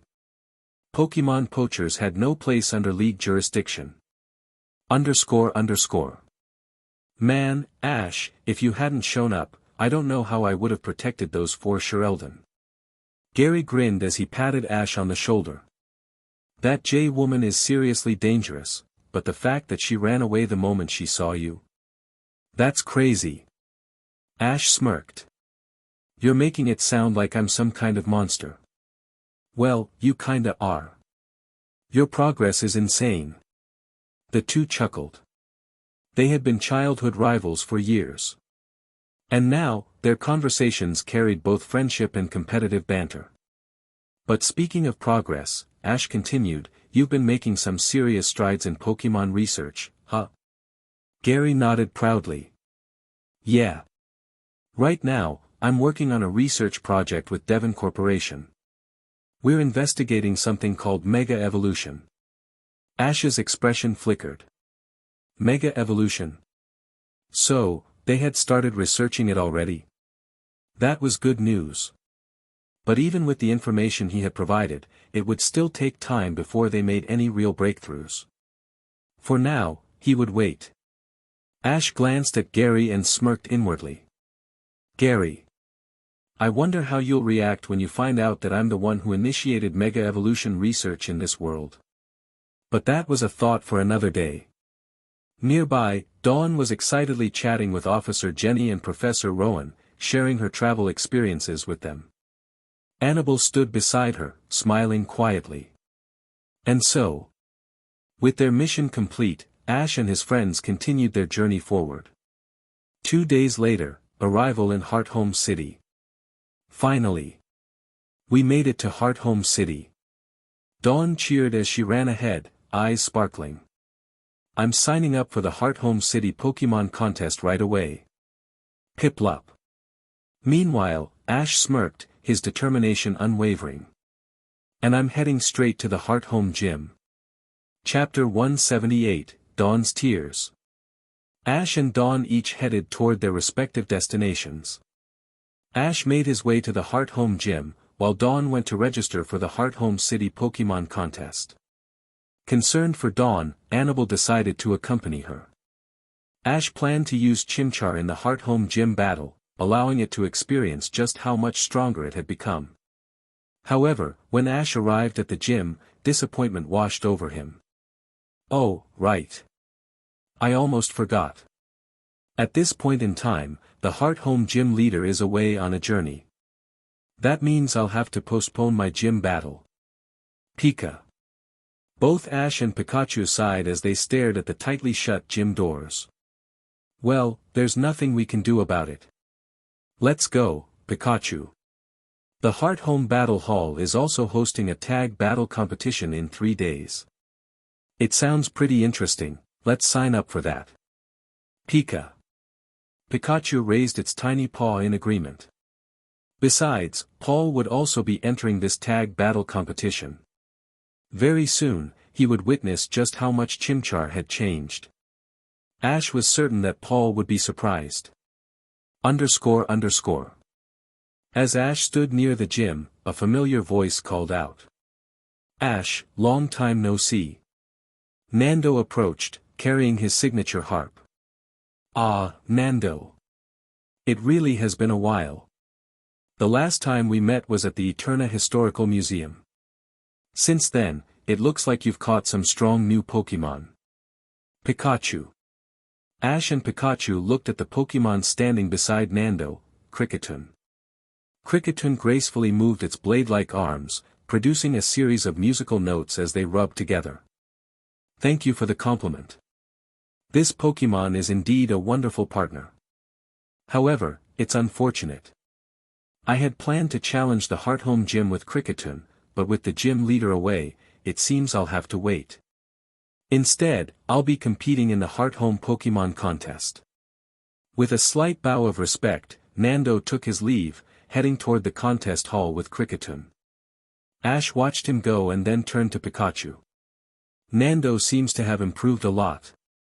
Let's go register for the tag battle competition first, and then we'll head to the contest hall to cheer Dawn on. In the original timeline, Dawn had failed to pass the first round of this Hearthome contest. That loss had shaken her confidence, causing her to fall into a slump. Would things be different this time? Would Dawn's fate change, or would it remain the same? ___. Meanwhile, Dawn and Annabelle arrived at the Heart Home Contest Hall. After successfully registering, they ran into Zoe and Nando. During their conversation, Zoe learned that Nando planned to compete in both the Sinnoh League and Pokémon contests. That immediately made her frown. Zoe had seen far too many trainers attempt both paths, only to fail at both due to a lack of focus. She strongly believed that a trainer's time was limited, making it nearly impossible to truly master both battling and coordinating. She couldn't stand people who tried to do everything but excelled at nothing. __. As time passed, the contest hall buzzed with excitement. At exactly 2 p.m., the Heart Home Pokémon contest officially began.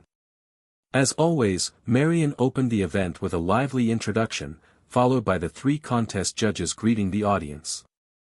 Then, the first contestant took the stage. Nando. Come forth, Sunflora and Cricketune. For this contest, Nando had chosen music as his performance theme. As their Pokeballs opened, blue musical notes emerged, flowing like a river through the air. Since Heart Home contests required 2 Pokémon to perform together, the challenge tested not only a coordinator's creativity but also their ability to synchronize 2 Pokémon at once. Let the music play. Sunflora, use Grass Whistle. Cricketune, use Sing. Both moves, Grass Whistle and Sing, were typically used to put opponents to sleep. However, when controlled skillfully, they could blend into a beautiful melody rather than an attack. As the 2 Pokémon played their respective tunes, it felt as if they had transformed into musicians performing in a vast meadow. Their performance captivated the audience, perfectly showcasing their charm. The crowd cheered loudly, and Nando's score reflected their enthusiasm. With that, the contest continued as other coordinators took the stage. Finally, it was Dawn's turn. __. Dawn chose Piplup and Pachirisu for her performance. The moment Ash saw her strategy, he lightly shook his head. Dawn had Piplup use Bubble Beam, wrapping Pachirisu's sweet kiss inside the glowing bubbles. A visually stunning combination, but not what the judges were truly looking for. Ash sighed. She still hadn't realized it. A Pokémon contest wasn't just about making moves look pretty. What truly mattered was showcasing a Pokémon's individual charm, the essence of its personality and abilities. Move combinations were only secondary.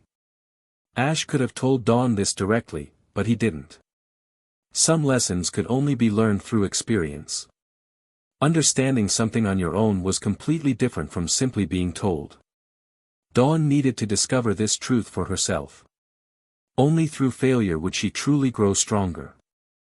Annabelle, noticing Ash's reaction, became nervous. She silently prayed that Dawn would make it through to the next round. After Dawn, Zoe took the stage with her Shellos and Glaymo. Soon, all the performances were finished. Now came the moment of truth, announcing the top 8 coordinators moving on to the next round. __. Backstage, in the waiting room, Dawn casually chatted with Zoe. She confidently declared that she would show Zoe her best skills and even defeat her. Zoe, however, was too focused on the screen, watching the results appear. The names were revealed one by one. Zoe advanced.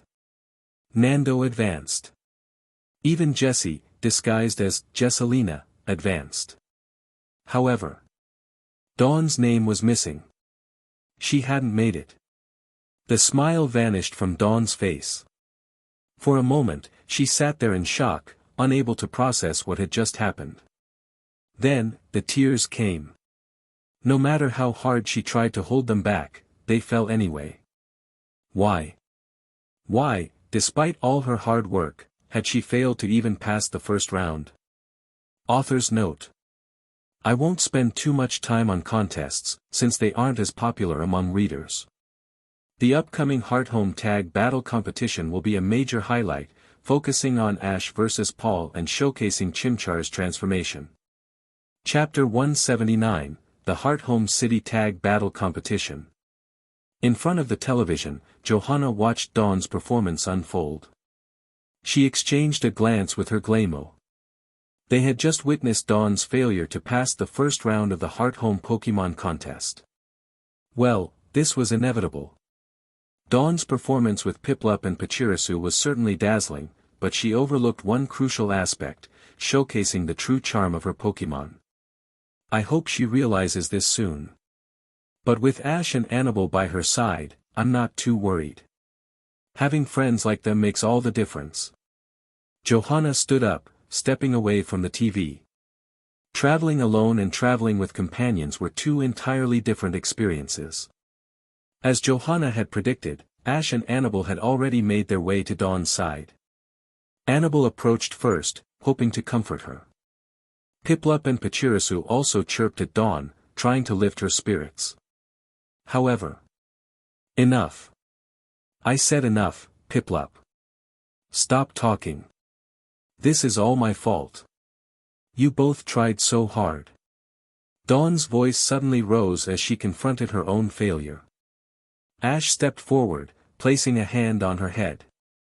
You're wondering why, despite giving it your all, you still couldn't make it past the first round, right? Dawn bit her lip, looking up at him. Have you forgotten what I told you after your first contest loss? Ash's voice was calm, but firm. Failure isn't scary. What's scary is fearing failure, getting stuck because of it. You, Piplup, and Pachirisu worked hard, but so did everyone else. This loss isn't the end. It's just another step forward. So let's go. 3 days from now, the Heart Home City Tag Battle Competition is happening. Let's sign you up for that. Annabelle, you too. Before Dawn could react, Ash grabbed her hand and pulled her along. The second round of the contest wasn't until the next day, so there was still time to register. As she replayed Ash's words in her head, Dawn glanced down at their joined hands. Then, after a brief silence, she wiped her tears away. That's right. I just need to keep going. I'll do better next time. Her confidence returned. Dawn, the radiant and determined coordinator, was back. Holding onto Ash's hand, she turned and grabbed Annabelle's as well. Together, the three of them headed toward the tag battle competition registration desk. __. That night, Ash spent time with Latias, letting her roam freely for a while. She had been cooped up in her Pokeball too much lately. But there was clear progress. Since leaving Alto Mare, Latias had grown stronger, finally mastering the power she once struggled to control. More importantly, she had learned to stay inside her Pokeball without complaint. Ash still had 5 attribute enhancement cards left. But after witnessing Chimchar's transformation, he realized these cards weren't just about boosting a Pokemon's stats. They could also enhance potential, possibly even change a Pokemon's destiny. He wasn't going to waste them carelessly. More testing was needed. __. The next day, Heart Home Pokémon Contest Finale. Ash, Dawn, and Annabelle watched the final showdown of the Heart Home Contest. As expected, Nando and Zoe had made it to the final round. Nando, the wandering bard, possessed exceptional talent in Pokémon performances. Despite his poetic nature, his Pokémon were remarkably strong. In the end, Nando defeated Zoe, claiming victory in the Heart Home contest. Dawn clenched her fists. She wasn't discouraged. If anything, seeing Nando's graceful performance reignited her determination. Next time, she would stand on that stage as a finalist. __. 2 days later, the Heart Home Battle Hall. The Heart Home Battle Hall, also known as the Heart Home Arena, was packed with eager trainers. Holding a microphone, the event host, Yenma, stood at the center of the battlefield. Alright, everyone, are you ready? The audience erupted in cheers. Yenma held up 2 silver bells, letting them chime softly. See these? These are the Soothe bells. The winning team in this tag battle competition will receive one of these each. The Soothe Bell is a rare item, valued at hundreds of thousands of poke coins. Just shaking it produces a calming, joyful melody that soothes both Pokémon and their trainers. Start the tournament already. Yeah. We can't wait any longer. Excitement surged through the crowd. Yenma grinned. Alright. Here's how this works. All contestants received a numbered card at registration. Now, the big screen will randomly match numbers together, find your assigned teammate, and get ready to battle. The competitors gathered at the center of the battlefield. A total of 32 trainers had entered, meaning 16 teams. Clearly, only confident trainers had dared to enter. The format was simple. The 32 trainers were divided into 8 groups, each. Each group contained 4 trainers, 2 per team. The first round would eliminate 8 teams, leaving 8 winners. These 8 teams would then battle until only one remained. And those 2 final victors would win the Soothe Bells. Dawn looked at her contestant card, number 28. Annabelle's card, number 27. Ash's card, number 15. His assigned partner? Number 5. Ash smirked. If the original timeline was correct, then the trainer holding number 5 was Paul. __. While others scrambled to find their partners, Ash remained still. Hands in his pockets, he stood there with Pikachu, looking completely unbothered. On the other side of the arena, Paul did the same. He had no intention of searching. But as more trainers paired up, Paul grew irritated. TCH, whoever has number 15 is pathetic. His lip curled in disdain. Everyone else found their partner already, but this idiot still hasn't come over. What a weakling. If they're this slow, they must be useless. Then. His gaze landed on a familiar figure standing confidently, a 15 on his card. A Pikachu perched on his shoulder. Paul's eyes twitched. Oh. So you're my partner. His expression darkened. You're late. Everyone else already found their partner, but you took your time. If you know you're weak, at least try to be useful. What a disappointment. Ash smirked. Without hesitation, he fired back. Oh. So you're my partner. His voice was eerily similar to Paul's just now. You're late. Everyone else already found their partner, but you took your time. If you know you're weak, at least try to be useful. What a disappointment. Paul's expression froze. Because Ash had just repeated his exact thoughts, word for word. Chapter 180, Chimchar's Outburst. Paul. His partner for the doubles match turned out to be Ash. No matter how he looked at it, Paul hadn't expected this outcome. Taking a deep breath, he tried to keep his emotions in check. He wasn't about to argue with Ash's taunts. He knew that, at this moment, Ash was stronger than him. If he surpassed Ash in the future, then he would make sure to prove his superiority.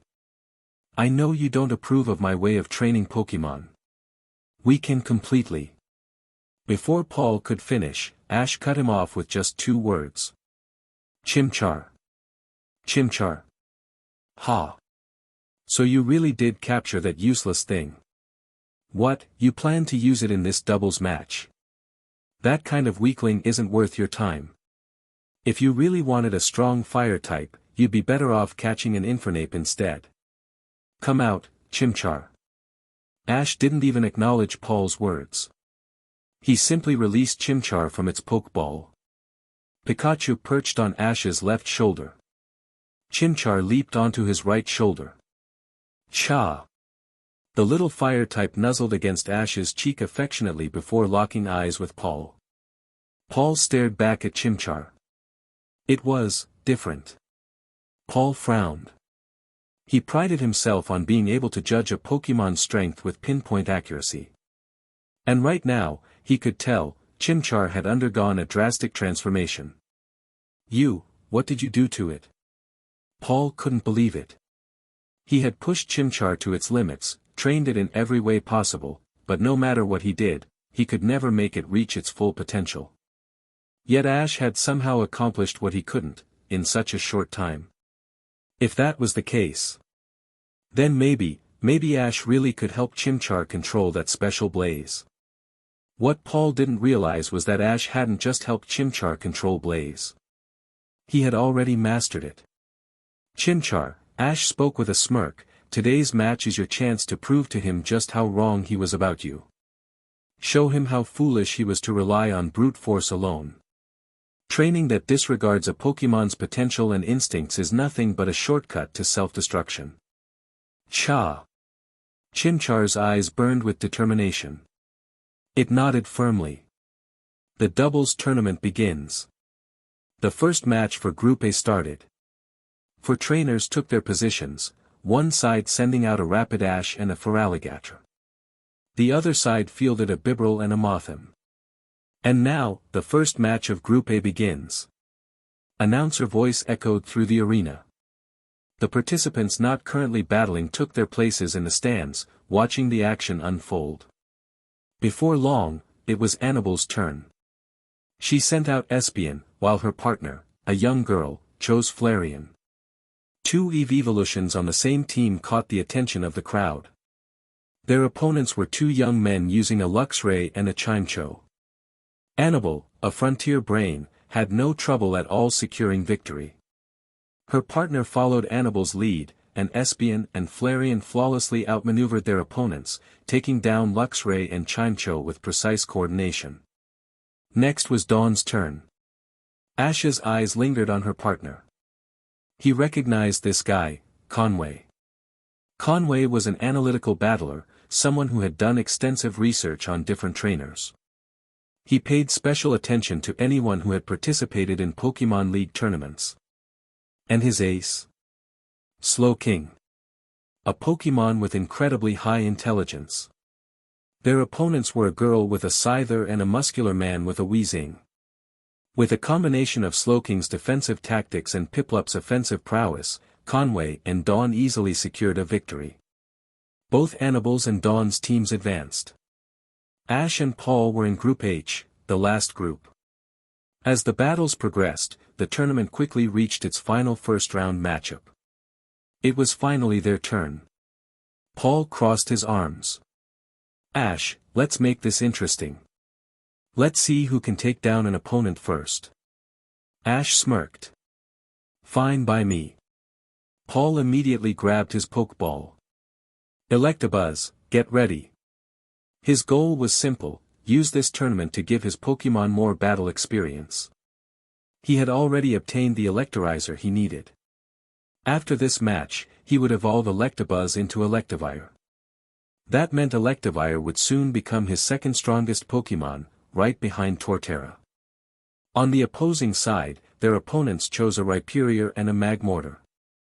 Alright, this is it. The last match of Group H. The battle begins now. Announcer voice signaled the start of the match. Chimchar stood beside Electabuzz, eyes locked on its target, Rhyperior. Paul glanced at Ash but said nothing. He knew that Rhyperior's Lightning Rod ability would absorb any electric-type attacks. But that didn't matter to him. He wasn't planning on using electric-type moves anyway. Paul saw Chimchar eyeing Rhyperior. He scoffed. Even if Chimchar had improved, there was no way it could take down a powerhouse like Rhyperior. Paul had already decided. He would deal with Magmortar first. Rhyperior, Drill Run. Magmortar, ignore Electabuzz's attacks. Charge forward with Fire Punch. Their opponents made the first move. Paul saw that Ash hadn't given a command yet. TCH, Electabuzz, Thunder Punch. Watch out for Rhyperior's attack. Ash grinned. He met Chimchar's eyes. Now's your chance. Show them your power. Chimchar crouched. It was ready. The rage inside you, the frustration, the desire to prove yourself, let it all out now. Use quick attack to close the distance, then Mach Punch. CJ. Chimchar vanished. A streak of red light shot across the battlefield, faster than ever before.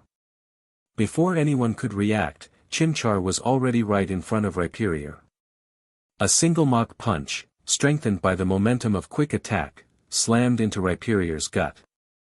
Boom! A dull, explosive impact echoed through the stadium. Rhyperior, despite its massive size, was sent flying like a cannonball. It crashed into the arena's reinforced walls, shaking the entire stadium. Gasps erupted from the crowd. What the hell? Even Paul's eyes widened. That wasn't normal. That was something else. Ash didn't let up. Now, Chimchar. Flamethrower. CJ.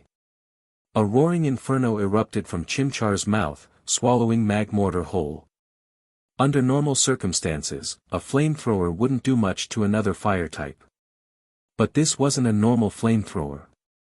Chimchar's fire was different. As the flames intensified, Chimchar's mind flashed with memories. Memories of Paul's brutal training. Memories of being pushed past its limits. Memories of being treated like a mere tool. A cold fire burned in Chimchar's eyes. The flames from its mouth raged even hotter. And for the first time, Paul felt an unfamiliar sensation rising inside him. A feeling he never expected. Unease. Chapter 181, Evolution, Monferno. What? My Rhyperior. One of the trainers from Group H couldn't believe his eyes. His Rhyperior had just been sent flying by a single punch from that Chimchar. For a Pokémon as massive as Rhyperior, something like this should have been impossible. Not to mention, Rhyperior was incredibly heavy. Yet, that tiny Chimchar possessed such raw strength. Damn it! My Rhyperior still had stronger moves I didn't get to use. But regret was useless now. Rhyperior was still embedded in the arena's walls, completely unable to battle. Rhyperior is unable to battle. Even the referee was stunned. What an incredible Chimchar. Humph. Magmortar can survive in molten lava. You really think using fire-type moves against it will work? The second trainer was confident, thinking this was the perfect opportunity to take down Electabuzz. However, he severely underestimated Chimchar's flamethrower. With the combined boost from Charcoal and an attribute enhancement card, Chimchar's fire-type power had long surpassed its limits. Even though Magmortar was resistant to fire, the sheer force behind Chimchar's flamethrower was enough to stagger it. Magmortar's fire punch was interrupted mid-swing. Then, Electabuzz charged in with a thunder punch. Boom! Crackle! Something interesting happened. Magmortar had the flame body ability. Electabuzz had static. With both Pokémon attacking simultaneously, their abilities were triggered at the same time. Electabuzz got burned. Magmortar got paralyzed. And Chimchar? Chimchar had disappeared. Just as Electabuzz's thunder punch connected with Magmortar, Chimchar had already burrowed into the ground. Crack! A hole appeared in the battlefield. It was Dig. Chimchar, now. Chimchar. Like a bullet, Chimchar shot out from beneath Magmortar. And landed a devastating punch. Magmortar was knocked out instantly. No way. How is that Chimchar this fast? Magmortar's trainer was completely dumbfounded. He had planned to finish off Electabuzz quickly. Yet now, it was his Pokémon that had been taken down in an instant. A total reversal. Magmortar is unable to battle. Chimchar and Electabuzz win. As the referee made the announcement, the commentator, enthusiastically declared. Group H's battle has ended. And not only that, they finished in record time. What an incredible display. Paul stood still, staring at the battlefield. This Chimchar. It always had potential, but it had never been able to control Blaze properly. He had trained it relentlessly, pushing it to its limits, but no matter what he did, Chimchar remained stuck. That's why he abandoned it. And yet, now, in Ash's hands, it had grown this powerful in just a matter of days. Was I wrong all along? Paul felt something shake inside him. But then, he shook his head. No. Ash had simply boosted Chimchar's firepower. That still wasn't the same as mastering Blaze. Unless Chimchar could fully control that power, it still wasn't worth reconsidering. Chimchar glanced at Electabuzz, eyes burning with fighting spirit. But it knew, right now, they were partners, not rivals. Just then, a notification rang in Ash's mind. Defeating Rhyperior and Magmortar back-to-back had leveled up Chimchar from level 30 to level 32. Chimchar, you did amazing. Don't worry, you'll get your chance to battle Paul's Pokémon one-on-one. And when that day comes, we'll prove to him just how wrong he was to abandon you. Chimchar. Chimchar nodded firmly. Meanwhile, the tournament was moving into its next phase. The 8 groups, A through H, had all determined their winning teams. Now, it was time for intergroup battles. Ash and Paul's next match was against Annabelle and her partner. On the other side, Dawn and Conway would face another pair of trainers. Stantler. Far-fetched. Annabelle and her partner sent out Stantler and Far-fetched. She wasn't taking this tournament too seriously, she just wanted to have some fun. So, she decided to use Stantler this time. Across the field. Ash sent out Chimchar. Paul sent out Ursaring. Chimchar looked at Ursaring, but didn't react much. Alright. The second round of battles begins now. At the signal, Annabelle and her partner took action first. Stantler, use Swift. Far-fetched, Air Slash. A barrage of glowing stars and sharp wind blades shot toward Ash and Paul's Pokémon. Ash stayed still, not giving any commands yet. Paul, however, acted immediately. Ursaring, Hyper Beam. Roar. A powerful Hyper Beam blasted toward Far-fetched. The Air Slash was obliterated instantly, and Far-fetched was hit directly. Oh no! Far-fetched. Annabelle was surprised. It was as if Paul wanted to prove something. As if he was trying to one-up Ash and Chimchar. Paul smirked, glancing at Ash. Only to realize Ash wasn't even paying attention to him. This infuriated him. Meanwhile, Chimchar had already clashed with Stantler. With swift dodges and counterattacks, it landed hit after hit, until finally, Stantler went down. Ash and Paul had won their second match. And then, it was time for the finals.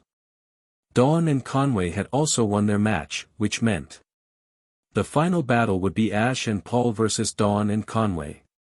As they prepared for the match, Ursaring turned to Chimchar, flexing its claws challengingly.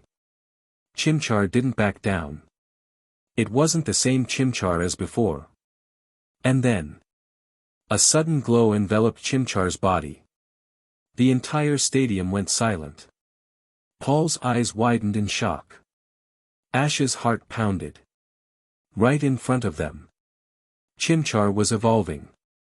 A blinding light burst forth. And when it faded, Monferno stood in Chimchar's place. Ash's excitement surged. This is incredible. Monferno's fire power has just skyrocketed. Paul clenched his fists. First Chimchar, and now this? He didn't want to admit it. But Ash's training had clearly pushed Chimchar far beyond what he ever expected. And now, in the final round, Monferno was ready to show just how powerful it had truly become. Chapter 182, Arrival at Alamos Town. Ash and Paul, each with their own reasons for competing, had made it to the final round of the tag battle tournament. For Ash, this was just a fun challenge, and a chance to show Paul how much Chimchar had changed. For Paul, since he was already competing, winning the whole thing was only natural. Their final opponents were Dawn and Conway. Dawn used Piplup, while Conway brought out his Slowking. The combination of Slowking and Piplup's teamwork did manage to put Paul in a tricky situation. This time, Paul sent out his Electabuzz, a perfect counter against their water-type Pokémon. Ash, on the other hand, decided to let his Grotle give it a try. Dawn and Conway fought hard, but in the end, they couldn't overcome Ash and Paul's relentless tactics. Dawn was visibly disappointed by the loss, while Conway, ever the strategist, recorded the battle for future analysis, determined to study what went wrong. And just like that, the Heart Home City Tag Battle Tournament had come to an end. As the victors, Ash and Paul were awarded the tournament prize, one Soothe Bell each. With the tournament wrapped up, Ash, Dawn, and Annabelle took a break at the Pokémon Center before deciding on their next destination. Dawn and Annabelle were discussing where they should go next for some much-needed relaxation. After all, they had been traveling for quite a while without a proper break. "Hey, Annabelle. Let's go to Alamos Town. It's a bit far, but look, I won a special travel coupon from Heart Home City's biggest department store. It lets 3 people join the Heart Home travel group on a 3-day sightseeing tour." Dawn excitedly waved the coupon in front of Annabelle. It was a lucky draw prize she had won while shopping with Annabelle earlier that day. The coupon covered all expenses for 3 travelers, just enough for her, Annabelle, and Ash. "I heard Alamos Town has the world's largest musical castle, breathtaking scenery, and a massive archive of past Pokémon contests. Isn't this a sign that we have to go?" Annabelle smiled helplessly, tapping Dawn on the forehead. All right, I don't mind going. But you should ask Ash first. If he agrees, then we'll go."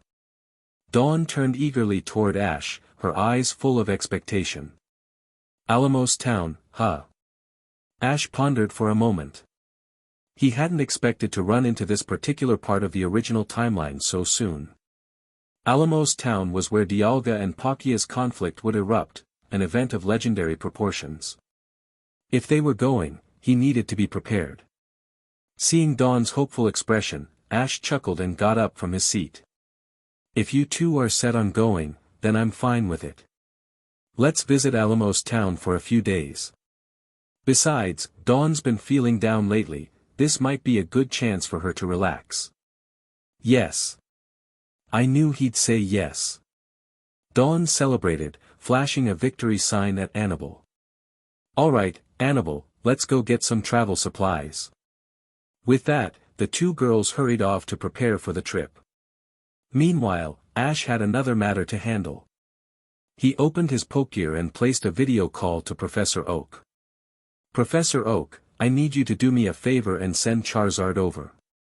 Straight to the point. Charizard had been training at Cherisific Valley ever since Ash started his journey in Sinnoh. According to Charizard, there was only one Charizard in the valley that it still couldn't defeat. And that opponent was the key to breaking past the level 79 to 80 barrier.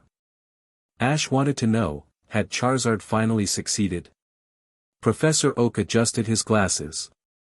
"So you want me to send Charizard's Pokeball to Cherisific Valley and have them transfer it to you, right? Well, I won't need to go myself. I'll send the Pokeball to Professor El Manjado, he's closer and can handle the transfer faster." Ash nodded. After wrapping up his call with Oak, he contacted Liza, the caretaker of Cherisific Valley. Liza agreed to have Charizard's Pokeball sent to him right away. Through her, Ash learned that Charizard still hadn't defeated that one last opponent. Not surprising. The level gap between 79 and 80 was massive. It was the threshold between a regular Pokémon and a legendary Tier 1. Maybe Ash could use an attribute enhancement card to help. First, he needed to see Charizard for himself. This trip to Alamos Town wasn't just about Dialga and Palkia. There was another powerful Pokémon there, Darkrai. But this wasn't just any Darkrai. The one that Tobias used in the Sinnoh League was nothing compared to the Darkrai in Alamos Town. Ash's mind was already formulating a plan. Several hours later. Dawn and Annabelle had finished packing their travel essentials. And Charizard had finally been transferred over. "Come out, Charizard." Ash tossed the Pokeball into the air. The moment Charizard emerged, it lunged at Ash, pinning him down. Ash grinned, grabbing Charizard's arm and attempting a counterattack. Ash's physical strength had improved a lot, he wasn't the same kid Charizard could overpower so easily. Charizard knew Ash was just playing around, so it went along with the scuffle. Pikachu jumped in too, eager to join the fun. "Ha! I knew you'd try to tackle me. It's been a while, huh? Oh, and Pikachu missed you too. This time, I'm taking you on a special trip, you're going to meet some seriously powerful opponents." Roar! Charizard roared, fire blazing from its tail as it pumped its fist excitedly. Dawn, watching from the side, was awestruck.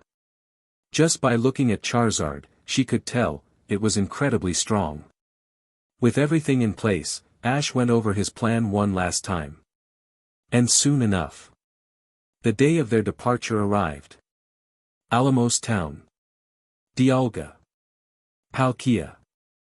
Darkrai. Ash clenched his fists in anticipation. Here we come. Author's note. I rewatched The Rise of Darkrai and decided to incorporate it into the story. Ignore the timeline differences, just enjoy the story. Chapter 183, Showdown at the Spacetime Tower.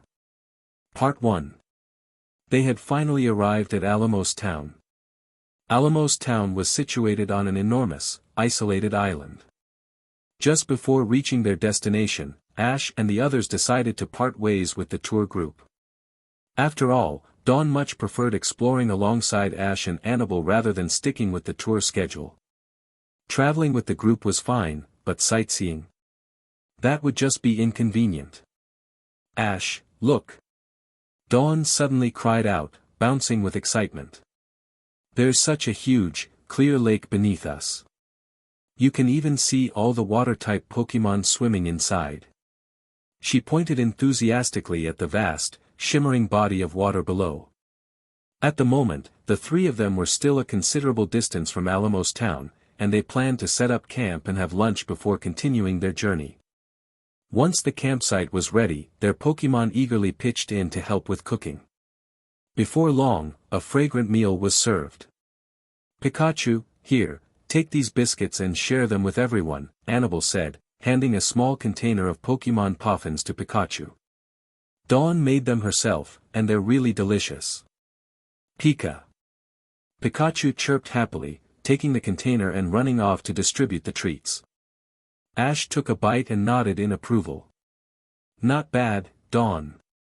Your baking skills are solid. Dawn puffed out her chest proudly. Of course. I used to help my mom bake puffins all the time. Piplup. Piplup also lifted its head high, as if it had been the one baking instead. After a hearty lunch, the group cleaned up and prepared to set out again. However, upon seeing the long road ahead, Dawn and Annabelle both sighed in frustration. I thought we were almost there, but this is going to take forever. Just then, a melodic flute sound drifted through the air. Musical note doo-doo, dee-doo-dee, musical note. Hey there. A cheerful voice called out. You three look like you're heading to Alamos Town, need a ride? I live there. A hot air balloon descended, piloted by a golden-haired girl who held a fresh green leaf to her lips. She had been the one playing the flute melody. Ash and his friends climbed aboard, where they were greeted by a Chimchar that occasionally blew small bursts of fire to help speed up the balloon. You have a Chimchar too? Dawn asked excitedly. Ash's Chimchar just evolved into Monferno a few days ago. Hearing this, Ash let Monferno out of its Pokeball. Pika. Pikachu and Monferno greeted the other Chimchar warmly. Through casual conversation, the three travelers got to know their new acquaintance, Alice. Ash, however, recognized exactly who she was. Alice was one of the key figures in the original Timeline's events at the Spacetime Tower. And more importantly, through her, the ancient melody of oration would soon be heard once again in Alamos Town. Ash, look! Alice suddenly pointed ahead. That's the most famous landmark in Alamos Town, and the world's largest musical instrument. We call it, the Space-Time Tower. Before them stood an enormous, majestic structure that dominated the skyline. Ash stared up at the colossal tower. It was even more breathtaking in person than he had imagined. Meanwhile, in a dark, alternate dimension that overlapped with Alamos Town. A realm of pure blackness. Here, only two forces existed. Time. And space. Dialga, the temporal Pokémon, was the divine guardian of time. A dragon and steel-type Pokémon, it ruled over the very fabric of existence. Palkia, the spatial Pokémon, commanded the domain of space itself. A dragon and water-type deity, it shaped the very dimensions of the world. Normally, these two legendary Pokémon remained in their respective realms, their powers in balance. But for some reason, today, they were locked in battle. Arg! Palkia's massive, white and purple body twisted through the dark void, moving with terrifying agility. Opposing it, Dialga's sleek, steel-blue form gleamed under the dim glow of the fractured dimension. Their clash shook the very fabric of reality. Dialga roared and fired a devastating hyper beam at Palkia. Aang! Palkia dodged with a swift burst of movement, then immediately countered with a pulse bomb, launching a concentrated sphere of energy directly at Dialga. Boom! The explosion sent shockwaves rippling across the dimensional void. Dialga staggered momentarily, but it would not be bested so easily.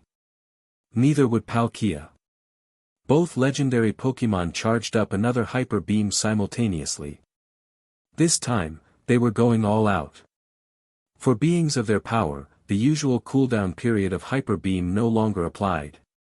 Their sheer strength allowed them to fire devastating attacks one after another. The hidden barrier between worlds. Between this alternate dimension and the Pokémon world, there existed a thin but powerful barrier. The spatial membrane. This invisible layer prevented the chaotic energy of the alternate realm from spilling into reality. Without it, Dialga and Palkia's battle would distort time and space across the entire world. Their hyper beams collided. A cataclysmic explosion of energy erupted, slamming into the spatial membrane. The barrier absorbed 99.9% of the impact. But a tiny fraction of the energy pierced through. Alamos Town, energy surge detected. Deep within a hidden research facility, a scientist wearing glasses jolted awake at the sound of an alarm blaring from his energy detector. His name was Tonio, and he had spent years studying the mysterious energy fluctuations in Alamos Town. Dialga and Palkia's battle had just triggered a powerful time-space disturbance. And his device had picked up the anomaly immediately. It's happening again. Tonio muttered, grabbing his portable scanner. Where is it going to manifest this time? Concerned, he hurried outside. For the sake of Alamos Town, he had to pinpoint the source of this energy before disaster struck. Meanwhile, as Alice led Ash and the others on a tour of Alamos Town, Pikachu, who had been sitting on Ash's shoulder, suddenly tensed up. Its ears twitched. It had felt something. A strange, disturbing energy. Something was coming. Pika. Chapter 184, Showdown at the Space-Time Tower. Part 2. Pika. Hearing Pikachu's puzzled cry, Dawn, Annabelle, and Alice instinctively stopped in their tracks and turned toward it. Ash's heart stirred. It's finally starting, huh? The moment he had been anticipating had arrived, the moment when the legendary Sinnoh dragons would finally appear. Dialga, the temporal dragon. Palkia, the spatial dragon. And Darkrai, the enigmatic shadow. The master ball hanging from Ash's chest swayed slightly. Pikachu had sensed something, and naturally, Mutwo had as well. However, Ash had already given Mutwo instructions, unless it's absolutely necessary, don't show yourself. Otherwise, things could get complicated. After all, the moment Mutwo appeared, both Dialga and Palkia, not to mention Darkrai, would immediately sense its overwhelming power. Pika Pi, Pika. Pikachu, I can feel a powerful force. It doesn't belong to any Pokémon I recognize. We should check it out. Annabelle translated Pikachu's words, prompting Alice to tense up. But what surprised her even more was that Pikachu's chosen direction led straight to the garden left to her by her grandmother, Alicia. That garden was one of Alice's most precious treasures. By the time Ash and the others arrived at the garden, they saw that two people were already there. One was Baron Alberto, who had long been pursuing Alice in vain. The other was Tonio, who had followed his energy detector to this very spot. It's Darkrai. This is definitely the work of Darkrai. Alberto was shouting at Tonio, his voice full of certainty. I've seen that Pokémon before. It loves causing trouble. Upon spotting Alice, Alberto immediately rushed toward her, attempting to take her hand. Alice, however, smoothly stepped back, avoiding his grasp without much effort. Alberto was unwilling to give up so easily, but the moment he took another step forward, he suddenly felt an intense pressure washing over him.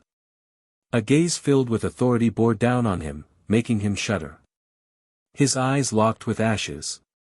And in that instant, Alberto unconsciously took 3 steps back. That oppressive aura had come from Ash. Alberto wasn't a fool. He could tell right away, this guy was dangerous. Forcing out a dry chuckle, he awkwardly backed away, clearing a path for Ash and the others. Pikachu. Pikachu confirmed that this was the source of the energy disturbance. Ash nodded and shifted his gaze to a shadowy corner of the garden.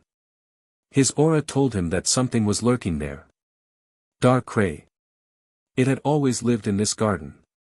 It had sensed the presence of Dialga and Palkia. Ash wanted to analyze Darkrai's abilities, but for now, it remained hidden. Alice quickly introduced Tonio to Ash and the others. However, Tonio seemed distracted, muttering in disbelief. This is impossible. Kneeling on the ground, he reached out and pulled off a chunk of cement from a fallen stone pillar. The pillars in this garden had been built within the last 2 years. Yet, as he examined the cement in his hand, he realized something shocking: it had the texture of something over 100 years old. With just a light squeeze, it crumbled into dust. Crack!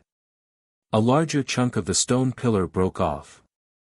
Ash reacted quickly, catching it in his palm. This isn't Darkrai's doing, he said, his voice firm. This is the work of the gods of Sinnoh's time and space. The gods of Sinnoh's time and space. Everyone repeated his words in shock. Tonio's expression grew even more serious. Ash is right, he said. This cement, its age has been altered. There's no way it should crumble like this otherwise. Ash clenched his fingers. Crack. The cement in his grasp turned to fine powder, scattering into the wind. Ash suddenly lifted his head, his sharp gaze locking onto the top of the space-time tower. At that exact moment, in the dimensional rift, Dialga and Palkia's battle had reached a fever pitch. Grayon. Palkia raised its right claw, dragging it back in preparation. The red gem on its right shoulder glowed brightly, pulsating with the energy of the spatial dimension. That energy gathered along Palkia's entire arm. Then, in a single, earth-shattering motion, Palkia slashed at Dialga. The very fabric of space boiled like water at a rolling boil. Then, crash! The dimensional rift shattered. It was as if a giant mirror had been smashed into countless fragments, accompanied by a dreadful grinding noise. Palkia's strongest attack. Spatial Rend. Dialga activated its protective energy shield, but the force of Spatial Rend sliced through it effortlessly. The remaining energy crashed into Dialga, sending it reeling.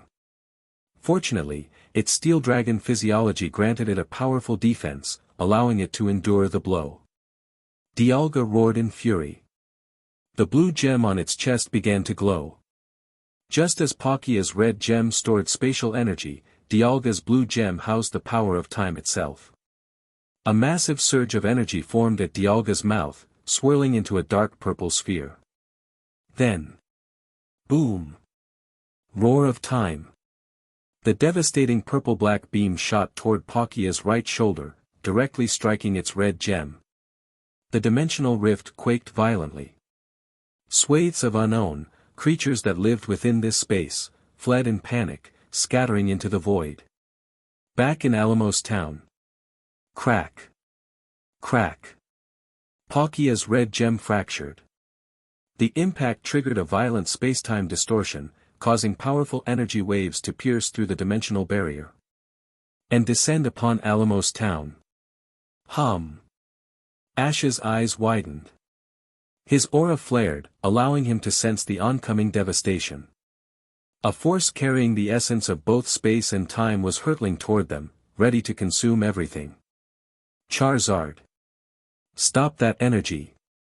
Roar. With a burst of fiery brilliance, Charizard appeared.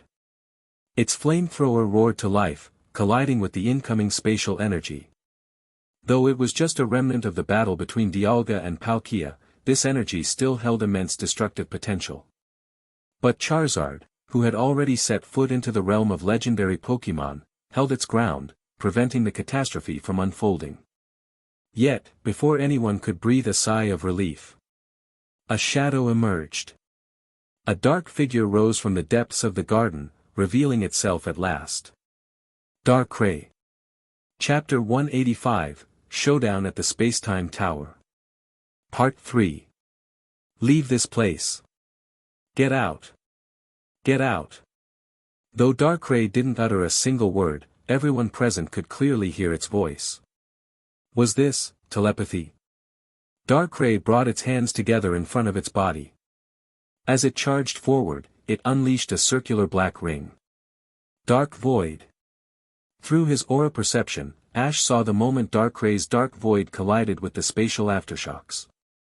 In an instant, the black hole expanded, growing into a massive, swirling vortex that swallowed the remnants of Dialga and Palkia's battle energy.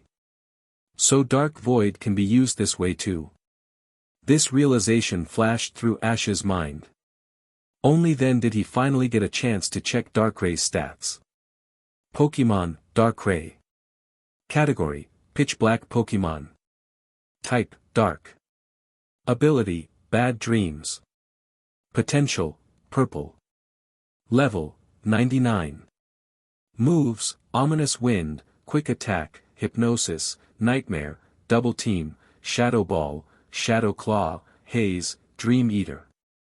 Signature move, Dark Void. __. Darkrai's level 99 was far more formidable than Latia's level 99. The key difference? Darkrai had an immense mastery over its power, far greater than Latia's. Ash had already seen this in the original timeline. Darkrai alone could stand against the two legendary dragons of Sinnoh. A tier 2 legendary at its absolute peak. No wonder this Darkrai was so strong. But before Ash could reflect further. There it is. That's the Darkrai. I knew it was hiding here. Look at the damage to the garden, this is all Darkrai's doing. There's no such thing as legendary dragons causing this mess. Baron Alberto's voice rang out, brimming with misplaced confidence. As if desperate to prove himself before Alice, he immediately tossed out a Pokeball. Go, Lickilicky. Use Hyper Beam. Take down that Darkrai. Lickilicky appeared, its massive body wobbling slightly before locking eyes on Darkrai. A bright golden beam gathered in its mouth. Boom! The Hyper Beam blasted toward Darkrai. But Darkrai sank into the ground. A perfect dodge. When the Hyper Beam struck the earth, the attack left a scorched crater, but Darkrai re-emerged almost instantly. Another Dark Void shot forward. But Lickilicky, despite its bulky appearance, was surprisingly agile. It dodged. The mist dark void streaked toward Ash. Charizard. Roar. Charizard roared, unleashing a flamethrower to intercept the dark void. The two attacks clashed mid-air, dispersing into scattered embers and dark mist. Charizard's sharp eyes locked onto Darkrai. Even though it wasn't as strong as Darkrai, it had never backed down from a fight before. Ash patted Charizard's claw lightly. Easy. Not yet. Meanwhile, Darkrai sent out a second dark void. This time, Lickilicky wasn't fast enough. The dark sphere engulfed it, and within moments, Lickilicky collapsed into a deep sleep. Get out. You are not welcome here. Darkrai's furious voice echoed again. Baron Alberto's face twisted in rage. You damn. Alberto. Shut up. Ash's cold gaze snapped toward him. Beside him, Charizard's fierce dragon eyes glowed with intimidation. Alberto flinched. His mouth opened, but no words came out. Frustrated and humiliated, he clenched his fists but remained silent. Meanwhile, Ash turned back to Darkrai. This wasn't caused by Darkrai. He spoke firmly. Dialga and Palkia's battle in the alternate dimension is affecting this world. Darkrai is trying to protect Alamos Town. That single sentence stunned Alice, Tonio, and even Baron Alberto. They never expected that. And at that moment, a sudden pulse of energy. Darkrai, Pikachu, and Ash all turned their heads simultaneously. Their gazes locked onto the heart of Alamos Town. Right in front of the space-time tower. Leave this place. Darkrai was furious. It immediately melted into the shadows, racing toward the central plaza. Ash clenched his fists. Let's go. Dialga and Palkia's battle is crossing into our world. If we don't stop them, Alamos Town will be destroyed. In the past, he had no way of interfering. The two legendary dragons were still in their alternate dimension. But now, Palkia had emerged into reality. __. Above the space-time tower. A massive, white and pink dragon materialized. Palkia's right shoulder, where its crimson space gem rested, was cracked. It was injured. To escape Dialga, Palkia had used its powers to seal all of Alamos Town within a spatial barrier. And now, it planned to hide here. High above, an aurora of light stretched across the sky. The people of Alamos Town had begun to notice the abnormalities. They couldn't leave. The town was completely cut off from the outside world. And at the center of it all, Darkrai reached the plaza, glaring at the intruder. Leave. It unleashed a dark pulse directly at the space-time tower. But ripples. A dimensional barrier shimmered, dispersing the attack harmlessly. Then, from nothingness, a colossal figure emerged. Palkia. The Lord of Space had arrived. Darkrai wasted no time. It charged. Palkia raised its claw, summoning its protective energy shield. This was an ability only Tier 1 legendaries and stronger Pokémon could utilize. Even Mutwo had this ability.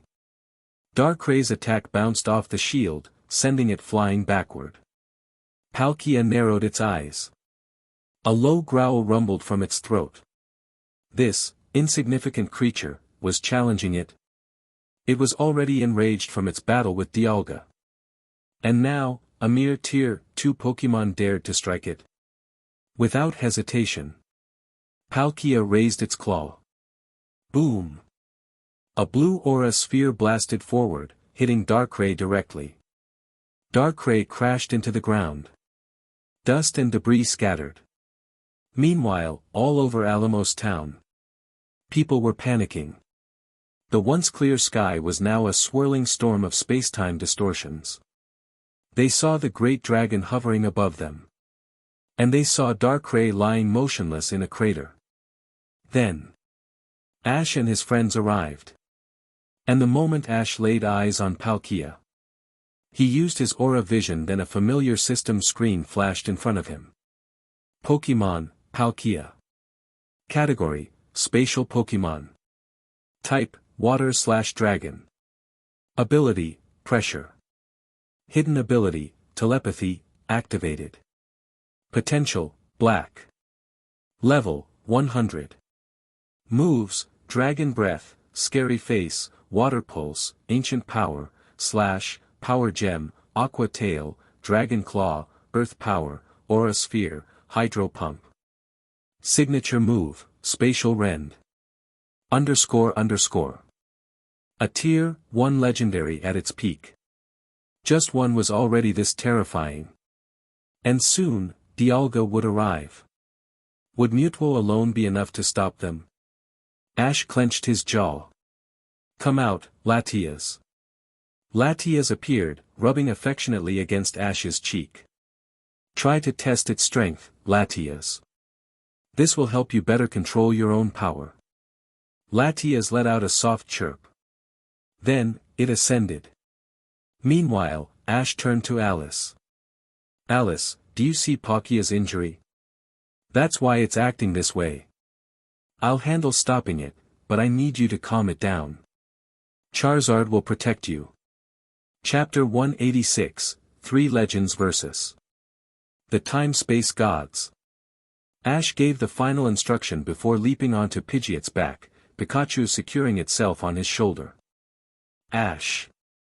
Dawn and Annabelle called out in unison, their faces filled with worry. This wasn't just any ordinary battle, this was against one of Sinnoh's most revered legends, one of the twin dragons of time and space, Palkia. Charizard, I'm counting on you to protect them. Pidgeot, let's go. Roar. Pidge. Without another glance back, Ash took off, his heart pounding with excitement. Facing a battle with the legendary Palkia, it was enough to send chills down his spine. As they soared, Ash turned his gaze toward Darkrai, who was keeping pace with him in the air. Darkrai, this one's going to be tough. Looks like we'll have to work together. Darkrai gave him a side glance. Ash wasn't trying to command it, he was suggesting an alliance. If possible, Ash wanted to take Darkrai with him after this was all over. In the original timeline, this Darkrai had proven itself as a protector, fighting against insurmountable odds to defend the town of Alamos, even at the cost of its own life. It had no hope of defeating the twin gods of time and space, yet it never hesitated. Ash respected that. And if he had a chance, he wanted to recruit this Darkrai. Right now, Darkrai and Latias floated in the air, standing against the furious Palkia. Darkrai studied Ash. This human had believed in it from the very start. And now, he was willing to fight alongside it to protect Alamos Town. Darkrai's opinion of Ash had improved significantly.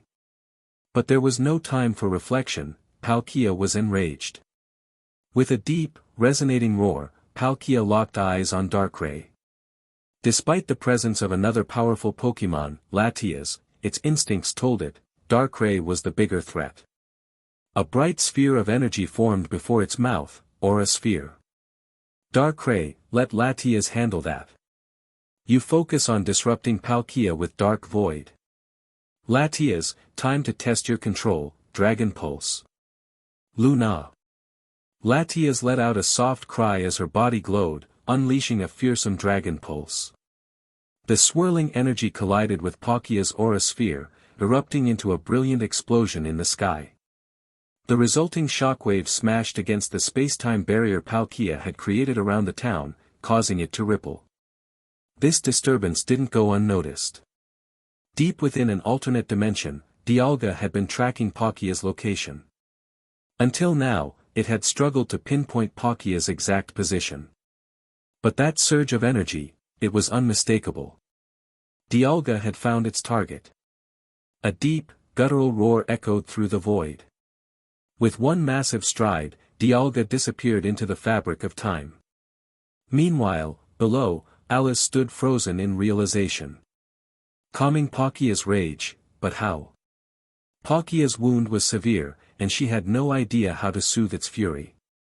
Nearby, Tonio, who had been monitoring energy fluctuations, suddenly snapped his fingers. Wait! I remember something. In the notes my grandfather left behind, there was a prophecy from Godi. Godi, the creator of the space-time tower. What did the prophecy say? Alice asked, her hope ignited. Tonio took a deep breath. Godi predicted that when time and space fall into chaos, their battle will drag Elamos town into a catastrophe. If we don't stop them, Dialga will arrive next, and then we'll be in even greater danger. Dawn and Annabelle gasped. Then what do we do? Tonio's expression turned grim. According to the prophecy, the only way to quell their fury is to use the space-time tower, the world's largest musical instrument. It must be played alongside a melody called Oration, the Song of Peace. Everyone fell silent. A song? They had never heard of it before. Tonio clenched his fists. The problem is, I've never found any record of Oration. If we don't have the melody, we can't play it on the tower. Wait! Alice suddenly gasped, her eyes wide with shock. You said Oration? Tonio blinked. Yes, why? Alice took a shaky step forward. I know it. My grandmother, Alicia, passed down a song to me. Whenever Pokémon fought, I would play it, and it always calmed them down. That song, it's called Oration. Everyone's eyes widened in disbelief. Then we have a chance. Dawn, Annabelle, Tonio, and Alice immediately dashed toward the space-time tower. Boom! A devastating explosion shook the skies.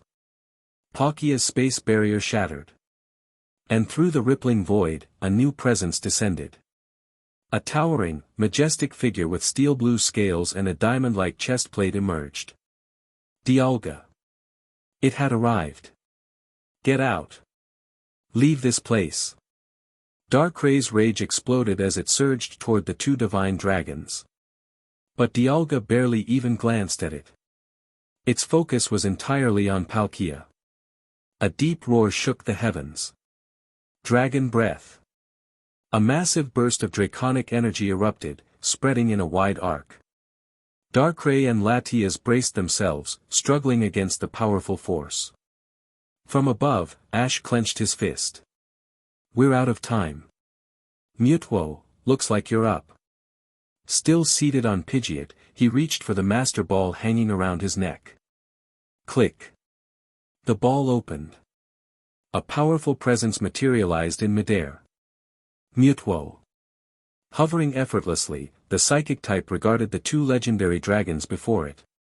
Even among legendary Pokémon, Mutwo was an anomaly, an artificial life form with terrifying potential. Palkia and Dialga paused, their gazes shifting toward the new arrival. Unlike Latias and Darkrai, Mutwo was different. Mutwo was their equal. For the first time, the two warring gods shared a silent understanding. Before settling their own battle, they had to remove the third party. Darkrai was stunned. This presence, it was overwhelming. With Mutwo as the vanguard, Darkrai and Latias took supporting positions. The battlefield had shifted. Three legends versus the gods of time and space. Below, Ash wasn't standing idly by. With swift movements, he released Gengar, Tyranitar, and Sceptile. Your mission is to intercept any stray attacks heading toward the space-time tower. Make sure nothing stops them from playing Oration. The three Pokémon nodded, taking defensive positions. Ash clenched his fists. Looking at Palkia and Dialga, he felt an uncontainable surge of emotion. This was it. This was a battle of legends. Come on, then. Let me see just how strong the gods of time and space really are. Chapter 187, Shalebi's Support. Gra! Palkia fired another aura sphere straight at Darkrai, clearly aware that this attack was particularly effective against it. Latias, Dragon Pulse. Darkrai, I need you to keep using Dark Void and Hypnosis to interfere with them. Mutwo, calm mind. Woo!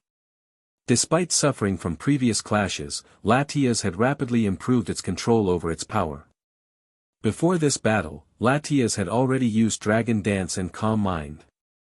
As a legendary Pokémon with extraordinary talent, mastering these stat-boosting techniques was only natural. Thanks to these boosts, Latias had grown much stronger, but Palkia and Dialga weren't about to give it more chances to enhance itself further. Though these two were the divine rulers of time and space in Sinnoh's legends, their battle strategies relied solely on raw power rather than tactical finesse. They couldn't match the coordination of Latias and Mutwo, who had a trainer guiding them. Darkrai, too, was cooperating fully with Ash to protect Alamos Town from destruction. As long as Palkia and Dialga refrained from using their signature moves, Ash was confident that his team could hold them off for a while. But it was clear that Palkia and Dialga were growing frustrated. Darkrai's relentless Dark Void and Hypnosis made them hesitate with every move. Even though they were far stronger than Darkrai, they couldn't afford to be careless. After all, a single misstep could put them to sleep. Still, these were legendary Pokémon with dominion over space and time. Rather than engaging Latias and Mutwo directly, Palkia and Dialga turned their focus to Darkrai. Both fired aura spheres in unison, striking Darkrai with pinpoint precision. Though they lacked strategy, they instinctively understood that taking down Darkrai would free them from its constant interference. Latias, use Wish on Darkrai. Ash watched as Darkrai endured the two powerful attacks, barely managing to stay airborne. His trust in Latias grew even stronger. Traveling with this adorable Pokémon had proven to be more valuable than he could have imagined. With its Wish and Heal Pulse, Latias was not only a formidable fighter but also a reliable support Pokémon. Normally, Wish could only heal Pokémon a trainer had officially captured. But since Latias was a legendary with near mastery over its abilities, it could direct the healing energy wherever it wanted. Palkia and Dialga weren't going to let up, though. They launched two more aura spheres to finish Darkrai off, but this time, Latias and Mutwo intercepted them. Gra! Grara! The two dragon gods were furious. They simultaneously turned their focus to Ash. A crushing pressure descended upon him. For a brief moment, Ash and Pidgeot felt completely frozen under their overwhelming might. But while his body couldn't move, his mind remained clear. He could still use his aura and overcome abilities. That meant he could still give commands. With a flash of light, Mutwo teleported in front of Ash. The power of Latia's wish activated, instantly healing Darkrai's wounds. But then, Palkia and Dialga's gemstones flared with intense light. They're about to use their signature moves. Mutwo, hold your ground. Ash's heart pounded in his chest. Excitement and tension intertwined as he looked at his team. Darkrai floated beside him. It understood that Latias and Mutwo were only here because of Ash. It would not allow any harm to come to him. Gra! Grara! Spatial Rend! Roar of Time! Two devastating attacks were unleashed at the same time. For a brief moment, the entire world seemed to freeze. The collision of time and space created a fusion of their energies. The two attacks combined, forming a reality-shattering force capable of reducing everything to nothingness. At that moment, Latias released countless small, feathered orbs around itself. These orbs weren't meant to attack but instead formed a protective barrier, Mist Ball. Mutwo extended both hands, forming a protect barrier to shield itself, Latias, Darkrai, and Ash, all while keeping Pidgeot and Pikachu safe. The next second, Spatial Rend and Roar of Time struck. Crack! Protect shattered instantly. Mutwo immediately erected a light screen, but it, too, crumbled under the immense force. Finally, the full impact hit Mutwo's energy shield head-on. Boom! A deafening explosion rocked the sky. Everyone below watched in stunned silence. Their eyes were locked onto the battlefield, where a trainer had dared to challenge two of the most powerful legendary Pokémon in existence. Could he withstand it? Tonio's hands trembled as he checked his energy readings.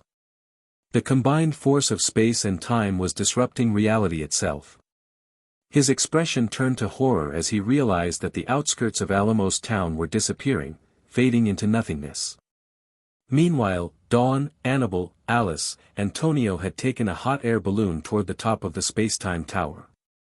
Charizard flew beside them, fending off shockwaves from the battle above. A stray energy slash shot toward them. Charizard roared, crossing its claws and slashing forward with Dragon Claw. The impact sent it tumbling backward, but its fighting spirit only burned stronger. The pressure of the battle ignited its latent power. Its level, stuck at 79 for so long, finally broke past the threshold to 80. Its experience had long been sufficient for a breakthrough, but the moment had never come, until now. Meanwhile, Ash didn't have time to notice Charizard's growth. The spatial rend and roar of time attack had severely wounded Latias and Darkrai. Even Mewtwo, though stronger, wasn't unscathed. The combined power of time and space had left it struggling. Without Latias and Darkrai's support, Mewtwo alone would have been overwhelmed instantly. Seeing this, Palkia and Dialga prepared to launch another spatial rend and roar of time. If these attacks landed, Darkrai and Latias would be completely defeated. Ash's heart raced. Where are you? Yesterday, when he first arrived, he had used his aura to send a message. Come on, little guy. I need you now. As if answering his silent plea. Vroom. A time portal suddenly opened in the sky. Palkia and Dialga froze, turning their attention to the rift. Ash let out a breath of relief. Finally, it's here. From the portal, a small, green Pokémon emerged, gracefully flying toward Ash.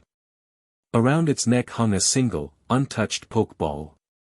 A gift from Ash, given long ago during the battle frontier. And now, without hesitation, it had come. No matter the danger.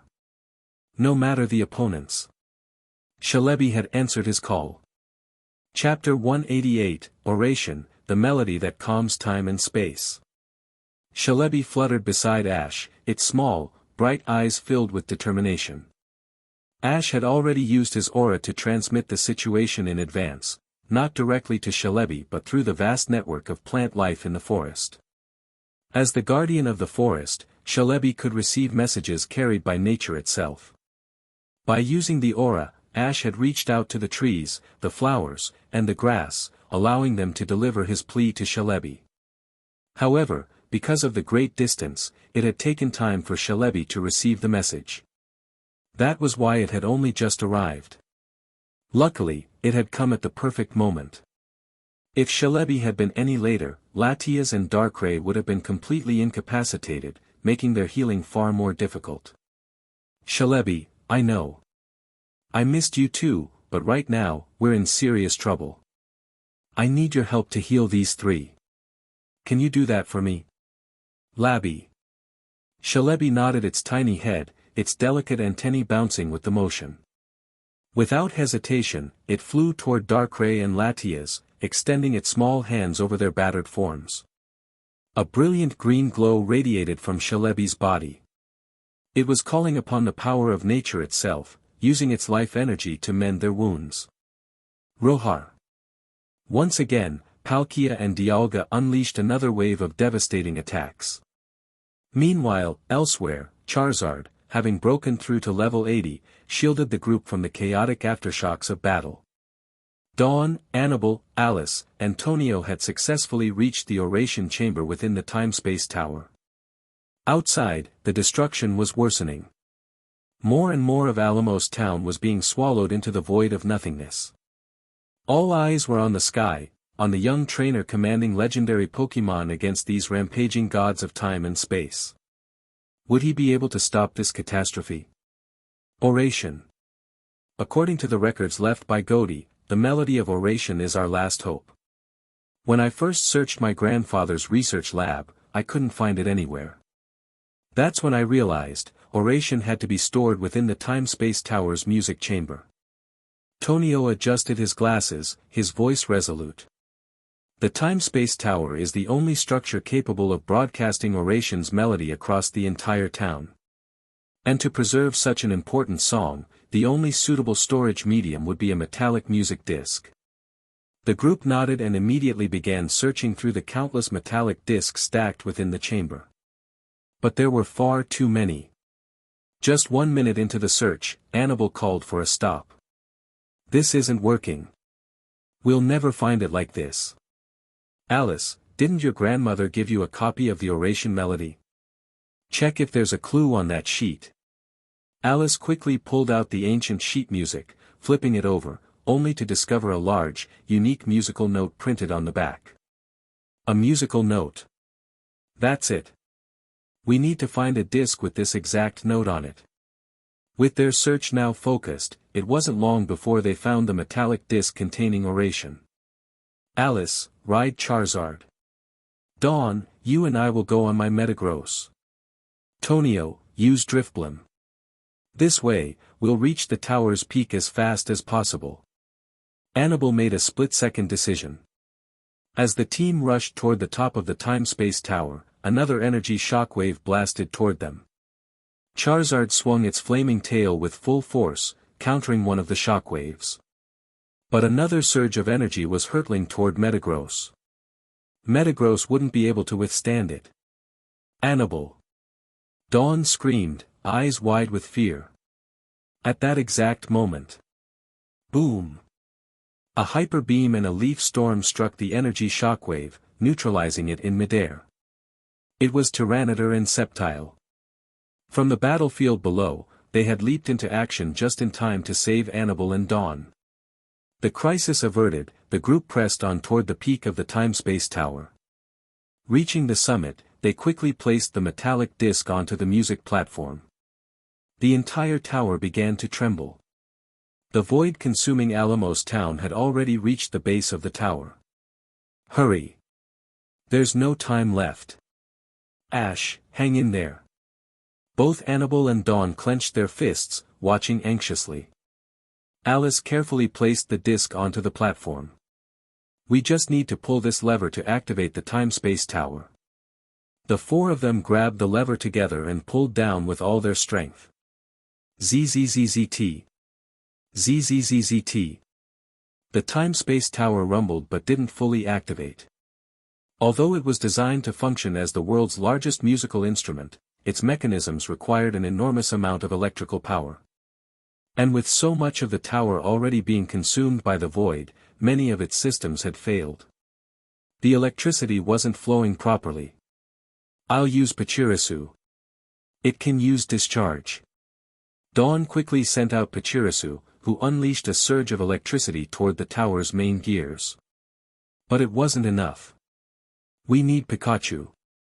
Ash's Pikachu has enough power to activate the tower in one go." Pika Pie. Pikachu, perched atop Pidgeot, arrived at the tower's peak just in time. Ash had almost forgotten about this in the chaos of battle. With Mutwo leading the charge and Latias, Darkrai, and Celebi supporting, he could afford to focus on something else for a moment. He quickly commanded Pidgeot to bring Pikachu to the top of the time-space tower. "Pikachu! We need you!" Without hesitation, Pikachu leaped onto the central mechanism. Summoning all its strength, Pikachu charged up its most powerful attack. Pika, Chuuuuu. BZZZZZT. A massive thunderbolt surged into the gears. Clang! The first musical note rang out from the tower. Oration's melody had begun. The first note alone carried a sacred, purifying aura. Ding! Ding! Clang! One by one, the notes of oration filled the air. By now, almost the entire town had vanished. Only the garden and the time-space tower remained. The citizens of Alamos Town had gathered in the garden, their hands clasped together in prayer. "What a beautiful song. It feels so peaceful. One by one, the people closed their eyes, listening in awe. Back on the battlefield, Palkia and Dialga froze the moment they heard the melody. The moment Oration's notes reached their ears, they stopped fighting.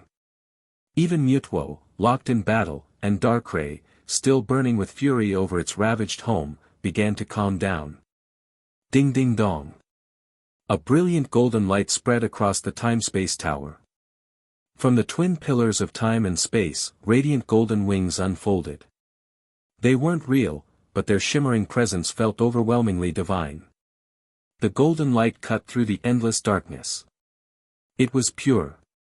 It was sacred. It was absolute. Oration's melody was restoring balance to the world. Author's note. That concludes the climactic battle at the time-space tower. This chapter was exhilarating to write. I hope all of you enjoyed it just as much.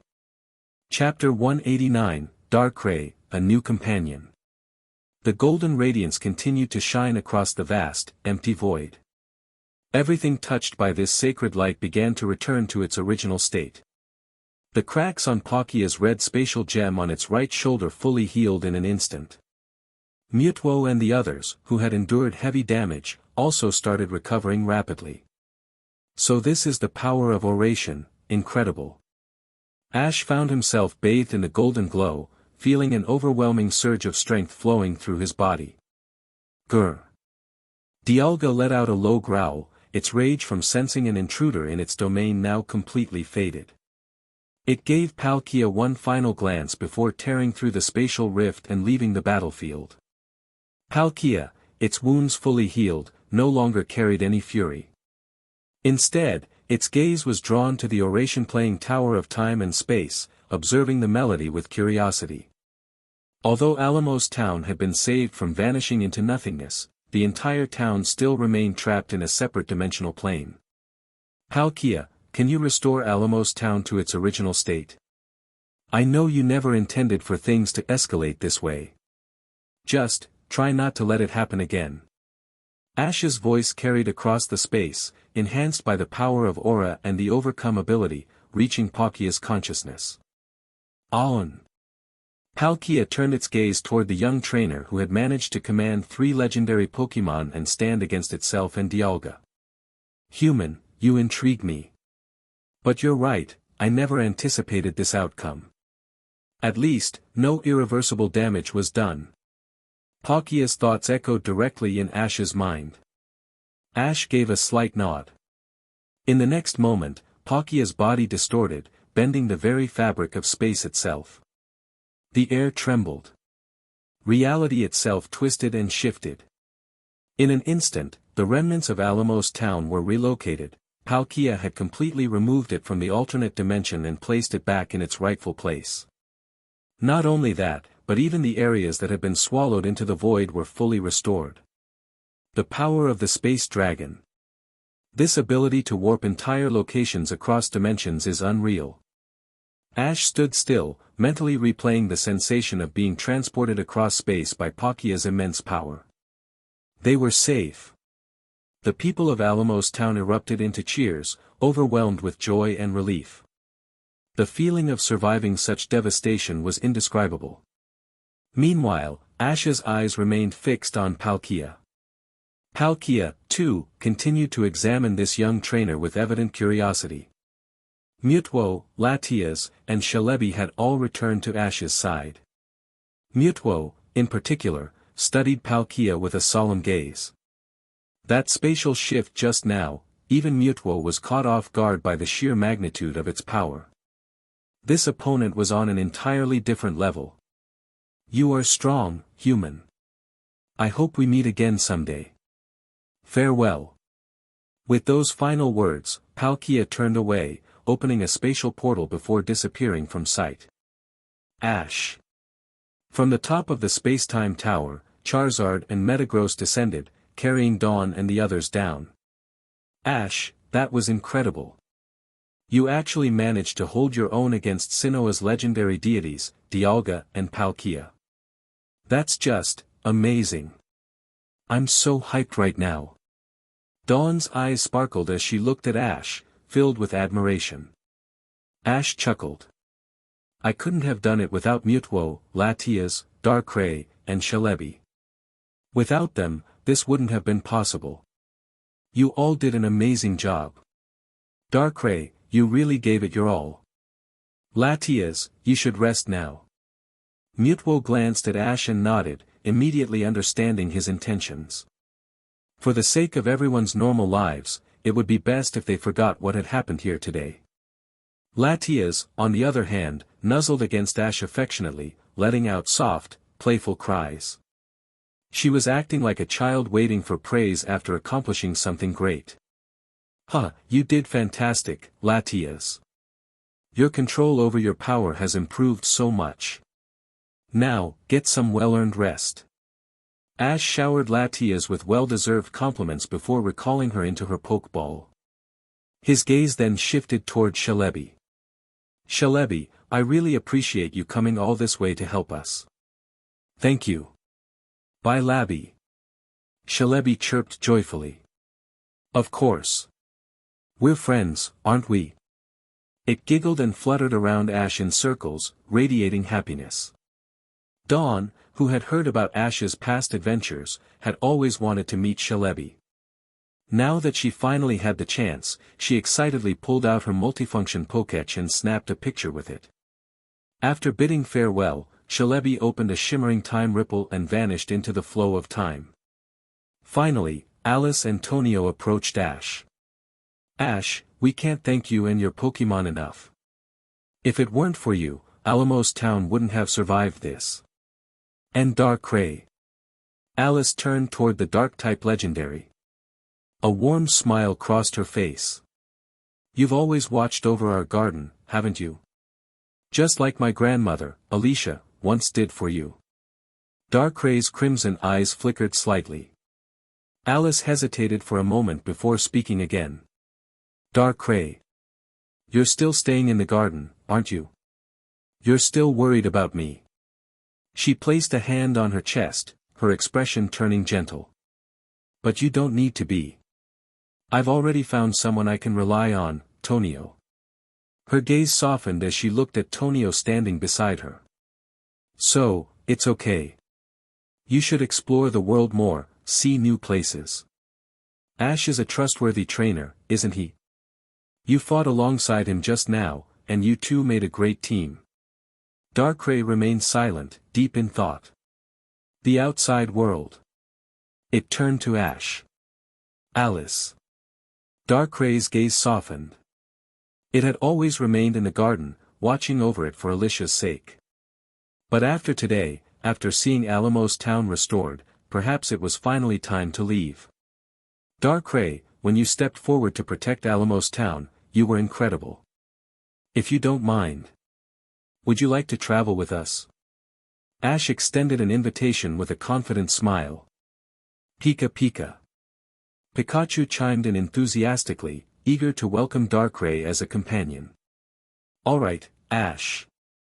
But if Alamos Town is ever in danger again, I expect you to come back and help. Darkrai made a single request. Ash exchanged a glance with Pikachu before looking toward Mutwo. Then, with a determined nod, he replied, of course. Darkrai had truly agreed to join them. For years, it had remained in the garden, ensuring its safety. But after Alice's heartfelt words, it had finally chosen to step into the world beyond. Before leaving, Ash promised that he and Darkrai would return to Alamos Town in the future. Mutwo, can I ask you one last favor? Please erase the memories of today's events from the townspeople. Only Tonio and Alice would retain their memories. As for the others, it was best they forgot. This incident had been an accident to begin with, something that was never meant to happen. Mutwo's eyes gleamed with psychic energy. A surge of immense power swept through the town. Chapter 190, Arrival in Solation Town, the Solation Ruins.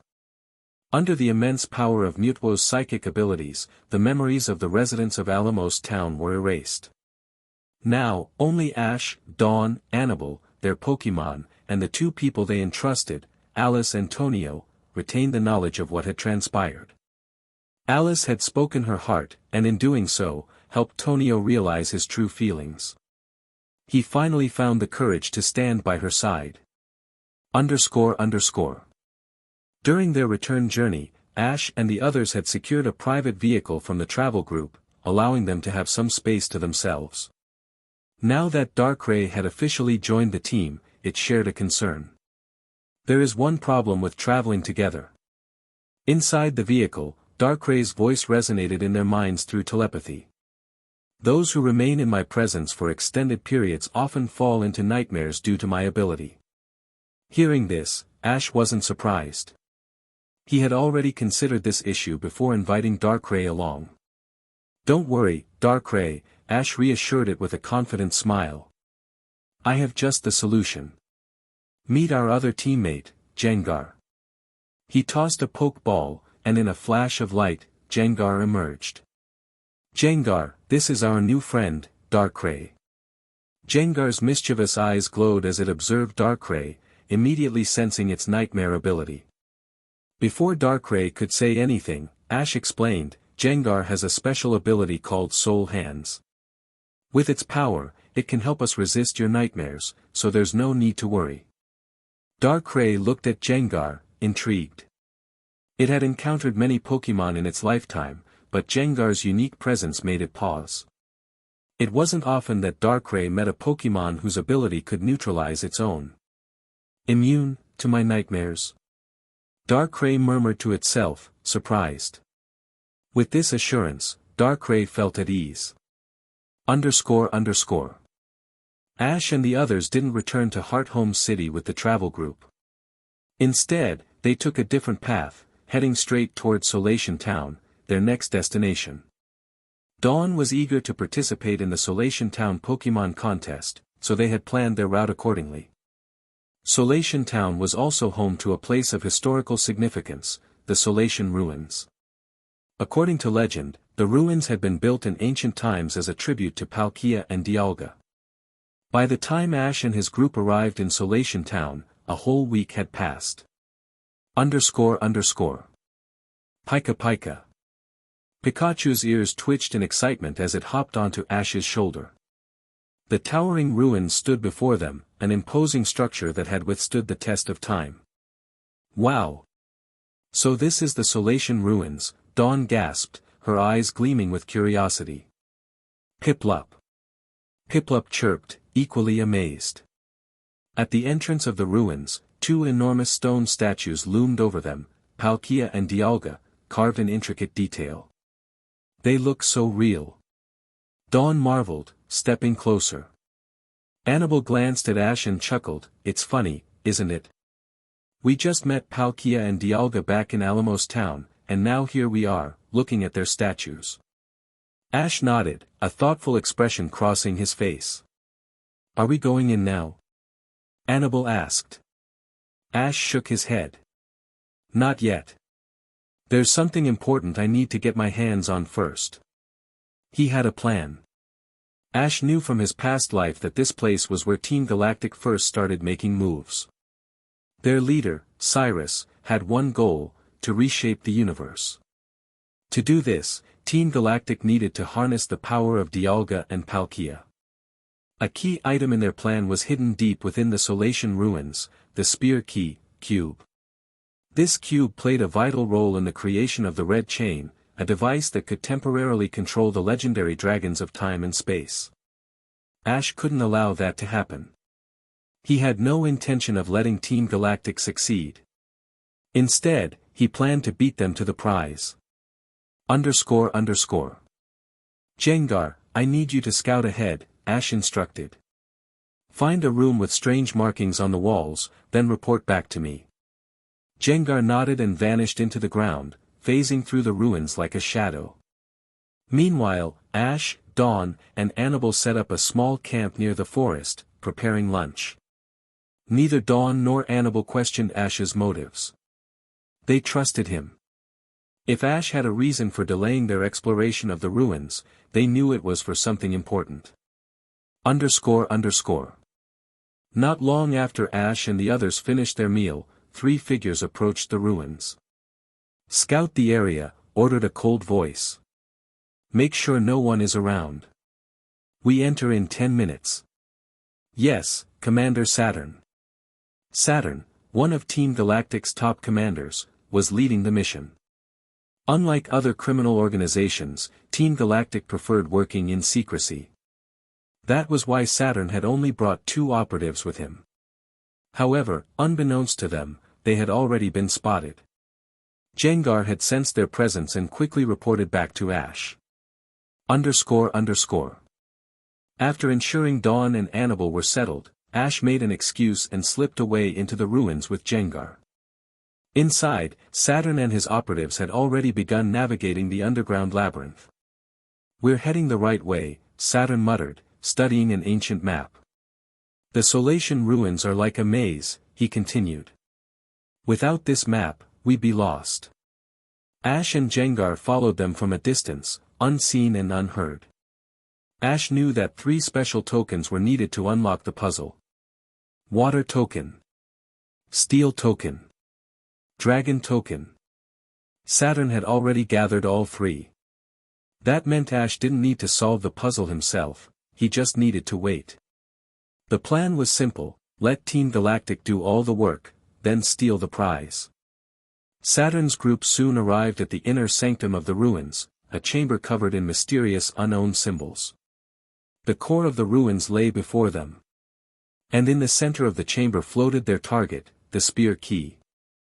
This is it, Saturn said, his voice filled with anticipation. The key to creating the red chain. With a deep breath, he placed the 3 tokens into their respective slots on the ancient floor pattern. The symbols on the ground glowed, and the entire room trembled. A bright light illuminated the chamber, and from the center of the pattern, the spear key cube began to rise into the air. This was Ash's moment. Jengar, go! With lightning speed, Jengar darted forward, grabbing the cube with its spectral hands before melting into the shadows. What? Saturn's eyes widened in shock. He had no idea what had just happened. Who's there? He shouted. But by the time he realized the cube was gone, Ash was already long gone. Chapter 191, 100 million poke coins. Damn it! Who's there? Saturn thought he had been extremely careful. They had the map. Without the map, no one could have made it into the core chamber of the Solation ruins. Did the map get leaked? As soon as the thought came, Saturn crushed it. Impossible. That map was one of a kind. Commander Saturn, the shadow that just flashed past. I think it was a Pokémon. Saturn frowned at his subordinate's report. He didn't believe it was a wild Pokémon. Looked like Cyrus's suspicions were correct, someone powerful was meddling behind the scenes. Buzz, buzz, buzz. The walls of the Solation ruins core chamber began to hum. Due to the activation of the cube-shaped triangle structure, the embedded unknown glyphs were awakening. Retreat for now. Saturn led his 2 subordinates out quickly. While leaving, he immediately reported the situation back to Cyrus. Meanwhile, Jengar and Ash had already left the ruins, cube in hand. They didn't run or hide. Instead, they were just casually standing right at the exit. Saturn and his men came out only to find the young man calmly waiting for them, holding the exact same cube that had just been snatched. Beside him stood a Jengar, grinning devilishly. No explanation was needed, this Jengar was the one who had stolen the spear key. Name your price. Give me the spear key. Saturn wasn't a brainless grunt. That Jengar had managed to nab the spear key right under his nose without him even reacting. That alone told him this trainer was not someone he could afford to underestimate. Ash casually tossed the spear key in his hand, then glanced at Saturn with a teasing grin. You're Saturn, right? Executive of the Sinnoh Underground Syndicate, Team Galactic. If your boss wants this cube, he'll have to cough up 100 million poke coins. Saturn's eyes narrowed. This kid not only knew who he was, he even knew exactly who he worked for. But Saturn didn't recognize him at all. Who was he? Still, As a galactic executive, Saturn had his pride. This was outright mockery. No matter how strong the opponent, he had to at least test the waters. Toxicroak. He sent out his Pokémon, and the two subordinates immediately followed suit. But before they could even fully throw their Pokeballs, Toxicroak collapsed on the spot. Just like that. Put down instantly, by Jengar's hypnosis. Ash clucked his tongue and sighed dramatically. Ha!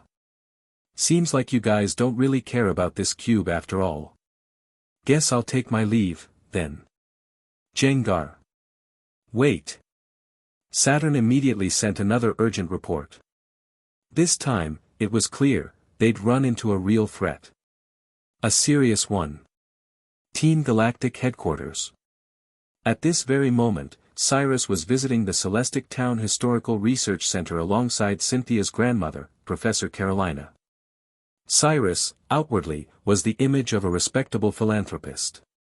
But in truth, he was the secret leader of Team Galactic.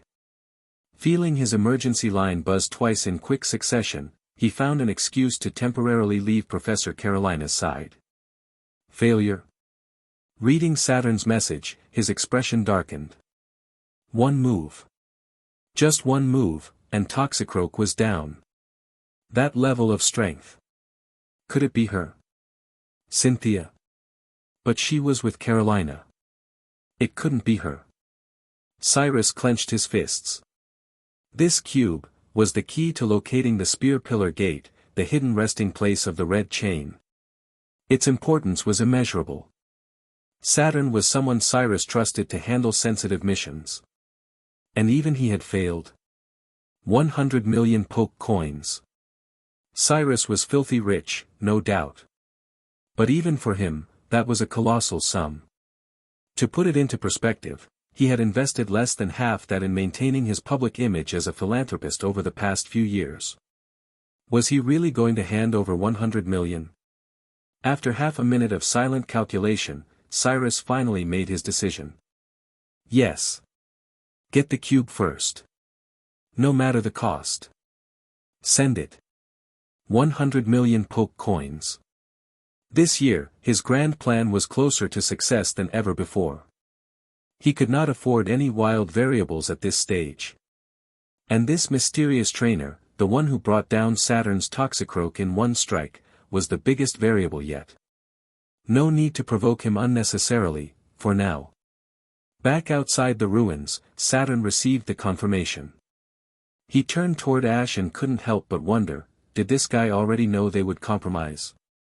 The deal went through flawlessly. The payment, of course, was cleverly split into hundreds of smaller transactions, all deposited into a digital account. A system-generated account. Ash, grinning like a mastermind, transferred it all directly into his system. With 100 million poke coins now at his disposal, he could finally start planning breakthroughs for Mutuo, Latias, and Darkrai. Watching Saturn take the Spear Key Cube and board his transport, Ash gave a low chuckle. Team Galactic, huh? We'll meet again soon. And next time, it won't be just 100 million. Heh. Ash was starting to seriously admire himself. Shameless. He had every intention of eventually taking down Team Galactic for good. And he already had a plan. He'd wait until Cyrus and all the core executives gathered at Mount Coronet. That would be the perfect moment to expose them, with plenty of witnesses, Officer Jenny, Cynthia, and others. But that future moment wouldn't be suitable for a little side hustle. Because once law enforcement and the League got involved, there'd be no more free money to extract from Cyrus. And Cyrus? He was loaded. He was obsessed with reshaping the world. To do that, he needed the key to the Spear Pillar Gate. And inside that gate, the legendary Red Chain. Ash had already anticipated this. So when he offered the account to Saturn, it was actually a system-generated virtual account.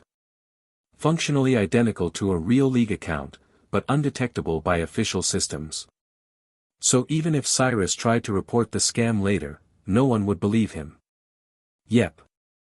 Flawless. Dusting off his hands, Ash recalled Jengar. Then turned and headed back toward the forest. Dawn and Annabelle were still waiting for him, after all. It had barely been half an hour. There you are, Ash. Where'd you go? Let's hurry, off to Solation Town. Apom and I are totally going to win the ribbon in the next contest. Pikachu. Dawn and Piplup, as always, were full of confidence. Ash smiled.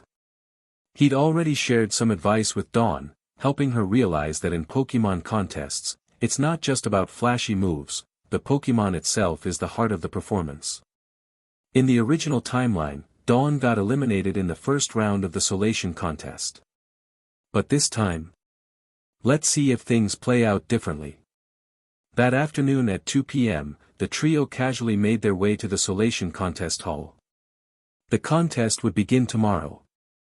Dawn signed up for the competition. Ash, meanwhile, was already planning the next steps. Preparing to take Mutuo and the others to an entirely new level. Chapter 192, The Final Victory. Dear audience members, whether you're here live or watching from your TVs at home, how are you all doing today? Inside the Solation Town Contest Hall, the ever-energetic hostess Marion was already whipping up the crowd into a frenzy. Marion's contests were just as beloved as those hosted by Vivian and Lillian, her charisma and energy were unmatched. Everyone seems to be in high spirits today.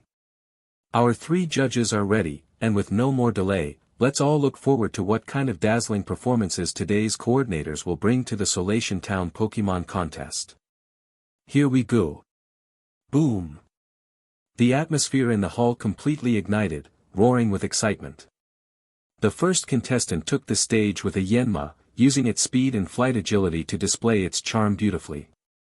Back in the waiting room, Dawn watched the performance on the large screen and nodded thoughtfully. Ash was right. A Pokémon contest is really about the Pokémon themselves. Back when I was training with Apom, I was way too focused on moves. I've adjusted a lot since then, but still. I wonder if it'll be enough. Her palms were clenched tight with nerves. Piplup, Pip. Piplup chirped encouragingly, trying to calm her down. Yeah. I'll be fine. I've grown since the last setback, I'm not who I used to be. The crowd outside roared louder and louder with each act. Finally, it was Dawn's turn. She took a deep breath. With a heart full of nerves, excitement, and newfound confidence, she stepped onto the grand stage. Apom, let's go. Apom, start by spinning and use Swift. Go-o. With a flick of its tail, Apom launched shimmering golden stars one after another. Because of the spinning motion, the swift attack formed a dazzling spiral in the center of the stage, each star perfectly aligned through Apom's control. Then, with a final flick, Apom slammed one star into the spiral, setting off a chain reaction. The stars burst and bounced in a synchronized sequence. Now, use double team. Go! Swish swish swish. Dozens of Apoms appeared across the stage, each one doing different things. Some danced, others made silly faces at the crowd. The audience burst into laughter. Great! Let's wrap it up. Use Focus Punch to disperse all the clones. Apom jumped high into the air, focusing its energy, then with a powerful strike, it shattered every illusion. All except 2. Dawn's expression shifted. Was this a mistake? But then, in the blink of an eye, Apom cancelled its Focus Punch and instead landed 2 rapid strikes with its tail. Double hit. As soon as it landed, whoosh, a brilliant white light burst out. Apom was evolving. Those 2 tail strikes just now, they were double hit, exactly what Apom needed to evolve. Whoa! Apom is evolving, everyone. What an incredible surprise, right here during a contest performance. It just learned double hit mid-show. This is truly a one-of-a-kind moment. Marion exclaimed, seizing the chance for a high-energy commentary. The 3 judges nodded in agreement, clearly impressed. The evolution was the perfect finale, elevating the entire performance to a whole new level. Now Ambipom stood on stage, smiling with Dawn, as they bowed and thanked the audience before exiting. Meanwhile, her rival Kenny had also entered the Solation Town contest. Kenny's choice this time was his Shroomish, which he had trained to learn Energy Ball, just for this very event. After Kenny came Jessalina, Jessie in disguise, of course. Once all performances wrapped up, it was time for the second round selections. Now it's time for the moment you've all been waiting for. Let's take a look at the screen and see who made it to the second round. Marion gestured dramatically. Boom! 8 names appeared on the screen. Kenny, Jessalina, Dawn. All advanced. Looks like Ambipom's evolution earned Dawn a solid boost in points. She made it through no problem, Ash commented from the audience with a small smile. He could already predict how this would go. Dawn was always stronger in contest battles than performances alone. And just as Ash expected. With her newly evolved Ambipom, Dawn crushed her next 2 opponents with ease, advancing to the finals. Kenny had prepped well this time. But Jessalina was on some kind of wild winning streak. With the 5-minute time limit reached, Kenny was narrowly defeated by Reina. That set the final matchup, Jessalina versus Dawn. Jessalina used Dustox. Dawn stuck with Ambipom. From the crowd, James and Meowth peeked through the seats, waving pom-poms and cheering on Jessie with unrelenting spirit. But in the end, Dawn edged out the win. Ambipom, thanks to Ash's help, had already grown strong enough to rival a standard gym trainer's Pokémon. Jessie might have won if not for Dawn, but it wasn't meant to be. The winner of the Solation Town Pokémon contest was Dawn. At the award ceremony, the contest sponsor, Mr. Contesta, personally handed her the ribbon. And just like that, Dawn had earned her second contest ribbon. After leaving Solation Town, Ash, Dawn, and Annabelle set off toward their next destination. Dawn, still riding the high of her win, was practically skipping along the road. Hey, Ash, Annabelle, I have a childhood friend who runs an open-air hot spring near the next town. You can bathe there with your Pokémon, it's so good for relaxing and recovering. Wanna go together? Author's note, kept this contest arc light. Chapter 193, The Outdoor Hot Spring in Gligger. Dawn had a childhood friend she grew up playing with, ever since their kindergarten days. Her name was Leona. Now, Dawn was bringing Ash and Annabelle to visit Leona's house nearby. As it happened, Leona was home, and she had 3 adorable little swine-up with her, all fluffy and super cute. When the trio arrived, Leona was out on the grassy field, seemingly training or playing with the swine-up. Hey! Leona, it's been forever. Huh? No way. Is that you, DD Dancer Dawn? Ugh, I told you not to call me that anymore. The 2 girls laughed and ran into each other's arms, clearly overjoyed to reunite. After introducing Ash and Annabelle, Dawn eagerly brought up the idea of taking a dip in Leona's famous outdoor hot spring. About that. Leona scratched her cheek awkwardly. I'd love to let you guys use it, but our hot spring is having a bit of an issue right now. I'm afraid we might not be able to soak today. Leona then explained the situation to everyone. Her family's hot spring was fed by a natural spring at the top of the mountain, connected via a long pipe system. But for the past few days, the hot water just stopped flowing. They weren't sure if the source had dried up or if the pipe was blocked. Leona's parents had already gone up the mountain to investigate. In the meantime, Leona was trying a backup plan.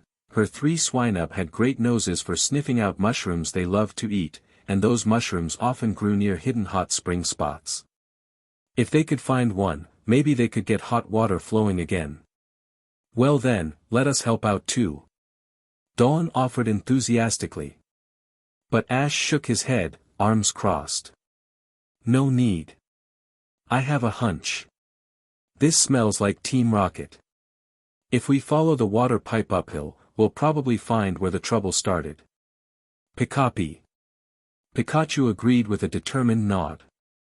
Team Rocket had been suspiciously quiet lately, it made perfect sense that they'd cooked up something here. With that, the group decided to follow Ash's plan and trace the pipe up into the mountains. Heave-ho. Team Rocket's workin' hard, you know. Heave-ho. Labor never ends for Team Rocket. That's right, Naya. Jesse, James, and Meowth had ended up here. When they stumbled across news of a mountain hot spring, their criminal minds fired up instantly. Turns out they were the ones who hijacked Leona's hot spring line. Not only had they blocked the original pipeline, they'd even dug out their own secret spa. We're gonna rake in the dough with this outdoor resort. Yeah, we'll be rich, Naya. We just need to. Before James could finish his thought, Ash and the others appeared at the scene, having followed the pipe trail directly to their hideout. Team Rocket. You've really got nothing better to do, huh? So you were the ones who messed with our hot spring. Leona shouted angrily. I'll never forgive you. Swinub, let's go. The trio of Swinub squealed in agreement and glared at Meowth with righteous fury. Ha! I knew I heard familiar voices. And so we arrived at light speed. By the winds will, we. Enough already. Before Team Rocket could finish their motto, Leona yelled, Swinub, blizzard. Boom! A wave of freezing wind shot out and instantly froze all three members of Team Rocket into a solid ice block. Grotle, finish this up with Energy Ball. Rohar. Tsh. The Energy Ball slammed into the frozen block, exploding it into icy shards and sending Team Rocket soaring into the sky. This kid just keeps getting stronger. We can't even finish a single line of our motto anymore. I'm so sick of this, Naya. As they were launched sky-high, Team Rocket looked down at the hot spring they'd worked so hard to steal, now returned to its rightful owner. What a miserable feeling. Ding! Gone in a sparkle. TCH. They'd been quiet for so long, I thought maybe they'd finally turned over a new leaf, Ash muttered. Piplup. Dawn and her partner gave a collective sigh as they watched the familiar trio vanish into the distance. With Team Rocket out of the picture and the water flowing again, Leona's family's outdoor hot spring was back in business. Since it was a mixed bath, though, there were limitations on what they could do. Dawn and Annabelle both turned a little red in the face, nervously slipping into the spring alongside Ash. Especially Annabelle. Once in the water, she hugged herself tightly and didn't dare let go. Hey, Annabelle, what's up? Dawn asked curiously. Annabelle didn't reply. So Dawn gently pulled her arms apart, and that's when the problem floated right up. Due to a certain buoyancy issue, Annabelle immediately started drifting, her feet unable to even touch the bottom of the hot spring. Dawn. Annabelle. Dawn glanced down at herself, then back at Annabelle. Okay, yeah. Annabelle sis is, stacked. The awkward but innocent moment left both girls flustered and wordless. They quickly changed the subject, redirecting their focus to the Pokémon soaking nearby. Aside from Tyranitar, Charizard, and Monferno, who couldn't enter for obvious reasons, the rest of Ash's and Dawn's Pokémon were enjoying the hot spring just fine. But good times never last forever. After resting and relaxing at Leona's place, the trio set out again on their journey. Next stop, Veilstone City. However, the first town they reached after leaving Leona's place suddenly had Ash wide-eyed with excitement. If he wasn't mistaken, this town was the same one from the original timeline, the place where a bunch of wild Gligger were causing trouble. And one of them, in particular, the super cute, quirky, and promising Gligger, was waiting here. Sure enough, once they entered the town, it was clear something was wrong. The streets were quiet, eerily so, barely any pedestrians in sight. At the Pokémon Center, they found both Nurse Joy and Officer Jenny already in a state of crisis. The cause? A Glisker, and a swarm of Gligar. Our town was hit by a huge storm recently, Nurse Joy explained. During the chaos, a wild Glisker was swept in from a nearby forest and ended up here. Glisker usually can't fly, Officer Jenny added. It glides on wind currents and emits special vibrations to help it avoid obstacles. But in a city full of skyscrapers and hard walls, those vibrations keep bouncing back, it's throwing off its flight path. And worse, the signals attracted a bunch of Gligar from the forest. Now they're all scouring the town for food. We're trying to come up with a plan, but maybe you skilled trainers have some ideas? Ash's eyes lit up. That Gligar, the one with potential, had to be in that group. This could be his chance. Chapter 194, Catching Gligar. When Officer Jenny finished explaining, both Dawn and Annabelle turned to look at Ash. Nurse Joy and Officer Jenny did the same. 4 pairs of beautiful eyes all focused on him at once. Ash, however, remained totally unfazed. It's actually not a hard problem to fix, Ash shrugged. There's a direct path from between the tall buildings to the forest outside the city. It's a clear stretch with no large obstacles. If we can lure the Gligar in that direction, then have some flying types unleash a powerful hurricane, we should be able to send them gliding right back to the forest. Honestly, even if he hadn't said anything, Joy and Jenny would have figured it out soon enough. Ash just beat them to the punch. Ash, I don't know what's in your head, but you always seem to think up the perfect plan, Dawn said with admiration in her eyes. Officer Jenny and Nurse Joy both nodded in agreement. It was a great idea. Heh, it's nothing, Ash replied with a modest smile. Gligar love a variety of foods, especially fruit. Officer Jenny, I'm guessing you've already stored away some supplies to prevent them from raiding the town's food stores. Now's the perfect time to put those to use. At Ash's suggestion, Jenny and Joy immediately got to work. Meanwhile, in another part of the city, Paul had just arrived. He'd heard from other trainers in neighboring towns that a particularly strong Glisker, the leader of the Gligar swarm, had been spotted here. And for his next gym battle, a Glisker could be just the edge he needed. His Electabuzz had already evolved into Electivire. But if Paul had known Ash was also here, he might have thought twice about coming. The wind's picking up, Paul murmured. Walking through the city streets, he scanned his surroundings. Electivire followed close behind, its eyes sharp. A few gusts later, Paul's gaze narrowed, he spotted them. A swarm of Gligar, more than a dozen of them, gliding overhead. Leading the group, unmistakably, was a dark silhouette. Glisker. Electivire, let's move.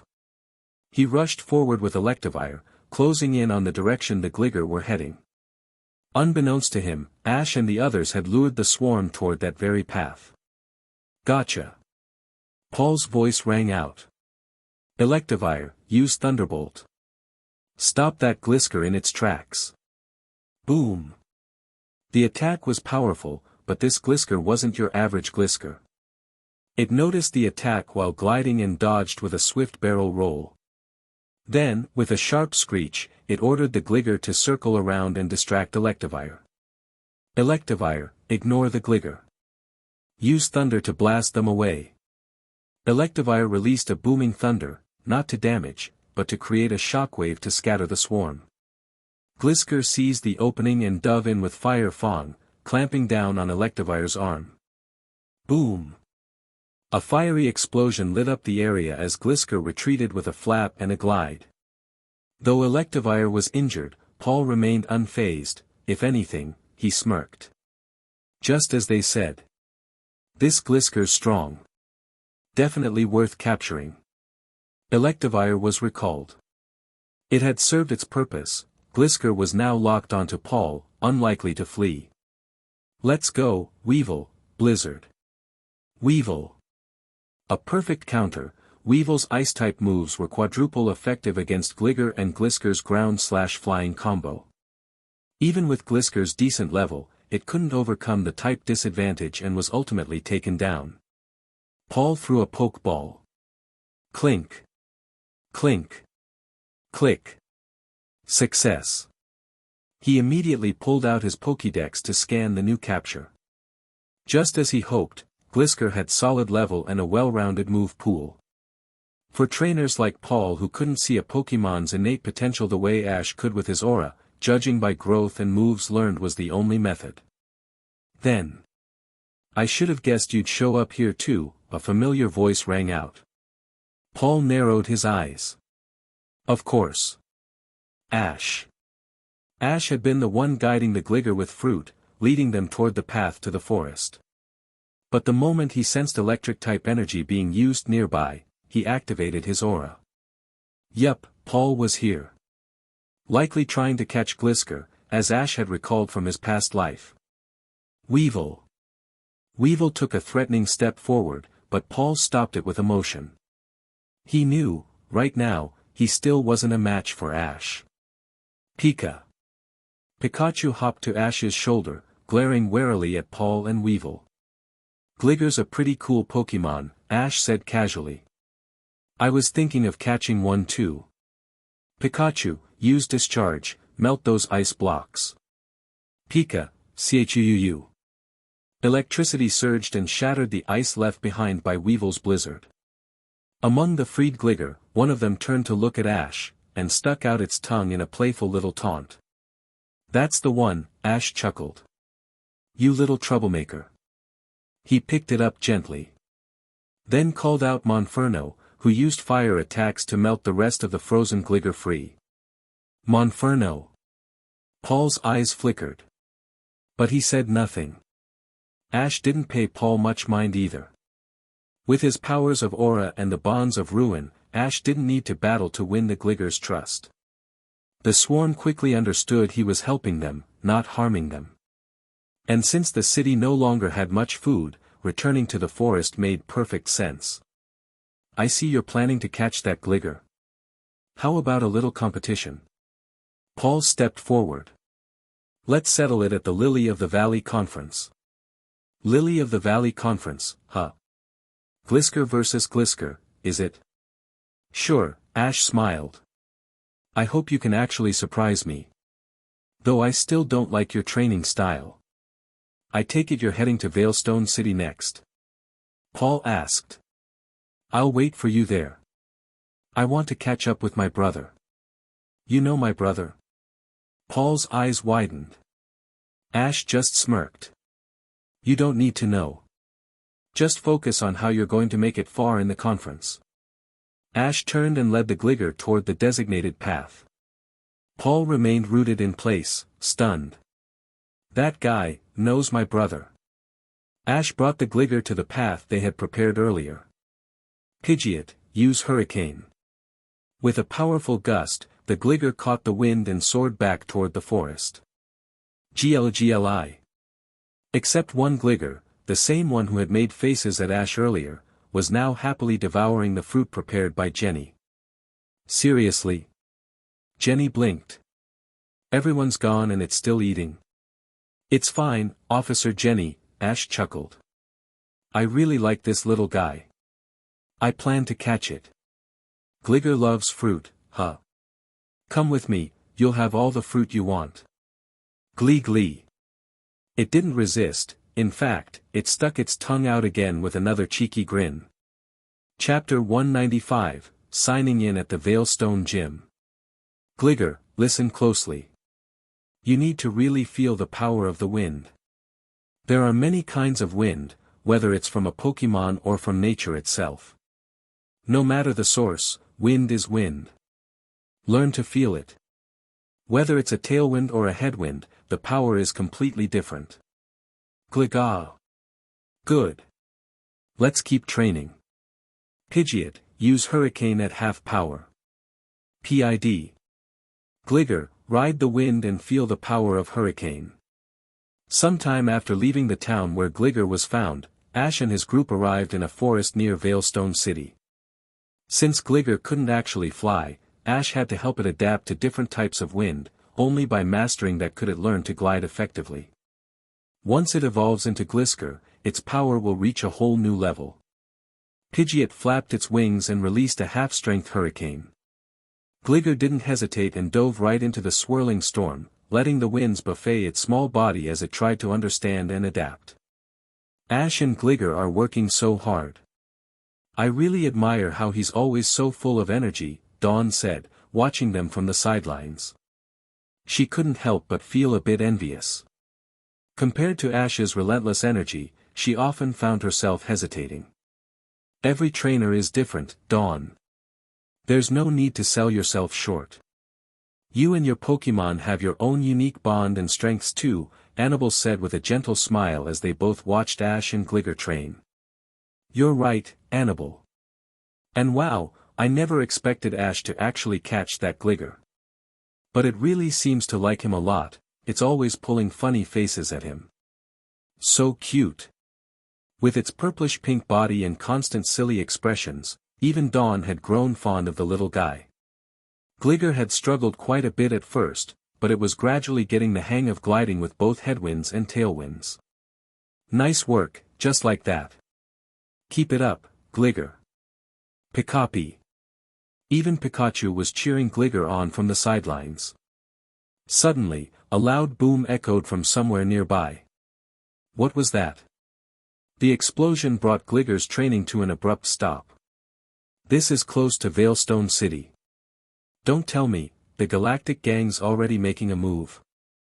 Ash's eyes narrowed.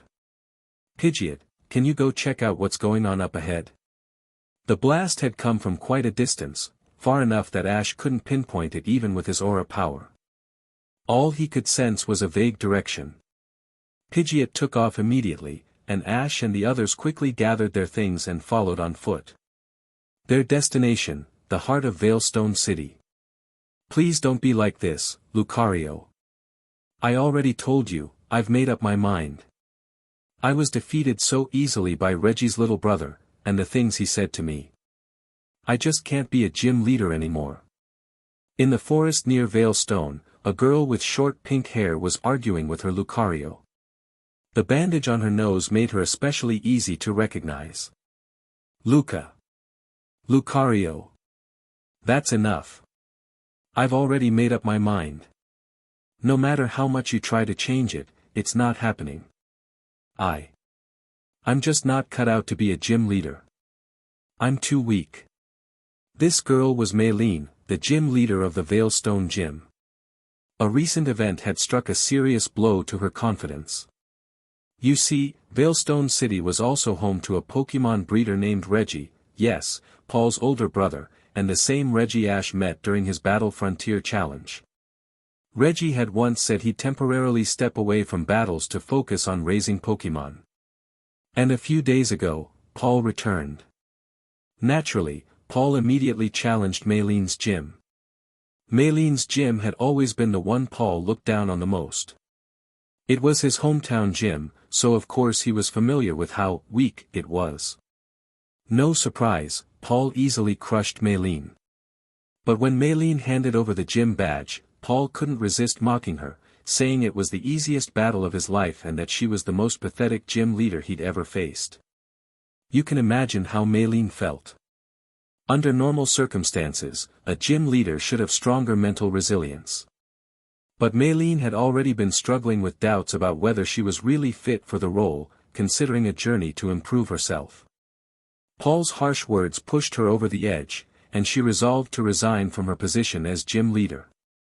Looks like this is where that explosion came from, Ash muttered. Pika. PID. Ash and the others had arrived, following Pidgeot straight to the source of the commotion. And just as he suspected, Paul had struck again with his usual insults and abrasiveness.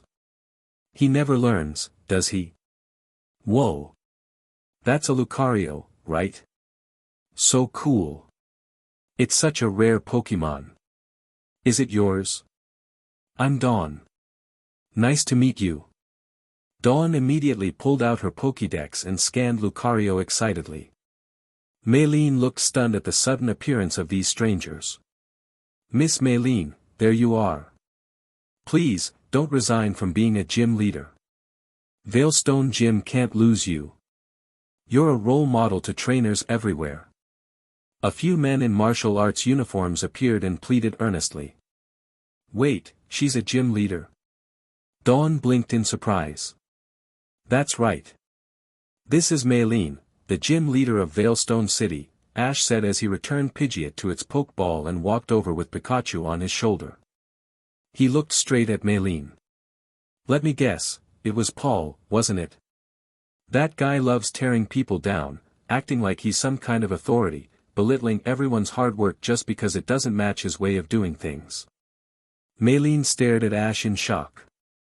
How does he know all this? Hey, Ash. Long time no see, welcome to Veilstone City. A familiar voice called out, it was Reggie. He'd been nearby and heard the commotion, so he came over to check it out. And Annabelle, too. I didn't expect to see you here as well. Please, make yourselves at home at my place, allow me to show some hospitality. Reggie smiled warmly at Annabelle. Of course, they knew each other. Reggie had once challenged the battle frontier, and Annabelle, with her ability to hear the voices of Pokémon, had left a lasting impression on him. Reggie, we can catch up later. For now, go find your little brother and bring him to Veilstone Gym. Ash's voice was firm, no room for argument. His aura practically radiated confidence. Paul was going to pay for this one. In fact, Ash didn't mind giving Paul a lesson right in front of his older brother. Reggie probably wouldn't mind either.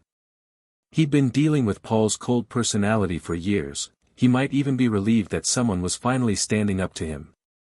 Maylene instinctively shrank back under Ash's commanding presence. The Veilstone Gym was just ahead. Ding! Congratulations to the host for successfully arriving at the Veilstone Gym. Beginning sign-in process. Chapter 196, Maylene and Lucario. Ding! Congratulations, host. Successfully arrived at Veilstone Gym. Sign-in in progress. Ding! Sign-in successful. Rewards are being distributed. System storage expanded to 27 cubic meters. Master Balls X3. Potential Boost Cards X6. Attribute Enhancement Cards X6. The rewards were powerful. Insanely powerful. Just how big is a 27 cubic meter space? Imagine a cube with a length, width, and height of 3 meters each, that's how massive it is. Ash had a feeling that this system space would undergo some sort of grand transformation one day, provided he kept signing in and earning rewards. 3 more Master Balls were added to his collection. Their utility was unquestionable. With these, Ash now had 6 Master Balls in total, and he hadn't used any of them yet. Was the system encouraging him to build a legendary Pokémon army? As for the attribute enhancement cards, Ash had received 6 in the past and used one on his Chimchar to help it Master Blaze Awakening. Now, with 6 more in hand, he had a total of 11 left to use. The potential boost cards were another big win. He hadn't received any in a while. Now, he could use these to strengthen his secondary team. All he needed was the right opportunity. The Veilstone Gym was the 3rd gym challenge for Ash in the Sinnoh region. Ash had already resolved to use his newly caught Pokémon for each of his Sinnoh gym battles. That way, the fresh recruits could quickly grow in strength and experience. Previously, Reggie, Paul's older brother, had mentioned an impressive trainer who traveled with a Pikachu capable of Volt Tackle. Now, seeing Ash in person, he instantly realized that the person Paul kept talking about had to be Ash. He silently hoped that Ash could bring some change to Paul's rigid, cold personality. With that thought, Reggie headed home to summon his younger brother. Paul didn't hesitate when Reggie told him that Ash was waiting for him at Veilstone Gym. If Ash was calling him out, Paul wanted to see what he was planning. Inside the Veilstone Gym. Maylene, Ash asked calmly, what do you think is the difference between you and a trainer like Paul? Maylene thought for a moment before answering. Paul, he treats Pokémon like tools. He's completely focused on achieving strength, ruthless strength. And he is strong. As a gym leader, I couldn't even put up a decent fight. Luca. Lucario growled, clearly upset with his trainer's self-doubt. Ash gently shook his head. You've misunderstood something, Maylene. Whoever said gym leaders are supposed to win every match against challengers? That's not the point of being a gym leader, is it? You think Paul is strong, so you feel unworthy. That's where your thinking went wrong. When the league appointed you as Veilstone's gym leader, it was because you were already a powerful and capable trainer. As for Paul, this so-called strong trainer of yours, he couldn't even withstand a single move from one of my Pokémon. To me, he's weak. He has no right to belittle others, much less judge them. Ash said this very deliberately, because he could already sense Paul and Reggie standing just outside the room, using his aura powers. __. Paul clenched his teeth as he listened. Reggie, noticing his tightened fists, let out a quiet sigh. Paul was still haunted by what had happened to Reggie, his older brother, when he lost to Brandon of the Battle Frontier. That loss changed everything. Back then, Paul was a trainer like any other, just like Ash, Maylene, or Reggie.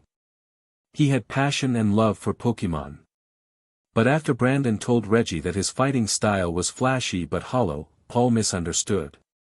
He thought it meant that caring for Pokémon was a weakness. So he hardened his heart, vowing to become stronger, by shutting out emotion and relying on results alone.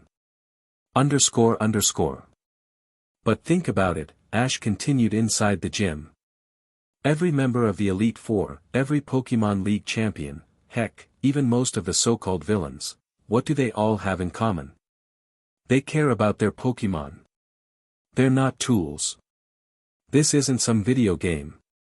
Pokémon are living beings. They understand us. They feel our emotions. I don't know what Paul's past Pokémon were like, but I can tell you one thing, those Pokémon used to smile. The ones he has now. They've forgotten how to. Smiles are contagious. Bonds are powerful. And when Pokémon truly feel your heart, that's the real foundation of strength. Paul stood motionless at the door. There's a kind of special stone that can boost a Pokémon's power, but only when the trainer and Pokémon share a powerful bond. That bond is called affinity. When that affinity is strong enough, it creates a phenomenon known as a link, a connection that enhances strength. Paul. He's on a dead-end path. He's incapable of forming those bonds. His growth is capped. If he doesn't change, he'll never beat Brandon, not in this lifetime. __. Ash was referring to Mega Stones. He was sure the research had reached completion by now. It was likely that the Kalos League had already proposed the concept of Mega Evolution. Ash never planned for the Devon Corporation to monopolize the stones. That wouldn't be realistic. The Pokémon League would never allow it. Still, Devon would surely profit the most, and most of those profits would end up in Ash's pocket. The League was just helping him scale this project. They were his temporary workforce. __. He'd said all he needed to say. Maylene was a gym leader. If she didn't get it now, she'd have no one to blame but herself. Thank you, Ash, Maylene said, eyes brimming with clarity. I understand now. Lucario, thank you for always believing in me. Come on, let's give Ash the kind of gym battle he deserves. Luca. Lucario's eyes gleamed with determination. The two of them turned to face Ash, eyes burning with battle spirit. No problem. Let's see what you've got. Pikapi. Pikachu added with a chirp, fired up as well. Ash's fighting spirit surged like wildfire. Dawn and Annabelle exchanged a glance. Ash really knows what he's talking about. Some things just didn't need to be said out loud. The battle between Ash and Maylene was about to begin. Chapter 197, Veilstone Gym, Ash vs Maylene. Miss Maylene had finally had a change of heart and no longer wanted to resign from her post as the Veilstone gym leader. This was amazing news. Ash is battling Maylene, huh?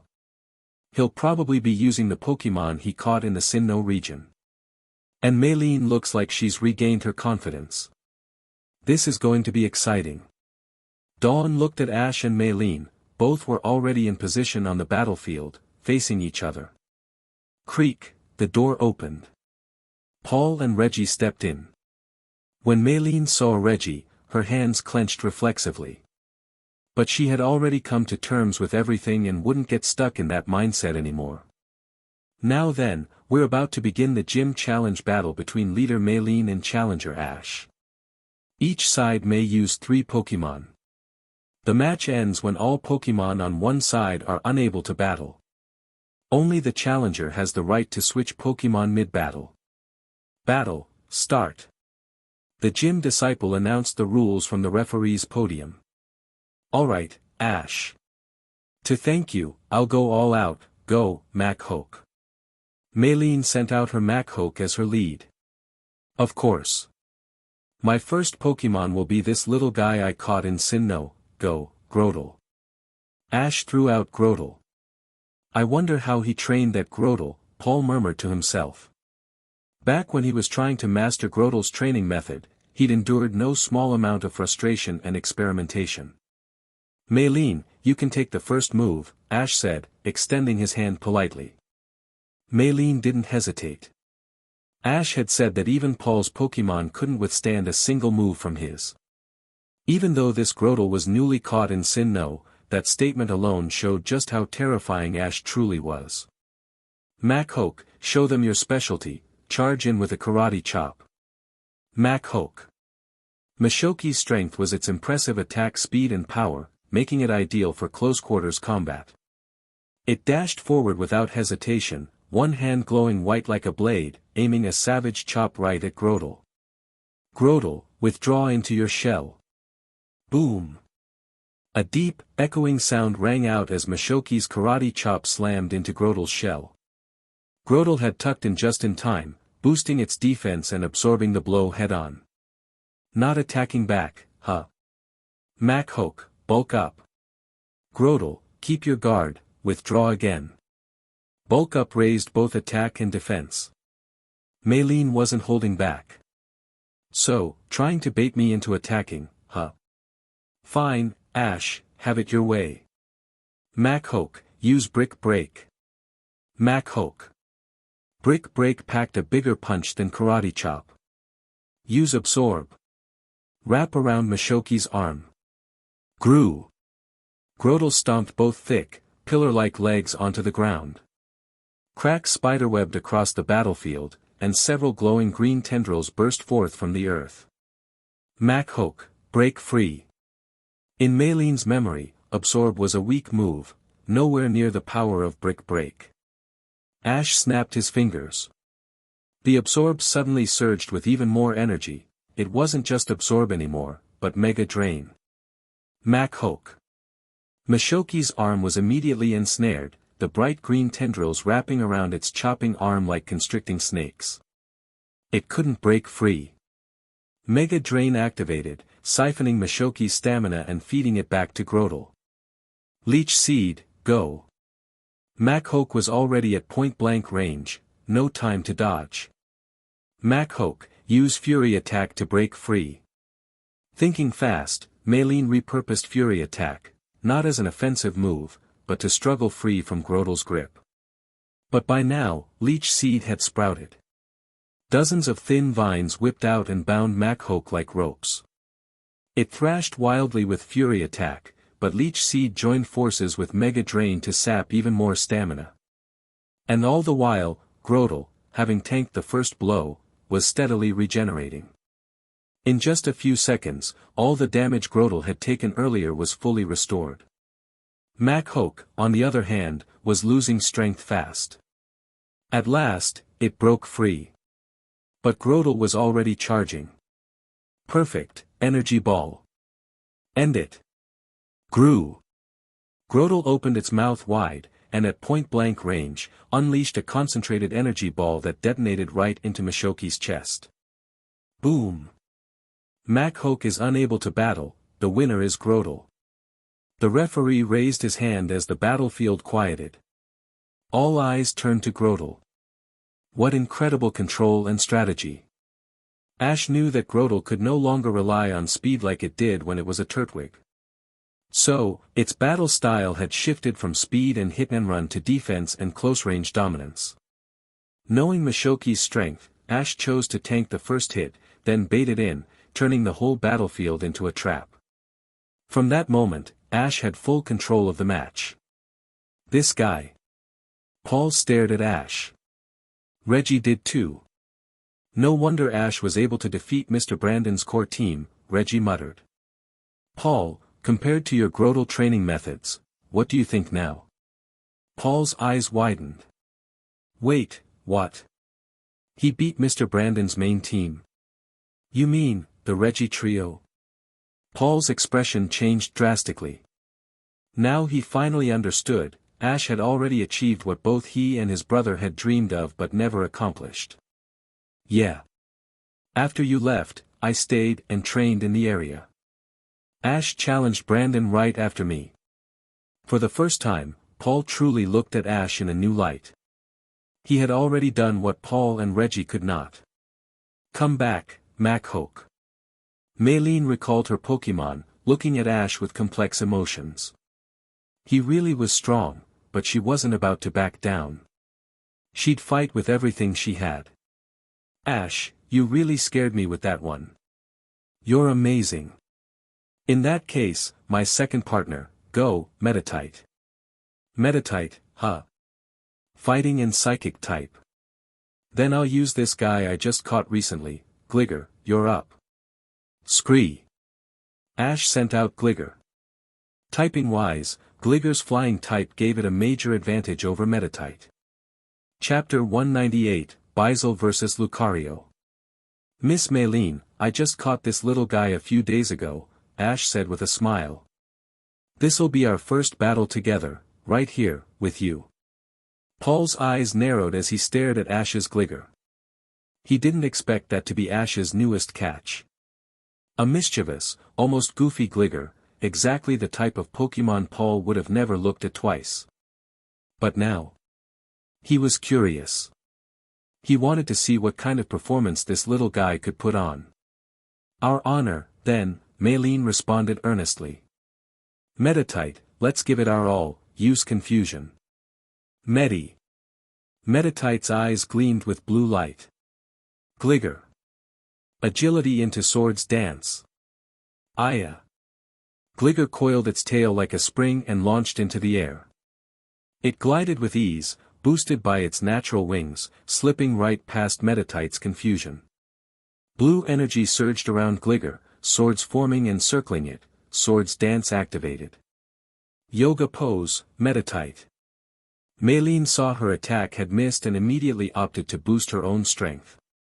But Ash had seen it coming. With Gligger's lower level and limited offensive options, Ash knew brute force wouldn't work. Time to use aura power. He transmitted his thoughts directly into Gligger's mind using aura. Maylene wouldn't be able to guess his moves this way. Gligger, quick attack, then be ready for wing attack. It was a trap. If Meditite tried to dodge with detect, the delayed wing attack would strike. If she didn't use detect, she'd be hit by quick attack. Gligger nodded in the air, pumped to prove itself. It charged, eyes sharp, speed boosted by agility. Huh. Ash didn't say anything. Gligger just went on its own. Dawn asked, puzzled. Paul was confused, too. That's aura, Annabelle explained calmly. It's a special power, Dawn, you should know it. Paul narrowed his eyes. Aura. So that's what this is. Damn it, why is he so good? Maylene recognized it, too. If Ash was using aura, she wouldn't be able to read him. Meditite, dodge with detect. Then go back to yoga pose. She was counting on Meditite's ability, pure power, which doubles physical attack. If she could land even one solid hit, Gligar wouldn't stand a chance. Meditite's eyes lit up again, detect activated, dodging the first strike. But Gligar wasn't done. Mid-air, it twisted around with its wings, wing attack landed right on target. Medi. Don't let it escape. Meditite, drain punch. Gligar, dodge with quick attack, then use sand attack. Even with its agility, Gligar couldn't fully escape, Meditite's drain punch grazed it hard. Energy drained, Gligar staggered mid-air. It looked like it might crash. But just before hitting the ground, it slammed its claws into the dirt to stop itself, bam. Its pincers cracked into the floor, grabbing a handful of debris, and hurled it straight into Meditite's face, sand attack. Then, Gligar launched itself back into the air with a slick glide. Well played. That Gligar's reaction time is nuts. Reggie cheered from the sidelines. Paul silently agreed, none of his Pokémon could have pulled off that sequence better. Dawn and Annabelle were on edge, eyes locked on the battle, not wanting to miss a single move. Nice one, Gligar. One more wing attack. Aya. Gligar swooped again. Meditite, calm down. Use your ears, listen for Gligar's position and then drain punch. Medi. Meditite tried to focus, tried to hear through the wind, but... Smack! Gligar's wings connected again. Meditite is unable to battle, Gligar wins. Meditite just couldn't hold on any longer. Round 2, victory for Gligar. With the battle over, experience points were distributed, and Ash didn't hold back. Tenfold EXP critical boost card activated. Ash dropped one of his rarest cards, each worth 2 million Pokecoins. Grotl's level shot from 39 to 47, 8 full levels. Gligar. From 35 to 44, even more than Grotl. Aya. The little guy zoomed back to Ash, clearly overjoyed. Ash smiled helplessly. This Gligar really was like a big kid, just wanted some praise. Aya. Alright. Yeah, you did amazing. That timing. Perfect. Now go chill with Grotl, and watch Bizel's turn. He gave Gligar a pat and the goofy bat made a face before obediently settling down beside Grotl. Pikachu. Pikachu gave it props too. Ash, I can't believe that Gligar's a new catch, Maylene said, clearly impressed. The way you two battled, that level of sync is unreal. And I didn't know you could use aura. I've always dreamed of that power, I mean, I have a Lucario as my partner, after all. She looked at him with a mix of envy and admiration. Despite Ash never saying anything harsh, the pressure he radiated was even more intense than Paul's. Lucario, I'm counting on you. Ruka. Lucario stepped forward, Maylene's ace. Ash reached for the last Pokeball in his hand. Alright, Bizel. You're up. Bizel. Full of fire, Bizel made its entrance. Ever since watching Pikachu's match against Lucian's Bronzong, Bizel had been burning for its own turn. Now. That moment had come. Boy! It even taunted Lucario with a confident gesture, waving it over. The final round had begun. Chapter 199, Aqua Jet Cyclone Mode. Whoa! That's the most fired up Bizel I've ever seen. Ash, looks like you've really trained this one well. Maylene's eyes lit up in surprise. This Bizel, without a doubt, had the strongest fighting spirit she'd ever witnessed. Lucario stood silently, observing the opponent. Lucario, open with Aura Sphere as a greeting. CAA. Maylene and Lucario moved in perfect sync. A brilliant blue Aura Sphere burst forth like a comet. Aqua Jet. Then spin into Water Gun midair. Ash wasn't pulling any punches. Neither was Maylene, her Lucario was fast, blindingly fast. Lucario, follow the aura sphere in and strike with force palm. Both sides, Byzul and Lucario, unleashed 2 moves each in the very first exchange. Only Pokémon with exceptional reflexes could pull something like this off. Everyone present, Paul, Reggie, Dawn, Annabelle, even the gym's assistants, held their breath, eyes glued to the battlefield.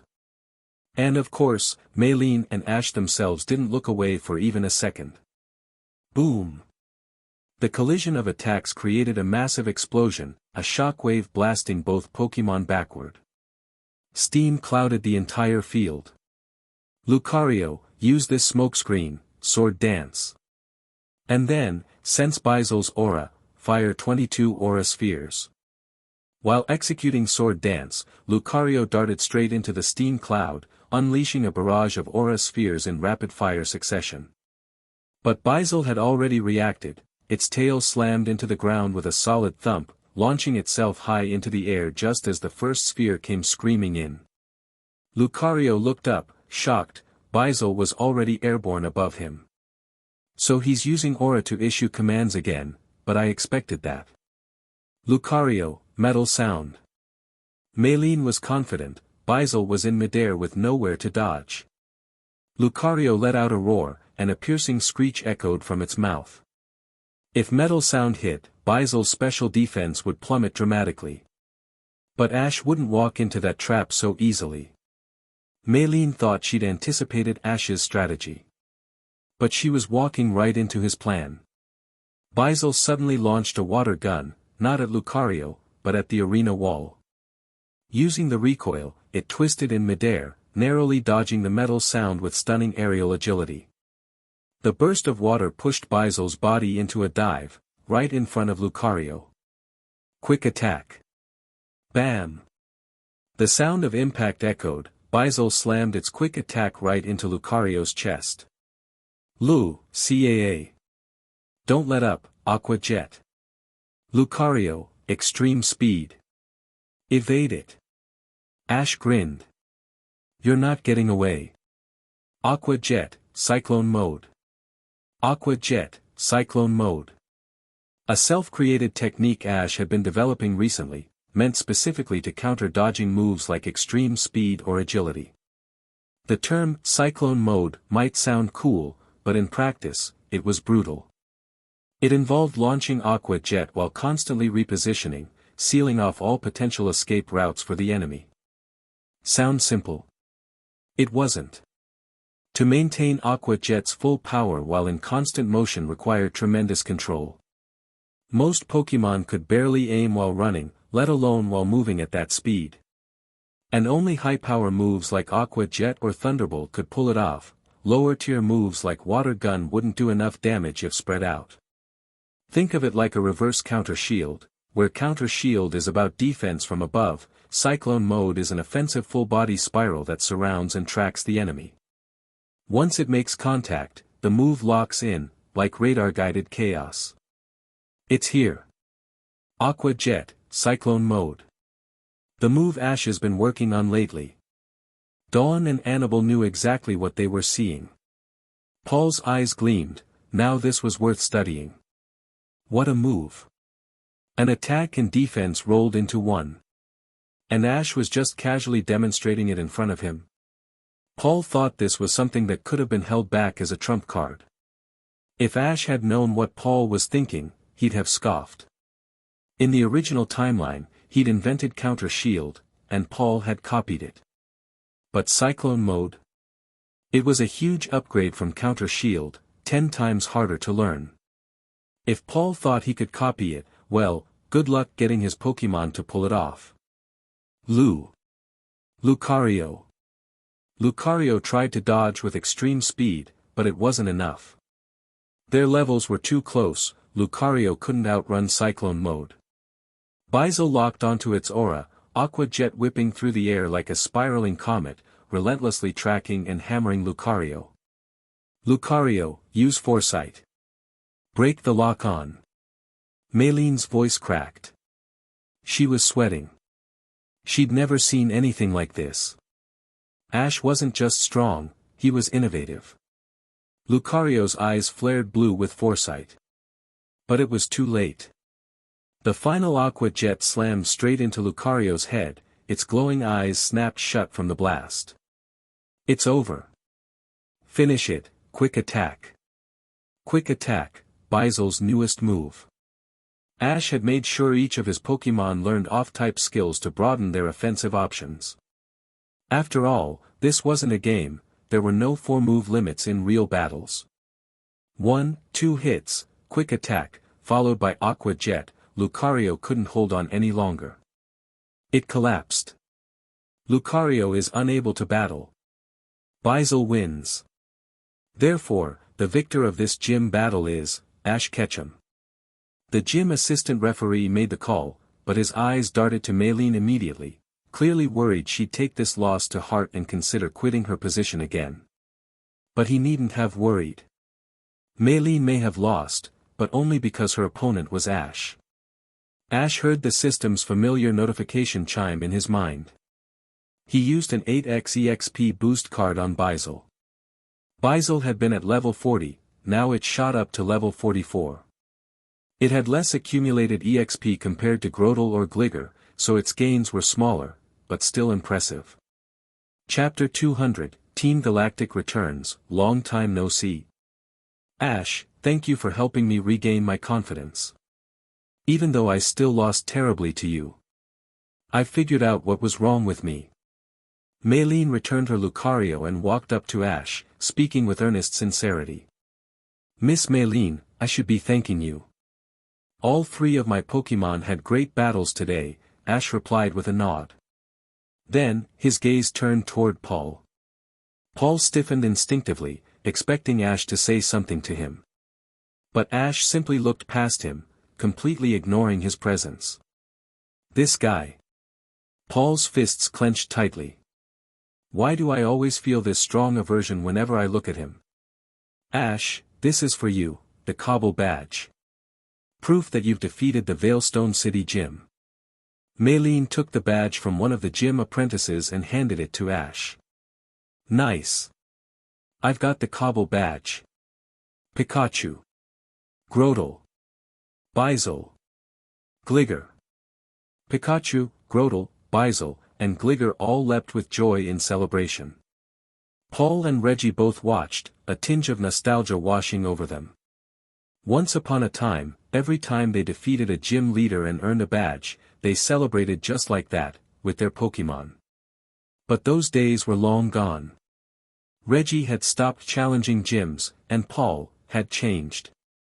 Dawn, Annabelle, let's go check out Reggie's place. He's a proper Pokémon breeder now, knows how to care for Pokémon like a pro. Oh, really? That sounds awesome. I bet he has a big yard at home. I want to let my Pokémon run around and relax. That sounds like a wonderful idea. Dawn and Annabelle nodded in excitement. Reggie glanced at Paul, silently hoping everything that happened today would trigger something in his younger brother. A spark of change. Shaking his head, Reggie quickened his pace and led the way. Maylene hesitated for a moment. With no other challengers at the gym right now, she decided to tag along as well. Despite her dislike for Paul, she and Reggie were good friends, and besides, her Pokémon needed a place to rest and recover. Paul remained where he stood, motionless. Today had shaken him more than he wanted to admit. But the thing that stuck with him the most wasn't Ash's strength or personality, it was that Cyclone mode. A move that combined offense and defense so seamlessly, it was unreal. I have to try it. But no matter how many times Paul tried to replicate the move in the future, he just couldn't. Only then would he finally understand why Ash had dared to use it right in front of him. That's a story for another time. Paul left Veilstone City, continuing on his journey. Meanwhile, Ash, Dawn, Annabelle, Maylene, and Reggie arrived at Reggie's home. On a vast field of green grass, Ash, Dawn, and Annabelle's Pokémon played together in the open.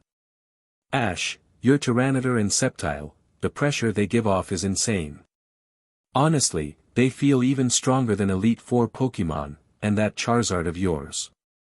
Maylene muttered in awe.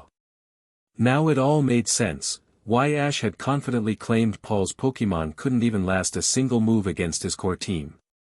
This wasn't arrogance. It was just the truth. Ash planned to stay in Veilstone City for 2 days. He was waiting.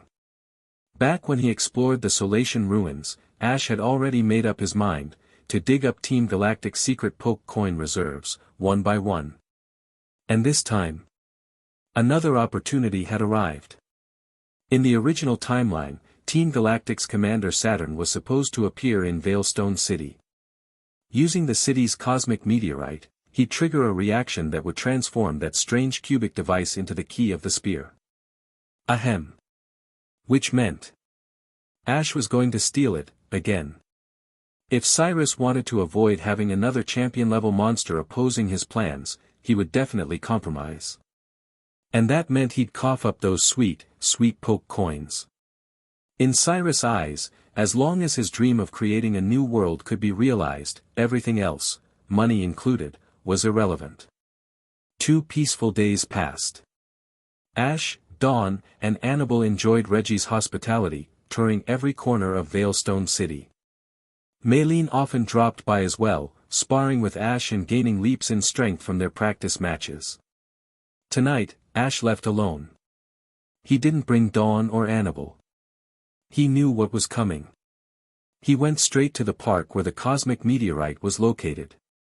In the original storyline, Saturn would make his move here tonight. Dawn and Annabelle weren't concerned about Ash going out alone. This was pretty standard, honestly. As night fell, Ash was already sitting in the grass, waiting. Whoop whoop whoop whoop. Suddenly, the sound of rotor blades slicing through the air echoed from the distance. Ash's ears twitched. Wave aura, unleashed in full, spread out like a wave over the area. He instantly knew, they were here. Commander Saturn, we've arrived at Veilstone City. We're in position above the meteorite. One word from you, and we'll activate the system to disrupt the city's electrical grid. A galactic grunt stood at attention before Saturn, speaking with respect. Saturn nodded. He held a small box in his hand. Inside, was the strange cubic device.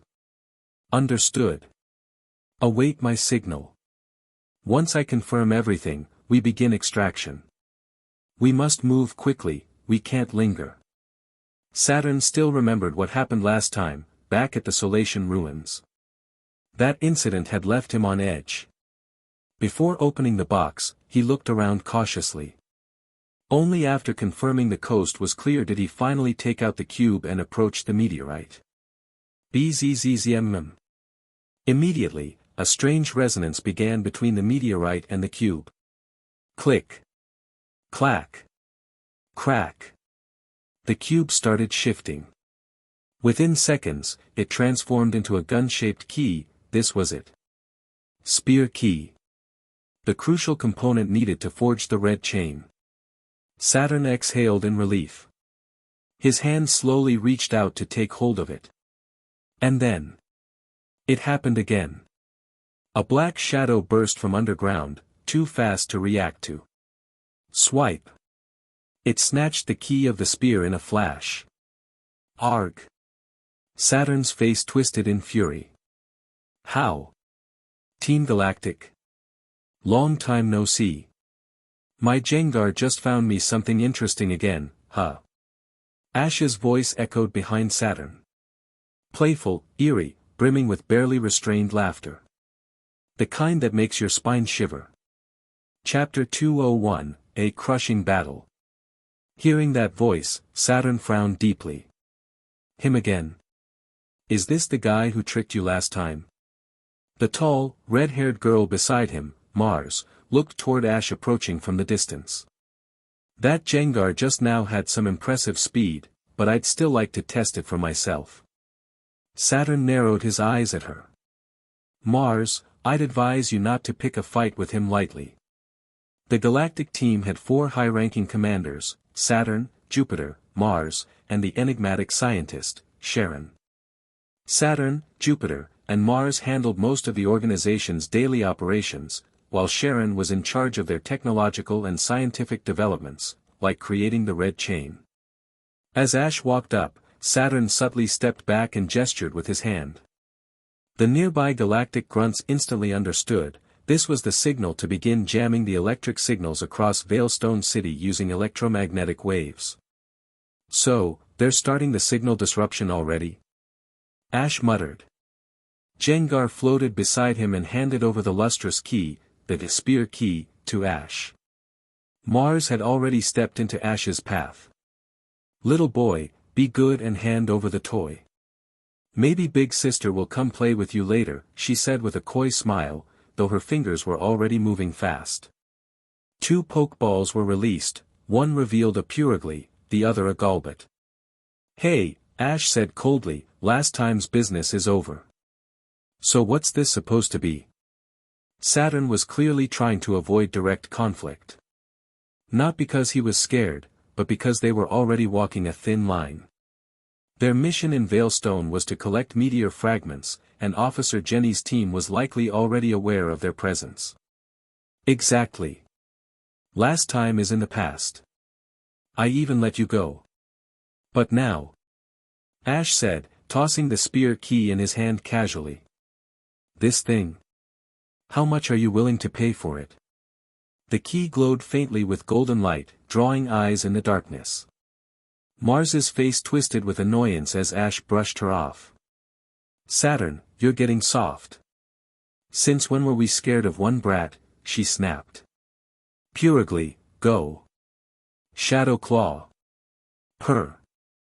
The bulky feline sprang forward. Golbat, use Air Cutter to assist. The 2 Pokémon lunged forward in sync. Saturn didn't have time to stop her. No choice then. He muttered. Let's test him. If Mars and I both go in, we might have a shot. Toxicroak, Bastiodon, go. He released his Pokémon into battle. Ash took a few steps back, clutching the spear key. Jengar. You're up. Instantly, the surrounding grunts closed in, worried Ash would flee with the artifact. Their mission this time wasn't just the meteorite, above all, they needed that key. Jengar shot forward, flinging a shadow ball directly at the charging Purugly. Despite its high level, easily above 45, Purugly's Shadow Claw collided with the incoming orb, but the sheer force knocked its paw off course. Being a normal type, Jengar obviously had a plan. Look, he remembered the photo Jack had shown him. Well, what a coincidence, Kellen smiled. I'm actually on another mission, but I was also tasked with personally delivering this. He reached into his bag and pulled out a golden, gleaming badge shaped like an emblem of authority. With this, Ash, you're officially an honorary Pokémon Ranger. He placed the badge in Ash's hand. It felt surprisingly heavy. Chapter 203, Aura's Recognition. Honorary Member. A Pokémon Ranger. Ash. Dawn and Annabelle were both wide-eyed in disbelief. Yep, that's right, Kellen replied with a smile. This is something the Ranger Union headquarters insisted on. It's a small token of appreciation for everything Ash has done to help us. With sincerity, Kellen personally handed over the honorary ranger badge to Ash. Ash, I've still got something important I must take care of, so I won't be joining you from here on out. I need to safely return Riolu to its homeland. This is where we part ways. Just as Kellen turned with Riolu to leave, Ash placed a hand on his shoulder. Kellen. I can sense Riolu's aura. And this little guy, he trusts me. I want to go see Riolu's homeland for myself too. Lucario Kingdom, huh? Dawn's eyes lit up with excitement. Sounds like an amazing place. Piplup. The little penguin Pokémon echoed her excitement, bouncing up and down. Suddenly, screech. The screech of brakes tore through the air, followed by the beating of wings. 3 Fearow and 3 Golbat swooped down out of nowhere. There. Found Riolu. Report to Hunter J immediately. Target acquired. Heavy boots pounded the ground as a squad of identically dressed men emerged from the trees. "It's them. They're Hunter J's lackeys," Dawn yelled, stepping in front of Riolu. "What are you creeps trying to do to him?" Annabelle joined her without hesitation. The two girls stood protectively in front of Riolu. "Riolu," the little Pokémon cried out and turned, ready to run. "Don't be scared, Riolu. With me here, nobody's taking you away." Ash's voice was calm, yet firm. "Pika." Pikachu leapt up onto Ash's shoulder as his eyes glowed with aura energy, sending a pulse of calm directly to Riolu's heart. Riolu relaxed. Pokémon like Riolu and Lucario, beings deeply attuned to aura, instinctively trusted humans with that same gift. That connection couldn't be faked, it was felt. "They've caught up with us." Kellen stepped forward, steeling his nerves. "Ash, I'll hold them off. You take Riolu and get out of here. Their mission is to capture him. I've been dancing circles with them for days." As he lifted his capture stylus, ready to engage. "Pikachu, handle it," Ash said simply. "Pika." Pikachu leapt from Ash's shoulder, landed like lightning, then unleashed a powerful discharge. Zap! All 6 flying types were instantly grounded, smoking and twitching from the electric onslaught. "Consider this my gift for being made an honorary ranger," Ash said, casually dusting his hands. "These poachers? Let's call them a welcome present for Officer Jenny." The ambushers, still reeling and half-conscious, looked utterly dumbfounded.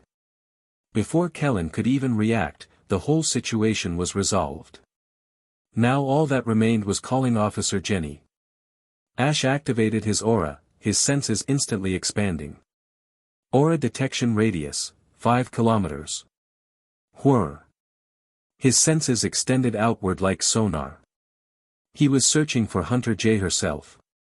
If she was nearby, he'd be more than happy to deal with her as well. But, nothing. Those goons had clearly alerted her, because somewhere high in the sky, aboard her cloaked airship, Hunter J cursed under her breath and called for a full retreat. She wasn't taking any chances. Ever since her last humiliating defeat, the mere mention of Ash's name had become a hard line for her. If he showed up, she bailed. No questions asked. Back on the ground, Ash's aura picked up something else. A man, one who had already arrived at the secret exchange point, eager to receive Riolu as part of a shady deal with Hunter J. But after getting a message from her that the mission was off, he was desperately trying to flee. Too bad for him. Ash, Kellen, and the others intercepted him before he got far. His attempt to escape. Crushed. Officer Jenny, already en route, arrived just in time to take him, and Jay's captured henchman, into custody. Not bad for Ash's first day as an honorary Pokémon Ranger. Even Kellen, the top ranger in the region, couldn't stop praising him.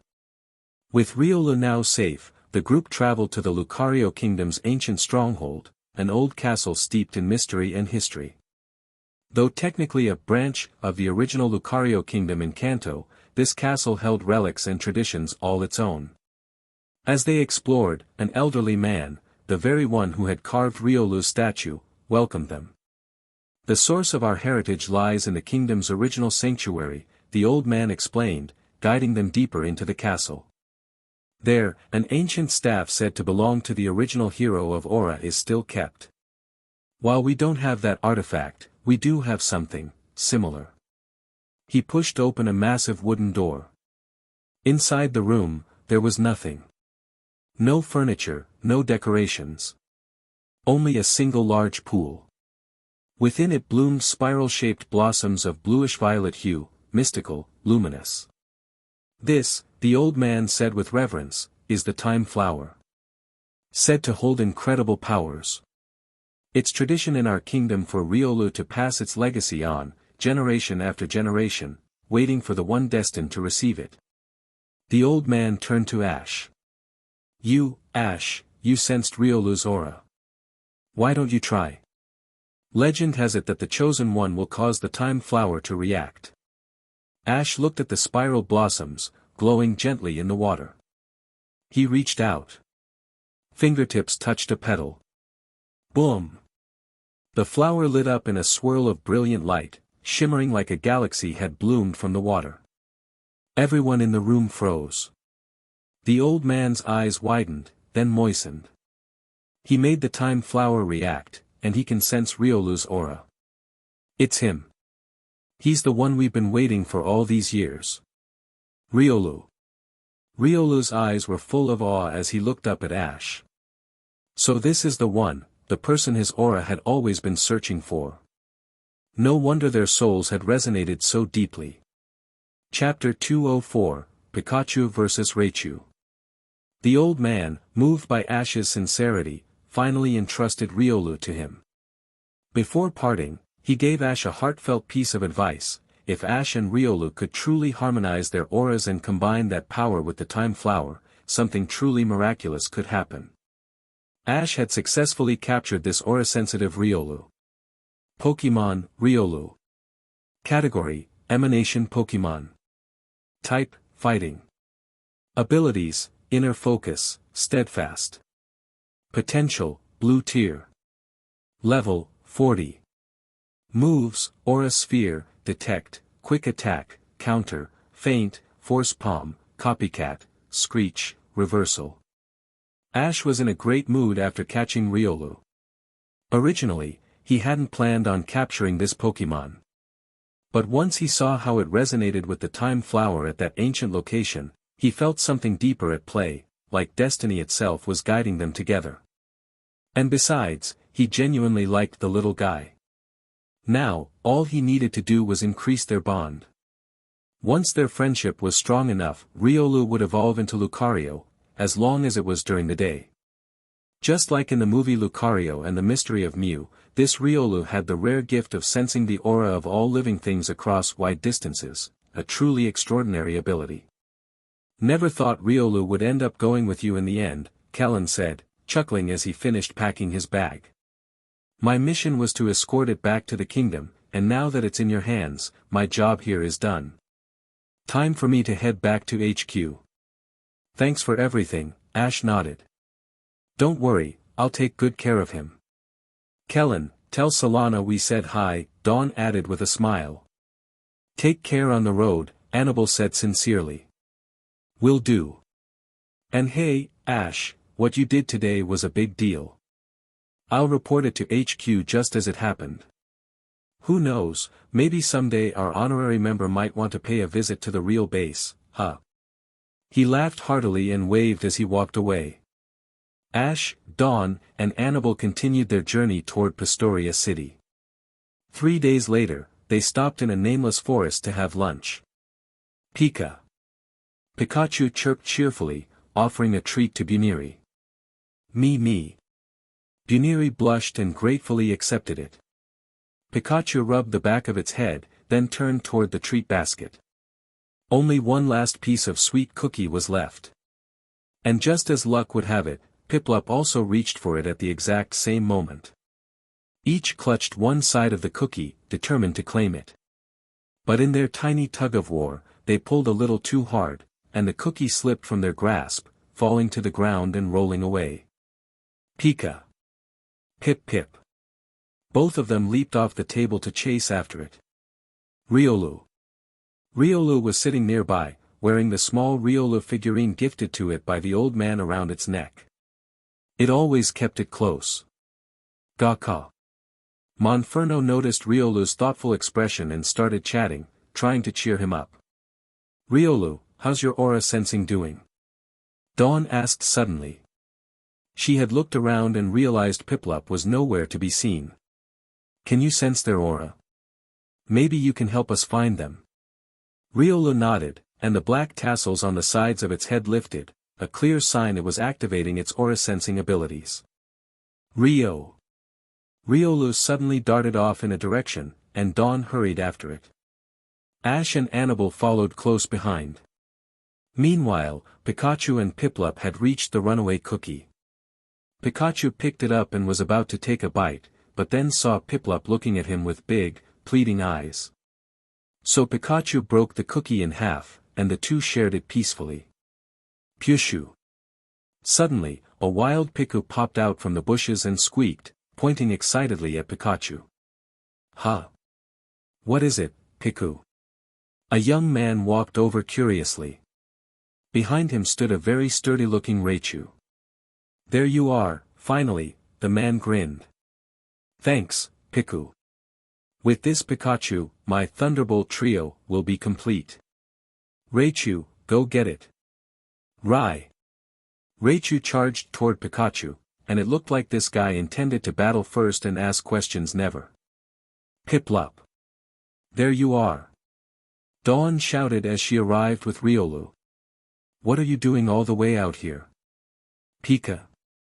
Pikachu turned his head, sensing the attack just in time. He grabbed Piplup and leapt to the side, narrowly avoiding Raichu's iron tail.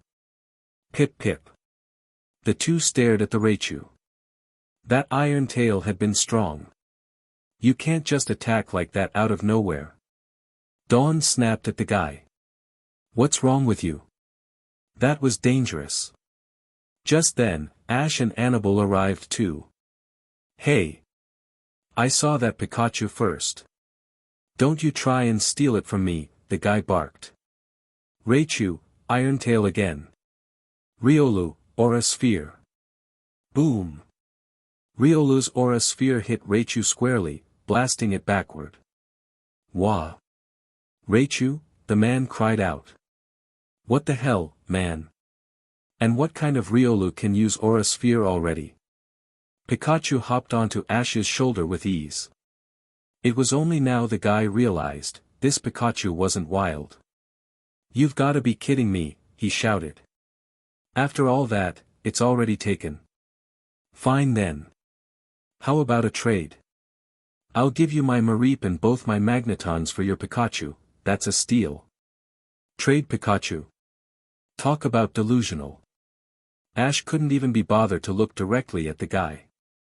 He remembered this from the original timeline, this annoying, arrogant punk who challenged him and mocked him endlessly after Pikachu lost to his Raichu.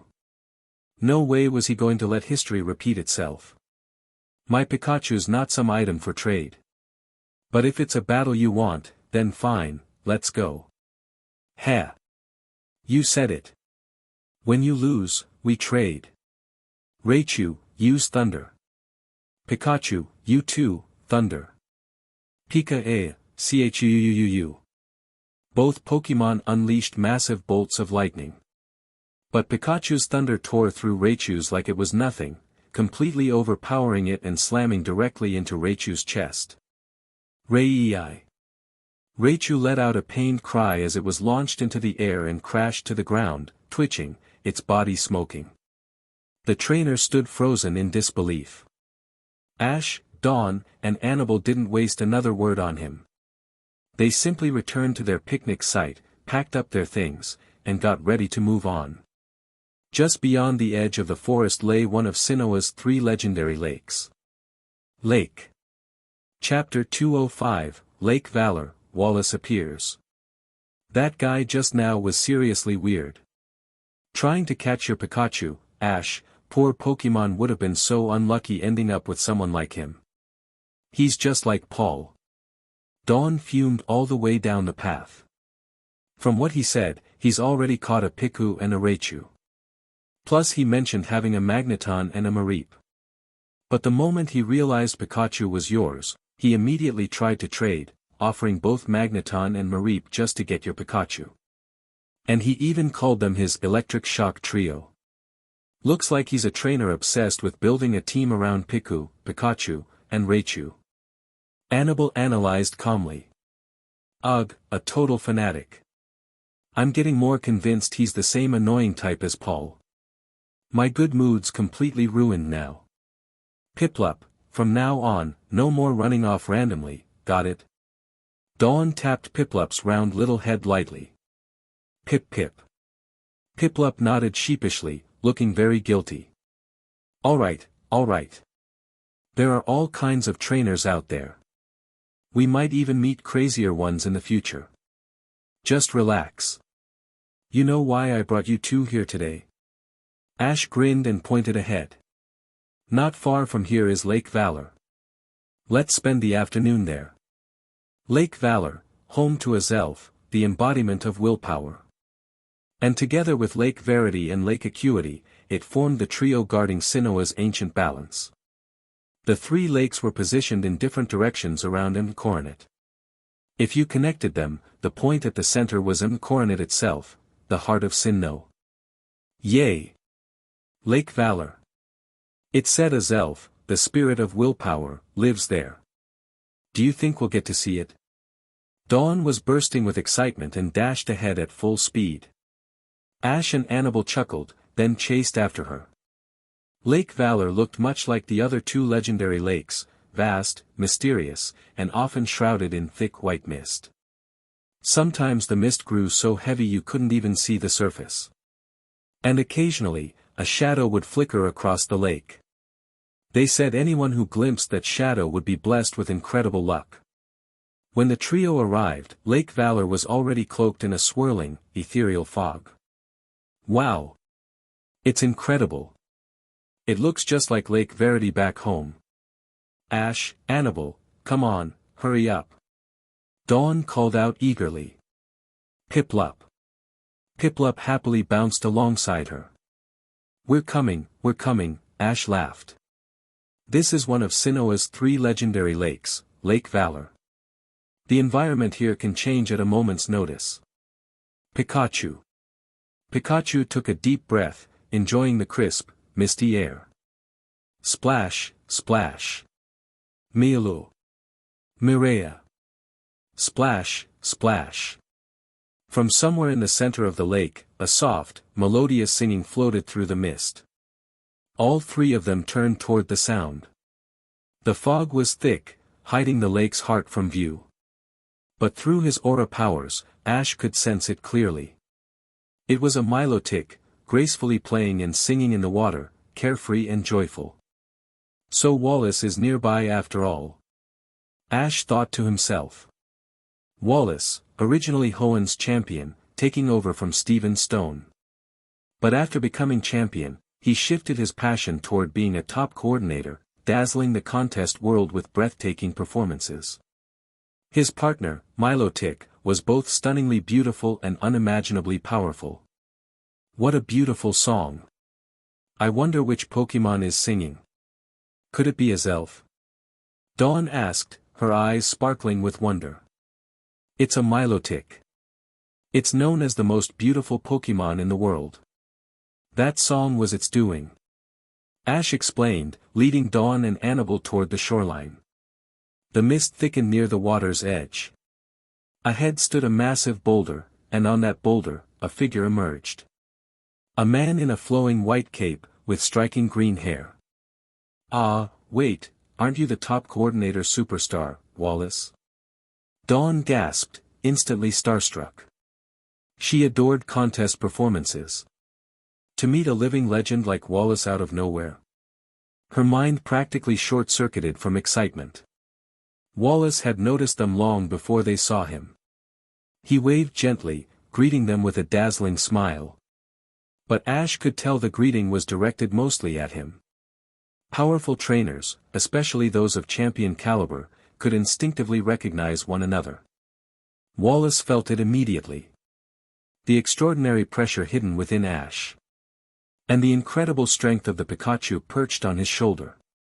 A champion-level Pikachu. Wallace's heart skipped a beat. Could this really be the boy Stephen had mentioned? Stephen and Wallace were close friends. Stephen had told him stories about an unbelievable Charizard that had battled his Metagross on equal footing, the trainer's name, Ash. And now here he was, standing right in front of him. As they chatted, Wallace confirmed it. This youth was exactly who Stephen had spoken so highly of. Meanwhile, Dawn and Annabelle still couldn't get over how handsome Wallace looked. The white cape, the green hair, the elegant Milotic by his side, he was like a painting come to life. Wallace, you're way less stuck up than the rumors made you sound. Ash teased, chuckling. Oh. And what kind of rumors are those? Wallace asked curiously. They say you're a total show-off. Ash grinned cheekily. Ugh. Wallace pretended to be wounded, then burst out laughing. He and Stephen were close friends, and Stephen admired Ash immensely.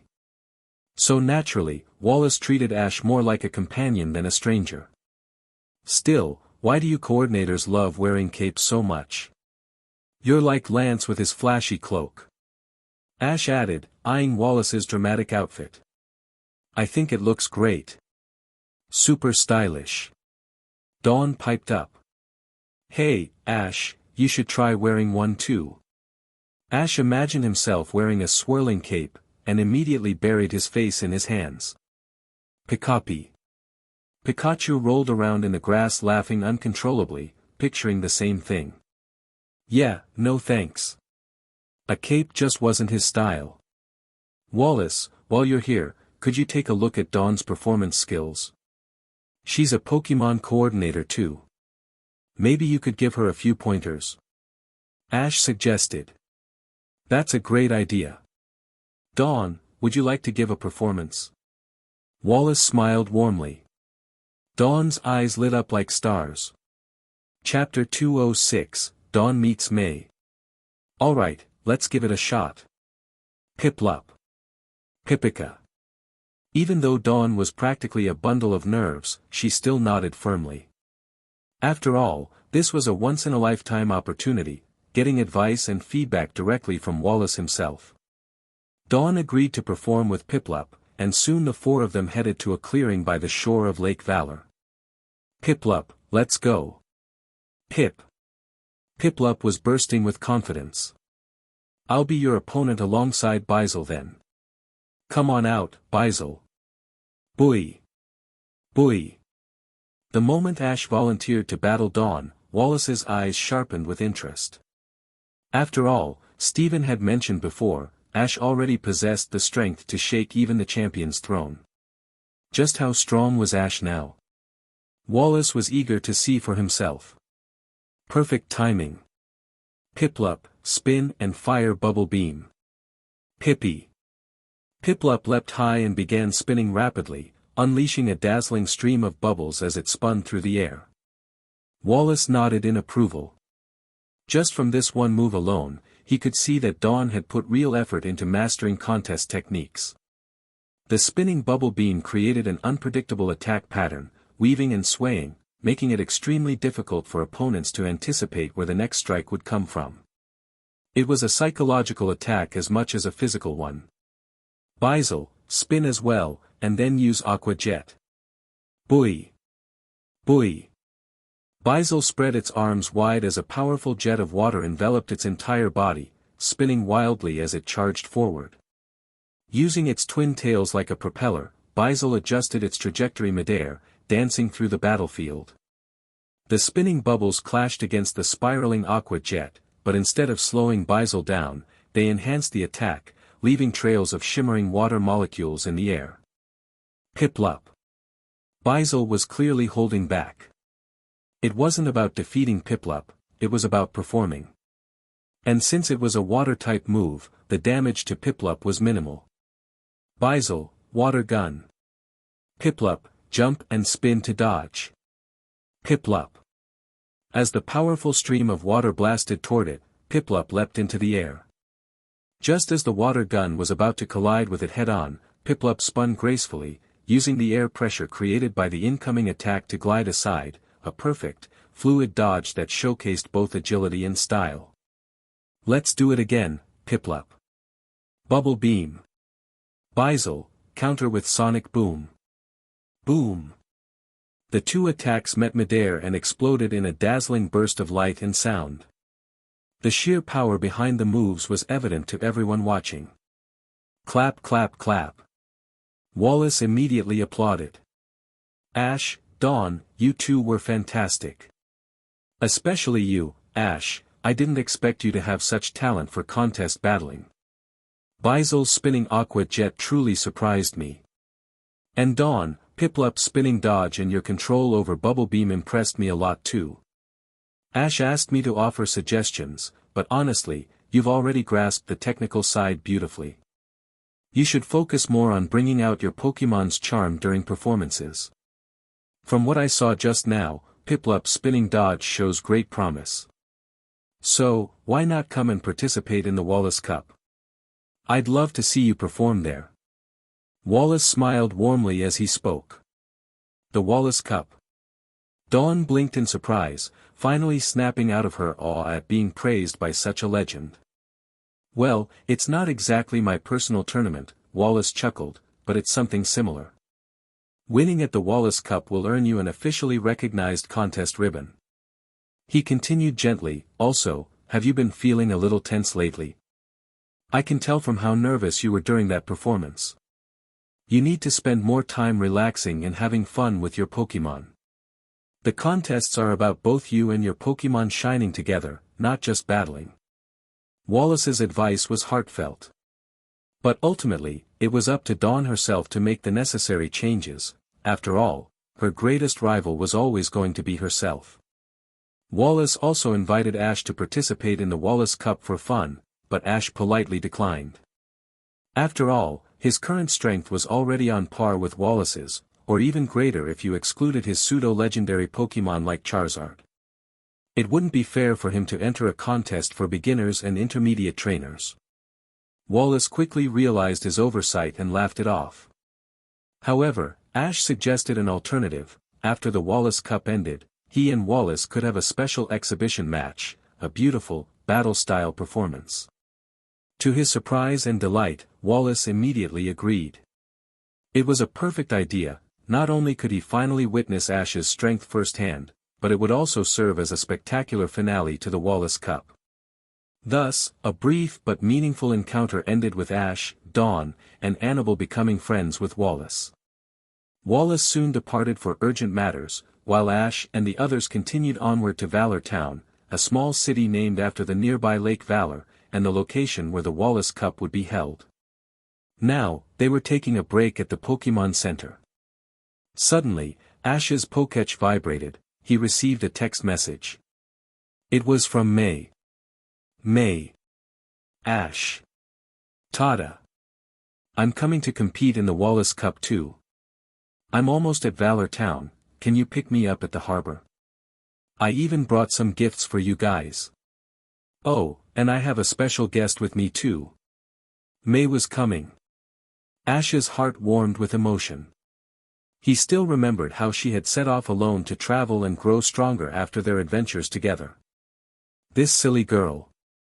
Ash could feel his heart racing a little. And she mentioned bringing a special guest. Who could it be?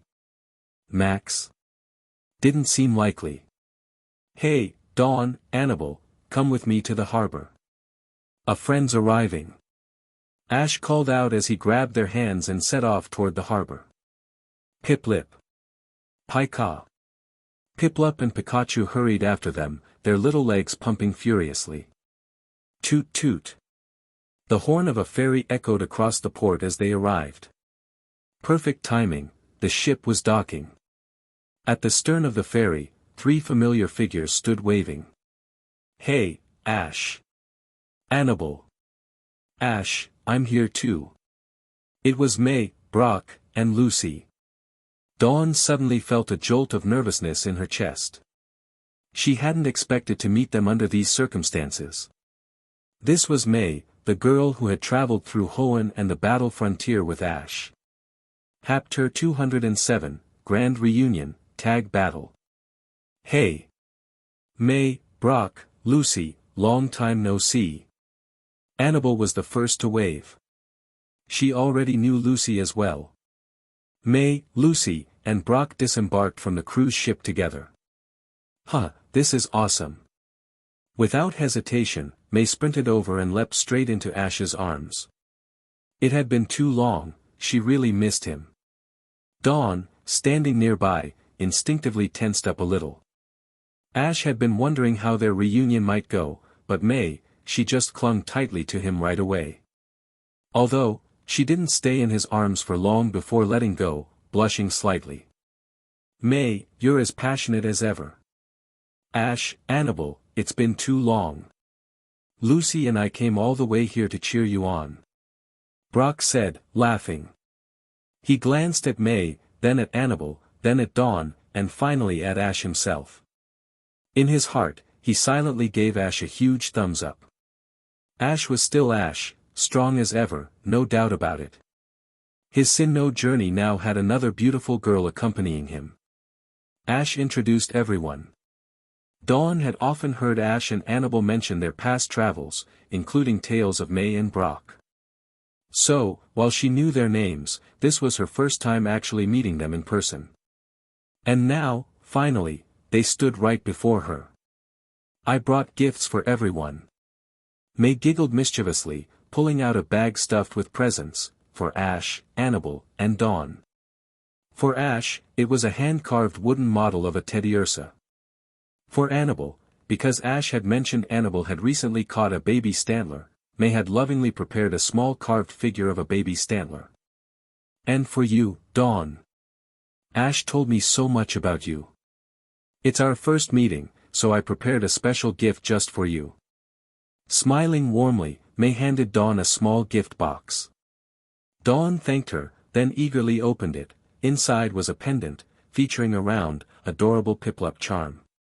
It was absolutely adorable. Dawn fell in love with it instantly.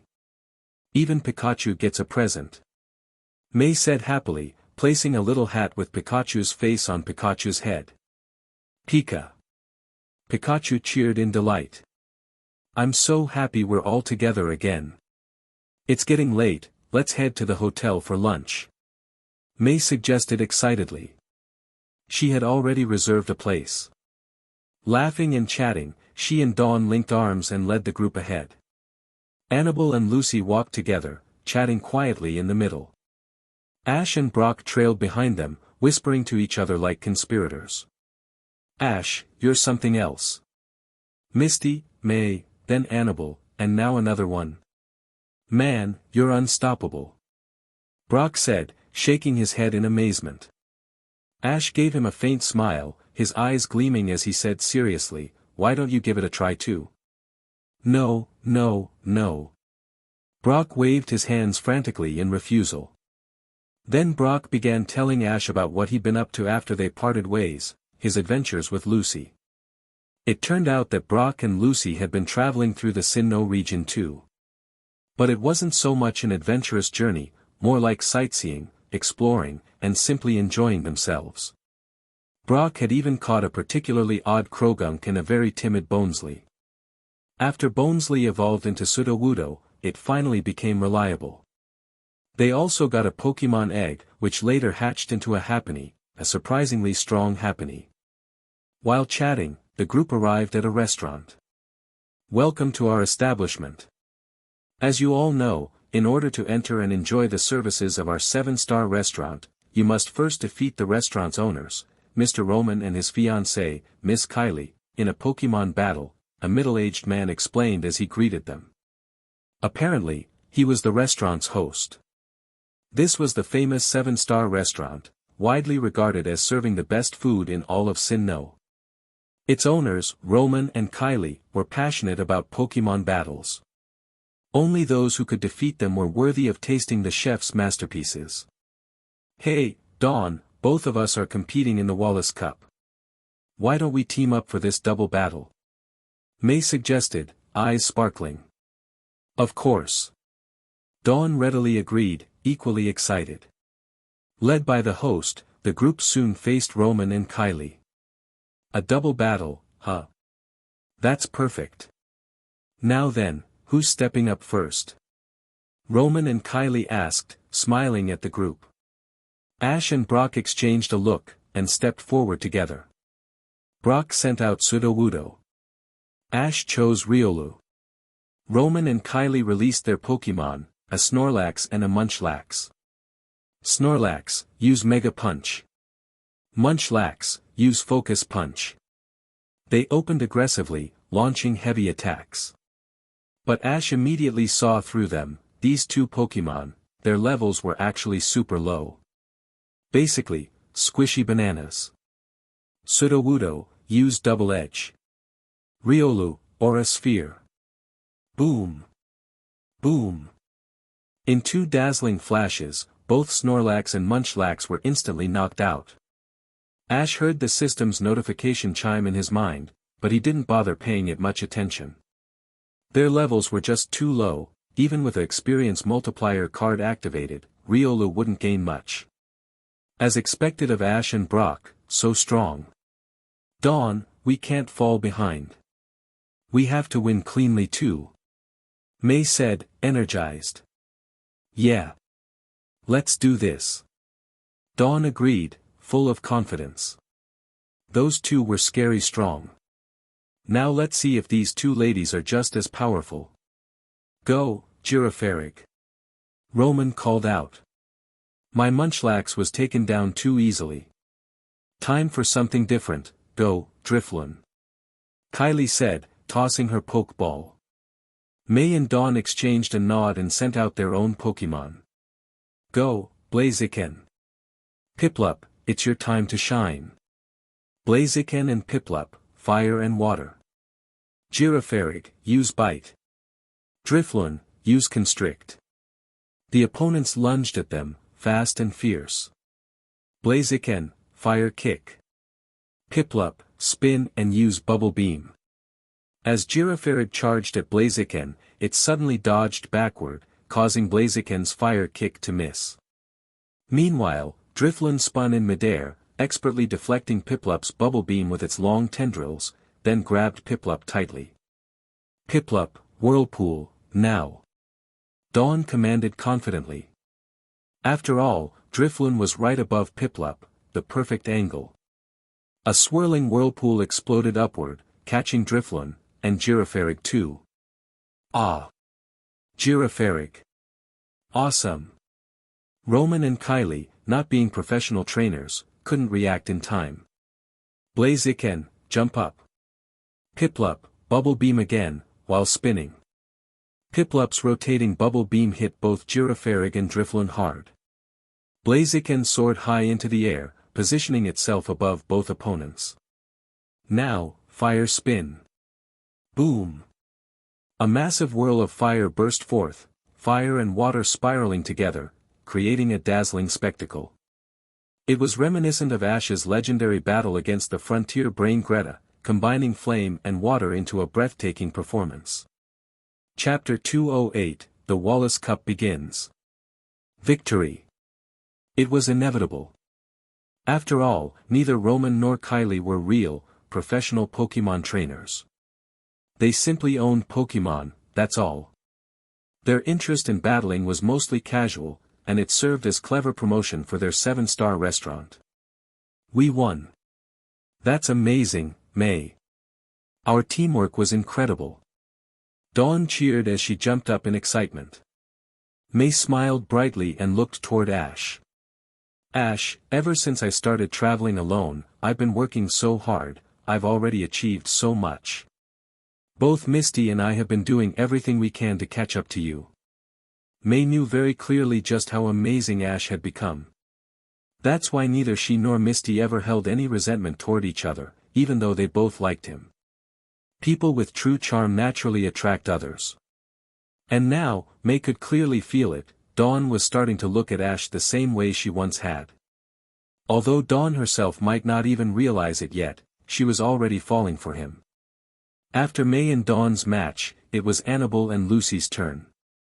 With Annabelle already at near Elite 4 strength, and Lucy not far behind, winning this kind of exhibition match was a given. Before long, the whole group was feasting on the luxurious cuisine of the 7-star restaurant. And honestly, even though Ash had master-level cooking skills, the chefs here were outstanding in their own right. Every true master had their unique strengths, and the dishes here had their own special flair, flavors so exquisite they could rival anything Ash or Brock could cook. After eating their fill, everyone lounged around, chatting happily. Their Pokémon were also lying around the table, blissfully full and content. Later, Ash led everyone to check in at a luxury hotel. Money wasn't an issue anymore, after all. May then went to register for the Wallace Cup, and the rest of the afternoon was spent honing techniques and sparring.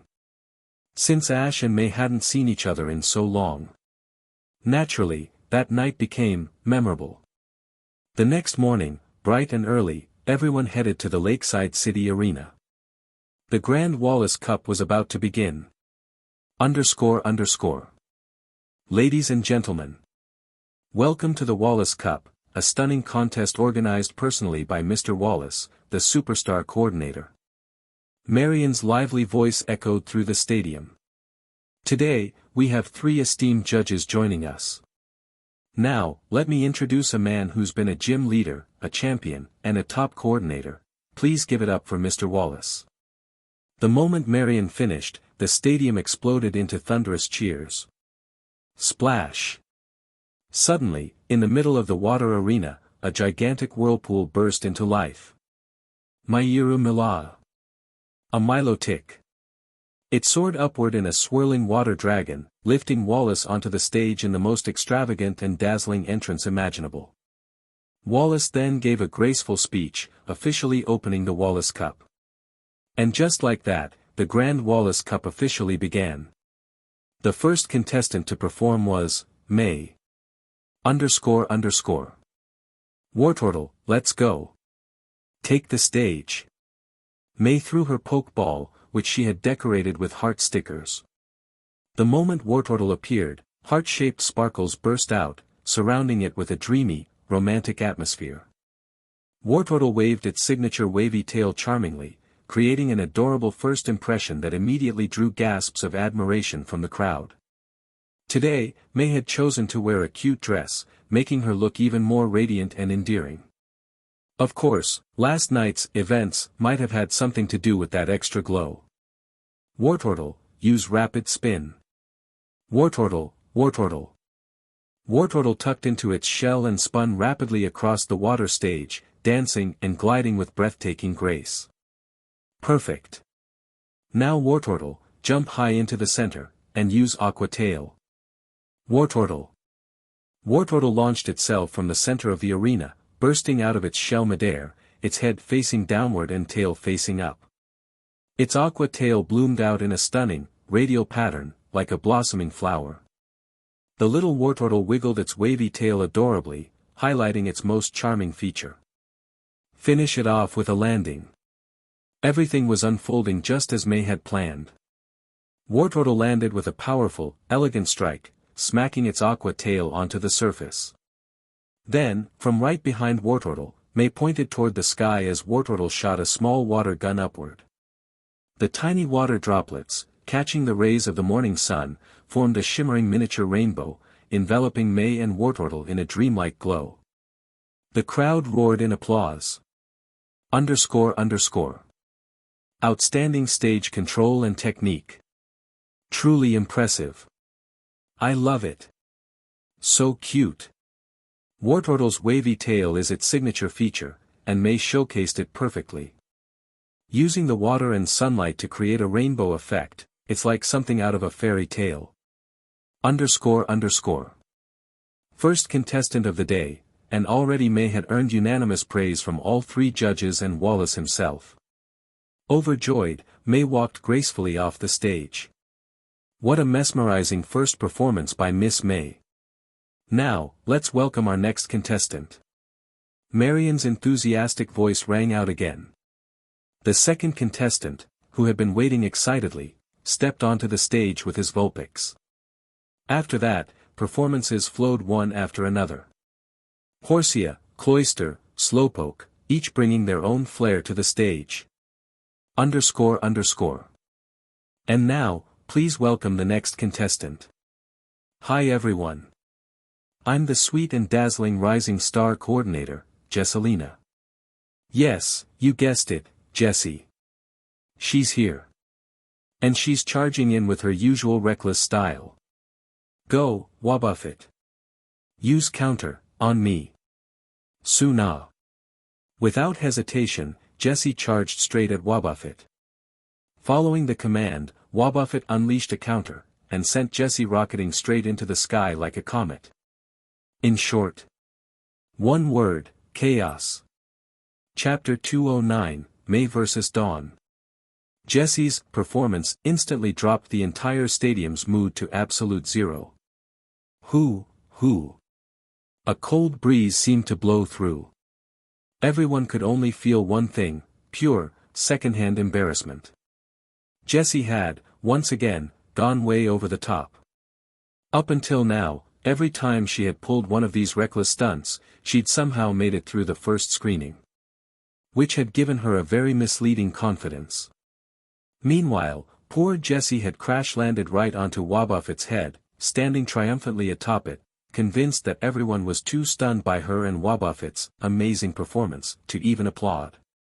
Otherwise, how else could you explain the complete silence? It was this delusional self-confidence that carried Jessie off the stage, blissfully unaware of how badly she had bombed. __. Up next was Zoe. Naturally, Zoe had come to compete in the Wallace Cup as well. For her first-round performance, she used her beautiful partner, Finneon. Finneon was an absolutely gorgeous Pokémon in its own right. Zoe began by having Finneon gracefully perform a flash underwater, creating rippling waves of light. Then, she had it suddenly stop and unleash Safeguard, enveloping Finneon in a mesmerizing emerald glow, making the entire stage shimmer beautifully. After Zoe's performance, more and more coordinators took the stage, each showcasing their unique flair. __. At that moment, when a certain contestant stepped onto the stage, hostess Marion suddenly froze, then glanced toward Wallace. Wallace looked back and gave a subtle nod. "Ladies and gentlemen, we have some wonderful news." Marion's voice bubbled with excitement. "Today, not only will you witness the dazzling performances of all these amazing coordinators, but at the grand finale of the Wallace Cup, after the champion is crowned, Mr. Wallace and a special guest will give everyone an exclusive exhibition match. Please look forward to it." Boom! The stadium erupted into thunderous cheers. __. I can't believe it, we'll actually get to see Wallace perform live. This is incredible. Totally worth it. Best day ever. __. As expected, May, Dawn, and Zoe all passed the first screening without any issues. Wow, both May and Dawn made it through together. They're both incredible.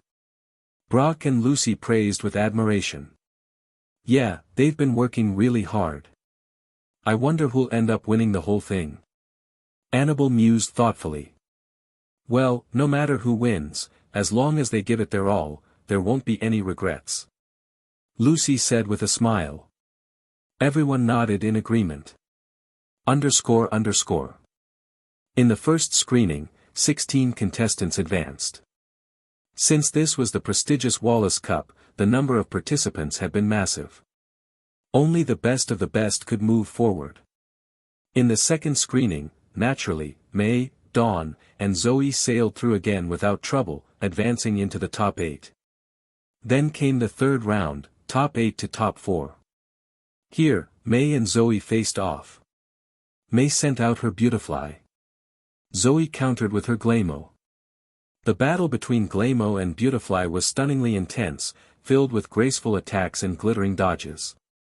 The two were practically neck and neck. But in the end, Zoe fell just slightly behind, allowing May to clinch the win and move into the top 4. Meanwhile, Dawn also defeated her opponent and moved forward as well. __. Thus, May and Dawn both entered the semi-finals, and after each won another match, the highly anticipated finals finally arrived. May vs. Dawn. Ladies and gentlemen, the moment you've all been waiting for, the grand finals of the Wallace Cup. Marion's voice rang out, electrified with excitement. Will Miss May or Miss Dawn claim the ultimate prize? Let's find out together. The whole stadium buzzed with anticipation. __. Glacian, take the stage. May called out confidently. Piplup, make your dazzling entrance. Dawn shouted. Piplup. Glah. The two Pokémon burst onto the stage, both radiant, both brimming with energy. __. May, I never imagined I'd make it all the way here and meet you in the finals. Dawn said, beaming. Dawn, me neither. So let's give it our all and have a battle with no regrets. May smiled warmly. Two shining girls, both exceptionally talented, had finally met on the grand stage of the Wallace Cup. And deep down, both of them shared a fire that drove them forward. May had embarked on her solo journey for a very clear reason. To chase after Ash, and to close the gap between them. Dawn, meanwhile, had no intention of losing to May, not here, not now. __. Piplup, Bubble Beam. Dawn commanded first. Glacian, dodge and counter with secret power. May responded swiftly. Piplup spun gracefully and fired a sparkling beam of bubbles. But Glacian, light on its feet, ducked low and sprinted forward. At the same time, its body shimmered with a pink glow, powered by secret power. Bam! Direct hit. Piplup. The little penguin rolled across the stage, tumbling several times.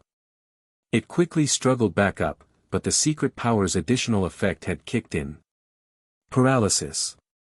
Depending on the field environment, secret power's bonus effect could change, and this time, it had paralyzed poor Piplup.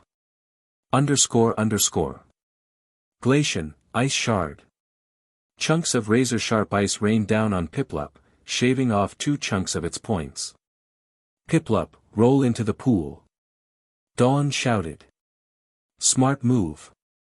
By using the water's conductivity, Piplup was able to wash away the paralysis effect. Piplup, Whirlpool. A massive whirlpool formed at center stage, surging toward Glacian. Glacian, Mirror Coat. The whirlpool crashed onto Glacian, only for Glacian to reflect the damage right back. Come on, Piplup, Bubble Beam. Piplup. Glacian, Shadow Ball. Boom. The two exchanged fierce attacks, dazzling moves lighting up the arena in a beautiful clash of power and elegance. The crowd was absolutely riveted. __. Time's up. Marion announced, raising her hand. All eyes immediately turned to the giant screen overhead. __. The result was displayed. May and Dawn's point bars were exactly identical. Huh. This result is. Marion blinked in surprise. What now? Call it a draw. Everyone's eyes turned toward the 3 judges, and then to Wallace himself, the host of the Wallace Cup. __. The 3 judges, also looked at each other awkwardly. Truth be told, they'd been so entranced by the match that they had forgotten to keep closer tabs on who had the edge. And so, all eyes turned to Wallace. __. Wallace smiled gently and stepped forward. First, let us all thank May and Dawn, and their wonderful Pokémon, for giving us such a breathtaking performance. He said warmly. Everyone, did you enjoy it? The answer was a resounding yes from the crowd. Of course. These two had put on an incredible show. __. Wallace nodded thoughtfully. In that case, he declared. Since everyone agrees their performance was equally wonderful, I shall honor the will of the audience. I hereby declare both Miss May and Miss Dawn as the winners of this Wallace Cup. The stadium exploded with applause. Truly worthy of a champion-level coordinator. Ash, watching from backstage, couldn't help but give Wallace a mental thumbs up. Such masterful handling. By asking the crowd first whether they enjoyed the show, Wallace made sure no one could complain. Everyone said yes. After all, no one had specified which girl performed better. Trying to argue afterward would only make someone look bad in front of everyone. Brilliant. __. As for the ribbon prizes? Simple, Wallace Cup organizers had prepared multiple ribbons in advance. They could just give each girl one. And if needed, they could always craft another later. Both May and Dawn were absolutely ecstatic. They had each won the Wallace Cup ribbon, I.E., the aqua ribbon. __. Though the contest was over, the crowd's excitement didn't die down at all. If anything, it grew even stronger. Because next, Wallace and his special guest were about to perform an exclusive exhibition battle. __. Ash had already moved backstage, preparing to make his entrance. Let's use this performance, he whispered to himself, to give May and Dawn my heartfelt congratulations. Pika Pika. Pikachu cheered beside him. Chapter 210, V.S. Wallace's Milotic. Mr. Wallace is actually appearing. This is incredible. I wonder who the coordinator trainer on the other side is. Could it be another top-tier coordinator? Here it comes, Milotic. Wallace. A man of many titles, gym leader, contest star, and even champion of the Hoenn region. Myru. At some point, Milotic had already slipped into the water. Everyone could clearly see, within the giant pool, a long and elegant shadow swimming gracefully beneath the surface. If you listened closely, you could almost hear Milotic's mesmerizing voice. That was Milotic's silhouette. May and Dawn had already changed outfits and quickly hurried back to the audience stands, rejoining Brock, Lucy, and Annabelle. Thank goodness, we made it just in time. I can't believe Ash is actually going to have a contest battle against Mr. Wallace. Back when I was struggling with contest appeals, Ash gave me so many great ideas. I can't wait to see how this battle turns out. I told you we'd make it. We're super fast, heh. Both May and Dawn were now fully focused, their eyes locked on the stage. Ash was already stepping onto the battlefield. He had changed outfit specially for this match. He looked incredibly cool. Boom. Suddenly, Milotic's elegant form burst from the water. Wallace, too, appeared on stage, stepping into the spotlight. Good. Very good. Now, let's begin the stunning contest battle between Mr. Wallace and Mr. Ash. Ash has competed in multiple major Pokémon League tournaments and always ranked high. This is a match you won't want to miss. After making the announcement, the host Miss Bayan quickly stepped off the stage. She wanted a front row seat to this spectacle herself. Come, Ash. Show me your true strength. Me are you. Milotic's gaze was locked onto Ash. Sceptile, I'm counting on you. Chamo. Sceptile. Both Pokémon entered the stage, their powerful auras instantly clashing. The tension was palpable. Ash's eye of appraisal revealed that Milotic was at level 75. A level befitting Wallace, though among champions, Wallace wasn't exactly at the pinnacle. As the host, Ash, why don't you take the first move? Then we won't hold back. Sceptile, move out, run atop the water. Chamo. Whoosh. Sceptile shot forward like a streak of emerald light. The pool was massive, dotted with 5 large lily pad platforms. Sceptile's foot tapped the first platform lightly, then, bang. It darted forward, its second step tapping the water surface like a dragonfly skimming across a pond, moving with breathtaking speed. Charging straight ahead. It was as if he was running across solid ground. Tiny bursts of water erupted with each step, catching the sunlight and creating fleeting rainbows in the air. Whoosh! Such a technique. The audience was completely stunned. As expected. Milotic, dive into the water and use Twister. Wallace wasn't flustered at all, he had clearly been prepared. It was obvious, Ash had serious contest skills too. Milotic twisted its body and dove into the pool. The broadcast screen split into two, one following Sceptile's movements, the other tracking Milotic underwater. The surface of the pool began to churn violently. Sceptile, Leaf Blade. A massive waterspout rose from the pool, surging straight toward Sceptile. With a swift stomp on a platform, Sceptile launched itself high into the air. Its glowing leaf blade slashed downward. Splash! The raging waterspout was cleaved cleanly in two. The divided waters crashed down on either side of Sceptile, framing its emerald figure like a scene from a dream, dazzling and surreal. Milotic swiftly veered aside. As it moved through the water, countless tiny bubbles began to rise around it. The bubbles reflected Milotic's beautiful, multicolored scales, making its beauty even more radiant. Sceptile. Whip up a leaf storm and force it out. Chamo. Sceptile's tail glowed brightly. The spikes on its tail came alive, shimmering with energy. Whoosh! The leaf storm unleashed a fierce gust, so powerful that even the audience felt the pull of the wind, but no one dared blink. They were fully aware now, this Mr. Ash was no weaker than Mr. Wallace. In a distant corner, Paul was also watching. He had come here with hopes of encountering Wallace in the Wallace Cup, to challenge him and gauge his own strength. But he never expected to witness Ash and Wallace clashing head-on. That guy. Paul's eyes were glued to the battlefield, completely captivated. Forced by the ferocious leaf storm, Milotic finally emerged from the water. And in the instant it broke the surface, Wallace snapped his fingers. Around Milotic's slender form, beautiful rings of water began to appear.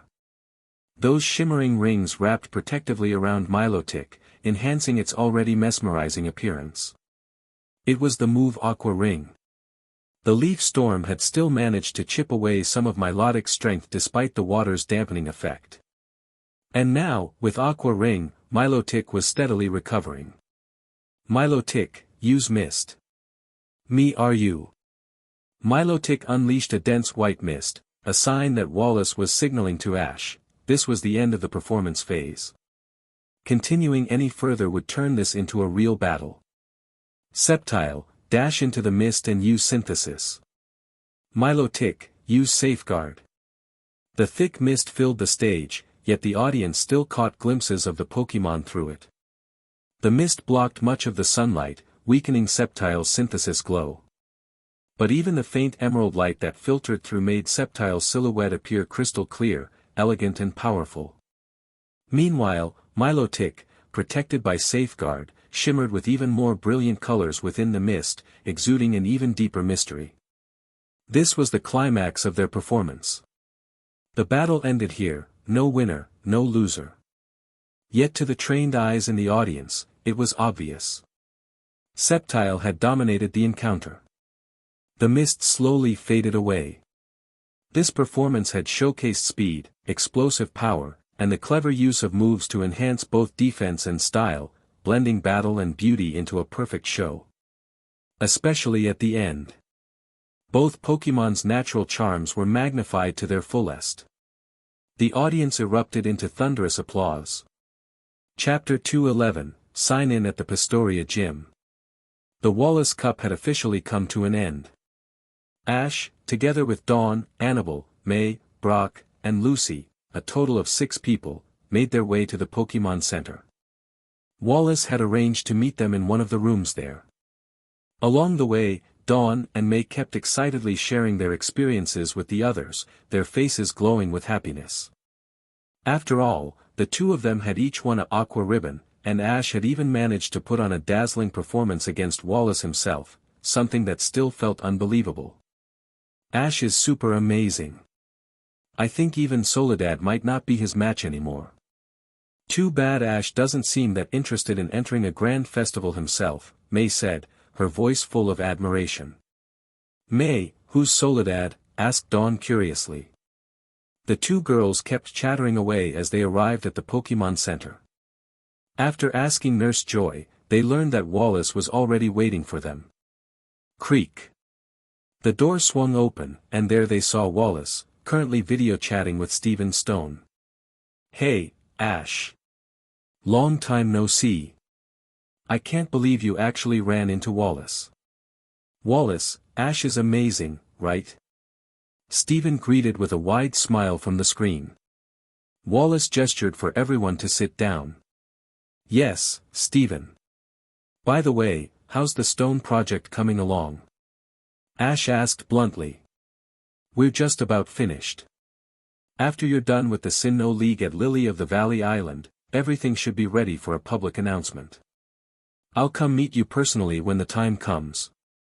We'll talk about it in detail then, Steven said. Ash nodded.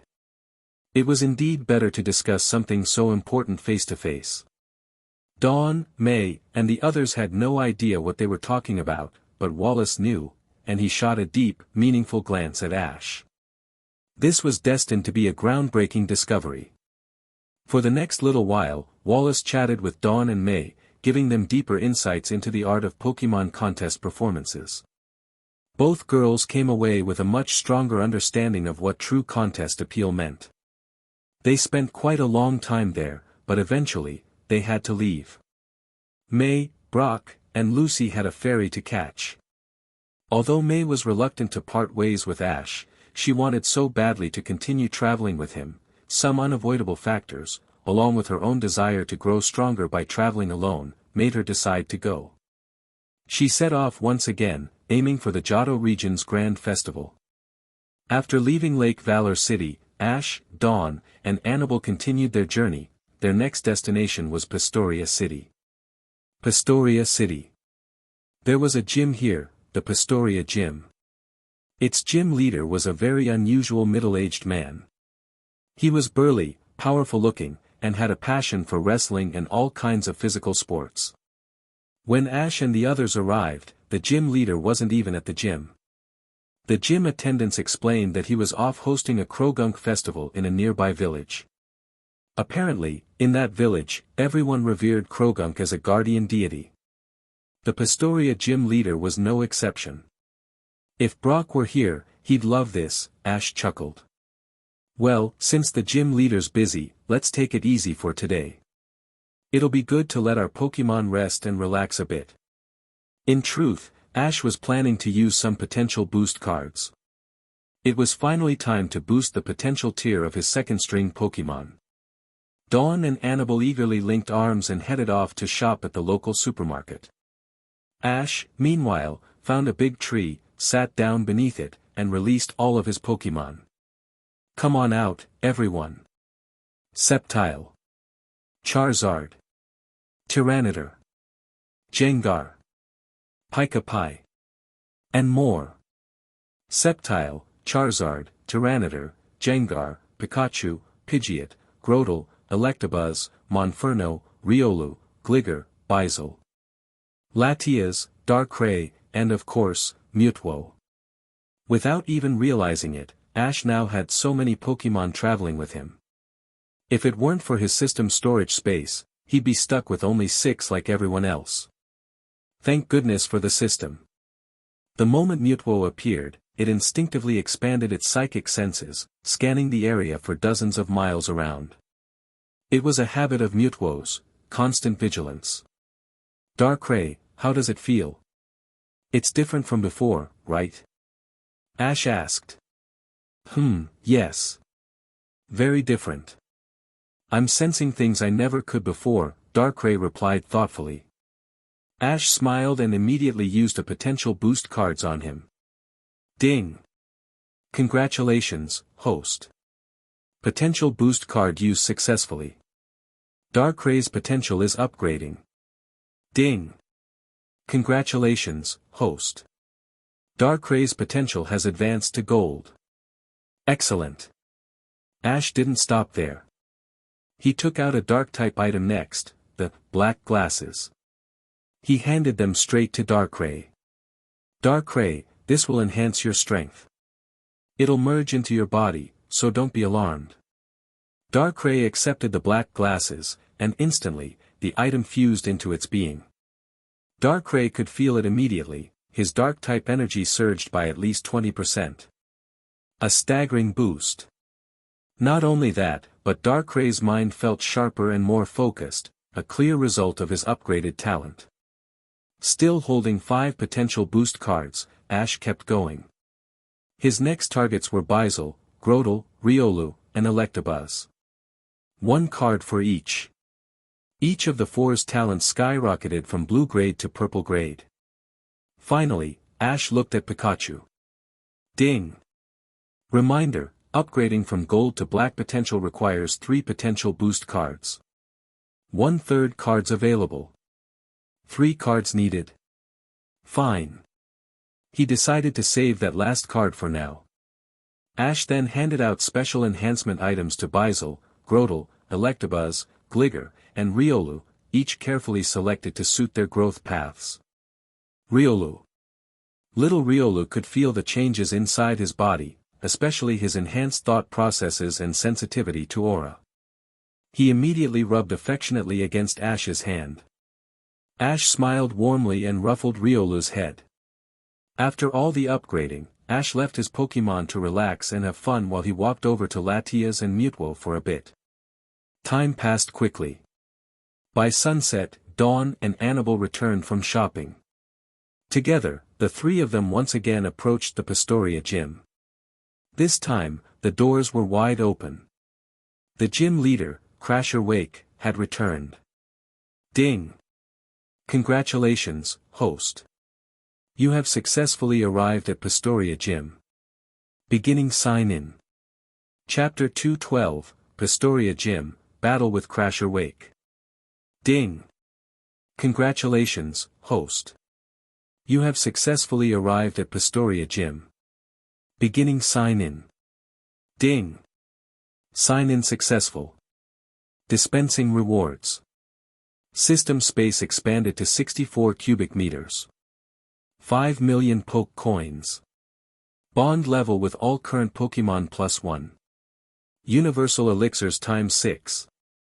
The system space expansion was expected. But the Universal Elixir, that was a first. Ash checked the system's description and grinned from ear to ear. Universal Elixir, cures all abnormal statuses and any non-lethal injuries. An absolute treasure. As for the Poke Coins, not bad, but hardly impressive. After all, Ash had already scammed the Galactic team twice and walked away with a mountain of coins. 5 million. Just a sprinkle in comparison. He took a deep breath. In front of him lay a large water battlefield, just like the one used in the Wallace Cup. Several lillipad-like platforms floated atop the water's surface, acting as footing. Are you today's challenger, kid? The gym was closed yesterday, but you showed up right on opening today. Good. I like your timing. The booming voice came from a hulking man wearing a theatrical mask, laughing heartily. I'm Crasher Wake, the gym leader of Pastoria City. Dawn and Annabelle were stunned by the sheer size of the man. He looked like he stood at least 6 feet 3 inches or 6 feet 4 inches. Built like a wrestler. Ash immediately thought of Lieutenant Surge from Kanto. Yes, my name is Ash. It's an honor, Mr. Crasher Wake. Pika. Ash and Pikachu both eyed the gym leader confidently. Soon, the official gym referee stepped forward.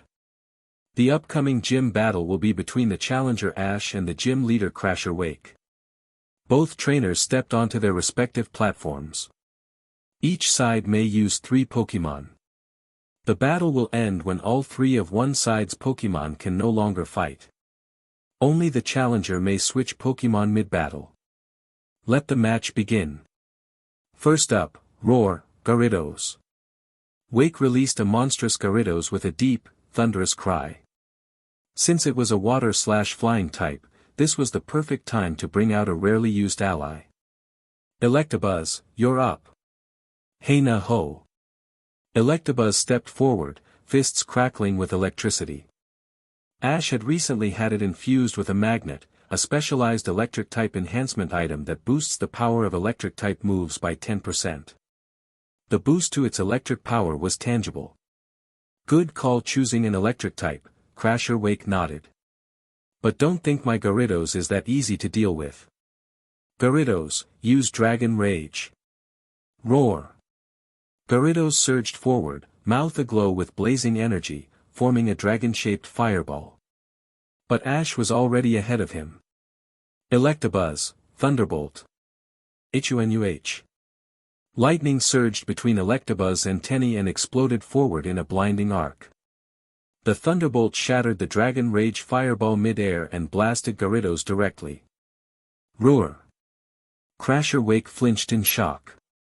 That power, incredible. Gyarados, use bite. Despite being stunned, Gyarados lunged forward. Electabuzz didn't dodge. Instead, it met the challenge head-on. Take it head-on, Thunder Punch. Boom! Gyarados managed to clamp down with its massive jaws, but Electabuzz's electrified punch landed squarely on its forehead, detonating in a burst of lightning. The giant serpent-like Pokémon reeled and collapsed back into the water, unconscious. Gyarados is unable to battle.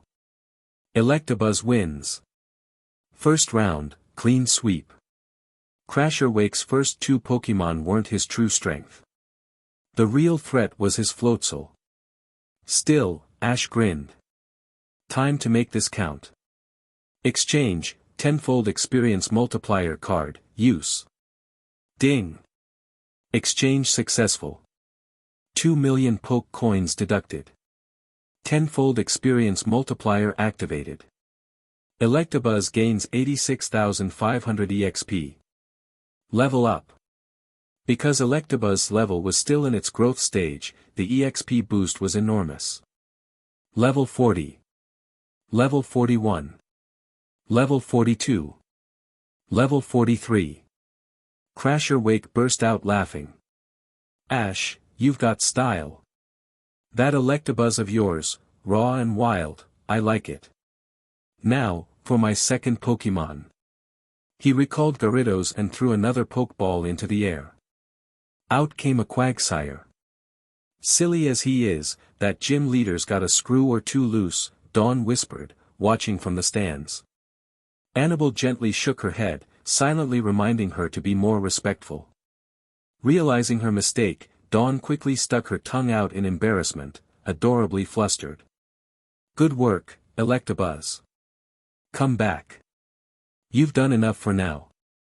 Ash called back Electabuzz and tossed another Pokeball. Go, Grotle.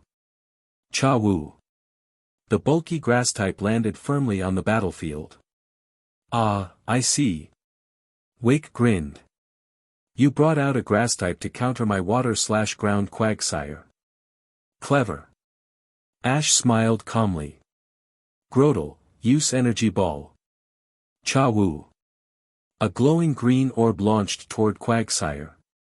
But the water type twisted its body and dove into the pool. Fast reflexes. Grotle. Fire Leaf Storm into the water. The bushes on Grotle's back glowed emerald as a flurry of razor-sharp leaves shot out. The entire center of the pool erupted as Leaf Storm tore into the water like a cyclone. Whoosh! The battlefield's water swirled into a massive vortex. Not bad. Wake shouted. Quagsire, surf. Break through it. As expected of a gym leader, he knew exactly when to use the right move. The Leaf Storm's whirlpool effect was instantly disrupted by Quagsire's surf. Waves surged and crashed across the pool as the battlefield was restored. But Ash only smiled. Sure, surf stopped the Leaf Storm, but it also forced Quagsire to resurface. And Ash was already a move ahead. Chapter 213, Floatzel, and the Fun Badge. Leech Seed. Growl. Grotle, already prepped and ready, launched its Leech Seed straight at Quagsire. Swish swish swish. The vines of the Leech Seed instantly coiled tightly around Quagsire, draining its energy like mad. A quadruple type disadvantage, Quagsire took a lot of damage. Quagsire, use Sludge Bomb. Gym leader Crasher Wake knew full well, this challenger was nothing like the ones before. Boom! The sludge bomb exploded right next to Grotle. Grotle, Mirror Coat. Bounce it back. Ash wasn't about to let Quagsire dive back into the water after attacking. Ice Beam, now. Crack crack crack. Leaf Blade. Whoosh whoosh whoosh. The battle between Quagsire and Grotle was fierce, intense enough to reignite Wake's fighting spirit. But the Leech Seed had already landed. As time went on, the effect compounded. Eventually, Quagsire collapsed. Quagsire is unable to battle. Grotle wins. Tenfold experience boost card. Ding! Congratulations, host. Tenfold experience boost card activated successfully. Grotle gains 96,500 battle experience. Level up. Level 48. Level 49. 2 levels up, but still just shy of that elite tier level 50. One more battle and it'd probably make it. Ash didn't even activate the battle experience sharing function from the system this time.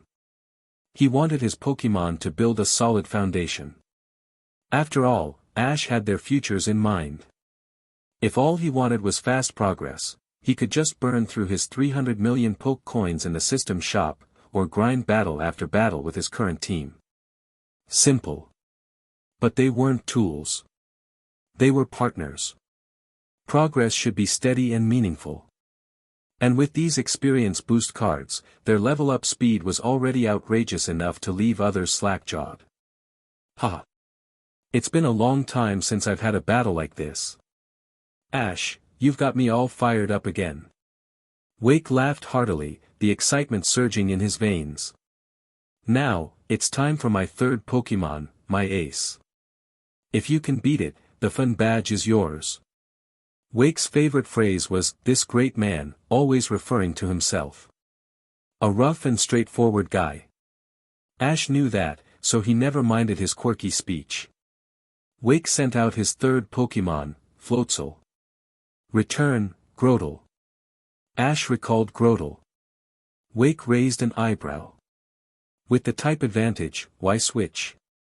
Perfect time to let this guy try something new, see how it feels to battle his evolved form. Let's go, Bizel. Ash sent out Bizel. Boy. Boy.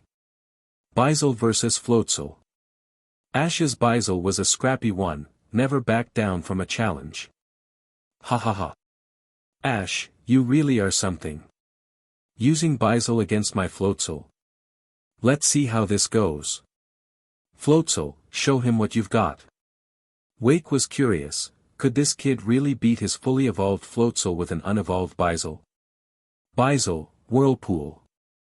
Ice Fawn. Bizel unleashed a swirling whirlpool, while in the spectator area, Dawn and her Piplup watched with laser focus. Whirlpool was one of Piplup's key moves too. But Bizel's Whirlpool, clearly more powerful. Boy. Boy. The massive spinning vortex barreled toward Floatzel. Wake's eyes gleamed. Floatzel opened its jaws wide, twin icicle-sharp fangs glowing with icy power. Ice Fawn. But Wake's Floatzel had a unique twist, its Ice Fawn wasn't limited to close combat. It could fire the energy as projectiles. Razor-sharp, fast, and hard to dodge. Most ice types couldn't pull that off. Two massive fangs of ice launched forward, freezing the entire whirlpool into a vortex of spinning ice. Ha ha ha. Floatzel, now smash those ice blocks into shards and fire them at Bizel. Wake was loving Floatzel's performance. But he didn't notice, because the whirlpool froze solid, Bizel had disappeared from sight. Crack. Floatzel confidently smashed the icy whirlpool into glittering shards, blasting them toward where Bizel had been. But Bizel was gone. Oh no. Floatzel, move, now. Too late. With a snap of Ash's fingers, Bizel erupted from below the frozen vortex with Aqua Jet, smashing Floatzel right in the gut. Use your neck float to bounce back. You wish. Water Pulse. Boom. Floatzel got launched into the air by Aqua Jet. Its neck float puffed up for a mid-air recovery. But Bizel's water pulse struck its belly at point-blank range, sending it even higher. What the? Wake was stunned. His confidence, crushed in the opening moves. Use Ice Fang from above. If Bizel was frozen mid-attack, it'd be done for. Exactly what Ash wanted. Everything's going according to plan. We'll take that Ice Fang, Aqua Tail. Boy. Boy. Aqua Tail, Baizel's newest move. Twice as powerful as Aqua Jet. Water energy surged and condensed around Baizel's tail, forming a scythe-like blade of flowing water. Aqua Tail. Like a slicing water sickle, it slashed upward at the airborne Floatzel. Crack crack. Floatzel's Ice Fang managed to freeze the Aqua Tail.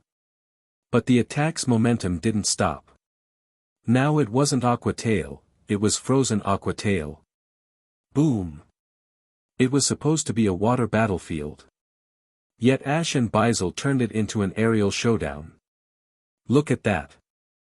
Floatzel got slammed into the ceiling by that frozen tail slash. It didn't faint immediately, but crashed back down hard. Not into the water, but onto a floating lily pad, taking even more damage. Floatzel is unable to battle. Baizel wins. The challenger is victorious in this gym battle. Even the gym referee hadn't expected that ending. But he still gave the verdict swiftly. Tenfold experience boost card. Ding! Congratulations, host. Tenfold experience boost card activated successfully. Baizel gains 105,000 battle experience. Level 45. Level 46. Level 47. Ash, the way you and your Pokémon work together, it's seamless. You really gave this great man a lesson. This fun badge is yours. Youth sure is burning hot, ha ha ha. Ash took the fun badge from Wake's hand. Nice. Got the fun badge. Pikachu. Growl. Hey no. Bui bui. Ash's Pokémon all cheered with him. And maybe it was the thrill of beating its evolved form, but suddenly. Baizel began to glow. Chapter 214, Dawn catches a Swinub. Ah! Look! Baizel just evolved. That's right, Baizel had evolved. Even Baizel itself was stunned. It had surpassed the required evolution level by more than 20 levels already, yet it only evolved just now, right after defeating Wake's Floatzel. Ash was thrilled. In the world of Pokémon, evolving means a huge leap in strength. Baizel's body grew noticeably larger before everyone's eyes. And then, a majestic Floatzel appeared before them. Floats. Baizel evolved into Floatzel. Dawn exclaimed. She quickly pulled out her Pokédex, while Ash's Eye of Insight scanned the newly evolved Floatzel. Pokémon, Floatzel. Category, Sea Weasel Pokémon. Type, Water. Ability, Swift Swim. Potential, Purple. Level, 47. Moves, Crunch, Sonic Boom, Growl, Quick Attack, Water Gun, Pursuit, Swift, Aqua Jet, Aqua Tail, Double Hit, Whirlpool, Razor Wind, Agility, Ice Fang, Ice Punch, Bulk Up, Focus Punch, Hydro Cannon. Floatzel was no longer the same. Thanks to an attribute enhancement card used prior to its evolution, its potential had already reached a whole new tier. And now, after evolving, it instantly learned several powerful new moves. Moves like Bulk Up, Focus Punch, and Ice Punch, all essential for close combat. No wonder it had purple potential. After all, that's already considered legendary level potential. Congrats, Ash. Your Floatzel just became a real powerhouse. I'm really looking forward to your performance at the Lily of the Valley conference. Ha ha ha. Yashin burst out laughing. He was clearly optimistic about Ash's future. Ash nodded and looked warmly at Floatzel. Floatzel, let's keep working hard together. Floats. And so, Ash and the others left Pastoria City, continuing their journey toward Celestic Town. Celestic Town. It was the hometown of the champion, Cynthia. And according to the original plot, something big was about to happen there soon. Team Galactic was no longer sitting still. Cyrus, the mastermind, was about to make his move. In pursuit of his vision of a new world, Team Galactic was launching their final operation. Ash had no intention of interfering prematurely. He planned to make his move at Coronet, when Team Galactic's forces would be fully gathered, so he could end it once and for all. That evening, they crossed a mountain pass. But, just their luck, it started to rain. Ugh. Rain. Seriously? There goes my good mood. Dawn pouted, clearly annoyed. Piplup, Piplup. Piplup joined in her protest. Ash, Dawn, look over there. That big mansion, we could take shelter from the rain there. Annabelle pointed toward a nearby manor. The mansion was brightly lit, clearly inhabited. Yeah, good idea. It's risky to wander in the mountains during a storm. Lightning, landslides, it's better to be safe. Ash agreed. Pika Pika. Pikachu nodded earnestly, remembering the many times they'd been caught in worse back in the Kanto and Johto regions. They arrived at the mansion and rang the doorbell. Soon, a girl named Monica answered. From their conversation, they learned the mansion belonged to an elderly gentleman, Mr. Backlit, known simply by the nickname Admiration. He adored Pokémon and had taken in many of the local ones, building a huge back garden right inside his estate. The garden was full of flowers, trees, and fun little toys. Most of the Pokémon he cared for were small and adorable: Cleffa, Piku, Igglybuff, Azurill. There were many. Coincidentally, it was snack time for the Pokémon. Monica, Mr. Backlit's caretaker, brought out trays of freshly made bread and treats from the kitchen. The moment she laid them out on the floor, the delicious aroma spread through the air. Soon, a dozen little Pokémon, Cleffa, Piku, Igglybuff, Azurill and more, came running down from the second floor and began munching away happily. Wooly wooly. Suddenly, a Swinub bolted in out of nowhere. Without saying a word, it dove headfirst into the snacks and hugged them all. Monica didn't panic at all. She calmly went back to the kitchen and brought out an extra-large tray of snacks. Swinub squealed in joy and buried its whole body into the pile of food, quickly devouring everything. Is that Swinub one of the Pokémon the old man adopted? Its appetite is incredible. Dawn asked, watching it curiously. She found the Swinub oddly adorable, especially the way it squealed while eating, and the way its belly puffed up after stuffing itself. It lay there, motionless, completely satisfied. Dawn reached out to pet it. Swinub didn't resist. Its fur was smooth and slippery, very soft to the touch. Nope, that one's a wild Pokémon from around the area, Monica explained. It just drops by whenever it's snack time. Soon after, Monica began preparing dinner. When Dawn saw how well-stocked the kitchen was, she asked if she could use it to make snacks for their own Pokémon. Ash and Annabelle pitched in. Thanks to Ash's teaching, Annabelle's cooking skills had improved a lot. The old man had no objections, of course. He even told Monica to bring out some berries, since adding them to Pokémon treats made them much tastier and more nutritious. By the time they finished, it was already 8 or 9 p.m. As soon as Dawn finished preparing the snacks, Swinub, drawn by the smell, charged straight into the kitchen.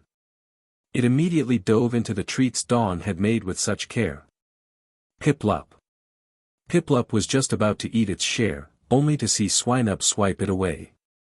It stood there, frozen in disbelief. Dawn quickly brought out an extra-large tray of snacks and placed it in front of Swinub. Well, Swinub, how about it? Want to come with me? I can make yummy treats like this all the time. She'd made up her mind, she wanted to catch this greedy little Swinub. Wooly. Wooly wooly. Swinub blinked in surprise, and then let out a happy squeal in agreement.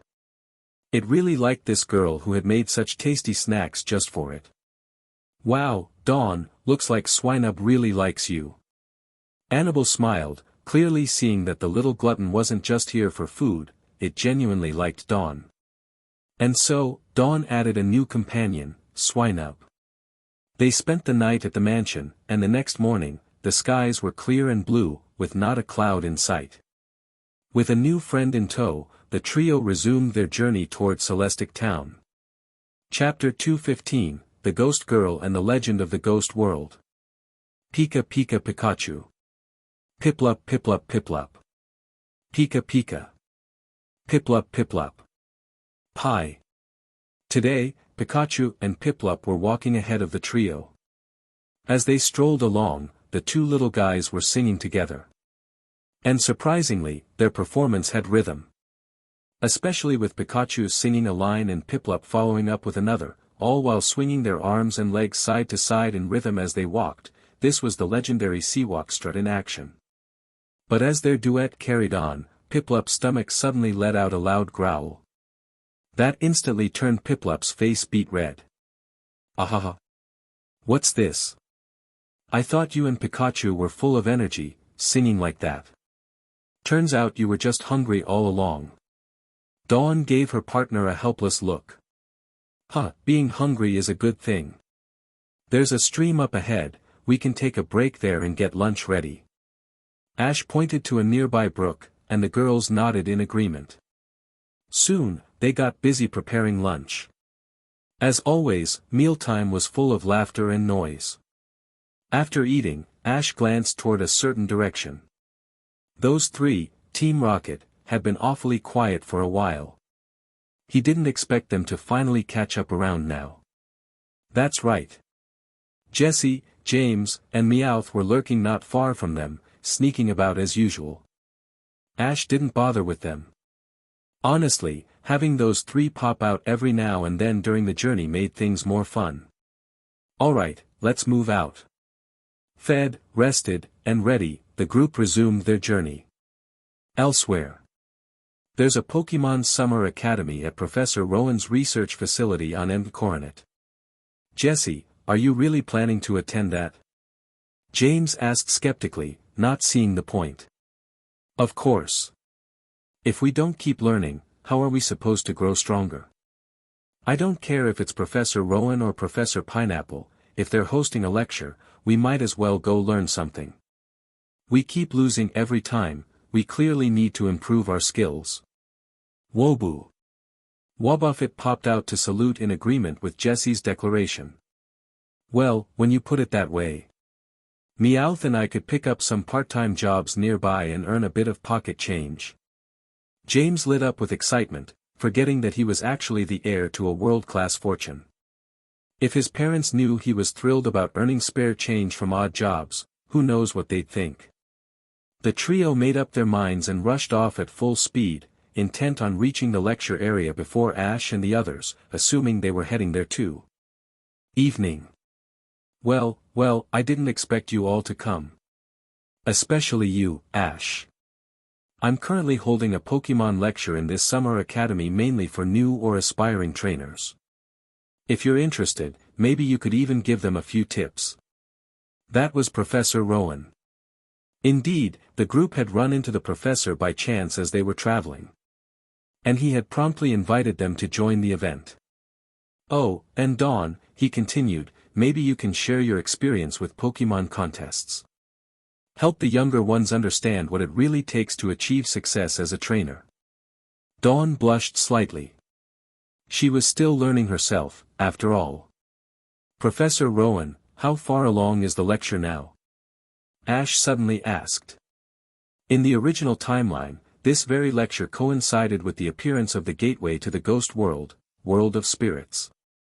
Ash was intrigued, did the ghost world really exist? While he agreed to help Professor Rowan, he also quietly pulled Dawn and Annabelle aside. Jengar, scan the area. See if you sense any unusual energy. Darkrai, I'll be counting on you to come with us. If the spirit world really was involved. Ash couldn't afford to be careless. Any mishap here could lead to disaster. But with a dark-type Pokémon like Darkrai by their side, they should be fully prepared. As they moved, Ash explained the legend of the ghost world to Dawn and Annabelle. Both girls immediately got the creeps. Ash. Maybe we should just not go looking for trouble. This is giving me major bad vibes. Dawn muttered. I'm with her, Annabelle said. But with Darkrai here, maybe it's safe if we just watch from a distance. The chill creeping down their spines was real. Especially with evening already falling and the surrounding forest growing dark and eerie. Piplup Piplup. Piplup scoffed at Dawn's skittish reaction, clearly not buying into the ghost stories. Which only made Dawn grind her teeth in frustration. Don't worry, Ash reassured them. We're just taking a quick look. And we've got Darkrai with us. He patted this mythical Pokémon's shoulder. I can feel it.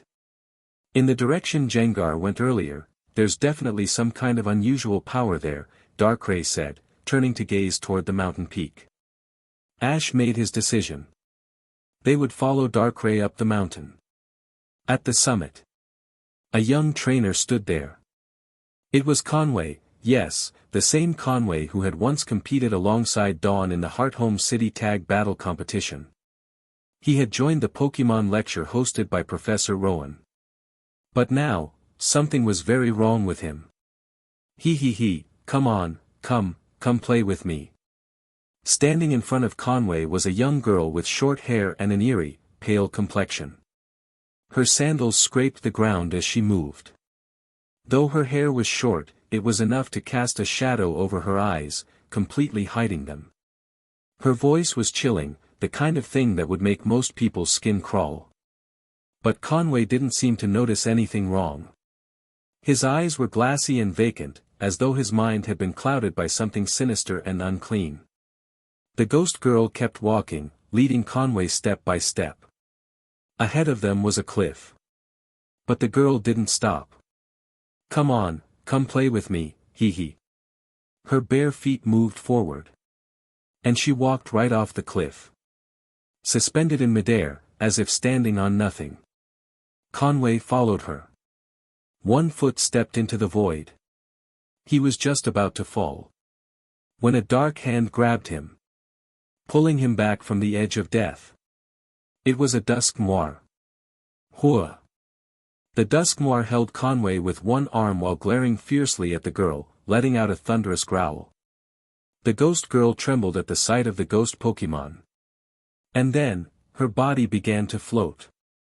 Light as air, she slowly vanished into the darkness. Chapter 216, Sudden Mutation. Ugh! Where am I?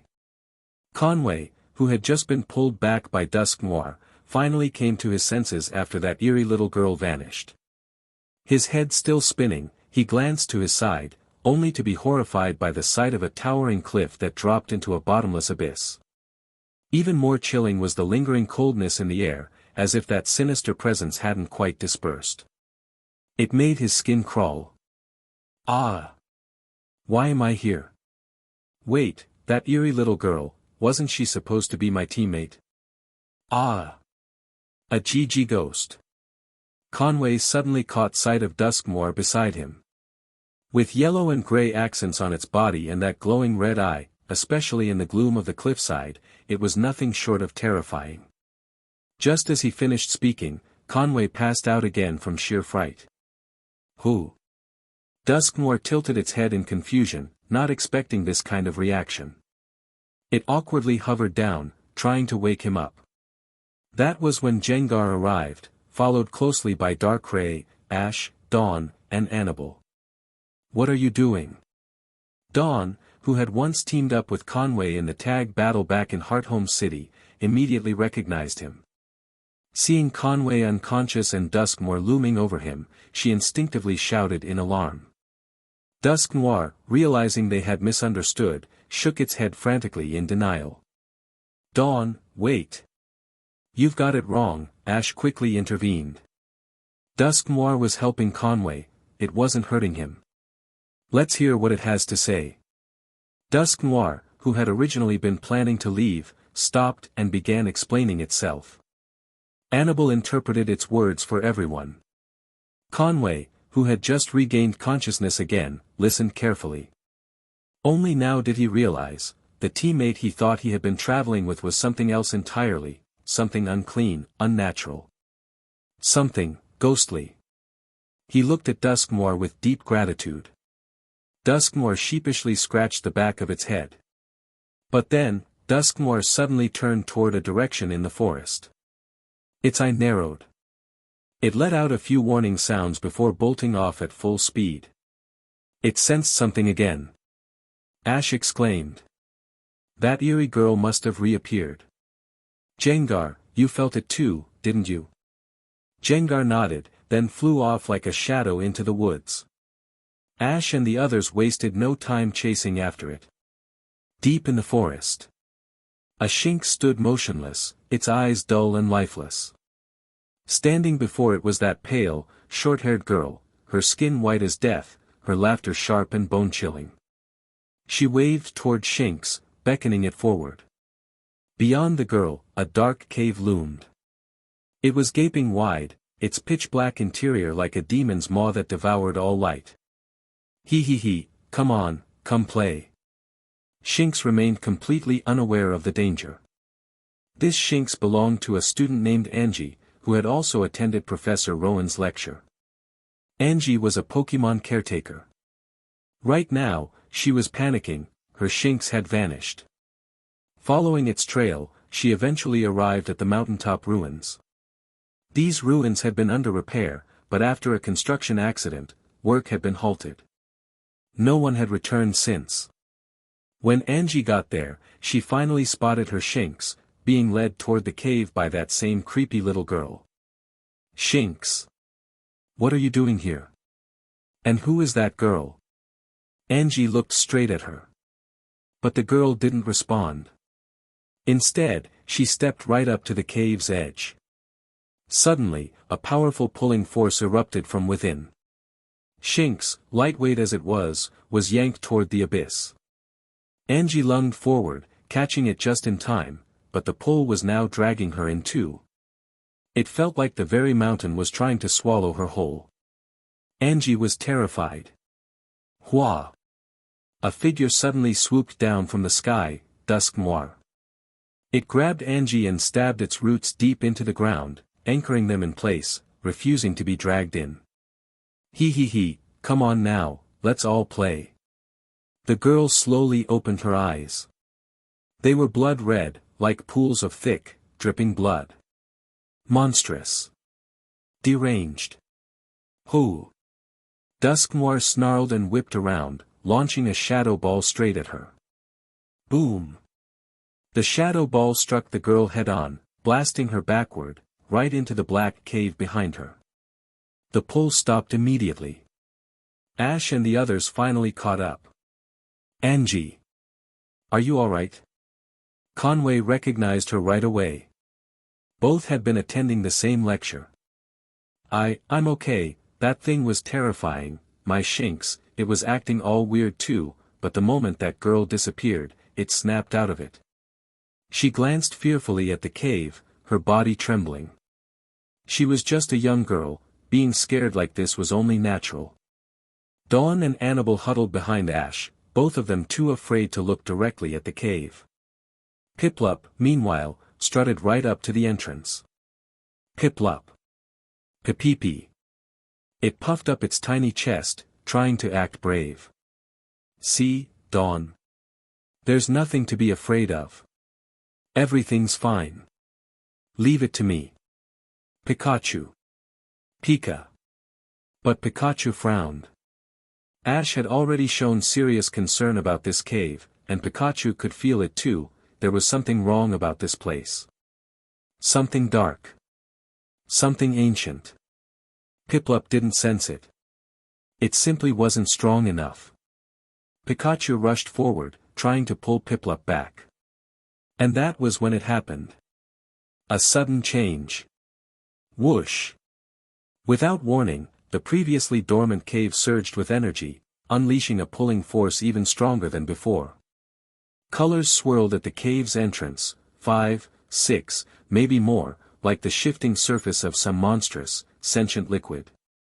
Then, she appeared again. The pale eerie little girl re-emerged, her hand stretched out from the darkness. She grabbed Piplup in an instant, yanking it violently toward the cave.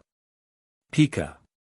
Pikachu jumped forward, clutching onto Piplup, trying to stop it. But the force was too strong. Piplup. Dawn's fear shattered the moment she saw her partner in danger. Forgetting everything else, she sprinted forward, grabbing hold of Piplup's other flipper. But stopping wasn't so easy. In a heartbeat, Piplup was halfway through the entrance. Dawn's hands were already being pulled inside. Annabelle, seeing this, didn't hesitate, her bond with Dawn too strong. She ran after her friend and latched on. Swish. Swish. Swish. The vortex raged. And just like that, Piplup, Pikachu, Dawn, and Annabelle were all swallowed whole by the cave. Cuckoo, come and play, cuckoo. From deep within the darkness, came the sound of bones cracking, grating, grinding, hideous. Chapter 217, The Twin Legends Break Through. Damn it! Gengar, Darkrai, follow me, we're going in. Ash thought he had been careful enough, but even so, something still went wrong.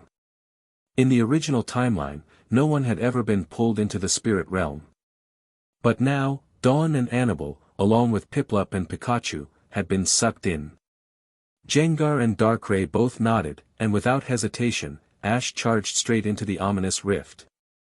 Left behind were just Conway and Angie, along with a small Shinx. Ah! This is bad, really bad. They all got sucked into that thing. Hurry, report to Professor Rowan. Conway and Angie stood frozen, stunned by the surreal horror that had just unfolded. That strange little girl from earlier, and those ghostly pale hands had reached out from the darkness, grabbing Piplup and dragging Dawn, Annabelle, and the others inside. Even someone as knowledgeable as Conway was completely shell-shocked. Before long, they had brought Professor Rowan and some of his research assistants to the scene. Ah! Professor, this is the opening. Back when the construction team was working on restoring the ruins, they accidentally damaged part of the site, and this opened up. They believe, this might be a gateway to the spirit world. They were pulled in there. Pale white hands. That's. The assistants all exchanged looks, and what they saw in each other's eyes was unmistakable panic. This was supposed to be a peaceful Pokémon lecture event, and something like this had happened. Seal off the area immediately. Contact Officer Jenny for this district. No one goes near that thing until she arrives. The situation was far too unclear. Even though Professor Rowan deeply wanted to rescue Ash and the others, there was simply nothing he could do at this point. In a scenario like this, acting rashly would only make things worse and potentially lead to more casualties. Ash. Professor Oak told me about you. He speaks so highly of you. You'd better not end up like this. Professor Rowan stared into the gaping rift with worry in his eyes. That swirling, multicolored vortex looked like a demon ready to devour all who dared approach. The moment Dawn was dragged into the rift, an overwhelming chill struck her. Her entire body felt frozen. Icy winds howled all around. It sounded like people were screaming, howling in agony. Ah, this is terrifying. Ash. Ash, where are you? Clutching Piplup tightly, Dawn burst into tears, unable to even open her eyes to see the horrors around her. Dawn, are you okay? Annabelle had followed right behind her, and it wasn't until now that Dawn realized she'd pulled Annabelle in too. He. Come play with me. Keh. A living one has entered. Aha, delicious, so delicious. The two girls were overwhelmed, Dawn couldn't take it anymore, and Piplup had already fainted. Annabelle's mental strength was better than Dawn's, but at the end of the day, she was still a girl. Pika. Choo. In that critical moment, it was Pikachu who stood tall. A thunderous bolt of lightning blasted through the darkness. In an instant, the black world was illuminated. Electric-type moves, especially lightning, were naturally effective against ghostly, unclean forces like these. Pika. Pika Pi. Pikachu, don't worry. Ash will definitely come to save us. Until then, I'll protect you both. Pikachu was as reliable as ever. All around them floated bizarre, grotesque entities. Their eyes glowed blood red. Their bodies were deathly pale. With long claws, and though they had legs, they didn't walk, they floated. Awoo! Just then, a massive figure began drifting toward them. Pikachu instantly locked onto it. That thing gave off an aura, on par with champion-tier Pokémon at level 70 or above. A serious threat. But Pikachu didn't back down. Pika. Choo! Electric sparks crackled on his cheeks, pure power brewing. Dark Ray, Dark Pulse. Gengar, watch our surroundings. Pikachu, get over here. Ash's voice suddenly rang out across the darkness, echoing through the cold winds. Pika. Pikachu cried out joyfully and darted toward the sound of his trainer. Dawn and Annabelle suddenly felt a pair of strong arms pulling them close, shielding them. You're safe now. I'm here. It was Ash's voice. Only now did the girls realize, they were being held tightly in Ash's embrace. Just moments ago, they had been on the edge of despair, but now, in his arms, they felt safe again. It's Ash. If it's him, he'll find a way to handle this, right? That thought surfaced in both their minds simultaneously. The next instant, Darkray's dark pulse exploded outward. The evil-type energy swept through the dark world, dispelling the malicious entities in an instant. Pika Pi. Pikachu leapt onto Ash's shoulder. Gengar hovered at Ash's side, ever watchful. Boom! Boom! Boom! Darkrai wasn't just any Pokémon, it was level 99. A powerhouse at the peak of Legendary Tier 2. At full power, its dark pulse wiped out everything nearby without leaving a trace. Ding! Congratulations, host. Darkrai has successfully defeated enemies and earned 38,500 battle experience points. The notification in Ash's mind made him pause. Even these things can give EXP. Darkrai was already at level 99.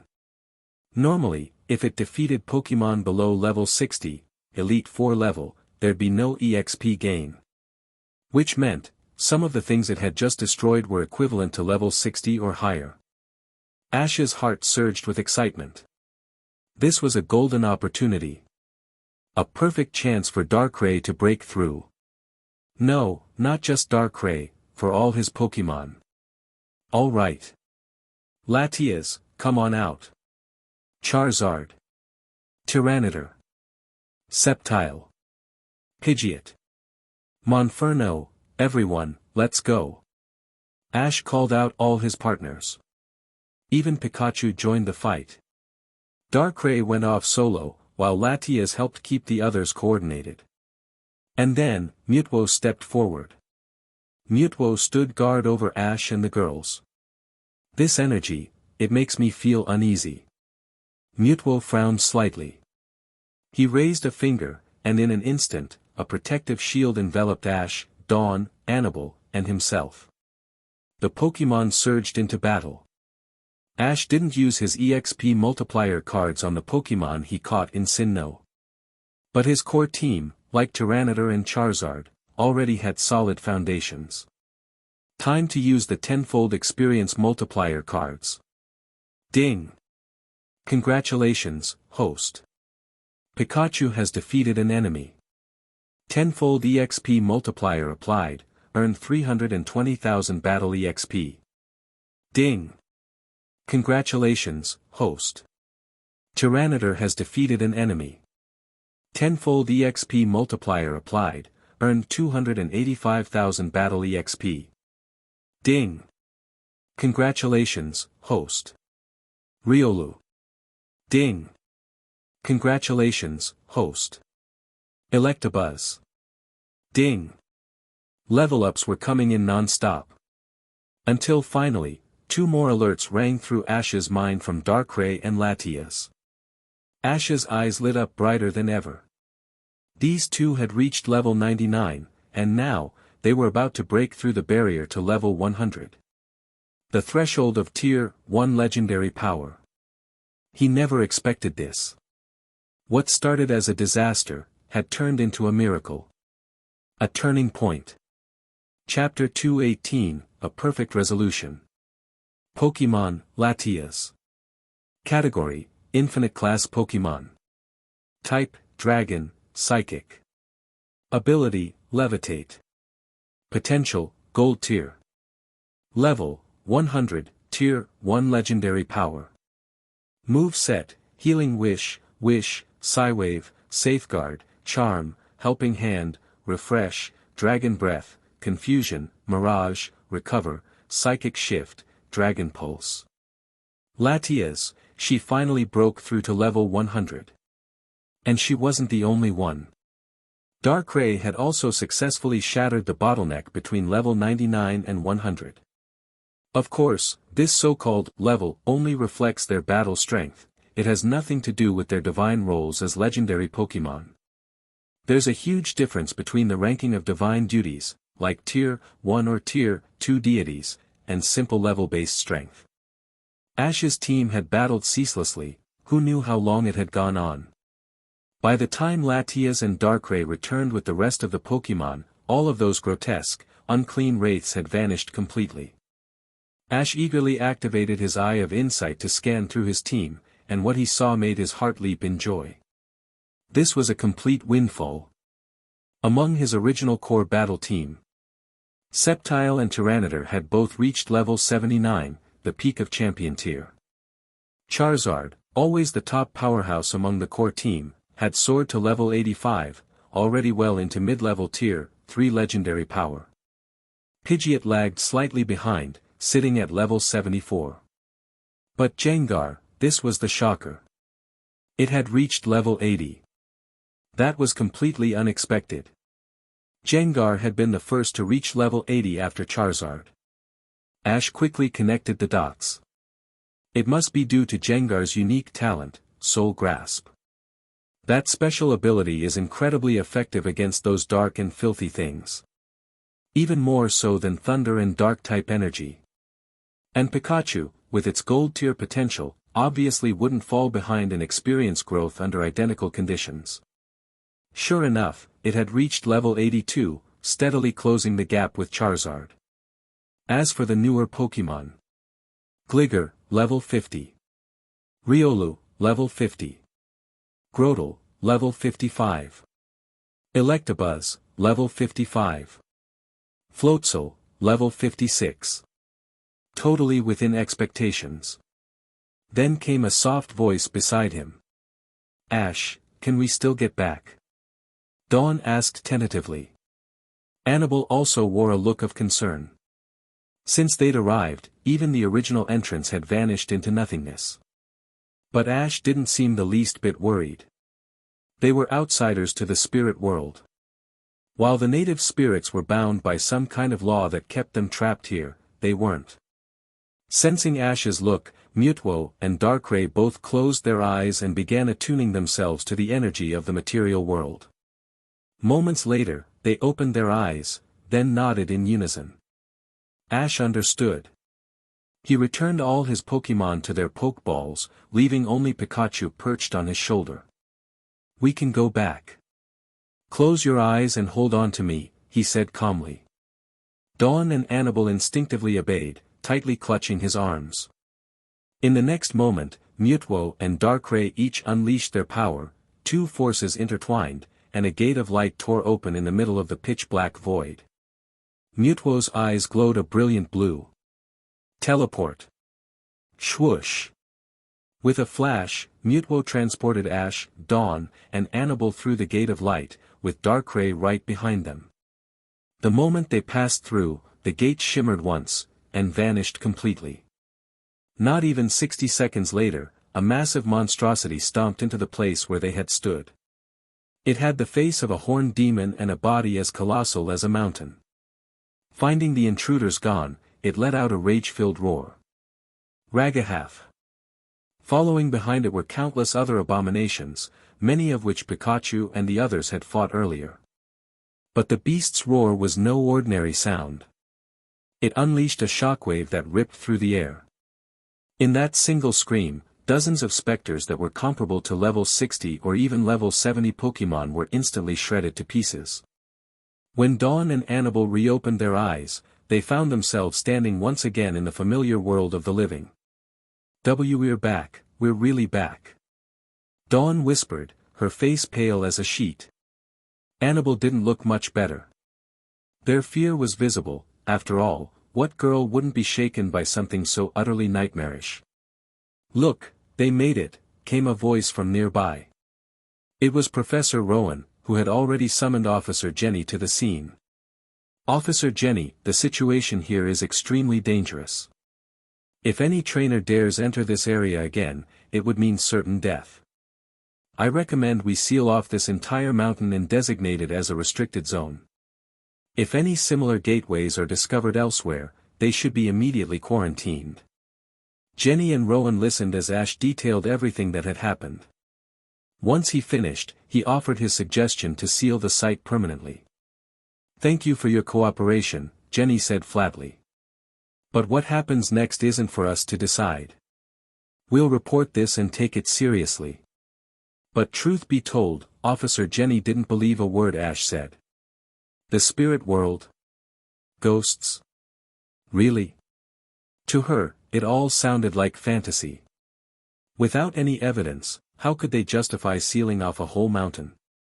But before she could finish dismissing his claims, something caught her eye. A badge. Wait, you're an honorary Pokémon Ranger, she gasped. Her jaw practically dropped. This was a massively prestigious identity, one that commanded enormous respect. Honorary members of the Pokémon Ranger held authority even beyond elite trainers. Jenny's attitude instantly shifted. Ash simply nodded. Then he released Floatzel. Floatzel, use Whirlpool. Floha. Floatzel summoned a spiraling vortex that engulfed the entrance to the spirit gate. Now, Ice Beam. Crack. Crack. Crack. With its level now higher, Floatzel had naturally learned new moves, including Ice Beam. After all, it had blue-tier potential. There was only one thing left to do. Seal the entrance completely. __. Today had yielded several major victories. Ash's Pokémon levels had skyrocketed. Both Latias and Darkrai had broken through to Tier 1 legendary strength. Ash could clearly sense that Dawn and Annabelle's feelings for him had reached a turning point. The way they looked at him now, it was no longer the same as before. The intense, chaotic battles had hardened the foundations of his entire team. Now, they were ready for evolution. All in all, this mission was a perfect resolution. Chapter 219, They've all evolved. Professor Rowan's Pokémon lecture obviously couldn't continue in this place any longer. So Ash and the others quickly left. Their next destination, Celestic Town, was already close. On the first night of travel. During dinner, Ash called out a certain mischievous friend. Gligger, you rascal. You used to love making funny faces at us when we first met, but I know you've been working hard lately. Your training's been intense, so, are you ready to evolve? Ahaya ahaya. At the mention of evolution, Gligger nodded enthusiastically. He really wanted to evolve. But his evolution required a razor fawn. And without Ash's say-so, there was no way for him to do it on his own. Ash chuckled at the sight of Gligger nodding with all his might. This little guy must have been waiting for this day. With a flip of his palm, Ash pulled a razor fang out from his system inventory. It gleamed like a wickedly sharp tooth. Ahaya. Gligger's eyes sparkled at the sight of it. He had been craving this item for a long time. Ash tossed the razor fang over. Gligger snapped it up with one of his claws. Bzzzt. The moment Gligger touched the razor fang, his body lit up with a powerful glow. Galea. Gligar had evolved into Glisker. Now towering with a dark brown body, powerful pincers, and a scorpion-like stinger tail that screamed intimidation. A terrifyingly cool aura surrounded him. __. Pokémon, Glisker. Category, Fong Scorpion Pokémon. Type, Ground, Flying. Ability, Hyper Cutter, Sand Veil. Hidden ability, Poison Heal, activated. Potential, Blue. Level, 50. Moves, Fire Fong, Thunder Fong, Ice Fong, Poison Jab, Harden, Sand Attack, Quick Attack, Agility, Fury Cutter, Feint Attack, X-Scissor, Swords Dance, Sky Uppercut. Glisker had a wide range of attacks, though his glaring weakness remained, quadruple weakness to ice. Galea. Now a proud Glisker, he grinned and wrapped Ash in a big hug, pulling one of his signature funny faces again. Dawn watched the scene and couldn't help but sigh dreamily. So that's Glisker, huh? Looks so majestic. I wonder when my Piplup will finally evolve. After Glisker, it was Electabuzz's turn. To evolve, Electabuzz needed an Electorizer, a power booster. Electabuzz had a more stable foundation than Gligar. Ash took out the Electorizer he had prepared long ago. Just like Gligar, the moment Electabuzz laid eyes on it, his desire was obvious. He wanted power.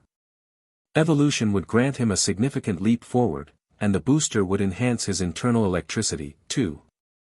A win-win. Hey-ni-ho. Ash tossed the item, and Electabuzz caught it with both hands. The evolution began. First came the tail. One tail split into two, each even longer than his body, almost like twin whips. Then his entire body grew, becoming bulkier, taller, and more imposing. Naiho. He had evolved into Electivire. That's my Electivire. Man, it looks awesome. Ash admired his newly evolved powerhouse with excitement. He'd always had a soft spot for Electivire. Wow! 2 evolutions in a row, Ash, you've got some real magic going on. As soon as they touch those items, it's instant evolution. Dawn and Annabelle had already packed their things. Ash, should we get going? Dawn asked. Pip. Pika. No rush. Let's rest early tonight. We're almost in Celestic Town, and they're hosting the Celestic contest. You and Piplup should use tonight to think over your performance moves. Since they were close, Ash didn't want to rush. Dawn pulled Angie along to begin training their Pokémon for the upcoming contest. The night passed quickly. By early morning, after breakfast, the group was ready to depart. If all went well, they'd arrive at Celestic Town that very day. Cynthia should already be there. And Galactic. Their next big move was probably about to begin. After all, their target was the Adamant Orb, being flown in from Eterna City. __. Ash sat beside Riolu, holding something behind his back. Hey Riolu, look what I've got here. Based on that model you liked so much, I carved 2 more for you. I even tried to match your poses. Ash and Riolu had grown closer over time. But strangely, Riolu still hadn't evolved, even though his evolution required only a high enough friendship during daylight hours. Riolu looked at the 2 wooden figures Ash handed him with joy. He already had one, the one carved by the old man from the Lucario Kingdom. Now, with Ash's gifts, he had 3 in total. He gently removed the string from around his neck. At the end of it was a tiny pouch for holding these figures. Riolu. The Aura Pup chirped in delight. Then. Bzzzt. It happened. Riolu evolved. His overall form didn't change drastically, but now he had 2 hanging appendages beside his ears instead of 1. Lucario. He had evolved into Lucario. Cool. Powerful. Majestic. He stood tall beside Ash, finally evolved after their bond had crossed the threshold. The third evolution of the day. Ash smiled warmly at him. Good job, Lucario. I'll be counting on you from here on. Pikapi. Pikachu grinned beside Ash on his shoulder. Despite being level 82, Pikachu didn't give off the vibe of a high-level powerhouse at all. Lucario nodded firmly, determined to live up to Ash's expectations. __. With that, Ash's evolution plan was halfway complete. Only Grotle and Monferno remained. Unlike the others, they evolved naturally and didn't need any items. But now, they'd been surpassed by Electivire and Glisker. By the time they reached Celestic Town, the sky was already glowing orange. Dawn, full of excitement, dragged Annabelle straight toward the Pokémon Contest Hall to sign up for the Celestic Contest. Ash, meanwhile, pulled out his Pokétch and dialed a certain number. Do. Chapter 220, The Celestic Contest, Reunion with Cynthia. Ah, Ash, it's you, Cynthia's gentle voice came through the video call, her warm expression lighting up the screen. Calling at this time, is there something going on? On screen, she was sitting elegantly at a table, sipping coffee with that same composed grace that always made her stand out. Pikachu. Pikachu chirped cheerfully, waving at Cynthia. It's been a while, Cynthia. I just arrived in Celestic Town. After helping Dawn with the Celestic Contest, I plan to visit the Historical Research Center here. You're probably nearby too, right? You made it here already? Cynthia blinked in surprise, then smiled. The Celestic Contest, huh? When it's over, stop by my place for a bit. I'll show you around town, this is my hometown, after all. She nodded with warm enthusiasm. Ever since that fateful meeting in the ancient ruins, Cynthia had developed a deep impression of Ash, a young man with a profound interest in the Sinnoh region's spacetime myths, and a remarkable kindness toward Pokémon. That mutual passion for history and empathy had created a subtle connection between them. Their decision to exchange Pokétch contacts back then had said it all. Alright then, it's settled. See you tomorrow afternoon. Tomorrow afternoon, Cynthia echoed with a soft smile. The call ended. Cynthia really hasn't changed, still as gentle as ever. Ash murmured with a smile. But just then, an elderly voice piped up behind Cynthia. It was her grandmother, Professor Carolina, who had been standing behind her, arms crossed and wearing an amused, slightly suspicious expression. Carolina, of course, knew her granddaughter better than anyone. She knew Cynthia rarely got close to any trainer whose strength didn't match or exceed her own. That proud distance likely stemmed from Carolina's own legacy of strength and knowledge. Yet just now, she'd watched her cool, composed granddaughter laughing and chatting with a young man. It made the old professor curious. Ahem. Cynthia, that boy just now, who is he?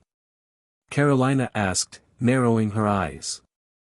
Startled, Cynthia let out a small, ah.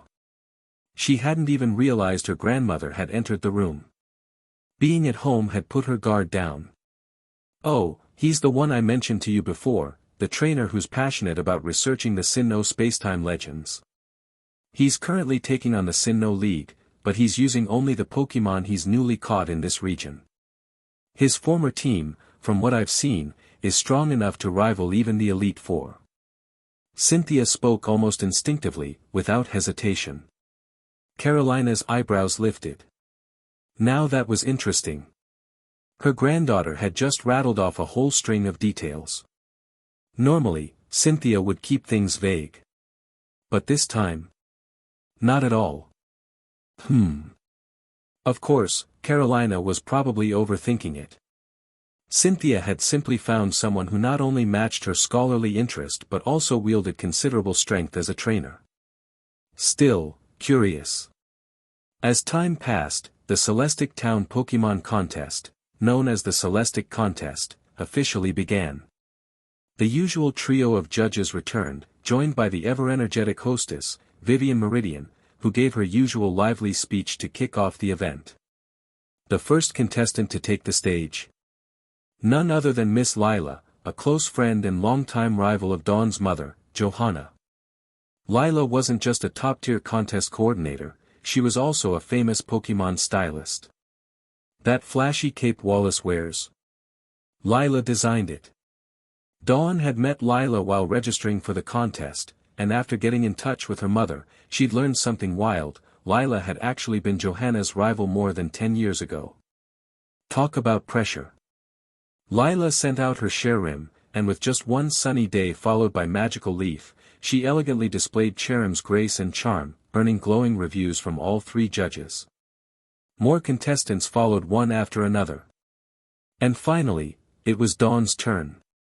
Buniri, take the stage with a dazzling bounce. Me. Buniri leapt high into the air, performing an elegant mid-air spin. Its rotations were sharp, rhythmic, and full of flair. Just as it reached its peak height, Dawn shouted, "Ice Beam." The ice beam struck the center of the arena, forming a raised icy ridge. Buniri landed gracefully on the ice, using it to glide downward as if skating on a glistening ramp. Now, Dizzy Punch, spin style. Buniri launched into a rapid spin, accelerating faster and faster, until it lost control. The ice made its footing unstable, and the spinning became too intense. Dawn gasped and instinctively rushed forward, arms outstretched, and managed to catch Buniri just in time. Perfect save. Excellent. Vivian called out.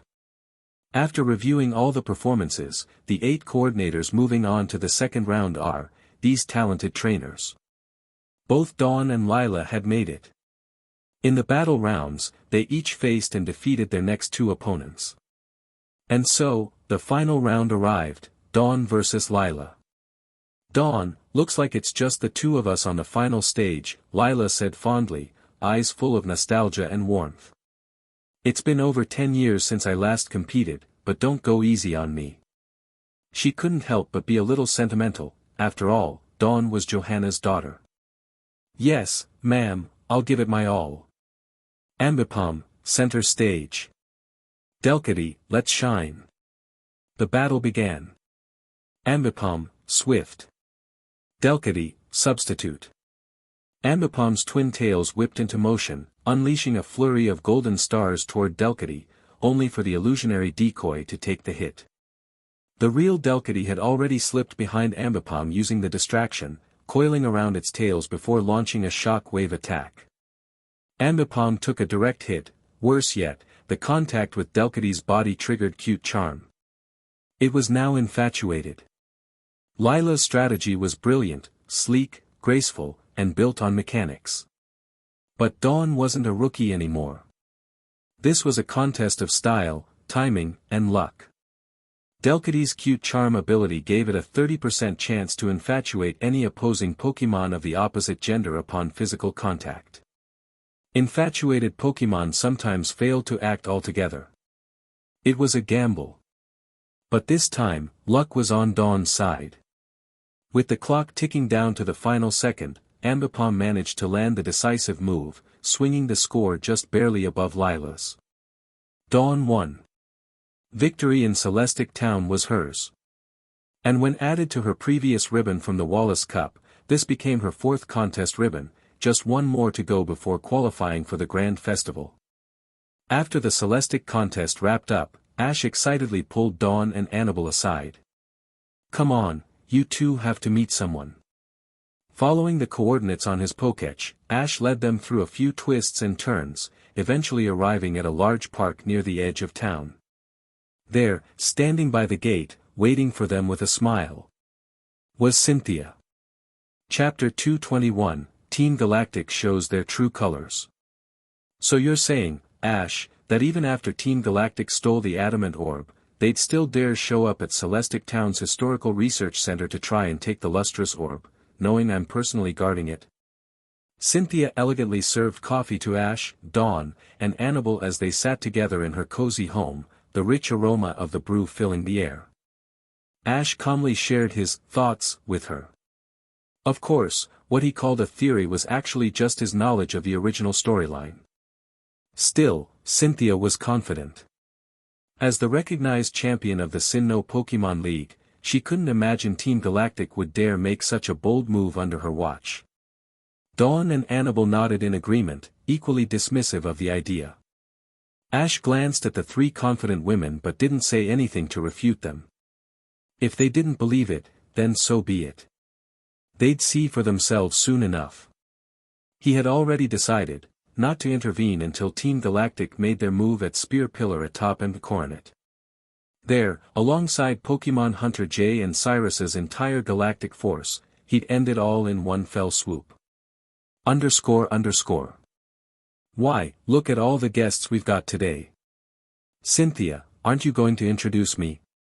An elderly voice rang out as Professor Carolina entered the room, just returning from the Historical Research Center. Cynthia immediately stood to introduce everyone. Oh my, so you're the boy I saw in that video chat with my granddaughter earlier. Tell me, young man, are you planning to pursue my granddaughter? Ash and Cynthia both froze in stunned silence. A rare blush spread across Cynthia's usually composed face. Grandma! What are you even saying all of a sudden? The air turned awkward fast. Ash felt a strange emotion bubbling inside. He hadn't expected Cynthia's grandmother to break the ice like that. A divine assist, really. Now that the topic had been exposed, it would definitely linger in Cynthia's mind the next time she looked at him. Professor Carolina, meanwhile, ignored her granddaughter's embarrassment and turned back to Ash. If you really want to pursue my granddaughter, then you'll have to beat her in strength as a Pokémon trainer first. Only then can you pass my test. So you better train hard. Her greatest pride wasn't her own accomplishments as a Pokémon historian, but the fact that her granddaughter had become the Sinnoh champion. She loved boasting about Cynthia to anyone she could. He's already beaten Lucian, Dawn suddenly chimed in, unable to keep quiet anymore.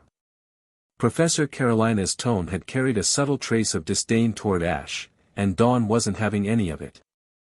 After all, Ash had saved her and Annabelle from the depths of the reverse world. In Dawn's heart, Ash was a hero. So without thinking, she blurted out that Ash had even gained the upper hand in a battle with Wallace. She was careful, though, remembering Ash's warning not to reveal anything about Latias, Darkrai, or Mewtwo. Even so, Professor Carolina was stunned. As a researcher herself, she of course knew who Wallace was, the current champion of the Hoenn League. His status was equal to Cynthia's. And Ash had gained the upper hand in a match. Even Cynthia turned and looked at Ash in surprise. His growth had been way too fast. The last time they met, he had just defeated Lucian. Re-eyeing. The house phone rang, cutting off their conversation. Professor Carolina answered it, and her expression immediately changed. Quickly, we have to get to the Celestic ruins. Someone's trying to steal the lustrous orb. The ruins have already been attacked. It was happening. Team Galactic had made their move. __. Celestic Town, the Celestic Ruins. These ruins had only recently been unearthed. It was here that the lustrous orb, paired with the stolen adamant orb, had been discovered. The orbs were originally meant to be displayed together to study their resonance, and the adamant orb had been transported from Eterna City's historical museum for that purpose, only to be intercepted by Team Galactic. Now, the lustrous orb was the only one left, and a key target. Officer Jenny's precinct had already sent reinforcements to guard the area. But with Cyrus placing an inside man, Team Galactic was more than ready. They attacked the Celestic ruins without warning. When Ash, Cynthia, and the others arrived, they were relieved to learn the lustrous orb hadn't been stolen, yet. Both Cynthia and Professor Carolina instinctively breathed a sigh of relief. We can't let the orb stay here any longer, Carolina said firmly. If they attacked once, they'll come again. We have to move the lustrous orb immediately. Though Cynthia had a nagging feeling something wasn't right, the reality of the attack made her go along with her grandmother's plan to relocate the orb. If it were me, Ash said coolly, watching the two women carefully remove the orb from its vault, I wouldn't have moved the lustrous orb at all. Team Galactic's entire goal is to lure you into doing exactly that. Cynthia and Carolina both froze for a moment, but didn't stop. Ash didn't push them. He needed the situation to unfold like this. Cynthia was strong enough to earn his respect. And strong people only submit to those stronger. He knew neither of them would have listened anyway. Sure enough, Carolina shook her head. It's too dangerous to leave it here. If there's another attack, the chamber might get destroyed. If the orb shatters, the consequences will be far worse. As expected. Ash just shrugged. Pikachu frowned, clearly sensing something wasn't right. Cynthia gave Ash a small, apologetic glance. She could see the logic in his words, but she also trusted her own judgment. With her there, surely she could handle anything. But just like the original timeline, they fell into Team Galactic's trap.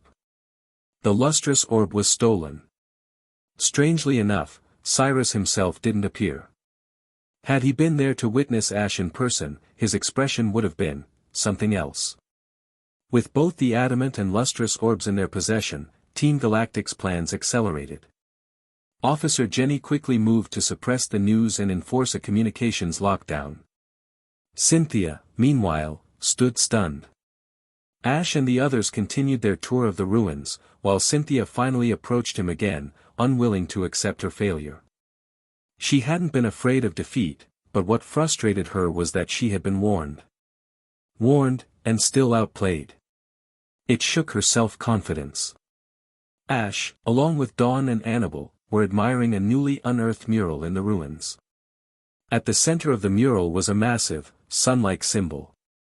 Around it was an enclosing triangle. Mesprit, Azelf, and Uxie, Ash said softly. Next up, Team Galactic will make their move to force the Lake Guardians to appear. As he spoke, he turned and looked directly at Cynthia, who had just arrived. Chapter 222, Cynthia needs is some assertiveness. You were right, Ash. You really taught me a lesson today. Ever since I became champion, my confidence, and that of my Pokémon, has only grown stronger. But this incident was a much-needed wake-up call. I swear I'll hunt down Team Galactic to the very end. Cynthia had traveled a long road as a Pokémon trainer, but this was the first time she'd encountered a situation that truly made her reflect on herself. There's really no need to overextend. You all just need to hold the line and uncoordinate. Ash pointed directly at the center of the triangle shape on the ancient mural.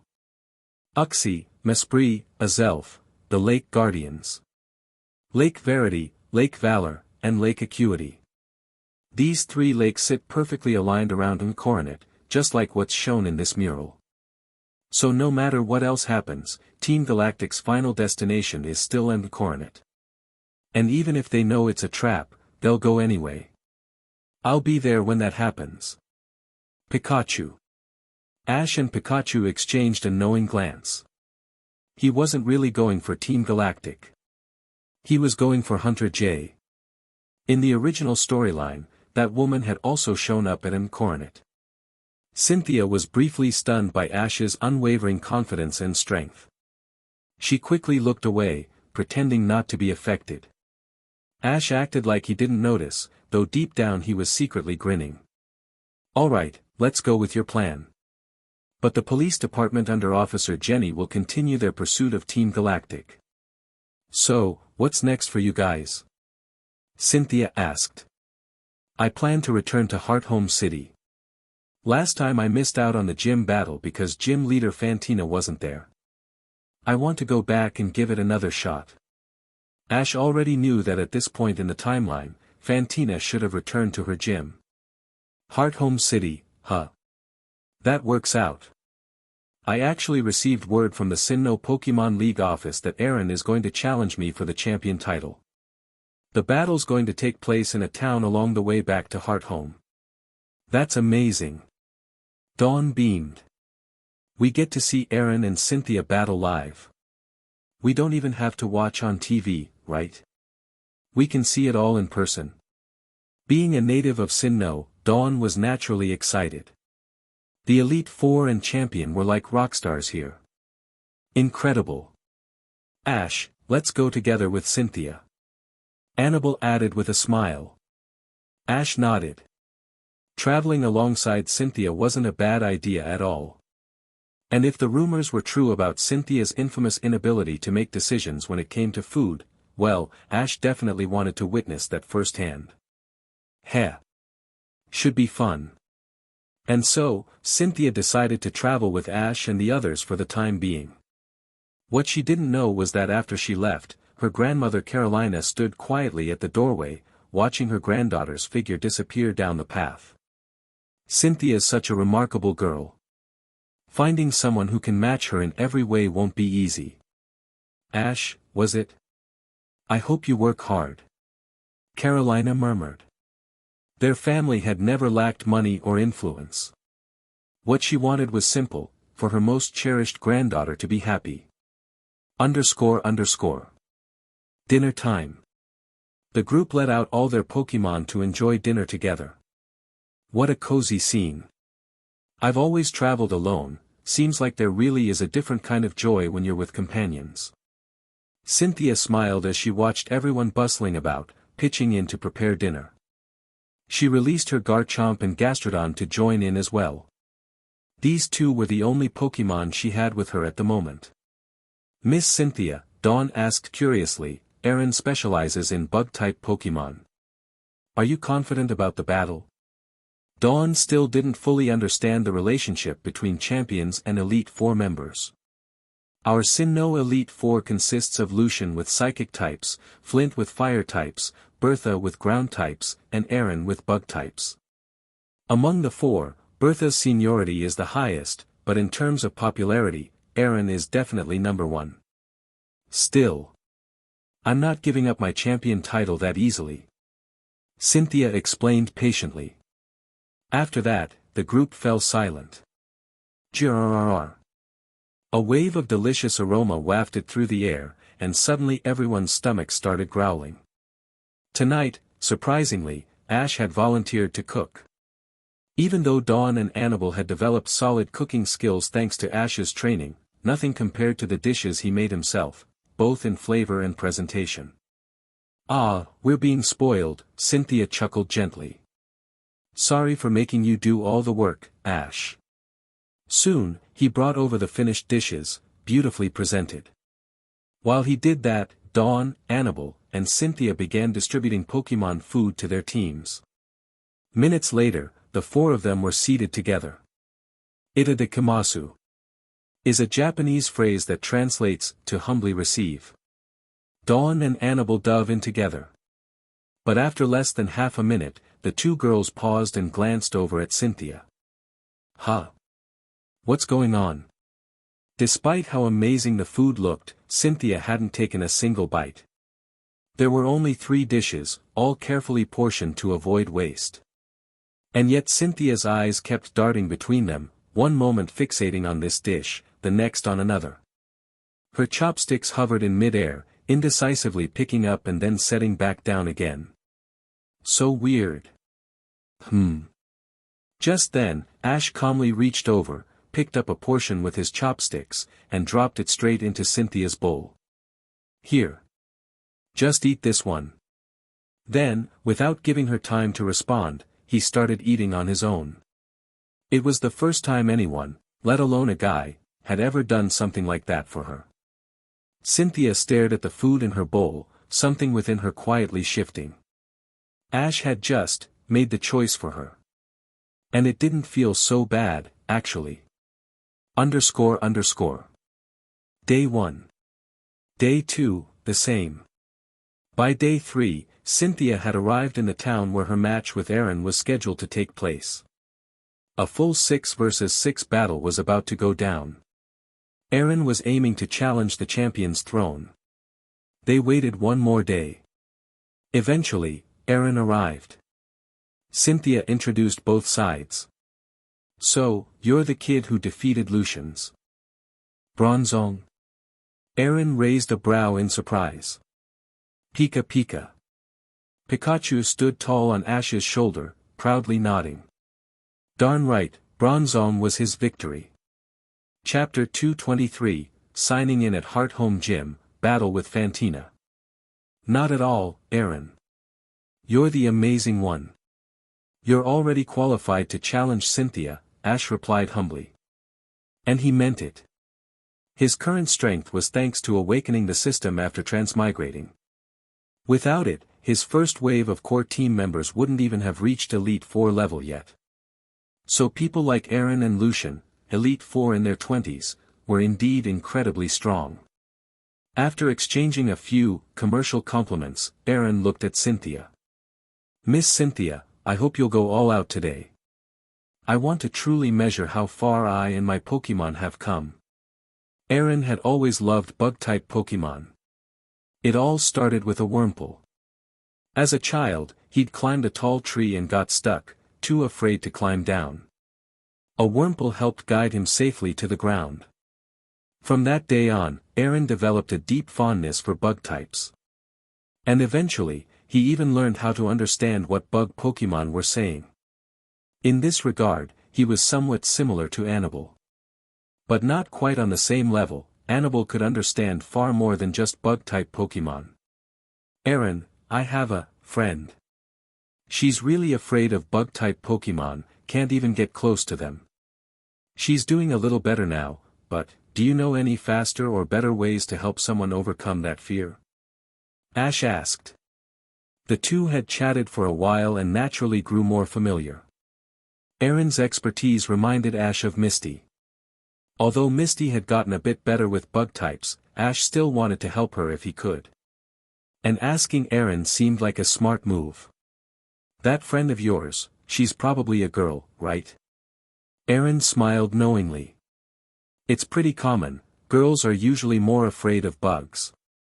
One effective method is to help her truly experience the charm of bug Pokémon firsthand. That kind of emotional connection can lead to unexpected results. The two of them then delved into deep discussions about bug types, with Ash memorizing everything carefully. Meanwhile, Cynthia and Aaron had to remain in the area, they were waiting for the TV crew. This match wasn't a private exhibition, it would be an officially broadcasted showdown. So Ash, Dawn, and Annabelle continued toward Heart Home City. They were getting close now. Heart Home City. Another Pokémon contest was underway. What a coincidence. But Dawn had no intention of entering. She wasn't in a rush anymore.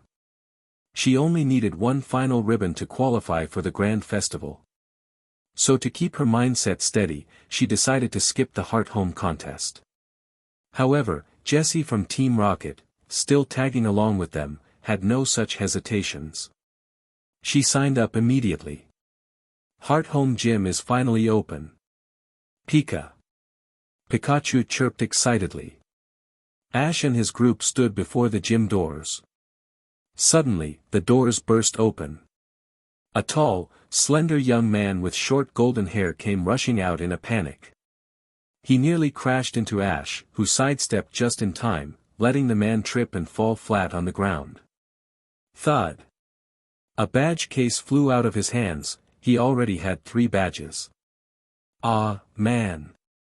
I've got to get to the Pokémon Center fast, my Pokémon need to recover, he cried, scrambling to pick up his badge case. Right behind him stepped out a stylishly dressed woman. She was none other than Fantina, the Heart Home Gym leader who specialized in ghost-type Pokémon. Ding! Congratulations, host. You've arrived at Heart Home Gym. Sign-in process initiated. Ding! Sign-in complete. Distributing rewards. 5 million Pokecoins. System storage expanded to 125 cubic units. Bond level with all current Pokémon +2. Ding! Reminder, the following 7 Pokémon now meet the bond requirement for Mega Evolution: Charizard, Sceptile, Gengar, Pidgeot, Tyranitar, Gardevoir, and Lucario.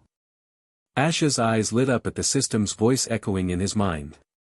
So it finally happened, they had reached the required bond level for Mega Evolution. After battling Fantina, he'd definitely have to reach out to Steven about the Mega Stones. Hopefully, some had already been prepared in advance. Ash couldn't wait to see his very first Mega Evolution in action.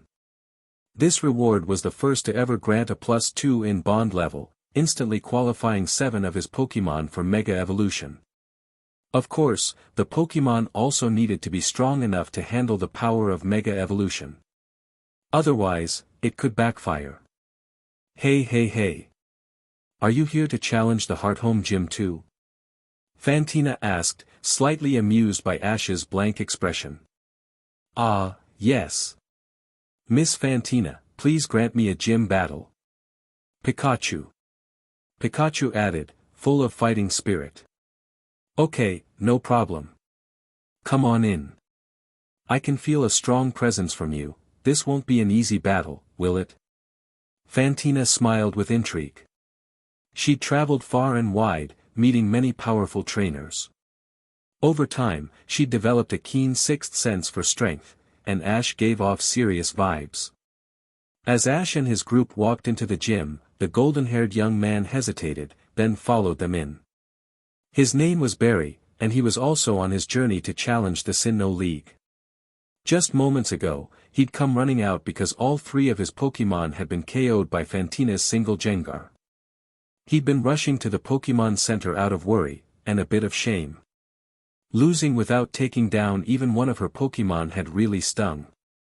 But Fantina's words about Ash had caught his attention. Now he wanted to see for himself what kind of trainer this was, the one he almost crashed into. Now commencing the gym challenge between Ash and gym leader Fantina. Each trainer may use up to 3 Pokémon. The match ends when all of one side's Pokémon are unable to battle. Only the challenger may substitute Pokémon. Let the battle begin. The referee's voice echoed through the gym. With a dramatic wave of the flag. The Chapter 224, Floatzel and Monferno step up. Then go, my first Pokémon, this opening spot is yours. Fantina spun gracefully in a dance-like twirl, tossing her Pokeball into the air. A Gengar emerged in a flash. Whoa, Fantina has a Gengar too. It looks just like Ash's, doesn't it? Dawn blinked, squinting at the field. She honestly couldn't spot any difference. Floatzel, you're up first. Fantina's Gengar was level 45, considered above average for a gym leader. Ash, bring it on. Fantina grinned, striking another elegant pose. Then I won't hold back. Floatzel, Whirlpool. Floatzel. A swirling vortex of water burst forth from Floatzel. Fantina didn't take her eyes off it for a second. Very nice, Ash. Gengar, use agility to dodge. Even while commanding, Fantina danced, her arms slicing the air in elegant rhythm. Gengar zipped around the field with incredible speed, evading the spiraling vortex. But Ash's true aim wasn't the whirlpool. Now, Ice Beam. Crack.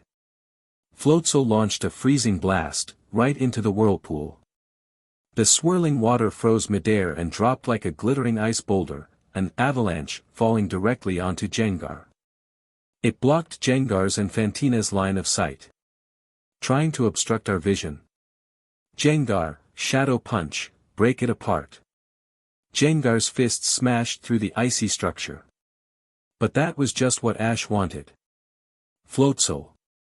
Use Aqua Jet, Cyclone Mode. Floatzel. Floatzel's Aqua Jet surged outward, but the direction was wild, seemingly aimless. Yet every trajectory slowly tightened toward one target, Gengar. The key? As the ice block shattered, the typhoon-style Aqua Jet released countless razor-sharp ice shards hidden in the impact.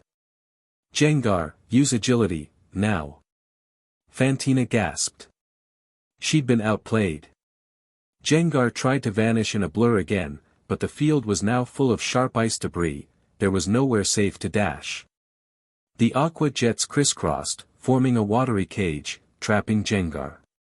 Gengar took hit after hit from both the swirling jets and the frozen shrapnel.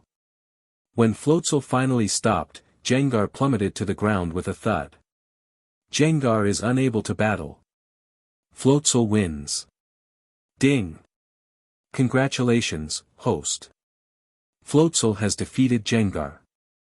Rewards incoming. Ash's system chimed again. Floatzel had gained a lot of levels in the previous world, and Ash was letting it adjust gradually, so he hadn't activated EXP share. Impressive as always, Ash. I didn't expect such a versatile Aqua Jet. Cyclone mode was brilliant. But what will you do about this Pokémon? Fantina twirled, eyes gleaming with anticipation. Over in the stands, watching secretly, Barry's fists clenched. What the heck? Why is Fantina praising this guy? Fantina tossed her next Pokeball. You're up next, Mismagius. Floatzel, return. Ash withdrew Floatzel. Mismagius was definitely a tricky Pokémon to deal with. But to Ash, type or trick didn't matter. He always had a counter ready. I choose you, Monferno. Monferno. No way. That Monferno, could it be that Chimchar from Paul? Barry couldn't hold it in anymore, he moved to the viewing area, eyes wide. He remembered now. During the Heart Home Tag Battle Tournament, he'd seen Ash and Paul, and that very Chimchar. He had a lot to say about this. But the next battle had already begun. Monferno, Flamethrower. Mismagius, use Psybeam. Flames and psychic energy collided midair, sparks flying everywhere. Monferno's flame proved a bit stronger, slightly burning Mismagius. Oh, no worries Mismagius, spin and use Magical Leaf. Fantina loved combining battling with beauty. Her Mismagius spun like a ballerina, casting out a storm of glowing green magical leaves. The leaves chased Monferno like homing blades, sharp and elegant. Monferno. Wrap yourself in flame while using Fire Spin. Fire swirled into a vortex, then cloaked Monferno's body, double-layered flames igniting around him. The magical leaves struck the flames and were instantly reduced to ash. By the time they touched the inner flame wheel, they were completely neutralized. Wah! Mismagius cried out, it had taken a direct hit from Monferno's fiery charge. And worse, it had been burned. Only then did Fantina realize, Monferno's fire spin wasn't just a shield. It had inflicted status damage too. A 2-in-1 combo. Too terrifying. Fantina's heart raced. This kid didn't just battle, he used combo techniques. Yes, combo moves. From Floatzel's Whirlpool plus Ice Beam plus Aqua Jet Typhoon. To Monferno's Fire Spin plus Flame Wheel. Ash was stringing attacks together like a master strategist. Mismagius, Psywave. Knock Monferno back. Waves of psychic energy rippled across the battlefield, flinging Monferno away for a brief moment. Fantina finally felt a sliver of pride, finally, a clean hit. But then. The burn status flared, Mismagius flinched in pain. And before it could recover, Monferno was already airborne, unleashing another blazing flamethrower. Mismagius is unable to battle. Monferno wins. The referee raised a flag. Ding! Congratulations, host. Monferno has defeated Mismagius. 10,000 battle EXP awarded. Ash still hadn't used EXP share or experience multiplier card. His current plan was to let his newly caught Sinnoh Pokémon get used to intense battles first. No Ash, you're just too amazing. I haven't faced someone like you in ages. Fantina twirled dramatically again, dancing even while disappointed. She recalled her Mismagius and smiled genuinely.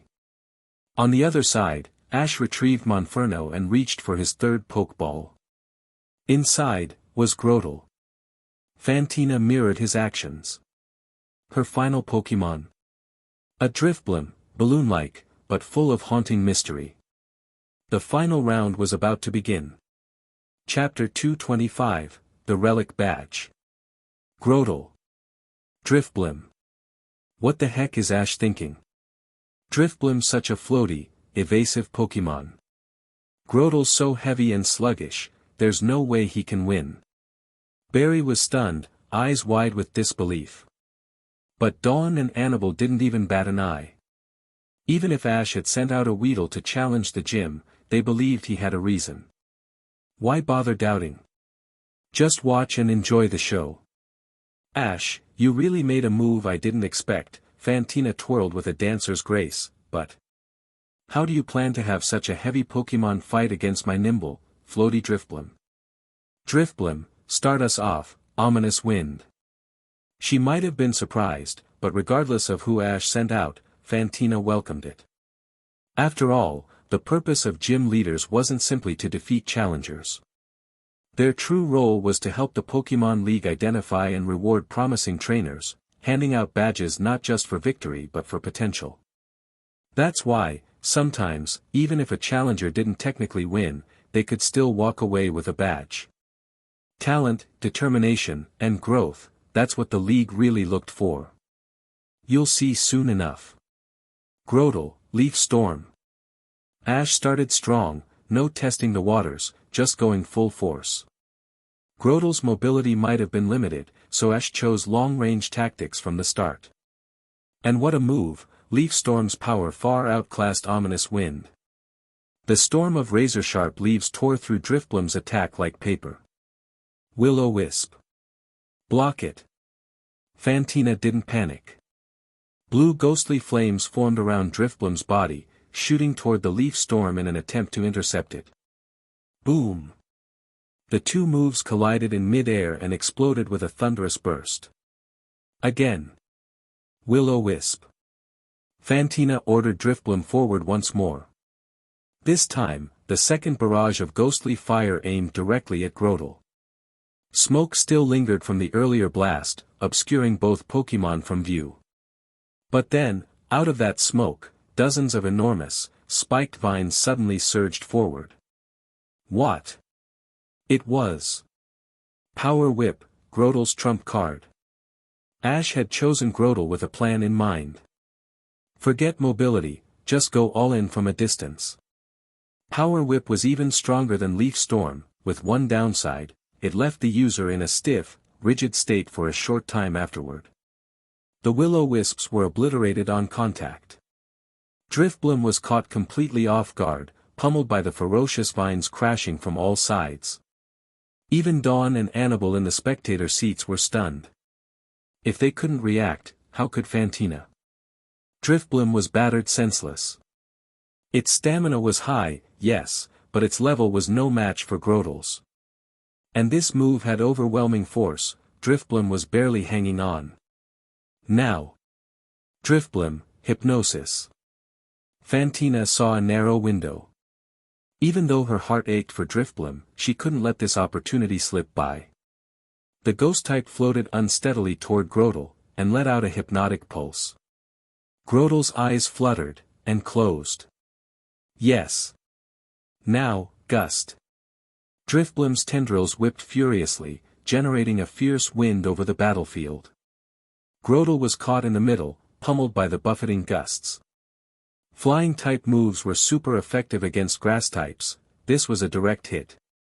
Good. One more gust for the finish. Fantina finally breathed a little. Gust didn't have high base power, but with type advantage and Grotle asleep, it was the perfect combo. 2 hits should do it.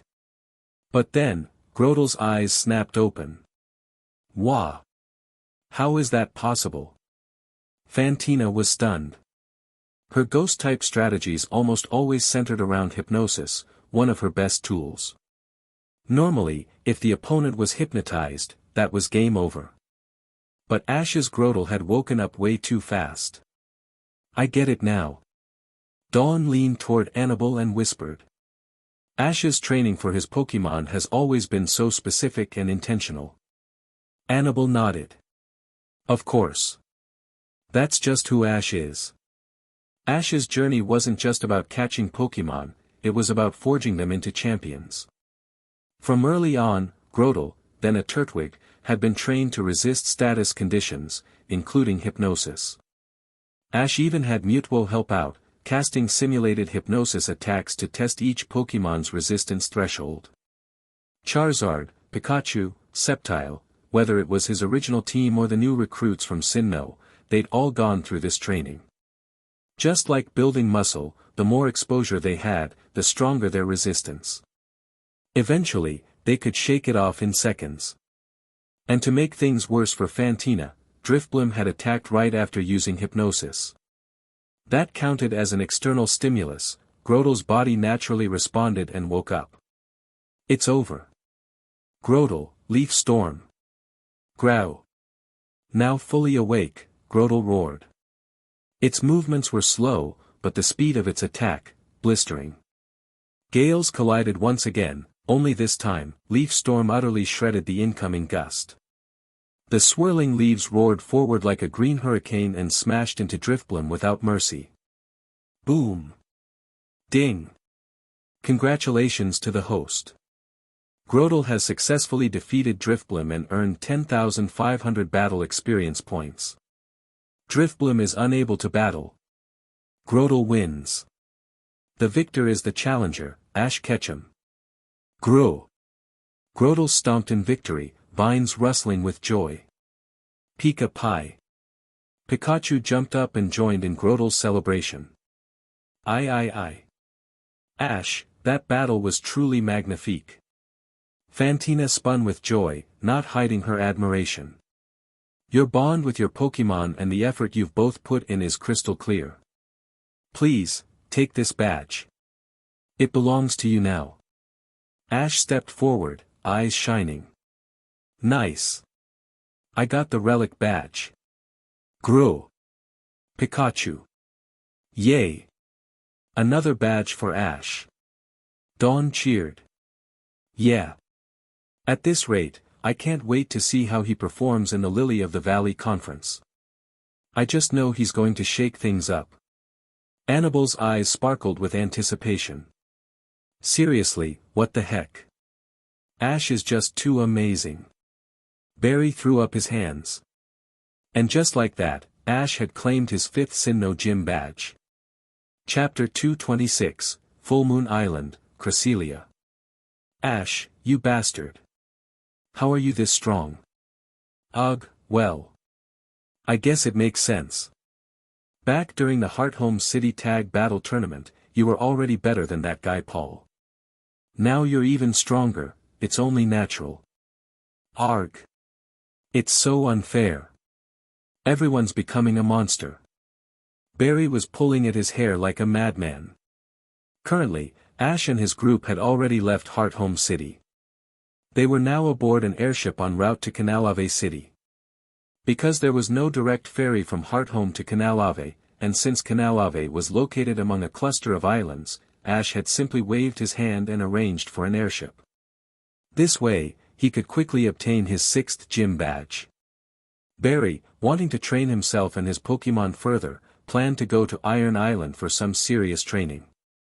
Since Iron Island could only be accessed through Canalave, he decided to tag along. But Ash also remembered something else, something quite intriguing. Near Iron Island, there was another small island known as Full Moon Island. And on that island, was said to reside a mystical Pokémon named Cresselia. The counterpart to Darkrai. Cresselia, the lunar Pokémon. It appears only under the most beautiful moonlight, descending upon Full Moon Island. Ash was eager to try his luck and see if he could encounter Cresselia himself.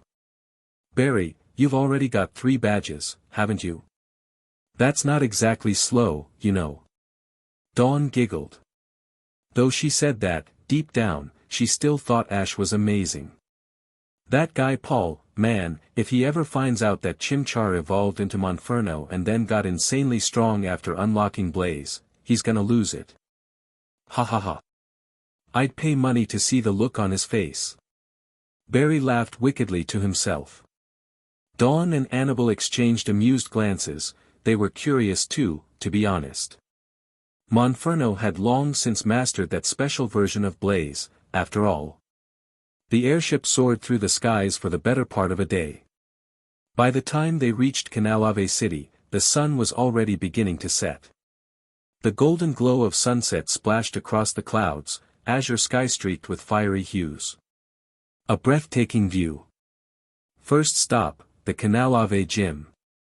Let's go. Without hesitation, Ash charged off toward the gym, with Dawn and Annabelle hot on his heels. Hey, HUI. We're supposed to be traveling together, how about a heads up before you take off? That's just rude. Barry was left behind, flailing in frustration. When they arrived at the Canalave Gym, they found it was located on a smaller, separate island off the main city. But on the way, something felt off. There were barely any people outside. The few they saw on the streets looked exhausted, eyes half-lidded, movements sluggish, expressions dull. So even without Team Rocket's interference, Darkrai still showed up early. A small butterfly effect, perhaps? Ash muttered under his breath. Ash, what did you just say? Dawn and Annabelle turned to him curiously. I said, the reason the entire city, and these islands, feel so lifeless, it's probably due to a certain Pokémon that causes nightmares. Ash began explaining the legend surrounding Darkrai and Canalave City.